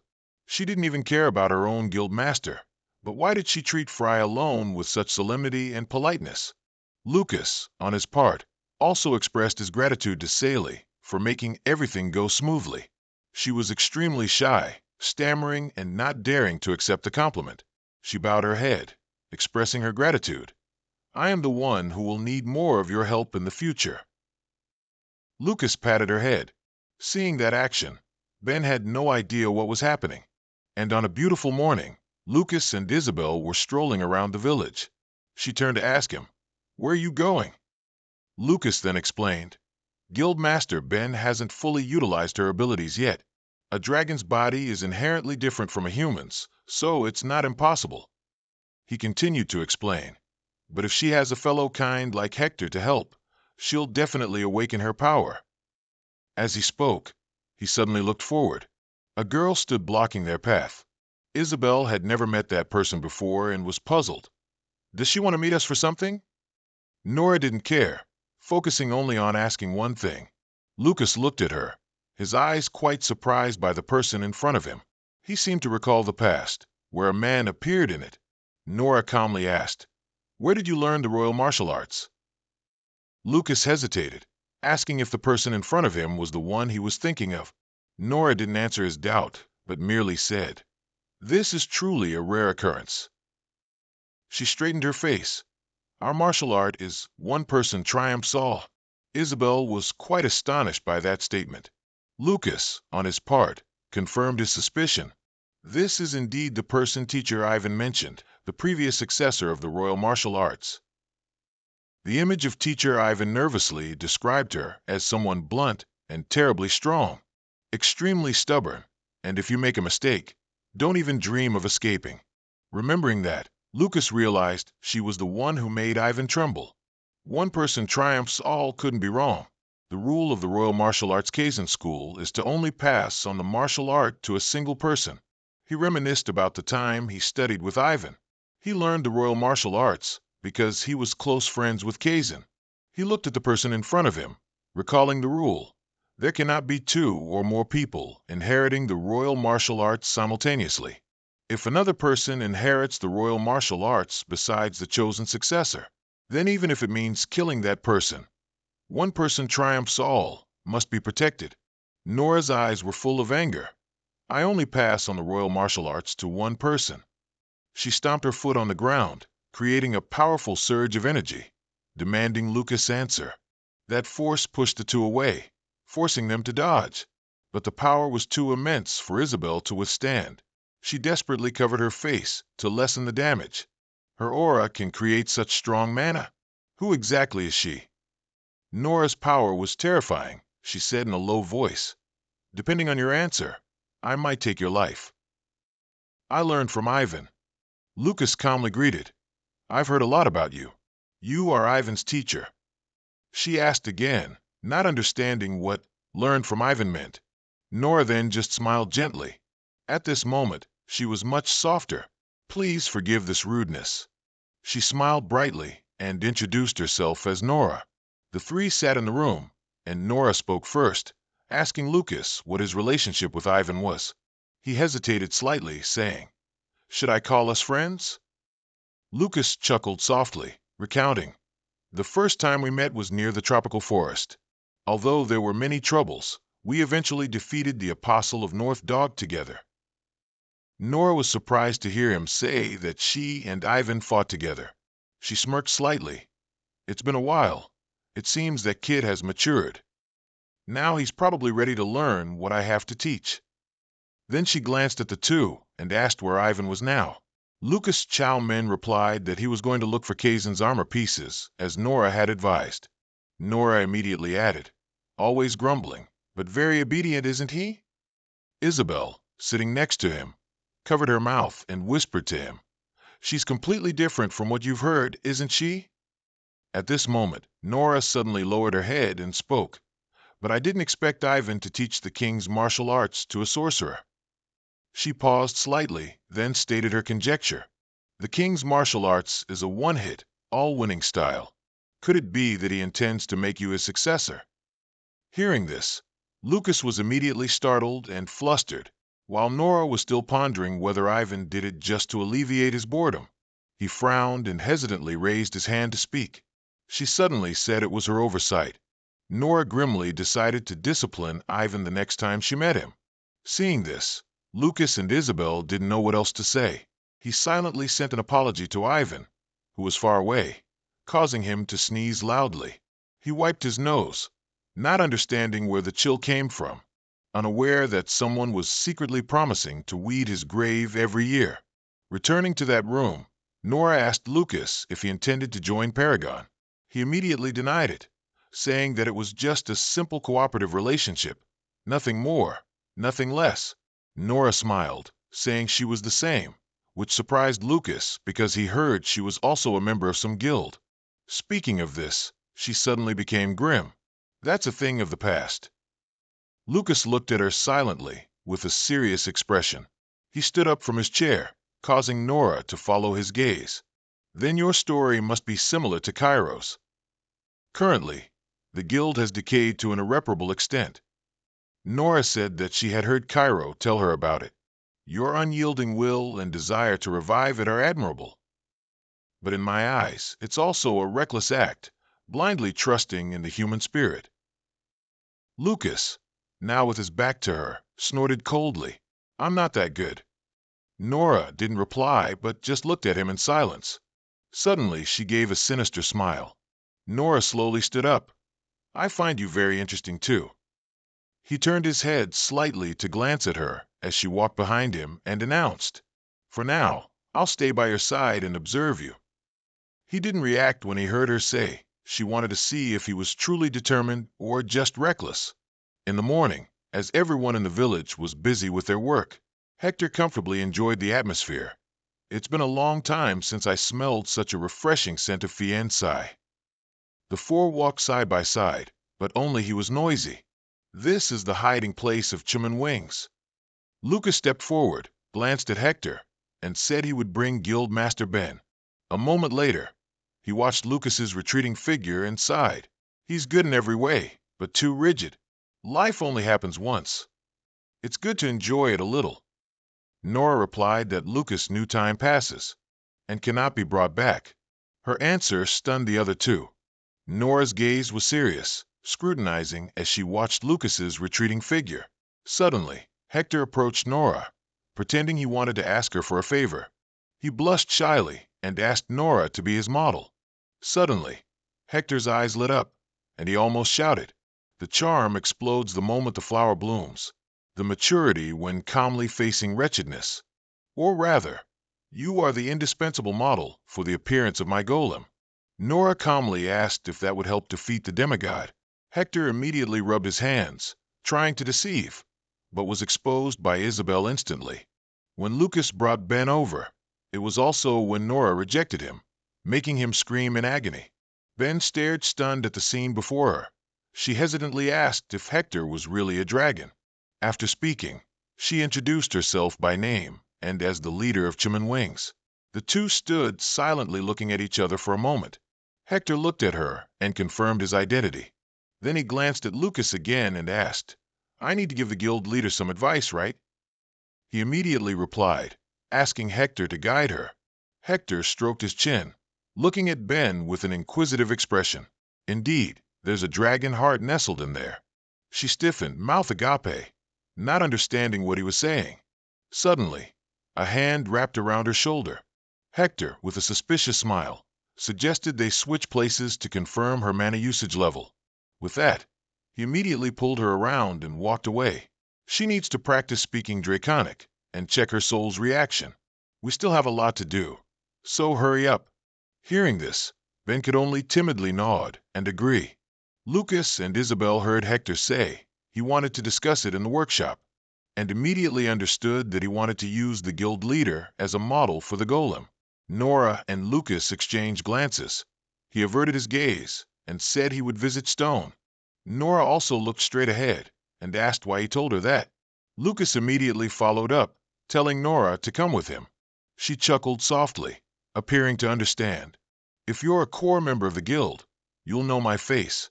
Do you want to use me to show off Chum and Wings' potential? At this moment, Isabel suddenly interjected. It's to avoid unnecessary conflicts. Can you cooperate with us? Nora fell silent, thinking for a moment. Afterward, she agreed to their proposal. Nora put her hands on her hips and stepped forward, saying she also had a debt in stone. In a luxurious villa, Lucas was horrified and flustered to learn that it was Isabel's house. He said there was no need for such a large house. She spoke of how someone accompanying Sally couldn't stay in an ordinary guild member's house. While Lucas was still aghast, she said, What's more, if you ever return? Isabel blushed shyly, covering her face. This house will be enough for two of you. Hearing that, he immediately, What? Who gave you the right to decide that arbitrarily? Suddenly, Gila stepped up behind him, saying this was the sincerity of the guild members. He smiled, hoping he would accept it as it was an honor. Lucas still found it difficult to accept such a large house. Seeing this, Gila bowed her head, saying it wasn't that extreme. Inside the house, tea and pastries were already laid out on the table. Queen Snow was sprawled on the sofa, ignoring Saley, who was fuming. Lucas looked at the scene before him, speechless and with a dark expression. Snow comfortably lay eating strawberries and arrogantly said, Although that room isn't worthy of me, but it's the biggest room here, and I really like the forest scenery there. Saley angrily yelled, I said I already put my luggage in there. Didn't you hear me? Her reply was Snow's nonchalant rebuke. Where are your manners? Seeing the two arguing, Lucas asked Isabel, Why are these people here? She explained that since they were his guests, she told them to stay here temporarily. Suddenly Saley turned her head, pointed at Snow, and asked him, Who is this rude person? Without waiting for Lucas to answer, Snow spoke up, saying she was the Queen of Elves. He immediately reminded her of her desire to give up her title when she decided to come here. Saley also didn't want to be outdone, putting her hands on her hips and saying she was also the queen of vampires. Snow then scoffed, which made her angry, and she yelled. The noisy argument made Isabel tremble as she tried to control herself. She angrily yelled, "If you're going to keep arguing, pack your bags and sleep outside. Do you two think I like having you stay here?" Hearing this, the two finally shut up and looked at her. But just a second later, the scene transformed from a two-person argument to a three-person one. Lucas, seeing the tense situation, silently stood in a corner, sweating. In a large tent elsewhere, nearly a dozen people sat in a meeting room with Ben in the presiding position. A voice rang out in the room. "The demigod has appeared." She exclaimed in surprise. "No way." Eric continued for her. "It only happened less than a night ago." Lucas asked him for the specific location. Eric replied it was the Run family's mansion in the capital, Ein Symphony. He silently pondered the name of the Run family. Benian was getting up to say they would have to depart immediately to be on time, but Lucas interrupted her. He glanced at her and said he knew where the Run family was, so leaving that day wouldn't be too late. Benian looked at him in surprise. She realized Lucas seemed to have something to do in the next 4 days, and he didn't deny it. Benian said in a low voice that she would postpone the departure and told him to enjoy the rest of his vacation. In a house within the village, countless large and small jars for experiments were on the table. Eric, holding an experimental jar, turned his head in surprise and asked, "What did Lucas just say?" He seriously told him that he had to become a nine-tailed god. Eric narrowed his eyes at him, who was asking for his help. His eyes held many unclear things. Then he turned back to continue his unfinished work. "You speak as if you already know how to become a nine-tailed god." After speaking, Eric turned and walked past him from behind. He told Lucas to follow him to a place. Eric was seen reaching out his hand, which glowed with blue light. The light formed a circle on the floor, and Eric said they had to go to the northern snowfield to meet Elia. He recalled her image and said Elia's condition for helping him become a nine-tailed god was to agree to cooperate with her. Lucas silently stood watching him. Seeing this, Eric asked again, "Why are you hesitating? This is the plan you've been looking for all this time." Hearing that, he smirked and agreed. The circle on the ground had now turned into a magic circle. He said he had a friend who could guide them. In the northern snowfield, the snowstorm was howling fiercely. The 4 people went against the wind up the snow mountain, led by Snow. The wind was so strong that Lucas had to struggle hard to keep from being blown away. Snow, walking ahead, was still calmly walking through the wind. Lucas, shielding his face from the wind with his hand, shouted, "Are we going the right way?" Snow turned her head to look at him and said disdainfully, "Who do you think I am? I know this area like the back of my hand." Lucas then said this isn't the polar region, yet it's snowing so much. She continued walking and replied, "Though I don't know why, this is an area I've been forbidden from since I was little, but when I heard him talk, I immediately thought of this place." Snow said if the demigod Elia lived in the snowfield, then this place must be her home. But the strong wind made it impossible for Lucas to hear what she was saying. She explained that the stronger the blizzard, the closer they were getting to its eye. Suddenly, the blizzard vanished, revealing a clear blue sky. Lucas looked around in confusion, asking, "Is the blizzard over?" Snow looked at him, surveying his surroundings, and replied, "That means we've reached the eye of the storm."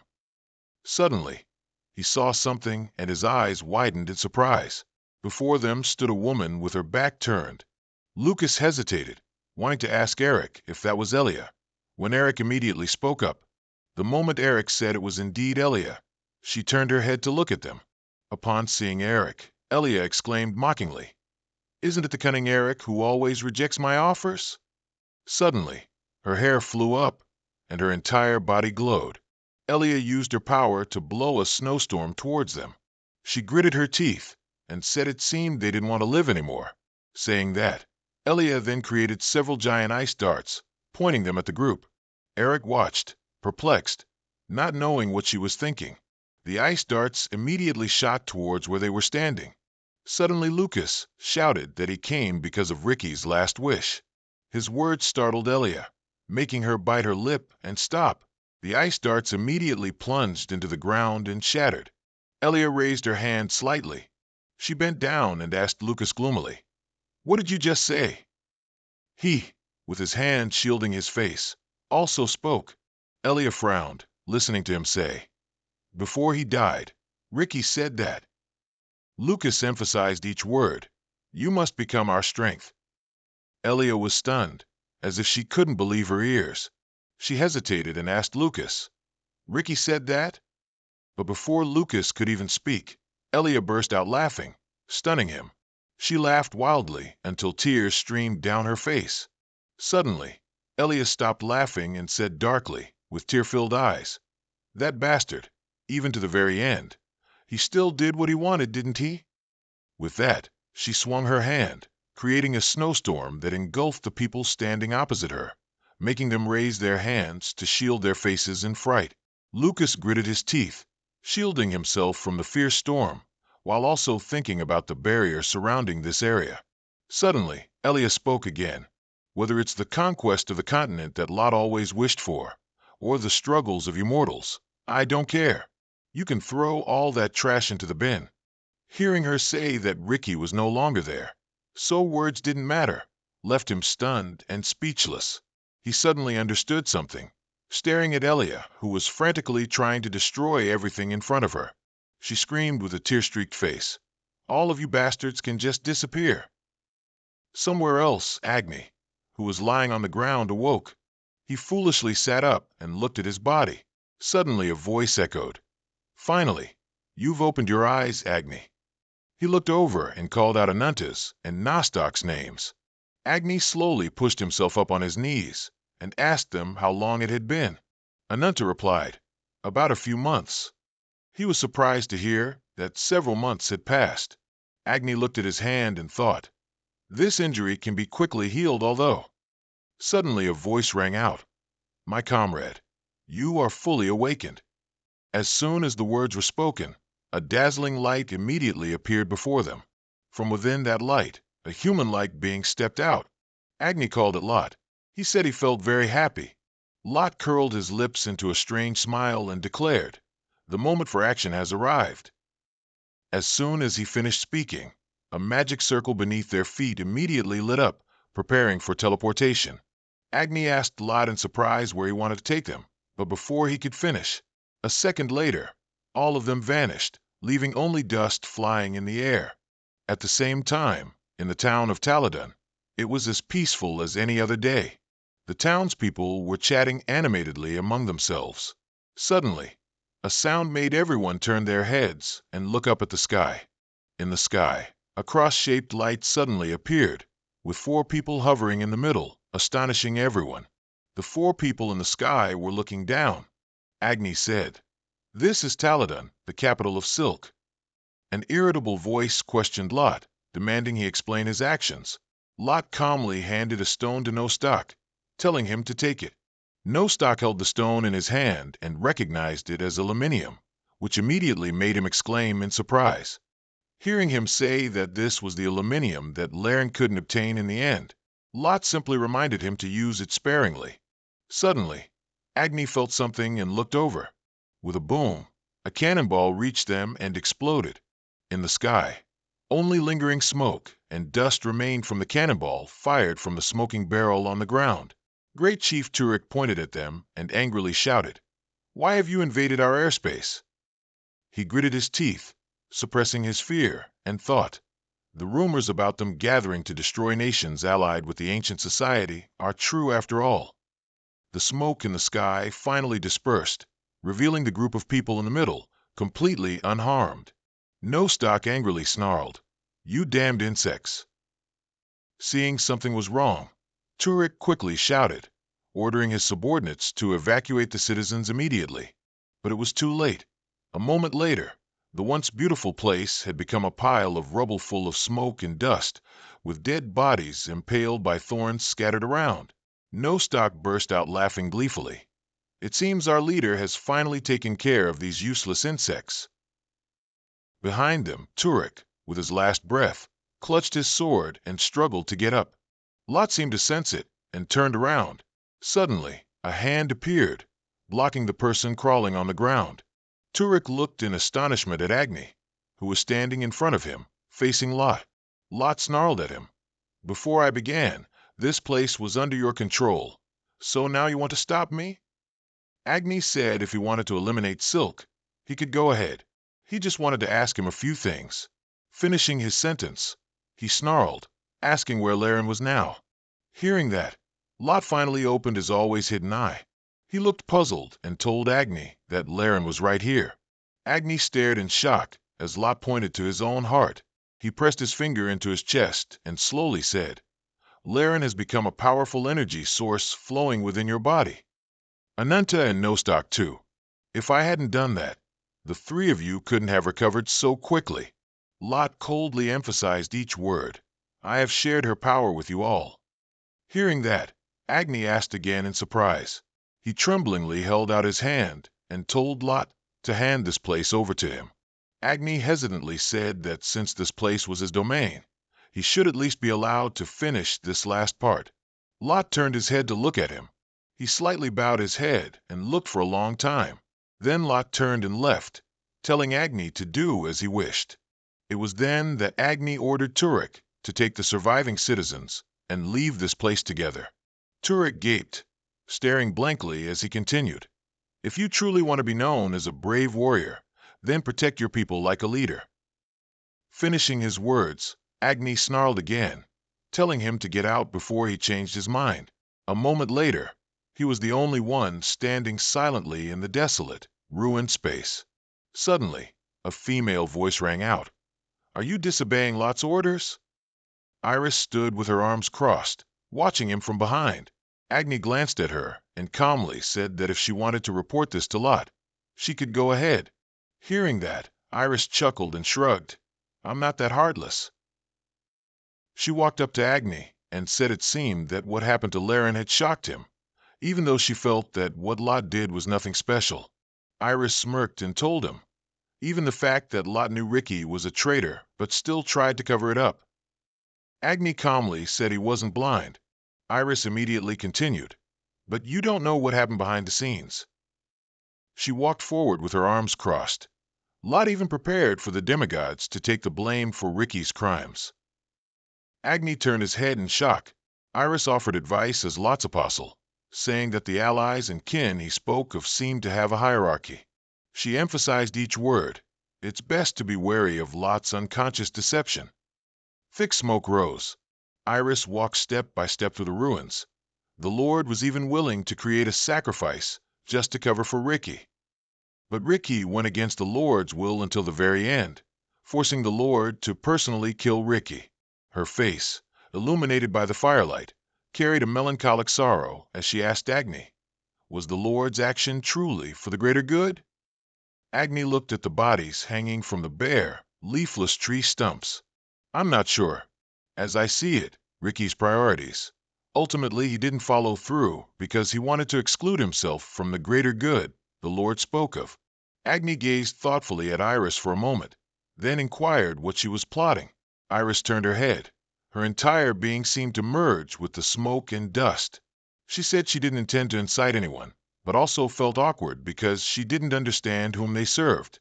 Iris thought of the vast galaxy and calmly added, "All demigods are equal. That greater good only has one reason, for all demigods to call the Lord. Lord." At this point, her voice turned serious as she questioned why Agni knew all this, but still called that person the Lord, receiving a sharp retort to shut up. Agni coldly threatened to seal her mouth if she continued to babble. Iris didn't mind and simply stared at him. After a moment of thought, Iris lowered her gaze as if reaching a compromise.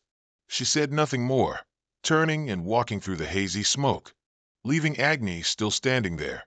The light from the fire dimmed, plunging his figure into shadow. Agni silently watched her, not saying a word. Elsewhere, a fierce battle was underway. Snow held her sword, moving agilely, cutting through layer after layer of ice. But her efforts quickly became futile as they were instantly restored to their original state. Snow witnessed all of it from the corner of her eye, leaving her stunned.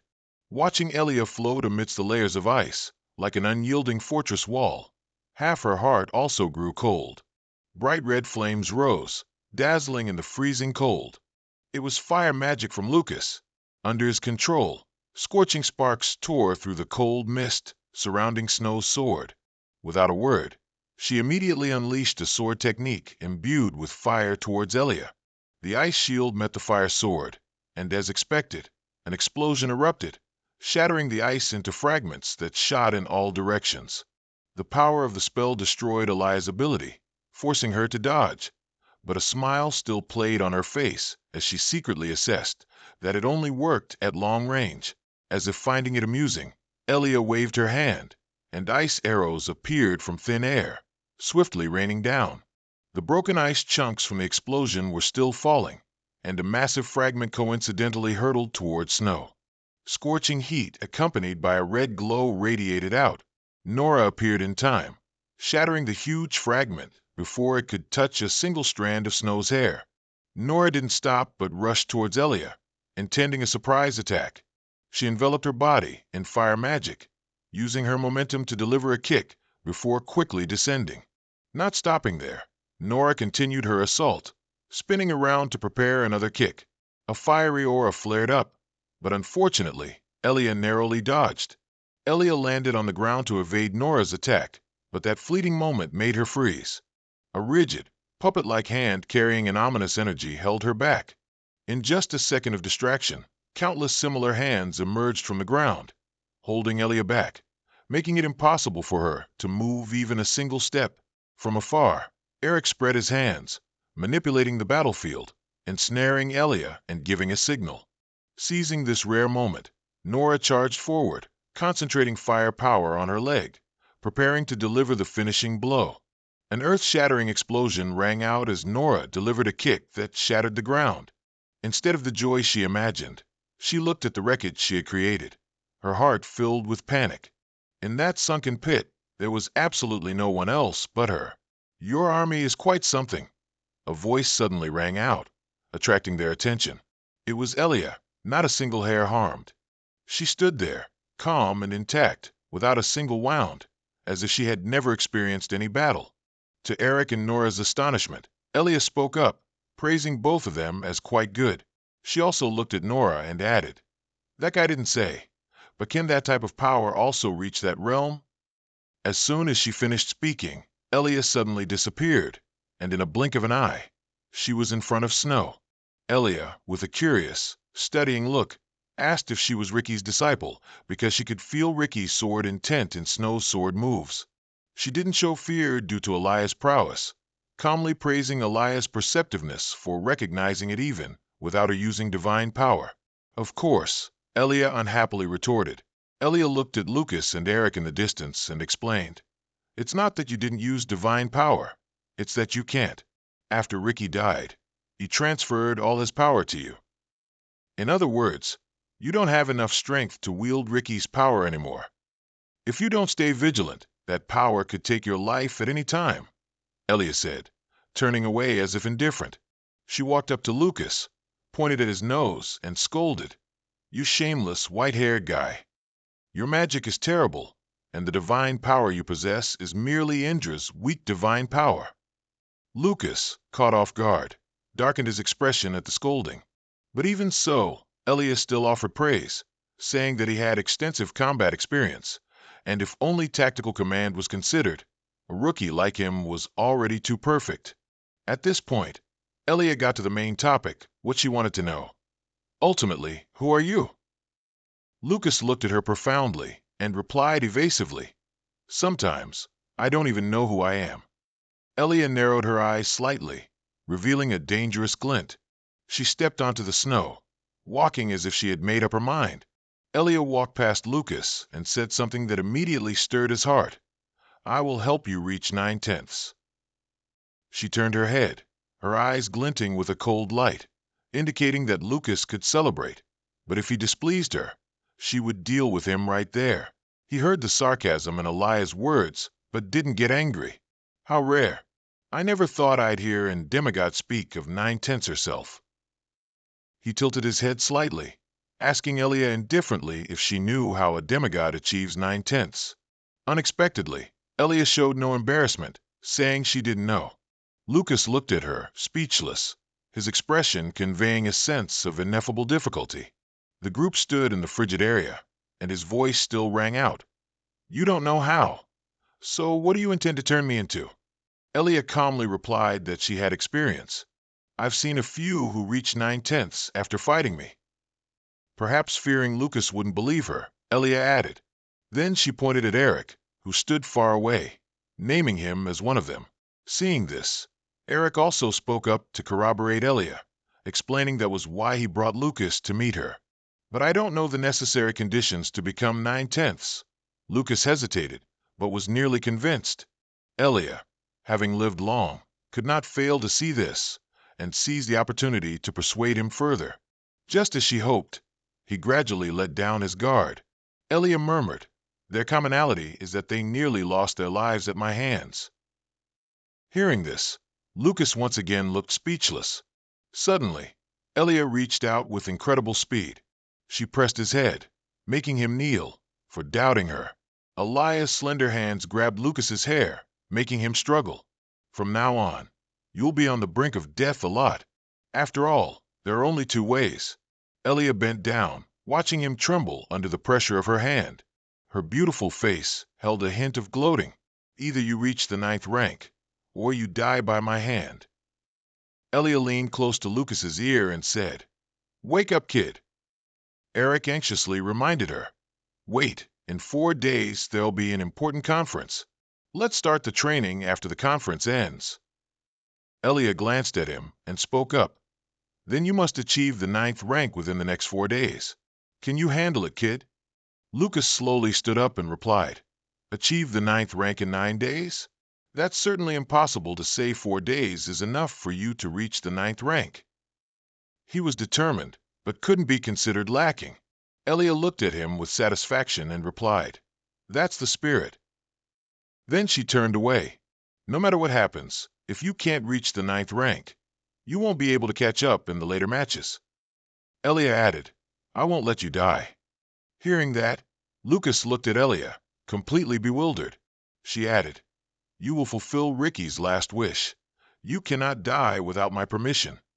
He thought to himself, "Ricky, you've gotten involved with a troublesome woman."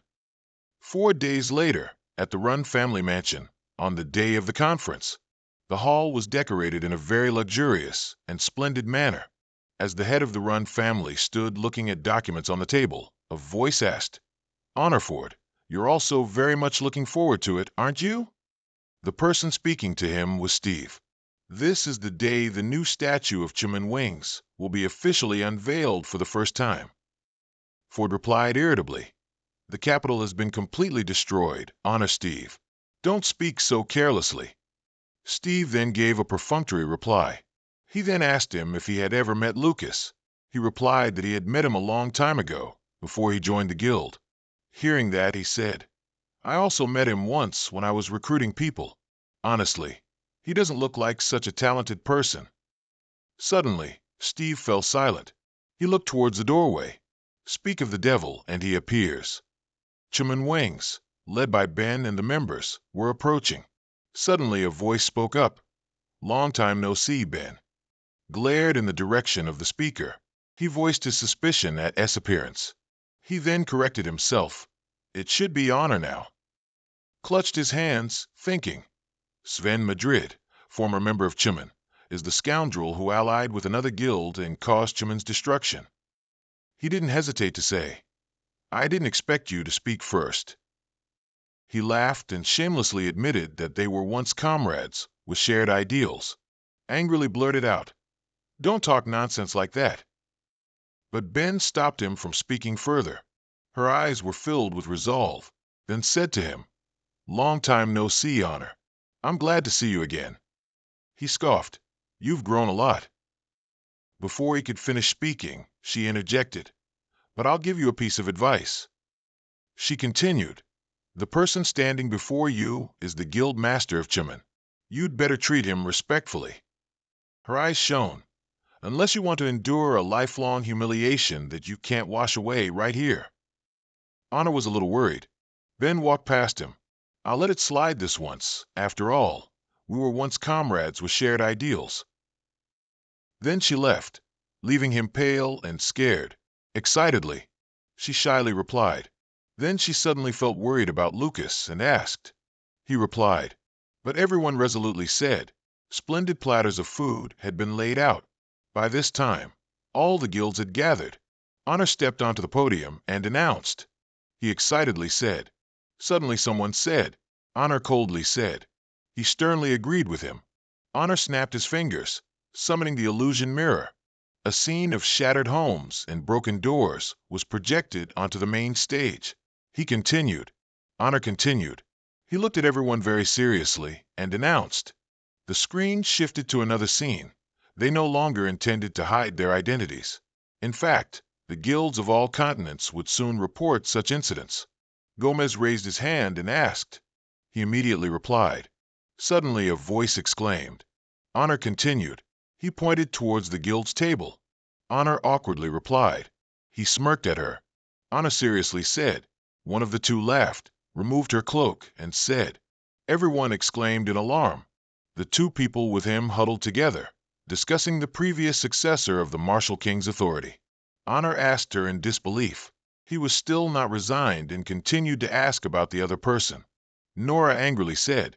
He was furious, slammed the table, and roared. Nora replied indifferently.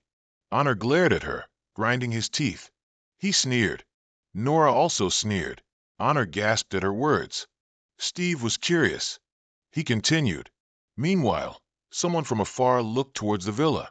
Gomez clapped his hands, drawing everyone's attention to himself. Now, let's get back to the main topic. Then he slammed his hand on the table. Right now, those damn demigods are running wild everywhere, aren't they? At this point, Gomez yelled loudly. We must stop them immediately. What are you all hesitating for now? Nora exclaimed. So there are still normal people in this association.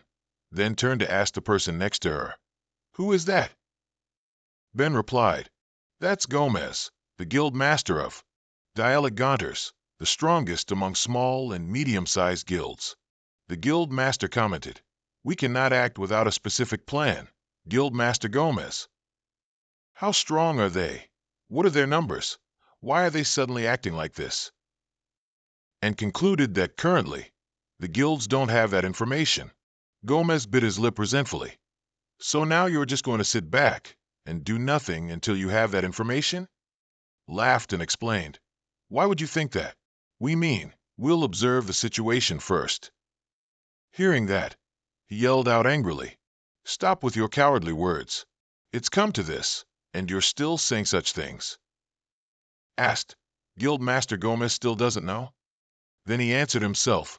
The guild is the last fortress that can stop the demigods. If the guild falls, it means the continent will be destroyed. Gomez still couldn't understand. So we shouldn't act recklessly? Affirmed. That's right. Hearing him say, we strongly agree with Stone Lace and Lucas's opinion. He trembled with rage, cursing that the people here had all lost their minds. Then he yelled again. Tens of thousands of people have already lost their lives, and you're still saying such things?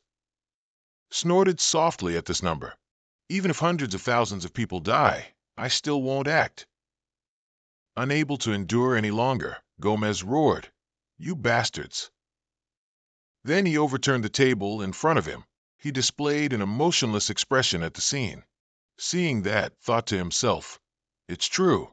Even though he's a cunning old man, he's not someone who causes trouble without reason. Next, he analyzed in his mind. But now he's deliberately trying to divide the guilds. What exactly is his scheme? Suddenly, the woman sitting next to Nora interrupted. I understand your point, Guild Master Stonelace. And she removed her hat and coat, revealing her raven black hair. Everyone was surprised to see this. Seemed annoyed. What a surprise. Looking at the woman, he continued. The successor to the Martial King's authority. Even she has joined. Steve wondered. So that's not Frey. Why didn't he come? Snow raised her concern. You said you absolutely wouldn't act before getting information about the demigods, right? Then what about the guilds that don't agree with that? immediately replied, "There won't be any such guilds." Then he stated firmly, "The opinions of the three strongest guilds, Stone Lace, Lucas, and Peace, will represent all guilds." Hearing the announcement that if anyone objected, they had to provide a convincing reason, had understood the issue. He secretly analyzed. His purpose is to find a guild that contradicts the opinion and purge it. He sees this danger as an opportunity to consolidate his power. On this side, Snow replied, "But the opinions of the three strongest guilds don't seem to be consistent." He turned his head to look around, and his eyes met the guild masters.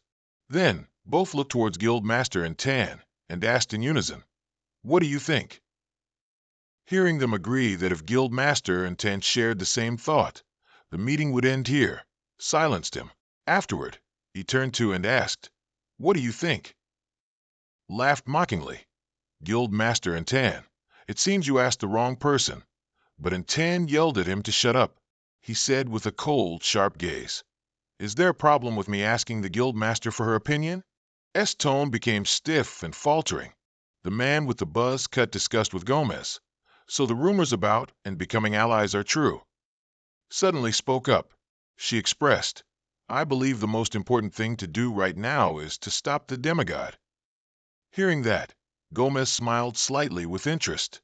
Objected, "Guild Master should be careful with your words. Haven't you learned anything from the death of your predecessor?" Hearing this, couldn't control his anger. "Guild Master, what do you mean by that?" Also growled, "He's the one who needs to be careful with his words." Then both were surprised when said, "Thank you for the Guild Master's advice. I've never forgotten the death of my predecessor."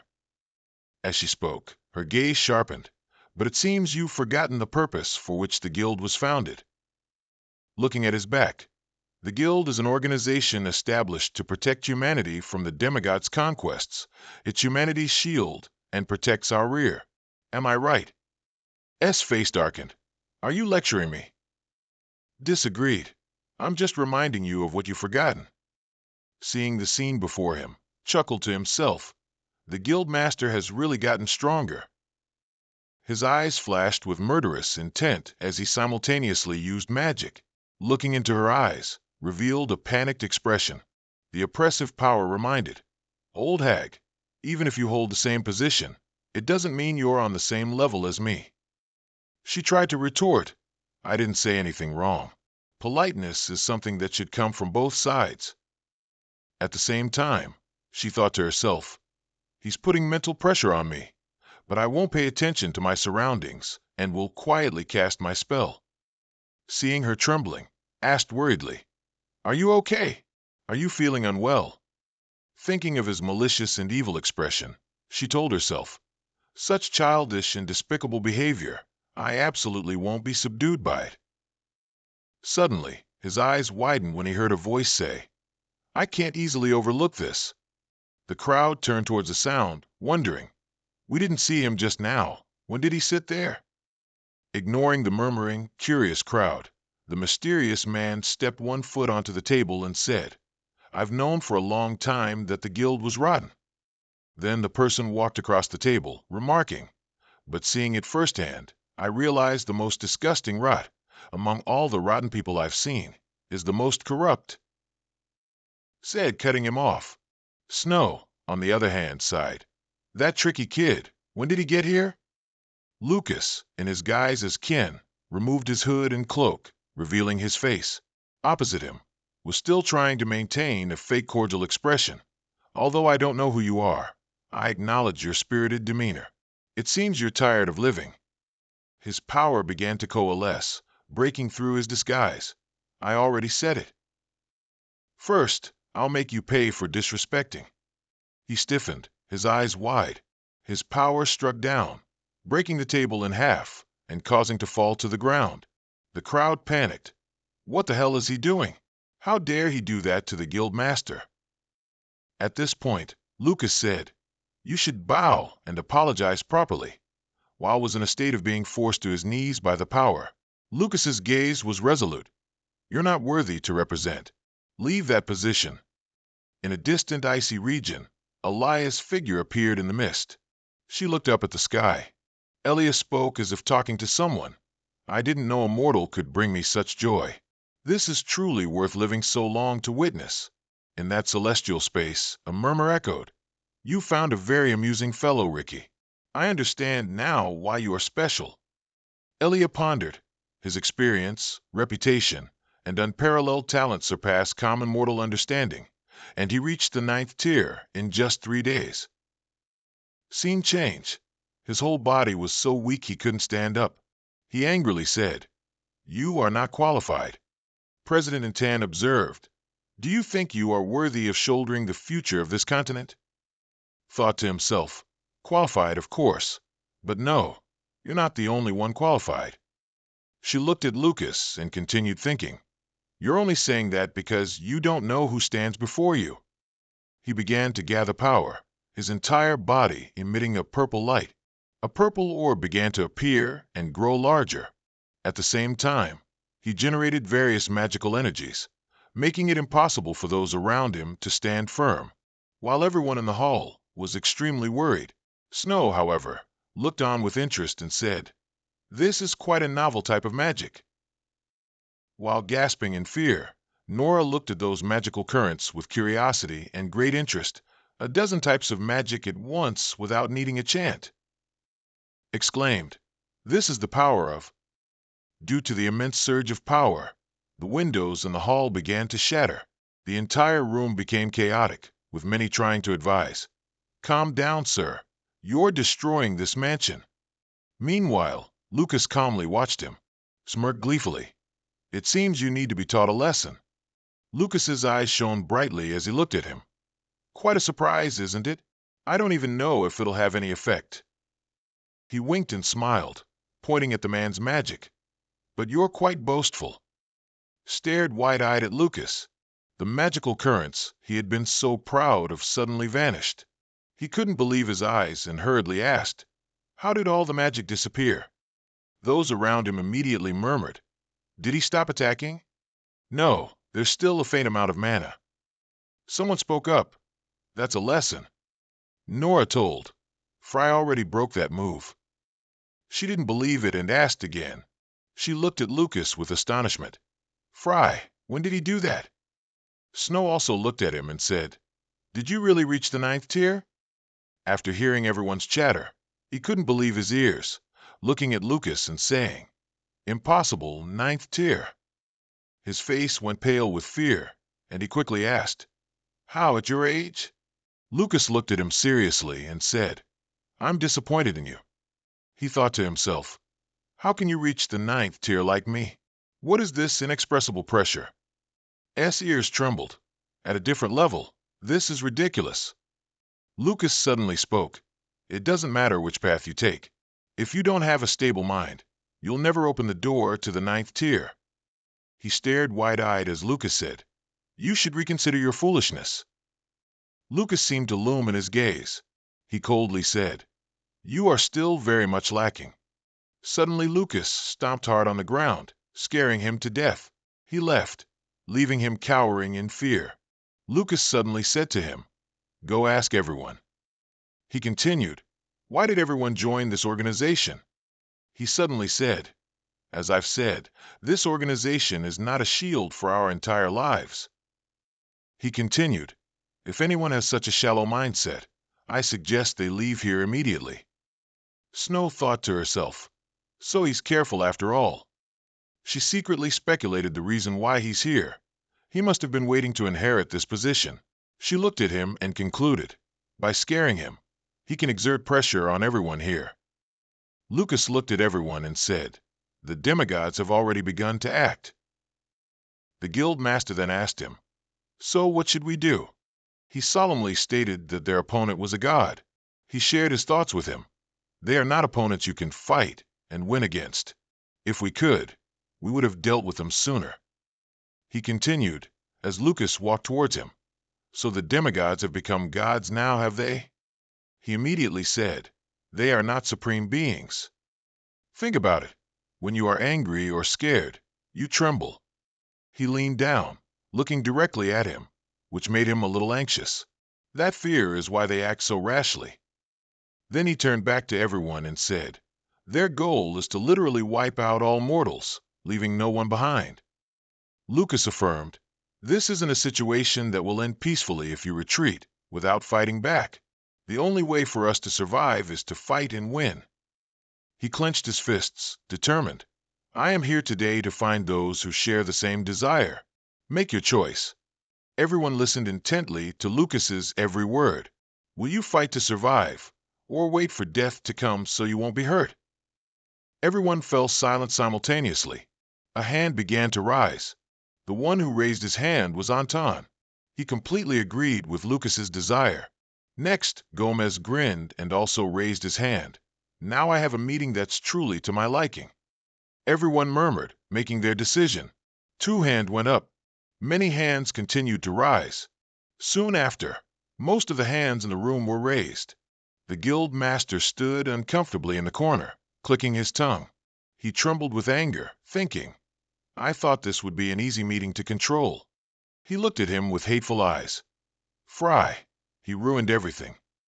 Under the bright moonlight, in the middle of the night, behind a certain villa, a group of people in red cloaks were gathered. Luzin glanced around and commented, "Is that all there is?" His face seemed incapable of happiness. Luzin walked and wondered, "Where is he? The guild master still hasn't arrived." He angrily punched the wall, grumbling, "Damn it, it's all because of that bastard." He trembled with rage. His eyes filled with anger, shouting, "He ruined everything. What's this about fighting against a god?" Luzin gritted his teeth, angrily affirming, "Gods are beings we cannot contend with." He continuously cursed in front of all these people. They are just like the sun. No matter how hard humans try, they cannot escape the god's grasp. I realized this when I reached the 9th tier. He gritted his teeth and declared that from now on, he would leave the guild. One of the members wondered where he intended to go if he left the guild.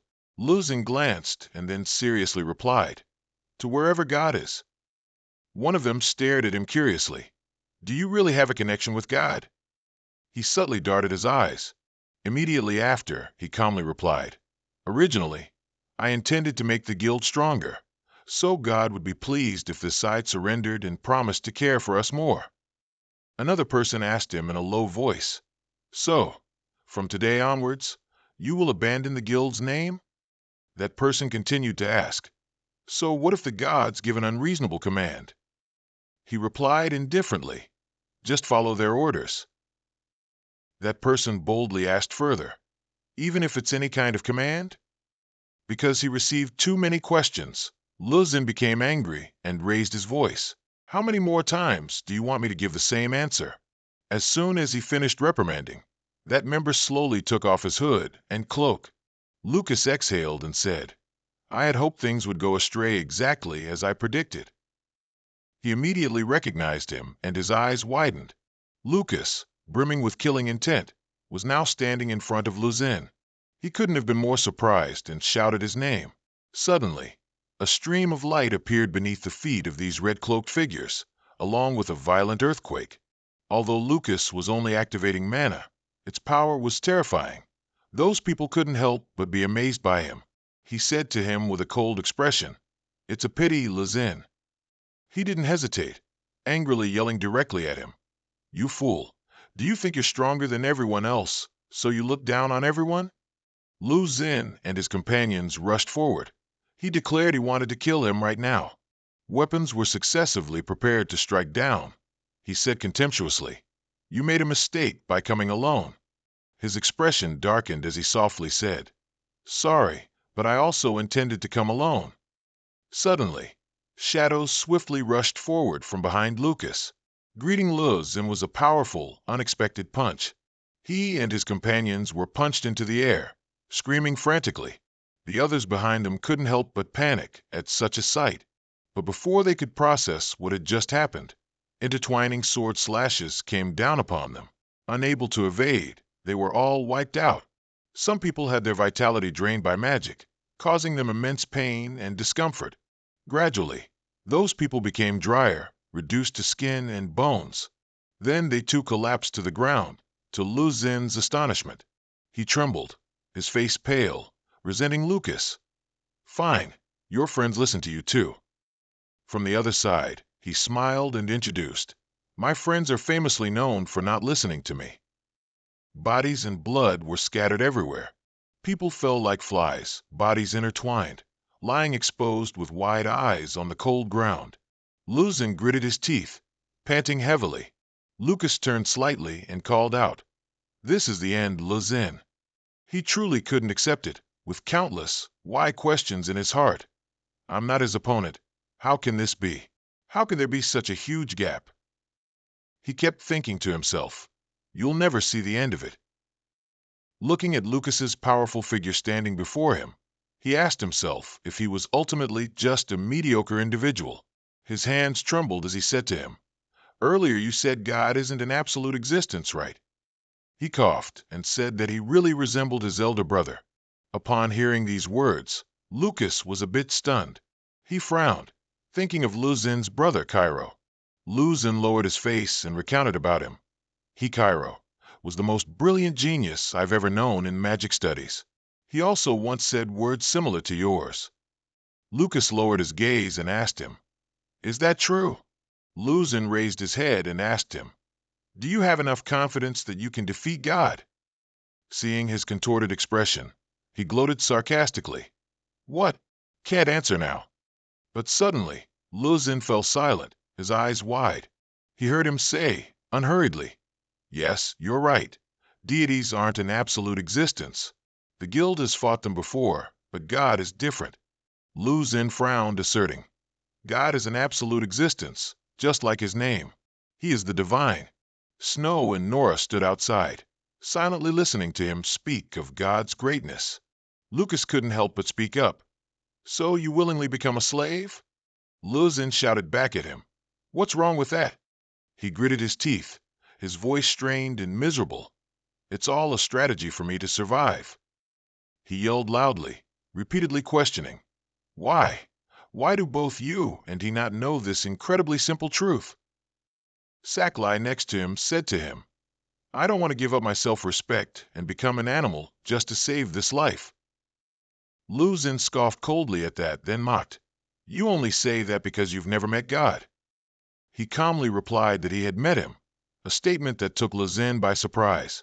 Lucas stood before him and continued, "I understand God so well that I'm sick of him. I've fought God before and lost." He seemed unable to believe his ears, a look of bewilderment clearly visible on his face. He slowly recounted his past. "During 4,000 years locked in God's abyss, I thought of only one thing." At that time, Lucas only thought about defeating God. He coolly introduced himself. "My real name is Lucas, the great wizard who fought God 4,000 years ago." Snow and Nora on this side couldn't hide their surprise upon hearing this. Sacklie next to them, however, seemed unfazed, maintaining his icy demeanor. Luzin, meanwhile, gaped when he heard these words. He couldn't believe that he was the legendary Lucas. Snow froze and asked, "What?" "It's Lucas." Sacklie calmly replied, "Yes, the guild master borrowed S body to return as a hero of the Age of Light after 4,000 years." Nora next to him was incredibly surprised by this truth, looking at Lucas's lonely figure standing there. Suddenly, Snow burst out laughing, happily saying, "I've cleared up all my doubts from before." Luzin trembled, his face unable to hide his shock as he stammered, "You're Lucas." He burst out laughing, muttering something under his breath. Then he raised his eyes, trembling, and said to Lucas, "If you had come a little earlier, I would have." Luzin lowered his head, his voice gradually softening. "Even so, I still don't believe I was wrong." He suddenly asked, "So, you won't regret it, right?" Just as he looked up to greet him again, one of Lucas's moves pierced through his head. In just an instant, Luzin died by his hand. His eyes rolled back as he thought, "No regrets? But it seems I do have regrets." Blood splattered from Luzin's head. He had truly hoped that. He had hoped that he was wrong and Lucas was right. In the end, Luzin fell to the ground, his last breath gradually fading. Lucas silently stood watching all of it. Suddenly, he subtly turned his head and glanced behind him. Right behind him, Cairo appeared with a grim expression. He walked over and sat down next to Luzin. Cairo's gaze was profound, as if it was impossible to discern what he was contemplating. Lucas spoke clearly from behind him. "Your brother died by my hand. I'm sorry, Cairo." He quickly denied it, taking all the blame upon himself. Cairo sat there, blaming himself. "If I see my brother go down the wrong path, even if half of me dies, as an elder brother, I must stop him." Tears fell down his cheeks. Cairo regretfully said, "Before this happened, I should have taught him better." He looked at his brother's empty corpse and tormented himself. If I didn't stop him now, Luzin would surely sell his soul to the Lord. Lucas was extremely awkward in this situation when Cairo called out to him. He unexpectedly thanked Lucas for helping his brother die as a human. He looked a bit sad, unsure how to respond. Snow, along with Saklai and Nora, could only listen in silence from behind. In that large, spacious courtyard, only a few people remained, standing amidst the surrounding corpses. Under the candlelight, meditating, the flame suddenly wavered and gradually died down. Then it fluttered, trying to resist the rushing wind. He still showed no movement, his eyes tightly shut. Soon after, he slowly opened his deep blue-gray eyes. Before him now was Lucas. He looked up and asked him, "Where's Luzin?" He only responded with silence. Not receiving an answer, he understood and slowly stood up. He stepped forward and asked him, "That's right. What do you think now?" "If I don't follow you, do you intend to purge me?" He coldly snorted from behind and replied, "No puppet is needed. You think and act for yourself." Lucas continued, "If you think I'm wrong, then you can stab me in the back anytime." He subtly glanced after he uttered those words. Under the dim candlelight, he spoke, "I'm waiting for you." At the emergency conference the next day, Lucas stood in the middle of the conference. He frowned and said, "God is an unprecedented threat." He glanced sideways, listening to him present. In other words, this is an unprecedented, perfect opportunity for us. Lucas revealed all the truths he hadn't spoken until now, just like a bard telling stories to children. Among the 5 revelations, 1 revelation has died. 1 has gone into hibernation. The life of that hibernating god could easily be ended, and the substance that helps them avoid the god's surveillance has been created and is being used to slaughter the dying. The guilds couldn't hide their surprise at the information about the gods that they had never known how to find before. As if yesterday's factional war had never happened, all the guilds were united. The harmony they had longed for all this time was only now being achieved. During the conference, silence suddenly fell for a long time. Guild Master Anton wondered aloud, "If they cause any massacre, will they be annihilated according to the world's rules?" He crossed his arms, speculating about what Lucas had presented. "Is that the fear of the gods you mentioned?" He calmly agreed with his words. "They call that order God."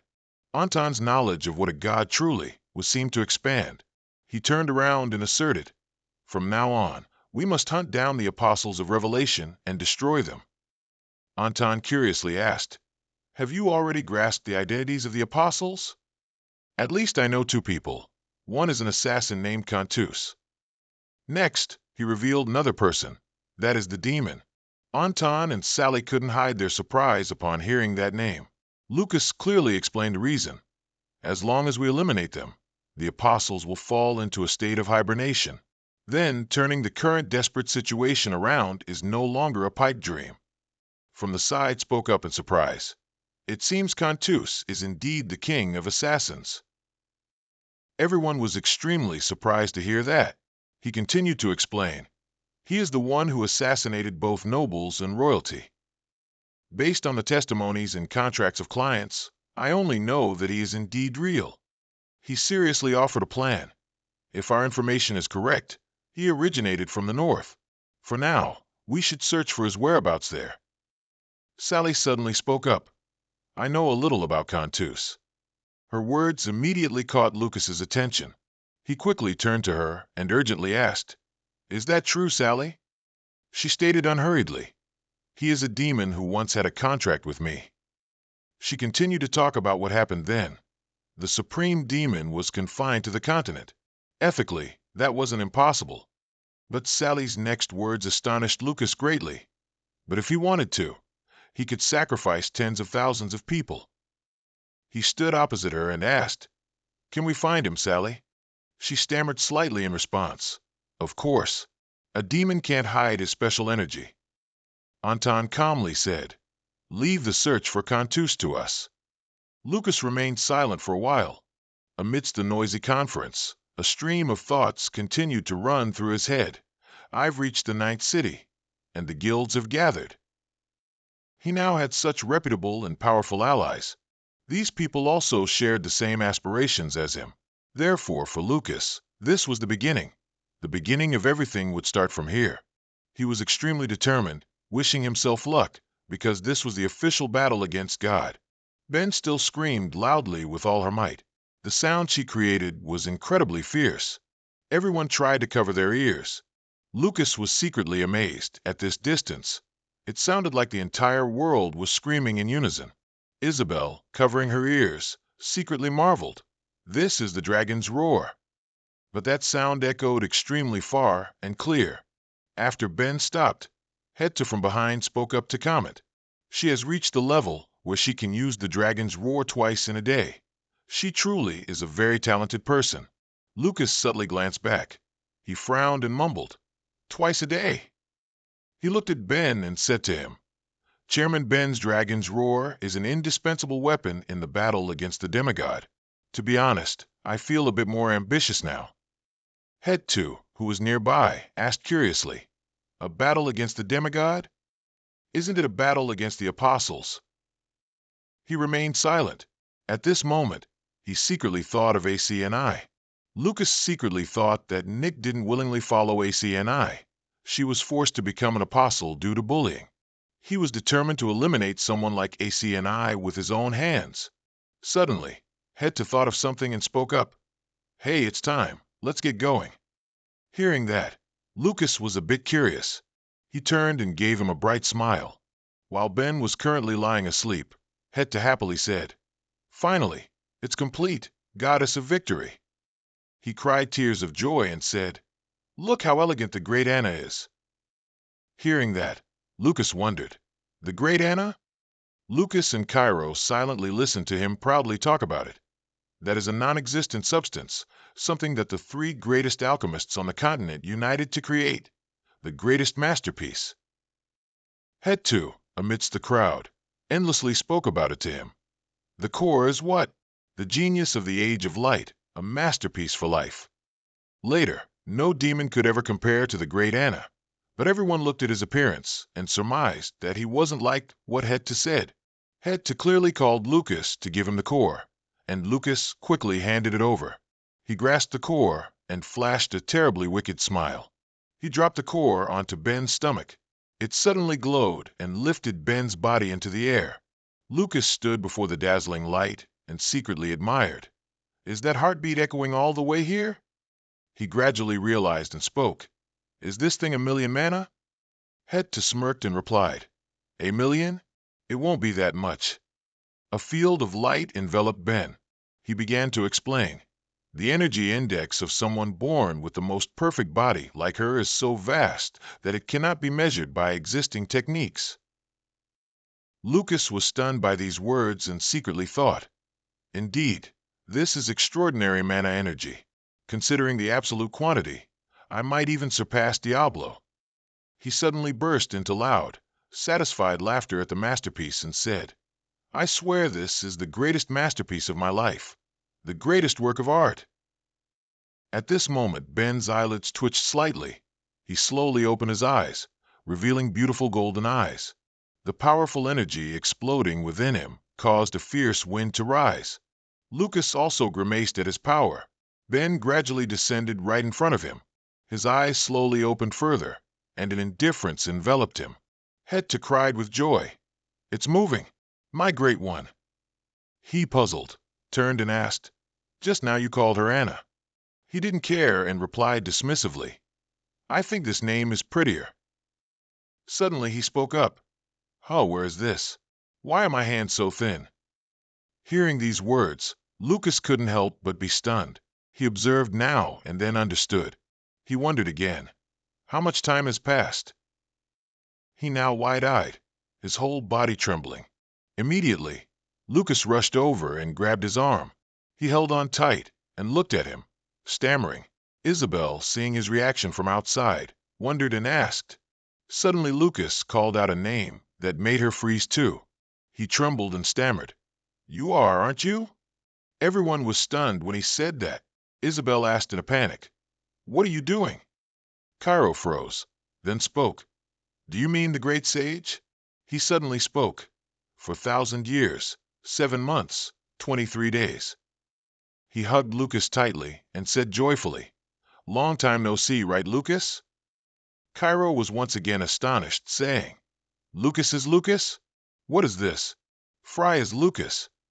He slowly analyzed each characteristic and compared them. Although there were slight differences in appearance, considering the time they had spent together, Lucas was indeed too similar to Lucas. Isabel seemed to have understood something. She remembered when she was with Lucas that the dungeon's message was exclusively for Lucas. She looked at him hugging Lucas tightly and secretly confirmed. The dungeon was his hope and also his last wish.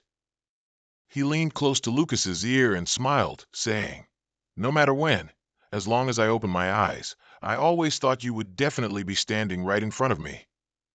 He spoke, scolding, "You little brat." Isabel observed everything, only managing a wry smile. She silently admitted that his choice of appearance was not wrong.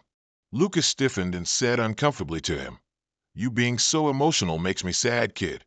Let go." He then asked him, "Huh, but what happened to your voice? I thought I hadn't spoken for 4,000 years." He observed his arm and commented, "My body is also whiter and thinner." He suddenly cast the illusion mirror magic. He slowly scrutinized his appearance. While admiring himself, he commented, "It's been a long time, and your taste has changed so much, huh?" He immediately denied it and pointed at Het, shouting, "Hey, that guy. My taste isn't that dragon." Cairo stepped forward from behind and stammered, "Is it really?" He gently smiled, confirming he was indeed Frey. Het beside him was equally surprised. "I can't believe the core contained Frey's soul." He walked up to him and said, "It's similar, but not exactly. It's a copy of my memories and personality, not my soul." Immediately, Het asked him, "A copy of memories and personality? Is that even possible?" He naively replied, "Yes, that works, right? I look very beautiful." He stammered in agreement with his words. Cairo approached Lucas as if wanting to ask something. He spoke, seeking confirmation from him. "So, you're truly the Archmage Lucas?" Without waiting for his reply, Isabel chuckled softly and confirmed, "Frey is indeed Lucas, who disappeared 4,000 years ago." He found this truth incredibly hard to believe. It surpassed his wildest imagination. She leaned in and said to Cairo, "All the previous doubts have been resolved. Are you relieved?" "Because I am." He was bewildered by her question. Then he burst into a laugh and replied, "Indeed, that's true." Cairo was currently feeling wonderful because he was in the same place as the heroes of the Age of Light, in a house in the village on the mountainside. Cairo looked at the two people standing by the railing and said he still couldn't believe Lucas Choman was here. The four people sat around a table laid with tea and pastries. He sighed again, lamenting, "No wonder he possesses skills that a normal 20-year-old would find difficult to acquire." Isabel said that she and Frey were classmates at the youth academy, and she wasn't sure why he and Lucas had merged in such a way. She paused for a moment and then relayed Lucas's words. Throughout 4,000 years of being trapped in the abyss, one day he suddenly heard Frey's voice. Upon hearing Abyss, Snow also spoke up, saying she had heard of that place before. It was a place where no one ventured. She said that being imprisoned in that place, while still fully conscious, was a torment greater than death. Cairo was silent for a moment, then continued, "Anyway, we're starting to see hope now." He looked at Lucas's figure in front of him, because the heroes of the Age of Light, who understood God more than anyone, have returned and are here with us. Snow narrowed her eyes slightly. She slowly stood up and said to the others, "It's best if we don't reveal this information to anyone." She turned her head slightly, raised her index finger, and told everyone to treat Lucas as before. The full moon shone down on the two people standing by the railing. Suddenly, Lucas spoke, asking to be shown the memory of. He hesitated, saying he had seen the moment Iris took his life. In Lucas's mind, he was imagining that deadly image. Suddenly, he exclaimed, "So, the one who killed me was Iris." This made him look at him confusedly. He repeatedly waved his hands up and down, saying he didn't know because his memories were copied before he died. Hearing this, he also remembered. Lucas looked confusedly at his strange hand gestures while listening to him continue. "There's something very strange. No matter how bad that kid Iris is, he's not someone who would betray us just to save his own life." Hearing this, he frowned in thought. A moment later, he said, "Iris is currently an apostle of God." He was surprised to hear the word apostle. He didn't understand the meaning of the word apostle, which made Lucas helpless at having to explain even that. He coldly snorted, "I'm sure there's a lot I don't know yet." Amidst the starry night sky, the sounds of their playful conversation echoed. Meanwhile, elsewhere, Ivan was sitting on a chair, self-bandaging the wound on his arm. A voice of praise rang out, but he irritably brushed it off. "Great gladiator, my ass." A green giant, with folded arms, said that if it weren't for Ivan, they would have all been dead long ago. Hearing this, he just gave a cold snort. Ivan frowned in thought. Recalling the scene of devastation he had witnessed, he couldn't understand what this world had become, that in just one morning, the number of destroyed villages had increased so much. Suddenly, someone entered, interrupting Ivan's thoughts. "Someone's here for you." Both people in the tent turned around in surprise. A head of fiery, flowing hair appeared. A stranger stood before him. Ivan asked her who she was. Nick pulled down her veil and said her name was Tokunta. Then she told Ivan to kill her. Returning to Lucas, and he was surprised to learn that the demigod had betrayed God. He bowed his head and said it seemed he was very impressed with. Hearing that, he warmed his hands and exclaimed, "That's truly unbelievable." Lucas, seeing his gesture, couldn't help but ask impatiently, "What are you doing?" He replied that it was his habit of stroking his beard while thinking. After saying that, he suddenly thought of adding another beard, but Lucas immediately rejected the idea. Suddenly, he changed the subject. "You've managed to live a long time, Lucas." He looked at him and said he had started from nothing and achieved so much, yet he always tried his best. He silently turned around and said he hadn't achieved that alone. Saying that, he looked forward with a slightly stern expression. He looked at the people chatting lively at the table in the distance and said, "I owe a great deal to the people living in this world." Then he continued, "That's your ability." He rested his chin on the railing, contemplating what was the most important thing to do now. At night, the village below was still bustling with cozy activity. Lucas's voice rang out saying, "The problem is they're moving freely through space and time." He asked back, "There's a way, isn't there?" Which surprised him slightly, prompting a re-question. He rested his chin and smiled at him. He glanced and asked, "What way?" His answer shocked Lucas. Getting help from Iris, for example. While he was gently saying that if he asked, Iris would immediately say.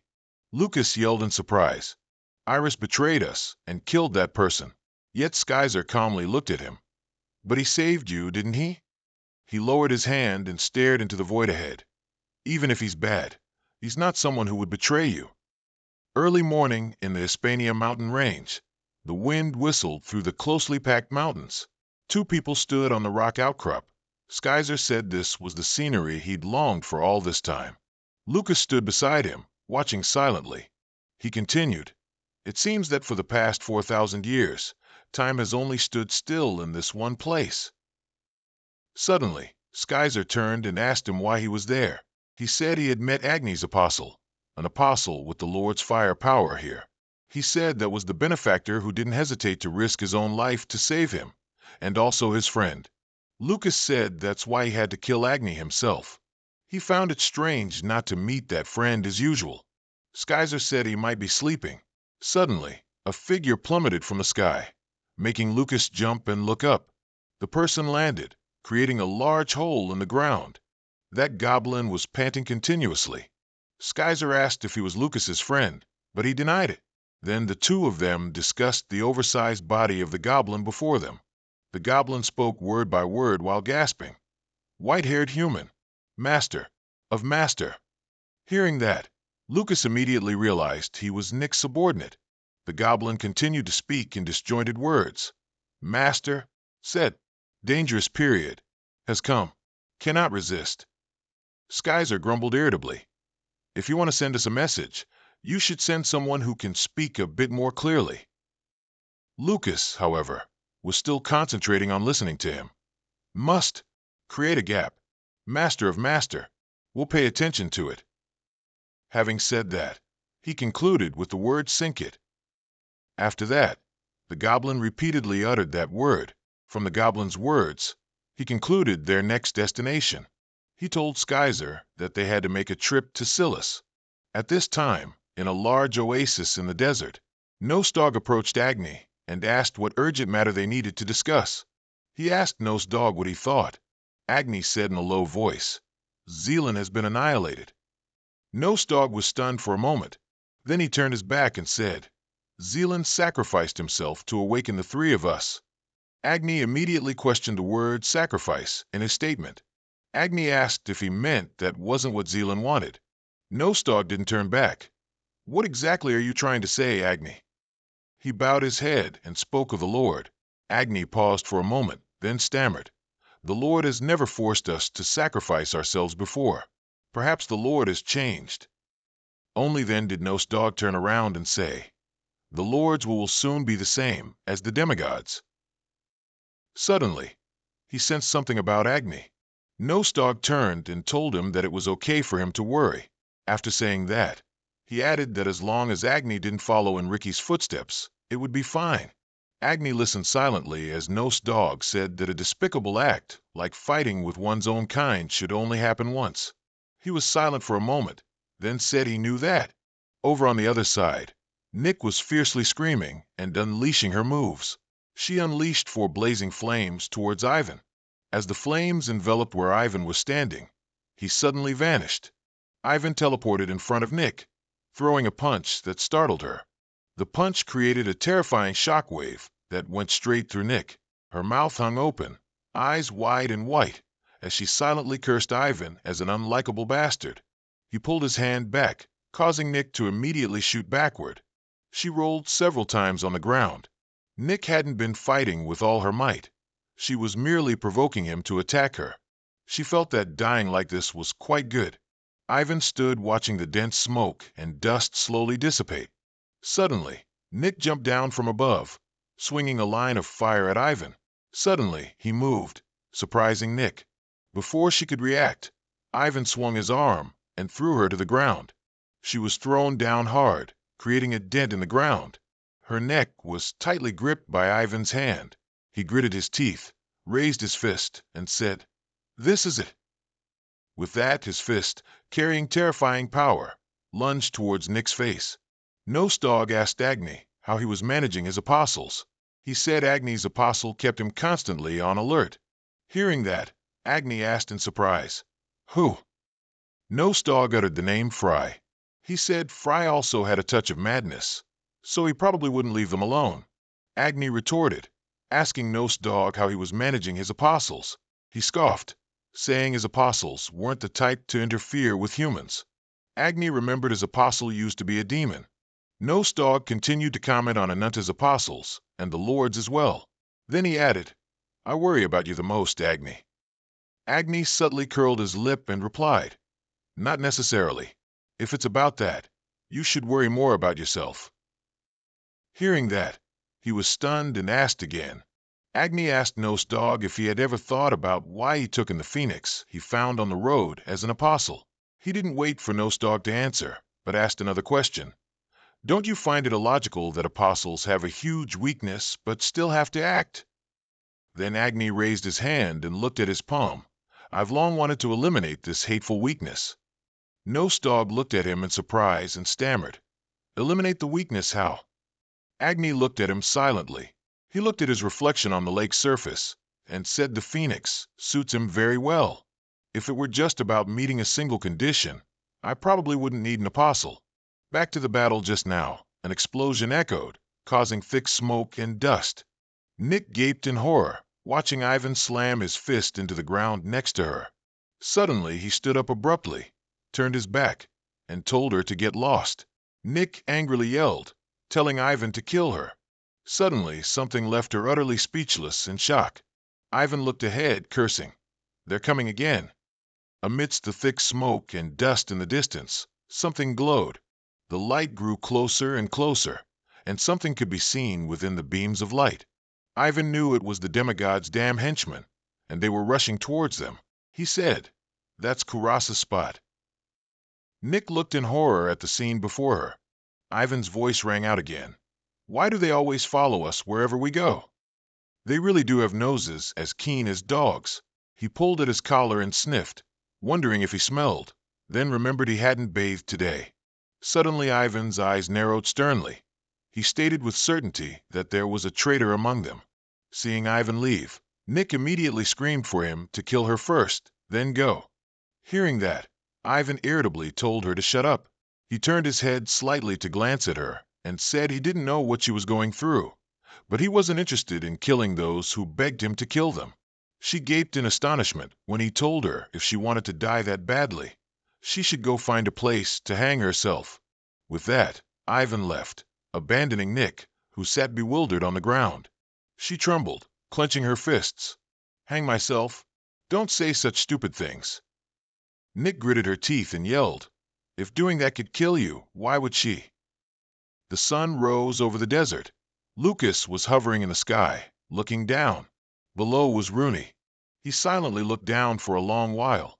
A moment later, Lucas jumped down to where the others were standing and said, "It's a good thing Rooney's buildings are still intact." Snow asked, "Where's your friend?" He crossed his arms, annoyed. "He's gone to train and get used to his new body. Once he's comfortable with it, he'll join us." The five of them looked up at the constantly pouring smoke and divine power.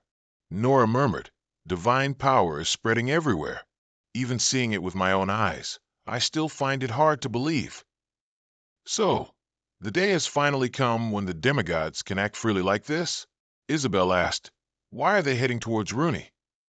Nora replied indifferently, "Because there are people from Paragon there who can explain the current situation to you." Lucas silently nodded in agreement. He led the way, urging everyone to hurry before Sinkit was completely destroyed. A clenched fist slammed down hard on the table. Someone's voice screamed that it was all over. Ura stood behind, silently watching someone read the data announcing Sinkit had fallen. He gritted his teeth, trembling in fear. Ura put his hand over his mouth, thinking. Suddenly, a soldier came in to announce that he had visitors. When Ura heard he had visitors, he couldn't help but be surprised. He was stunned when he heard the soldier say the guests were from Paragon. Ura joyfully exclaimed that reinforcements had arrived. He quickly rushed outside, telling the soldier to lead the way. At that moment, Ura was hoping that just one of Cairo or Diablo could turn the tide. But when he arrived, Ura couldn't help but be disappointed. 5 people were standing, looking at him. Nora greeted Ura. He also asked about her situation recently. After that, Ura looked up again to carefully observe the people accompanying her. The 4 of them were also staring at him. After confirming that Cairo and Diablo were indeed not there, Ura sighed despondently, and Lucas was stunned to see him sigh. Nora told Ura they had come to find out about Sinkit's current situation. Hearing that, he forced an awkward smile. Immediately after, Ura turned around and told them to follow him to see it firsthand. Lucas frowned in thought. Under the night sky was a pile of ruins, still shrouded in smoke and flames. Those responsible for treating the injured were rushing to find medicine to save them. Other soldiers were trying to bring back the survivors from the battlefield. The scene was extremely chaotic, with various sounds constantly echoing. Binyen fearfully exclaimed that this place was truly hell. Could this really have happened in just one day? Ura said in a low voice. This is only a part of it. Lucas glanced at the soldier on the ground, clutching his arm and screaming. He concluded, this wasn't caused by a demigod. Hearing that, Ura asked in surprise, how do you know? He lowered his head slightly and replied, because he's still alive. Hearing that, Ura asked again, confused. Looking at the scene before him, he said he didn't want to recall it. Ura said there was only one demigod who could command this creature. He was sitting, head bowed. He was the one who ignited it. Ura wearily put his hand to his forehead. If it were a demigod, I've dealt with many of them, but his origin is completely different. Lucas calmly confirmed, because he's the Apocalypse. He immediately asked impatiently, you know him? Hearing his question, he pondered darkly. Lucas frowned, staring as he thought of Ricky's words, wondering how God had done it. Ura recounted Sinkit's situation. 9 of Sinkit's 17 towns had been destroyed, 4 places had surrendered, and only 6 towns, including Liah, were still fighting. Lucas looked at him coldly. Ura said that with this situation, even Lord Saman of Liah would consider surrendering. As he said this, he cried out helplessly, if only there was a great hero. Lucas, stunned, asked what a great hero meant. Ura explained that the strongest, unrivaled person in Sinkit was known as the Great Hero.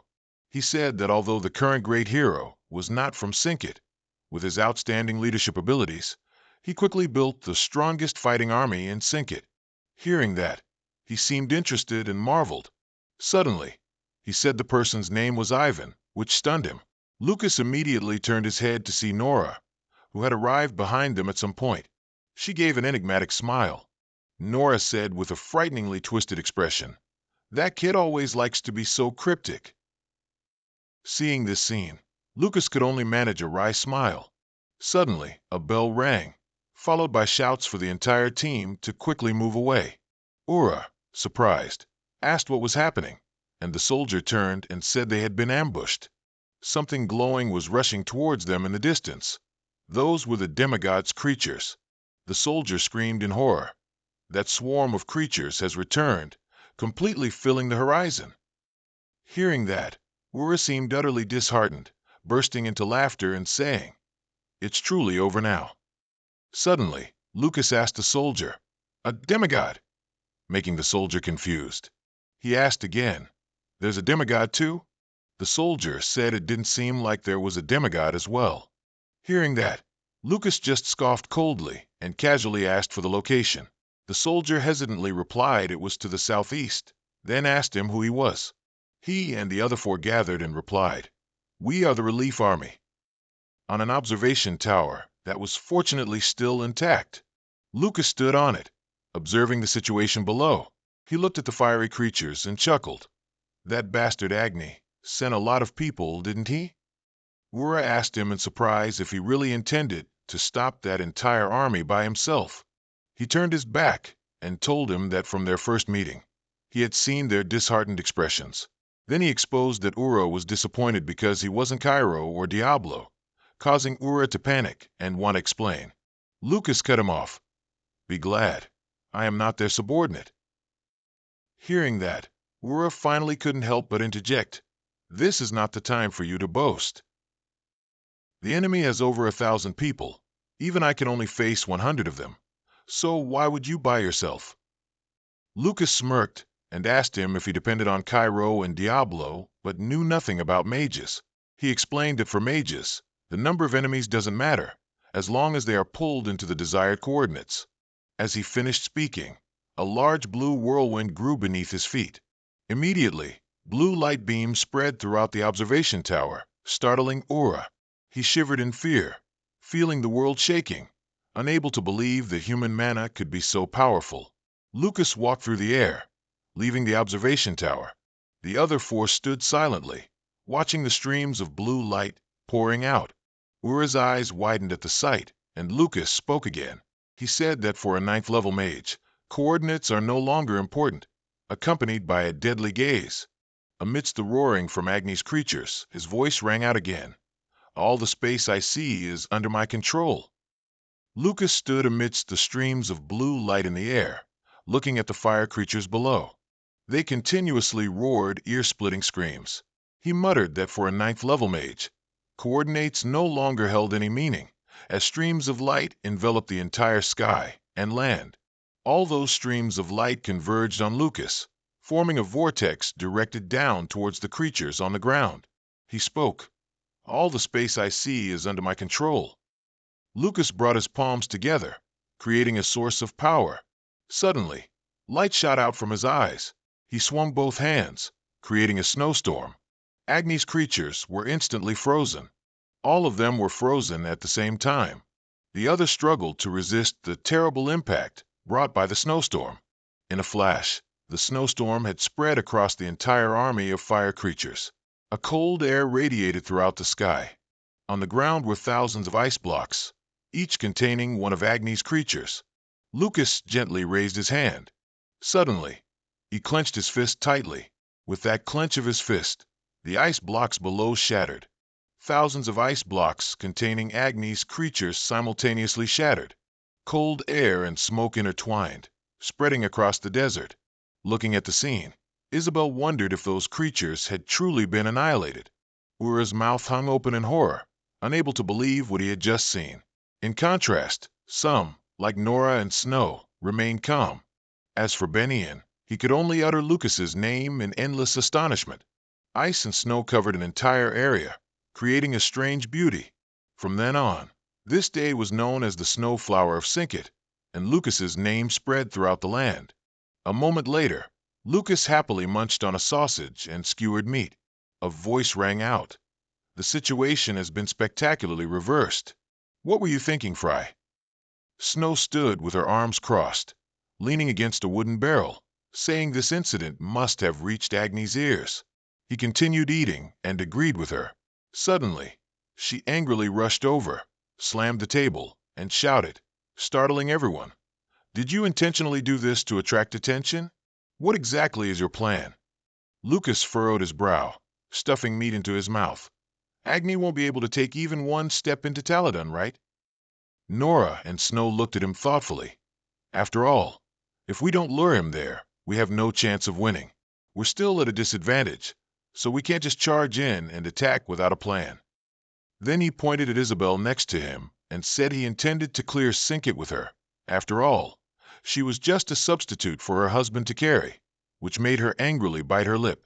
After eating his fill, he stood up and turned to leave. "We'll definitely clash with the demigod and those creatures. Even so, I have no intention of avoiding conflict with them." Snow called after him. "You intend to officially burn Agni's heavy advance, don't you?" He still had his back to them, saying that if they were going to fight, they had to fight now. Lucas ordered the three of them to meet with Sinket's tribal chief and present the plan to fight Agni. "Ivan should cooperate with us." He said Ivan was quite famous here. Nora smirked and said, "Oh," when she heard that. She glanced at him, saying she could promise to cooperate with Ivan. But then Nora added that she couldn't guarantee he would survive until the meeting with the tribal chief took place. Hearing that, Lucas immediately smiled and nodded. "I'll keep Ivan alive." Snow bowed her head in thought and said she couldn't agree either. If they fought large-scale creatures without a mage, it would become a battle of attrition. She was saying she wouldn't allow Lucas to fail when he interrupted her, pointing and saying there was a mage here. Nora and Snow looked in the direction he pointed. Benian, who was cleaning dishes, was startled when they looked at her. After realizing what he meant, she was so surprised that she dropped the dishes and quickly waved her hand in refusal. "How can I possibly fill Frey's shoes?" Lucas gently called her name, and Benian immediately responded. She was stunned when she heard he wanted to talk to her in private. Outside, cold winds from the remaining ice mingled with swirling dust. Lucas leaned against the observation deck's railing, silently looking down. Benian smoothed her wind-blown hair and mused. "The desert night wind is cold, isn't it?" Then she looked down at the remaining ice and snow on the ground. She also didn't know if it was the ice Lucas created, but she said she was very surprised that he had actually reached level 9.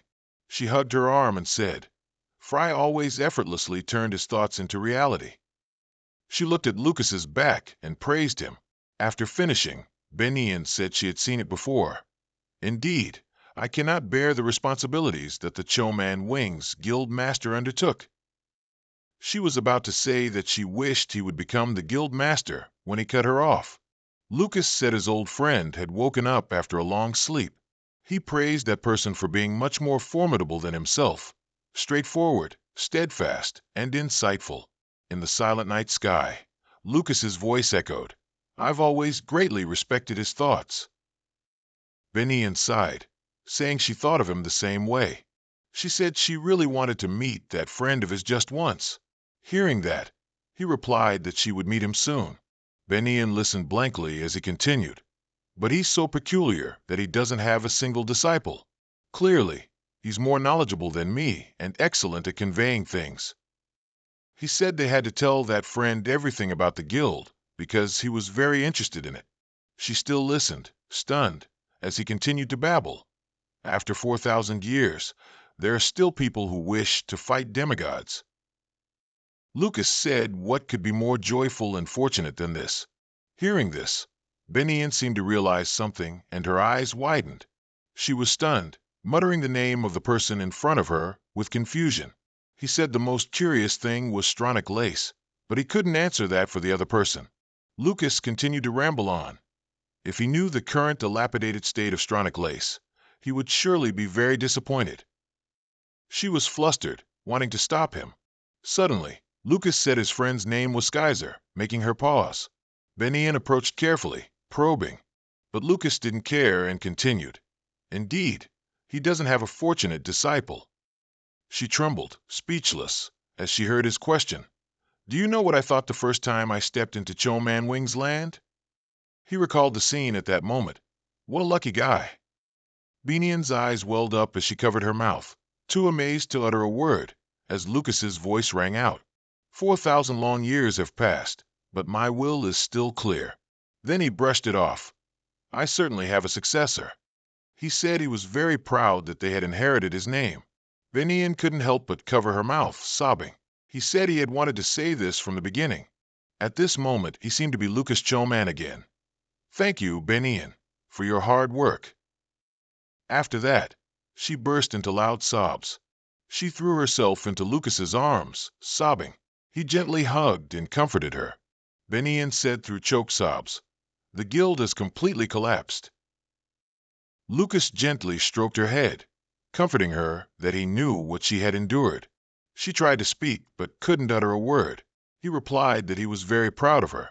Benian observed Lucas, thinking to herself, "Sir Lucas has returned to where everyone is gathered, continuing to call me guild leader and respecting me. I know what he's planning. He's clearly trying to maintain my prestige as the guild leader of Choman Wings." She looked at him intently. Thinking back, Lucas had told her, "Thank you, Benian, for your hard work. I'm truly very proud of you." But she felt ashamed. Those words made me feel like I still have so many shortcomings. Even dedicating my whole life wouldn't be worthy of what he said.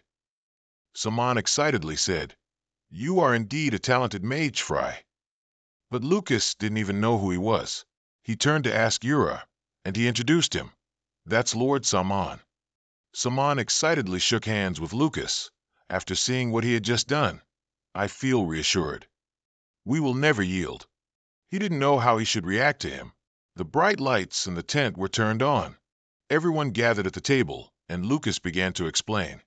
"We will divide into 2 teams and, along with the great tribal chief, prepare for the battle against the apocalypse." He asserted that during that time, he would clear Sinkit to provoke Agni. Saman suggested, "If so, you should go north." Lucas wondered why it was north. He carefully explained, "Most of the city in that direction has been subdued by demigods, which means it is precisely the demigods' territory." Lucas was surprised by this information, but Saman warned, "Of course, the risk is extremely high because the order has been broken, so now it has become a chaotic region." Lucas immediately had something he wanted to ask. He said directly, "I'm looking for a woman." He described her as outwardly appearing like a very young woman in her 20s. Saman was puzzled by his description. Lucas immediately noticed, "It seems you also have some idea." He quickly denied. Not at all. This won't help you. He recounted. It's just that I suddenly remembered a ghost story that everyone's been spreading lately. Lucas became curious upon hearing that, but then he was surprised by Salman's next words, the woman who wants to die. He began to recount the story. There's a woman running all over Sinket, asking people to kill her. But whenever someone tries to kill her, she suddenly screams and bursts into flames. Isabel, sitting next to Lucas, didn't quite believe it. That's just a ghost story people are spreading. However, she still kept it in mind, but it's also something worth investigating. Lucas had remained silent all this time. The scene shifts to a girl being chased by two strangers. The girl was cornered, trying to beg for mercy. The men, however, were puzzled. What's wrong with you? It's already over. But the girl was still scared, not letting them get close. The black-haired man aggressively gripped her hand. Be smart and don't struggle. I've already paid your husband.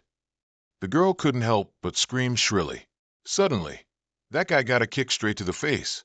It was Lucas who kicked the man away. The man fell to the ground, and the girl quickly ran behind Lucas. He glared menacingly and chased the man away. But his subordinates, seeing their boss like that, went ballistic. Lucas remained calm. Under the rule of the demigod, this place has become lawless land.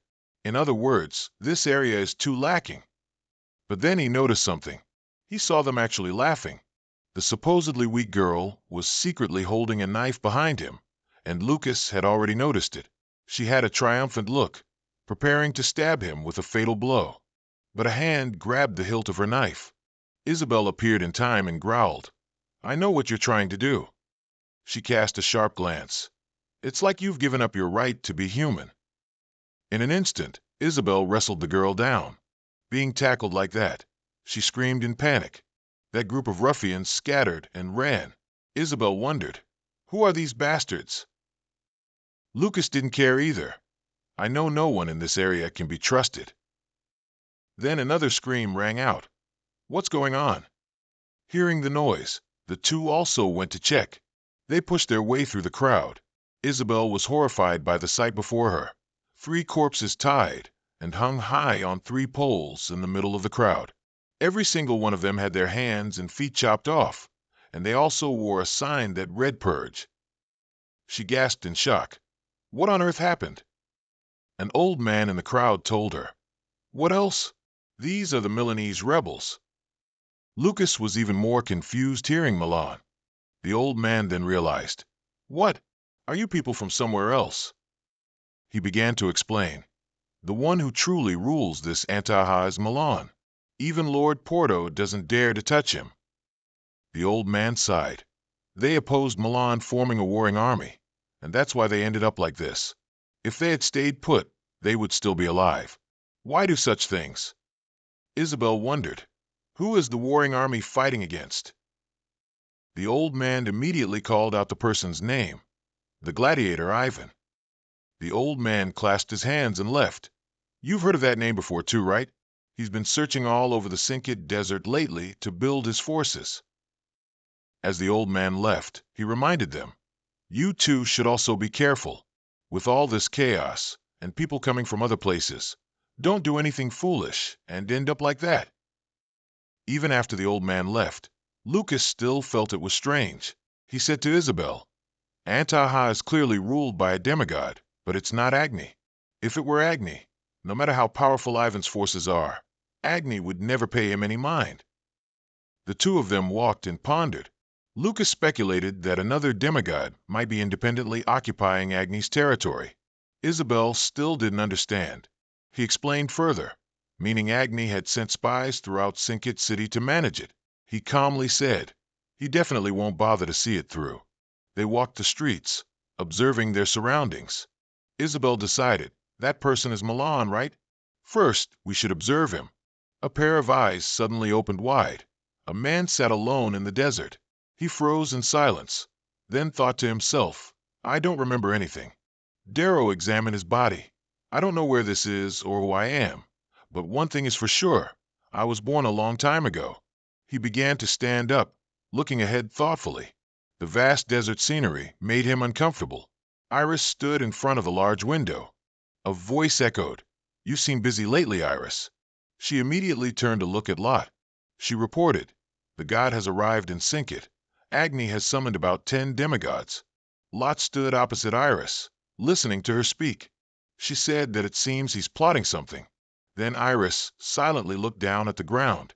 Lot stepped forward to question, "What was the name of the person you saved?"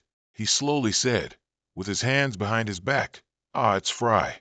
He went behind her and said, "I won't ask why you saved him, since there's already such a condition." Lot coldly ordered, however, "You must kill him later." He annoyedly instructed, "You must make him regret not dying then and there. He makes me quite angry." Iris pressed her lips, trembling. Then she retorted to Lot, "Is that all you wanted to say?" She forced a smile. How strange. Does a god also chat with a deity? He didn't bother to respond to her, only snorted coldly. Then he vanished. Iris helplessly sighed, her tired head leaning against the wall. She struggled and lamented, "I wish I could rest. Even just for one day would be enough." The scene shifts to a tightly guarded fortress. Lucas and Isabel, masked, secretly observed. She secretly assessed, "The security in here is much stricter than outside." But she found it very strange. If they were already guarding from the outside, they would guard even more strictly above. Why is it that the further down you go, the more carefully guarded this place becomes? Isabel wondered, turning to look at Lucas, but he turned his back and said, "I don't know why my head feels a bit dizzy today." Then he agreed with her speculation. The place they want to hide is below. That is, underground. Lucas decided, "We mustn't make any footsteps, but let's fly from this spot." The two immediately secretly flew upwards. They tiptoed down to the basement. Lucas peeked out to look, then quickly held Isabel back, preventing her from going further.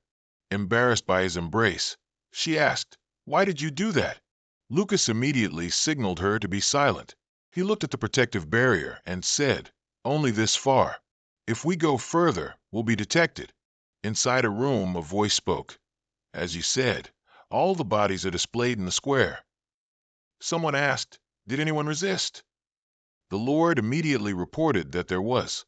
The other person immediately ordered, "After you suppress them, just execute them." Hearing that, the person immediately obeyed. Milan calmly observed with a cold gaze. After reporting, the subordinate went up again and stood on the platform. Seeing no one in the night sky, he dared to sigh. This is so frustrating. As he stretched and relaxed, Lucas had already come up behind him. He slammed him hard on the nape, and his eyes rolled back, completely unconscious. Lucas caught his limp body, his face serious as he thought about something. After being knocked out, the Lord was tied to a chair. Lucas woke him up. As soon as he opened his eyes, he saw Lucas standing before him, performing magic in a terrifying way. Lucas used hypnosis to interrogate. "Tell me, who are you?" Isabel watched him and thought to herself, "It's like mind control, but this skill is much more terrifying." The person honestly replied, "Porto, Lord of Antaha." Lucas continued to ask, "Why do you submit to the demigod?" He obediently replied, "To protect my people. I had no choice but to do so." After hearing his reply, Lucas and Isabel looked at each other and nodded in understanding. He quickly informed him, "You don't need to be afraid anymore. You don't need to submit to the demigod. There will still be someone worthy of cooperation to help you." But the Lord flat out refused, surprising him. Then he also stopped hypnotizing him. Isabel rushed over to ask for the reason, but another set of footsteps arrived and answered instead, "Because you can't possibly defeat me." Milan arrogantly walked over. Isabel was horrified. "Why is he here?" He sneered, "So you know I'm a demigod, and you still think I can't sense your presence?" He mocked, "What a bunch of fools." Isabel finally understood. "You used Porto as bait, didn't you?" Milan didn't deny it, but changed the subject. "I've learned more about you than you think. You're looking for Agni's apostle, aren't you?" Hearing that, Lucas directly asked, "So you know where she is?" He calmly announced, "My 3 kinsmen are already chasing that phoenix." Hearing that, Lucas was stunned. Milan calmly said, "Her last known whereabouts were in Nymphado. We're about to catch her." But Lucas suddenly smiled. He pulled Isabel into his arms, then disappeared, leaving Milan confused. He disdainfully said, "You underestimate me too much. Do you think you can escape by warping?" Then he also pursued the two of them. Milan appeared in the desert, now confused as to why he was in this place. Lucas and Isabel were now standing on high ground, looking down at him. Lucas took the opportunity to mock back. "I can sense the faint aura of a demigod here. How fortunate." Lucas was satisfied.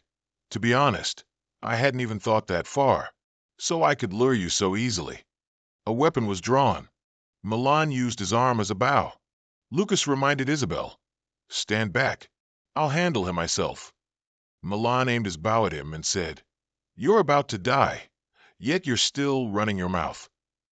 He excitedly shot an arrow, and Lucas quickly raised his shield to block. The arrow he shot moved at a speed imperceptible to the naked eye. Just a single arrow was enough to pierce Lucas's shield, sending him stumbling backward. But fortunately, he still managed to dodge it, avoiding being hit. He looked at the weapon and thought to himself, just one stomp can change the entire terrain. The weapon's power truly resembles Ricky's. It's the power of the weapon. Lucas created a new shield. Milan smirked and told him, "It's useless. It turns out your learning ability is that poor." Lucas replied unyieldingly, "That's precisely my charm." Another arrow was shot, and Lucas immediately created a multi-layered shield. Dozens of protective layers awaited the incoming arrow, but it still easily pierced through his layers of protection. Then Lucas dodged to the side, causing the arrow to miss.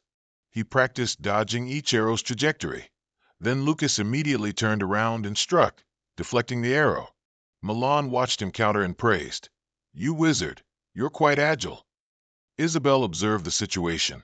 "Even if he didn't tell me to stand back, a girl like me wouldn't dare interfere." She was astonished by the battle before her. He can dodge arrows based solely on direction and timing. Their skill levels are too different in this fight. Isabel was still a little worried, but his opponent is an archer. If he only dodges attacks, he won't be able to get close to him. "What are you planning?" Lucas continued to attack. An ice block appeared beneath his feet. A large ice block shot towards Milan. When the ice block rose towards Milan, he had already flown high up and drew his arrow. He pulled hard, and immediately dozens of fiery arrows appeared behind him. They rained down. Isabel was surprised and wondered, what did he just summon? Arrows. Milan pulled his bow again, a sly smile on his face. He shot an arrow with terrifying power towards Lucas. He eyed this dangerous attack cautiously. An explosion erupted, and smoke billowed everywhere. Milan was surprised again. He looked at Lucas standing amidst the smoke and couldn't believe it. "You can block my arrow." Lucas looked at him with an impassive, challenging expression. Isabel immediately realized that crimson mana field. Could it be ultimate magic? She was astonished. "This is the first time I've witnessed something like this with my own eyes." So, he wasn't lying when he said he reached a realm where he could tear space apart. Can he really fight a demigod head-on like this? Milan also had to admit, indeed, very commendable.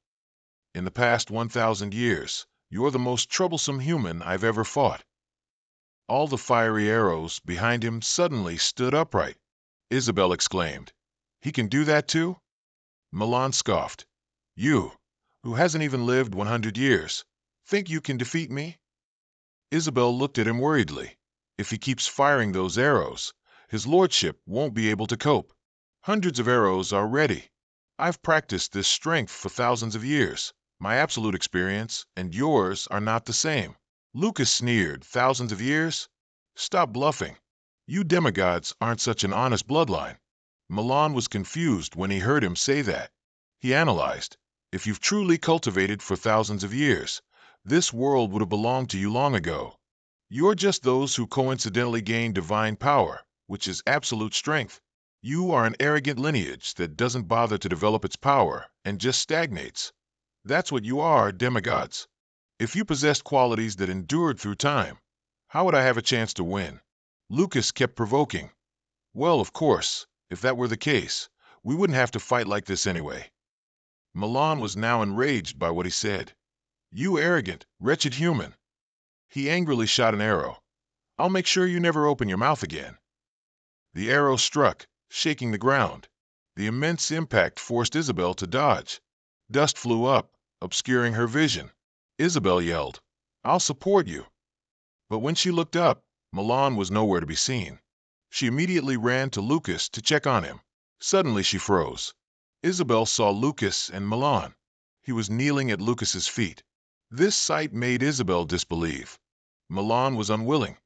How could a mere human like you? Lucas left Milan with a glance. I really have been cultivating for thousands of years. Milan, injured, struggled to speak. You've been cultivating for tens of thousands of years? He looked towards where Lucas stood in front. Don't talk nonsense. A dying man, like you, won't even live to be 100.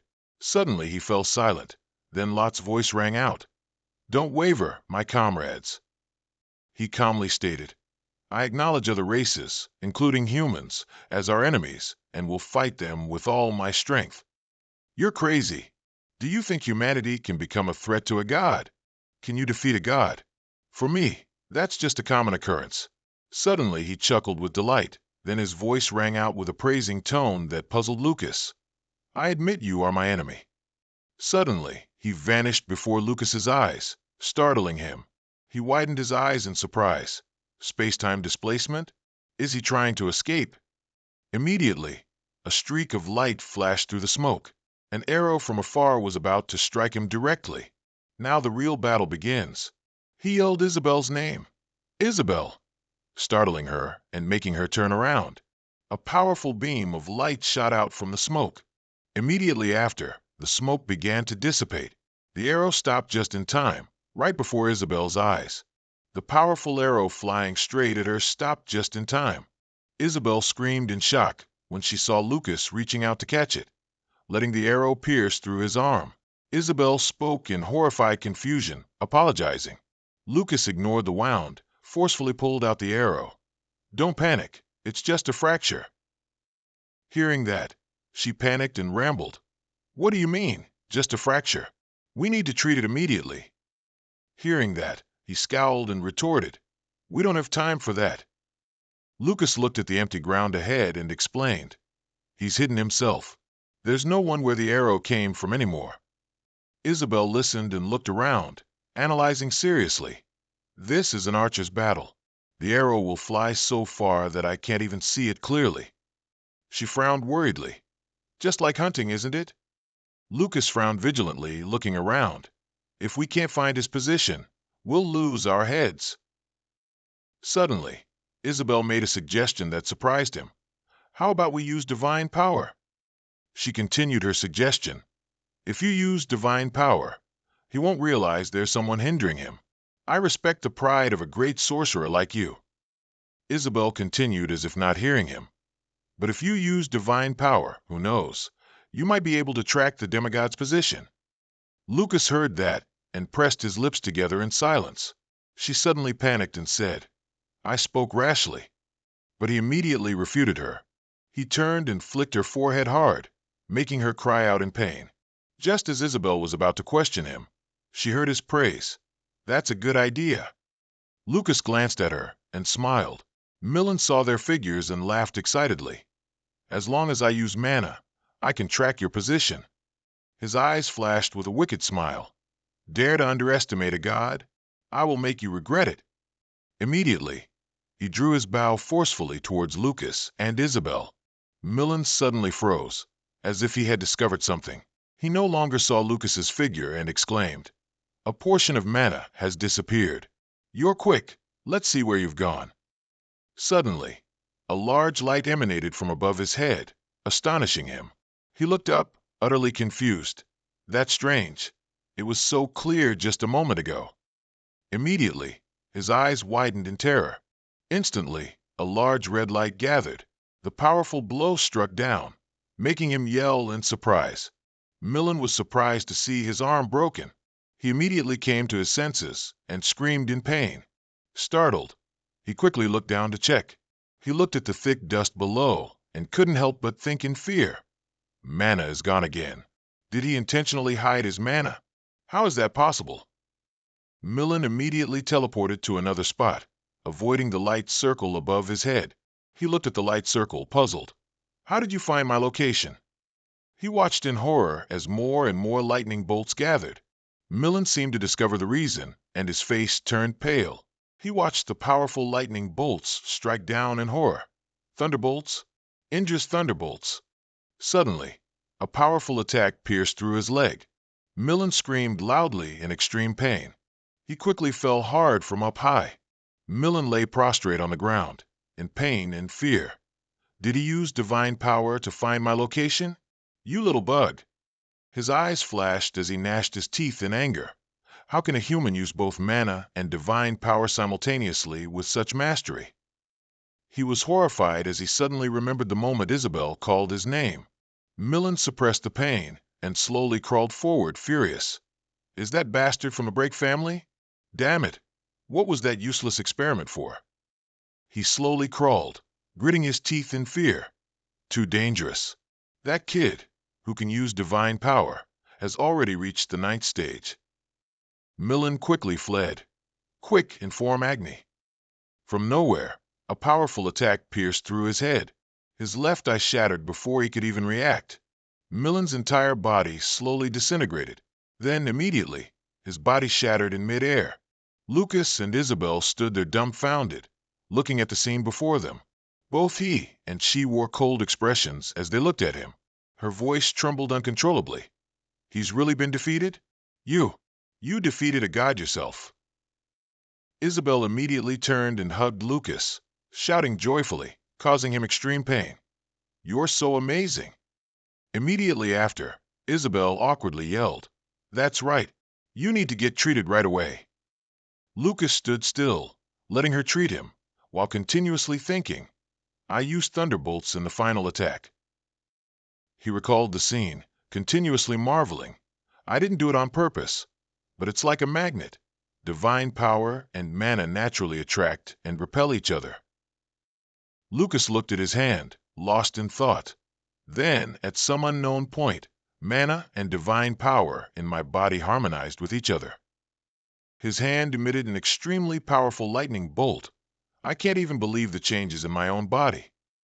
Isabel urgently advised him from beside, Don't move. He, beside her, affirmed silently, Frey, perhaps my body is the greatest gift. Lucas continuously marveled.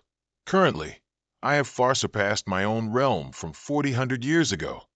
Late at night, in the quiet Nymphato, a mysterious person sat by the water fountain. A calm voice echoed in her head. Keep your promise, Nick. If I help you die, you must give me your body. Nick, with a determined face, silently replied to herself, I promise. The voice within echoed in a puzzling manner. I truly don't understand. Must you end your own life just for an arrogant mage? In the endless desert, a wandering figure walked.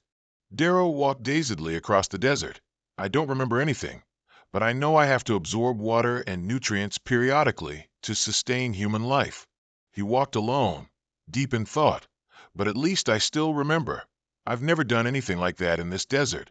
Darrow looked up, gazing forward, and couldn't help but think, but my body isn't weakening. I don't even feel sleepy. What exactly am I? His eyes stared blankly ahead. Darrow stopped when he saw a city lying in the middle of the desert before his eyes.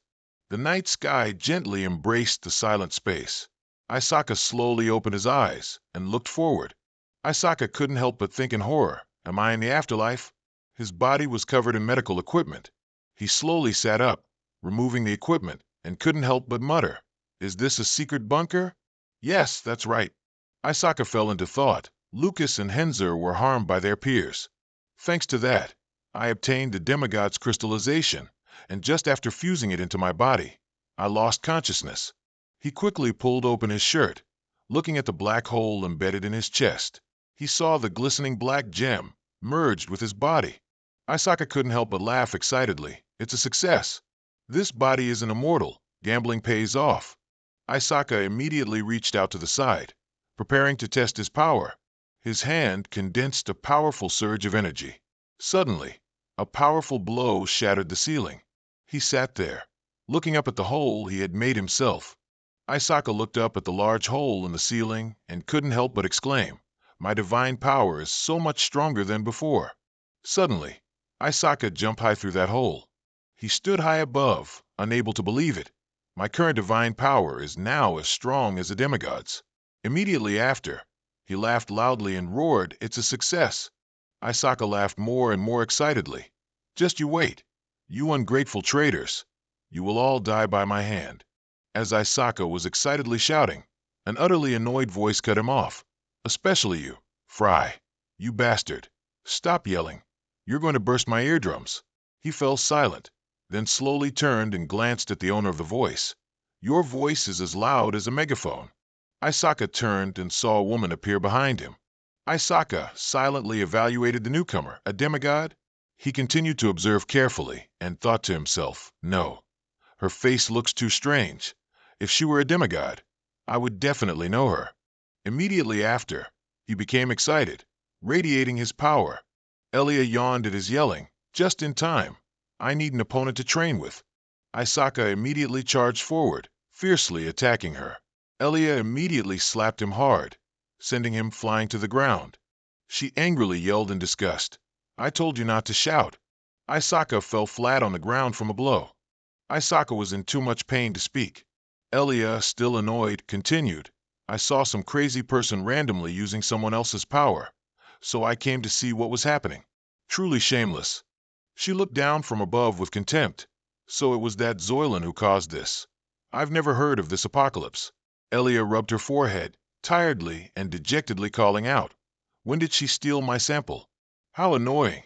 It would be great if I could hunt her down and kill her, but she's dead, so I can't do that." Isaka was utterly shocked to hear that. He looked up at Elia, struggling to speak. "Is Zoylan dead?" As soon as Elia heard that, she immediately grabbed his hair in anger. She grabbed Isaka's head and yanked it hard, causing him immense pain. Her voice, full of contempt, came out. "You scoundrel. From the sound of your voice, you must be one of my demigods, aren't you?" Elia's face, full of rage, twisted into a terrifying smile as she looked at him. "I'm really angry right now, and you'll be my tool to vent that anger." Elsewhere, in the Cascon Empire, the meeting room was extremely tense. Some guards had been brutally killed. Everyone present there knelt down, bowing their heads in fear. The man on the throne was utterly terrified. How can this be?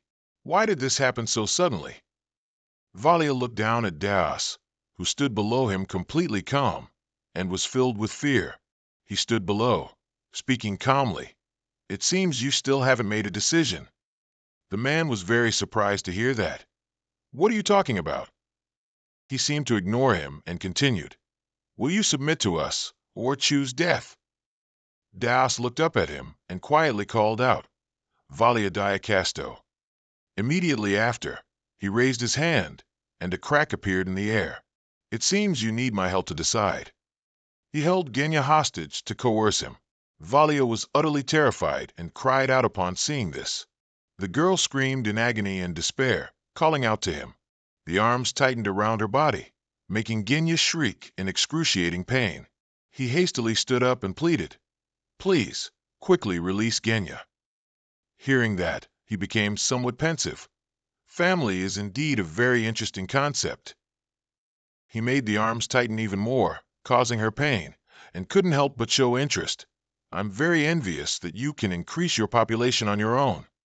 He ran down from above, his face filled with fear. "Stop it." Seeing that, Daos immediately and decisively tightened his grip, causing Genya's body to shatter. Valia was utterly horrified by the scene that unfolded. Valia watched as more and more blood splattered from the arms, and his own body was covered in blood. Immediately after, amidst his desperate screams, he slowly closed the spatial rift. Daos looked at him with disdain and mocked, "Why are you so distressed? It was only a relationship that lasted a mere few decades." He stood looking down at him and couldn't help but sigh. "Just have another daughter, and it's over." Valia's face was covered in tears and anguish as he cried out, "How can you say such a thing?" Hearing that, Deas's face became menacing and terrifying. "It's not us. We have no way to increase our population on our own like you do." His voice still boomed. "That's why each clan has its own unique characteristics. I've already lost nearly 10 of my kin." He pressed his disgusting, blood-covered face close to Valia, threatening, "This is your last chance, Emperor of the Cascon Empire. Will you submit to us?" Lucas and Isabel approached curiously. He reached out his hand, wanting to pick it up. He gently reached out and lightly lifted it from the ground. She asked curiously, "This is Millen's spirit stone. What do you think?" He gazed at it and replied, "I don't know. Should I tell Sizer? There's Ricky's spirit stone too." Suddenly, something happened that he couldn't hide his surprise from. The spirit stone was slowly being absorbed into Lucas's body, leaving him completely stunned. Lucas knelt down, tightly gripping his hand and wondering, could it be that divine powers attract each other? Why is this happening? Isabel, standing next to him, couldn't help but exclaim in surprise, "So the spirit stone is passing through Frey's body?" He struggled to speak, urging her, "Isabel, stay away from me." His words were so sudden that she couldn't understand. Suddenly, the energy inside him erupted, powerfully releasing outwards, causing Isabel to be greatly affected and scream. She seemed exhausted and lost consciousness for a moment. Lucas was no better. He also seemed unable to control the energy within his body. Both were engulfed in dust and fell to the ground. In the desolate desert, a figure was ceaselessly moving. Their steps were neither fast nor slow, maintaining a steady rhythm. Darrow was suddenly drawn by something right before his eyes. The sight of Lucas and Isabel unconscious on the ground made him stop. Calmly, as if nothing had happened, he bent down and hoisted her onto his shoulder. Next, it was Lucas's turn. Darrow powerfully carried both of them and casually continued forward. He kept walking and walking, gradually disappearing behind the dissipating dust. At a certain camp, everyone was still busy and hadn't rested yet. A cold grunt echoed. The person was now tightly gripping a belt. Ivan took it and wondered, is this an artifact left by Kazajan, the giant's belt, one of the 3 treasures? He scratched his cheek and foolishly said, "To me, it's just a soft, old belt." Suddenly, a subordinate came in to report that he had guests. Ivan was quite puzzled to hear this, but then he smiled and put the belt down. The other person heard Ivan's question and replied, "It's the relief army." As soon as Ivan heard the 3 words relief army, he immediately looked up. Saman approached with a few others and smiled, introducing himself. "I am the Lord of Linnea. My name is Saman." He maintained his smile and offered, "Great warrior Ivan, I've heard much about you. Our 45 soldiers wish to join forces with you." He heard this and looked dumbfounded. Immediately after, Ivan stepped forward and asked curiously, 45 soldiers? Wherever they go, the only ones accompanying them are their wives, right?" Then he sneered, "Are you planning to set up a brothel near the camp or something?" Benian heard this and gave him a benevolent smile.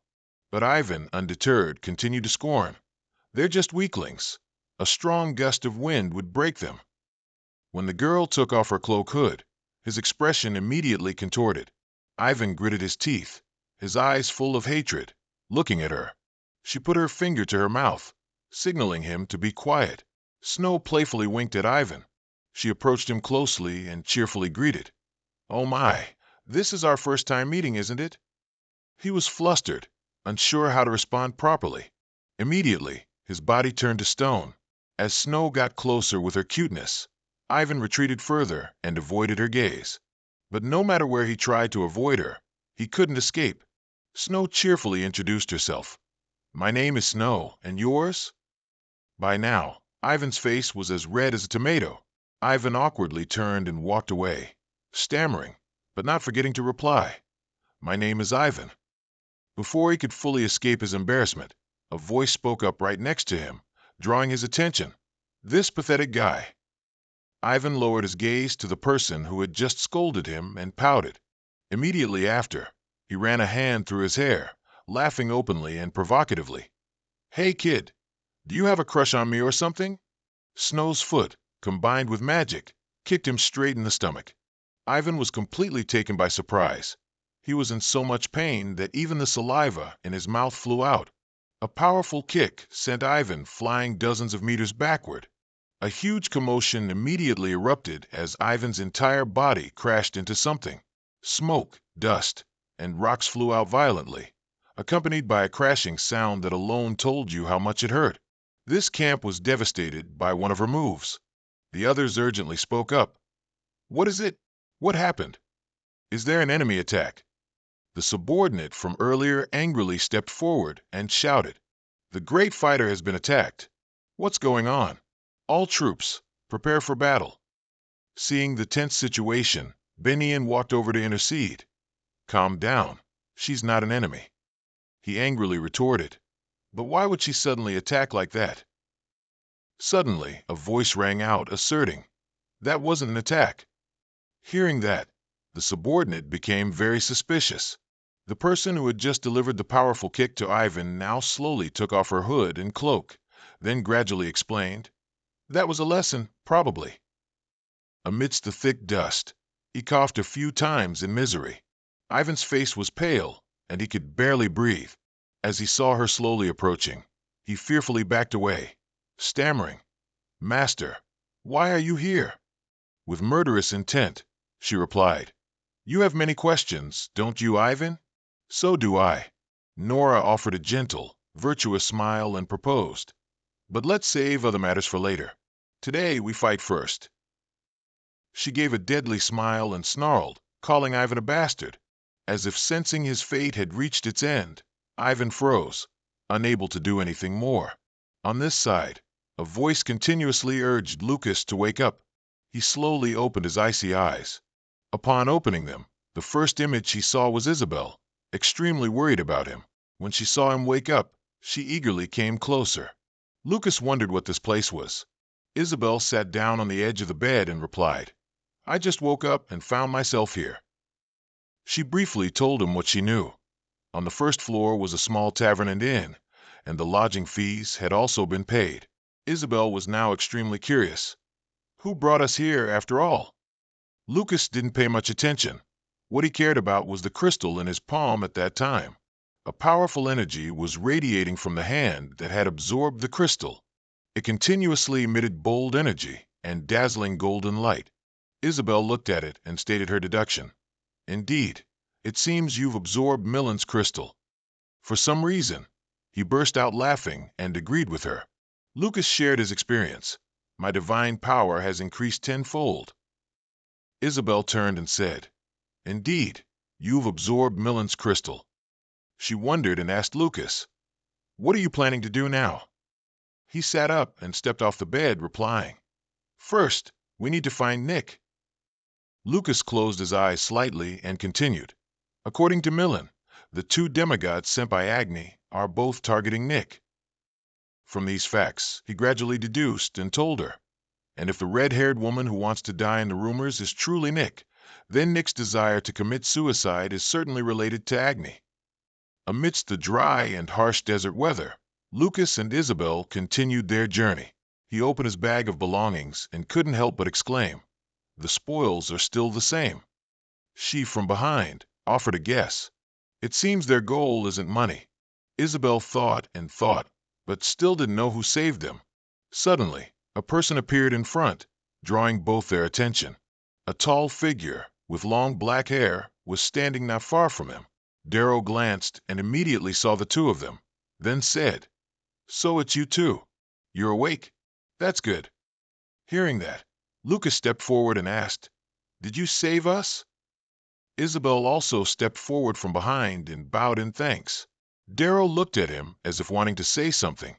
He leaned closer and whispered, "What's this unpleasant smell coming from you?" Darrow unreservedly added, "It's covering this entire desert. Now you should rest."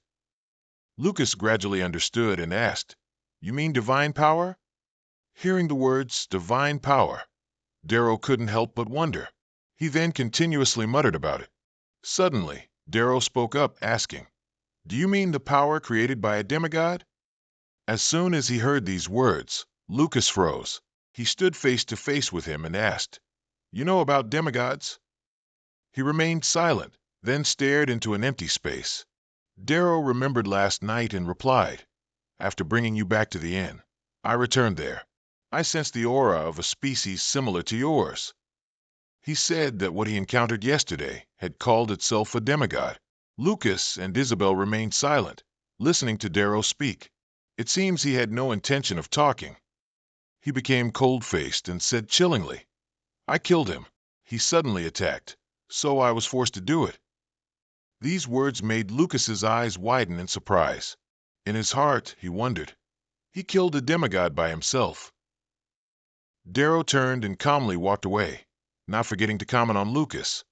"It seems you're not a demigod. I sense both divine power and mana emanating from you." He coldly asked for clarification. "What is your purpose?" He looked up at the sky for a moment. Then he slowly replied, "I don't remember anything either. I don't know why, but when I opened my eyes, I found myself in the middle of this desert." Lucas curiously spoke up. "Do you want to find your memories?" He vaguely answered, "I'm not sure. It seems so, but also not." Suddenly, he made a proposal. "Will you help me?" Lucas smiled, affirming the reliability of his invitation. Darrow turned around, wondering. "It seems you don't just want to help me. What do you want?" He glanced away and slowly replied, "As you said, there's something very strange. I mean, the divine power that's covering the entire desert." Lucas looked into the distance and continued to speak of his ambition. "I want to eliminate all this strange divine power and make the desert clean again." He filled with hope that he could help him partly, making it quicker. Isabel, standing next to him, was surprised to hear that. In her heart, she couldn't help but wonder, Frey, why would he make such an offer to someone he just met for the first time?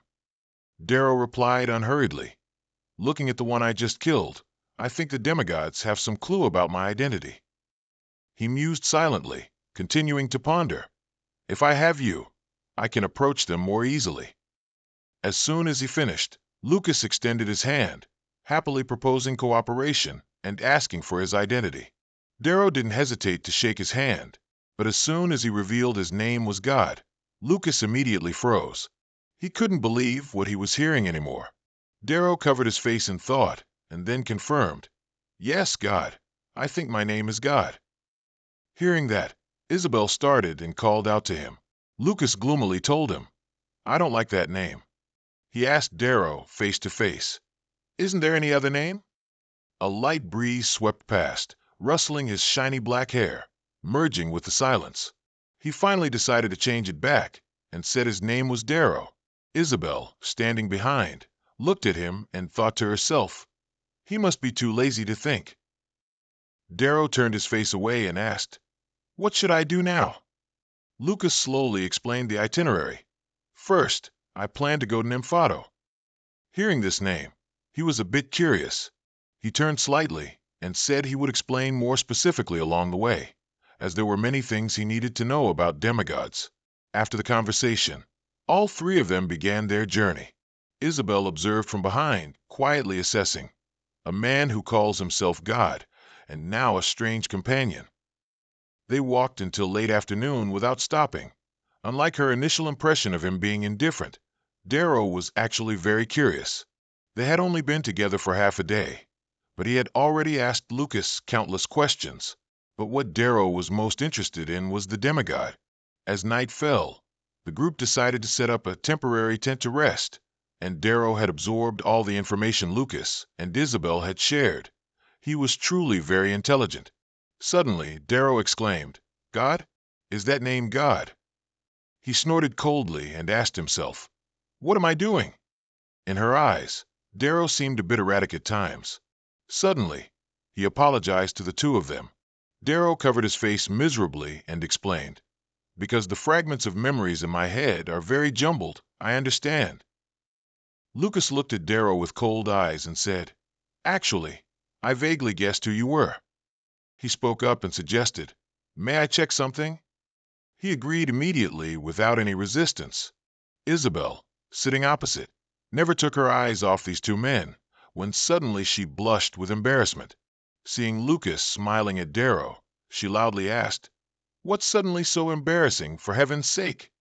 He then looked at her with an extremely disapproving gaze. After conducting the check, he also had his answer. Lucas's final conclusion was a dragon's heart. Isabel, who was still embarrassed, was also instantly surprised. Darrow immediately glanced lightly upon hearing it. Lucas slowly said, "You have a dragon's heart in your body." By the warm fire, he boldly stated his speculation. "You could very well be the Lord of Dragons." Isabel exclaimed in alarm, "The Lord of Dragons?" Darrow remained silent, deep in thought. Lucas's sharp voice rang out, "I want to hear the detailed story of how you defeated the demigod." Darrow slowly spoke up, "The great Earth is feeling regretful," which surprised Lucas. Suddenly he stood up and stepped forward. Lucas asked in a low voice, "Where are you going, Lord?" Both followed behind Darrow. Lucas frowned, looking around. "What's here?" A long stretch of white sand, thousands of years ago. It had been buried for too long. Darrow waved his hand, and immediately the ground trembled. Waves of dust flew into the air. Something flew up into the sky. Lucas looked on in surprise. "That's a pair of powerful gauntlets, the Tiger King's gauntlets. Those are Kazan's relics, aren't they?" Darrow casually tossed it to Lucas. "It seems you know this thing. You keep it." Isabel's eyes sparkled. "These are Kazan's relics that I once saw in a book." Lucas couldn't hide his surprise either. "How do you know it? If it was thousands of years ago, it must have been buried very deep." Darrow gently and calmly said, "The Great Earth told me. It said the relic buried here is looking for its owner." Lucas cautiously approached the relic, his heart full of worry. The Lord of Dragons is connected to the entire continent. Darrow calmly said, "Let's go," which made Lucas suspicious. The death of the Lord of Dragons is also the demise of the continent. Is he really the Lord of Dragons? Sky-high flames, where all of Nymphado was engulfed in a fierce sea of fire. Isabel exclaimed in surprise, "All of Nymphado is engulfed in flames." Lucas frowned unhappily. "Just looking is enough. No need to shout." He stared into the sea of fire. "Those are 3 demigods." A brutal scene, too chaotic, making Lucas anxious. "Hurry up." But Darrow refused to rush in. "I'm not going anywhere. You all go by yourselves." This made Lucas feel disappointed. "What? You're not going?" As for Isabel, she was dumbfounded. Rickson is just like a 90s comic book character. Darrow seemed to have more important matters to handle. He looked at the void above. "They're also getting closer. There are about 3 people over there." Which also caught Isabel and Lucas's attention. Darrow turned back, his eyes full of determination. "Leave them to me to handle. As for this city, you all figure out how to handle it yourselves." Lucas looked at Darrow with serious eyes. "Can you handle them by yourself?" Darrow confidently and resolutely left without a word. "See you later." Isabel also worriedly looked at Lucas. "This is no time to worry about others. There are 3 demigods over here too." She sadly admitted, "Though it's embarrassing, I can't help you against these demigods." She also worried about Lucas's safety. "Can you really face those 3 demigods by yourself?" The 3 demigods stood high above, their sharp eyes staring intently at the person opposite them. "Stop causing trouble, girl. If Akini hadn't ordered me to capture you alive, you'd be dead by now." They ceaselessly threatened. "Just an apostle, and you dare to defy your master and run away." Even though Nick was severely injured, he fought valiantly. Scat excitedly smiled. "Sister Verdun, did she just tell us to capture him alive? Or did she say we have to bring him back? Or is it just enough for him to be alive?" Verdun replied in a cold tone, "That depends on the situation. You figure it out, Scat." Nick gritted his teeth, his voice full of anger. "These cold-blooded, malicious creatures, just to capture me. You harmed innocent people." Verdun replied in a cold and challenging tone. What do you know? How do you know if humans are guilty or not? She was full of contempt. Are you going to care about every ant you step on the road? Nick's voice contained all his hatred. I will absolutely not forgive you. Nick's furious flames flared up powerfully, radiating a terrifying power. Lucas immediately recognized her. Nick's eyes were blazing. Nick lunged forward to attack. I'll make everything disappear, she roared. Nothing can stop me. Catching the enemy off guard. Are you crazy?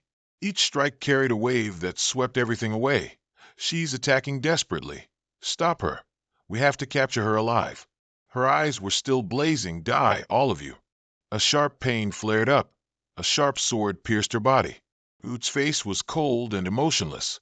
Verdina shook her head helplessly. Sister Oot, AC and I said we had to bring her back alive. Oot smiled calmly. Don't worry, she's a phoenix. This level isn't enough to kill her. Nick's body fell. An apology rang out, full of pain and regret. I'm sorry. You were wrong to leave this divine body to me. She whispered regretfully, sorry, Frey. Suddenly a pair of arms embraced and supported her body. The demigods looked on in surprise. Who is he? Lucas steadily caught Nick's collapsing body. She couldn't control her emotions and burst into tears. Lucas's voice was full of care and worry. I finally found you, you silly girl. He immediately ordered, Isabel, heal her. His voice was deep and decisive. You rest for a bit.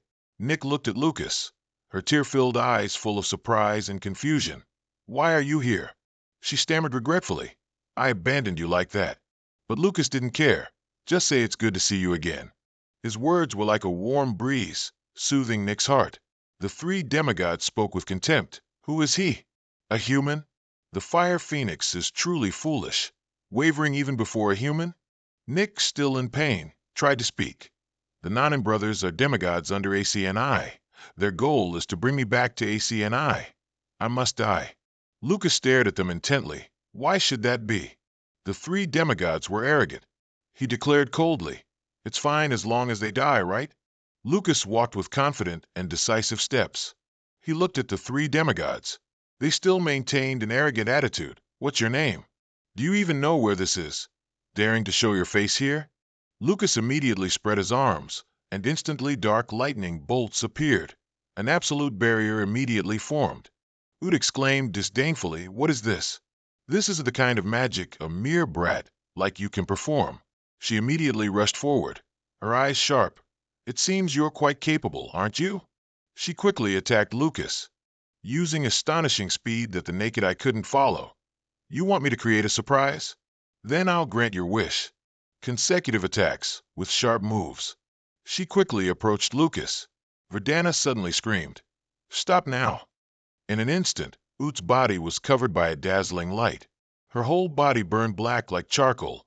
She screamed in pain. Then she collapsed and died on the spot. Lucas's eyes were cold and emotionless. Scat and Verdana were surprised and panicked. How could this human? She truly didn't expect it. He's too strong for me. Scat screamed in pain, her eyes filled with despair and rage. Lucas gave a mocking smile, full of contempt. Demigods calling each other sister and brother? Lucas's words struck Scat's pride directly. What's so funny about that? Lucas coldly replied, I only find it despicable. He took a deep breath, his eyes turning sharp. Hundreds of families died today by your hands. What are you crying about now? Scat roared in anger. You bastard, I'll kill you. Verdana's eyes couldn't hide her suspicion and unease. That powerful divine power, it's not something an apostle could possess. Moreover, he can even use human mana. Just what is he? She suddenly remembered. Could that boy be? As if a certainty.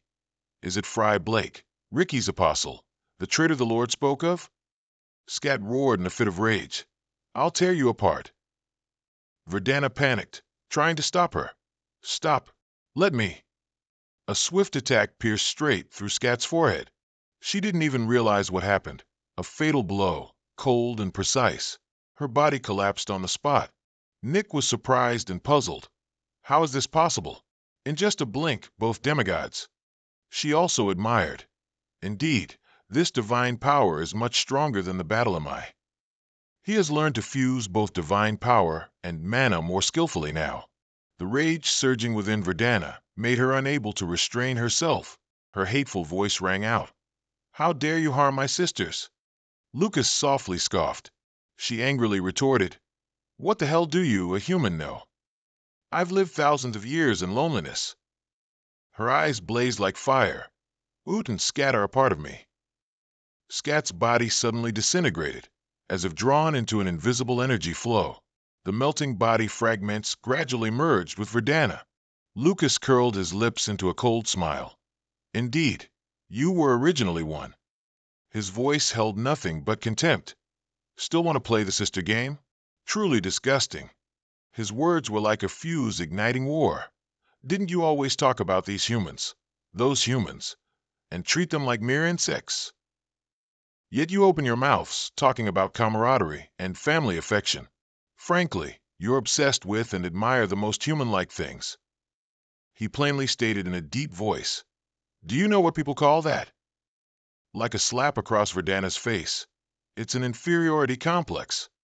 This made her utterly furious. "Your inferiority complex towards humans. All mortals carry that complex." Her eyes bloodshot, Verdana roared, "You creature, worse than an insect." A loud crash echoed. Verdana's power struck hard against the shield, creating a dense explosion of smoke and dust. "Stop it, how pathetic." His eyes were cold, devoid of emotion. "You know, you can't beat me." Verdana roared furiously. "Shut your foul mouth." In a flash, Verdana was subdued by Lucas. How naive. She tried to resist, but failed. "You don't need sympathy, do you?" She frantically begged. "Wait." But before she could finish, a loud explosion echoed. Verdana's body began to dissipate, then quickly vanished completely. Only silence remained. "I killed a demigod. So why isn't there any ether crystal?" Suddenly, a powerful vortex appeared from behind Lucas, rushing straight towards Nick. Lucas watched in surprise. He urgently warned, "Isabel, his target is Nick." Verdana quickly approached Nick. "I told you from the beginning. All we needed to do was bring the Fire Phoenix." Isabel quickly embraced Nick. Suddenly, a powerful force appeared in the sky. A warm yet cold voice spoke. "My child is dying." Isabel looked worriedly towards Vodana, but she was motionless. Vodana's entire body was completely frozen. Her eyes were wide open, unable to resist. A sharp gust of wind shattered the ice statue. Lucas looked in that direction in surprise. He couldn't believe his eyes. "Why are you here?" Making Elia feel tired. "Don't talk much. I'll explain later. Quickly get out of here." Her voice was calm.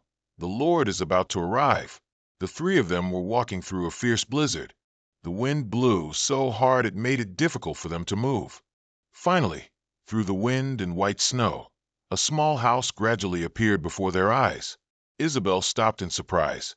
"The blizzard has stopped, but this house amidst a sea of snow. Where exactly is this?" Elia smiled faintly, full of nostalgia. "Memories are rushing back, aren't they, Frey? We used to be very close." Lucas stiffened, recalling a series of chaotic emotions. "My memories are frozen. It seems I've been here to see the Jordan River a few times."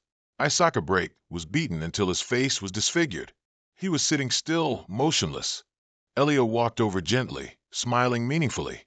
"This is my couch," which stunned Lucas. She sat down on Isaka Break. He trembled, enduring the pain, without daring to resist.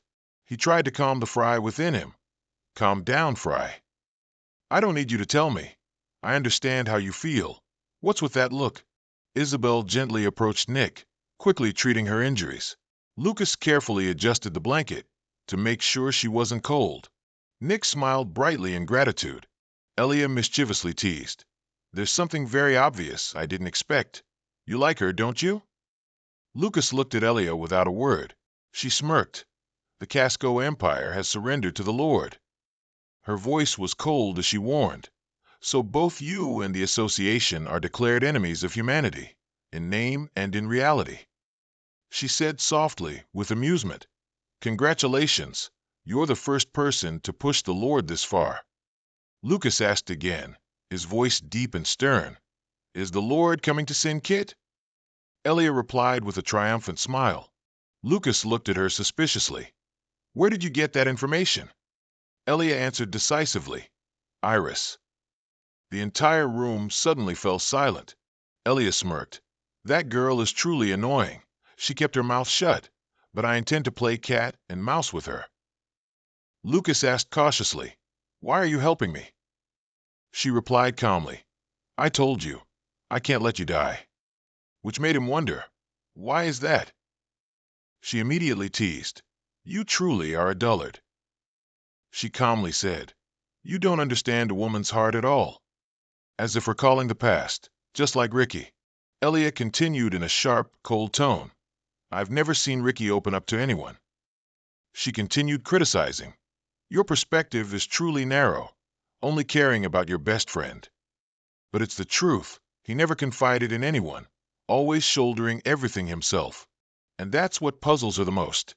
Ricky befriended a mere mortal human like you, who won't live for 100 years. She stared at Lucas, wondering, "I don't understand. Who are you that he would sacrifice his life for you?" "There must be something to prove it. I must know this. Why did Ricky hold you in such high regard? For what reason? Why was he assimilated by humans?" She snapped angrily, "You are not allowed to die without my permission." Lucas silently listened to her criticisms. He said coldly with contempt, "You demigods only see humans as mere insects, don't you? I, on the other hand, think that demigods are the insects that need to be purged from this world." As if making a vow to himself, "I must purge every single one, leaving no trace. Of course, you're no exception, Elia." That made Elia smile with satisfaction. "I'm very pleased with you because you haven't changed, but I also sincerely trust you." Her eyes were resolute, "Because Ricky trusted you." A righteous demigod like Ricky. I can't tell you why he considered a mortal like me his friend, but my reason for considering a demigod like him my friend is very simple. This made Lucas serious about their relationship. He respects others greatly. He respects my friends and me. Because of that, I also respect him. It's as simple as that. Elia quietly left, Lucas's words making her recall, "You truly are just like him." Lucas frowned in anger. "On the contrary, what about the Lord?" He coldly asserted, "Always talking about his kin, always acting as if his kin are more important than anything else in this world. In the end, does he truly respect his kin more than himself?" The night air was chilly outside the tower. Annie quietly observed. He said coldly, "Now you can tell me why you came here, can't you?" Looking at Lot relaxing beside him, Lot calmly spoke, "I need to find something." He said impassively, "I can't find it no matter how much I search. But it seems it's not important. Very few people can do such a thing. Anyway, just wait until he's stretched out so long that you can step on him even while walking." Annie asked irritably, "What exactly are you talking about?" But Lot didn't care. "It seems you didn't conquer Sin Kit as you wished." He said in a low voice, "Do you want my help?" Annie stood still, her eyes fixed on him. She replied curtly, "I refuse." Then he walked away. "Very well then." He stepped outside, to where the demigods gathered. "We found the next location the target will go to. The Fire Phoenix is leading a counterattack to the encampment in Sin Kit." His voice was ruthless as he declared, "I will ally with the apostles and blind the eye of God forever." Full of defiance, "I'll never have to be wary of the God's eye again. Now we must purge the counterattacking forces and seize Sin Kit." He strongly called out, "Rise up, my kin." That call was like a great wave, stirring the atmosphere around. Outside, the snow had stopped. Lucas stood by the window, his gaze lost in the space outside. He watched Nick trying to move. He spoke softly, "Are you okay now?" Nick replied weakly, "I'm fine. I'm sorry for making you worry." Isabel immediately scolded, "What were you thinking, doing something like that?" Lucas's voice was deep and firm. "Where's Darrow?" His gaze didn't waver. He said he'd deal with the demigods approaching Nymphatal, yet now he's gone. He has nowhere to go and nowhere to be. His whereabouts are uncertain. He recalled, "Are you sure it's this place?" Elia affirmed, "There were no demigods here from the start.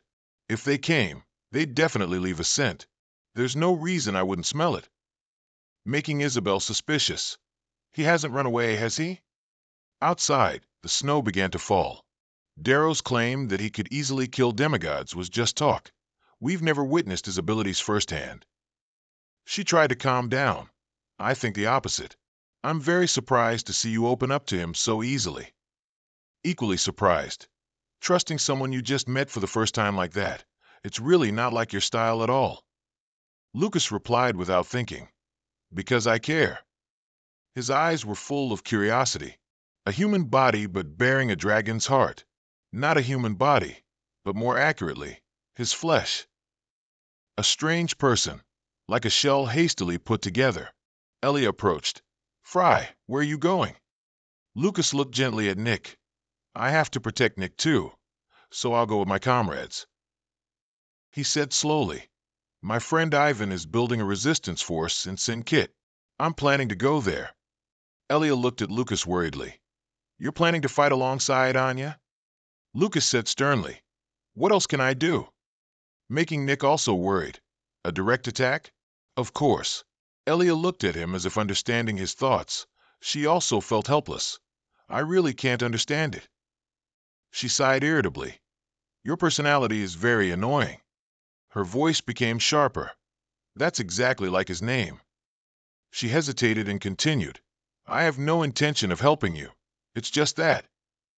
She herself was also deliberating. Currently, the Lord is very cautious, unable to overlook Agni's intention to monopolize Sin-Kit. If I show my face here, the Lord will have a reason to step in personally. Like a strong belief. And I think you, as you are now, can defeat the Lord. Lucas smiled softly. "Elia, you've helped me more than enough." Her eyes looked at Lucas with countless thoughts. Lucas slowly walked away. "I owe you too much, moreover you." Elia immediately interrupted him. Her tone was not gentle but full of understanding. "You must have absorbed Millen's crystal as well." Her eyes seemed to see through Lucas. "The fact that you can regulate divine power and mana while still existing in a human body is because your mana has taken dominance." Still like a warning beforehand. "Furthermore, because you've absorbed the demigod's essence, the divine power within you can take dominance." Hearing that, Isabel immediately panicked. "Then what should we do?" Elia affirmed, "At least, like this. You can't be called human." Lucas then waved goodbye. He was unconcerned but still expressed gratitude, saying, "I'll bear that in mind." In Sin-Kit's inner city, at Ivan's Grand Soldier Camp, the atmosphere was tense but full of determination. An impassioned call to arms. "O mighty soldiers of Sin-Kit, we are gathered here because we share the will to fight against the demigods." A powerful voice echoed, like an oath from Grand Chieftain Turek, declaring, "We have not yet given up the fight." The atmosphere in the camp suddenly became fervent. He continued, his voice full of gravity, "Right now, if we confront the demigods, we will surely lose. But later, all those across Sin-Kit who share our will join forces with us." A strong belief. I believe so. The sun-like pride of Sin-Kit soldiers. Shouts rang out like a pledge, ready to face the upcoming challenge. Suddenly a voice echoed from behind. "Quite a crowd. About 500 people, I'd say." Annie scoffed arrogantly. "They're about to be annihilated, yet there are still this many people. Not bad." But right after that remark, the atmosphere suddenly changed. A fierce gale abruptly appeared, sweeping away everything around it. No one could stand firm in the wind. A troop of demigods appeared. Such terrifying presence. Just one move wiped out more than half our forces. Are they really all demigods? Turek was still bewildered by the sudden attack. "Where is he?" Annie asked coldly. "Where's my apostle?" Turek stiffened. "Why are you here looking for your apostle?" His eyes were cold and full of mockery. "I see. It seems you arrived first." Then, slowly turning, he gracefully sat down, his posture like that of a sovereign lord. His voice was icy cold. Don't be mistaken. Do you think I'd be wary just because there are a few hundred or a few thousand of these people? The demigods are brutally destroying everything. I've long known you were building a resistance force. Annie slowly continued, but I can put on a little show while I wait for my apostle. Annie snapped his fingers lightly, and the demigod's eyes sharpened. Die, you worm like humans. They brutally murdered people. Overwhelming power, as if every blow they delivered was certain death. Turek stood there, witnessing the scene, his heart filled with despair and indignation. Stop! He cried out in vain. You bastards, stop it! Annie smiled contentedly. You've worked hard, Chieftain Turek. It's quite amusing to see so many people. He asked nonchalantly, Is there nothing to drink? The demigods continued their relentless attack. Like uncontrollable firestorms, Ivan suddenly appeared, radiating an intense aura. He threw decisive punches. These bastards, why are they so tenacious? Annie frowned in anger. These worms. Nora appeared, her voice cold. Be careful, Ivan. This fight will be on a completely different level now. She had just defeated a demigod. All the enemies are demigods. Ivan immediately showed his disgust. He couldn't help but exclaim, It's true that if you live long enough, you'll see everything. And now I even get to fight alongside my master. He shouted loudly, Hey, you lot, gather up. His voice resolute. What have you all learned from me all this time? You fools, whether the enemy is a demigod or anyone else, if you're fighting, you must fight to the end. Don't lose. As a reminder, you are Sinkit soldiers. Ignite the spirit of the soldiers. Let's protect our land, protect our families and our pride. The demigods also charged forward. Do mere worms dare to intervene? Like a swift breeze, she flashed past them. Snow's sword tore through the air, shattering the demigods' defenses. Her eyes were cold. She couldn't attack them. Demigods who aren't apocalyptic are still demigods. But it seems the demigods are fine. That last blow stung a bit, but she's not pretty at all, is she? They angrily charged at Snow. Just one would be enough to overwhelm her. But now they're coming in droves. Dozens of demigods. What's going on? Everyone fought together, with all their might. The demigods attacked with terrifying power, but were promptly stopped. Benian quickly set up a defensive barrier. Quickly get the injured out. Prioritize lives first. Move now. She frowned, looking at them, feeling bitter inside, still far behind them. At times like these, she just wanted to rely on him. But she still couldn't give up. There would surely be hope. She must live until then. Ivan also fought valiantly, making Acne wonder, was it a mistake to share the remaining alunium with his kin? He insisted that the Phoenix would surely come here. As long as the Phoenix joined forces, they could avoid divine judgment. Everyone gradually became exhausted. We can't confront hundreds of such strong opponents, Master. But still holding on to hope. Keep going. Wait for the right moment. Snow gradually ran out of strength. She was sent flying far away, falling heavily to the ground. She had no strength left to stand up immediately. The remaining warriors were also defeated. No one could resist the demigods. Ivan struggled to resist. He angrily braced himself. What kind of moment is it? At this rate, everyone will die. Suddenly, his eyes lit up. A red orb was approaching. Ivan stared in shock. What is this? Nora smiled in relief. They're here. Benian was secretly touched and happy. Hope has arrived. The silhouettes of 3 people flickered within the fireball. Lucas was concentrating his power in his hand. He lightly waved his hand down towards the approaching demigods. A terrifying attack suddenly erupted from Lucas's palm. Each demigod was incinerated, engulfing all in a sea of fire and divine power. Screams of terror. What on earth? A dazzling light flashed, illuminating the entire battlefield.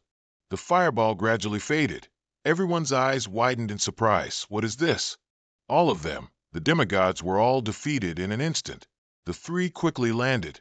Snow breathed a sigh of relief. You've gotten stronger since we last met. Lucas gently helped Snow up. I told you. In the demon realm, the number of enemies means nothing. Ivan looked at Lucas, trembling with emotion. You scoundrel. Lucas kindly looked at his friend. Long time no see, Ivan. Ivan emotionally hugged Lucas. Acne was startled, his arrogance gone. His eyes gleamed with excitement. His target. He's found it. In a flash, he appeared beside Nick, startling and terrifying her. Lucas was also startled by that speed. Space-time travel. Acne grinned maliciously. It took me a while to find you, my apostle. Lucas quickly yelled, "Get away from Nick!" Suddenly, a loud explosion rang out. Lucas immediately pulled Nick, quickly moving her away from the center of the explosion. He looked at her worriedly. "Are you all right?" Nick, surprised, also nodded that she was fine. The scene before them became hazy. From within the smoke, a figure appeared. Lucas smirked. "So, you've just finished reviving?"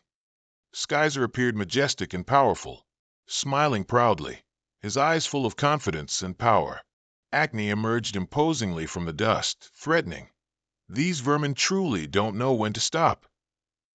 Lucas quickly told Isabel and Nick to get away first. She quickly helped Nick run away.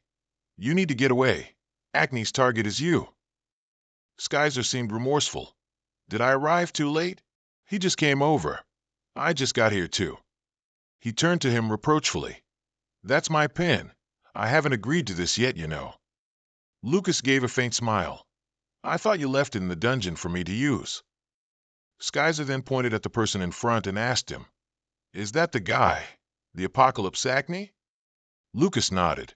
"Are you used to that body yet?" He replied coldly, "More or less." As he spoke, his eyes turned sharp. Lucas tightened his grip on the pen. "Then let's see the results." Immediately after, he thrust a sharp ice path towards him.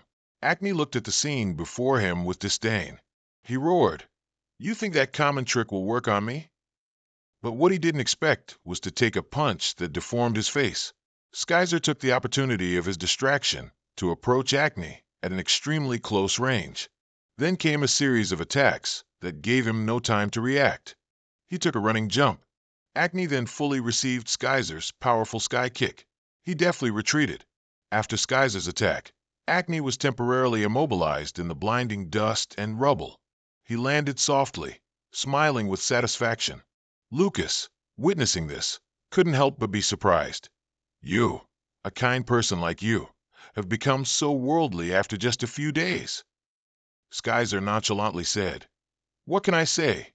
I just chose the style that best suits this body." Ivan was equally astonished. "How does she have a crown? What's going on?" Nora thought Cass Egan had given that power to her friends, which made Ivan a bit confused. She ordered, "Get ready, I'll support you too."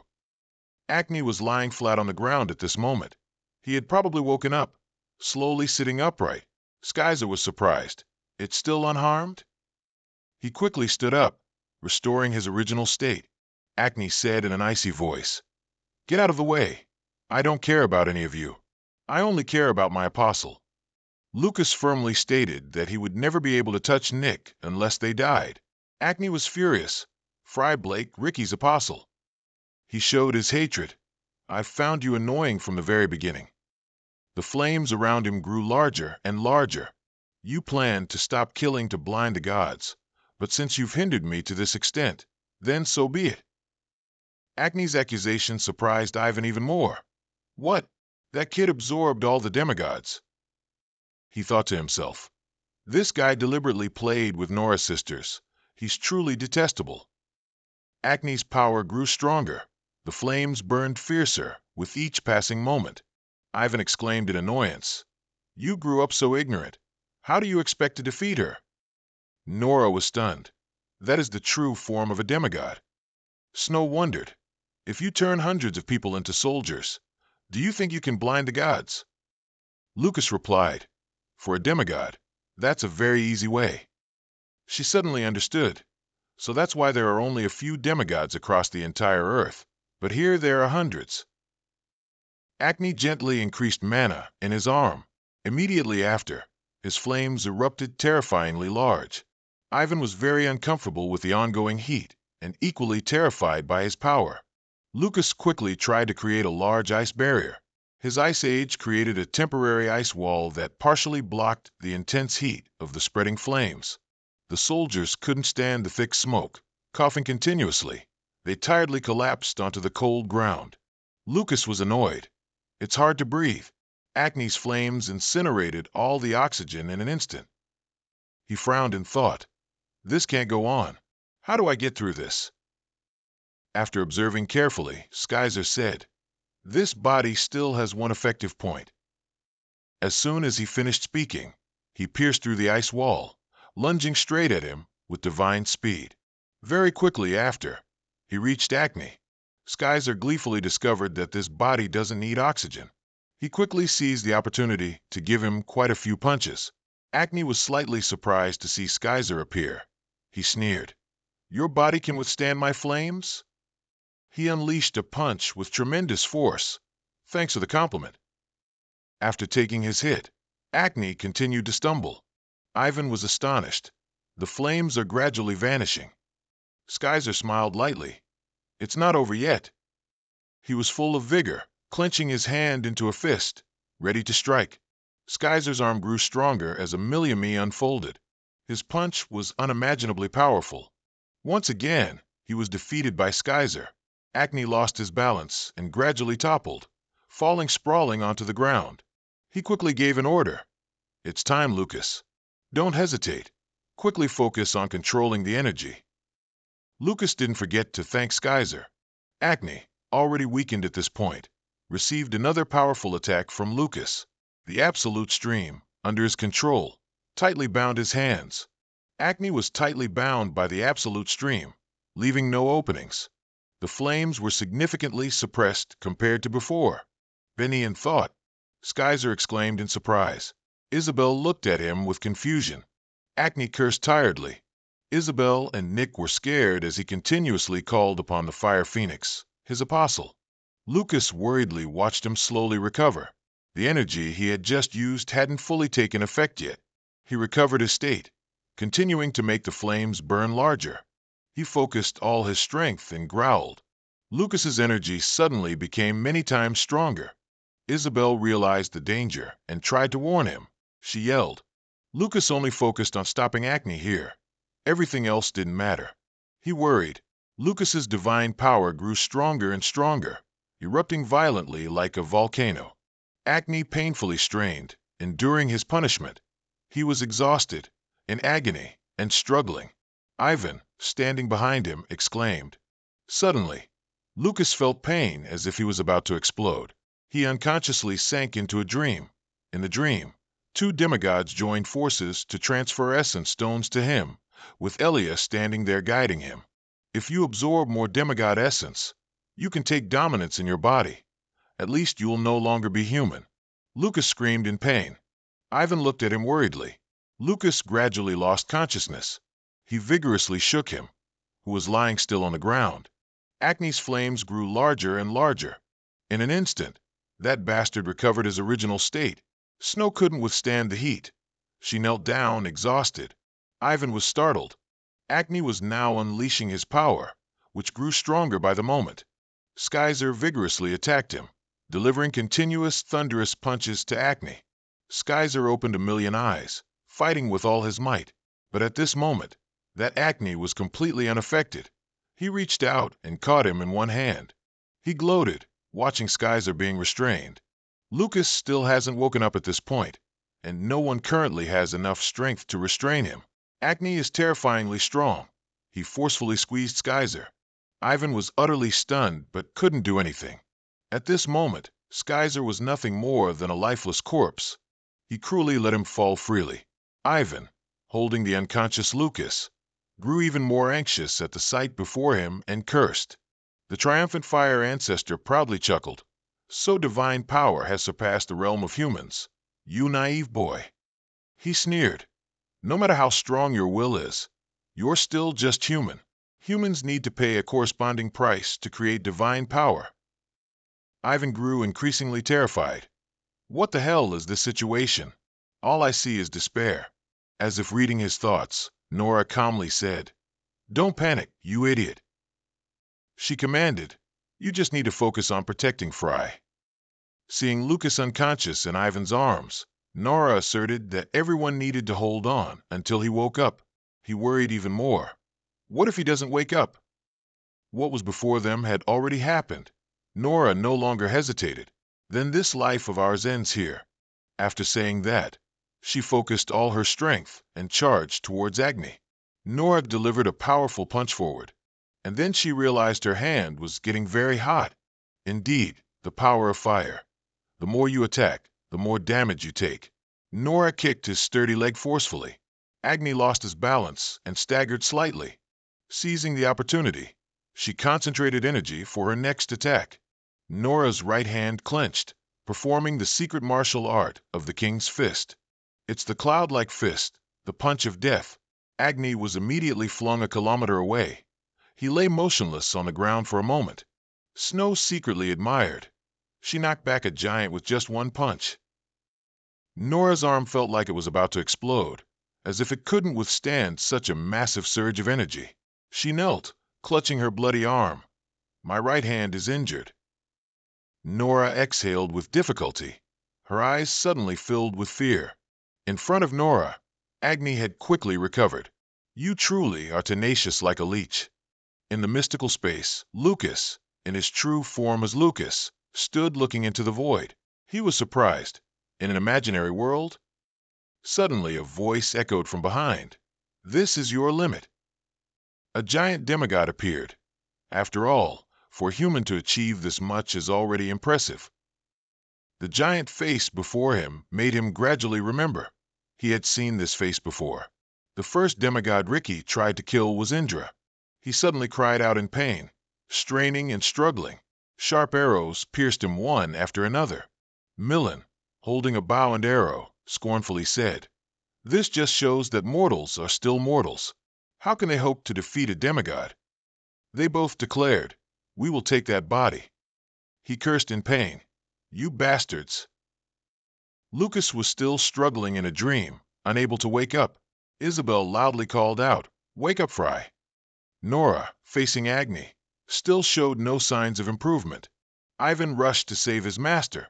He created a temporary stone shield to protect them both. Ivan worried, "If you're going to fight, think about your age first." Nora was too anxious and couldn't think clearly at the moment. Everyone was worried about Lucas, and he was still fighting in his mind to wake up. The demigod's voice echoed, "Your memories are quite interesting." They both smirked. "I'm very impressed by your obsession, being trapped in the bottomless pit of the Lord for 4,000 years and still not giving up." He was puzzled.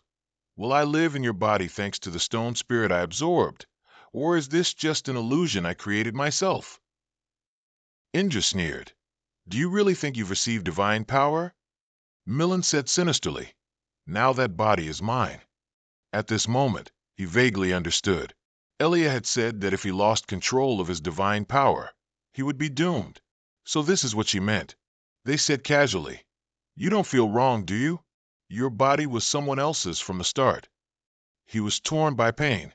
He felt this wasn't just a normal spasm. It was directly harming his very self. Indra looked surprised because if he were an ordinary person, his self would have turned to dust by now. He continued to inflict damage on him. "It's fine. I have plenty of time." Seeing him endure the pain, Indra grew even more curious. "I wonder how long you'll last." As for Agni, he seemed unharmed. Nora discussed with Ivan, "Attract Agni's attention. I can penetrate the core." He worried, "Will it work? That bastard isn't just huge. His regeneration power isn't ordinary either." Nora frowned. "Open your eyes and look closely. I'll show you the secret technique of the martial king's fist." Ivan looked at her in surprise. Then he warned, "Don't die," which annoyed Nora a bit. Ivan said seriously, "I still have a lot to learn from Master." She smiled softly without replying. Snow unexpectedly walked over and asked Benian for support. To Benian's surprise, she explained, "Frey is currently unconscious. Only I can support you magically. Can you do it?" Benian was a bit worried at this moment. Lucas still couldn't wake up immediately.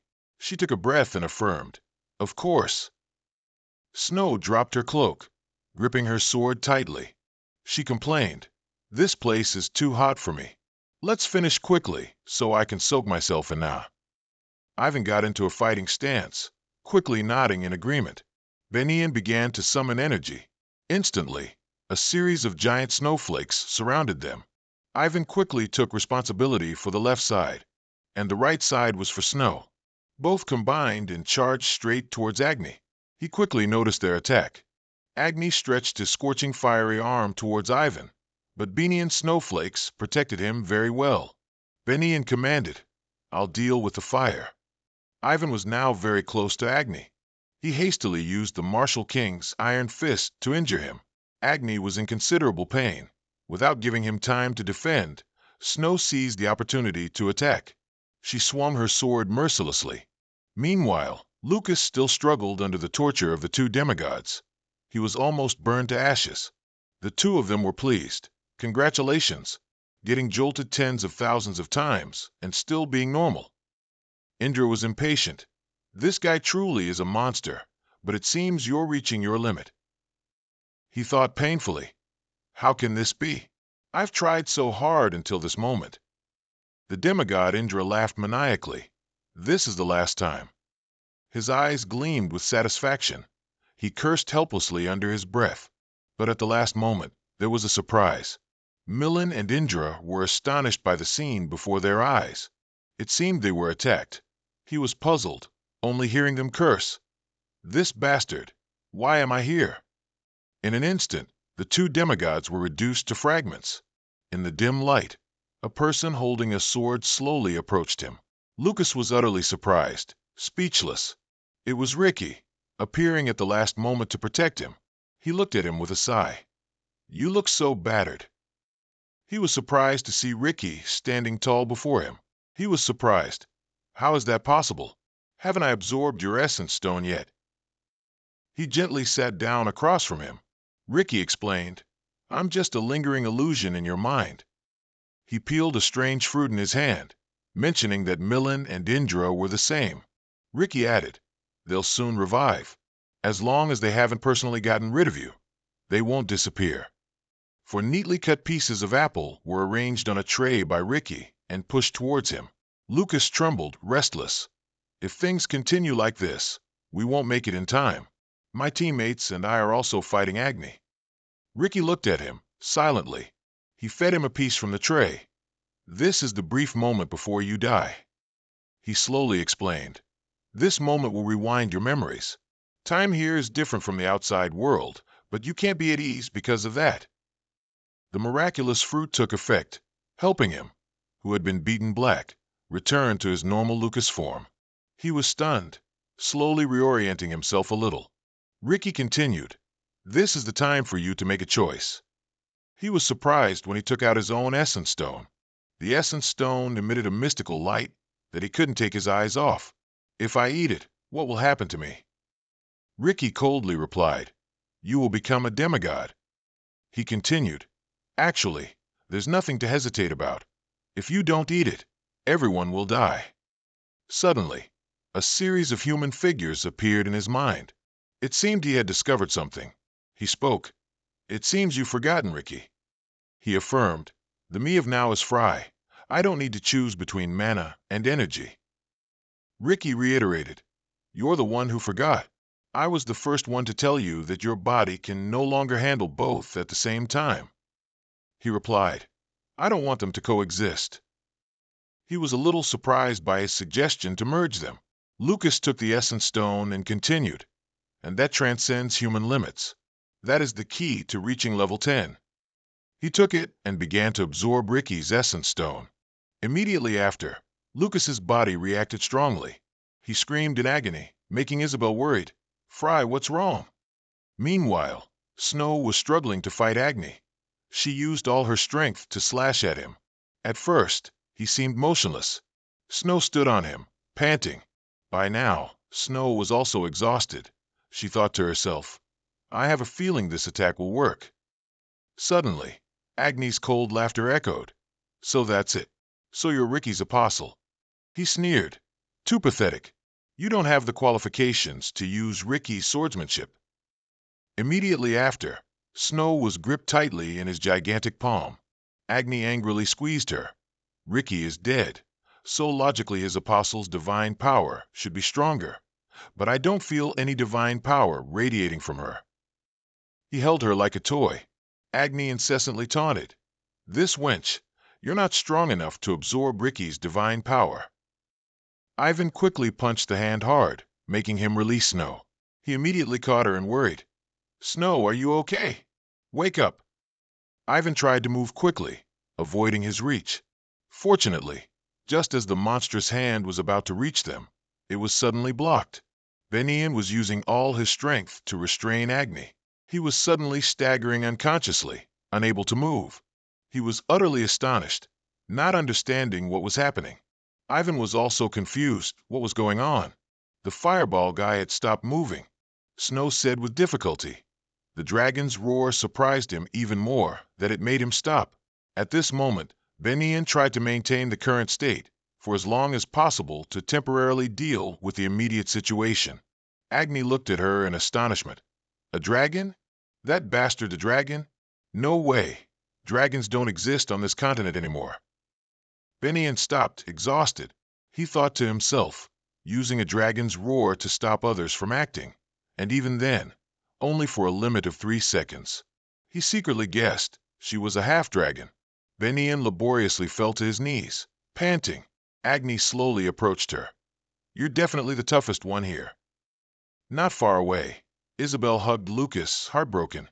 "Please, Frey, please wake up." As soon as she finished speaking, a terrifyingly powerful energy enveloped his entire body. Lucas's body was undergoing a major change, transforming from within as he focused the newly absorbed power. He realized the mana was so faint it was almost imperceptible. Lucas quietly felt Ricky's crystal.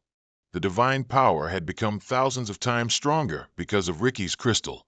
The current divine power had completely overwhelmed the mana. But it has been proven that the refined crystal of an apostle is extremely effective in increasing mana. As long as he finds a way, he can completely transform divine power into mana. The energy in his hand became stronger and stronger. And he also understood the extremely aggressive nature of divine power, which rejects all energy sources except itself. Not only mana, but also natural power, even dragon hearts. Mortals cannot have both mana and divine power coexist in their bodies for this very reason. The nature of demonic power is something that cannot be changed. He would change the nature of the mana in his body and not reverse this surging divine power like flowing water, but absorb it. A new crystal formed within him. He felt a power that was neither mana nor divine power. The new energy surrounding him grew brighter and visibly stronger with each moment. Ricky whispered, "It seems you found a way." He smiled with satisfaction. That's it. The ferocity of divine power and the harmony of mana. He had sensed some mysterious thing that possessed the characteristics of both mana and divine power. He was surprised. "I've never felt this kind of power before. What is it?" He slowly observed the radiating energy. Perhaps it was the fusion of divine power and mana. He exclaimed, "It's divine demon power." Upon hearing that, Ricky suddenly felt helpless. He said coldly, "Your naming sense is still as terrible as ever." He winced. "What's wrong?" "It's just a temporary name." Indra was slowly forming, and so was Millen. Ricky looked at them and said, "As expected, you've appeared again." He sat up and replied, "Perfect timing. This is a chance to test how strong the divine demon power is in actual combat." Ricky looked up and said, "Unleash me, okay?" He replied, "As long as I don't faint, you'll continue to exist, right?" Then he turned to look at the demigods and said, "Ricky, don't interfere." Then he unleashed a large amount of divine demon power, ready to fight them. Outside, Agni was thinking, "Deal with that dragon first." Nora right next to him was ready to attack. Nora beside him focused her power, preparing to attack Agni. At this moment, he wondered, "What is this? Is she absorbing my power?" Nora decisively attacked him and said, "Martial King Fist, 5th meaning." Then she put all her strength into punching him. His fire wrath was immediately shattered by Nora, before falling. His hand reached out towards Benyen. Fortunately, Ivan swiftly ran over and carried her away. Benyen exclaimed in alarm, "Thank you." Ivan replied, "You're the one who saved me. You're quite formidable too." Benyen said again, "It's not that much. Currently, I can only use dragon speech twice a day, and it can't even deal damage. Only hold me for 3 seconds." A flash of light appeared. Agni was recovering from Nora's recent attack. He snarled angrily, "You wretched maggots." Isabel saw this and said, "She's back to human form. It seems to be working." But at this moment Phoenix said, "Unfortunately, that's not it." She continued, "I can tell. I guess dealing with that giant body is very troublesome." Agni stood to the side, his power continuously radiating. At that moment, inside his mind, he once again failed miserably. Indra saw him collapse and rejoiced. "Your body belongs to us." Just then, Ricky also leaped up and slashed both Indra and Millen. The two of them said unwillingly, "Ricky, this bastard again?" Then they disappeared completely. After dealing with them, Ricky came to look at him and said, "What a long battle." He lay on the ground tired and said, "This power is more troublesome than I thought." He slowly sat up, thinking, "Divine demon power. This thing is more refined than mana and more ferocious than divine power. With a method of absorbing demonic power and using it little by little, it's difficult to control. Indeed, to confront divine power directly, one must conquer it." He sat up straight, thinking. He put his hands together and began using it again. He was starting to absorb the power again. Outside, everyone was still confronting Agni. He walked over and with just a flick of his hand, he grabbed Nick. Nick was tightly squeezed by a snake, crying out in pain. He said, "It'd be better not to do anything unnecessary, or her body will be split in half." Snow, beside him, was confused. "Isn't she what that woman needs?" It seemed he wanted to devour Nick. The snake was holding her in its mouth. Everyone cried out in fear, "Nick!" He scoffed beside them. "There's no need to try and save her. Is there any way to kill someone without causing pain?" Nora panted, "That woman really is a demon." Suddenly, blood flowed from her nose and mouth. She fell to the ground. Ivan screamed in fear, "Master!" Ivan angrily gritted his teeth, determined to fight one more time, and said to Benyen, "Dragon's tongue, right? Please use it for me one more time." Ivan began to warm up his arm, continuing, 3 seconds, right? 3 seconds is enough for me to use everything I have." Ivan began to focus on warming up, thinking, Master's movements, the way mana is operated, even every breath. Think it through. He continuously pushed himself. He charged towards Agni at an extremely fast speed, creating a surge of power behind him. As he charged forward quickly, he thought, "Not even a little bit can be missed." Agni watched him frantically and scoffed, "How foolish." But at this moment, he realized something strange was approaching. Benyen was trying his best to use Dragon's tongue to maximize its effect. Seeing this, Agni became furious. That damn dragon! His body couldn't move. Just as he was about to attack Ivan, he realized he couldn't move. Ivan at this moment still told himself, "Think it through. The scene where this terrifying raging fire is blown away. Think of something that can destroy this flame." Ivan was full of determination and fighting spirit. As Ivan threw his punch, he said, "A man keeps his word, right?" Martial King's fist, 5 intentions. Ivan's punch was incredibly powerful. After that punch, an explosion echoed, sending Isabel and Snow flying far away. And others were also sent flying, unable to avoid it. Isabel anxiously ran to Nick, worried.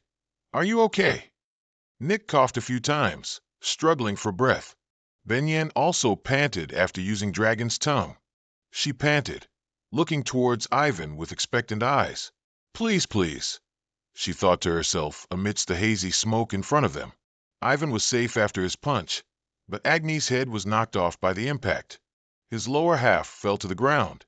Snow couldn't believe her eyes and called, "Ivan." Despite being tired, Ivan smiled victoriously, looking at his masterpiece.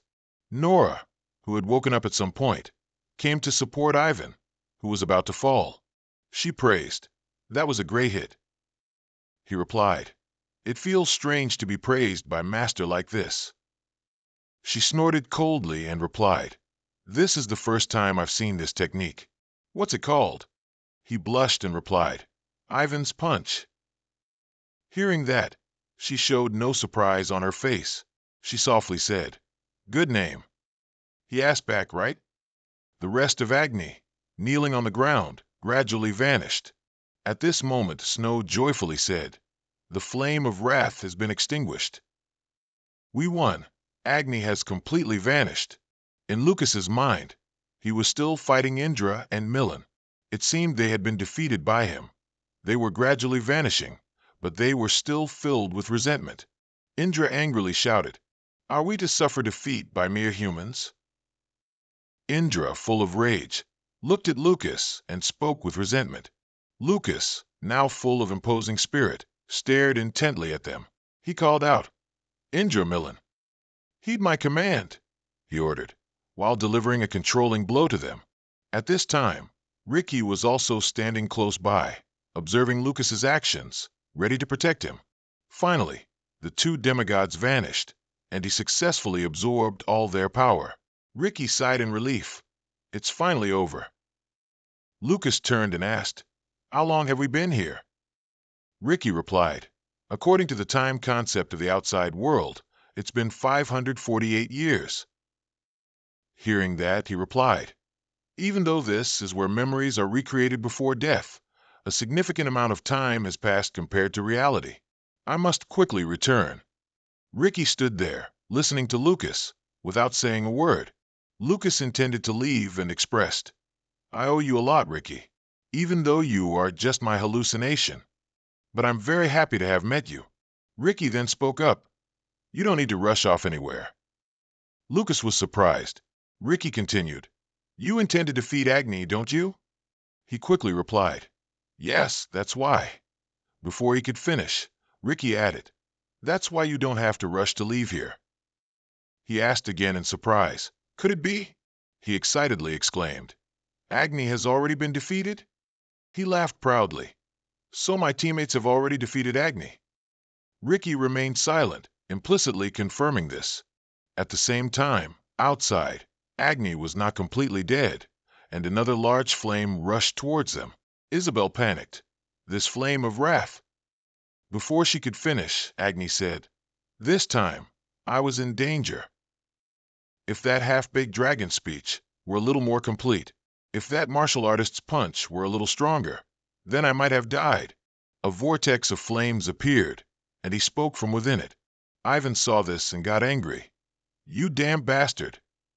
Then Agni's body absorbed the surrounding flames, becoming even more ferocious. He declared arrogantly, "This is no time to fear the judgment of gods. I will use all my strength to annihilate you all." Inside, Ricky also explained the current situation.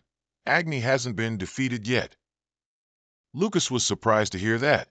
Ricky continued, "You, Lucas, as you are now, don't have enough strength to defeat Agni." He looked bewildered when he saw Ricky's body glow, and his hand was ready to draw his sword.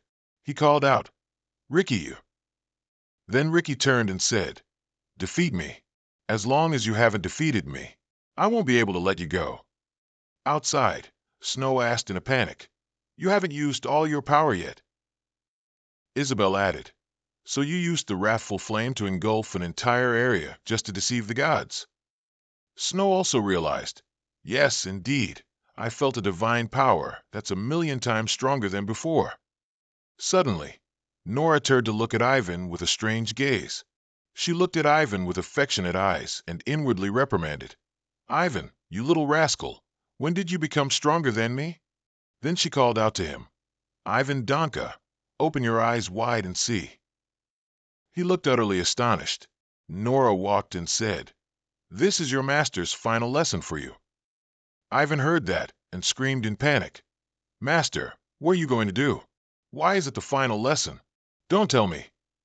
"No, don't do it, Master, don't do it." Despite Ivan's protests, Nora was already preparing to attack Agni. Nora looked at the frenzied Agni and thought, what Ivan's punch lacks is the consumption of power. As Nora executed her punch, she thought, using all strength to punch isn't the way. Instead, one must move strength to the most suitable position, wasting not a single ounce of one's own power on the opponent. Then Nora used an attack called 18 Steps. This was the final piece to complete Ivan's punch. As Nora delivered her punch towards him, a loud explosion rang out. Ivan couldn't blink, watching the scene in terror. He truly feared he would no longer have his master. Agni, struck by the punch, gasped weakly, You lowly human. He angrily extended his hand towards Nora. Nora also knew that even doing that was still nothing compared to a demigod. At this moment, Benyen reluctantly used the dragon speech one more time. Agni's punch, before it could hit Nora, was stopped. Ivan, fast as a flash, rushed to grab his master. Master. Benyen was still trying her best to maintain her scream, but her eyes were starting to bleed. Agni also recovered and spat fire towards them. A powerful flame was rushing towards them.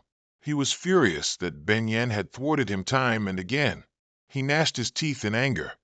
Damn the dragon brat again. Nora drowsily, Master, Master.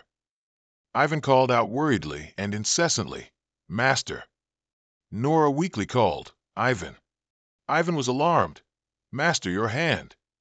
It turned out Nora had lost an arm, but she calmly told him, Don't make a fuss over my arm. It's already like this. Benyen said, I will use dragon speech to help everyone teleport. Benyen explained her intention to everyone, but we can't run that far. We will teleport, while also preventing Agni from moving. Ivan carried Nora and said, Hey, dragon's wife, are you okay? You're only supposed to use dragon speech no more than twice a day. Benyen replied, No. Before she could finish speaking, she had already vomited a lot of blood. Ivan exclaimed in alarm, Dragon's wife. Benyen still tried to calmly wipe away the blood, comforting herself. I've only used it one more time, but it feels like the energy flow in my body has been completely disrupted. Isabel shouted worriedly, Guild Master Benyen. However, she only replied, Everyone, listen carefully. We've lost. Agni is slowly approaching them. She continued, Now I understand why the strongest among the demigods are called the Apocalypse. Because they themselves are calamities. Agni's eyes were full of anger. At this moment, Agni had found them and was very close. Benyen tried to stand up and encouraged everyone. I hope everyone continues to maintain the will to survive. Seeing this, Snow shouted, Benyen, what are you thinking? Benyen continued, And Frey. He is the last hope of the continent. Protect him, and when he wakes up. Lucas was still unconscious, lying on the ground. Isabel was astonished to hear her say that. Please convey my thanks to him. Ben turned around, her eyes brimming with tears, and said, Agni rushed forward angrily, shouting, Phoenix! Ben officially transformed into a dragon. Everyone behind her called out in fear, Guild Master Ben! No, please stop. Please. Ben chanted a spell, thinking go. A teleportation circle surrounded the others. Agni lunged, but everyone had already teleported away, making him miss his punch. Ben said to him without fear, Give up. I've sent him to a place you can't find. Hearing that, Agni gnashed his teeth in anger. Finally, in his mind at this moment, Lucas was once again defeated by Vicky. Lucas lay on the ground, panting. Ricky reminded, There's no time to rest. Your friends are in danger. Hearing that, he struggled to crawl up again, and while doing so, he quickly asked, How long have I been fighting you? Ricky gently replied, It's been 251 years and 107 days. He laughed loudly and said, That's brutal, but I still can't feel like I can win. Then Ricky replied, Remember how you defeated Milan? Lucas looked bewildered when he heard that. Ricky continued, You defeated Milan thanks to the divine magic power you created. By overcoming what was called impossible, you realized you were stronger than Milan. He heard that, held his stomach laughing, and replied, "What? Are you playing mind games with me?" Ricky replied to him matter-of-factly, "This is the spiritual world." He was somewhat speechless when he heard that. He continued, "Right now, you're afraid of me because you see me as an existence you can hardly defeat. The final piece to complete you isn't divine magic power or any realm," he said patiently. Hearing that, he stood up and continued, "It's your mindset." Ricky nodded and said, "That's right." He looked up at the sky, took a deep breath, and realized, indeed, learning never ends. What I once knew was just the basics of the basics. This is the truth I easily forget when encountering new obstacles. His mindset that Ricky was strong was a mindset inherited from Luzit, the mindset that Ricky was stronger than everyone. Ricky stood watching Lucas intently. Lucas closed his eyes and let out a sigh of relief. His eyes opened, and he thought back to something. If it's about mindset, then I'll also have the mindset that I won't lose to anyone, he thought to himself again. At the same time, Ben had also been defeated by Ani. He knocked her to the ground. Ani approached and said, "You still don't understand." However, Ben replied, "As you said, humans and other mortals are weak existences. So if they don't stand for each other, they might all perish. But I also think the gods you fear." He stood still, listening to Ben speak. "Cherish the despair of those mortals." Ben spoke without a hint of fear. Annie scoffed and said, "Love? That's the most confusing concept to me." He said to her, "State your name." She boldly replied, "Ben, Guild Master of Chow Min Wings and disciple of—" She suddenly paused and smiled. "The great Archmage Lucas. That is my pride," she said proudly. Annie heard that and said, "Remember that." After that, he gathered all his strength, preparing to finish her off. In the end, she mustered all her strength to use dragon language, the pride of the dragon race. Annie looked and scoffed, "You're truly foolish. With that body, how can you stop me? Doing that will only prolong your life for a mere 3 seconds." At this moment, Lucas was still defeated and knocked to the ground by Ricky. Ricky slowly sheathed his sword and softly said, 3 seconds. After hearing that, Lucas asked again, puzzled. Ricky continued, "You only have 3 seconds left. Your dragon friend has used up her last bit of strength and activated dragon language. 3 seconds later, she will die by Annie's hand." Lucas's face filled with horror upon hearing Ricky's words. He softly continued, "Compared to the time in here, those 3 seconds will be equivalent to 10 years. Lucas stood up and said, 10 years. That's enough.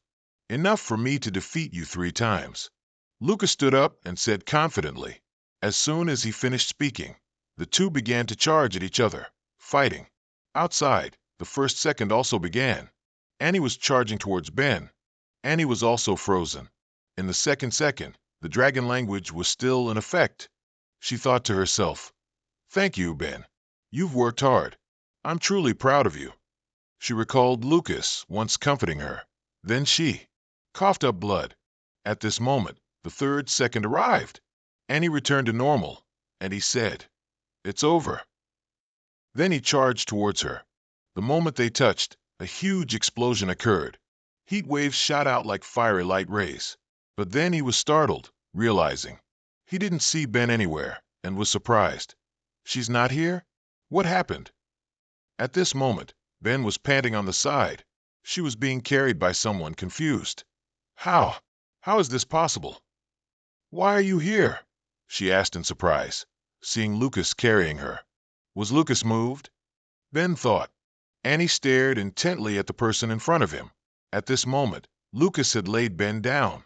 He told her, "You've done very well. Leave the rest to me. Go rest. You just need to take one breath, and everything will be over." Hearing Lucas say that, she only thought, "No, if Master is gone now, then I—" As soon as Lucas finished speaking to her, he turned and advanced towards Annie. Seeing that, he said, "I don't know what happened, but I feel a dangerous aura emanating from you." As soon as he finished speaking, he used fire dragons from both sides to charge towards him, but he showed no fear, merely waving his hand lightly. His attack was instantly shattered. He looked at the scene in astonishment. He wondered, can such a scent emanate from a human? This is like... Lucas continued to walk towards him, and he recklessly clicked his tongue and used all his strength. A gigantic fireball immediately appeared, but seeing that, he merely snapped his fingers. The fireball he created immediately exploded.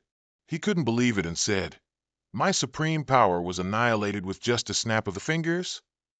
At this moment, Lucas had advanced to stand in front of him.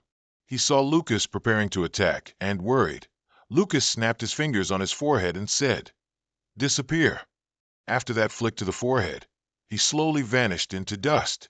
Before completely vanishing, he thought, "Finally, my last moment has arrived." He thought this was caused by God, but I don't regret it. Anyway, it's fine. They don't. The rays of light also gradually faded away. Right, God? Then he also completely vanished, leaving no trace. Ben, witnessing that scene, was deeply moved to tears. She saw Lucas there and was overjoyed. Hope has returned. Ben, deeply emotional, lay on the ground. She thought, "Lucas, you're here." So I. Then she slowly fainted. Lucas, having dealt with Annie, closed his eyes and stood there. Ricky also appeared from his mind as an illusion. The two looked at each other as if saying goodbye. Then Ricky also vanished with the smoke. Lucas silently said, "Thank you, Ricky. Leave the rest to me. You rest." On the ground, a yellow crystal remained. That was Annie. It was also a fire element crystal. At this moment, Daos's expression was panicked. Seeing that, Nostog immediately asked, "What's wrong, Lord?" Daos trembled and replied, "Annie has been destroyed." Ananta frantically asked again. Daos said sorrowfully, "Frey was destroyed by humans." The two demigods were astonished to hear that and said, "Impossible. Is that Sinkit? I'll go there." Daos heard that and immediately said, "Ananta, you can't win." He didn't believe it and asked again, "What did you say?" Nostog added, "Then I'll go with you." But he said to them, "Even if both of you go together, you can't win." Nostog heard that and disbelievingly asked again, "You're just kidding, right? We two can't win against just one human." He gnashed his teeth and trembled. Every few thousand years, a person like that appears. Humans can awaken the power of the primordial. Ananta, not understanding, asked, "The power of the primordial?" He explained, "It's the origin of all creation and contains infinite possibilities." He was angry, veins popping out on his hands. Frey right now. Even if I were to confront him directly, I'm not sure I'd win. He slowly stood up. Nostog was worried. Ananta was also full of surprise. Then he waved his hand, creating an illusionary mirror. After that, all three looked into the mirror. He seemed helpless. Indeed, this is the only way left. In the mirror, something black was rushing out. He then said, "Nostog, Ananta, and my kin, will you all give me more power?" After saying that, he looked at the two with a probing gaze. Nostog and Ananta heard that and became alarmed. Meanwhile, Lucas was checking on Ben's condition. Behind him, a spatial rift suddenly appeared. From within it, Iris and Darrow stepped out. Lucas turned his head to look. Iris saw Lucas and said, "Your eyes look like a completely different person's." She sat down, picked up Annie's yellow crystal from the ground, then asked, "Did you really kill Annie?" He just looked at the two of them. Then he gave a faint smile. "I'm speechless about this combination. How did both of you show up here?" Darrow didn't answer, but instead asked, "Is she a dragon?" Lucas corrected him, "A dragon hybrid." Darrow was disappointed. What a pity. The power of the dragon's heart is completely lost. She only managed to survive, but the dragon's power has all dissipated. But Lucas didn't think so. He was satisfied. As long as she's alive, that's enough. He gently touched Ben's cheek. "Just survive to see the world I create, that's enough." Iris interrupted, walked over, and said, It seems you have many questions for me. She sat down next to Lucas and continued, but the time is almost here. She held up the yellow crystal and offered it to him. It's not too late to judge me then. He looked at Iris, then snatched it back without any respect. Iris continued sadly, I came today just to bring him to you. See you later. Then she stood up, opened a spatial gate, and prepared to leave. Before leaving, she looked at him, with eyes full of lingering reluctance. He, however, just looked on coldly, without emotion. Then she disappeared into the spatial gate. Darrow walked over and asked, What a strange friend. Is she your girlfriend? He replied indifferently, No. Then he picked up Ben and stood, but Darrow continued, This relationship is very complicated. It was then that he remembered and asked Darrow, How are you? You clearly said you would confront the demigods who came later. He bowed his head and replied, Sorry for deceiving you. This was Iris's order. He continued, She knows what kind of person I am and what I have to do later. Anyway, I'm not the Dragon Lord. He scoffed. You believe Iris? She's an apostle of God. Darrow retorted. And you? Don't you believe her? Silence enveloped them all. Darrow then dropped a bombshell. Actually, God's apostle is an Iris. He was surprised and confused. Darrow just remained silent, not answering. But then he said, I have many questions, but first, I need to heal Ben. Then he used teleportation to leave. He returned to Sinkit's military base. Many soldiers were in the middle of the dirt yard. The soldiers Ben had saved earlier were sitting, crying sadly. Damn it, Ben. To save us, she herself. Isabel was currently treating Nora's severed arm. Nora held her arm, agonizingly cursing. Damn it, damn it.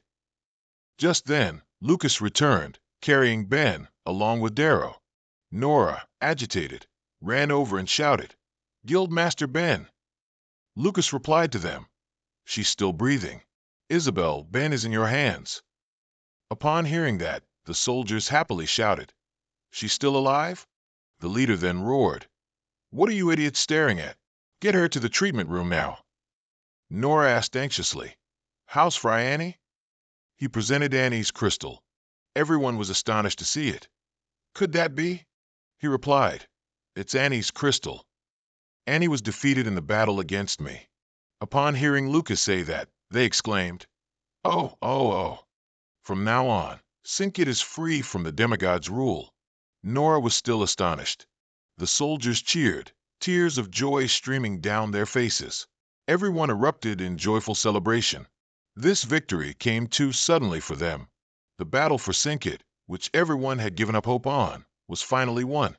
A brief victory and fleeting peace, right before a dark era was approaching. Everyone was still cheering happily for this victory. As everyone was celebrating the victory, Lucas looked around, couldn't see familiar faces, and asked, Where are Ivan and Snow? Nora, holding her missing arm, said, That Ivan. He just slipped away somewhere.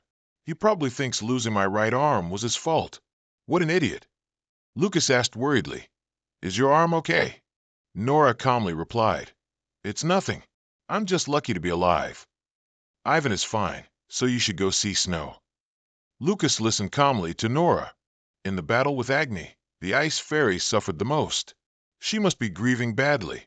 At this moment, Snow was sitting alone in a room. Snow sadly looked out at the moonlight through the window. Her mood seemed very bad. Suddenly, Lucas abruptly opened the door and walked in. Without turning around, she coldly said, Please leave me alone. I just want to be by myself right now. Lucas slowly walked to the window and sat down. Sorry, but right now I don't want to be alone. Then he continued, Agni is dead. She gently continued, In the end, I couldn't help at all. He just said one word, right? But he looked at her with confident eyes. He calmly continued, It's not just that. It's the same for future battles.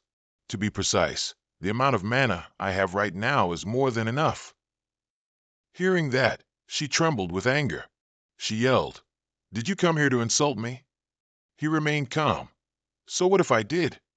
Do you only fight if there's something to gain? Do you only dare to attack if you see a chance of winning?"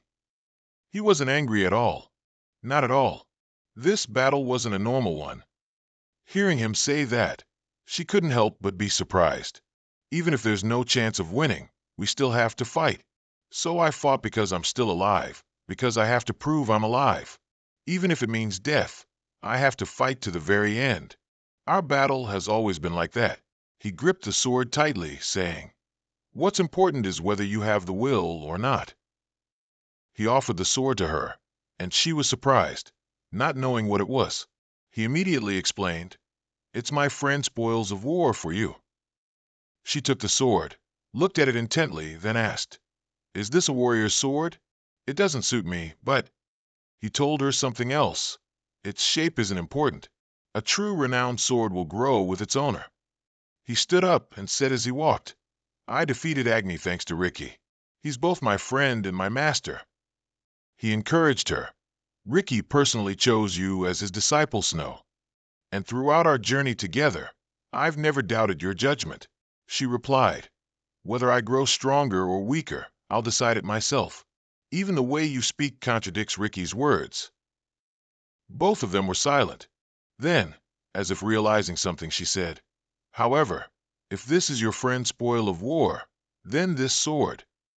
He said frankly, "That's right, kid. This sword belongs to Lucas, the Sword Emperor." Then he gave her half of Agni's crystal, saying, "Take it. It's half of Agni's crystal. If this combines with your opposing power and forms your own crystal, it will become a great power." He held half of the crystal in his hand and offered it to her. She took the crystal. He continued, "If it can become your own crystal." She took off her mask and smiled softly. She put the mask down on the bed and said, "Is it impossible to meet again after becoming a little stronger?" Then she immediately tried to draw the sword. Immediately, both she and the sword emanated a terrifying aura. She swore to the sword, "I am Snow, the queen of the fairy clan." Then she smiled, moved. Lucas, completely astonished, said, "But you said she had given it up." On this side, Ivan was soaking himself under the surging waterfall. As he calmed down, he thought of his master losing an arm because of him. He clenched his eyes and cursed under his breath, "Damn it, damn it." Suddenly, Snow approached and immersed herself in the water, saying, "The water's warm, isn't it?" This sight made him freeze, not understanding anything, his face flushing red as he yelled, "Snow, what are you doing?" She replied, puzzled, "Didn't we promise to take a cold bath if the battle was over?" He retorted, "What? We can't bathe together." But she didn't care and replied, "I heard humans have a custom of bathing together to strengthen friendships." Ivan's face was completely red as he yelled, "Hey, this isn't something men and women can do together." "And you're single?" "No." But she cheerfully replied, "Classifying genders based on body features? Don't worry, fairies don't have that kind of habit." But this made Ivan panic. He absolutely refused. "You don't, but I do." But then Ivan still soaked in the water, only keeping his distance from Snow. She seemed still sad, lowering her head and looking down at the water.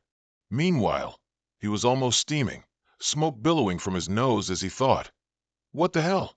Why did things turn out this way?" Snow broke the silence. "Frey has defeated Agni." After she finished speaking, she lowered her eyes as if deep in thought. When Ivan heard that, he turned to look at her in surprise, but then shyly looked away, thinking, "He only shows up at the end to take credit. That jerk. He kept fainting during the fight." Before Ivan could finish speaking, she interrupted, "Hey, you also know it's not like that." Ivan replied, "I know, but I'm angry." As for her, she lowered her face and sobbed. She remembered the battle in the forest and said, "I remember fighting together in the forest.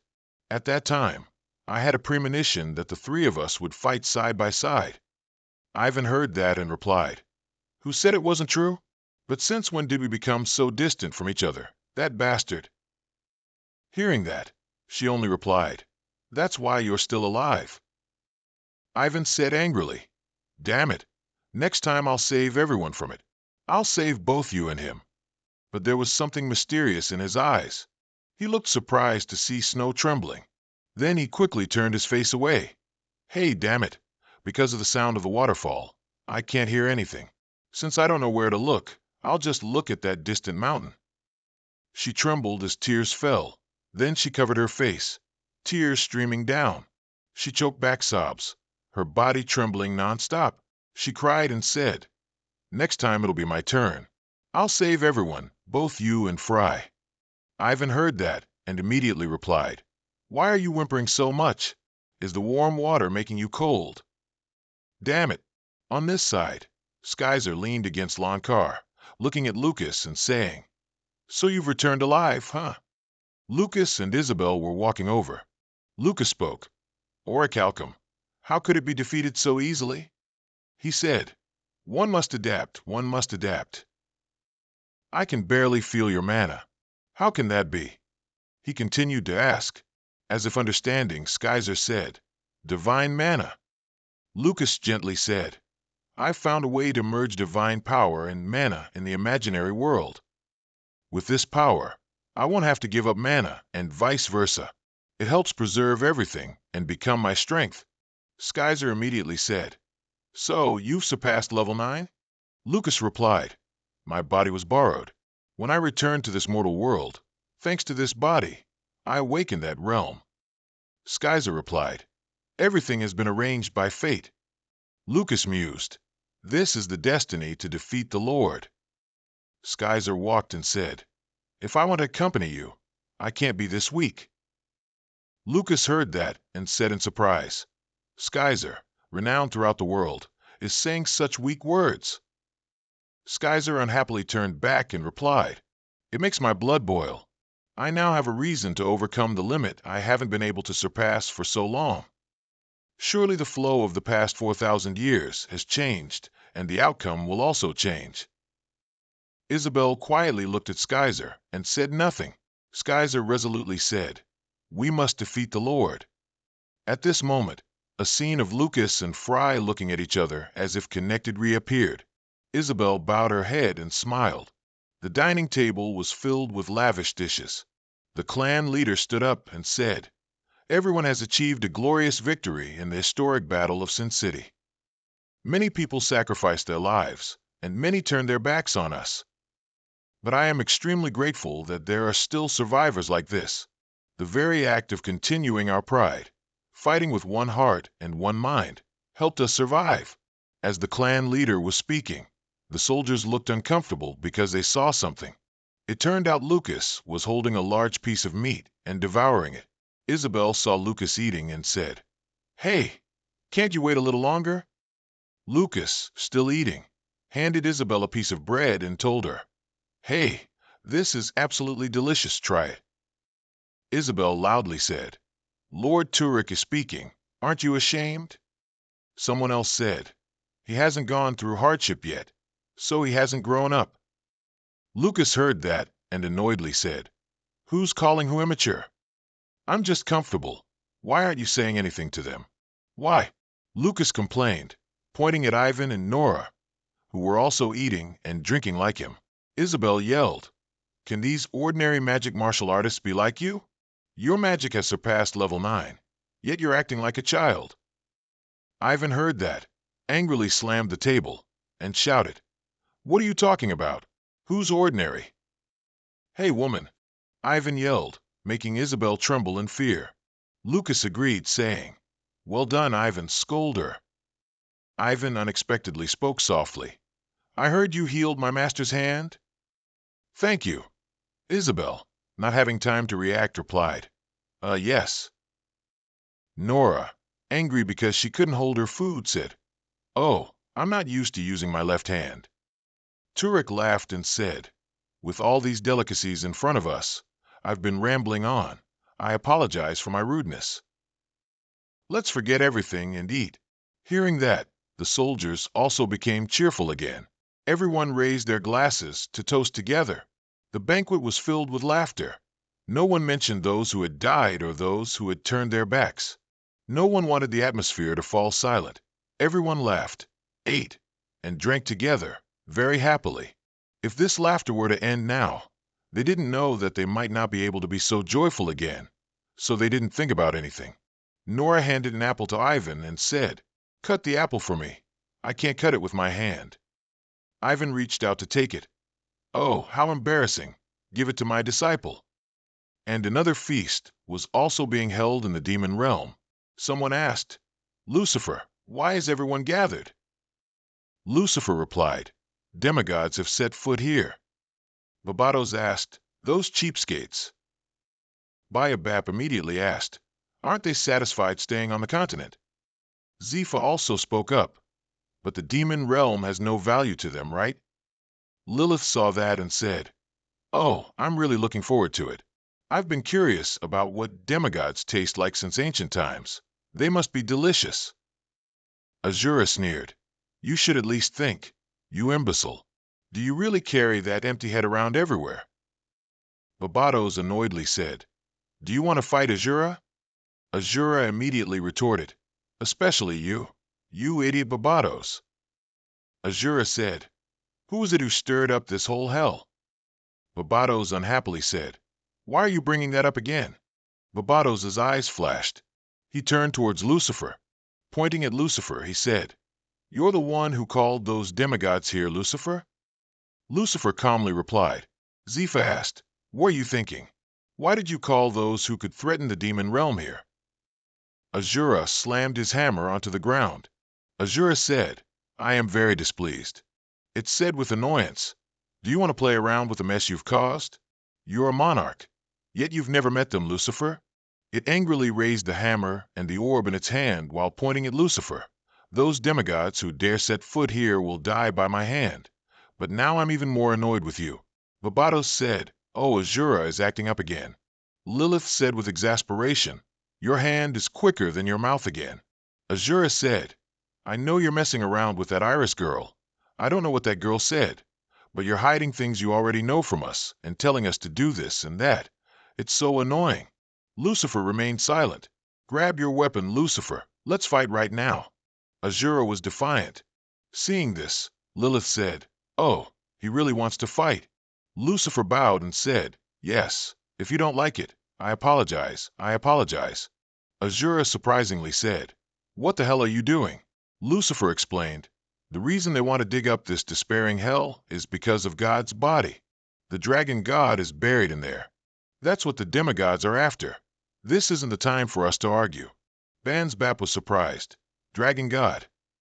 Lucifer immediately explained, 5,000 years ago, after being defeated by the Lord of the Demigods, the dragon god was sealed in the demon realm.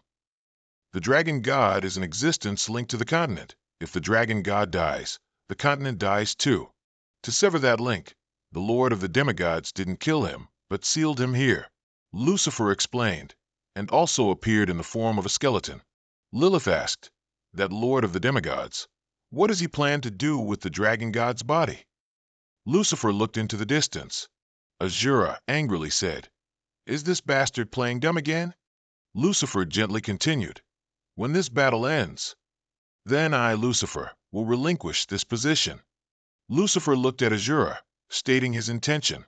Lilith cried out, "What? Are you serious, Lucifer?"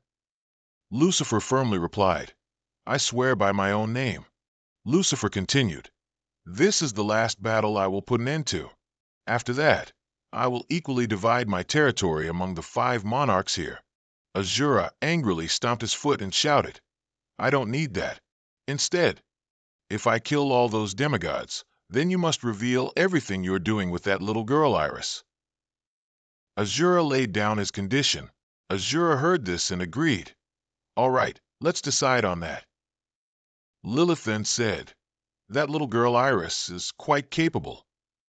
Just an ordinary human, yet she can make the entire demon realm tremble." Lilith sighed. The moonlight in the demon realm was enchantingly red. In a room, Lucas and Darrow were watching Isabel heal Benyon. Benyon was still lying unconscious on the bed. Darrow said, "Most of the demigods, including their lord, have gone to the demon realm." Darrow stated their intention. They want to resurrect the dragon god. Lucas, hearing this, wondered, what does the Lord plan to do with the dragon god? Darrow replied, I don't know. I didn't hear the specifics. Lucas exclaimed in surprise, Hear the specifics? He thought to himself, Iris, she already has a plan. If they're going to fight so fiercely on their own, I wouldn't have to be so tired. Darrow replied, Iris also said this is an opportunity for the Demon Realm's leaders to fight in their best state. No matter how powerful the demigods are, it's hard for them to defeat the leaders of the Demon Realm, which is why I find it strange. Lucas then said, Surely the Lord knows that. He's ignoring all dangers and going to the Demon Realm. Darrow seemed to realize something and said, So that means the Dragon God is valuable enough for him to take such a risk. Lucas seemed to be contemplating something. He turned and said, Whatever it is, I'm sure now is the chance. Nose Dog and Anunta will have to find apostles. He continued, Now, only those two are the apocalypse. If both of them don't act now, then the war in the demon world will become very interesting, right? Hearing that, Darrow asked Lucas, Do you know where it is? Lucas thought, Archdemon Cantus and Night King Genta Sackley are chasing Cantus. What about Genta? Clearly, what's chasing him is Lucas's sword. He told Darrow, I have to go meet the guild master of Lucas's sword. Darrow asked, Zika Dursis? Lucas was surprised to hear that. You know him well, don't you? Darrow continued, Iris has grasped the current situation completely. He praised Darrow. Your memory is good. Darrow replied, Yes. Lucas glanced at Darrow, then shot off. I'm asking about Zekin's whereabouts. At a grand building surrounded by many trees, a 3-story architectural house became clearer. Lucas appeared, standing on the floor with a flow of light around him. In a room, there was a man. He was making notes when he seemed to realize someone was coming. Sepher saw Lucas open the door and step in, then said, Frey. Lucas immediately stated his intention. I want to meet Jackie. What should I do? Lucas stood before Sepher's desk. The man was silent for a moment after hearing that. Then he took off his glasses and said, Please wait a moment. Lucas leaned against the desk, waiting for him. Sepher walked in, took out a scroll for Lucas, and said, Sorry to have kept you waiting. Sepher approached Lucas, handed him the scroll, and said, This is what Guild Master Zekin left behind. Lucas took the item he was given and said, This is a scroll about how to enter Hytum IKA. The man immediately said, Hytum IKA? It's an island nation in the east. Sepher continued, Not long ago, Guild Master Zekin entered Hytum IKA. After he arrived, he hasn't contacted us, so he's probably still there now. Lucas said, surprised, He hasn't contacted you yet. Sepher said, That's a hypothetical situation. He continued, Hytum IKA is a very closed-off country. Even one of the 3 great guild masters, like Sir Zekin, had a very hard time getting in. Lucas asked, Is it because the demigods did that? He replied, On the contrary, sir. Sepher continued, Only that island nation is unaffected by the demigods' magic, which is why they are even more isolated. Lucas, rather confused, said, An island nation the demigods can't touch. That smells strange. Sepher returned to his desk, sat down, and asked, But why do you suddenly want to meet Guild Master Zekin? Lucas looked at him, then thought, It would be good if the guild also understood the current situation. Outside, the sky had turned dark. Sepher was startled and astonished. He couldn't believe it, trembling. Agni has been destroyed? He was overjoyed and laughed loudly. Now there are only 2 apocalypses left. He excitedly shouted towards Lucas, That's quite an amazing achievement. Lucas, ignoring his excitement, asked, What's the reason you stopped contacting Zekin? He said uncertainly, Perhaps it's because of some sorcery. Sepher explained, Sorcery is something Eastern mages are capable of using. It's similar to magic, but its inherent power is different. Hearing that, Lucas thought to himself, Sorcery is a concept that didn't exist 4,000 years ago. It's a technique I'm completely unfamiliar with. Sepher encouraged him. Don't feel discouraged. Finally, we've seen hope. He said loudly. We must find the remaining apocalypses and destroy them. Then God will be alone. We have a chance to win, a way to reclaim the continent. Lucas picked up the scroll and said, Make good use of this. With that, he vanished, leaving Sephir standing dumbfounded, not understanding what had happened. Sephir thought, This isn't the time for me to be like this. I must inform the entire guild. The moon has appeared in the sky, no longer covered by clouds. Meanwhile, Skyzer was watching Isabel heal Benyon. Then Lucas suddenly appeared. Skyzer turned and said, Oh, Lucas, where did you go? Back so soon. Lucas ignored Skyzer's teasing and turned to ask Isabel. Isabel, how's Benyon's condition? Isabel wiped her sweat and said, Her bloodline has almost returned to normal. Once it stabilizes, her life force will return. It's just... Looking at Benyon lying on the bed, Isabel continued, She has very severe heart damage. Dragon power and even mana can no longer be used. Hearing that, Skyzer said, For a mage, that's no different from being dead. Lucas froze.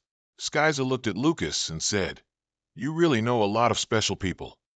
Lucas looked at Benyon lying on the bed and replied, Not that special. He smiled slightly. Then he looked at Benyon and continued, This is my one-of-a-kind disciple. While Isabel was healing Benyon, Lucas told Skyzer, She's my one-of-a-kind disciple. Isabel became sad. Lucas was pensive. Skyzer then approached and placed a hand on Lucas's shoulder, comforting him. His face mournful, he said, I know. He continued, Self-blame only makes me weaker. Skyzer replied, It's not that there's no sacrifice. There's no way to deny the pain. Skyzer continued, But there's something even more dangerous than self-blame. Hearing that, he turned back in surprise. Skyzer gently said, That is familiarity. We don't need to try and stay calm, Lucas. We humans weren't made to do that. Everyone hoped Benyon would wake up. By the river, someone was standing there. It turned out to be Phoenix. Lucas unexpectedly approached and said, The night wind is quite cold. Phoenix turned around and replied, Hello. The two stood by the river, chatting. You came at just the right time. I have something I need to give you. Nick immediately asked, What is it? He held her hand and gave her half of Agni's crystal. She was astonished. Lucas said, Agni's crystal. It's the trap that has bound me for so long. You should think for yourself how to use it. Nick looked at the crystal in her hand, pondering. The next morning, everyone gathered in a room to study the map Lucas had brought back. He said hi to Makara. This is quite a secretive country. Entry investigation here is very complicated, so it would take at least a month to get in. Hearing that, Snow immediately asked, Isn't there another way? Lucas replied, There's a way. Being invited as a guest by royalty or nobility. Isabel turned to ask him, Do you know anyone? He replied, No. Skyzer then said, So there's only one way left. Skyzer pointed at the words on the map and said, With the permission of the High Priestess. Everyone paid attention. Skyzer continued, Since they're both equally great, she'd agree, right? Isabel asked Skyzer in surprise, What do you mean? Skyzer immediately replied, The great sage, the Archmage. Skyzer spoke, barely suppressing a laugh. The High Priestess, the alliance of great people. Everyone looked bewildered after hearing that. Lucas immediately said, Not long ago, I felt this way about you.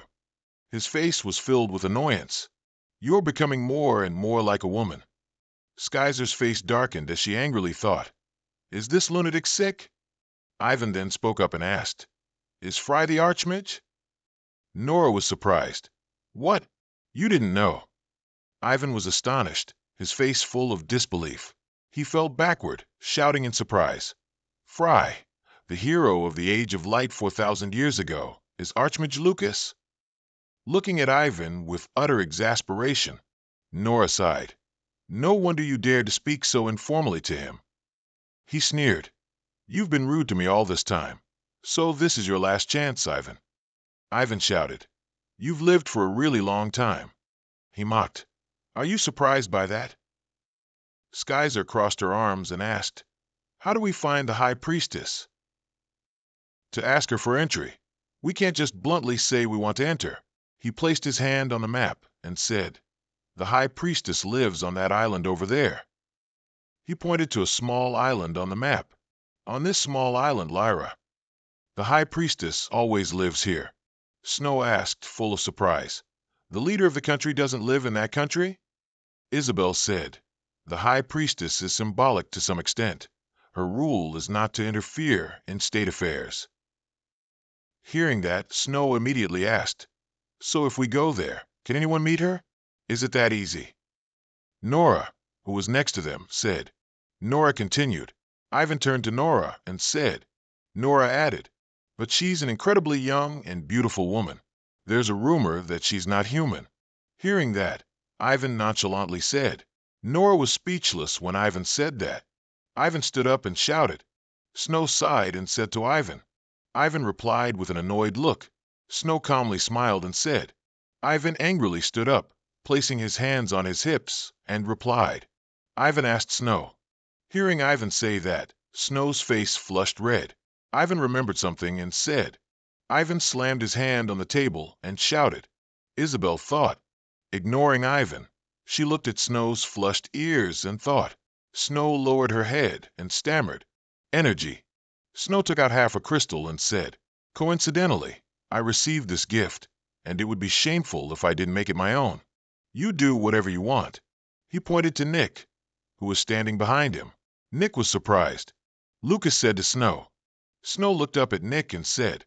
Nick stammered, not knowing how to reply.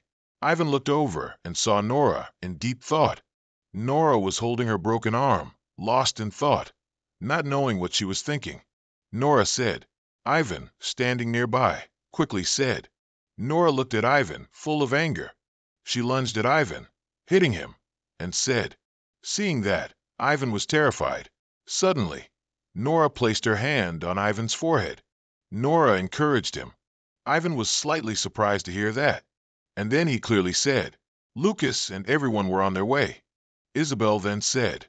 We're almost at Zenny's. This is a port city, so entering will be a bit difficult. Isabel turned around and said, Everyone, quickly take out your disguise documents. Ivan asked confusedly, Disguise documents? Ivan was bewildered. We don't have any. Everyone, including Skyzer, Chow, and Darrow, all said, We don't have any. Lucas, however, said, I have some, but they belong to someone else named Kenston. Isabel covered her mouth and said, What should we do? How can we get past this checkpoint without documents? Darrow then said, Let's just sneak in, the two of us. Lucas asked in surprise, What if we get caught? Ivan also walked over and said, We can just quietly pretend to be guards. Lucas agreed. That sounds good. Let's do that. Hearing that, Isabel angrily yelled, Don't live like that, oh my God. Ivan asked Darrow and Lucas, Does she like to yell a lot? Lucas said helplessly, She's always been loud. Isabel heard that and said loudly, No, I only do that with you guys. At the checkpoint, all the guards were sitting and sleeping in front of the station. One of the guards was sitting and drinking alcohol. Seeing that, Isabel said, A guard drinking alcohol while on duty? Isabel cautiously led everyone past the checkpoint, while the others just walked through normally. Ivan turned to look at the guards and said, What's this? They're not even checking anything. In the port city of Zenny's, everyone was drinking and sleeping in the streets. Everyone successfully passed the checkpoint. As they walked, Isabel noticed something unusual and said, How strange. Even at the checkpoint, the entire city seems lifeless.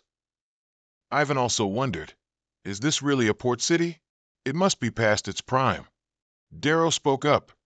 It's due to the influence of the demigod. Lucas looked at everything around him with sharp eyes. Then he said, I can also feel their fear radiating emptiness and despair. The assurance that tomorrow will surely come has vanished. leaving their lives without direction. Everyone walked together to the end of the port. Everyone looked around and said, "There's no sign of any ships at the dock." Isabel looked around and said, "This port seems to have stopped operating." Lucas looked around as if he saw something. It turned out to be an old man, sitting lost in thought at the edge of the dock. He immediately asked, "Excuse me, could we ask you something?" He approached closer. "We're looking for a boat to La Cha." The old man replied, "There aren't any." He asked in surprise, "None?" The old man continued, "There are sea monsters in the ocean. They're rampant throughout the region, so no ships dare to go there." Hearing that, Lucas wondered, "Sea monsters? Is it the Kraken?" He replied, "There's no Kraken in these shallow waters." "A sea snake? A water serpent?" "No, that's not it." He recalled the image of a giant, two-headed dragon appearing and said, "It's so large it can touch the sky, breathes fire, and has two heads. That's a sea serpent. It hasn't appeared for decades, so no one has ever seen or heard of it." Isabel sat down, holding out the map to him, and asked, "Can you tell us the locations where that sea serpent appeared and disappeared?" He pointed to the map and said, "Probably around here." Isabel looked at Lucas in surprise. Everyone went to a nearby tavern. Inside the tavern, someone said, "I've never seen a past its prime port city open a tavern like this." Lucas opened the map, looked at it, and said, "The sea serpent's appearance location seems suspicious, doesn't it?" Skyzer looked at Lucas and said, "It's like it's trying to protect Haidam IKA, isn't it?" Darrow also said, "It has two heads and is tall enough to reach the sky, meaning its body is huge. It could very well be a demigod." Lucas said, "A demigod protecting Haidam IKA?" He thought, "Is it to prevent outsiders from entering? What could be the reason?" As he rolled up the map, he said, "There's no need to investigate." Isabel spoke up and asked, "Do you mean we'll personally find out where it appears and disappears?" Lucas looked at Isabel and replied, "What's the point of doing things halfway?" Isabel replied, "Approaching it hastily might scare it away. Demigods must have already known about Acne being defeated by Lucas."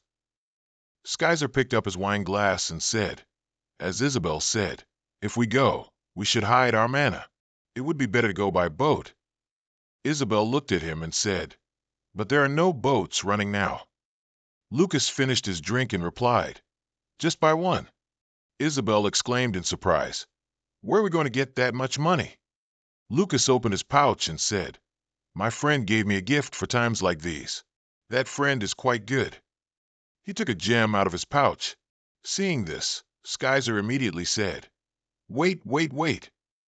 Seeing the sparkling gem in his hand, Skyzer asked, "It looks like the ruby I left in the vault." Lucas laughed and said, "That's just what you think." The two looked at each other and chuckled. Skyzer lunged and pushed Lucas to the ground, angrily saying, "You damned thief." Skyzer was full of anger. "Did I tell you to take it and sell it?" He then added, "Now both your appearance and your insides are like a girl's." Skyzer replied, I won't hold back anymore." Isabel sat on the chair, looking utterly helpless. Skyzer continued to say, "I won't hold back anymore." Isabel thought with exasperation, "Oh, the heroes of the Age of Light, really?" So Lucas sold Skyzer's ruby to buy a boat. Everyone was standing, looking at the boat. Isabel was surprised. "It really is big." Lucas laughed and said, "Having money is truly good." He held out the money to Skyzer and said, "Here's the change." Skyzer took the change unwillingly. Skyzer held the money bag, feeling dejected. Lucas looked at the man and said, "You're the navigator, right? Can you take us to La Cha?" The man said, "La Cha. If we take a detour, I can go without encountering the sea serpent." The man then asked, "How much can you pay me?" Lucas asked back, "How much do you want?" The man replied, 30 gold coins. He looked at the man without speaking. Seeing that, the man was scared. "Just 20 gold coins then." "Okay then, 15 coins." Skyzer held the money bag, crying, "Huh, The mana-filled ruby is now just this pile of loose change. As Skyzer was holding the money bag, Lucas snatched it and threw it to the man. The man opened the money bag in surprise. It's 50 gold coins. Skyzer immediately grabbed Lucas's collar angrily. You blood and tears. The man was still in disbelief. Oh my God. The man covered his face, sobbing. My daughter is sick. The treatment costs too much, so I had almost given up. I'll use this humble life of mine to take you to Lacha. Skyzer, who was holding Lucas's collar, turned to look at the man as he said his thanks. Lucas immediately asked Skyzer, What do you mean, blood and tears? Skyzer immediately replied, Oh, just full of blood and tears, you know. In the sky, a crescent moon was clearly visible in the night sky. Father has a wish. Please let me be a sailor. When going into a deadly sea, you must bring capable people along, right? After being agreed to, he was quite happy. Darrow said to Lucas, I truly feel the abundant energy, just as you said. He looked towards the sea. I'm quite sure there's a demigod here, and it seems like it's not just demigods either. Lucas watched, waiting for Darrow to continue. Darrow said confidently, I also sense the aura of my own kind. A clear moonlit night with a cool breeze. Moonlight shone into the forest where the Grand Priestess was resting. She suddenly woke up, slowly sitting up, gently rubbing her head. She recalled someone's words. You are entrusted. You will prevent the world's destruction, the final battle. The Grand Priestess wondered, why does the apocalypse have so many unclear words? She gently tied her hair up, sitting silently in front of the mirror. Then she called Rose, who was outside the room, instructing her, Guests are arriving soon, get ready. The Grand Priestess stood by the window, gazing at the moonlight. She was troubled. Oh Lord, how do you intend to use this humble maiden? 3 days later, Lucas asked Darrow again, Are you sure this sea has dragons? Darrow replied somewhat evasively, Probably. Lucas looked at him mildly, but full of thought. Your own kind? Have you gradually become aware that you are a dragon? Darrow turned to ask, I've been feeling mana surging from you for a while now. What are you planning to do? Lucas looked at the thing on his shoulder and smiled. He calmly replied, Just baiting it. If that sea serpent really is a demigod, it'll definitely show a reaction. At this moment, everyone on the ship panicked. The ship rocked violently, and someone shouted, Why is the sea suddenly so rough? Everyone on the ship was confused. With such rough seas, could it be? Damn it, has it appeared? Dad shouted loudly, Hoist the sails. One person after another said, Terrible. The waves are too strong. The boat isn't moving as we want. Hurry up. We need to get out of here quickly. But Lucas remained calm. Ivan's voice from behind was quite loud. What? Has it appeared? Isabel next to him replied, It seems so. Suddenly the surface of the sea seemed to explode, and water splattered everywhere. Everyone on the ship lost their footing and fell. A few people managed to cling to the mast. Neptunus emerged from under the sea. Someone screamed, What the hell? Why is it so huge? Lucas calmly observed, A demigod? I really can feel divine power. Neptunus threatened, How dare you trespass into my waters? You truly have a death wish. Seeing no one spoke, it laughed smugly. Scared now, are you? That's right, you should be. Without waiting for anyone to speak, it continued arrogantly.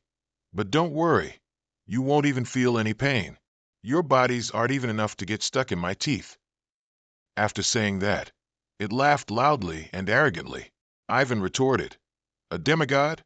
What kind of demigod looks so ugly? But the other two turned pale. Who are you? You look so captivating. Lucas asked dismissively, Hey, serpent, I heard you have 2 heads.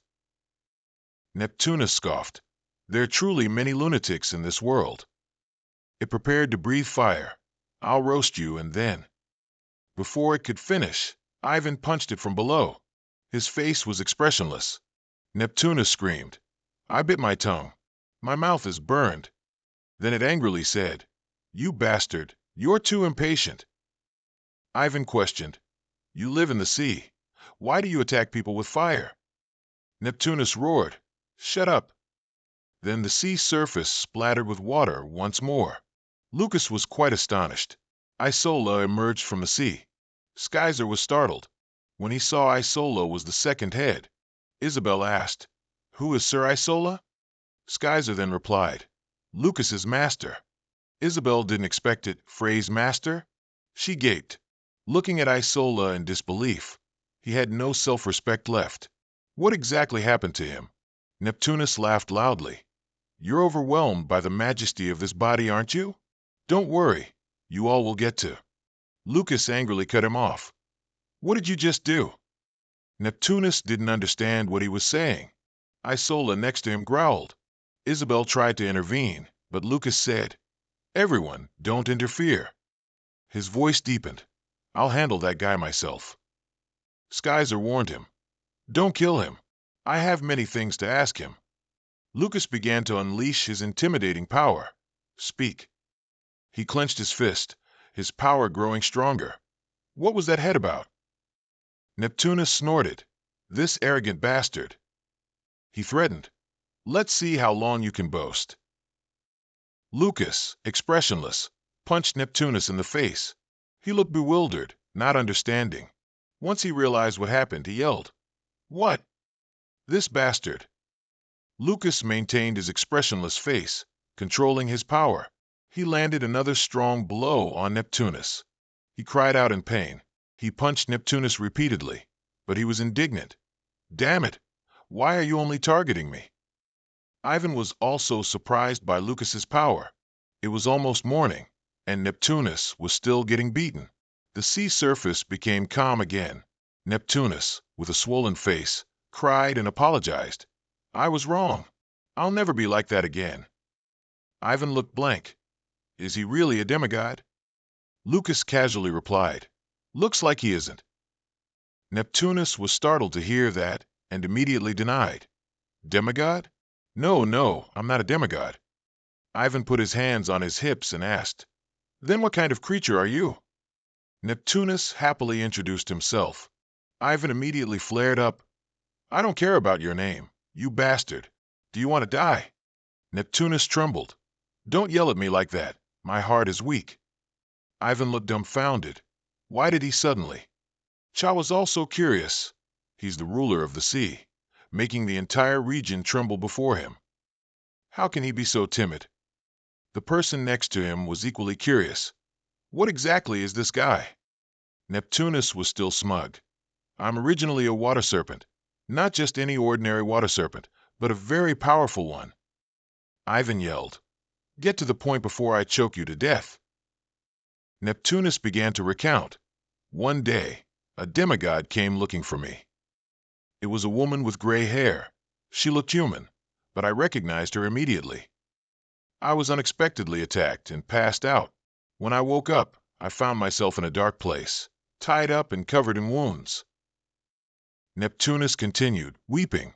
Blood oozed from the cuts, my flesh was sliced, and my internal organs were pulled out. It was the first time in my life, since birth, that I wished so much to die. Everyone on the boat listened quite attentively. After going through that living hell, my body was transformed into this. Lucas seemed to realize, it's Ryland. Neptunus added, that demigod gave me only one order, sink all ships heading to Haidamike. Lucas fell into thought. Ryland wants to sink all ships heading to Haidamike? What's on that island anyway? Isola continued to growl. He ordered, Everyone go in first, I'll follow later. Everyone looked at his retreating back. Ivan turned and walked ahead, telling the others, What are you doing? Get off the boat.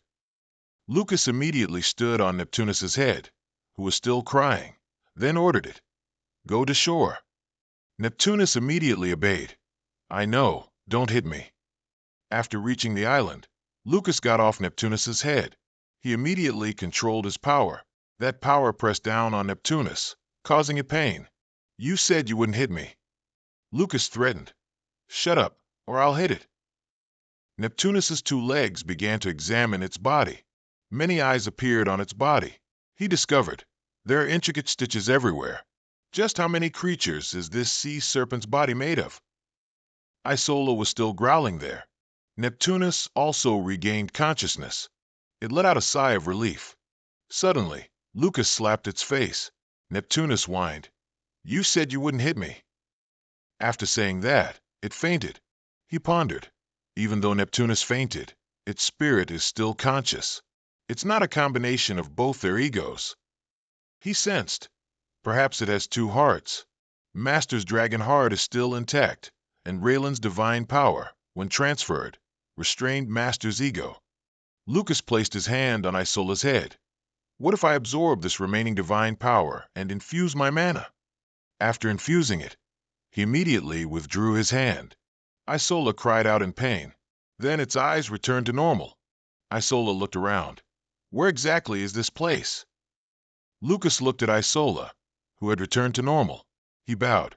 Isola asked, "Who are you?" Lucas knelt. "Master, it's me, Lucas." He closed his eyes. Isola spoke up. "It seems a lot has happened. Tell me all the things you've been doing all this time." Isola coiled itself, mentally preparing. There will likely be some unbelievable stories. Isola added, "It's because I was incompetent that you suffered so much." Lucas remained calm. "You're overstating it." Isola's voice was a bit sad. "It's just a pity I don't have much time left. I have something I want to tell you. The one who might be the Dragon Lord. If that person truly is the Dragon Lord, then you absolutely must not trust him." Lucas heard that and was surprised. Lord of the demigods, Lord of dragons. The two of them are like brothers. The people on the boat finally reached the island. "We've arrived. This is the island of the High Priestess, Lacha," Ivan complained. "What the heck? The fog's too thick. I can't see a thing." Isabella replied, "If the High Priestess has permitted it, the path will surely open soon." No sooner had she spoken than the fog in front of them gradually dispersed, completely clearing to reveal a path. Ivan was surprised. "That's a strange feeling. Is this sorcery?" Everyone followed the newly opened path. Everyone approached the main gate. Ivan grumbled, "Do we have to climb up that peak? How annoying." Isabella noticed, "There's someone over there." The High Priestess and her close attendant stepped out, her face grim. The attendant beside her ordered, "Quickly, pay your respects to the High Priestess." Ivan used his sharp gaze to assess the opponent. "There's such a strong warrior in this place." The High Priestess spoke, "Please come in, honored guests of Lacha." Isabella marveled. "This is the High Priestess. She looks very distinguished." The High Priestess looked at Darrow. "So it's you." She added, "You are in the prophecy of the world's demise." Elsewhere, Isola lay sighing on the ground. She told Lucas, "I can't shake off my doubts after fighting the demigod. After all, it's very possible that dragons aren't as friendly a species as I thought." Lucas remained kneeling, his head bowed in silence. Isola added, "I don't know what Iris's intentions were in creating Darrow, but one thing I know for sure is that the Lord wants to get his hands on Darrow." Then Isola praised, "You've grown stronger, Lucas, so strong that I can no longer consider you a mere mortal. That is something to be proud of and also something to worry about." Isola said in a serious tone, "One slip up and you could completely become the second Lord." Lucas replied obediently, "I will remember, Master." Isola spoke her last words, "It's time. Thank you, Lucas." Then Isola closed her eyes. "But this second death for me isn't so bad anymore." Lucas, with tears in his eyes, "May you rest in peace, Master." Isola faded away, a solemn voice echoing, "I have become raindrops, become the wind, become rivers and seas. Lucas, I will always be by your side." The quiet night, moonlight shining into the building. The subordinate called, "Zenta, the fog has cleared." Zenta fiddled with a knife and replied, "The High Priestess has agreed." "This time who is it?" The subordinate replied, "Perhaps reinforcements for those who came here last time." "The guild master of Lucas, Zakidiosis. Ter weisgu matste, hat loming." 7 knights and 1 mage, and a sorcerer from Haidam IKA. Zenta rubbed the knife in his hand. If they're reinforcements, are they those troublesome guild members again? What should we do? He smiled sinisterly, a smile full of malice. We have to split them up before they can even meet. Elsewhere, Darrow stood in thought. The High Priestess spoke. Are you satisfied with your room? Darrow turned to look at her. She asked with an expressionless face. May I sit for a moment? After saying that, the two sat facing each other. The High Priestess began to speak first. This morning, the gods gave me a prophecy. It said you are closely linked to the world's destruction. Darrow countered. Is that why you came here? The High Priestess explained. The prophecy was just a short excerpt. You stand firm, preventing the world's destruction, the final battle, and the representative. Darrow's mind was unstable, like standing on a puddle. His reflection appeared, and a girl put a finger to her lips, signaling silence. That person was Iris. Suddenly, Darrow came to his senses. The High Priestess realized. It seems you've learned something. She slowly stood up. I don't intend to pry. My role only extends this far. The High Priestess asked again. You said you're going to Haidam IKA, right? I will relay this information. Before she could finish, her expression changed unexpectedly. The ground shook violently. The High Priestess panicked. My barrier has been broken? So easily. Who is he, after all? Suddenly, she felt dizzy. Darrow immediately went to help her. Seeing this, the High Priestess thanked him. Outside, everyone was in an uproar. A water serpent. The High Priestess's barrier has been broken. The High Priestess ran out to see, but couldn't believe it. Is that the infamous water serpent that once ravaged an entire region? The water serpent broke my barrier? No way. Darrow calmly said. Look up. Lucas is standing on top of Neptunus. When the High Priestess saw Lucas's solemn face, she was surprised. Is that Lord Daos? Neptunus, under orders, left for the open sea first. As Lucas entered, the guards blocked him. Who's there? Show yourself. Ivan came out and saw calling. Fraser, you just arrived? The High Priestess hurriedly ran over. She was panting. The guard worried. High Priestess, why are you running barefoot? She didn't answer but asked Lucas, Are you Lord Daos? The guard shouted, Lord Daos? High Priestess, what are you talking about? Ivan stood aside, not understanding what they were saying. Isabella explained, He is considered to be the god who created Haidam IKA. Ivan couldn't believe it. Frey is the god of creation? That's impossible, unbelievable. Lucas denied. It seems you've mistaken me for someone else. I am Frey. The High Priestess was surprised. The god's prophecy doesn't affect this person at all. This person is not affected by the revelation and can enter Lacha. She bowed her head and apologized. I've been rude. I've mistaken you for someone else. But in her heart, she concluded, this person's thoughts are like a thick fog, unreadable. A power emanated from this person's body that could only be described as divine aura. Skyzer walked over and asked, You finished everything and only then came here?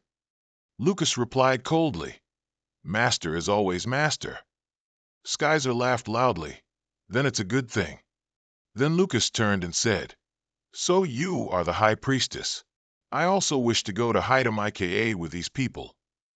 The High Priestess was silent for a moment. Then she spoke. I will send a message to Haidam IKA, so you can depart tomorrow morning. She added, But Frey, you must stay here. She said seriously, You must come with me to a place. 3 days later at Vutaha Port, Haidam IKA, the father said that the only port outsiders are allowed to use is Vutaha Port. He scratched his head and smiled. I can only take you all this far.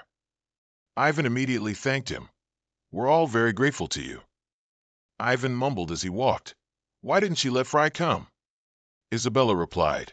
The High Priestess said he needed to go with her somewhere, didn't she?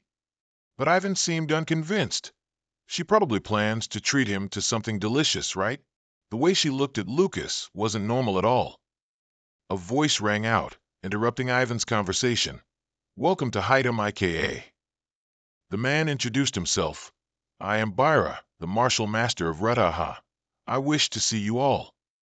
Ivan, not understanding, asked, What's a martial master? Byra explained, It's a position similar to a knight in the East. I've received a message from the High Priestess. From now on, I, Byra, will personally guide you all. Isabella quickly thanked him. Byra instructed, Come on, let's go. As you know, Haidam IKA is a country that doesn't interact with outsiders. People cannot freely enter or exit the roads within. He walked and asked, That's why we have to walk like this. Is that okay? Isabella replied, You don't need to worry about us too much. As Kaijio looked around, this village was especially eerie. Does this country have a culture built over 4,000 years? Bara turned and said to everyone, First, we must go to have an audience with the king. We will arrive before sunset. Ivan walked behind, lost in thought. He looked at Bara with a judging gaze. The same goes for that Zeus and Lacha. There are really many high-level fighters in the East. Kaijio silently followed behind, and everyone walked into the forest together. Isabel sighed. This forest is too deep. Bara explained. It's called Ulam. Outsiders who get lost here cannot get out. It's one of the things that allowed Haidam IKA to remain isolated from the world for so long. Ivan's face was blank. What's wrong? Why do I feel so tired? I clearly got enough sleep. Isabel was no different. I don't understand why I'm getting tired so quickly. We've only been walking for a few hours. Darrow, however, was still normal. Kaijio let out a cold snort. He suddenly spoke up. Enough with the jokes, wouldn't you say? Then he added, You said we would reach the city before sunset, didn't you? Isabel asked wearily. What are you talking about, Anastasia? The sun is still high in the sky. Kaijio said with certainty, but they didn't believe him.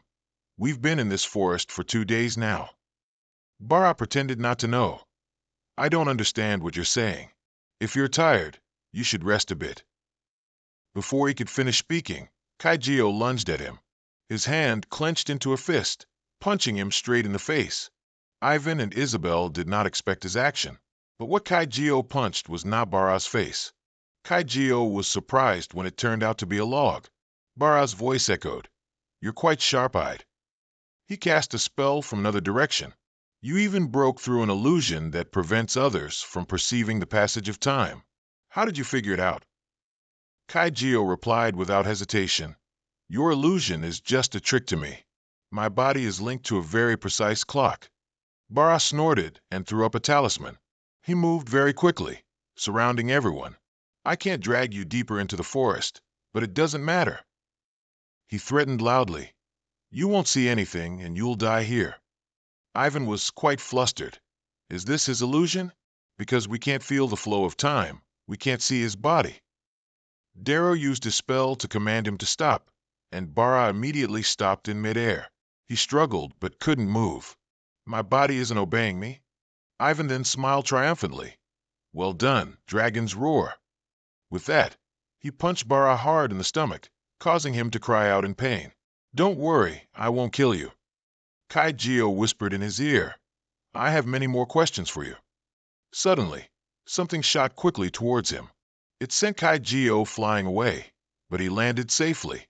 Ivan and Isabel were dismayed, because the fast-moving object was a poisoned dart that had struck Bara's neck. He died instantly, in a kneeling position. Ivan carefully pulled the poisoned dart from his neck. A little black blood seeped from the wound. Kaijio assessed, It's a potent poison. To be able to feel divine power like this, it's very likely Ananta's poison. Hearing this, he immediately felt annoyed.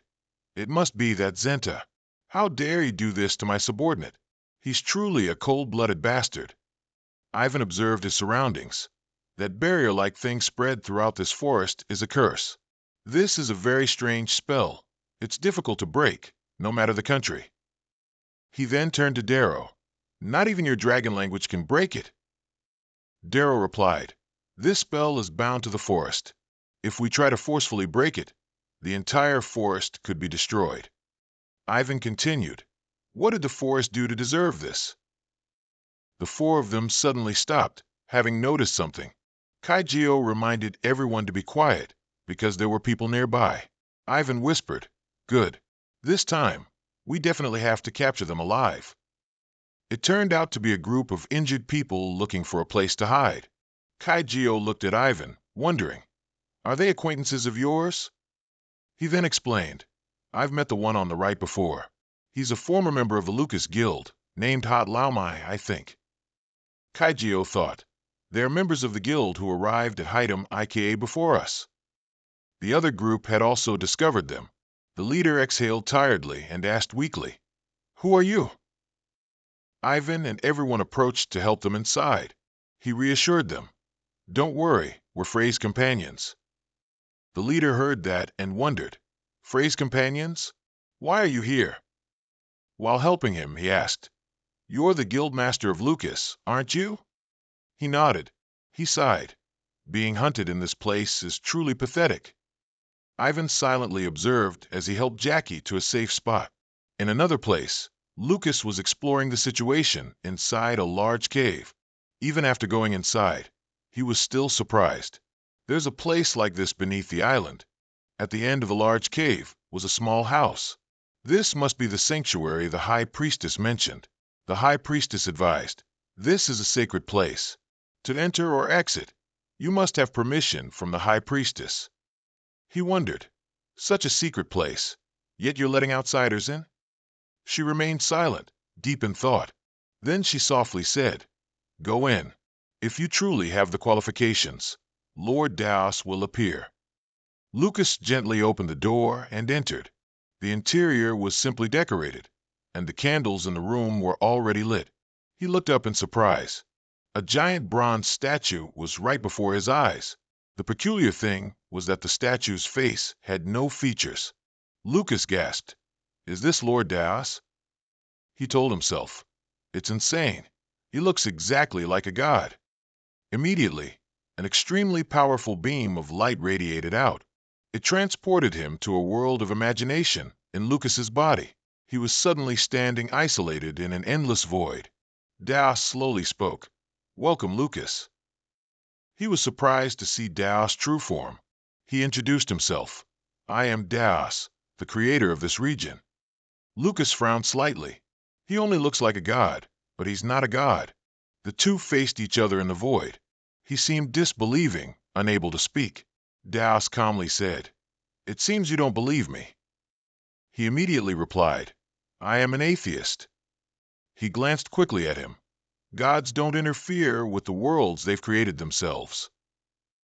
Daos subtly opened his eyes and looked over. "They only maintain it." Lucas wondered, "Even if the world perishes?" He corrected him, "This world won't perish. Only mortals will perish." Daos continued slowly, "You are like my creators. Demigods are also my creators." Hearing that, Lucas showed his displeasure. "Then just keep being indifferent. Why did you call me here?" He replied, startling Lucas, "Because you are very skilled in the human domain." Daos explained, "I had intended to observe further to see how those mortals would resist." He asked him, "Don't you want to know?" Lucas didn't answer, but secretly thought, "I want to crush them." Daos continued, "The identities of God and the demigods." Hearing this, it truly captured his attention. He began to recount, "I have created a total of 3 worlds: your mortal realm, the demon realm, the territory of demons, and the heaven realm, the territory of angels." Lucas was curious, "Is that where souls go?" Daos explained, "That is heaven, a hope woven by mortals." He just realized something. That's right. If it can be maintained exactly as planned, it could very well become a place like heaven. Daos kept talking. "In the heaven realm, there are also 6 monarchs like in the demon realm. Or rather, there are supposed to be." He was stunned. "Am I hearing the truth about the world from its very creator?"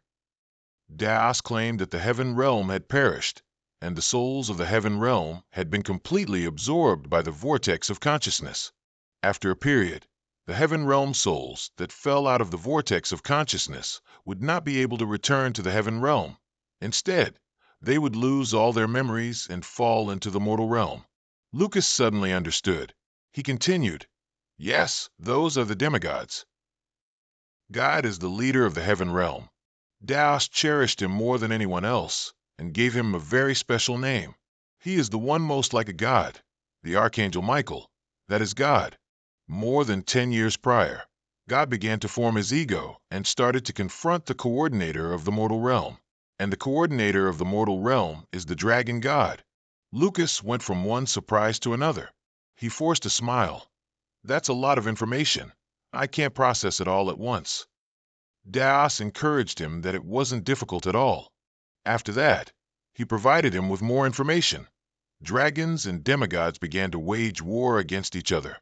In the end, the demigods won. Lucas was still perplexed. "What's a coordinator?" Daos explained in detail. "A coordinator is someone who holds both their own destiny and their own world. Although the dragon god was defeated, the destiny of the mortal realm continues. God wants to sever the thread of destiny and turn himself into the coordinator of the mortal realm." He was even more confused. Doing that would only cause more trouble. Why is God so obsessed with it? Daos softly said, "Perhaps he has another goal, such as..." He gave a mysterious smile. "Taking revenge on the one who abandoned him, which is me." Lucas covered his mouth and chuckled. Avenging the god who abandoned himself? The more he thought about it, the more amused he became, laughing loudly. He wants to rule the world just to defy his own father. Daos suddenly asked, "Do you like riddles?"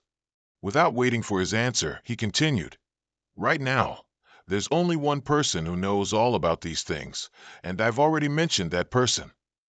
Lucas looked puzzled. "Who is it?" Daos then decided to give him another hint. He mentioned the most arrogant being in the world, in the city of Ban's Bap in the demon realm. Inside the hall, a subordinate was kneeling on the ground, reporting, "Lord Ban's Bap, Zeben and Noctis have been defeated." The leader, in the form of an insect monster, sat majestically on the throne. It questioned, "This is a battle in the demon realm, yet 2 high-level demons died, and the opponents suffered no casualties." Ban's Bap suspected, "There's something suspicious about this." Halifax looked up at it, puzzled. It passed through the hell of slaughter ruled by Azura, attacked the hell of Kata Black Dream, to conquer what Lilith ruled. If one doesn't know the exact locations of the demon realm, such a strategy cannot be executed. Ban's Bap continued to ask, "Still no news about the Lord's whereabouts?" Receiving a negative answer, it sat ponderously on the chair. Ban's Bap believed, the traitor must be one of the high-level demons.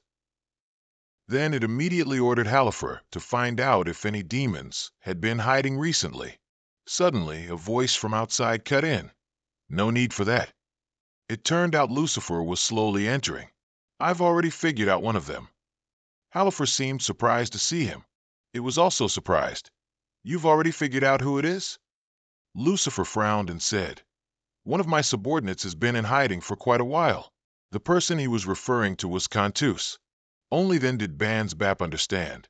"That red demon?" He slowly walked towards the throne. He disappeared decades ago.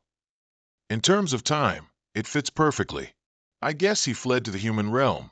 It's very likely he joined the demigods as a minion. It thought to itself, with such a confident tone, it's not just a guess. Lucifer casually sat next to Ban's Bap and asked, "Do you know anything about Satan?" It was annoyed by his overstepping actions. Ban's Bap no longer cared about Satan. Lucifer smiled sinisterly. "Is that so? Then you don't know his fate." Hearing that, it was surprised and confused. But he said no more, turned, and walked away to find Cantus, leaving it full of unanswered questions. His footsteps suddenly stopped. Lucifer turned back and called Ban's Bap meaningfully. He spoke ambiguously. "What's bound to happen will happen." Then he vanished, making it even more annoyed. Ban's Bap didn't say another word, pondering deeply. Back in Lucas's reality, he seemed surprised by what had just happened. Lucas was astonished. "Lucifer ate the regulator of the demon realm? So the person you mentioned is Lucifer?" Daos repeated, "I already told you. This is a riddle. Then he flicked his hand. A blinding light made it impossible for Lucas to see ahead. He only heard his voice. I've given you all the pieces. Daos then became just a speck of light and vanished. His voice still resonated in space, urging, your mission is to solve the riddle, Lucas. He quickly called out, wait, I'm not finished yet. The light disappeared. The surrounding space returned to its original state, just as Lucas had first entered the room. He complained. He just talks about himself, then vanishes. In front of the room's door, the High Priestess still waited silently. Her expression relaxed slightly when she saw him step out. The High Priestess quickly asked, what happened? And he, not understanding anything, asked back. She said, I was just about to go in, but then I saw you come out. At this moment, Lucas seemed to understand. It's also like the illusionary world. Perhaps the flow of time there is different from here. The High Priestess was a bit disappointed. It seems Lord Daos didn't react at all. She felt apologetic. And here I thought if it were you, perhaps it would. I misunderstood. Lucas smiled reassuringly. Don't be too disappointed. He turned and quickly suggested, so, can you take me to Haidam IA now? The High Priestess wondered why he wanted to go there, and she couldn't help but be surprised when Lucas suggested that an apostle was there. He slowly explained, his name is Genta, a man known by the name King of Shadows. Do you know him? The High Priestess said concisely, an exiled royal. She knew quite a bit about him. He's an ambitious man, stopping at no means or methods to achieve his goals. He grew up not hesitating to get his hands bloody. Hearing that, he became even more interested. He's royalty? Then I must go meet this royal first. The High Priestess immediately refused. If it concerns Genta, I cannot help you. I will personally take you to the city. She paused for a moment to prepare. The talisman in her hand gradually lit up. The High Priestess cast a spell and gently touched the talisman. Before their eyes, a gate quickly opened. Lucas smiled faintly. This spell is really interesting. What's its name? Footsteps of the Gods was the name she gave it. Before entering, the High Priestess carefully cautioned, the current king, Monkey, is a strict person. She emphasized, if you treat him disrespectfully, like you do me, you'll lose your head right on the spot. He replied, if he's polite, then of course I'll act politely too. The High Priestess unexpectedly turned to look at him, scrutinizing him. She showed annoyance. Right? No matter how skilled you are, you'll still have to act that way in front of the king. Then the High Priestess turned and walked towards the gate, leading him to the city. As the two entered the gate the High Priestess had just created, he felt it was distinctly different from bending time, and not like spatial teleportation, but more like moving at a super high speed. Very quickly, the city appeared before his eyes. Lucas thought Easter magic was more profound than he had imagined. She stepped out of the gate and informed him they had arrived. It was still dark outside, and the vast city of Haidam Ik was still lit up. The High Priestess instructed, please wait here for a moment. I will go ask for the king's permission. With that, she slowly entered the city. Lucas looked up at the tall city, his mind full of thoughts. Lucas used his cloaking energy to secretly follow behind her. Inside the king's chamber, there were already guards standing in 2 rows for protection. In a flash, Lucas had teleported there. The people around were astonished. Who are you? How did you suddenly appear here? They rushed forward. You rude fellow, where do you think this is that you dare to enter uninvited? The surrounding space suddenly became pitch black, with only Lucas's power glowing. He gently raised his hand, causing all of them to collapse. The weak guard struggled. Your Majesty, quickly, you must leave here. The king trembled, unable to stand steadily. He stammered, are you a demigod? Lucas answered him with eyes full of killing intent. He coldly threatened, I've come to take your life, which made the king jump up from his chair in surprise. Monkey was scared when Lucas exposed him. Don't you know the reason best yourself? He hastily climbed over the table to get closer to him faster. Monkey fell to his knees, begging, Please, spare my life. Lucas thought, a king begging a demigod for his life in front of his subordinates? Indeed, he completely obeys those demigods. The subdued subordinates on the ground watched their king in pain, unable to stand up and protect him. He remained coldly silent, ready to take his life. Monkey continuously begged, if I die now, this country will also perish. He bowed his head quickly and said, right now, in this country, my brothers are fighting each other for the throne. Monkey feared that if he died, his brother Genta would seize the throne and turn everyone into slaves to satisfy his own ambition. He coldly asked back, so you're not like him? He explained, you really don't know how I feel having to bow before you, do you? At this moment, there was also a group of people hiding on the rafters above. Poisonous darts suddenly shot down towards where the two of them were standing, but it was blocked by Lucas's protective shield. The dart fell right next to a startled monkey. Lucas realized they were poison darts. He thought, it's not aimed at me, but at Monkey. The people in black suddenly appeared all at once. Monkey was scared. They're assassins, Genta's subordinates. How did they get into the city? Lucas silently focused his energy. All the men in black rushing towards them were subdued by his power. Immediately after, strong bolts of electricity struck down, defeating them in just a few seconds. He saw the scene before him and trembled, marveling. He didn't even move a finger. This is the power of a demigod. He approached an assassin and asked, where's Genta? Lucas angrily grabbed his hair and threatened, you'd better obediently speak up. But unfortunately, he had already bitten his tongue to commit suicide. Just then, the high priestess arrived. Lucas looked at him regretfully. I thought he knew something. As soon as she stepped out of the gate, she was surprised. What's going on? Monkey was even more surprised to see her. High priestess, why are you associating with a demigod? Lucas looked at the assassins and said, these guys were trying to kill Monkey, so they must be Genta's subordinates. He looked at the high priestess inquiringly. Do you know where he is? She asked curiously. What if I do? Lucas replied coldly. Then I'll kill him. What else? Upon hearing this, the high priestess was truly speechless. She sighed. Just now you were trying to assassinate the king, and now you're going to kill Genta? Are you a murderer? He slowly explained. As for Monkey, I just wanted to confirm why he surrendered to the demigods. If the reason was for his own self-interest, I would have killed him. He was surprised. You're not a demigod. Lucas's silence was his answer. Monkey was astonished and fell to the ground with a thud. He continued, anyone can say they were forced to surrender to a demigod for the people. I deliberately made him think I was a demigod to confirm if he was telling the truth. The more he listened to him, the more terrified he became.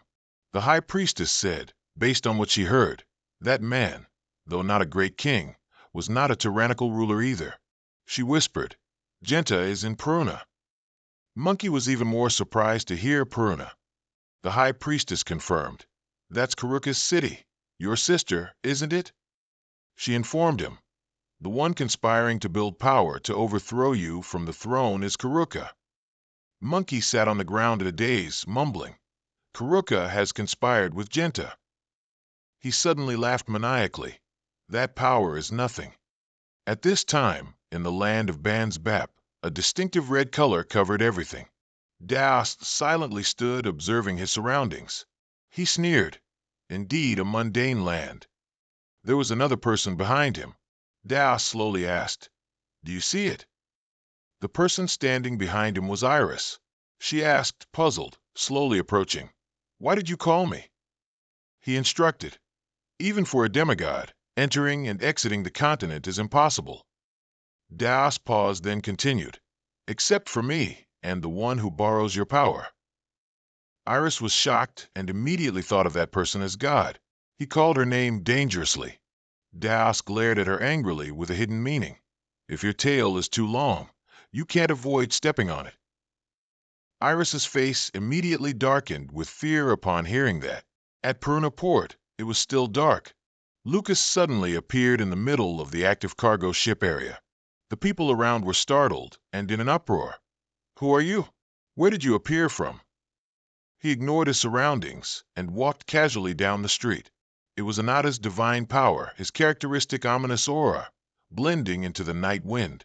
Lucas walked until he reached a small alley, where it was pitch black inside, and he couldn't see the path. Lucas slowly stepped inside. His footsteps suddenly stopped. Lucas stood silently, waiting. Sure enough, a voice came from the darkness. "I didn't expect you'd show up here yourself, did I?" A tall, dark figure gradually became clear. As Genta approached, he looked at him with little goodwill. All around him were his subordinates, surrounding him without a single gap. They were even on the rooftops overlooking it. Genta said arrogantly, "I can't believe you actually came. Thanks to you, I'll have less trouble." After he commanded, "Kill Frey," they all rushed forward, ready to finish him. Amidst the clear sky, a bolt of lightning unexpectedly struck in an unusual way. It emitted a dazzling light that made even passers-by cover their heads in fear. The villagers were astonished. What just happened?" Lightning struck in a clear sky. Jenna was utterly terrified. Lucas calmly stepped over the corpses, looking at the subordinates on the ground. He couldn't believe his eyes. No way. How could a mage? He glanced at him scornfully, clearly. He was very bitter, gritting his teeth and cursing. Genta leaped into the air, lunging viciously towards him. Before he could reach him, he was stopped by an explosion. Genta somersaulted, dodging in another direction. As soon as he touched the ground, he saw Lucas still standing calmly, seemingly looking down on his enemy. Genta went furious, summoning his strongest energy. He lunged forward, cursing. "You're too arrogant, daring to fight close range against an assassin." When he was just an arm's length from Lucas, he was struck directly in the head by Lucas's lightning bolt. Genta immediately fell to the ground. Lucas didn't even bother to look back. He felt strange. Does this thing put Ananta into hibernation?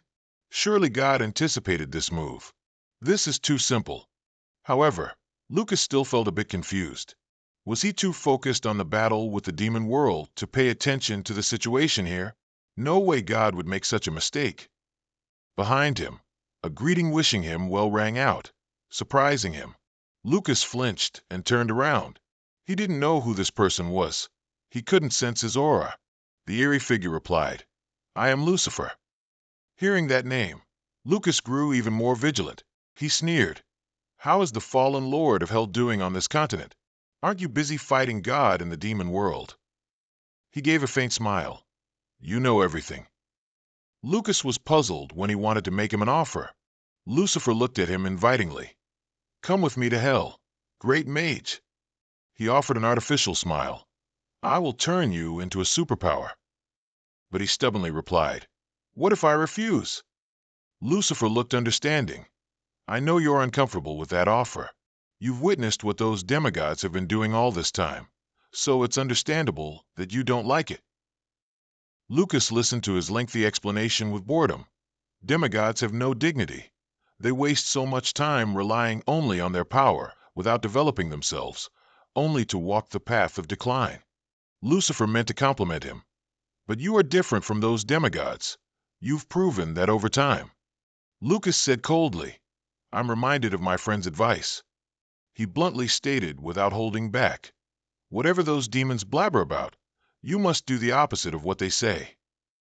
Lucifer paused for a moment, then explained, "I said that because I thought we were allies with a common enemy." Ignoring him, he sneered, "To me, your threat and God's are not much different." Lucifer agreed, "I can't even use my power on the continent, so how can I threaten you?" Lucas was very wary. Demigods also use Elunium to circumvent the god's rules. Who knows if you have any tricks up your sleeve? He seemed quite discouraged. Our conversation has reached a dead end. Lucifer had no choice but to use his last resort, revealing a bit of information to him.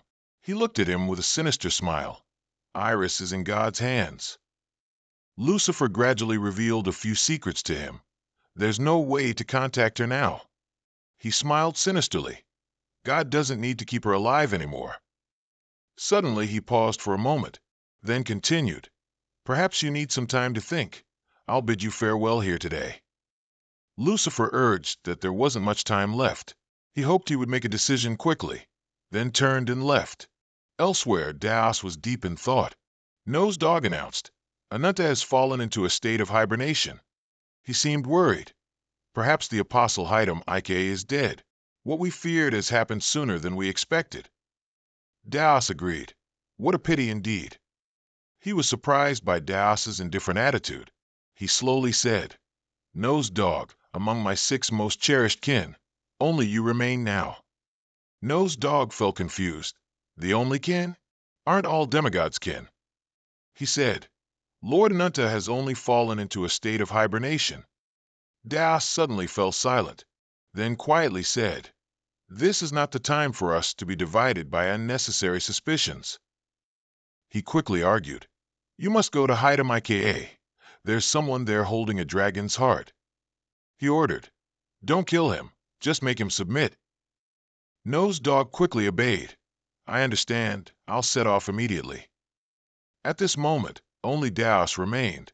He enthusiastically said, "Don't you see? Your plan is starting to falter." Daos smiled sinisterly. "It's almost the end." As for the group in the forest, it was still dark, and the injured were all being helped back. Ho seemed quite tired, but kept apologizing for bothering Isabel, who was supporting him. Darrow suddenly stopped, telling Ivan to go ahead. He coldly said, "I have something to do." Ivan, temperamental, loudly scolded, "We're in the middle of a forest and don't know where the exit is. What could you possibly have to do? Are you planning to dig up trees?" Skyzer seemed to have discovered something. Darrow didn't reply, still standing there, waiting for everyone to go ahead. Skyzer reminded Ivan, "Let's go first. He has something to do, and it looks urgent." The leader on Ivan's back started coughing violently again. He turned back and reminded, "You never need to relieve yourself like him. So what's the big deal? Can you catch up with us?" Darrow immediately agreed. They had already gone quite a distance. Just then, Lucifer emerged and praised, "Your friend is good." He scorned, "Though they are merely ordinary humans who cannot sense my presence." Darrow was puzzled. It seems the female elf sensed it and fled. "What brings you here?" Lucifer was surprised. "You remember?" He nodded, but only remembered a little. Darrow stated directly, "I remember that you are not trustworthy." He was confused. "Did Iris say that? Why do you follow her so devotedly?" He replied, "Because she is the one who created me." Lucifer sneered, "Were you always so naive? Or did losing your memory make you this way?" He was slightly annoyed. "What do you mean?" He said sinisterly, "The one you should trust isn't her, it's me." As soon as he finished speaking, he summoned dark energy. Lucifer touched his hand. Immediately, Darrow felt as if a very powerful energy was being transmitted to him. He let out a sinister laugh, performing his wicked trick. Lucifer would help Darrow remember the true meaning of his name. This truly caused him immense pain. The energy source gradually weakened, and then completely ceased. Darrow spoke like a machine. "I am not the dragon god." Lucifer immediately agreed. "Yes, of course you're not the dragon god." He continuously brainwashed him. "Darrow, you're not that great." Elsewhere, a tiring struggle was also taking place. Lilith panted, clutching her injured arm. She angrily cursed, "You bastards dare to trespass into someone else's home and cause trouble." The demigod sneered, "What kind of mundane monarch is this? The Nightmare Queen isn't skilled in combat anyway." They taunted, "Let's end it here, Lilith, Queen of Nightmare Hell." She was both bothered by her new wound and struggled arduously against them. Lilith had no regrets about this life, but she never expected demigods to be the ones to end it. Suddenly, a large bright circle appeared in the sky. They were surprised when the sky suddenly opened up. A hazy figure appeared, and they stirred. "Is that her reinforcement? Did the Lord mention anything about this?" Lilith grumbled, "What now? Another uninvited guest." The person landed on the ground, taking slow steps. It was Lucas. He quietly stood before her. The surrounding air made Lucas cover his nose, annoyed. This rotten hell is being shaken. He pointed directly at them and said gruffly, 1, 2, 3, 4. Oh wow, so many demigods. This is the first time I've seen so many demigods in one place. But of course, this is a battlefield. The demigods were curious about his identity. Who are you? I can feel your divine power. Are you one of us? Lucas didn't deny it, but you should think otherwise. He began to summon terrifying power. If I eliminate everyone here, it'll be much more convenient later. Seeing Lucas begin to act, they all stirred up. He's not one of us. That bastard, he wants to fight us. Suddenly Hindo shouted, Stop it, Frey. Instantly, they were all surprised. Hindo seemed to be the leader of the demigods. He slowly said, We have no intention of fighting you. I am Hindo. The Lord asked me to tell you something if you came. Lucas was a little surprised by his words. Hindo conveyed the Lord's message. Face him with respect, as you would a kin. As soon as he heard it, he laughed scornfully. What kind of nonsense is he spouting now? Colas bristled. This is nonsense, Hindo. He kept yelling. Do you know how many of our kind that bastard has killed? Even if I kill him 100,000 times, it won't be enough to appease me. Lucas didn't back down and corrected him. I can only die once. Hindo reassured him. Calm down, Colas. We can't defeat him. He turned to Lucas. But there must be a reason for you to comply. Iris is coming soon. He said annoyedly, You disgusting bastards. Regarding the injured Lilith, Lucas suggested, You guys go ahead and don't touch Lilith anymore. Colas showed disgust. Who are you to order us around? But Hindo quickly cut him off, ordering everyone to follow. To his companion's surprise, he then called Lucas to follow. Lilith was still confused about him. Hey, what are you doing? He looked at her and explained, It's nothing. You're Sackley's friend after all. Lilith was surprised at how casual Lucas was. I can't just leave my friend in danger. He was about to ask her for a favor. Lucas looked at her and whispered, If you meet Azura, please tell him not to trust Lucifer. Then he turned and left. Lilith grumbled annoyedly. That arrogant bastard. He says what he wants and then just leaves. She was confused. Why does this human kid seem so cool? At this moment, Lucas met the person he needed to see, the one who had called him to Daos. He spoke first. I've been waiting for you, Frey. Daos boasted. Hell is always desolate, and the air is dusty, so I don't like it. So I tried to create a corner of a continent in hell. Isn't that nice? Saying that, he snapped his fingers lightly. Immediately, a luxurious chair appeared in midair. Daos sat down and invited. You sit down too. Lucas felt he was showing off his power to control space. He was only concerned about Iris's whereabouts. He said calmly, Don't rush, my friend. Daos got straight to the point. Will you become one of us? The demigods standing there were surprised by the Lord's offer. After all, you possess primordial power. You can't remain human anymore. He continued to persuade him. Don't you vaguely feel something? Don't you feel a sense of loneliness, as if you're the only one left in this vast universe? Daos smiled sinisterly. I'll help you fill that feeling of loneliness. Lucas gave a faint laugh. It's true that I just heard the most ridiculous question I've ever heard. If I want to become a demon. I can't believe I heard an even more absurd story on the same day. Daos sighed. You really are very much like Ricky. He was sure Lucas had met Lucifer. Lucas found it amusing when he warned him that Lucifer was dangerous. Daos emphasized, He's much more dangerous than I am. Lucifer will leave this place and rule a new world.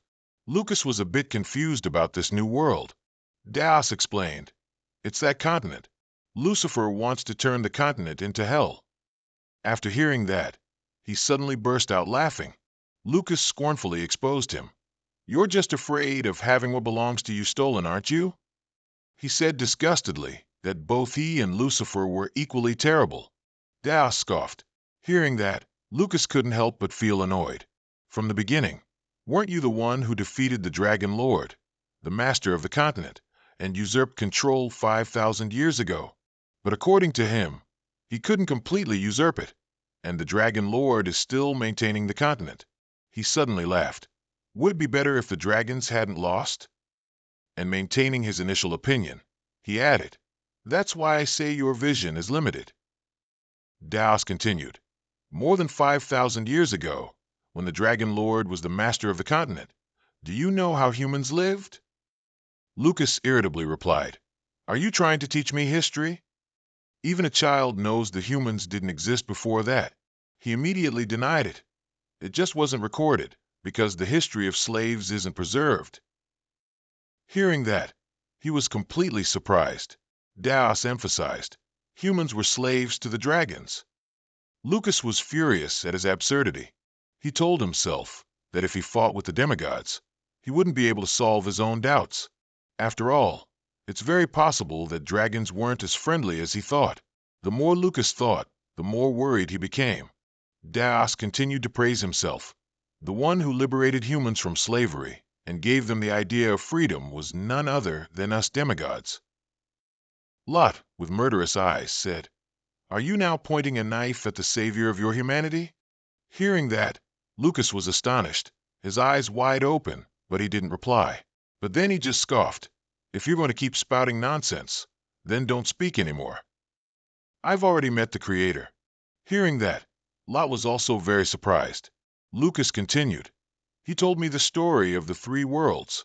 We are the mortal realm, called the continent. This place is the demon realm, and the heavenly realm, where you were born. The current battle is a meaningless one, revolving around the position of the regulator in the mortal realm." At this, Lucas's eyes darkened, and he said seriously, "So, if you want to lie, you'd better think carefully." Lot burst out laughing and stood up. "Meeting the Creator? You truly never bore me. The years spent in hell, it turns out, weren't wasted at all." Hearing him say that, Lucas was also startled. He asked, "What?" But Lot just calmly said, "It's time you took off this mask. The traces of the illusion magic are showing." He put his hands behind his back and exposed him. "A human body cannot enter the demon realm. You must have separated a part of your soul to get in here." Then, with a smug look, he said, "Your nervous system is holding the essence of that soul, so you must have used illusion magic there too, right? You're really complicated, aren't you?" His mocking made Lucas even more furious. Immediately after, to the astonishment of those behind them, a light enveloped Lucas. Looking at his current form, Lot scoffed. "Long time no see. The human who has lived for 4,000 years, Archmage Lucas." Lucas replied, "As expected, you already knew." Lot smirked and said, "You're a special one. People like you rarely appear." He continued, "Moreover, Iris, she already knows all your plans." Lucas calmly replied, "So you only returned because of Iris?" Lot turned away and informed him, "She's currently in hell.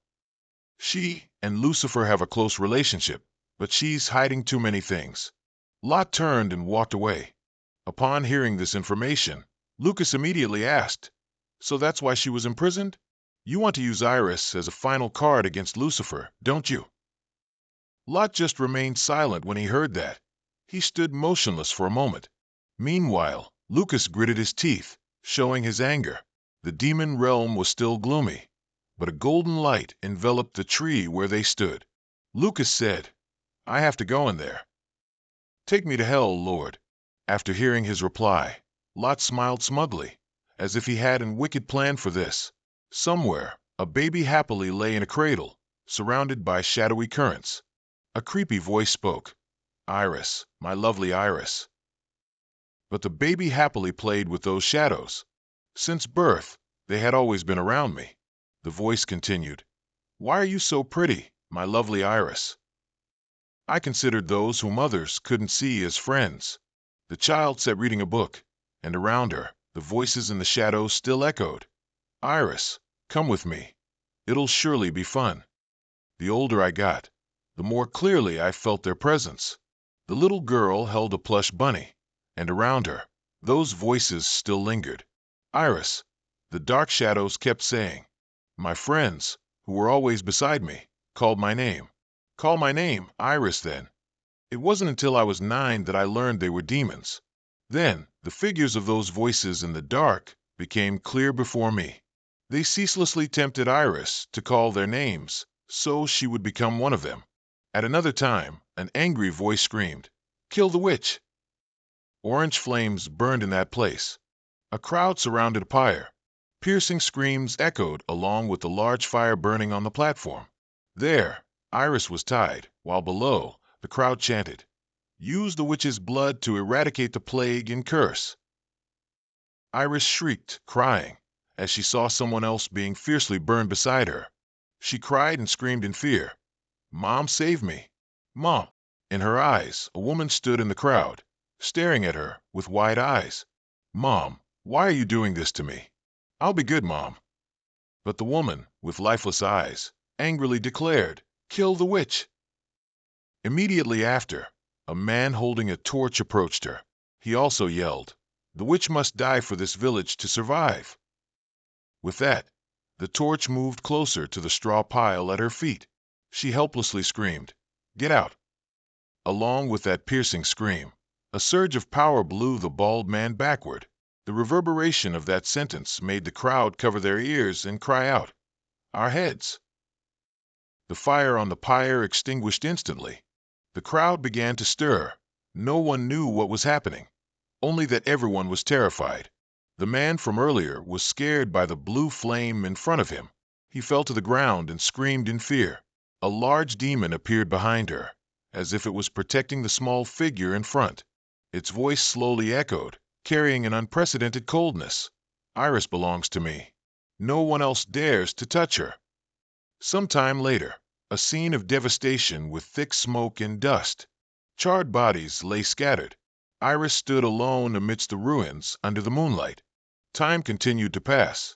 In another place with warm sunlight, inside the house, brewing equipment was arranged in a corner. Iris happily moved a pot of green plants to the side. Suddenly, she flinched, seeing a shadowy figure open her door. Iris asked in fear, "What is it? Who are you?" The mysterious person didn't reply, but only said to themselves, "Finally, I found you, black-robed witch." The mysterious person explained, "I came because I saw the forest to the west. The landscape looks desolate, hundreds of trees uprooted.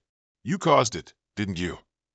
Iris furrowed her brows, scared and wary, but then showed surprise as the person in front said, "So, you're a kind witch."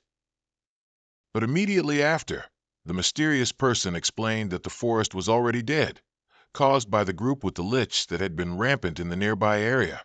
If we don't act quickly, the entire forest will die from the curse. The forest asked me to relay a message to you. Thank you."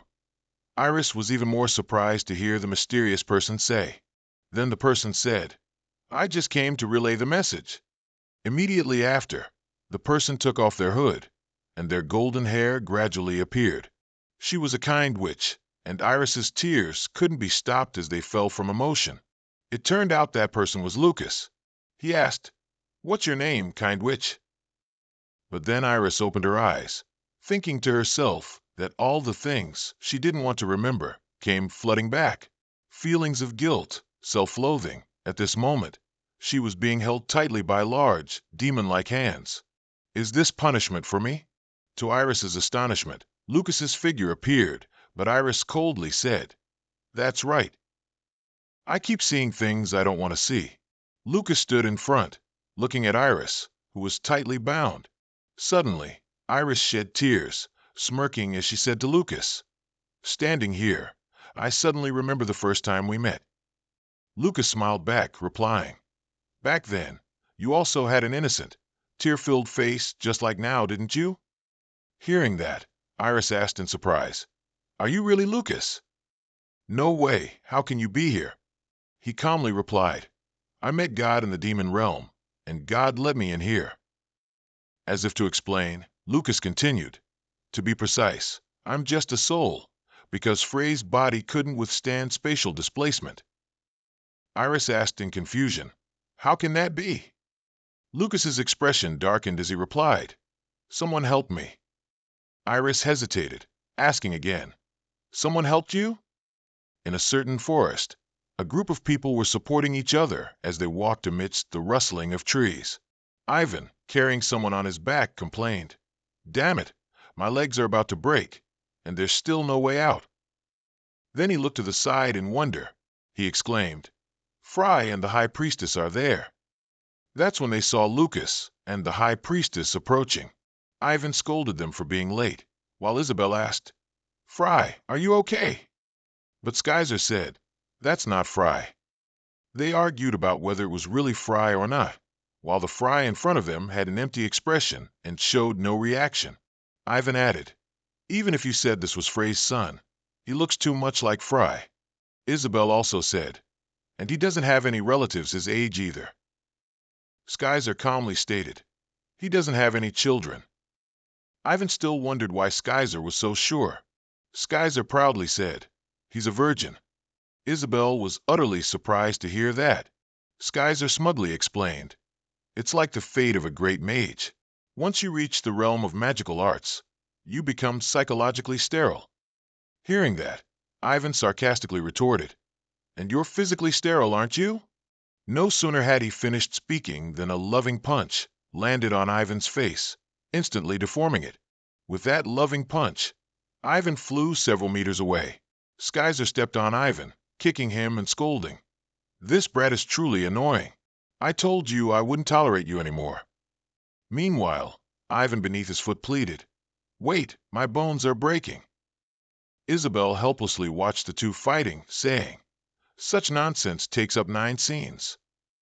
As if realizing something, Isabel asked, "But Frey used to pay a lot of attention to girls, right?" She recalled the scene when Frey was reborn. His eyes clearly lit up whenever he saw a girl, especially older women. Even while choking Ivan, Skyzer replied to Isabel, "Well, that was when he had just entered a new body, and his magical realm wasn't high yet. Now it's hopeless. What a pity." Isabel sighed with a helpless, critical look, blurting out, "No wonder he seemed different lately." At this point, the High Priestess explained, "Frey is currently descending into hell."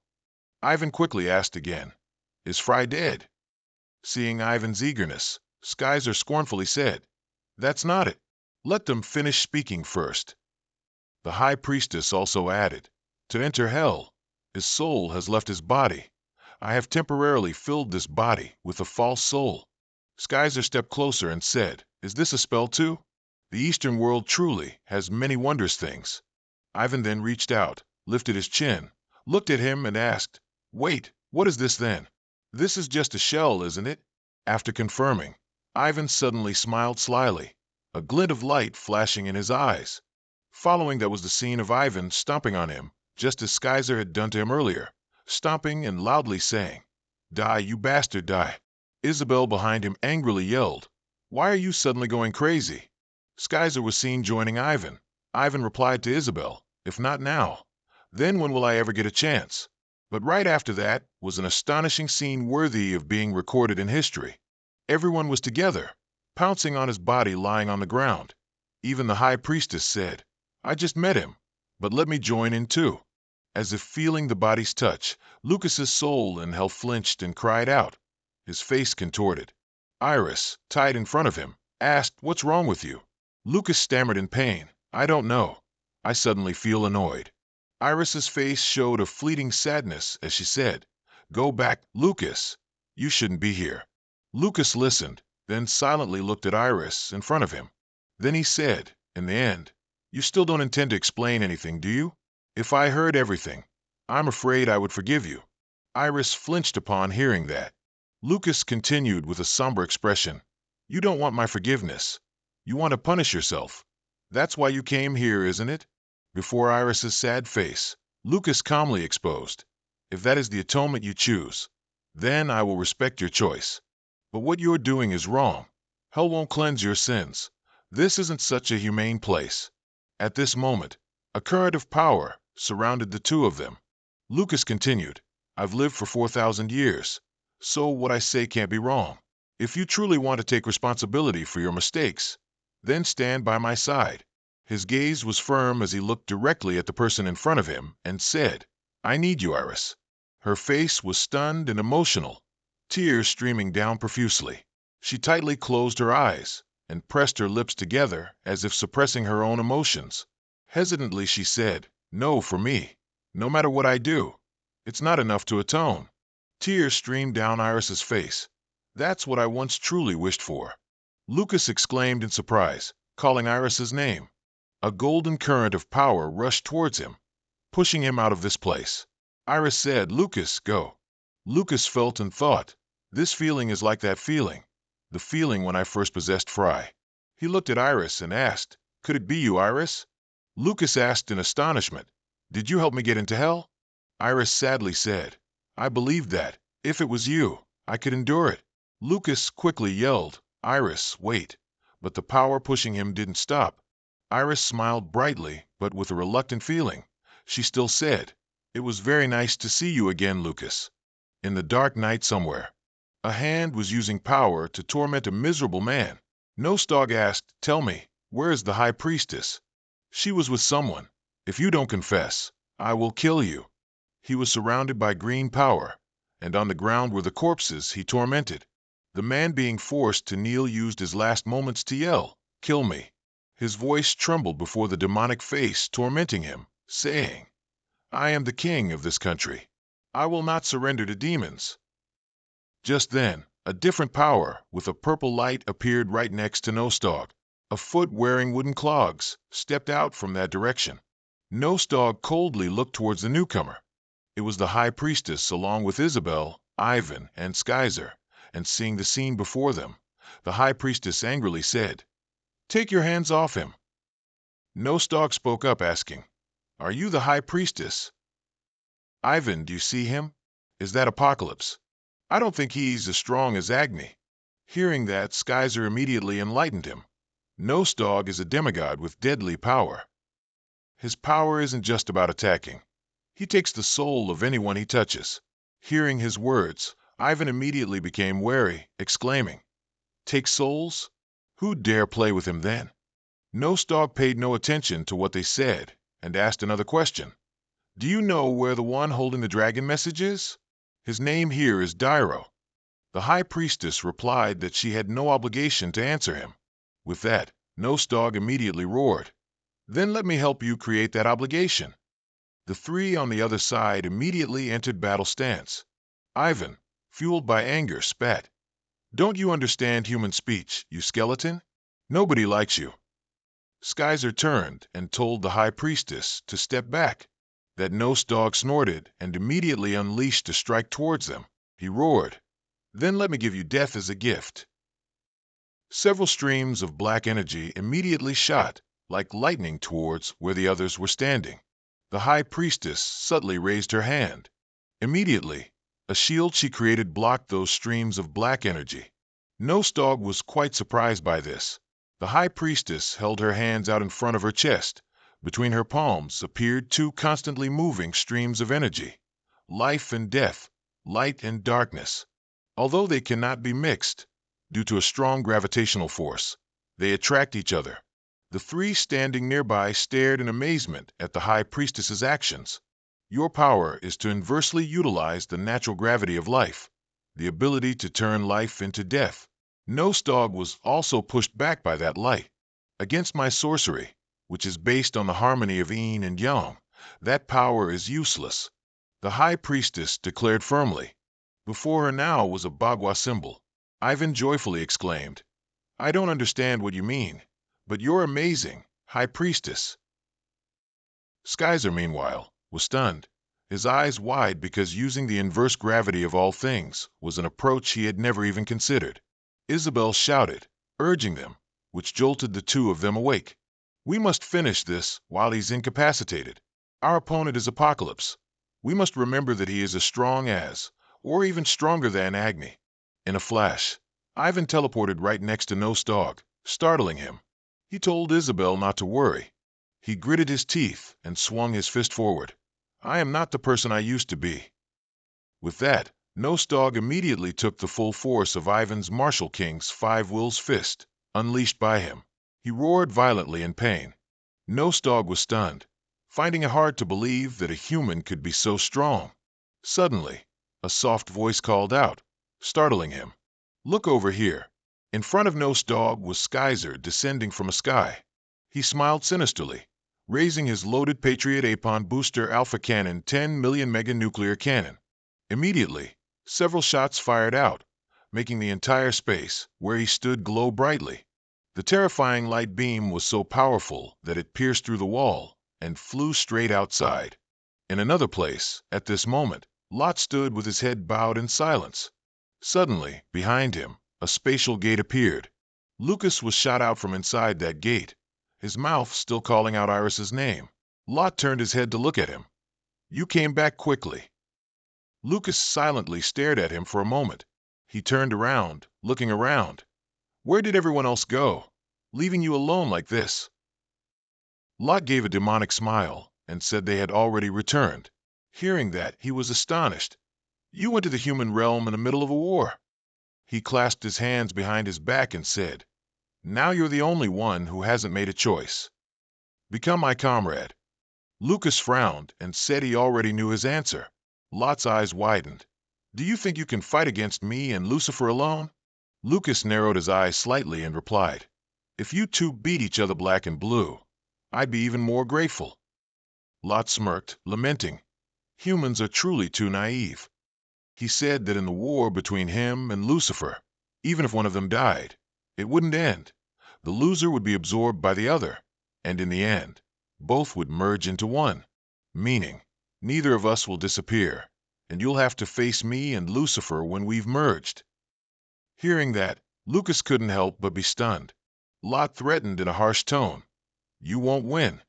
He smirked and thanked him for his advice. "But don't worry about me. I know what I have to do." With that, he walked past Lot. Lucas continued to walk away, leaving him standing there silently, at a place where there was a strangely shaped tree. Lilith was sitting on the ground, holding her arm, surprised to find someone had arrived. She looked at Lucas fearfully and asked who he was. Lucas didn't answer Lilith, but instead asked her, "Where's Azura?" Lilith, recognizing Lucas's true face, stood up in shock. "Who exactly are you to possess such terrifying divine power?" He seemed not to hear her words and pressed, "You don't know Azura?" Lilith bit her lip in anger, thinking that it was just her word after all. Lilith said that the nightmare hell had been invaded, so they were probably forming a countermeasure in Ban's Bap City. Not just Azura, but all the monarchs. Hearing that all the monarchs were present, Lucas frowned tightly. He asked, "Lucifer's there too?" Lilith annoyedly replied, "That's obvious. If Lucifer doesn't regulate, can those troublesome guys meet normally? I must be going now." Lucas pondered in silence. If possible, he wanted to meet without Lucifer present. Thinking this, he looked up at Lilith and asked her to take him to Ban's Bap. A moment later, in the blood battle hell, flies kept flying back and forth in the air. The two stood on the cliff looking down. Lilith explained, "That glaring red thing down there is blood, not water. It's the demons of Perry. Jumping in with a human body would turn you into minced meat in an instant." Lilith hadn't even finished speaking when Lucas jumped straight down, making her angrily yell. The flies, seeing someone arrive, immediately swarmed him. Lucas used magic to create a shield, preventing them from coming near. Lilith flew after him, grumbling that Lucas was truly unpleasant. The two sped downwards, disregarding the swarming flies. A moment later, they finally broke through the dense swarm of flies and fell down. Both landed softly. Two guard demons noticed an intruder and immediately rushed over to question them. They recognized Lilith, so they asked her what was going on. Lilith introduced Lucas as a guest she brought to meet Ban's Bap. They advised Lilith against it, believing Lucas was a demigod.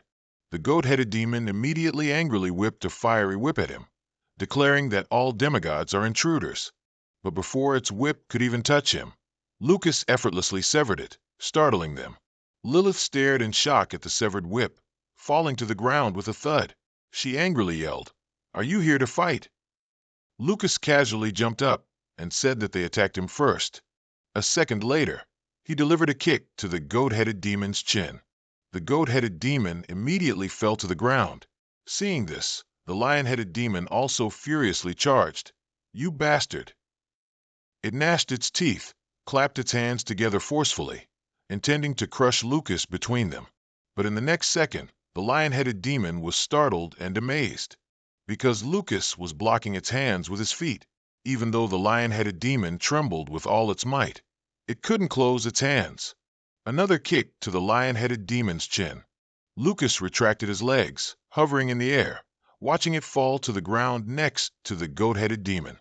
Lilith watched him effortlessly take down two high-ranking monsters in an instant and mumbled in horror. "Who exactly is he?" Suddenly, Ban's Bap appeared from nowhere behind her, making her yelp in surprise. "The guest you brought is quite troublesome." It observed Lucas intently. He intentionally knocked out the monsters instead of killing them.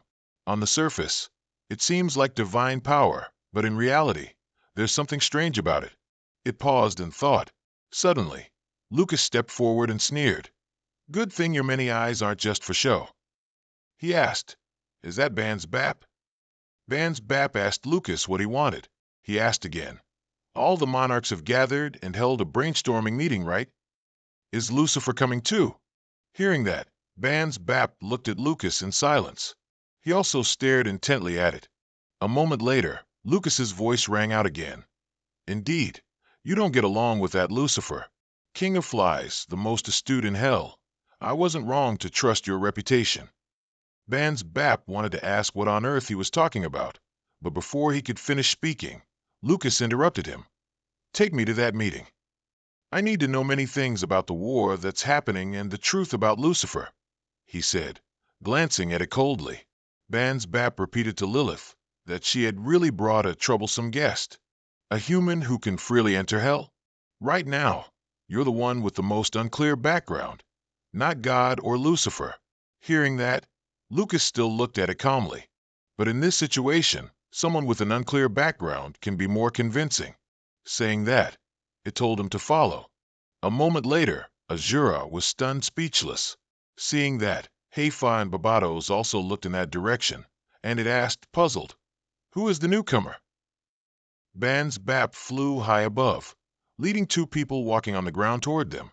"These are esteemed guests. Greet them." Barbados gloomily asked it, "Are you on the demigod side?" Ban's Bap calmly replied, "He is not a demigod. He is a human, Archmage Lucas Choman." Meanwhile, Azura crossed his arms and cast a gloomy glance at the approaching person. Looking at the person in front of him, Barbados was surprised to learn that he was human, yet possessed such terrifying divine power. Suddenly, it remembered. How can a human enter here? Lilith spoke up, assuring them that Lucas was indeed human. Heifa, not caring about them, turned to Ban's Bap and asked, "Why hasn't Lucifer arrived yet?" It replied that he wouldn't come. Barbados and Azura also looked over, stunned. Suddenly, Azura glanced to the other side. On that side, Lucas was calmly walking toward them. "I will tell you Lucifer's plan. Whether you want to believe it or not, you decide for yourselves," he said calmly, standing before the three giants. Lucas, along with Ban's Bap, began to analyze for them. A moment later, Heifa stared at them, mouth agape in shock. Barbados's voice trembled as he repeated what he had just heard. "Hell will be destroyed." Azura gnashed his teeth and said nothing. Lucas said this was a predictable outcome.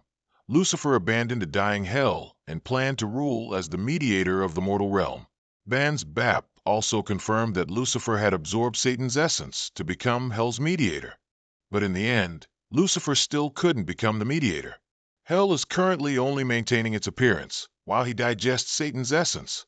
Lucas immediately added that there was only one way for hell to not be destroyed: kill Lucifer and remove Satan's essence from his body. As soon as he finished speaking, Barbados immediately burst out laughing, calling Ban's Bap insane. "You've been tricked by that human. You're planning an assassination in a place where Lucifer isn't present and calling us here, aren't you?" It acted as if it had seen through everything. "In the end, you're the one who wants Satan's essence stone, aren't you?" Ban's Bap immediately said that he doesn't participate in gambles with low odds of winning. Even Lucifer couldn't withstand that essence stone, so neither I nor anyone here can withstand its power. Barbados roared, How can I believe that? Azura slightly narrowed its eyes, looking at Lucas, who was standing below. He also faced it. Lucas's voice rang out clearly.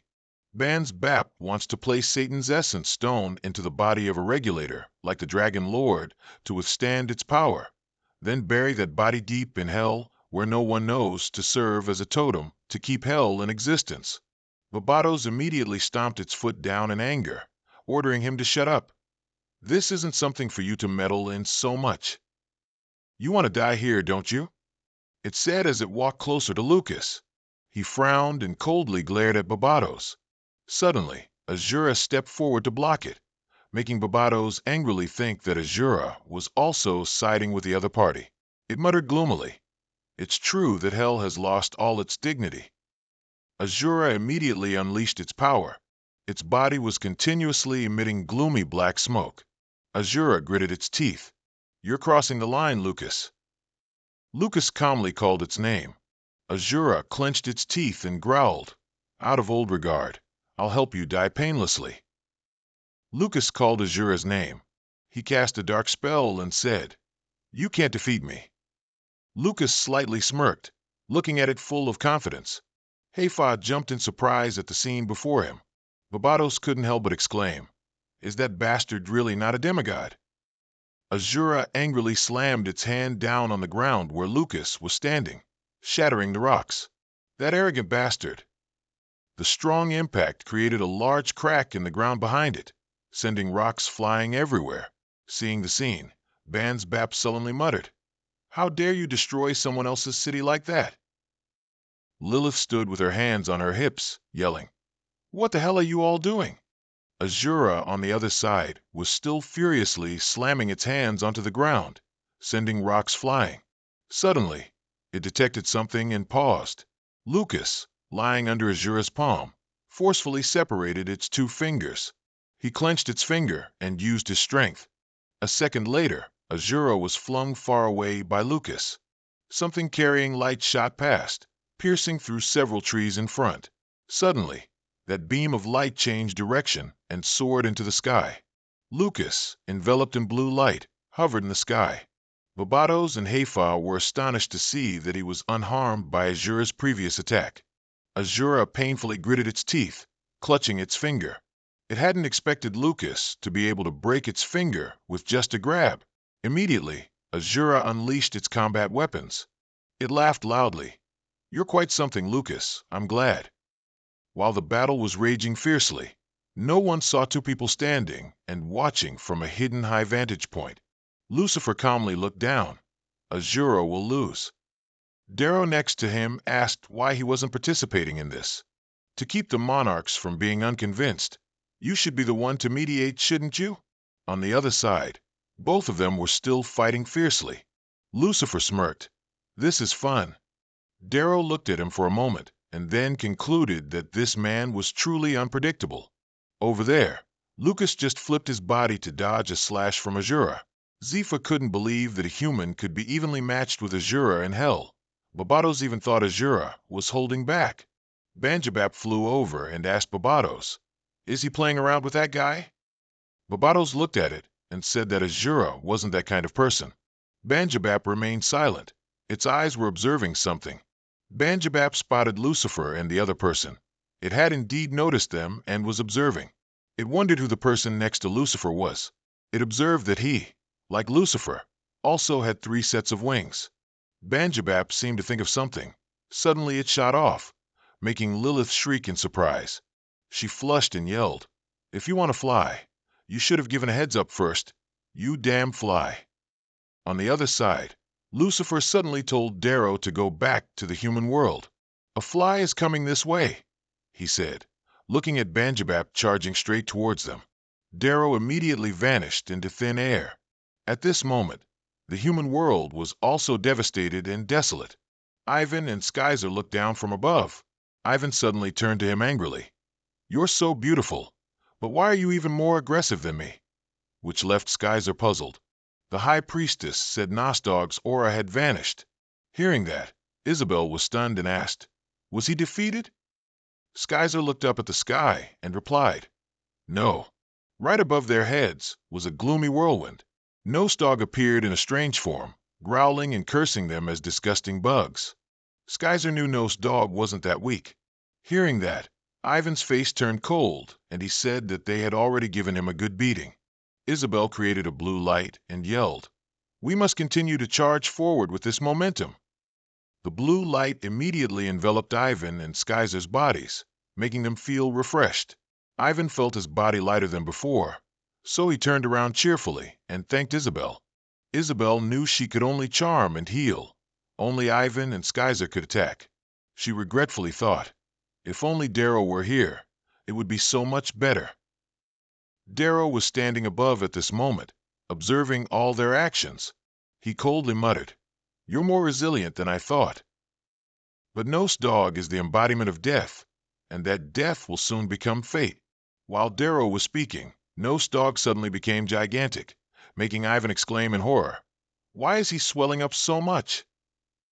And humans cannot resist fate. As soon as Darrow finished speaking, the whirlwind above their heads suddenly intensified. The High Priestess immediately moved her hands, creating magic. All of them were immediately protected by a sphere-like barrier, while Dog's whirlwind had completely swallowed them. The High Priestess warned, "The aura of death is flooding everywhere. Everyone must absolutely not step out of the barrier. Just one step out, and you will immediately face death," she said sternly, raising her hand and speaking in a low voice. Ivan immediately became agitated. "If we don't leave the barrier, how can we fight him?" Skyzer's voice rang out. "Life and death, their auras are opposing each other and constantly pulling against each other. If another opposing aura breaks the barrier, then perhaps. We need to simultaneously use opposing types of magic, like earth and wind, ice and fire." After speaking, he turned to Isabel and told her he couldn't use mana, then asked her to perform it, which startled Isabel. She immediately cast fire and ice magic in both hands. When Skyzer saw that Isabel could easily use magic of this level simultaneously, he understood why Lucas wanted to bring her along. He watched Isabel merge the two streams of power and exclaimed in admiration, "At such a young age, she's already reached the 7th-tier realm." Because she was always by Lucas's side, she didn't realize her own power, but Isabel was a truly outstanding genius. Isabel swung her two hands, enveloped in fire and ice. She simultaneously unleashed two streams of fire and ice magic. The two collided, creating a huge explosion. Ivan tried to shield his eyes to see through the dazzling light. Just as the High Priestess said, though small, there was a hole. Seeing this, he immediately jumped through the hole, ignoring everyone's protests. Ivan leaped and raised his fist towards Dog. "Taste my fist." The fist flew swiftly. The moment it touched Dog, a huge, blinding explosion immediately erupted. The explosion lit up the entire sky. Skyzer stood on the ground, shielding his eyes and cursing Ivan as an idiot. At this moment, he was panting heavily. Ivan looked at Dog, who was swaying after his attack, and smugly said, "What are you going to do now, you bastard?" Seeing this, Skyzer hurriedly shouted at him to return to the barrier, but it was too late. Ivan was now surrounded by Dog's dark auras. Isabel clicked her tongue, gritted her teeth, and cast fire and ice magic. Charging forward, she unleashed two streams of magic simultaneously, creating a huge explosion. The explosion pushed Ivan flying backward. He immediately jumped down into the protective barrier below. Skyzer angrily scolded him. After attacking, "You should think a bit more before attacking again, you idiot." Hearing this, Ivan just chuckled and apologized. Dog growled and cursed. At this point, everything returned to the way it was. Isabel said her magic would only hold for a moment, and she was bewildered, not knowing what they should do next. Dog again frantically launched a new attack. The dark smoke seemed to be about to pierce the protective barrier, terrifying them. The High Priestess continued to cast magic. "This is a psychological attack. Everyone must maintain a steady mind. The barrier can only block so much. His power is to break the will to live of others. He will use negative feelings like regret and self-blame to make our souls collapse. The stronger one's ego and faith, the easier it is to be subdued. Hearing this, Ivan immediately flinched and asked. Then both he and Skyzer said in unison, "Are you talking about us?" After speaking, the two turned to look at each other with disgruntled expressions. Suddenly, the man next to them screamed tragically. Seeing him like that, everyone immediately panicked and checked on him. Suddenly, he pushed Isabel's hand away and ran outside, ignoring her pleas to stop. The man ran, screaming incessantly. Just as he left the barrier, something suddenly clung to his face and pulled, making him scream in agonizing pain. Ivan cursed and immediately rushed towards the man. He grabbed his shirt. The very next second, that man was thrown back into the barrier by Ivan. Isabel caught him, frantically calling for Ivan to come back quickly. Skyzer and the High Priestess also anxiously called his name. But Ivan was now engulfed by Nostog's dark aura, screaming with his face covered in tears and snot. A familiar voice suddenly echoed in Ivan's mind. "You ruined everything." He suddenly remembered the image of his master standing with his back to him. The moment Nova's arm was severed, she then clutched her arm, screaming in pain. Suddenly, the image of his master with an angry face appeared. "It's because you're weak that this happened." In that illusion, Ivan sobbed painfully, unable to speak. Suddenly, images of Skyzer and Isabel appeared again, disdainfully calling him useless. Ivan wanted to say it wasn't true, but couldn't utter a word. Then an image of Benian appeared, with blood flowing from her eyes, nose, and mouth, blaming him for telling her to use dragon tongue. Ivan screamed in fear and ran, struggling amidst his tears. Suddenly, Ivan collapsed to the ground when he saw a faint shadow in front of him. That person said, "What a pity, Ivan." Suddenly, two streams of ice and fire magic were unleashed again, creating a terrible explosion. The blinding light made Skyzer and Isabel raise their hands to cover their faces, unable to understand what had just happened. Nostog was bewildered, realizing this power was divine power. Two surging streams of ice and fire magic continuously struck him. Ivan surprisingly lifted his face, still covered in tears and snot. He foolishly asked Snow, who was standing in front of him, if she was an angel. Snow snorted. "It's only been a few days, and your flattery has increased a lot." Isabel and Skyzer were both extremely surprised to see her appear here. Snow turned and smiled, saying Benian had woken up. Only then did Ivan realize she was real. Snow said Benian used the dragon gate to send her here. "The dragon's heart has wavered. It seems Darrow, who was with you, has finally changed." There was a question asking where Darrow was. Snow said she had resonated with his heart and found he was with them. Darrow stood hidden high above, watching them discuss him. He remained silent for a moment. Hearing that, Ivan turned his head, searching around. "Darrow said he had something to do and went somewhere, didn't he? Is he nearby?" Suddenly, Nostog's dark smoke enveloped him again. Ivan cursed. "The dark energy is getting stronger." Isabel quickly urged them to enter the barrier first. Nostog unleashed a strike. Snow immediately drew her sword. She slashed once, and two elements of fire and ice shot out simultaneously. When Snow sheathed her sword, the sky was already thick with smoke from the explosion.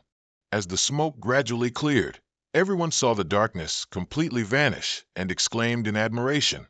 Nostog slowly spoke. "Indeed, this is the divine power of Agni." With that, he suddenly roared furiously. "You arrogant brat! How dare you use Agni's crystal?" Snow frowned unpleasantly. "To make it my own, I had to endure excruciating, bone-gnawing pain." Suddenly, magical talismans flew towards him, startling him and catching him off guard. The High Priestess waved her hand. "The light of life has made your heart beat again and restored vitality to your eyes." The talismans immediately stuck all over his body, making Nostog scream in pain. The High Priestess continued to cast her magic. She widened her eyes and emphasized each word. "You yourself have embraced death, so life is the antithesis of your existence. Farewell, Nostog." Azura attacked Lucas with all his might, but he dodged it. Azura quickly grabbed the staff with both hands and struck Lucas directly. He channeled his strength into his foot. kicking Azura straight in the stomach, sending him flying far away, crashing into the tower opposite. The tower wall collapsed, leaving a rather large hole. Buried under the rubble, he was crawling back up. Azura, with his 6 hands already holding weapons, said, "Lucas, you're quite good." Lucas provoked, "Oh, look, why did you shrink like that? It's more fun to fight when you're big." Babato spoke up, "I want to reduce my weaknesses. Only my body has changed, but I'm still as strong as before." Azura drew his bow, released an arrow, and it shot towards Lucas. The arrow was right in front of Lucas, but he quickly dodged it. Azura grabbed another arrow and charged towards Lucas, stabbing down decisively. The spot he attacked cracked and shattered, but there was no one there. Lucas stood to the side, unharmed. Lucas scoffed, "Using 6 weapons completely blocks my escape routes, huh? You truly are Hell's ultimate warhorse, Azura." Azura trembled with anger. He attacked continuously without stopping, but Lucas dodged all of it. Azura was confused. "How can this be? Why are my attacks having no effect on you?" Lilith observed from outside. "In a one-on-one fight, you're dominating." She added, "This isn't a balanced fight. Azura is being spun around like a top." Azura gritted his teeth, now exhausted. Suddenly, he dropped his weapon. His other hands simultaneously dropped all their weapons. Lucas was surprised. "Exactly what heavy weapons are you planning to fight with?" Azura said nothing and lunged in front of Lucas. He punched him hard in the stomach with one hand. Lucas gritted his teeth and endured it. Azura grabbed Lucas's leg, spun him in the air many times, then slammed him straight to the ground. This time Lucas couldn't escape.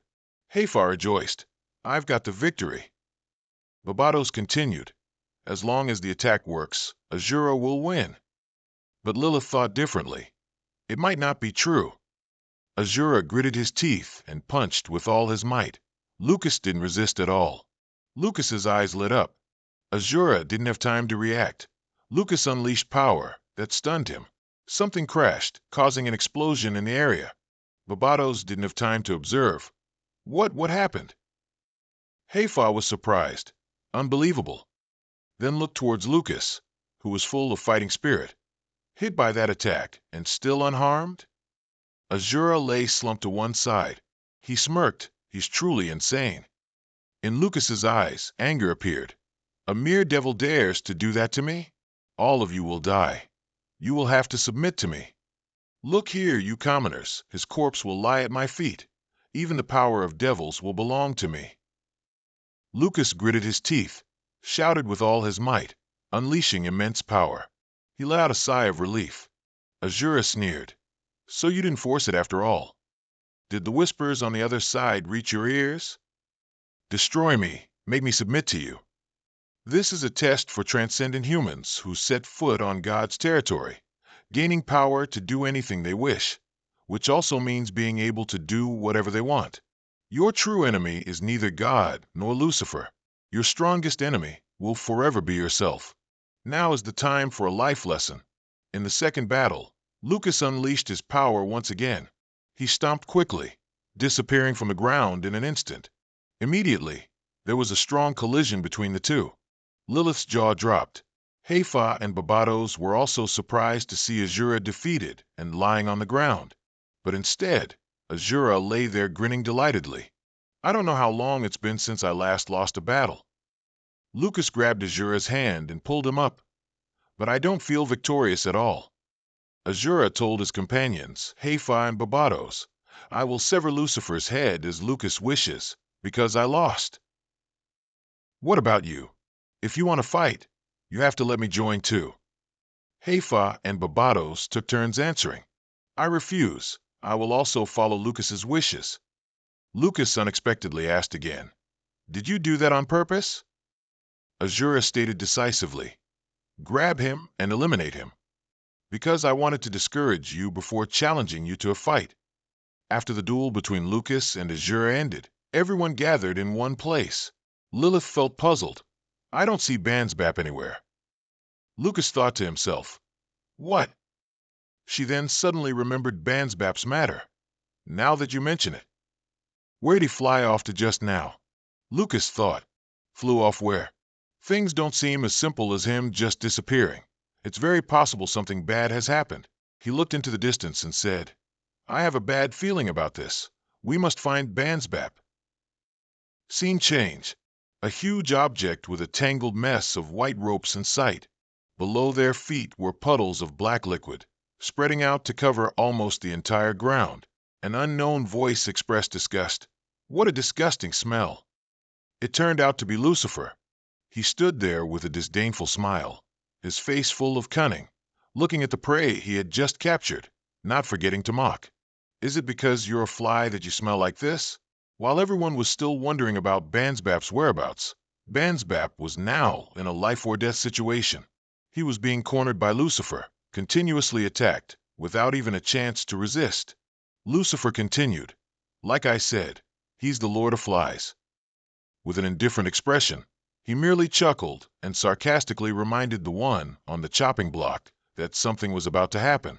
Meanwhile, Lucas's side, Lilith, realizing the urgent situation, quickly flew into the sky to search for Bansbap more swiftly. Wherever you go, you should at least say something before you leave. Even after searching every nook and cranny, she couldn't find him. Lilith then called out, Hey, Lucas, no matter how you search, you won't find him. Don't you know he's a rabbit? Given the current situation, it wasn't hard for him to deduce. He's not the type to run away alone during a fight. While the two of them were busy searching, the others had vanished without a trace. The one they needed to find was nowhere, and the people they were just with had disappeared, making her angry. Where did everyone go again? Oh, honestly, everyone just does whatever they want. Suddenly, a scene of Heifa being beaten appeared. He took a critical blow and was in excruciating pain. Next, Barbados' life was also taken by Lot. He acted swiftly, piercing its chest with a single blow. Both Barbados and Heifa met a bitter end at the hands of this extremely cruel and heartless person. Having dealt with 2 lives in a row, he remained indifferent, not caring about what had just happened. Lot casually said, The life of a demon is truly meaningless.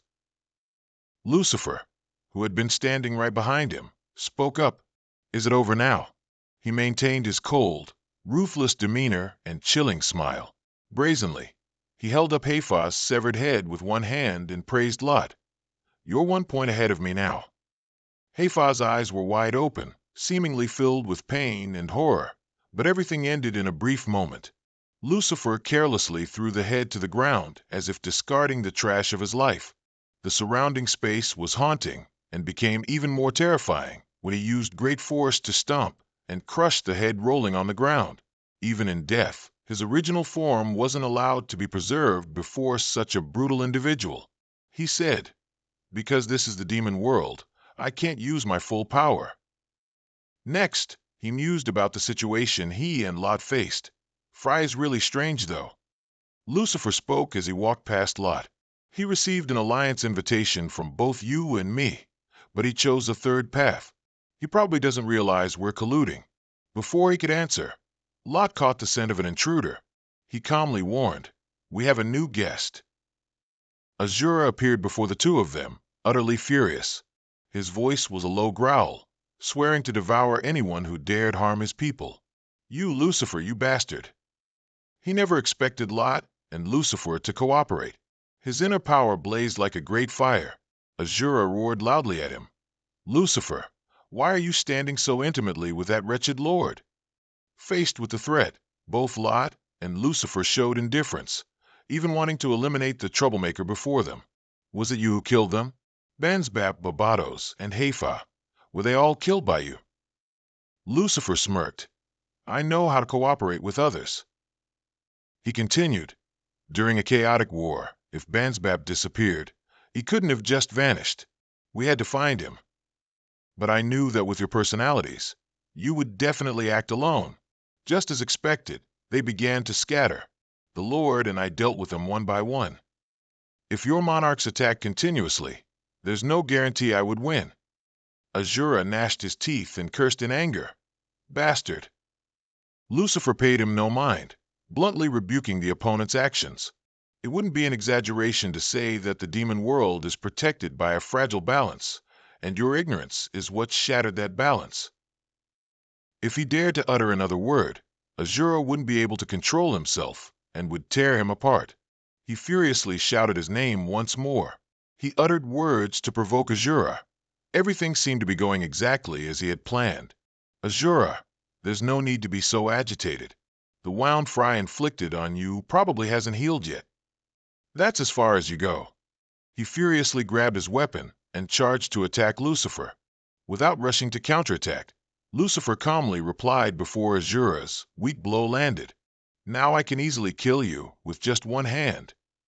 Having delivered his short and concise warning, he unleashed a gigantic, super-large purple energy blast, sending Azura flying thousands of meters away before he could even touch a single hair on him. The blast was so powerful that only a long streak of purple light could be seen, carrying Azura to the very ends of the earth.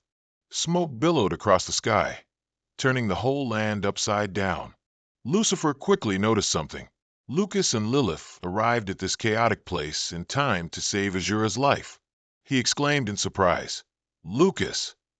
After miraculously escaping his devastating blow, Azura angrily said to Lucas, "Just as I said, that bastard Lucifer and God. You already secretly understood what was happening. I heard it too." He frowned, looking at the two villains. Those two are on the same side. No wonder I kept finding it strange. Lilith felt the situation was gradually worsening. She informed both of them of the situation. The three rulers of hell were dead. Indeed, all three had fallen into a hopeless situation, as if sacrificing all three of their lives to this place at the same time. Lot, who had been silent until now, couldn't contain his joy and sneered, "No need to bother searching." Lucifer looked at Lot with a satisfied expression, both secretly understanding each other's intentions. They've gathered in one place on their own. The situation wasn't very optimistic, even though the three of them were still in great danger and would have a hard time surviving. Lucas urgently and proactively told both of them to quickly leave this place. "Lilith, take Azura and leave this place." Lilith nervously asked again, "What?" Lucas explained the current situation. "Those two have colluded and played a trick on me, so I have to return the favor properly." Just as he was in a magnificent and touching pose, Azura suddenly writhed and vehemently wanted to stay and fight the two of them. "I don't need anyone's help. I'm fine." Lilith, trying to restrain the big man, almost suffocated. "Shut up, will you? Do you think you're small?" Lot, not waiting any longer for this cat-and-mouse game, pointed his index finger to the sky and unleashed a skill. The two bickering individuals were suddenly engulfed in a golden sphere, Lot's skill that was just deployed. Before he could react, Lot was already a step ahead. Cracks gradually appeared on the sphere, sensing that something bad was about to happen, leaving the two inside bewildered.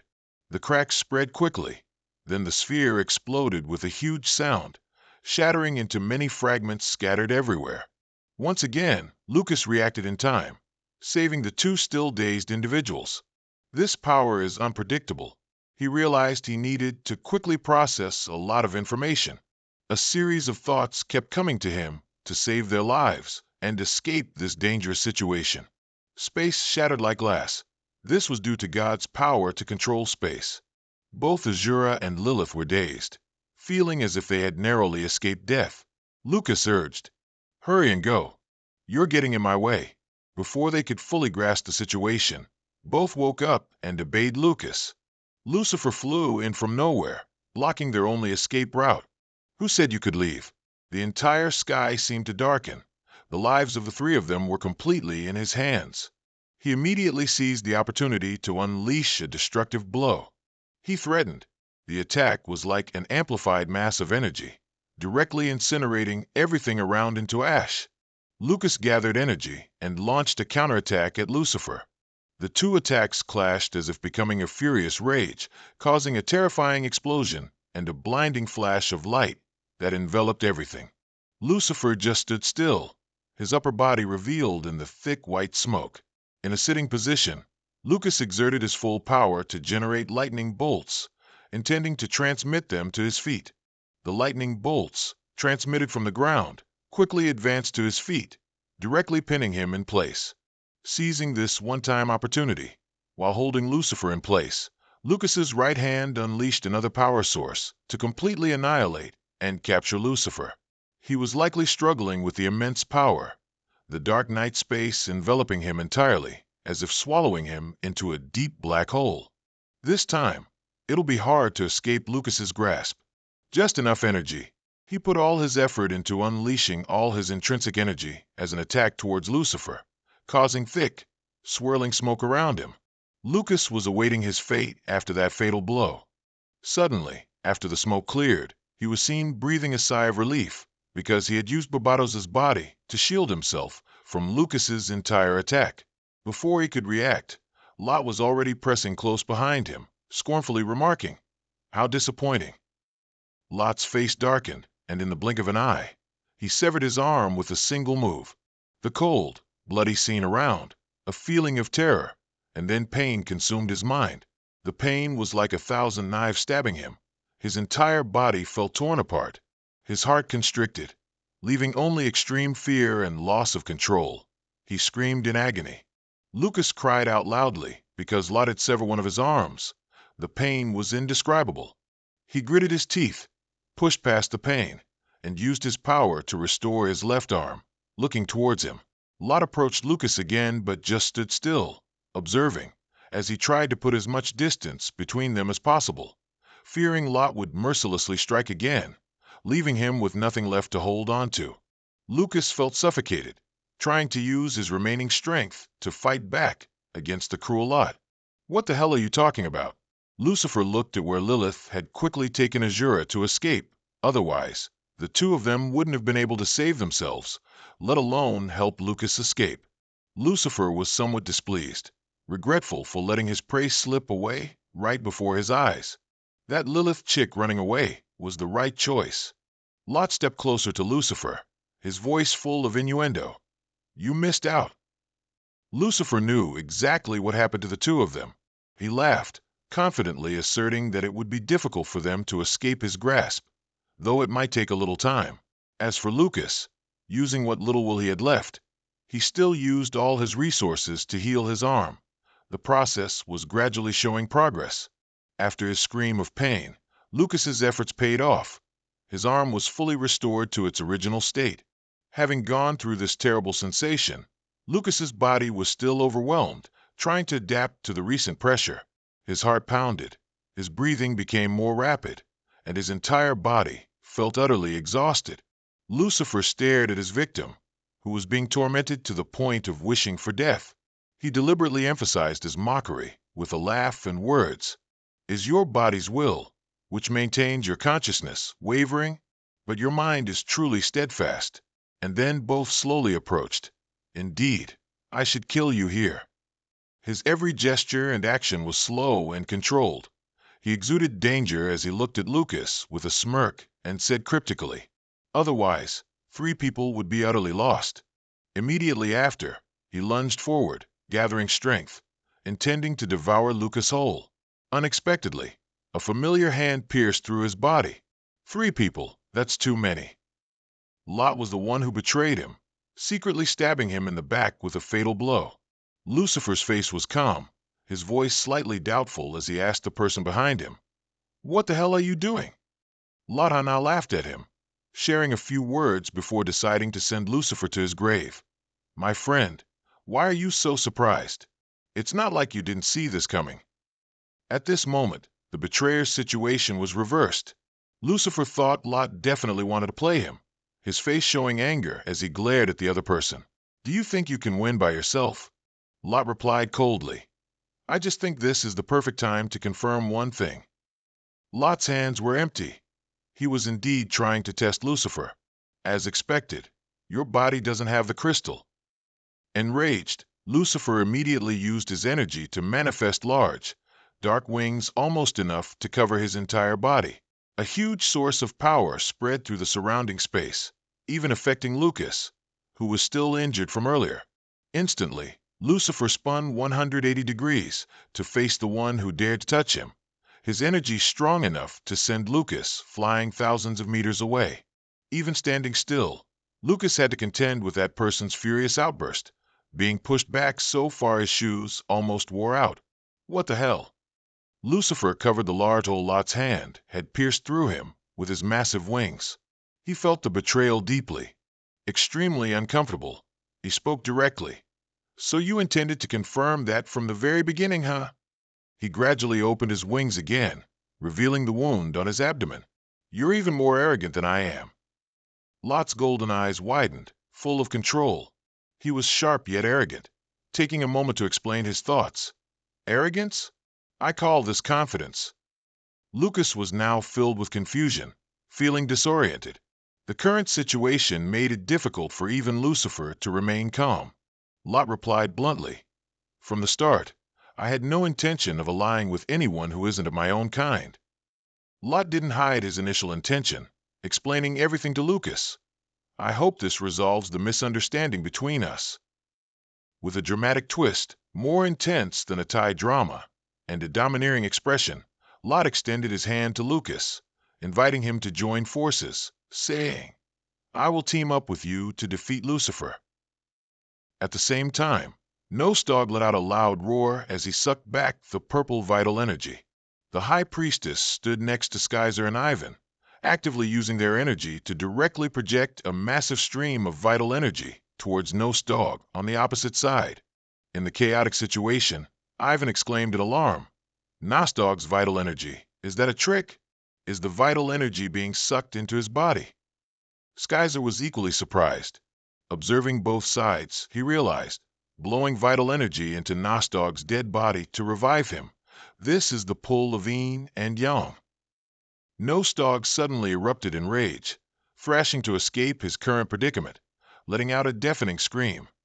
Insignificant humans!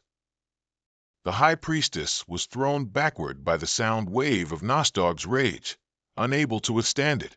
Nostog's heart surged as he unleashed the accumulated power deep within his body. The High Priestess had no chance to fight back, and was increasingly pushed back, gasping for breath. Ivan quickly flew over and used his body to shield her. The High Priestess was momentarily stunned by Nostog's terrifying power, then stammered, "Thank you." The whole group now witnessed a terrifying scene. Darkness enveloped by Nostog's black aura, as he showed signs of preparing to sweep everything away. The black aura is spreading again. The High Priestess sprang out of Ivan's embrace. If she didn't seize this brief moment, she feared there would be no chance to turn the tide of battle. She called out to everyone, "His divine power is being restrained. Endure until my spell is complete." Ivan realized this was the wisest choice for the situation, so he turned to Snow with a serious expression. She understood implicitly and nodded, signaling to continue the plan. Snow changed to a combat stance, holding her sword and channeling her power to prepare a massive attack for her opponent. Quickly, a colossal ice block was created and sped towards Nostog, taking him by surprise. The attack hit him squarely in the chest, a fatal blow that made him cry out in pain.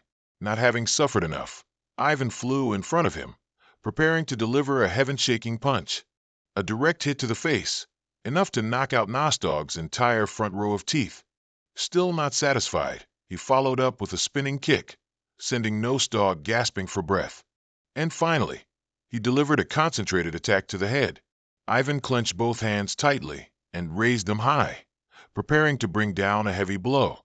"You really are tenacious, aren't you?" "Damn it!"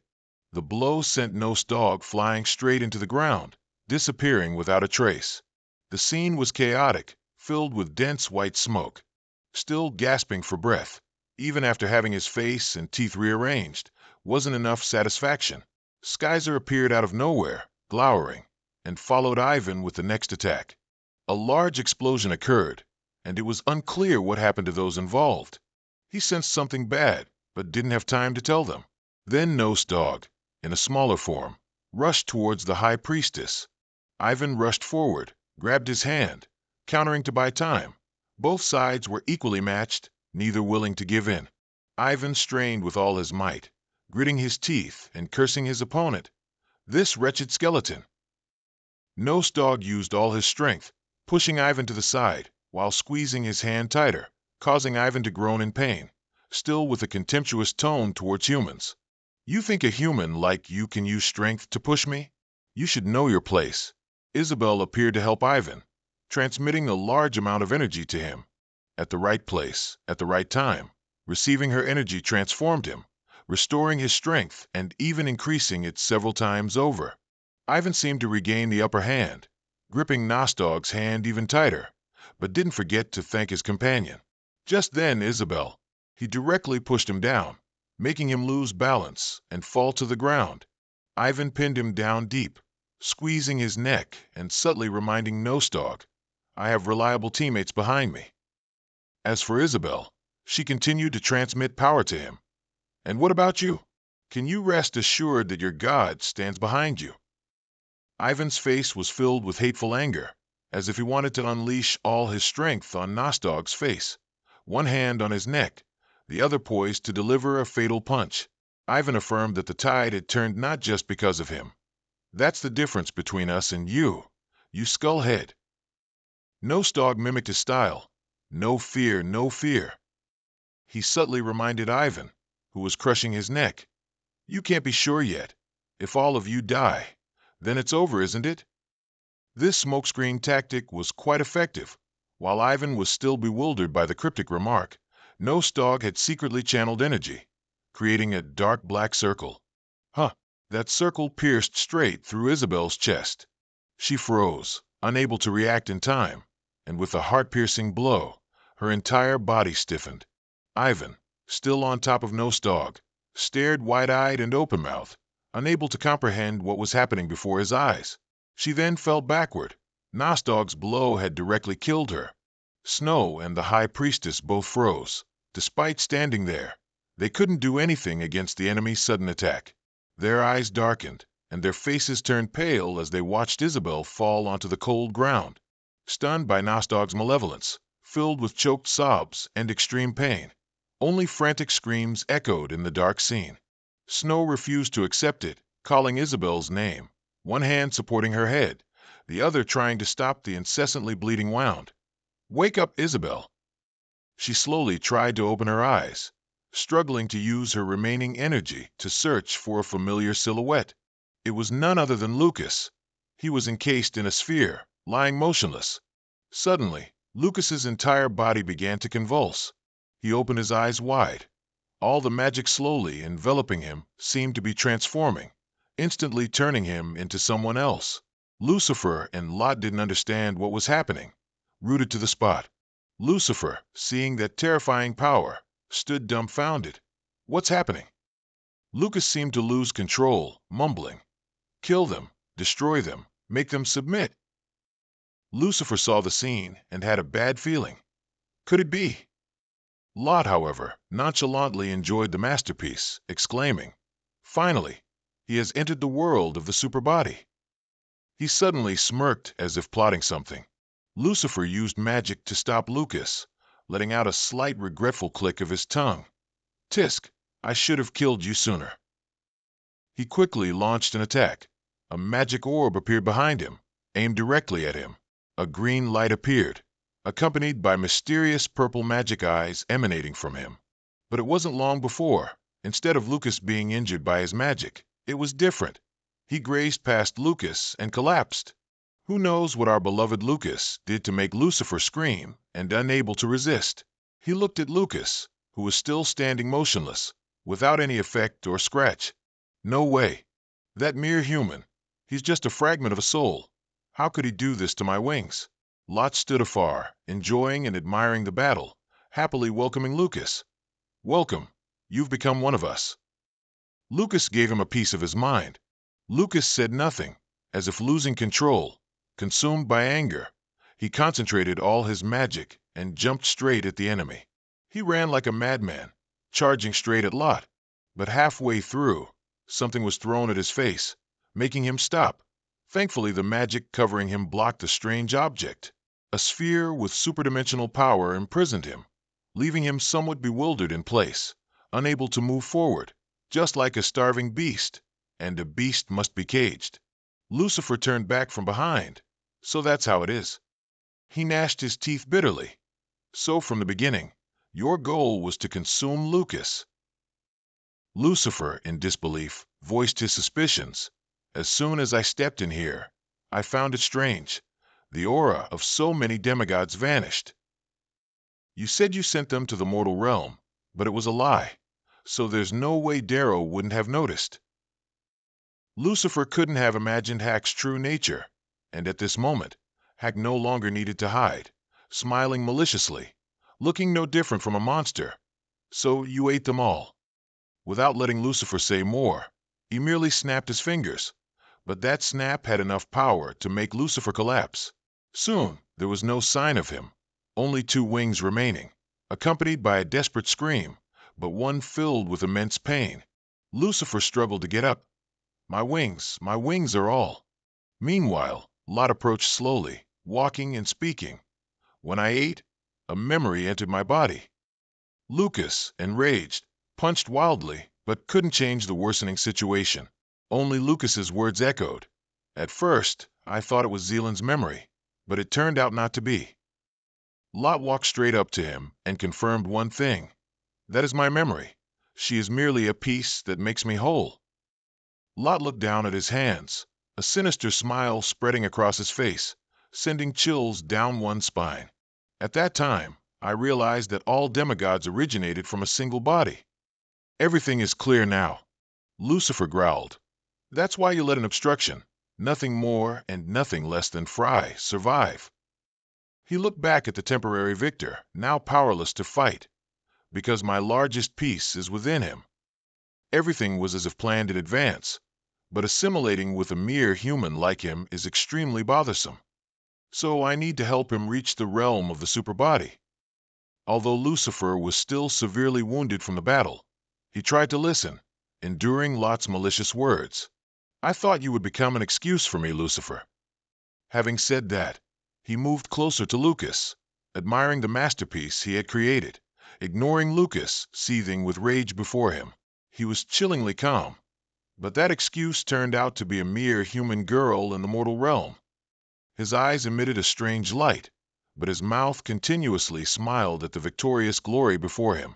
Because Lot knew no one was strong enough to stand in his way, he casually enjoyed the moment of victory, looking at Lucas. No matter what, I can't stand humans. The scene shifts to elsewhere not far from here. Snow is trying to wake up Isabel, who sustained too much damage from the recent battle. Wake up, Isabel. Suddenly, from somewhere, the High Priestess appeared to rescue them, managing to say a few words before casting her healing spell. Let me. A stream of purple magic, looking truly mysterious and fantastical, appeared like a yin-yang symbol. It continued to expand, large enough to surround the sitting High Priestess, seemingly taking effect. Snow, seeing that the situation might improve, was overjoyed as if she had struck gold. Right, just like destroying no dog, if we take death away from her. But her joy was short-lived as the High Priestess bluntly told her a stark statement that shattered her optimism. I cannot reverse human destiny with spells. This is merely a temporary measure. Meanwhile, Ivan is holding on, firmly grappling with no dog. Damn it, then I have to quickly finish this guy off. Then, a hand from behind suddenly grabbed Ivan's neck. In that moment of carelessness, Ivan was quickly grabbed by the neck, making him unable to breathe. No dog began to turn the tables, his body remaining still in a victorious stance as he squeezed tightly. Who's finishing off whom? Facing such a critical situation, Ivan still had the strength to curse under his breath. Damn it. If the spell is broken, I can't use my strength to fight him. Suddenly, no dog emitted a blue energy, signaling something ominous. He boldly declared, delivering a final blow to Ivan, who was unfortunately about to suffer the attack. Die, you wretched human. And returning to the other side, things were not looking good either. The outcome was clear for the loser. Lot still admired his handiwork. Then returned to the mortal realm, Lucas. Lucifer stood there, gritting his teeth, seemingly still unwilling to surrender, continuing to speak. Lucas's current body carries the Dragon Lord's crystal. As long as I have those two things, my plan will be complete. Lot, the victor, decided to announce, looking at him with pity. Although it wasn't meant to be, this battle will end with me as the winner. As if understanding the news, all his efforts had apparently been part of Lot's plan all along. He felt he was nothing more than a puppet made by Lot himself, shouting a name as a cry for help. Darrow, return to the demon realm immediately. But the reply was an unexpected refusal from his subordinate Darrow. I refuse. Darrow, like a playboy, casually denied and offered a perfunctory apology, with no intention of continuing. I'll have to apologize to you, Lucifer. Darrow's hand was still grasping the motionless Barbados, who bared his teeth in a smile, making one last statement before heading to the afterlife. Iris's plan ends here. Along with that was his explanation and the real reason he joined the battle from the beginning. She told me that the Lord would surely approach me. The scene shifts to another distant area, where Skyzer continued talking with Ivan, while the situation hung by a thread. I said I would take this as an opportunity and definitely destroy his big piece, No Dog. On the other side, they are trying to heal Isabel. No Dog will move in place of the Lord, who is leisurely in the demon realm, returning to Darrow, who held the monstrous Barbados tightly. So she told me to find Cantus, No Dog's apostle. I know the one who made Cantus No Dog's apostle is you, Lucifer. So I put on a bit of an act to find his location. Unexpectedly, there was a traitor right there, doing everything for him, and now turning his back so quickly. Lucifer could only curse helplessly. Darrow, you scoundrel. At the mention of that name, Lucifer couldn't help but grit his teeth and curse Iris. Iris, you've conspired with that little girl Iris and betrayed me? But Darrow was one step ahead. Speaking of betrayal, that's your specialty, isn't it, Lucifer? He even knew Lucifer's weakness, but you're far from catching up to Iris. With that, he swung his hand, killing Barbados, reducing him to scattered dust. Suddenly, a feeling of pain, arriving from an unknown source, like an interconnected thread, where if one hurts, the other will also hurt, caused Zifa to instinctively speak out as if influenced by some force. Suddenly, the blue smoke dissipated, revealing the starry blue sky. Skyzer had a bad premonition, looking up, not knowing what was happening. What is this? I'm stuck in black smoke. Down below, Zifa let go of Ivan and collapsed to the ground. Ivan coughed a few times, taking deep breaths of the fresh air. He was also surprised by this unexpected turn of events, rubbing his hands and neck, exclaiming in shock, "What's going on?" At this moment, everyone couldn't believe their eyes, because the enemy who was just here a moment ago had now vanished without a trace. No Dog is no longer moving. Lot stood next to him, sneering at Lucifer. It seems your friend isn't listening. Hearing that, Lucifer's face was contorted in anger, veins bulging, as he gnashed his teeth. Knowing his competitive nature couldn't tolerate Lot's provocation, he flew off in anger, still cursing. Damn it! But that was a different Lot who'd let it be. This Lot wouldn't. He raised his hand, aiming magic directly at Lucifer. A sphere of magic enveloped him, immediately gripping his hand tightly. Meanwhile, Lucifer roared in anger, fangs growing, calling out a familiar name. Iris, you arrogant brat. Suddenly, there was a boom as a red light emanated from the sphere. Skyzer and Ivan approached to check out the situation. What exactly happened? Zifa was now lying still, motionless like a corpse, because he had ascended ages ago. This bastard, is he sleeping? Suddenly, footsteps came from a shining shadow. Can anyone guess whose footsteps they were that attracted Skyzer and Ivan? No Dog's apostle is dead. Darrow appeared out of nowhere, waiting from ages ago, holding the head of one of the three devils. As for the other, he had fallen into an eternal sleep. Skyzer ran over and asked Darrow, "Did you kill the apostle? Where have you been?" He said nothing, simply raised his hand and advanced. Then he knelt before Isabel and said directly, "I will heal her." After saying that, silence descended again. He placed his hand on Isabel's chest to heal her. A moment later, the wound quickly healed, connecting as if it had never been separated. I've returned the time her body possessed. She'll wake up soon. The high priestess was stunned, shocked in place, only able to utter one word. Huh. The High Priestess couldn't believe what was happening and was about to question Darrow. Turn back time? How can you do that? Before she could finish, Skyzer from behind spoke as if answering for him. I know who you are now. Darrow turned around and replied indifferently. My body contains the Dragon Lord's crystal. He recalled Lucifer's image. Lucifer ate Satan's crystal to become the regulator of the demon realm. Ultimately, he couldn't transform that crystal into his own, because the Dragon Lord's crystal in his body prevented it. Returning to the present, he added, so he split it in half and transferred the other half of the Dragon Lord's crystal to me. Skyzer said nothing for a moment, then calmly asked, half? Darrow confirmed, I am the other half of Lucifer. Hearing that, Ivan's inner voice shouted, as if afraid he wouldn't get a chance to react. What? You're on Lucifer's side. Skyzer cut Ivan off. You knew that, so why are you still with us? A mysterious voice echoed. Iris told me everything that happened from the time of the ancestors. When I fell to the continent with no memories, that was a crucial part of her long-term plan. Skyzer heard it like a clap of thunder, his face darkening, growling. Iris's plan? Snow, hearing this, also turned around but didn't forget to tend to Isabel. My innocent, blank-slate personality met Iris, Frey, Isabel, and all of you, and everyone shaped my personality in a direction completely different from Lucifer's intentions. Darrow also stated his current allegiance. I've concluded that being on the side of mortals is the more righteous path. Skyzer asked him back, what's the reason? But Darrow nonchalantly replied with just 3 words. It's simple. Lucifer forcibly imposed his desires on me. Iris let me decide for myself. Recalling Iris's appearance, she said that real life is about deciding your own path, and that statement was much more convincing. Back to reality, Skyzer sighed and scratched his head wearily. Honestly, whether it was before or now, I've never liked her.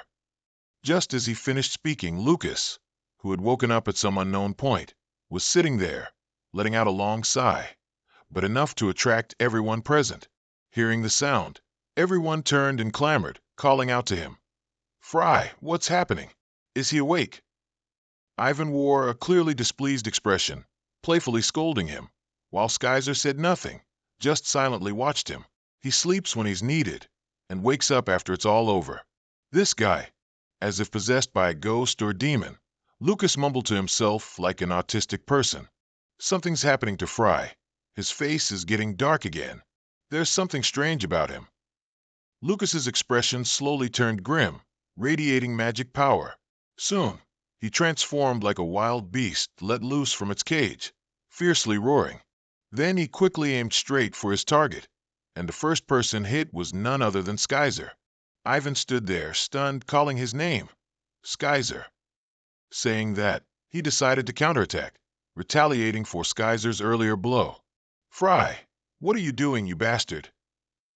Lucas said little, growling, his hair flying wildly in the magical wind. He continued to repeat the cycle of mumbling like a monster, staring straight at Ivan. I will kill you, destroy you. After speaking, he opened his mouth as if to bite, no different from a wild animal. Fortunately, Ivan reacted in time, covering his handsome face with one hand and pulling Lucas's head with the other. Were you bitten by a mad dog? What's wrong with you?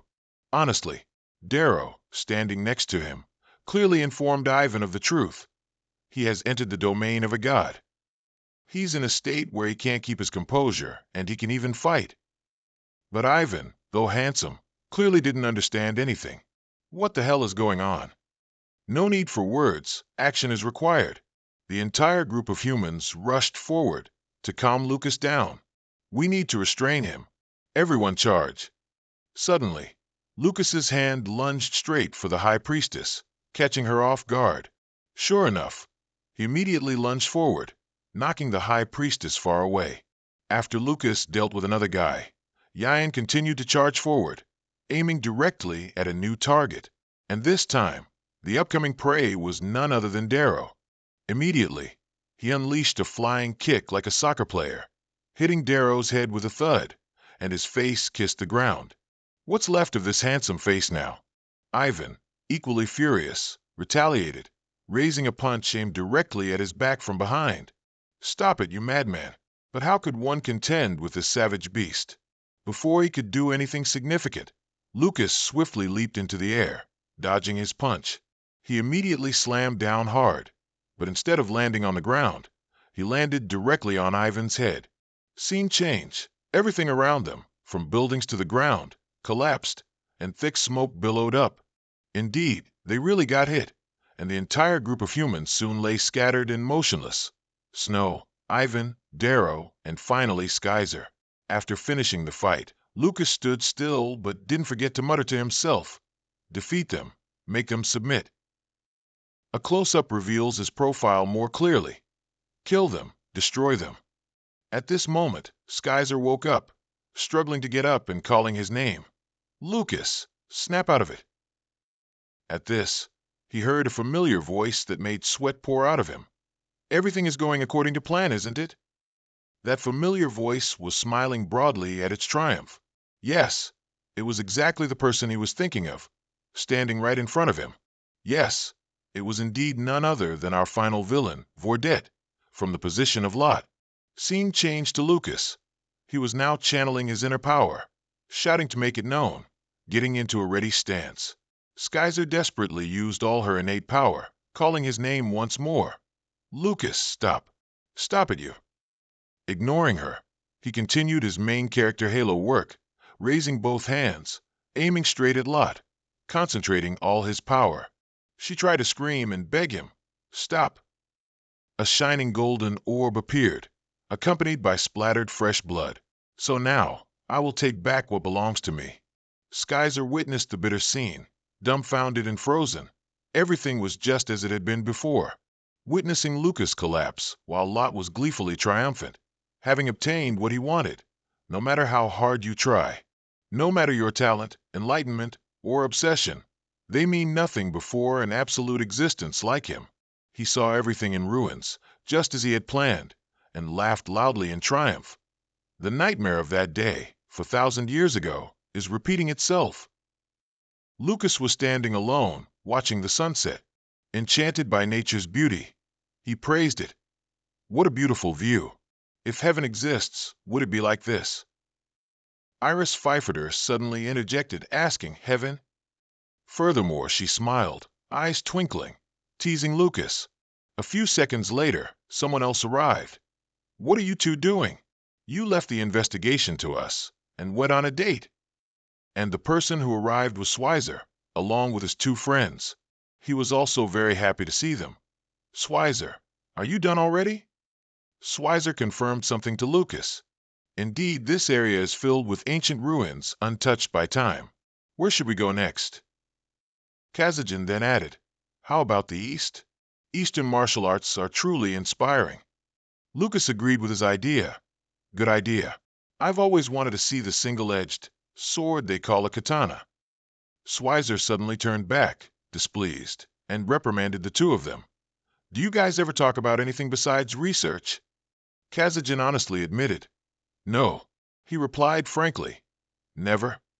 Lucas made a surprised face when he saw the scene before his eyes. "I saw you were unhappy, so I asked, is something wrong?"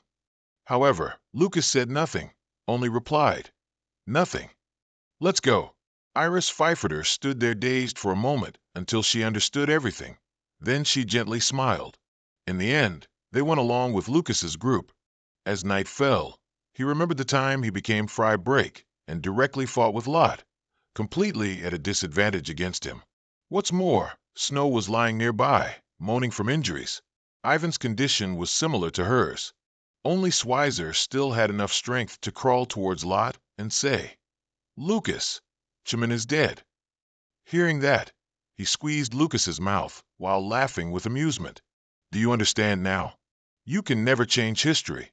So, he glared at him and thought to himself in anger, "Lucas, is he dead? It's a lie, right, Frey?" To end everything, Lot quickly used magic and said, "Then I will reclaim it, the last piece needed to complete myself." All of Lucas's internal energy was being drained by him. When he was done, He roughly threw him to the ground, making him shout in anger, "Damn it!" Snow cried bitterly, "Is everything going to end like this? It feels so meaningless." The high priestess, helpless and sad, cried and muttered to herself, "Lot, is this truly your plan? Are we truly destined to be annihilated?" Currently, the night sky was illuminated by a full moon. Lucas sat by the seashore, thinking about the past. Iris Pfeifferter came to find him again. "Can't sleep?" He turned to look at her and asked, "Iris, you too?" Iris Pfeifferter smiled cheerfully and replied, "Yeah." "You've been pensive for a while now. Is something bothering you?" Lucas laughed heartily and admitted to her, "Indeed, you're so perceptive." Immediately after, he suddenly became silent. It took a while before Lucas looked at the bright moon and softly said, "It feels like I've left something behind. Something I should never forget. Something truly important. Perhaps it's something important I had to do, but I've forgotten." Iris Pfeifferter quickly comforted him. "If you can't remember it, then perhaps it's not that important." He agreed with her way of thinking. "Perhaps you're right." They both fell silent for a moment. Then Lucas spoke up, startling Iris Pfeifferter. "It's good. These peaceful moments, journeying across the continent while studying ancient ruins and the cultures built by our ancestors. Above all, I'm with my most trustworthy friends. What could be better? And having you by my side." Not stopping there, Lucas also shared his true thoughts. "It feels unreal because it's too perfect. I can't believe this is real." He then laughed heartily and said, "Sorry, it's just that the moonlight is too beautiful. It made me say some cheesy things." As soon as he finished speaking, Iris Pfeifferter took the initiative to kiss Lucas. She cried while kissing him, while he was stunned, not resisting at all, and the bright moonlight seemed to be witnessing their love. After kissing, Iris Pfeifferter also hugged Lucas tightly. A second later, she confessed her feelings to him. "I love you, Lucas. More than anything in this world, I truly love you." When she let go of him, Lucas was extremely confused. "Iris." But then Iris Pfeifferter sincerely replied, "That's why I was jealous. But just as I thought, it had no effect. No matter what, your true nature never changes." However, ironically, that's exactly the Lucas Chuman I love. He still couldn't believe his ears and hesitantly asked her, "What are you talking about, Iris?" At the same time, in another world, Rod was gradually losing his way, so he began to think. A moment later, Rod grumbled, "I've entered Lucas's inner world, but I don't see him. What's going on?" Very quickly, his people arrived. Upon seeing them, Rod happily said, "Milan, Indra, long time no see." They joyfully replied, "My lord." And he excitedly asked, "Have you come to revive us?" As soon as he finished speaking, both were punished by him, making them cry out in pain. When they were on the ground, Indra loudly pleaded, "Lord, what do you mean?" Rod grunted in reply, "As if I have a reason to save you, huh? You were absorbed by a mere human. I only came here to reclaim my fragments." While both were still bewildered and confused, Rod opened his large mouth. In just a moment, they became his food. While Rod was still excitedly enjoying his meal, Ricky arrived. He didn't speak immediately. He just observed Rod from behind. Rod was still focused on his meal. A few seconds later, he wiped his mouth and said, "Now there's only one left." And then Rod turned around and saw Ricky standing there. A delicious prey had actively come to him, so his eyes lit up as he said, "Ricky, my magnificent fragment." Ricky looked directly at Rod and said, "You've changed, or should I say, you've returned to your original form, my lord." "All the respect I had for you has vanished," he replied without hesitation. "If you return to me, you will understand everything." And he maintained his resolute attitude as before. "You should already know my answer." However, Rod was quite confident. "What a pity, but you have no choice, Ricky." Immediately, he drew his sword and said, "I will fight with everything I have." At this, he angrily clenched his fist and hesitantly said, "You, in the end, you still." Then Rod burst out in anger and shouted, Ricky. Now, both he and Ricky had no chance of turning back, and Ricky was in a ready-to-fight stance. At the same time, he remembered Lucas and whispered to himself, "Lucas, this is your world. Remember this, your true self." This scene was written by Iris, rewriting the story's ending. In an unconscious state, Lucas suddenly woke up and muttered to himself, "This is... Oh, that's right. I fell before God and died. So this is what it feels like when I die and return to dust. For some reason, this feeling is so familiar, like when I was in the abyss." The next second, Lucas heard her voice. 3,917 years, 11 months, and 7 days. However, he still didn't recognize it and loudly asked, "Who are you?" Finally, due to carelessness, Lucas fell. Yet he continued to speak in panic. "Who are you? Is anyone here?" Iris's voice rang out again. 3,111 years, 9 months, and 4 days. Lucas began to follow the direction of the sound, and then he saw a region of light.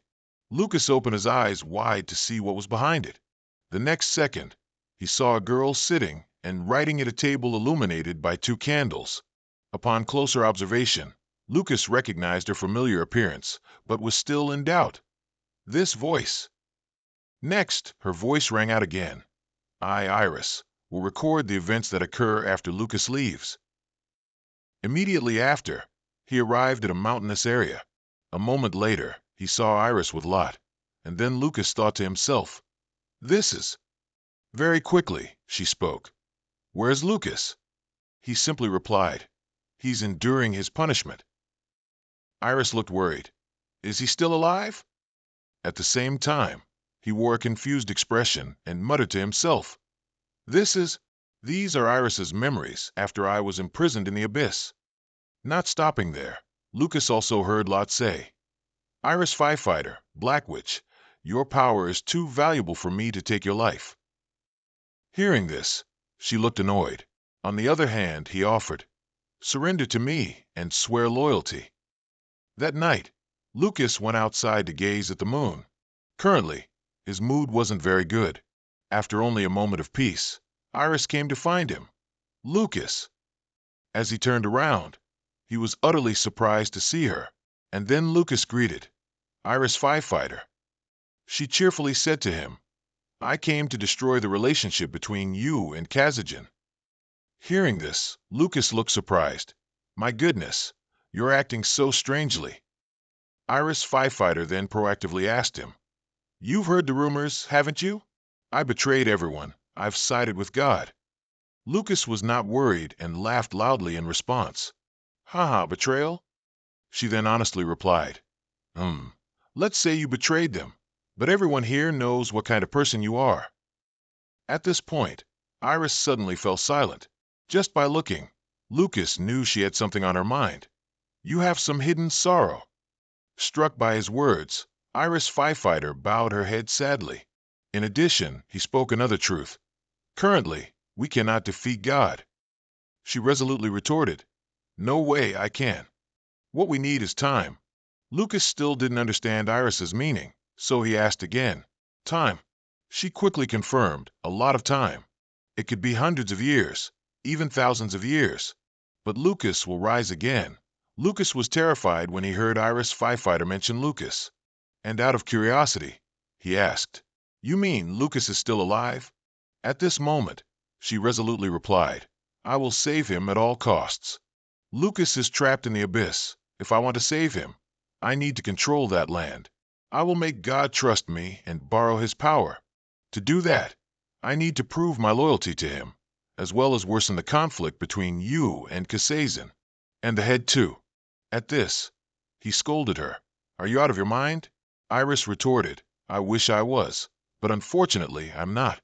Lucas looked at the person in front of him, at a loss for words to stop that crazy idea. He also understood why she was doing it. "I've heard that a woman's love is more terrifying than any sword. You want to create enmity with God and Lucas, just to save Lucas. I will break up with Kazajan as you wish. Please, I hope that one day you will no longer carry any burdens." Having said that, Lucas silently left, leaving Iris to ponder on her own.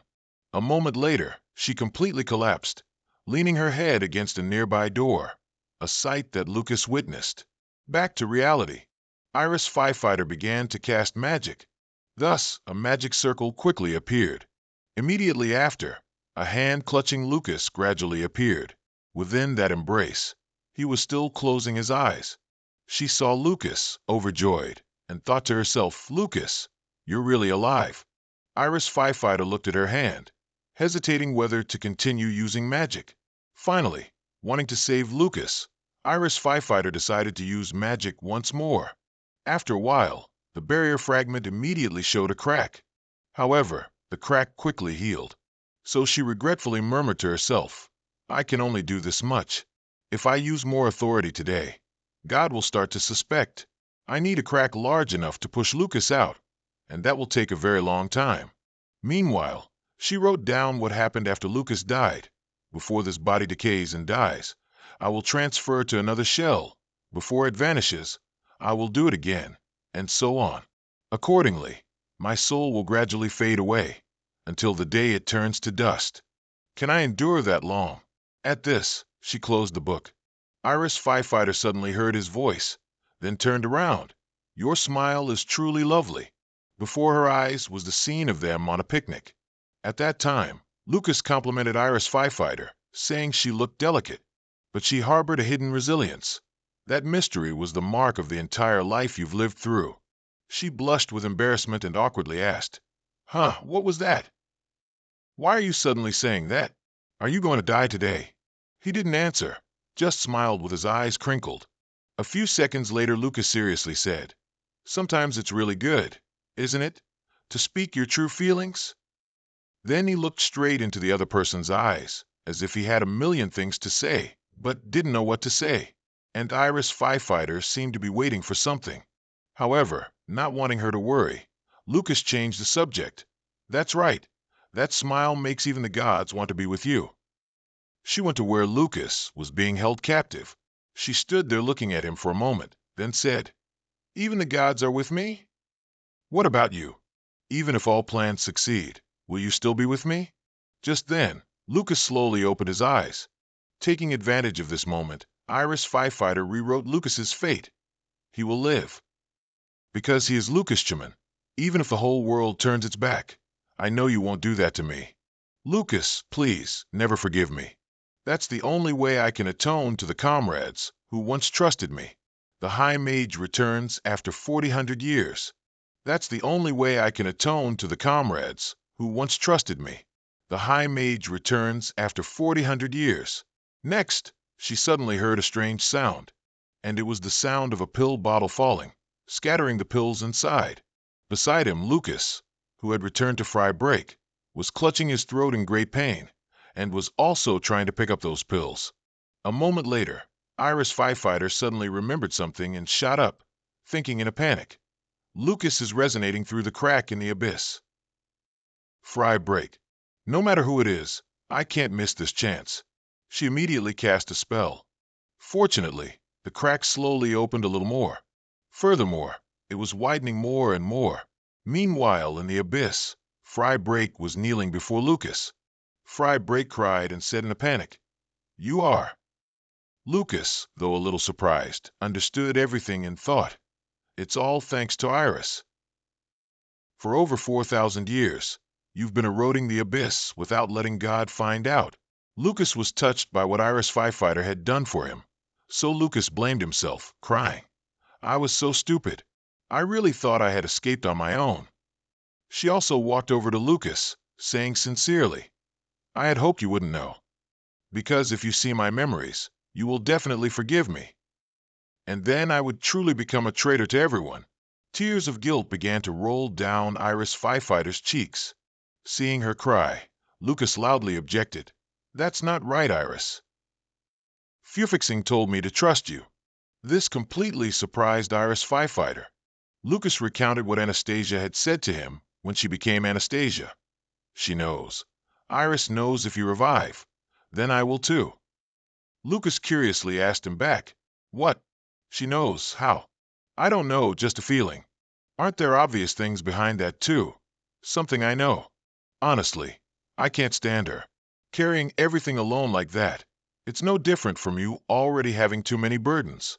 Returning to the present, Lucas sincerely said, from the beginning, everyone knew you weren't a traitor. They just wanted to respect your determination. So everyone both didn't know and followed your plan. Iris Firefighter cried loudly and knelt down, so Lucas knelt to comfort her.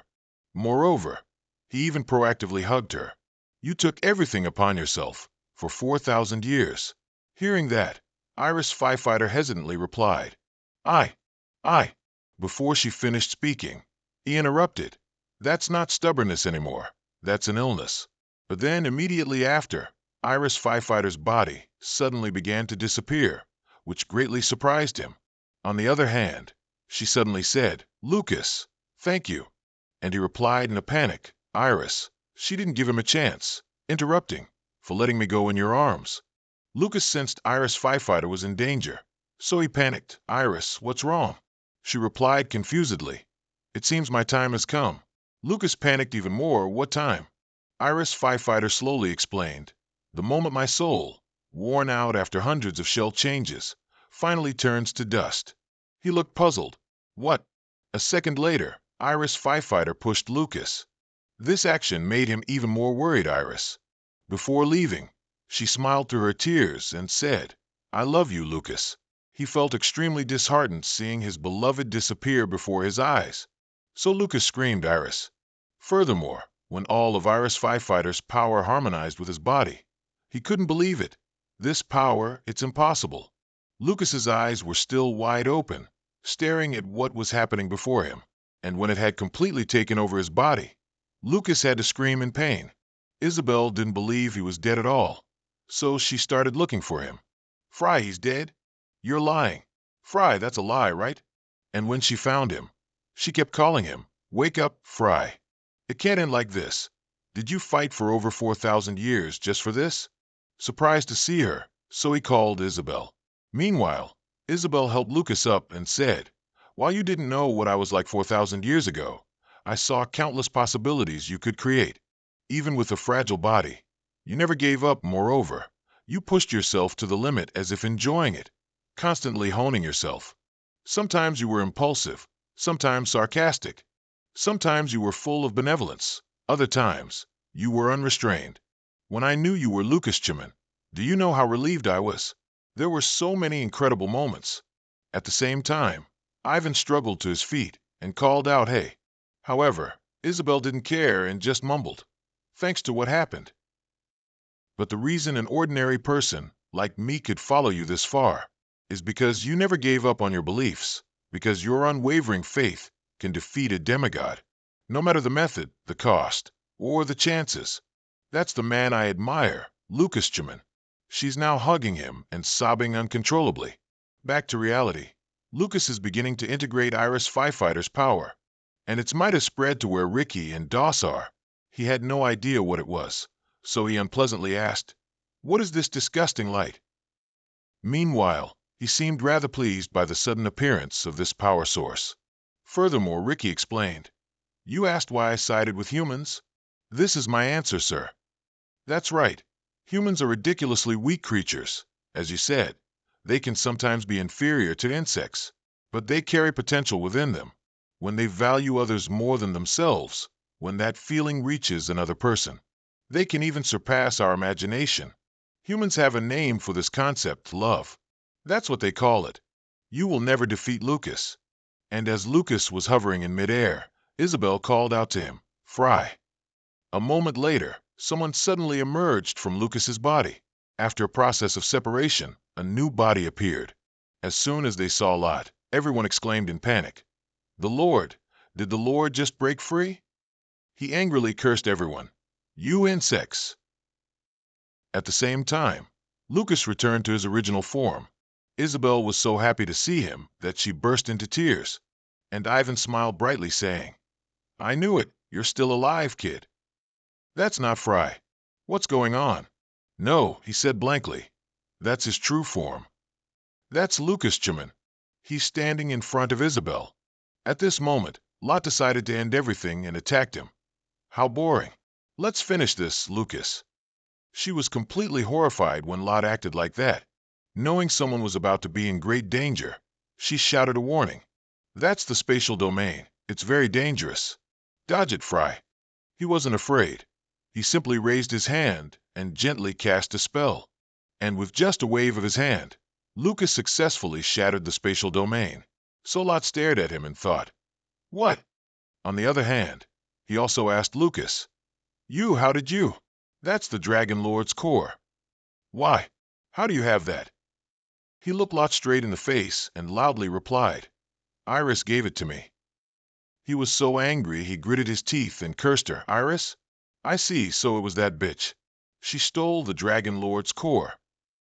Then Lot screamed and rushed towards Lucas. Give it back. That's not something an insect like you can possess. Lucas quickly recited a spell. Oh, light spear that can pierce my enemies. Magic missile. He was startled to see a sharp beam of light heading towards him.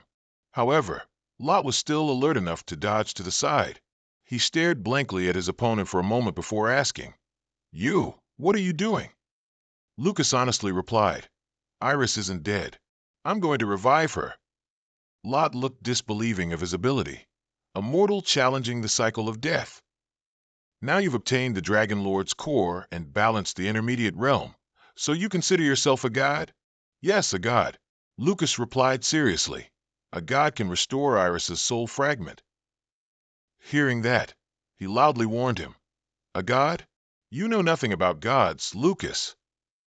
Even Lot explained a very practical issue to Lucas. Gods never work for free. What will you trade?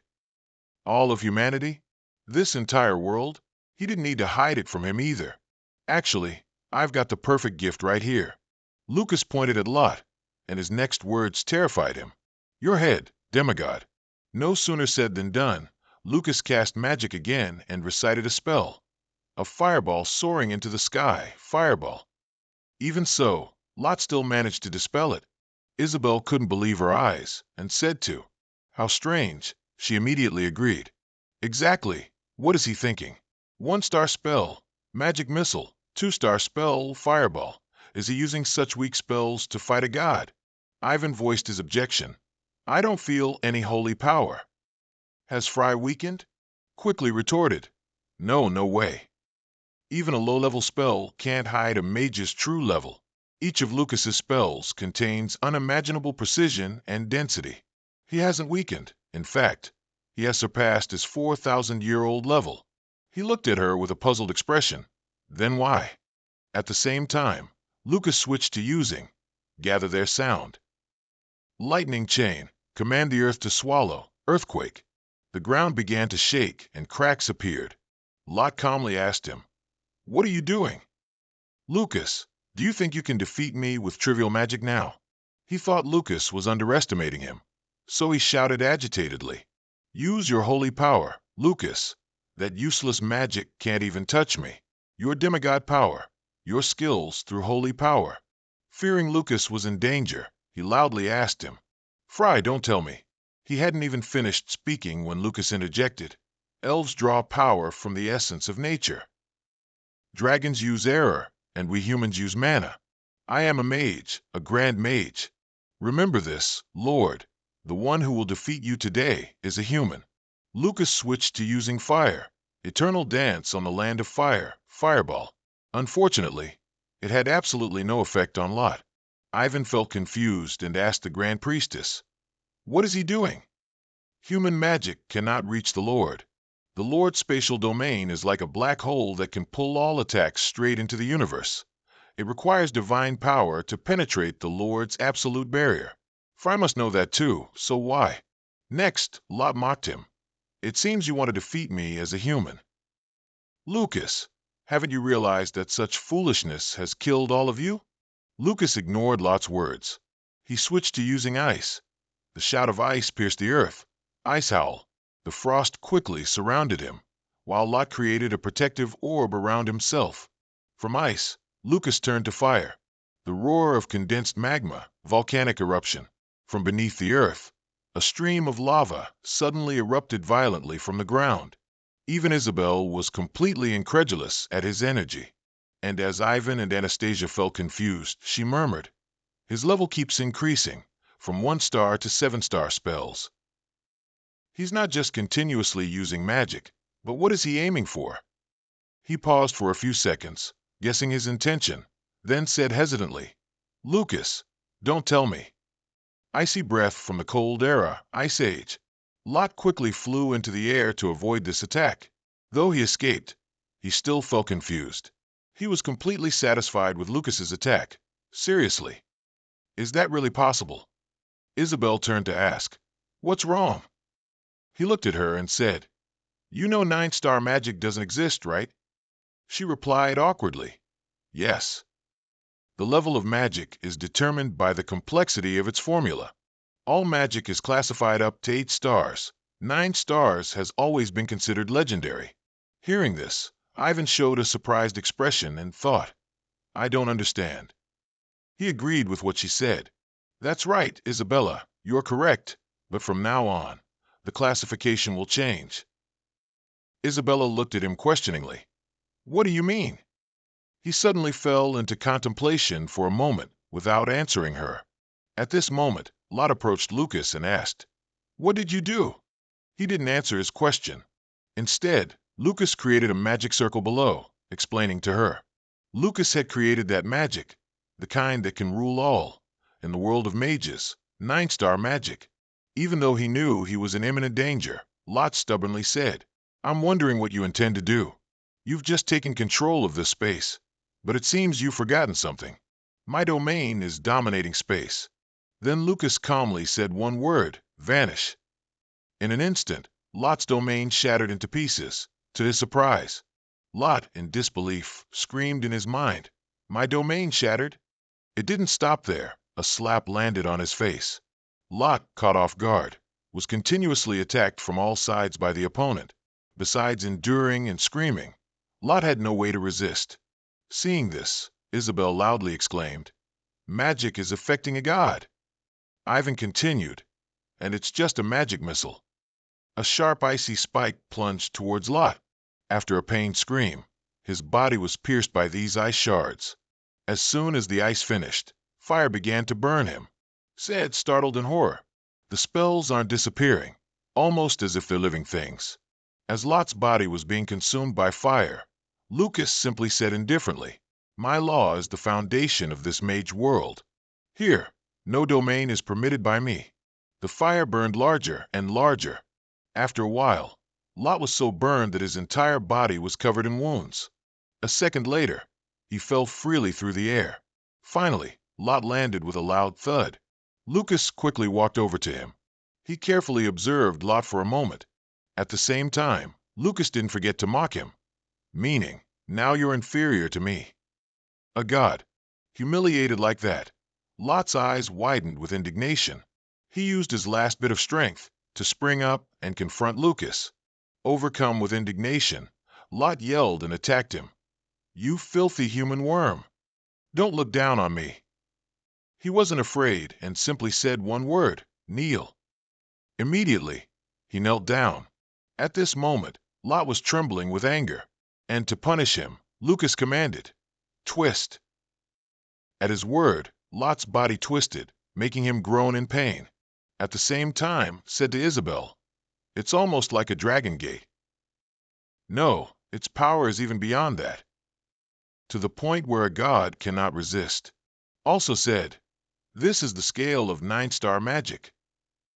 Each magic, perfectly executed with full incantations. Meanwhile, Lucas commanded, "Break, twist," to torment Lot, and he continued to explain, coordinating to build a space where only mana flow is permitted. All ranks of magic merged together. Mana moved on its own as if it had its own thoughts. It was truly a world of magic. Now, Lucas was no different from a supreme being. After a period of torment, his body was completely disfigured. Yet Lot broke into a sarcastic smile. "Now I understand.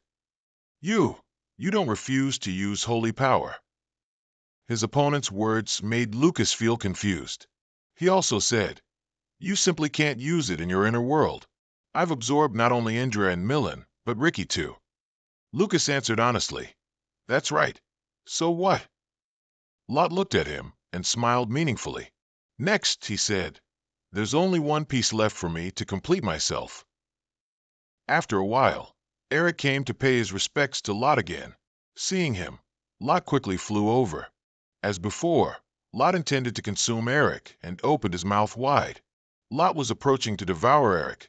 Lucas didn't stop him. Instead, he said indifferently, "Rest in peace."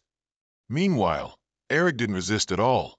Lot's filthy mouth kept getting closer and closer. A second later, Lot leisurely enjoyed his meal in front of many witnesses. Afterward, Ivan, in astonishment, cursed him. That crazy bastard, he even ate his ally. Currently, Lot was lying in a pool of blood after his delicious meal. After a moment, he groaned again, and then Lot's eyes widened as his body gradually began to change. In an instant, he had to scream loudly as he couldn't withstand the raging magic within his body. Everyone who saw it started to murmur, "What's that? What's he doing?" Suddenly remembered Lot's earlier remark. He called at the last piece. "What does that mean?" Snowhong quickly drew his sword and replied, "I can sense an enormous amount of holy power from him. It's not over yet." Isabel, curious, asked loudly, "Is this really holy power? I've never seen this kind of energy before." In the thick smoke, Lot's body was still integrating the new holy power. A few seconds later, he screamed and loudly declared, "I understand. I understand how it works now." Lot's body had grown a pair of angelic wings. Proudly, he replied, I am, Michael." Snow hastily drew his sword. His appearance has changed. Ivan felt disbelief upon hearing the name. Michael. The high priestess was also trembling in fear. Michael? That monster. Is he God's envoy? Stared wide-eyed at Lot with disbelief. Ivan knew he knew something, so he asked, "God's envoy? What are you talking about?" Hesitantly explained, "Very, very long ago, this world, including this place, the earth, the demon realm, and heaven. Heaven is where God's envoys, angels, live." Hearing this, Ivan shouted in surprise, "What? So God was an angel all along?" The high priestess quickly continued, "He wasn't just an angel. Michael is the leader of all angels, the balancer of heaven. He also said, a very long time ago, Michael rebelled against God, and as a result, God grew furious, erased heaven, and destroyed all angels. Michael was the only one who survived. Before he could finish, Michael killed him. Seeing him fall like that, everyone frantically called out his name. With his heart in hand, he calmly replied, I knew this wasn't a dragon's heart. How dare that bitch Iris trick me? You shouldn't talk about other people's past like that." At the same time, everyone was still mourning him, calling his name in sorrow, name. Michael crushed his heart and scoffed. "How heartbreaking, especially since everything you said was true." The high priestess carefully examined his body for a moment before concluding, "He's dead." At this, Ivan cursed, "Damn it." Lucas felt confused and thought, "How can he use his power? My permission isn't working, even in this world." He wanted to deal with him, so he said, "Yes, my purpose is to get revenge on God." After saying that, Michael spread his arms wide, and then a holy power of destructive force swept away everything in its path. Seeing this, he arrogantly declared, "Is to eradicate what God created." Lacking the strength to resist, everyone struggled against the dust storm, screaming in discomfort. Despite this, Lucas still tried to calm everyone. "Stay calm." Michael snapped, "It's no use," followed by a second wave of attack. All the rocks and debris here were rushing towards him. However, snow created a barrier protecting everyone. Ivan then asked in surprise, "What was that?" Meanwhile, he discovered a flaw in the barrier and quietly replied, "The barrier broke." Michael rushed towards everyone and said, "You are the balance of the earth, while I am the balance of heaven. Do you believe you can maintain an absolute domain with another balancer?" A second later, he reached out his hand, intending to use divine power to seize Snow. She was a little worried but calmly replied, "Just like you, who just dealt with Ricky, even though he couldn't use his power." These words angered Michael, So he punished Snow by making her float in midair. Seeing this, everyone called out her name in worry. Snow. Michael also threatened, "I will crush you." Currently, her body was in great pain, so Snow kept screaming. The more this happened, the more stressed Isabel became. Miss Snow. However, the cruel Michael made her explode in the sky, terrifying Snow's teammates. He sternly and loudly mocked, "Resistance is futile. You are nothing but bugs in my eyes." Just when everyone thought Snow was dead, a miracle happened. Ivan saved her. And once on the ground, Snow nervously opened one eye to check what had happened. She then screamed in panic when she saw Ivan lying on top of her. "Ivan!" He quickly stopped her. "Don't scream. My head feels like it's about to split in two." Snow slowly helped Ivan up and asked with concern, "Your arm, your arm." He was stunned by the sudden question and hesitantly said, "Not successful." It took a few seconds for Ivan to smile and say, "I guess disciples really are like their masters. Now I only have one arm, just like my master." Despite that, she still cried profusely and apologized. "I'm sorry, it's my fault and you." Ivan, blushing with embarrassment, comforted her. "Don't apologize. I'm just returning the favor." Additionally, he praised her beauty in his heart. How can she still look so beautiful while crying? Michael, angered by his failure, shifted his target, unhappy. "Let's see, yes, you're next." He pointed at Isabel, making her feel both confused and worried. Michael calmly said, "You seem close to Lucas Choman. I don't know what a lowly human like you could mean to him, but—" As soon as he finished speaking, he officially began to torture Isabel. Her body twisted endlessly in pain, and Isabel herself groaned from the agony. The more she groaned, the more he enjoyed it. "How should I kill you, so you feel the most pain possible?" A few seconds later, she screamed through tears, unable to bear the pain. Just then, Lucas punched him in the face. The punch was enough to send Michael flying far back, and blood flowed from the corner of his mouth. Immediately, Michael punched Lucas in the stomach, and he cried out in pain. Then, the two engaged in hand-to-hand combat, and Michael was pushed back a few steps by Lucas's punches. Next, he arrogantly said, "Switching to close combat because your magic is ineffective? And you still consider yourself a grand magus?" Lucas confidently replied, "Even occasionally a grand magus wants to fight with his bare hands. Get ready, bastard." Hearing that, Michael laughed and provoked, "Not bad." At this moment, Caesar showed a completely disbelieving expression, seeing Lucas attack Michael. Meanwhile, Isabel worried about him and called out Frey. The high priestess diligently healed Ivan, while he cursed Lucas. "That bastard! I can't believe he used the authority of a martial king so freely." Lucas and Michael were still fighting hand-to-hand. After a while, Lucas caught his leg and threw Michael flying, making him fall to the ground, crying out in pain. Seeing Michael at a disadvantage, Lucas took the opportunity to kick him again. Unfortunately, he quickly escaped, retreating a considerable distance. Even so, Lucas still tried to move as fast as possible and delivered a knee to his face. The force of this blow made Michael spit blood. Moreover, when the opponent fell backward, he followed up with another punch. Lucas punched him to the ground, creating a massive shockwave that cracked the earth. Currently, his hand was still pressed against the opponent's face, while Michael furiously yelled, "You bastard! Vanish!"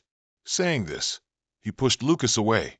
However, he still managed to punch Michael right in the face. The next second, he flew far away, accompanied by a thick cloud of dust. It took a while for Michael to groggily sit up and ask, "Why?" Immediately after, he frantically used his holy power. Vanish, vanish, vanish. However, it had completely lost its effectiveness. Seeing this, Lucas kicked him, and Michael screamed in pain. He lay on the ground, his body trembling as he angrily asked, "Why? Why can't my authority touch you?" Lucas gently asked Michael, "You still don't understand, Lord?" At this, Michael suddenly renounced his title. Don't call me by that name." As soon as he finished speaking, he suddenly flew into the air. Next, Michael's angelic wings spread wide. At this moment he seriously said, "I am no longer a demigod. I am the balancer of heaven, Michael." Lucas, without any fear, simply stared at him with an annoyed gaze. A few seconds later, he pointed out Michael's flawed thinking. The memories you recovered by collecting fragments, the realization that you were once the balancer of heaven, they must have thrilled you. Lord, how foolish. Michael, feeling confused, turned back and asked, "What?" Lucas continued to analyze. "Your exhilaration made you fail to realize a very simple truth. Meaning, as long as you have those wings, you can never defeat me." Hearing this, he discontentedly replied, "What are you talking about?" Lucas loudly scolded him. "You said it yourself. You're no longer a demigod. So why did you absorb all of them?" These words struck Michael's weakness, causing him to become enraged, screaming and attacking Lucas. Unfazed, he provoked his opponent. "Aren't they your kin? Was that just a lie?" A few seconds later, Michael revealed his resentment, saying what was on his mind. "Do you know how I felt when I absorbed Zealand and recovered a lost memory fragment? I felt a chill down my spine, because I realized I wasn't bearing the burden of a demigod alone. They're all fools, arrogant trash drowned in their own power, acting like gods while only having half their status. They're nothing more than my mundane components." Lucas still blamed him. "As their leader, you shouldn't say such things." Seeing that the opponent didn't understand his feelings, Michael became furious, attacking and shouting, "Shut up." But because of the barrier, he wasn't hurt. Lucas saw his anger and was pleased. "TCH, I guess someone of your caliber usually chooses the path of self-destruction." Michael didn't understand what he was saying and replied, "Self-destruction." Lucas honestly explained, "Reverse gravity." He also understood the problem, so he gritted his teeth in annoyance. Then Michael suddenly fell to the ground amidst his desperate cries. And then, because of Michael, another hole appeared in the ground. Currently, he looked utterly pathetic. Even Michael realized this and screamed in humiliation. Lucas, without any pity, continued to twist the knife. "Think about the demons. Why do you think they lured you into the demon realm? Because they knew they couldn't win in a place where they couldn't use their full power. Heaven, hell, and the middle realm all have their own entities, and these entities are not allowed to fully unleash their power outside of their own world. It's not just for show. It's to prevent reckless interference between realms. That's the law of the world." Then Isabel was surprised when Caesar spoke. "So that's how it is. The current god is Michael, the balancer of heaven. He became a heavenly entity, and that's why he can't use all his power in this world." Michael, still unwilling, retorted, "Nonsense. I've been using all my power since earlier." He hadn't finished speaking when you cut him off. "That's why you're an idiot. While Michael's spirit was in chaos, you used Lightning Break, and he cried out in pain. As Lightning Break ended, Lucas moved towards Michael, saying, "The gods once said, demigods are fragments, separated from the world's original will. Therefore, the world's laws have considered them entities of the middle realm. Since you absorbed them, you, too, have been considered an entity of the middle realm.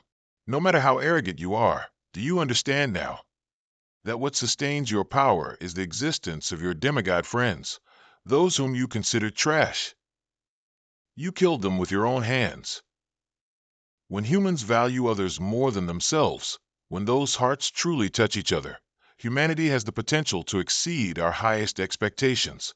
Humanity calls that power love." Hearing these words, Michael immediately felt the pressure and yelled in panic. And then Lucas decided to end everything. He quickly used magic and said, "Let's finish this, God." The magic was slowly tormenting Michael, making his body ache and groan. But Michael still stubbornly replied, "Not yet, Lucas Cho man."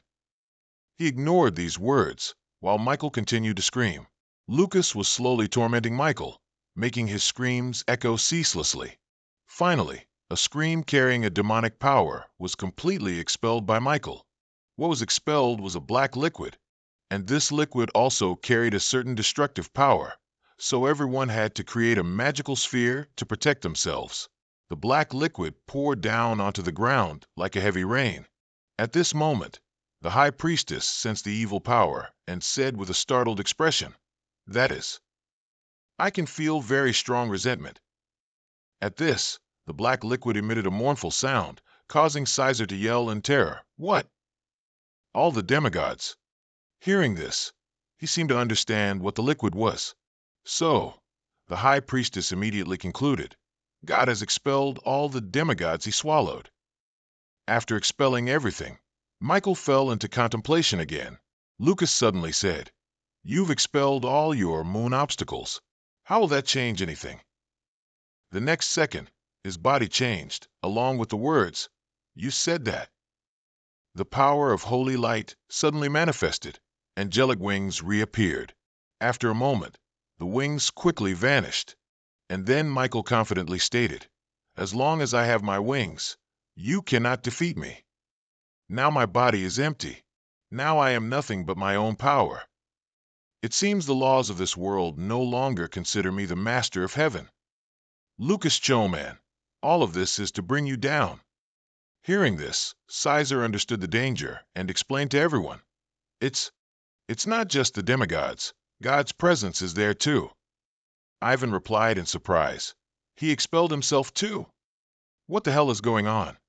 Lucas turned to ask him, "Do you know what you just did?" Michael calmly replied, "Of course. Thanks to it, I feel refreshed." After saying that, he suddenly attacked Lucas, making him fly far away. Lucas felt confused, thinking to himself, "I didn't see that blow." He was currently trying to cast magic. In the next second, Lucas was slowly creating ice. In an instant, he created an ice wall to block Michael's charge. It wasn't long before he broke through the ice wall. Seizing this opportunity, he also grabbed Lucas's face. He also slammed him hard onto the ground, creating a loud noise. Next, Michael choked him, while Lucas felt confused, wondering, "How is he so strong?" Next, Michael said with amusement, "Now it's a fair fight, isn't it?" However, Lucas also punched him in the face. Both simultaneously created an absolute domain. After the domain was broken, both were injured. Lucas groaned, while Michael loudly cursed, "Idiot!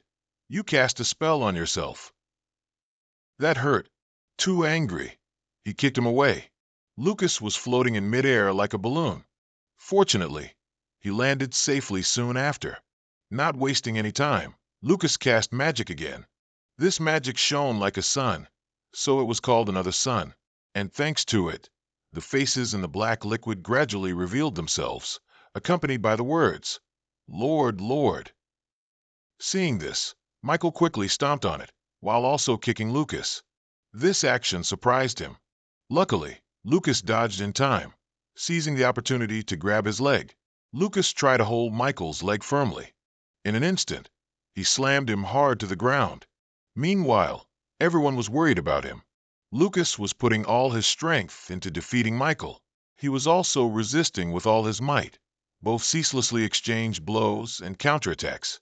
At this moment, the faces in the black liquid cried out again, "Lord, Lord." After a while, the black liquid began to move. It automatically combined to form a circle surrounding the two of them. At this point, out of curiosity, Lucas asked, "You've cleared the surrounding area. Don't you care about the people who used to be your friends?" Michael sighed, thought for a moment, then replied, "I discarded them myself." "I can't undo it." While he wasn't paying attention, he kicked Lucas. He knelt on the ground, coughing incessantly. Michael continued speaking. "Now there's only one more step, just one step, until I can turn the world into nothingness and get my revenge. Do you know how much I sacrificed to get here?" Lucas, still coughing, tried to respond loudly. "The demigods. They were the ones who had to sacrifice themselves, and you vomited them out." Michael quickly retorted, "They're just a part of me, nothing more." Saying this, he angrily stomped hard on him. His face accidentally suffered another calamity of rupture. Lucas under Michael's foot didn't move an inch. It took a few seconds for him to let out a sarcastic laugh. On the other hand, Lucas mocked the other person. "That's why I hate you. especially when you talk about family or something. You don't care what family or friends are. At the same time, he was slowly getting up. Michael, startled and flustered, said, You bastard. Before he could finish, he was interrupted. It's disgusting to look at you damn people, pretending that we'll be immersed in our arrogance. In the end, Lucas was able to stand up completely. Moreover, he spoke in a threatening tone. You people. Michael, somewhat scared and confused, replied, No, you. Lucas didn't give the other person a chance to speak, and just yelled, You really are, you corrupt bastard. Lucas, with all his anger, yelled at Michael's face, You people know you. You're truly a degenerate. I feel sad for those who were deceived by your sweet words that they are all equal, just a part of you. So what are you?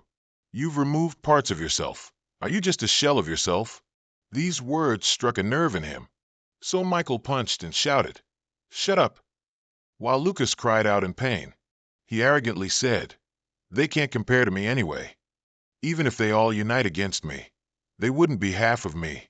You should know that too. Right, Lucas Choman. Look at those humans, standing still in one place. They've gambled their lives and destinies on you. All they can do is twiddle their thumbs and watch. So what value does that hold? As soon as he finished speaking, he kicked Lucas again. Isabel, standing outside, called his name in a panic, Frey.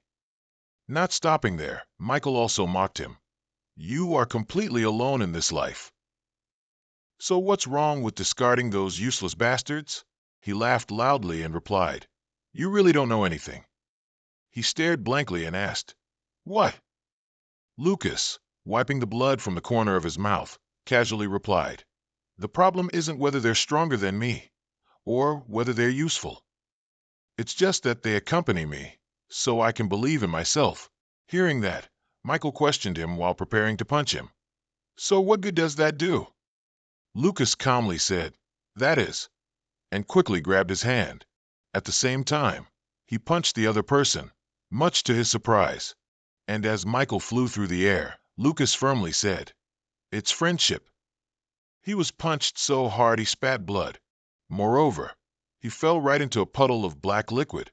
Michael fell with a loud thud. He lay in the black liquid without struggling.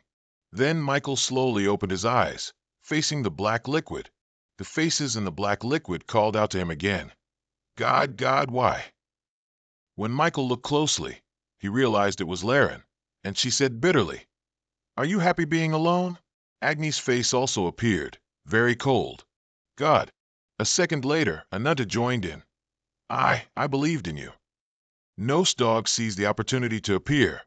Just being with you, that was enough for me. Why did you betray us, God? Then Michael tried to sit up, filled with extreme regret. Seeing this, Lucas added a few more lines. You betrayed those who trusted you. You abandoned them when they were suffering. Not only that, you insulted your friend, who sacrificed for you. At this point, he also realized his own mistakes and became weak. In addition, those people from the black liquid cried out frantically again, God. Finally, Michael was so scared he started crying. Suddenly, he reached out and held Laren's face. Not just her. Michael also hugged the other faces and cried. He hugged them close and cried loudly in regret.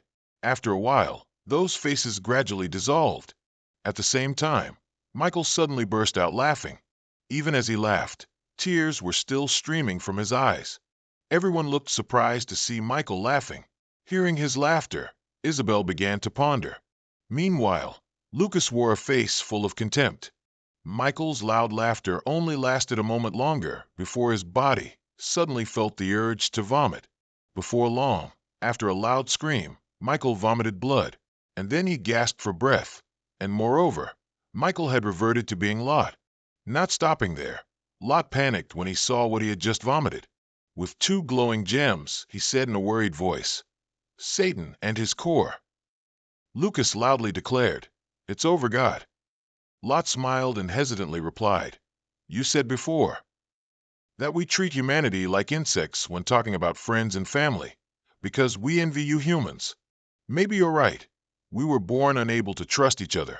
If we were more like you, My fate wouldn't be this tragic. He disagreed with him. Are you blaming your species' sameness now? Ricky wasn't like that. He trusted me and others. At the same time, Lot saw his face in that black liquid. Immediately after, Ricky hesitantly called him God. Next, Lucas stepped forward, grabbing Lot's face and saying, "The truth is, your death is this pathetic." God, it's because you're an idiot. He was so stunned he didn't know what to say. But then Lot gave a bitter smile.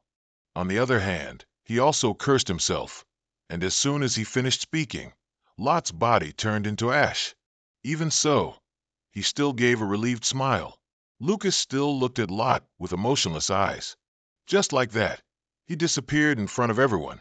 Everything happened so fast that Ivan couldn't react in time, saying, "God." Snow continued, turned to dust. Even Isabel asked, disbelieving, "Really?" Lucas simply replied softly, "Is it over?"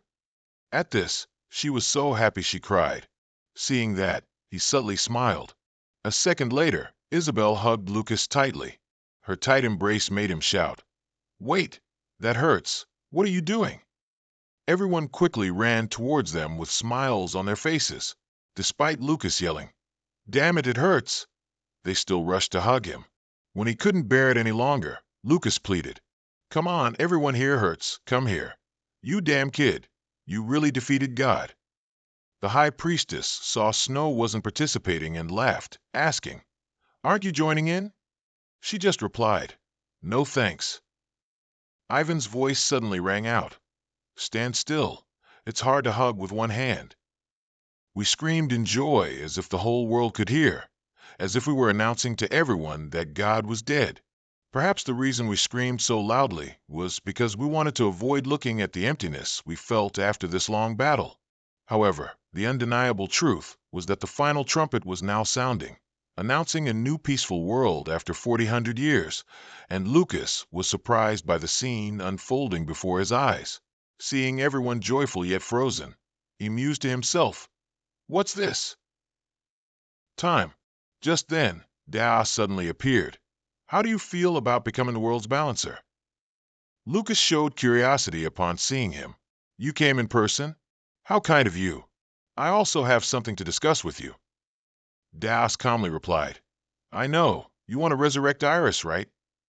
You get straight to the point." Lucas frankly said, "I like that. Is it possible?" He showed displeasure and chastised, "You ask if it's possible? Who do you think I am? However, there's one condition." At this, Daos began to control two orbs, making them fly in front of him, and ordered, "Swallow both cores." Lucas felt confused by his action, so he asked why. Daos decisively replied, "To qualify." Lucas asked, "About what?" He sternly said, "The right to traverse the cosmos." "Lucas Choman, the strongest human in history, I will appoint you as a supreme being." He still didn't understand the other's intention, so he asked blankly, "What?" Daos brazenly walked up to everyone and said, "You humans often complain, don't you? About what God is doing, not looking after the world they created.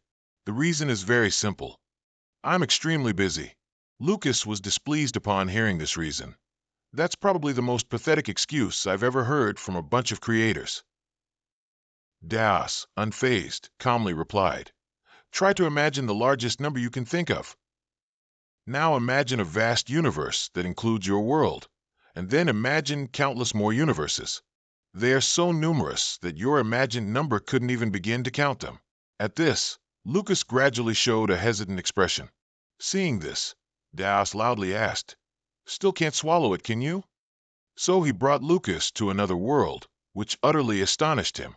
Seeing the bustling streets filled with people, Lucas was flustered. It took Lucas a moment to speak. "Where's this place?"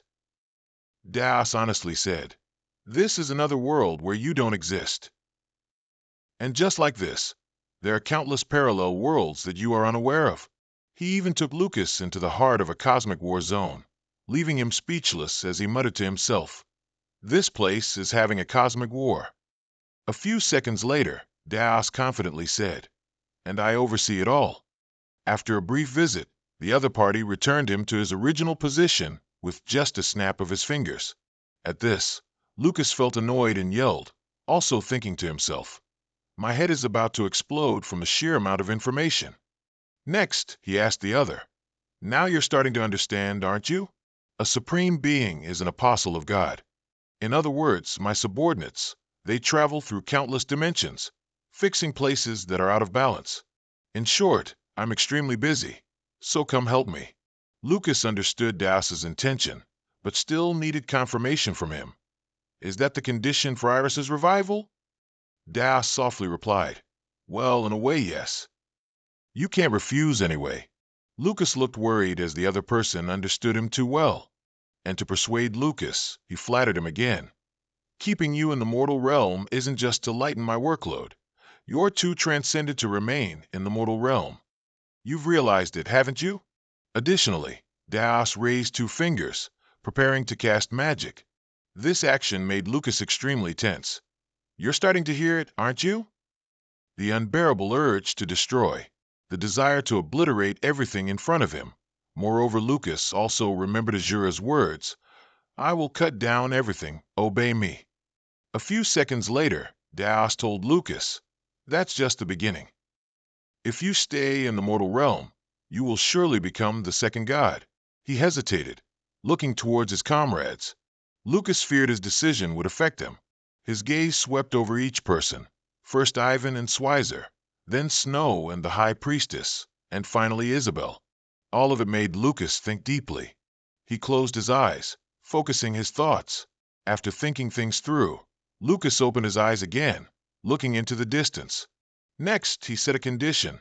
"I have one request." Daos agreed. "Go on."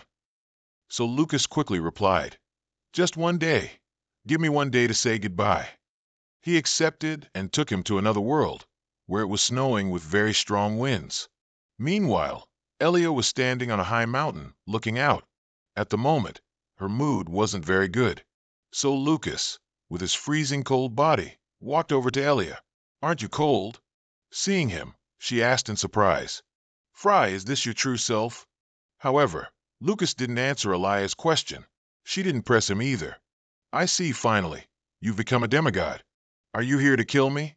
Lucas gently replied, "If that's what you want." The two stood there, watching the falling snow with an indescribable sadness. Then Elia honestly said, "Originally, I wanted to live here with Ricky. I tried to convince him, but you know how stubborn he is. Why am I the only one who survived?" Lucas, trembling and with snot running down his face, quickly replied, "He refused probably because he can't stand the cold." Seeing his terrible condition, Elia led him closer to the fireplace. She leaned against the nearby table and said sincerely, "Even after becoming a transcendent being, you haven't changed." Lucas found this hard to understand and mumbled hesitantly. However, he still happily replied, "The god said I've abandoned my human nature." Hearing this, Elia suddenly scoffed at him. He must be blind. Then Lucas took out a jar. Seeing it, she asked in surprise, "What is it?" He just replied, "Your old relative." "Elia, you can do whatever you want with it. Whether you bury it or use it as fertilizer, I don't care. I'm done talking, so I'm leaving now. You've helped me more than I've repaid." She listened and replied, "You talk as if you're not planning to come back." At this, Lucas no longer hid anything from her. "You asked why you're the only one who survived, right? Perhaps it's because you still have a reason to live." Elia was utterly surprised by his words and asked in confusion, "A reason to live? And what is that?" He suddenly fell silent. This attitude made her even more anxious. A moment later, Lucas turned back and said, "Start looking for it." As soon as he finished speaking, he left, to Elia's surprise. Seeing this, she could only sigh in confusion. Elia watched Lucas's retreating figure in the snow and mumbled, "Honestly, you're still the same till the very end." Phoenix and Beniardo looked surprised when they saw Lucas. He casually said, "It seems both of you are well." But then, overjoyed, she jumped to hug him. Moreover, Benian said with a choked voice, you really did it, Lucas." Hearing that, Lucas hugged Benny and replied, I could only do it because I had companions. Phoenix stood nearby, her eyes welling up with tears, and said, We heard you're leaving. Will we see you again? Benny was now crying profusely, looking at Lucas. While both were crying aloud, he calmly said, Thank you for everything so far. I just stopped by to say that. Immediately after, Lucas left, leaving the two girls hugging each other and crying happily. He went to Raider Sackley, who also knelt at Lucas's feet. He stroked Raider Sackley's head and said, It seems I owe you a lot. Sackley, and then she humbly replied, Not at all. There's nothing more glorious than being able to serve you. As soon as she finished speaking, Raider Sackley began to tremble. Next, she cried, Please take care, my master. With that, Raider Sackley vanished before his eyes. Then Lucas heard a familiar voice. Are you leaving? He turned around and saw Ivan's group. Lucas also showed concern, asking, Is your hand okay? Ivan replied awkwardly, It's no problem. He quickly offered, Should I heal it? He asked in surprise, You can? Lucas said seriously, I think I can. However, Ivan suddenly changed his attitude. It's fine, just leave it. It was Snow's turn to object. What are you talking about? He can heal it. Before she could finish, he interrupted again. I don't want to. When I rushed to save her, for the first time in my life I prayed. I said I would use this hand to exchange for her life. How could I take it back? That would be too shameful. Just then, Nora walked over and whispered in Lucas's ear.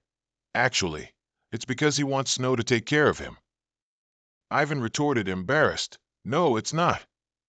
Snow, standing nearby, didn't understand what they were saying, and he also cooperated by staying silent to let her continue speaking. It sounds good, but he's actually pathetic. Lucas took this opportunity to ask about Nora's condition. What about you? Should I heal you? She cheerfully and frankly replied, Nah, I don't want to for similar reasons. Taking this opportunity, he teased Nora and Ivan at the same time, making both of them extremely uncomfortable when he said, Like master, like disciple. Lucas didn't forget to glance at Squeezer before leaving. He also said goodbye. I'm leaving now. He didn't stop the other person, only reminding them, Take care. The two also bumped fists with each other as a promise. Isabel pouted at Lucas again. He was unhappy seeing her like that. Why do you look like you just ate something disgusting? Suddenly, Isabel shouted no, making Lucas extremely confused. What? Next, she seriously ordered, Since I can't stop you from leaving, at least promise me you'll come back. Hearing that, he calmly said, It feels like I've heard lines like that before. Currently, Isabel was losing control, so she angrily yelled, Before, I could go find you myself, but this time, you're going to a place I can never reach. While saying these words, she cried. Seeing this, Lucas couldn't bear to deceive Isabel. This time I'm going to a place I can't return from. Even the gods say it's impossible. So she screamed even more angrily, Lucas, how many more times do I have to say it for you to realize? Are you the type of person who would give up just because the gods said no? Isn't turning the impossible into possible your strong suit? I'll wait for you, even if I have to wait thousands of years, or even 10,000 years. So please come back. Snow, Ivan, and Nora could only smile seeing her like that. Only Squeezer showed a look of amusement on his face. After speaking, Isabel cried while waiting for a promise from Lucas. In the end, he could only reply with a smile. All right, I understand. Take care, see you again. After speaking, Lucas walked away calmly. Next, she shouted loudly, Of course. This scene was witnessed by Iris Fighter. Moreover, she was startled and terrified. Iris Fighter looked at her hand and asked, Why? Lucas reappeared and explained to her, That body was reborn based on your memories. Iris Fighter shouted loudly when she saw him, Lucas! He looked at her for a moment and then praised, Indeed, that appearance suits you best. Iris Fighter still couldn't believe it was true. How can this be happening? I'm sure. To prove it wasn't a dream, he actively embraced her. And as Iris' fighter trembled with tears, Lucas tenderly said, "It's over. You did it, Iris." Just like that, tears rolled down Iris' fighter's cheeks. A few seconds later, he said with a voice full of regret, "It's been a long time, truly. It's been too long for us both." Lucas also stared at her crying face. Then he said with a sad voice, "It's a pity, but I have to go. A long journey stretches before me. Will you wait for me?" Moreover, to reassure Iris' fighter, Lucas tried to smile brightly and said, "I've already promised everyone that I'll come back. Otherwise, Isabel will surely kill me." "Will you wait for me, Iris?" She proactively grabbed the other person's hand and complained, "I've already waited this long, and you're making me wait even longer? You're truly a jerk. I don't think I could find anyone as bad as you, even if I searched the entire universe." Lucas replied, utterly flustered. "Hey!" Before he could even finish his sentence, Iris cut him off. "And even if I searched the entire universe, I wouldn't find a woman as foolish as myself. I'll see you again, Lucas. I'll make the world so beautiful. It'll make you want to come back." With sincerity, Lucas promised, "All right, see you again." At this, she vanished. It was Daas's turn to appear. "It seems you finished your farewells." "I don't think that was a wise ending. You can't promise something you can't keep. You won't be able to return to that world." Before he could finish his sentence, Lucas firmly stated, "The god of the future is destined to be called fate. If you look back, my entire life has been a series of struggles to avoid fate. I don't act alone. The reason I can stand here is because countless people believe in me. If I forget that, I'll trip and fall on my own. Even if I become an absolute entity, that won't change. So I will resist fate, as I always have, and as I will continue to do in the future." Daas still refused to give up. "One who forgets their destiny. Is that the conclusion you've drawn?" He maintained his resolute attitude as he replied, "Yes, after all, that is what it means to be human.